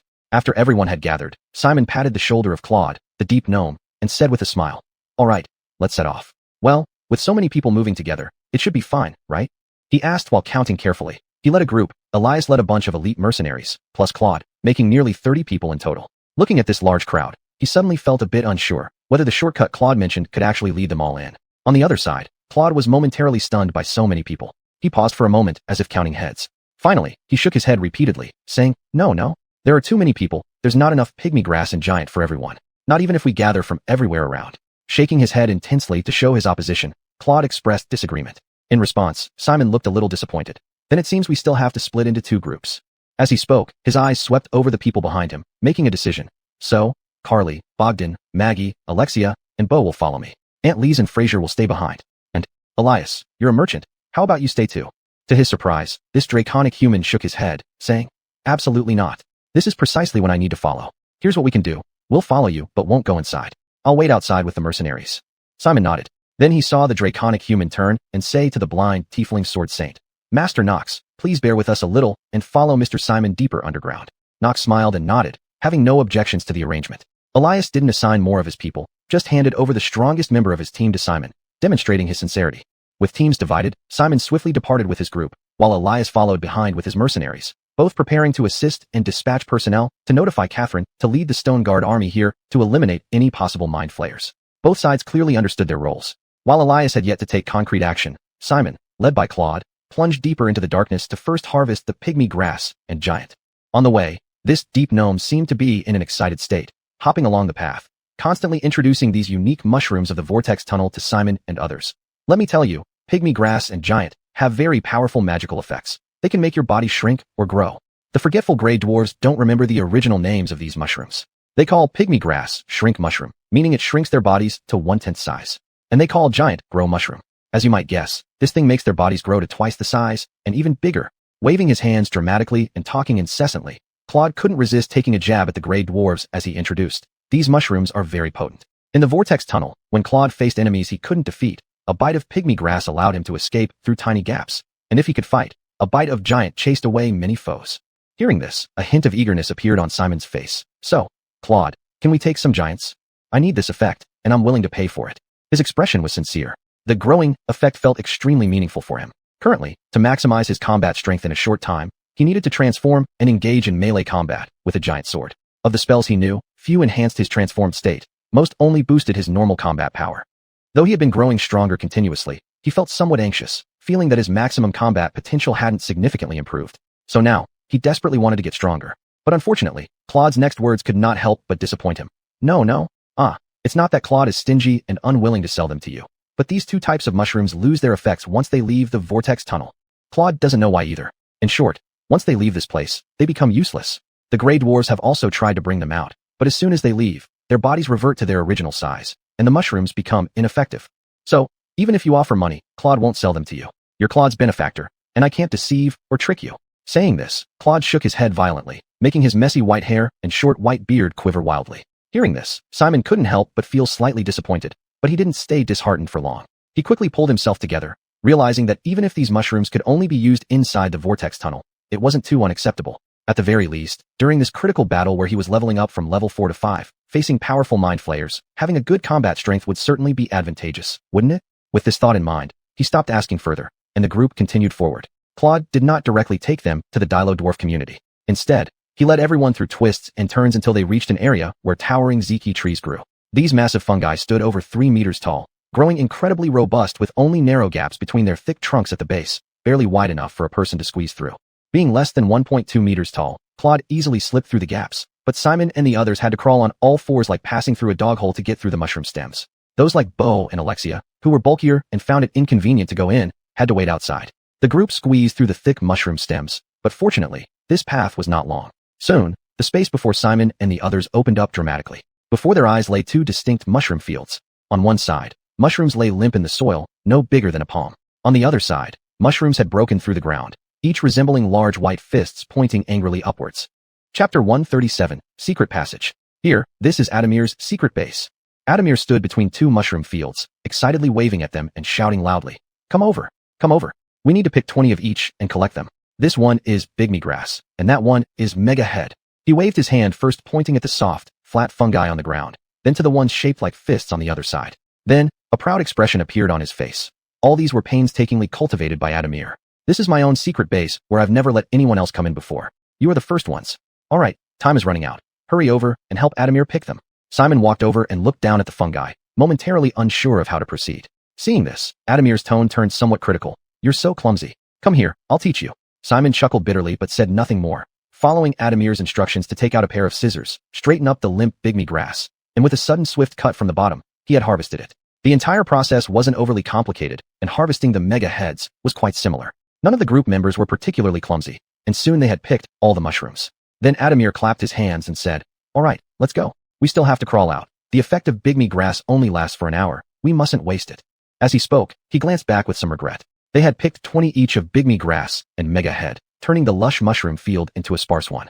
It took him years to accumulate these, and he didn't know how long it would take to recover. But now wasn't the time to care about this. He shook his head, leading everyone out from between the tall xuanhuan fungus stalks and back outside. Leading the group forward, he continued, "All right, next we go to another secret passage. We sneak in without them noticing." Naturally, Simon and the others did not refuse, following Adamir as they resumed their journey. This time, they arrived at the outskirts of the Dillo Dwarf community, but didn't enter. Instead, they stopped at a dark corner outside. Then, the little guy chirped, all right, this is it.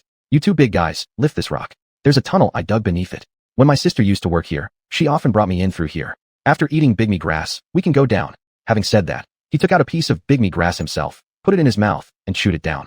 Right after, visibly, Adamir, who was just over a meter tall, shrunk down to less than 20 centimeters high in a blink. The rest of the group had to look down at him, seeing the small creature lifting his head, jumping around, and calling out loudly, "Hey, hurry up. The effect of pygmy grass only lasts an hour. We can't waste it." Urged by him, Simon glanced at Boo, finding the orc unhappy being ordered around by the little one. However, Alexia moved swiftly, stepping forward to lift the rock. Boo couldn't say much either and helped lift the stone, revealing a dark, narrow path underground, roughly 30 to 40 centimeters wide. A faint odor of decay wafted out. Simon furrowed his brows but understood that any secret entry route wouldn't be too clean, so he endured it. Behind him, however, Vivian frowned deeply, looking very uneasy. "What kind of passage is this? Where are we going?" On the ground, Adamir walked to the well entrance and continued, "It's their bathroom. Inside is a huge public bath, and all sewage flows out through the underground sewers here. So by going down here, we can secretly enter. All right, you should eat your pygmy grass quickly and come down." Vivian still looked uncomfortable, seemingly resistant to entering such a sewer.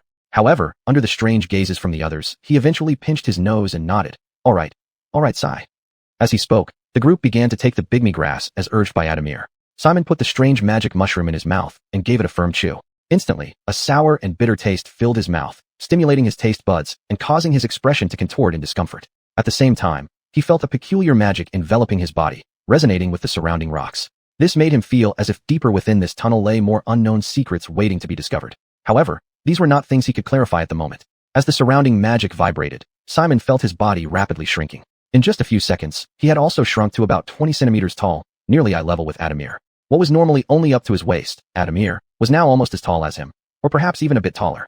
As Simon shrank, so did everyone else, all of them looking rather surprised at their hands, clothes, and weapons. Boo couldn't help but mutter, "Everything shrinks together. I thought only our bodies would shrink." The underlying implication of his words was obvious. For a moment, Mercedes and Ashirith glared at the orc, while Alexia reached out and slapped him hard on the head, reprimanding. "What nonsense are you spouting? Didn't you see how the little dwarf changed when he ate that mushroom?" Boo grumbled some more, but his words were muffled and unclear. Simon ignored him and followed Adamir down the secret passage first.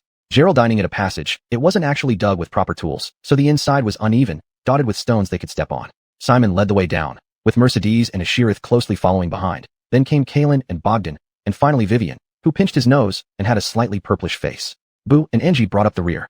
After they all went down, the two strong orcs covered the entrance with the rock. Thus, the group delved deep into this seemingly bottomless passage, following Adamir's steps and continuing forward. Chapter 138, The Gelatinous Cube. Soon, the winding downward path came to an end. Simon felt his feet land on a flat surface. This sensation gave him a sense of security, but then he frowned, feeling something was amiss. The ground was very clean, and that putrid smell seemed to have completely disappeared. Has my sense of smell adapted to that odor? Or, Aquila, he asked softly, do you feel that the stench here has lessened? Am I just imagining things? Or has someone cleaned up recently? Ahead, Aquila turned around mysteriously, looking back. Yes, this place is frequently cleaned, but not by humans. It's done by a gelatinous cube. Gelatinous cube. Simon's eyes lit up. He naturally knew what it was, a square-shaped, transparent slime creature. Typically, people call these creatures slimes, but they come in many different types. Among them, the gelatinous cube is one of the more docile kinds that won't attack under normal circumstances. They are usually huge squares 2 to 3 meters on each side, completely transparent, and can contain many pollutants within themselves, then use the strong acid they secrete internally to digest and assimilate them. Thanks to these properties, some mage towers' sewers or the sewers beneath the homes of nobility would keep such a gelatinous cube to clean away underground waste without being bothered by foul odors in their daily lives. He didn't expect to encounter one here. For a moment, Simon felt a twinge of anticipation. His actions betrayed his eagerness. So where is it roughly? Will we run into it? At this moment, Aquila had lost his earlier excitement. He appeared tense, speaking mysteriously.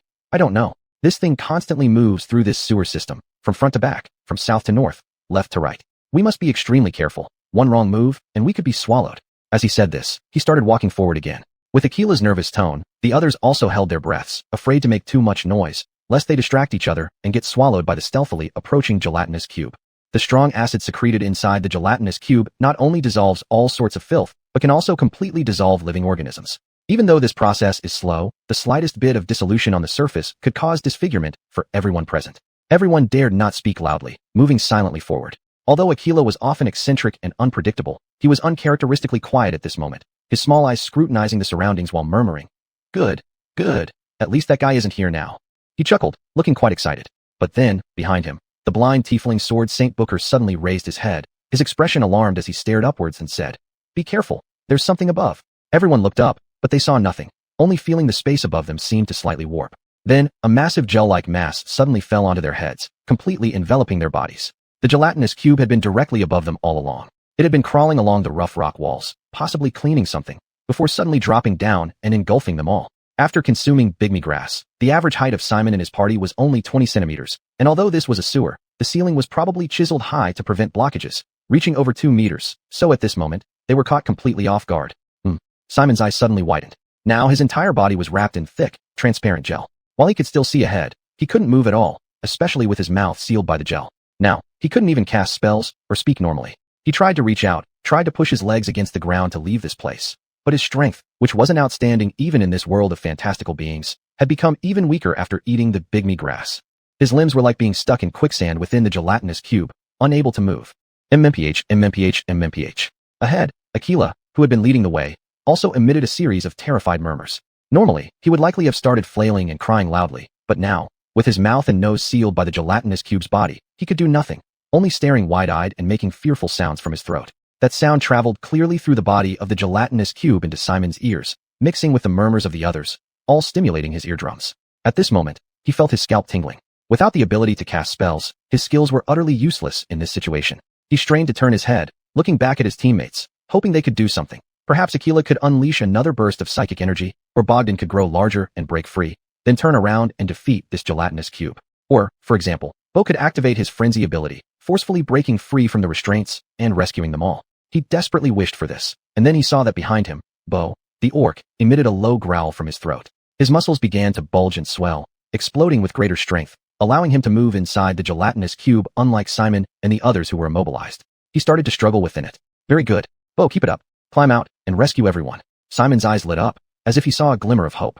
However, Bo was only 20 centimeters tall at this moment, and his movement was extremely slow. Facing a gelatinous cube over 2 meters on each side, it would take him some time to swim out. Just then, Simon felt a tingling sensation on his face, the backs of his hands, and other exposed skin. He knew that the gelatinous cube was furiously secreting strong acid, corroding his hair and skin.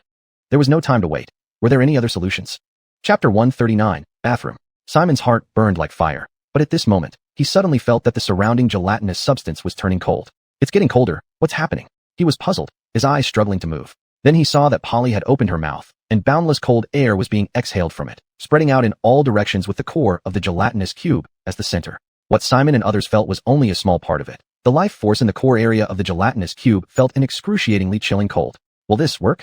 He didn't know, but soon, the prickling, corroding sensation on his face and hands disappeared, as if the gelatinous cube had completely stopped secreting strong acid. Is it dead? Simon wasn't sure, but at least for now, he seemed to be out of immediate danger. Phew. Not far away, after activating the frenzy ability, Brock finally staggered out of the body of the gelatinous cube. He panted heavily, turned his head, and looked at the people still immobilized inside it. With a thick voice, he said, "Don't worry, I'll get you out right now." With that, he swung his massive axe and chopped at the body of the gelatinous cube. Fortunately, due to the freezing cold released by Polly earlier, the gelatinous cube's body was quite stiff now, not as sticky as before.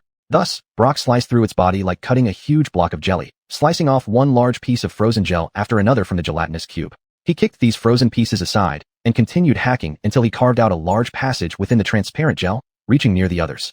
Simon extended his hand with great difficulty, allowing Brock to grab it. The latter gripped him tightly with one hand, his muscles bulging, teeth clenched, and exerting continuous strength. Rip! Simon was pulled out from inside the gelatinous cube. As soon as he emerged, he couldn't help but pant heavily. Phew! Finally, lucky me. At that moment, he realized that the most dangerous thing inside the gelatinous cube wasn't the strong acid, but the suffocating feeling of not being able to breathe. If Brock had been a few steps slower, he might have suffocated into unconsciousness. Even though he was still breathing heavily, Simon didn't dare delay for a second. He quickly turned around, chanted a spell, summoned a transparent mage hand, and inserted it back into the gelatinous cube's body to hold Laurie's shoulder and push outward. When he used magic to push someone, it generated power equivalent to 20 points of strength attribute, which is about the force of a 1,500-pound polar bear. Under this immense force, Laurie quickly broke free and regained her freedom. She also panted heavily, but Simon didn't have time to tend to her condition. He then pushed Polly and the others out one by one. Afterward, once Brock pulled him out, he immediately turned around and dragged Angie out from inside the gelatinous cube as well. Neither couple took any rest, pulling everyone out one by one after much effort, finally regaining their freedom. Wah! The moment Angie pulled Axton out, he fell on the ground and burst into tears uncontrollably. Just now, Axton thought he was going to die. Sniff. Axton really thought he was going to suffocate. He sobbed, unable to control his emotions, forcing Angie to pat his back and gently comfort him. Simon had no time to attend to his state, gasping for breath, then turned and said to Polly, "Thanks to your dragon breath just now, Polly." This half-draconian girl remained relatively calm, her amber eyes focusing on Simon as she softly replied, "No problem. When we adventured in the city's sewers before, we encountered a gelatinous cube too. At that time, I wondered if exhaling dragon breath inside it would create a more terrifying effect, but I never got the chance to experiment. Today's trial fulfilled my wish." She said this and then raised her head to gaze at the now gigantic gelatinous cube, towering over 10 times her height, with a look of lingering fear. But I didn't expect that after shrinking, the gelatinous cube, which originally didn't seem very threatening, would become so terrifying. Beside them, Aryan chuckled slightly and said, "After all, our height is less than 1/5 of what it used to be. Enemies that were easy to deal with under normal circumstances now seem terrifying." Pausing for a moment, he continued, "But this reminds us, our combat strength is extremely weak now. So when we reach the enemy's lair later, we must hide whenever possible and absolutely avoid any conflict. Otherwise, an enemy is easy to deal with, as the gelatinous cube could have completely wiped out our entire team." Everyone naturally had no objections to this statement, nodding solemnly. At this moment, Brock also ended his frenzy state. He panted heavily, looking quite exhausted. Seeing his condition, Bogdan took the initiative to step forward and, together with Angie, took on the task of leading the way at the front, vigorously chiseling away inside the body of the gelatinous cube. They were now all quite short in stature, so the task was not very easy. Fortunately, after a while, they managed to dig out a passage and reached inside the gelatinous cube. By now, Axton had finished crying and finally regained his composure. He dried his tears and continued leading the way at the front. The group walked along the sewer and soon arrived at an upward passage. Continuing upward, they could see many iron wire nets covering the top, and above these nets were numerous wooden shower heads. Clearly, they had arrived at the Dello Dwarf bathhouse. Gathering here, everyone cautiously observed the outside. Fortunately, it was still early, and no one was bathing here, so the place was deserted and empty, perfect for their covert operations. The ditch covered by the iron wire net was about 30 centimeters deep, which was impossible for them to climb up alone given their current height. Axton asked Angie to carry him on her back and found a relatively large hole in the wire net, squeezing through it first. Then, he stood on the wire net, letting the Brocks lift from below while he pulled from above. After several repetitions, he finally managed to pull everyone up, successfully arriving in the bathroom. Simon surveyed the surroundings, though called a bathroom. The floor here was still unpolished rock that appeared uneven. This kind of unevenness would pose no problem for normal people, but to them, now shrunken, it looked like small hills they had to laboriously climb. Chapter 140, The Evolution Gem. Wooden lotus flower shower heads hung on the walls, appearing gigantic from Simon and the others' current perspective. The bathroom had no windows. After all, this was underground where various races were accustomed to unventilated environments and did not worry about oxygen deprivation. Simon's mind was filled with many peculiar thoughts, while Nico wasted no time. He tiptoed and jogged to the bathroom door, lowering his voice. Come here, be quiet. There's someone outside. Without needing a reminder, everyone inside the bathroom could also hear crisp footsteps coming from the corridor outside. They hurriedly ran to the edge of the door, straining their ears to listen. They heard clear running footsteps and two dialogue dwarves chatting excitedly. Is it done? Is it done? Is the new batch of evolution stones ready? Not yet. Master said that several members in that machine have been acting up lately. They've colluded and are not working properly, so we have to wait a few more days for the next batch. Still a few more days? Sigh. Why can't those machines use evolution diamonds to join the grand evolution as well? Because they are constructs, they simply cannot. We must wait patiently, do our jobs well, and one day, we will also evolve into Master's beautiful form. Is there any way we can help Master prevent them from colluding? Like separating them into different rooms to work separately? It seems impossible. I heard they tried that, but those machines became useless when separated, so they have to be together. Oh, that's why they're so large. Sometimes their noise keeps me awake. Just bear with it. When Master's plan is complete, we'll all be free. I can bear it, but I can hardly wait. I really want all the brothers and sisters in the community to quickly embrace the great Master. We will share the same heart, free from worries and disputes. Those hateful gray dwarves will never bully us again. Outside, the two dialogue dwarves discussed in high-pitched voices. As their footsteps faded away, their voices grew fainter. Nico's expression turned increasingly horrified, and eventually, he couldn't resist gesturing wildly. They must be talking about mind flayers. These guys have been deceived by mind flayers. Simon nodded, knowing this naturally without much speculation. From the conversation of the two dialogue people outside, they could deduce that the so-called evolution stone was the black diamond they had found, and the Master they mentioned was undoubtedly a group of evil mind flayers. At this point, everything was clear. Somewhere in this building, a group of mind flayers was secretly mass-producing these black diamonds, intending to spread them to control the city's inhabitants. And currently, a large number of people in the dialogue dwarf community were already under control. They had to destroy that machine and stop the mind flayers' plot as soon as possible. Nico, Simon spoke. You know this building best. Based on your knowledge, where is the device used to produce those black diamonds most likely located? Nico thought carefully, revealing a troubled expression. I don't know. There are many basements here, all suitable for storing such things. Those places are secretive and locked. Nico can't recall where they might hide it. He shook his head, sounding dejected, but Simon remained optimistic. Stay calm, Nico. Don't panic. Think carefully. Where is it most likely to be? Based on what the two dialogue dwarfs said, that machine must occupy a considerable space. It cannot be in small areas, but should be in larger ones. Think hard, Nico. Which places on this floor have particularly large spaces? As he suggested this, Simon encouraged the dialogue dwarf to recall potential clues quickly. Fortunately, his words proved effective. Nico's eyes lit up, and he nodded vigorously. There is such a place. If you put it that way, the warehouse. That so-called machine must be in the warehouse. He visibly became excited, his body even trembling. If it really requires a large machine, then it must be there. Come over here, let's go. The so-called device must be in the warehouse. As he said this, he lifted his foot to rush out of the bathroom, wanting to run outside. Seeing him lose control, Simon had no choice but to grab his wrist and pull him back, reminding him that such excitement might be noticed by the enemy. Only then did this dialogue dwarf barely suppress his excitement. Then, they proceeded cautiously, carefully listening to the sounds in the corridor outside. Once they confirmed no one was around, they rushed out of the bathroom under Nico's lead, dashing toward the next corner. After all, their average height now was only 20 centimeters, with leg lengths just over 10 centimeters. Their speed was incredibly slow. Distances that normally took just a few steps now required them to run as fast as they could for quite some time. When they turned the corner, they found a huge trash bin standing there, filled with leftovers, many of which emitted a rotten stench. Simon and Vivian, among others, instinctively wanted to move away from this source of foul smell. However, at that moment, Nico suddenly stiffened and hurriedly hid behind the trash bin. While running, he frantically beckoned to Simon and the others, his face filled with extreme fear. Mind flayer. A mind flayer is coming this way. Hurry, let's hide. Upon hearing this, the others' faces also changed drastically. Ignoring the nauseating stench, they quickly ran and hid under the trash bin, cautiously concealing themselves, not daring to move. Simon held his breath, slightly poking his head out to look. He saw a tall, typical mind flayer floating in the darkness, its gaze appearing rather relaxed, drifting past them. Chapter 141, The Wandering Mind Flayer. It was a typical mind flayer, with the most common skin and appearance of a mind flayer.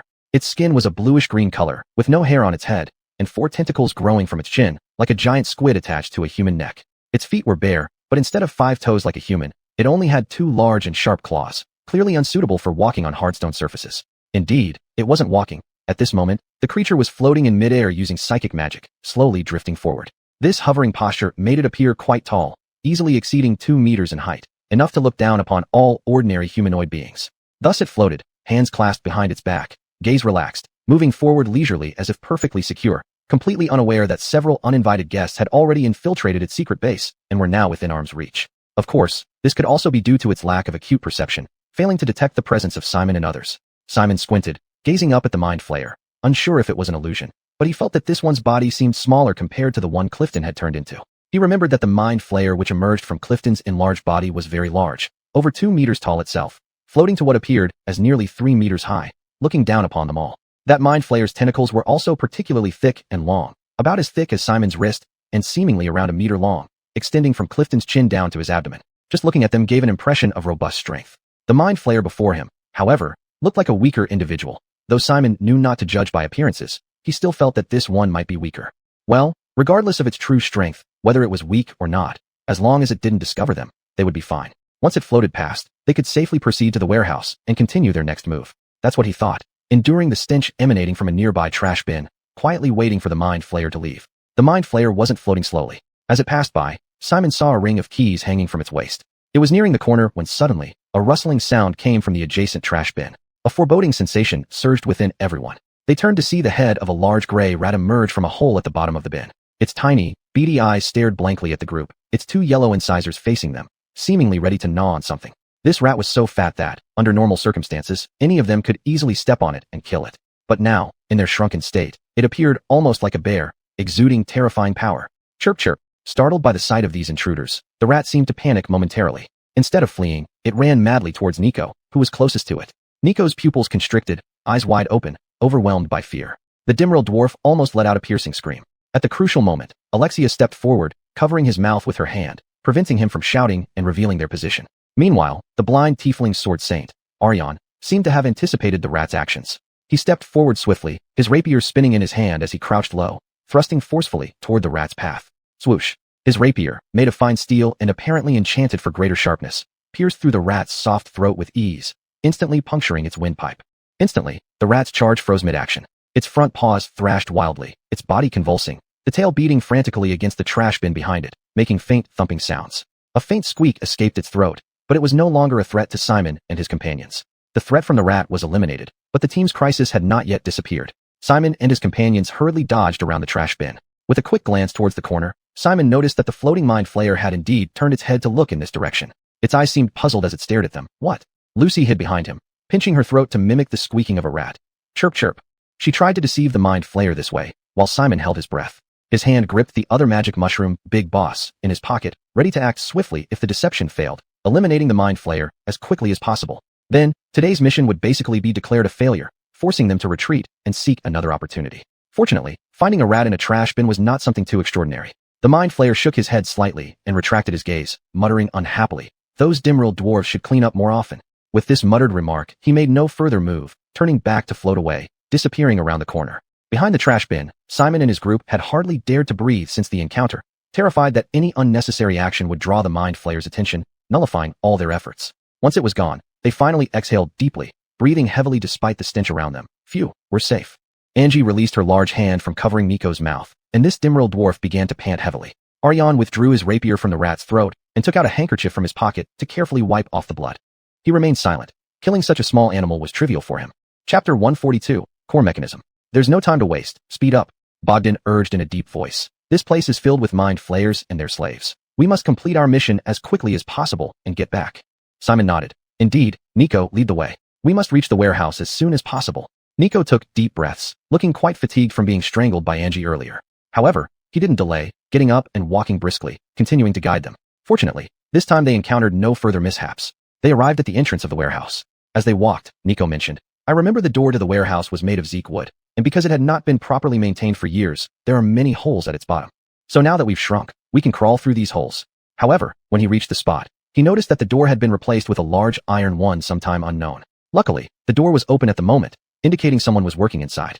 At the entrance, Simon and the others stopped, then gestured for Kurt to move forward for reconnaissance. The dark elf naturally didn't refuse. His skills in magic were most suited for such situations. At the entrance, he chanted the spell words, casting the second-level spell Pass Without Trace, cloaking everyone in shadowy magical energy, providing basic stealth. Then, he led the way, slipping into the warehouse through a gap in the door. Simon closely followed, peering inside by parting the iron door, immediately taking in the sight within. What first caught his eye was an enormous machine. It consisted of countless intricate brass gears and pulleys, slightly rusted with dark red spots, standing almost 3 meters tall, about 4 or 5 meters wide, and seemingly endless in length. After all, they were still only 20 centimeters tall, making a 15-fold height difference extremely challenging to observe. At the moment, the massive machine appeared stationary, its gears and pulleys motionless and silent. Not far away, a mind flayer floating midair, wearing a long robe covered in grease stains, was waving its hands while continuously using psychic magic on the giant machine. It seemed either communicating or attempting to control the machine's consciousness. Simon held his breath, heart pounding, knowing this enormous device was likely the main culprit behind the sinister plot. He didn't rush into action, swallowing hard, eyes narrowing as he observed the distant mind flayer. "Kurt," he whispered, "can you quietly subdue that mind flayer? This is an opportune moment since no one else is around, perfect for infiltration or extracting some information." As he spoke, the creature continued casting its spells without glancing towards the door or noticing their presence. Kurt pondered for a moment before nodding gently. "It's not too difficult. Although I don't have any drow poison right now, it's manageable.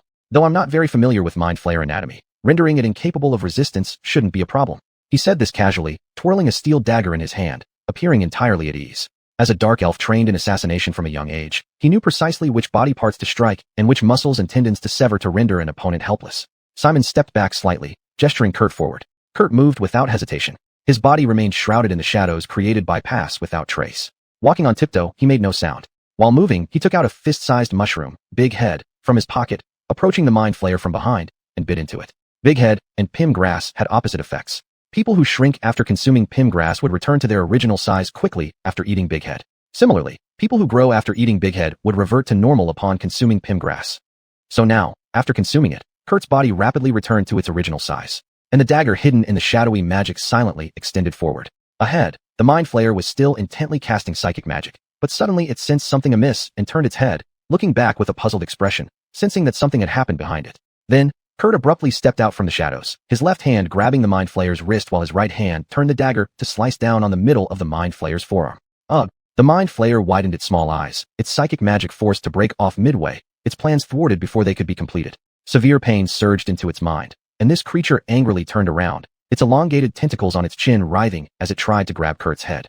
Simultaneously, its hands rose up, attempting to control Kurt's shoulders. However, immediately afterward, it was shocked to discover that its usual right hand, the forearm, hung limp and lifeless, utterly useless. Its right hand landed on Kurt's shoulder, reacting with incredible speed, but unfortunately, it achieved no effect whatsoever. Kurt's movements were even quicker. His hands moved as if they had rehearsed thousands of times. He immediately reversed his grip to hold the other arm of the mind flayer, grabbing its wrist. Before it could react to resist, the dagger deftly and viciously cut through the center of its forearm. SSH. The fine steel dagger made by dwarves cut through the skin and muscles of the mind flayer, severing the normally very resilient tendons inside. Severe pain surged into the mind flayer's mind, and it struggled backward, instinctively trying to roar, but Kurt was faster. Even before his dagger cut the tendons in the mind flayer's left arm, he had already taken a step forward. Now, he suddenly exerted force, turning his body to come behind the mind flayer. The dagger, stained with the mind flayer's dark purple blood, pressed against its back. "Relax, don't move, make no sudden moves. I can kill you at any moment, before you even manage to call for help, squid." Chapter 143, A Talking Machine. Zora's harsh threat froze the mind flayer in place, not daring to make a single move. Mind flayers are extremely selfish creatures. There are very few exceptions. They prioritize their own survival above all else unless controlled by the hive mind of their master. Otherwise, they would never risk their lives for anything else. Just like now, this mind flayer immediately gave up all resistance, standing still, allowing Zora to control him. This reaction also indicated that there was likely no hive mind of mind flayers around. Otherwise, this mind flayer would probably not have reacted this way. Seeing how the dark elf subdued the mind flayer so easily, Simon couldn't help but applaud in approval. He then no longer hid and boldly walked into the warehouse, taking out a giant mushroom from his pocket and biting into it. It had an unusually sour and bitter taste, just as intolerable as expected, quickly filling Simon's mouth, stimulating his taste buds. He couldn't help but grimace, forcing himself to endure it as he felt familiar magical fluctuations. His body rapidly returned to its normal size. The others also entered one after another, each eating their giant mushroom to return to their original sizes while closing the warehouse door tightly behind them, sealing the space entirely. Simon tried to suppress the discomfort from his taste buds and looked at the mind flayer, just about to say something when suddenly, a voice akin to an electronic female voice from a video game rang out beside him. "Help request, flesh friends from the material plane, please liberate us." Instantly, Simon's expression shifted. He turned his head around in surprise, almost mistaking it for the system's voice. "Wait, did you hear that sound?" He looked around, astonished, and noticed everyone else also wore looks of surprise, unable to believe their ears. "We heard it. Where did the sound come from? That doesn't sound human. What could it be?" It sounds a bit like the noise made by automata one once knew. They murmured amongst themselves, anxiously checking the entire warehouse. Originally, they had only dared to show up here because they thought only one mind flayer was present, but now with this sudden voice, they were all on edge. Only the blind tiefling sword Saint Aryan pointed in the direction of the large machine with his finger. The speaker is over there. Gentlemen, we should search carefully. It must be trapped somewhere by these mind flayers. Simon looked at the huge machine in surprise. Its brass-colored gears with dark red rust remained motionless. Are you the one speaking?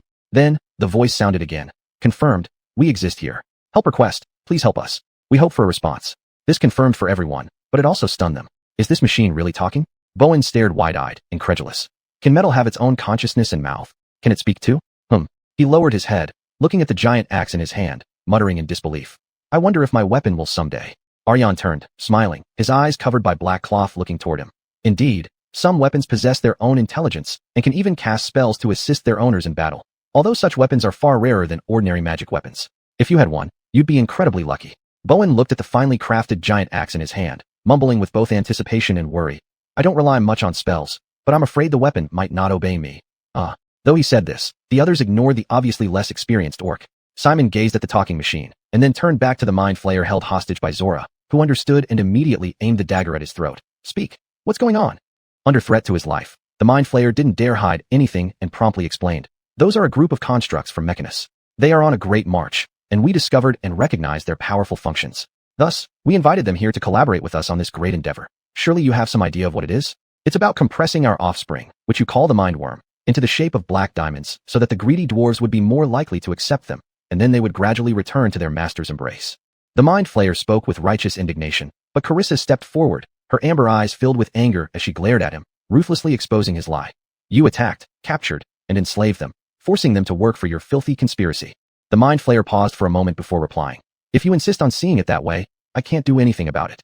Carissa could hardly contain her rage, almost striking him hard with her fist, but Simon caught her wrist, stopping her rash action. His expression was somewhat surprised as he gazed at the machine and murmured, It turns out to be a golem from Mechanus. Mechanus, an outer plane independent of the material world. It is a realm that worships absolute order and dislikes variables and uncertainties. All its inhabitants dwell on the eternally rotating gears of Mechanus, existing as perfectly ordered clockwork components. The primary residents there are known as golems, mechanical creatures mostly with round metal bodies equipped with large mechanical eyes on their surfaces, extending 2 legs and 2 arms around them for movement and work. This is the basic form of the unit golem, sometimes quite adorable in their chubby little appearances. Although life in Mechanus is eternal and orderly, seemingly unchanging forever, it is not entirely isolated from the outside world. In fact, every 289 years, Mechanus dispatches an army led by high-ranking golems and composed of countless basic golems to travel across various worlds, gathering information and optimizing their calculations, a process known as the Great March of the Golems. Encountering the Great March of the Golems without entering Mechanus is the only way ordinary beings of the material world can come into contact with these little creatures. Chapter 144, The Ji Xiajing's Demon Tombs. However, Simon had never imagined that they would encounter a group of demon tombs in such a place and be captured by mind flayers. Well, the background information mentioned that the Great March of Demon Tombs often passes through many dangerous places, and only an extremely small number of demon tombs can safely return to the mechanical realm. It seems that this statement is indeed true. As Simon was thinking this, the huge machine in front of him once again emitted that synthesized female voice for help. Help. Please liberate us. Simon's face showed a look of pity. Beside him, Zinnia grabbed his hand and whispered, Be careful, dear. We don't know what state these demon tombs are in right now. Perhaps they have already become accomplices with these mind flayers. Behind them, the mind flayer said, Actually not. In fact, these demon tombs have always been trying to resist and do not want to cooperate with our normal production work. Every time we have to spend a lot of resources to control them, which has led to our mission progress being extremely slow. Zinnia turned her head toward him, her previously warm eyes instantly turning cold. Do you think we would believe your lies? The mind flayer immediately shut up, and Kurt dragged its body backward slowly, without removing the dagger's blade from its throat. We will keep some distance. I hope you haven't lied to us. If there is any abnormal movement from these demon tombs, I'll kill you immediately. Sharply threatening it, Kurt added. Even if you say so, I can't change anything. They were originally under my control, but your interference broke the process. Thinking about it, Simon was inclined to believe what the mind flayer said. Taking a deep breath, he waved to the others and said, Let's find some tools here and dismantle this machine. No one objected and started moving into action. Zinnia and Polly, who had healing abilities, moved back out of sight. Aryan, who couldn't see specific details, joined Kurt and the mind flayer, alertly watching out for potential battles. Simon took Bogdan, Boyd, and Alexia to search for tools around the machine to rescue the demon tombs inside. Tools weren't hard to find since this place was originally a large warehouse where the mind flayers pieced together the demon tombs, naturally storing the corresponding tools. They quickly found wrenches, pliers, screwdrivers of various sizes, and began dismantling the screws on the enormous machine. As if sensing their actions, the units inside the machine kept opening up and guiding them to specific screws, nuts, etc., increasing efficiency. Under this guidance, the team worked quickly. Among them, Bogdan had the highest efficiency. As a Fernando, although stout, he was short enough to crawl underneath the machine, disassembling it carefully. This kind of task could not be done by Simon and the others. Although Zhou Qi could be a good replacement, he was emotionally unstable and mentally distracted, especially wary of the mind flayer. He couldn't focus on other tasks. So, Simon had to let him stay at the back while the rest meticulously dismantled the big machine. Time passed bit by bit as the parts were removed by Simon and the others. Behind, the captured mind flayer watched everything happen, feeling as if its heart was bleeding. Previously, they spent countless hours researching and assembling this machine. Now it was being dismantled before its very eyes. Its brain trembled at the sight. Captured as it was, it could do nothing but watch helplessly as Simon and the others destroyed their painstaking creation. The warehouse remained silent, usually uninhabited, so they were safe for the moment. It didn't take too long. Guided by the unit tomb and with Bogdan's diligent work, soon the protective shell of the machine was completely opened, revealing its core. Inside the machine, Simon first saw 10 unit tombs, each roughly the size of a basketball. They lay flat around a larger machine, their big round eyes tightly shut, metal limbs twisted intentionally to connect with surrounding components, which must have been done deliberately by these mind flayers. Right in the middle of the machine's interior was an even larger demon tomb. It measured nearly 2 meters in length and width, covered with intricate instruments and gears. Seeing it, Simon raised an eyebrow, immediately recognizing its identity. A tenfold tomb. Demon tombs are divided into basic demon tombs and advanced demon tombs. Basic demon tombs only have basic computational functions and lower intelligence, capable of only rudimentary computations. Unit tombs, slightly more advanced binary tombs, ternary tombs, etc., though different in type, are fundamentally the same. Above them, as leaders, are the high-level demon tombs. However, the ranking of high-level demon tombs is reversed compared to basic ones. The lowest rank is tenfold tomb, and the highest is sixfold tomb. They are larger in size, more complex in structure, and possess more powerful computational abilities. A tenfold tomb is often a huge sphere 2 meters in diameter, with 2 legs extending from the bottom and a circle of mechanical tentacles around it, capable of releasing strong electric currents to repair comrades or eliminate enemies.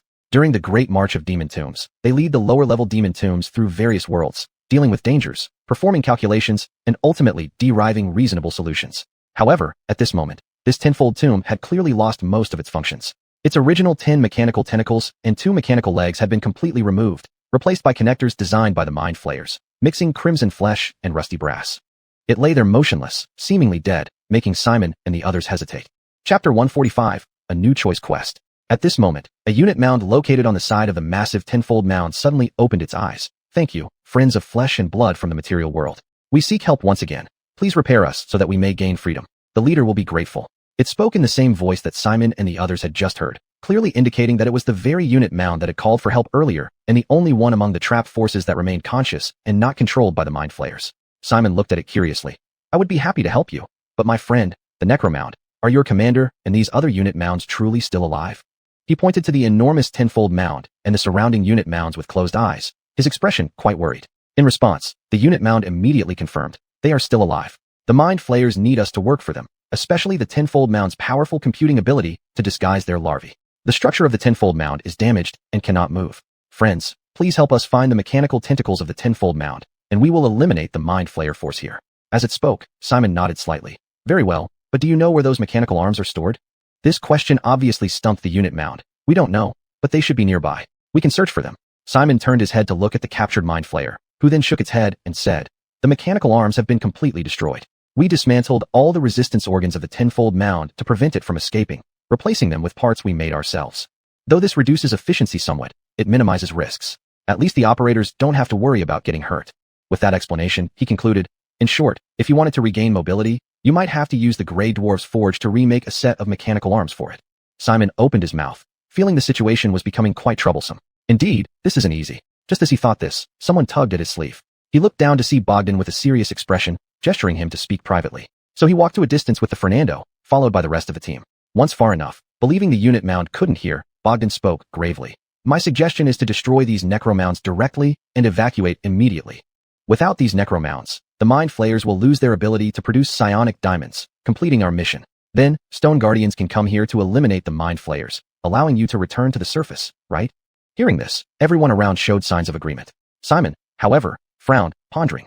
While this was indeed the simplest solution, something nagged at him. Turning around, he saw Mercedes and Polly looking at him with concern.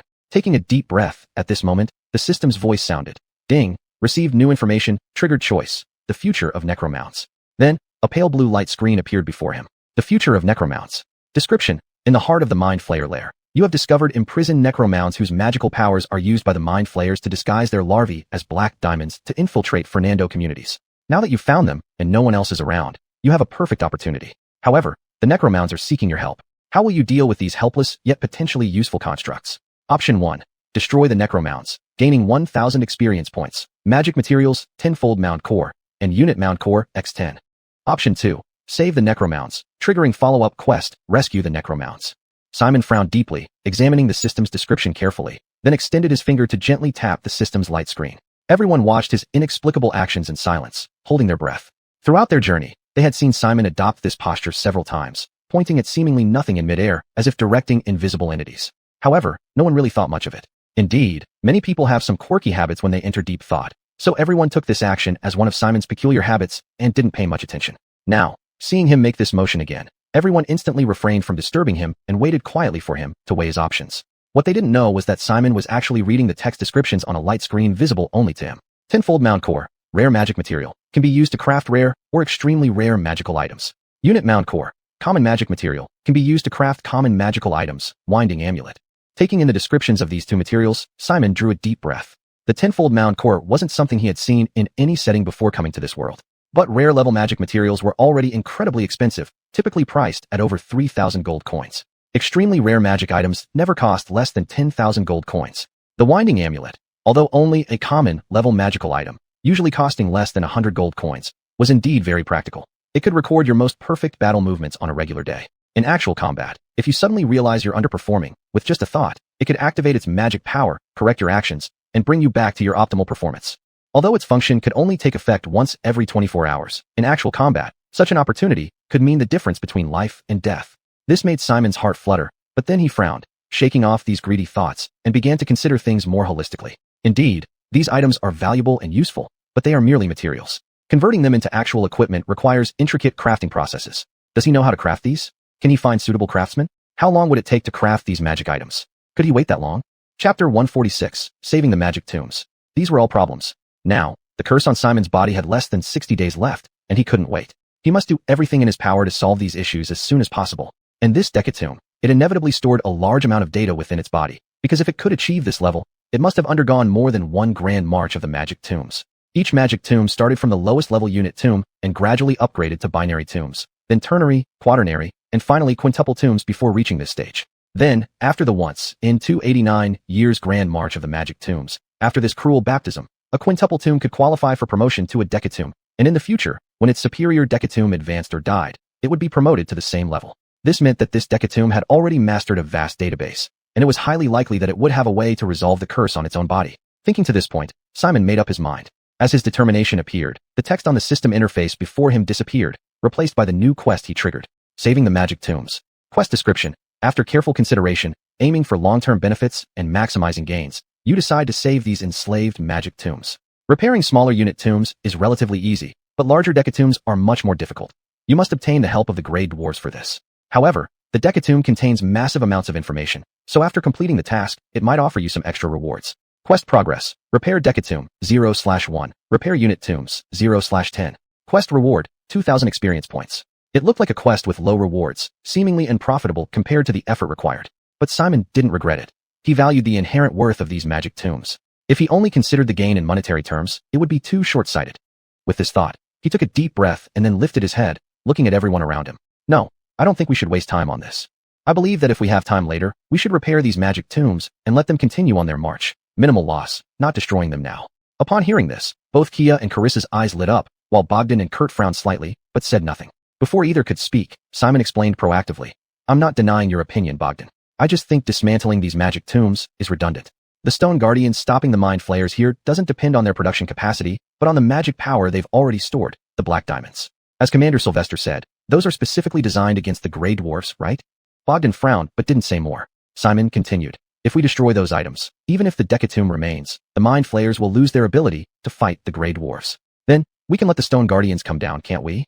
On the contrary, if we merely destroy the machine and report back to Sylvester, depending on the psychic diamond's reserves, the Stone Guardians will still suffer heavy losses, and will be blamed for it. His successive questions were calm, yet carried increasing pressure. Bogdan hesitated, stepping back half a pace, then muttered, "I didn't say we wouldn't eliminate those psychic diamonds before returning." Simon continued, "So I think we shouldn't waste time destroying these unit tombs. We should get information from them to efficiently eliminate the psychic diamonds." He spoke logically, leaving Bogdan without a rebuttal. "All right, you're right, indeed, that's how it is." Seeing Bogdan agree, Simon smiled and turned to Kurt. "Kurt, prying open the mouth of this mind flayer and asking where the psychic diamond reserves are located is up to you." Kurt nodded slightly, signaling the task was his. He leaned closer, pressing the dagger against the throat of the mind flayer, and demanded sharply, "Tell us, where are your completed psychic diamonds stored? How many people guard it normally? What traps are there? Speak." The mind flayer had no choice but to answer each question. Simon didn't listen to the specifics of its answers. He walked straight over to the magic tombs, looked down at them, and said softly, "If we want to destroy those psychic diamonds you produced quickly, what kind of tool would be needed?" There could be no one who knew the weaknesses better than their producers. Simon believed that these magic tombs were definitely more knowledgeable about the weaknesses of the psychic diamonds than anyone else. Direct dialogue with them would surely make the process more efficient. Sure enough, the unit tomb immediately replied, "Use electricity. Lightning will cause them to disintegrate from the inside, reverting back to the form of mind flayer worms. The worms are extremely fragile and can be easily destroyed by ordinary means." It answered in this manner, but Simon turned his head to look at his teammates, feeling a bit helpless. None of them seemed to know how to use electricity on this trip. He himself didn't know either. None of his spells were related to lightning. Thus, it left him in a difficult situation. "Is there any other way?" he asked hopefully, but this time, the unit tomb couldn't provide additional useful information. This is the standard method for destroying diamonds. For instance, burning them." It answered in such a way, leaving Simon speechless. Well, that wasn't feasible either. He shook his head and sighed. "Forget it. Let's think of some other methods." While Simon was getting nowhere, on the other side, accompanied by a bang, everyone turned around to see the body of the mind flayer crashing heavily onto the ground. Kurt was using his bandage to slowly wipe the blood off the dagger. After finishing the interrogation of the mind flayer, the dark elf wasted no time and immediately ended its life. Kia and Carissa's expressions were somewhat ugly. Although they knew very well that mind flayers, inherently evil creatures, should be killed on sight, the immediate execution of a prisoner right after interrogation still had a considerable psychological impact. They couldn't accept it immediately and closed their eyes, quietly alleviating their mental stress. Chapter 147, Dillo Dwarf Scholars. Simon also felt somewhat uneasy. Although he had long been aware from various background settings how evil and terrifying the mind flayers were, those descriptions had only existed in legends and stories. He hadn't experienced so much personally, so for a moment, he felt a considerable pressure. But now, with so many people watching, he couldn't show any cowardice. Suppressing this discomfort, he pretended to be indifferent and said to Jude, "We've finished asking everything we wanted to know?" Jude nodded with an evil smile. "All done. I already know the route. From here, go up to the second floor. There are several Dillo Dwarf scholars guarding it." Pausing for a moment, he continued, "Of course, we can't fully trust this mind flayer. We still need to be cautious." Simon lightly nodded in agreement as he spoke. After their conversation, Nico suddenly jumped up, trembling, and said, "Scholars? There are actually scholars there. Oh no, could the wise ones here have been infected by the mind flayers?"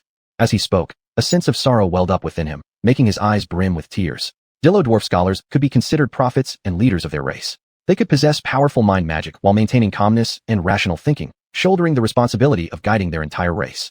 Now that even they were controlled, it was almost as if the Dillo Dwarf community had entered its countdown to destruction. Seeing this, Simon's heart ached. He reached out and gently patted the small dwarf on the shoulder, whispering, "Not necessarily. There might still be hope. Once we deal with the mind flayers here, they may be rescued." Hearing this, Nico gradually calmed down. Nodding, he gritted his teeth and cursed, "These mind flayers must not end well. We must kill them all." After hearing his curses and seeing him recover, Simon didn't waste time. First, he hid the corpse of the mind flayer among some baskets, boxes, and other miscellaneous items nearby. Then he restored the machine's exterior to make it look untouched and peaceful. They had no more time for elaborate disguises. After hastily finishing these tasks, Simon looked up at Jude and urged, "Don't delay. Let's set off." The latter nodded. "Sure. Shall we eat some more of those shrinking mushrooms?" Simon turned to look at Nico, then saw the Dillo dwarf jump slightly and shake his head vigorously. No. We don't have much left. Not enough for us all. We need to save some for sneaking through the tunnel later. We can't eat any more now." Nico waved his hands urgently as he spoke.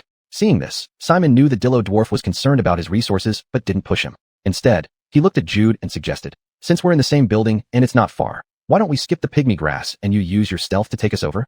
If we act quickly and resolve the conflict swiftly, we can leave immediately without engaging more enemies. What do you think?" In the enclosed warehouse, everyone urgently plotted. Jude stared at him, still feeling that they should try eating the shrinking mushrooms before heading upstairs. However, at this point, Caitlin spoke up, persuading him with one sentence. "It won't be convenient to climb the stairs after shrinking. Let's just go up in our current form." Her words finally convinced Jude, who nodded and agreed. All right, let's go. He led the way, followed by the rest. The dark elf approached the warehouse door, lay there listening carefully for a while, and confirmed that there was no one outside. Then she chanted a spell, spreading a gauze-like black mist around her. This darkness not only concealed their figures, but also blocked sound. Everyone hurriedly gathered around Jude, letting the black mist envelop them so that no footsteps could be heard outside. Subsequently, Jude slowly opened the door and walked ahead according to the route mentioned by the Mind Flayer. Everyone quickly followed, none daring to fall behind or leave the range covered by the black mist. The staircase upward was not hard to find. After 2 turns, the group saw the only staircase in the building. However, as Jude stepped on it, a clear sound was instantly produced. It turned out that this stone staircase had undergone special treatment, being hollow inside. Anyone who was unaware and stepped on it directly would trigger the crisp sound, alerting people around that someone had ventured upstairs without permission. Not even the Dillo dwarves were exempted. The few allowed to guard upstairs would stay there indefinitely, never coming down. As for the Mind Flayers themselves, they could all fly, naturally traversing the stairs freely without making such sounds. Nevertheless, the dark elf glanced down at the creaky staircase, letting out a snicker. These guys have a clever scheme, but my magic has long solved this problem. He was not worried about being discovered at all, maintaining a steady pace while climbing the stairs. Simon and the others followed behind him, hearing the clear sounds underfoot isolated by the move without trace spell, causing Simon almost to laugh out loud. But he finally refrained from doing such an unreliable thing. Upon reaching the 2nd floor, they saw a small room with a locked iron door, beside which was a small window. Behind the window's desk sat an elderly Dillo dwarf with a white beard, staring intently at a book without blinking. Simon felt quite tense for a moment, knowing this should be the Dillo dwarf scholar mentioned by the Mind Flayer. Watching him remain motionless like a fossil while reading, he couldn't help but marvel that such dedication to learning was something he could never match. A spontaneous sense of respect welled up in his heart. Then, Jude lifted his head, glanced carefully, and whispered, "What a great opportunity, everyone. The guard is asleep. We can slip in quietly." Chapter 148, The Dangerous Storage Room. Simon, what's wrong with you? Why do you look so awful? Noticing his odd expression, Baron asked in some surprise. In response, Simon turned his face away without answering. Nothing. I suddenly thought of something. Anyway, don't worry about it.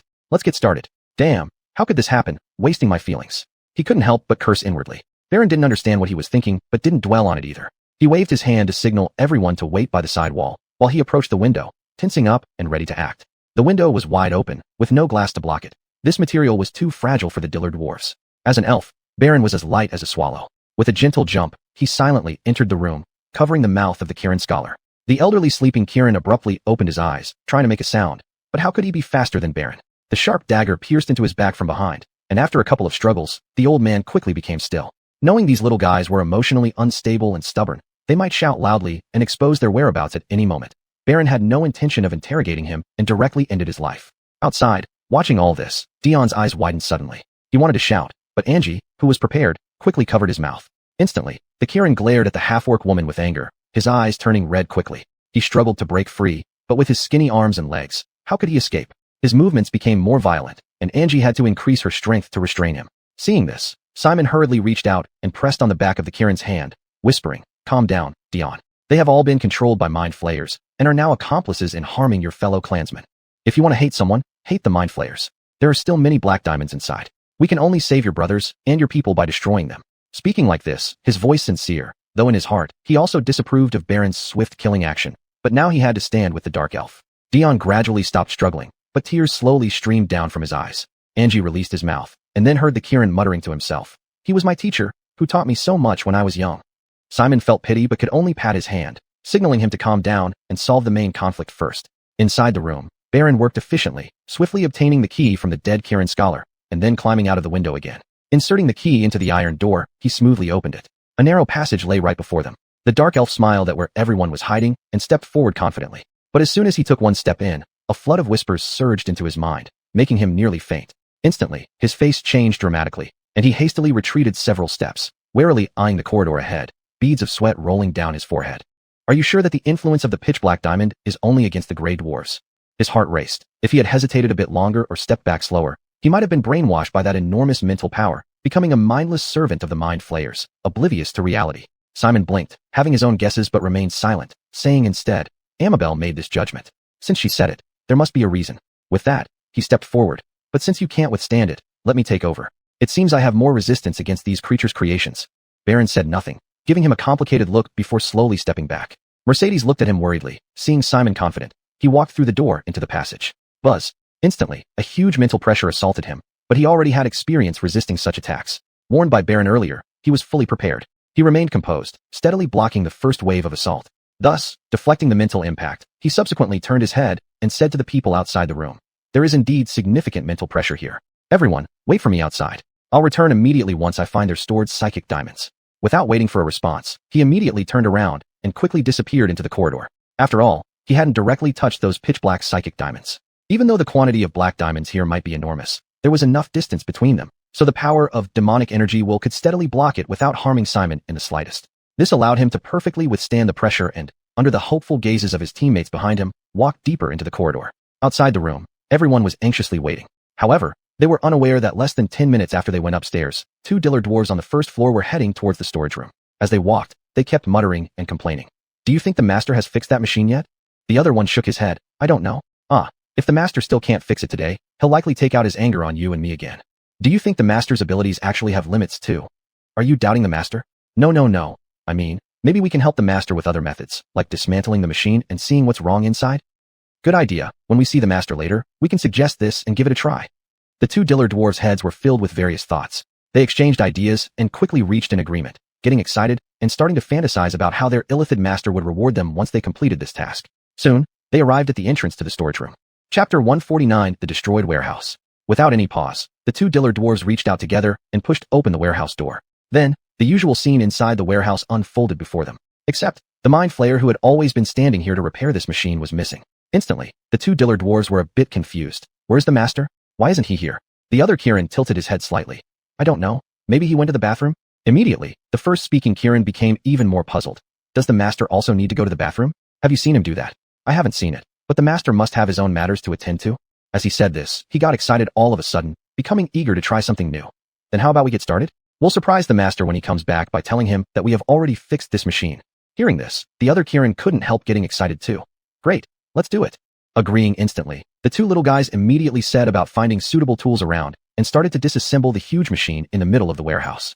Diller dwarves never lacked creativity. Even though they were controlled by mind flayers, their uncontrollable minds kept generating all sorts of odd ideas, and they weren't hesitant to put them into practice. However, usually there were mind flayers to control and stop their overstepping behaviors. But today, the mind flayer responsible for this task was dead, and no one was doing these things anymore. Thus, now the two little fellows faced no obstacles and could spare no effort in what they did. They held pliers, wrenches, screwdrivers, and a series of different tools, moving up and down, inside and outside the large machine, twisting and disassembling. But soon they found that the screws and nuts on the machine had already been removed in advance, making their whole process extremely smooth. So the metal casing they took off was thrown casually onto the ground beside them.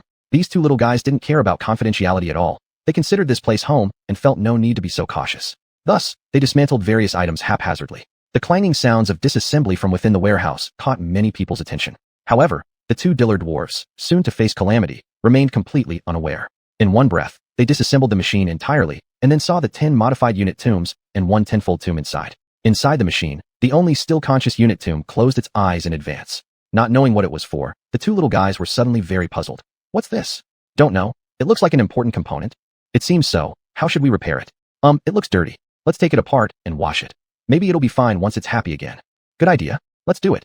Once again excited, the two Diller dwarves chirped as they discussed the next steps, not realizing the disaster looming over them. The warehouse door was slowly pushed open, and a floating mind flayer slowly entered the warehouse. His face was filled with cold fury. Seeing the activities of the two Diller dwarves, his small crimson eyes flashed like thunder. "What are you doing?" Suddenly, the two excited Diller dwarves froze, then turned fearfully toward the doorway. Master, you're back?" However, the one appearing before them was not the mind flayer who had been in charge of repairing the huge machine, but another one. Nevertheless, the fury in his eyes was terrifying. He floated close to the machine, causing the two Diller dwarves to tremble with fright. "What have you done? How dare you dismantle this machine, destroying it?" One of the Diller dwarves suddenly jumped, stuttering to defend himself. "We didn't mean to destroy it. We wanted to fix it. First, we took off the casing, washed the inside, and then it would be fine. This method works many times. Once it's done, it's fixed."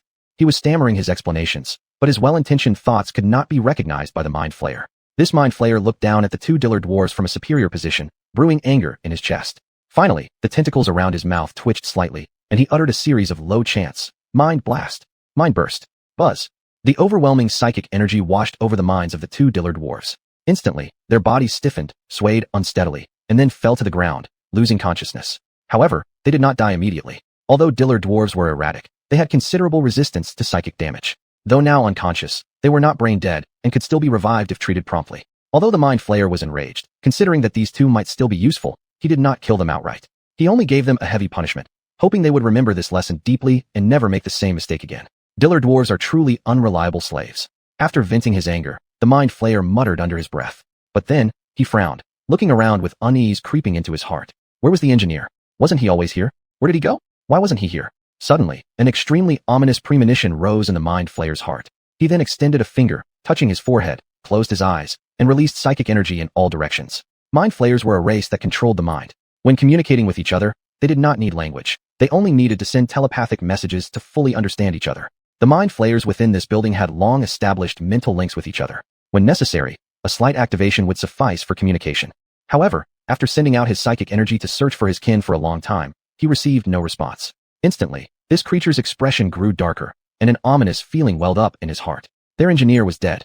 Suddenly, intense fear gripped his heart, making him let out a wild scream. Ah!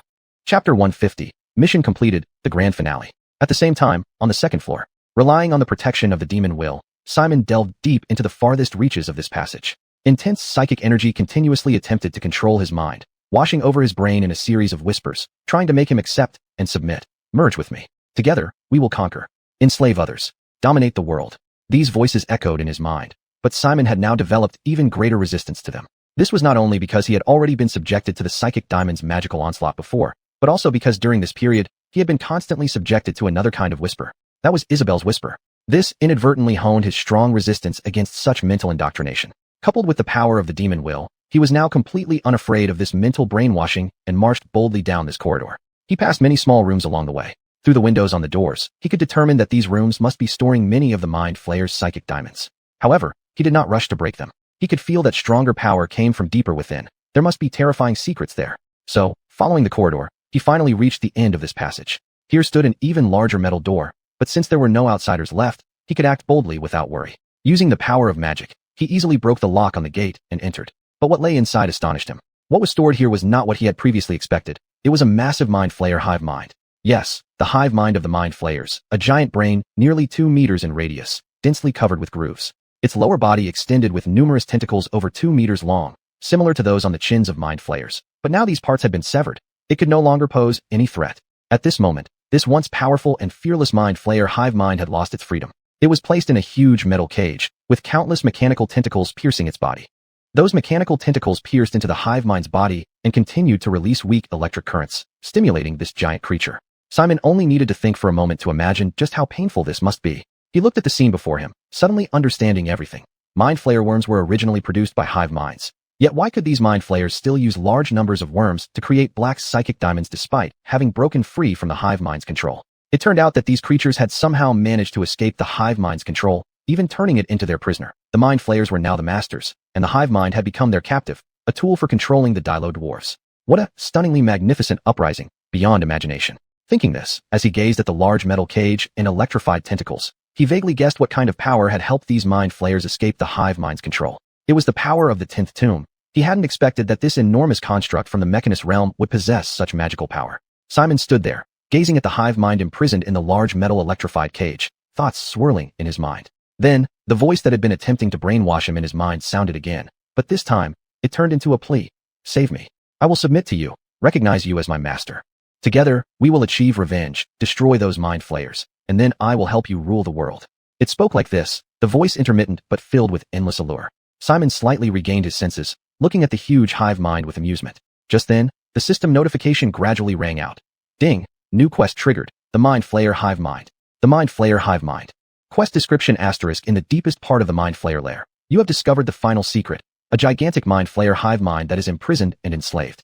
At this moment, all questions are answered, and with no one around, you face a critical decision. The hive mind intends to submit to you. What will you do in this situation? Option 1 asterisk destroy the hive mind. Reward, 15,000 experience points. Increase any attribute by 1 point, no limit. Increased resistance to psychic damage. Option 2, enslave the hive mind and trigger the subsequent quest, Master of the Mind Flayers. The pale blue screen displayed new content, and almost simultaneously with the system releasing the new quest, Isabel's voice sounded in his mind. Be careful, Simon. Don't let this hive mind deceive you. The hive minds are extremely selfish creatures. They only think about themselves. They can never be loyal to anyone else. This one is submitting to you now only because it's too weak to escape. Once it regains its strength, you'll be the first to suffer. Her stern warning brought Simon back from pondering the system quest, and he chuckled lightly. Don't worry, Isabel. I've already made my decision. He believed that since the system issued such a quest, there must be a foolproof method to control this enormous mind flayer hive mind. Regardless of what that method was, Simon had no intention of trying it out. These mind flayers were pests of the material world and should be eradicated as soon as possible. Thus, his thoughts on the hive mind were to destroy it completely, harboring no intention of utilizing it. No matter how great the benefits might be, he did not intend to enjoy them, thinking only of their destruction. With his decision made, he raised his hand, casting the fragile curse on the hive mind. Then, reciting the spell from magic missile, thick beams of energy shot straight at the soft body of the hive mind. Boom! The intense energy beam exploded on the hive mind, immediately causing it to emit a pained groan, its massive body trembling. However, it was already too weak to offer any resistance. After all, controlling the mind flayers was its instinct, and now it couldn't even manage that, showing just how weak it had become. Thus, within the powerful magic missile energy beams, the hive mind's body was blown to pieces, leaving nothing behind. At that moment, the system's voice echoed in his mind. Ding! Mission completed. Reward, 15,000 experience points, 1 attribute point, no limit. Increased resistance to psychic damage. Simon checked his rewards. Without hesitation, he added the attribute point to Zarama. The abundant experience was enough to level him up to level 5. At level 5, his power underwent a qualitative change. First, his cantrip magic missile saw a significant upgrade, changing from firing 1 energy beam to 2, allowing him to attack 2 different targets simultaneously or concentrate fire on a single target. Additionally, he learned powerful third-level spells like Haste, Dispel Magic, and Counterspell. Each of the 3 grandmasters who cursed him granted him a spell, further enhancing his strength. For now, the most critical part was the additional boost provided by the Mind Flayer hive mind, the strong resistance to psychic damage. The physical combat capabilities of the Mind Flayers posed no real threat to him. Shield could block their regular attacks. Only the unpredictable psychic magic required constant vigilance. A momentary lapse and inability to resist could lead to being stunned by that magic. Even a few seconds on the battlefield could be fatal. Fortunately, the reward from killing the hive mind compensated for his last weakness. Now, these Mind Flayers posed less than half the original threat to him. When he killed the hive mind, Simon could sense that in the small rooms on either side, those disguised Mind Flayer tadpoles emitted agonized screams. It was their final echo, stronger than ever before, but that was all. Soon, they would completely fade away. It was clear that these creatures had died, posing no more threat to this land. Simon's lips curled slightly into a smile, but then his expression changed. Wait, Mind Flayers and the hive mind share a psychic link. So, the death of the hive mind must have been noticed by the ordinary Mind Flayers here. Ayana and the others are in danger. With this thought, he hurriedly turned around, rushing out of the room. Sure enough, he found the Mind Flayers leading a massive group of Dilo dwarves arriving at the second floor, where Zinnias and the others were engaged in battle with them. At this moment, the battle situation was far from optimistic. Bogdan had transformed into a 3-meter-tall giant, but facing the Mind Flayers that once enslaved him and knew how to counteract gray dwarves, he could barely utilize his full strength. Under the onslaught of the Mind Flayers' psychic magic, his body was frequently immobilized by bursts of psychic energy. Then, the other Mind Flayers and Dilo dwarves would inflict terrifying wounds on him. Fortunately, at this moment, he was wearing a suit of fine steel plate armor, preventing him from being killed by these creatures in a short period. Boyd had already activated his frenzy state, roaring as he swung his newly acquired steel battle axe to hack and slash everywhere. However, the Mind Flayers only floated in the air, using their psychic magic to restrain him while sending the Dilo dwarves to die, steadily delaying his advance. Affected by the psychic magic, his eyes were bloodshot, and blood streamed from his ears. His movements were many times slower than usual. The Dilo dwarves' daggers left cuts on his waist and thighs, but fortunately, under the influence of his frenzy, his skin became as hard as steel, preventing him from succumbing to such injuries. The others were not faring well either. Though everyone tried their best to use their skills against the enemies, the lack of resistance to psychic magic put them at a disadvantage. Seeing this situation, Simon did not hesitate and immediately cast Maria's unearthly form. After transforming, he immediately cast Haste on himself, increasing his movement and attack speed fourfold. With this terrifying speed, he wielded the giant steel sword he had obtained from the Stone Guardians and charged into the battlefield. At first, the Mind Flayers paid no attention, assuming he was just another brute who knew a little magic. But when they used all their strength to cast Mind Blast, yet failed to harm Simon significantly, they were suddenly alarmed and quickly retreated. Now, it was too late. With 4 times the speed, Simon swept through the crowd of Mind Flayers like a whirlwind, cutting them down swiftly, turning their bodies into minced meat.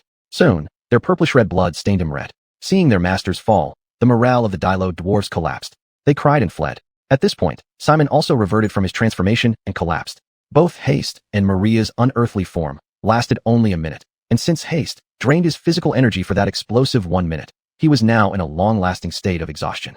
Ayana put down her light crossbow and came over to heal their wounds. The blind swordsman Charon helped Simon up. The area was unsafe, so they quickly left. But when they reached outside, they found themselves surrounded by frenzied Dilo dwarves. In a critical moment, Blair and the Stone Guardians suddenly arrived, breaking through the siege and allowing them to escape safely. Thus, the mission was successfully completed. Afterward, Blair pardoned Elias's crimes and represented his family in forming an alliance with him. From then on, this white dragonborn weapon merchant became a legitimate partner of Edge City, even receiving endorsements from the highest leader of the Stone Guardians and a princess. As for Simon, Blair rewarded him with a rare magical item worth 5,000 gold coins, a belt of dwarf strength. This belt granted him resistance to poison and significantly increased his constitution, making him sturdy and robust like a dwarf. The others also received monetary rewards and valuable enchanted weapons from the stone giants. These weapons, valued around 500 gold coins each, showed how much Blair had invested in this mission. After concluding everything, everyone held a victory feast. Following the feast, Iana quietly called Simon to her room and entrusted herself completely to him. The next day, everyone set off. Bogdan said goodbye to Simon, wishing him success on the surface. Simon and the others continued with Elias, who carried a large quantity of metal weapons as cargo, returning to the surface world. However, during the return journey, Simon again exhibited symptoms of the curse. As the onset date approached, some effects began to manifest prematurely. At this point, his lies were exposed. He had never escaped the triple curse. To this, Polly offered to use a ritual to alleviate his pain. After careful consideration, Iana decided to persuade Hawthorne to accept Polly's ritual and unite with her. She explained that although she cared about fidelity, Polly was a pure-hearted girl who had shared life and death with them many times. If it were her, she could reluctantly accept. Moreover, all of this was to ensure that his life could continue. As long as Simon still loved her, she encouraged him to try everything. Thus, on a quiet night, Simon and Polly also became one. Iana listened to the two from the next room with tears streaming down her face for the entire night, and pretended nothing happened the next day, continuing their journey. Simon found that after uniting with Polly, his cursed symptoms indeed eased up. Hence, afterward, he had to endure the pain of betraying Iana while enjoying the fortune of being with two women, unwillingly living a life of sharing a bed with both of them. For this, Tatum was quite angry. She didn't notice that deep in her heart, her thoughts had already changed. Under the continuous bilateral brainwashing in the mental space, she subconsciously acknowledged herself as Simon's lover now. Unfortunately, with Simon gaining resistance to psychic magic from the Mind Flayer's illithid, her brainwashing couldn't be completed anymore. Unfortunately, Tatum remained oblivious to all this. Since then, her brainwashing completely turned into Simon's unilateral influence over her. More tragically, as Simon's strength grew continuously, one day, in the dream space deliberately set up by Tatum, Simon's main consciousness woke up. He recalled everything he experienced in recent days and clearly understood what Tatum had been doing to him, as well as what he was currently doing and could do. Thus, he gained complete control over the situation. For this ancient great arcanist with sinister intentions, he felt no pity or sympathy at all. He thoroughly brainwashed her into his little darling wife and mercilessly possessed her body and soul at a certain moment in the dream. From then on, although the curse on his body still posed some risks, its threat had been reduced to the minimum. After leaving Edge City, they finally returned to the surface world. Here, he would continue his adventures and search for ways to remove the curse from his body. The end.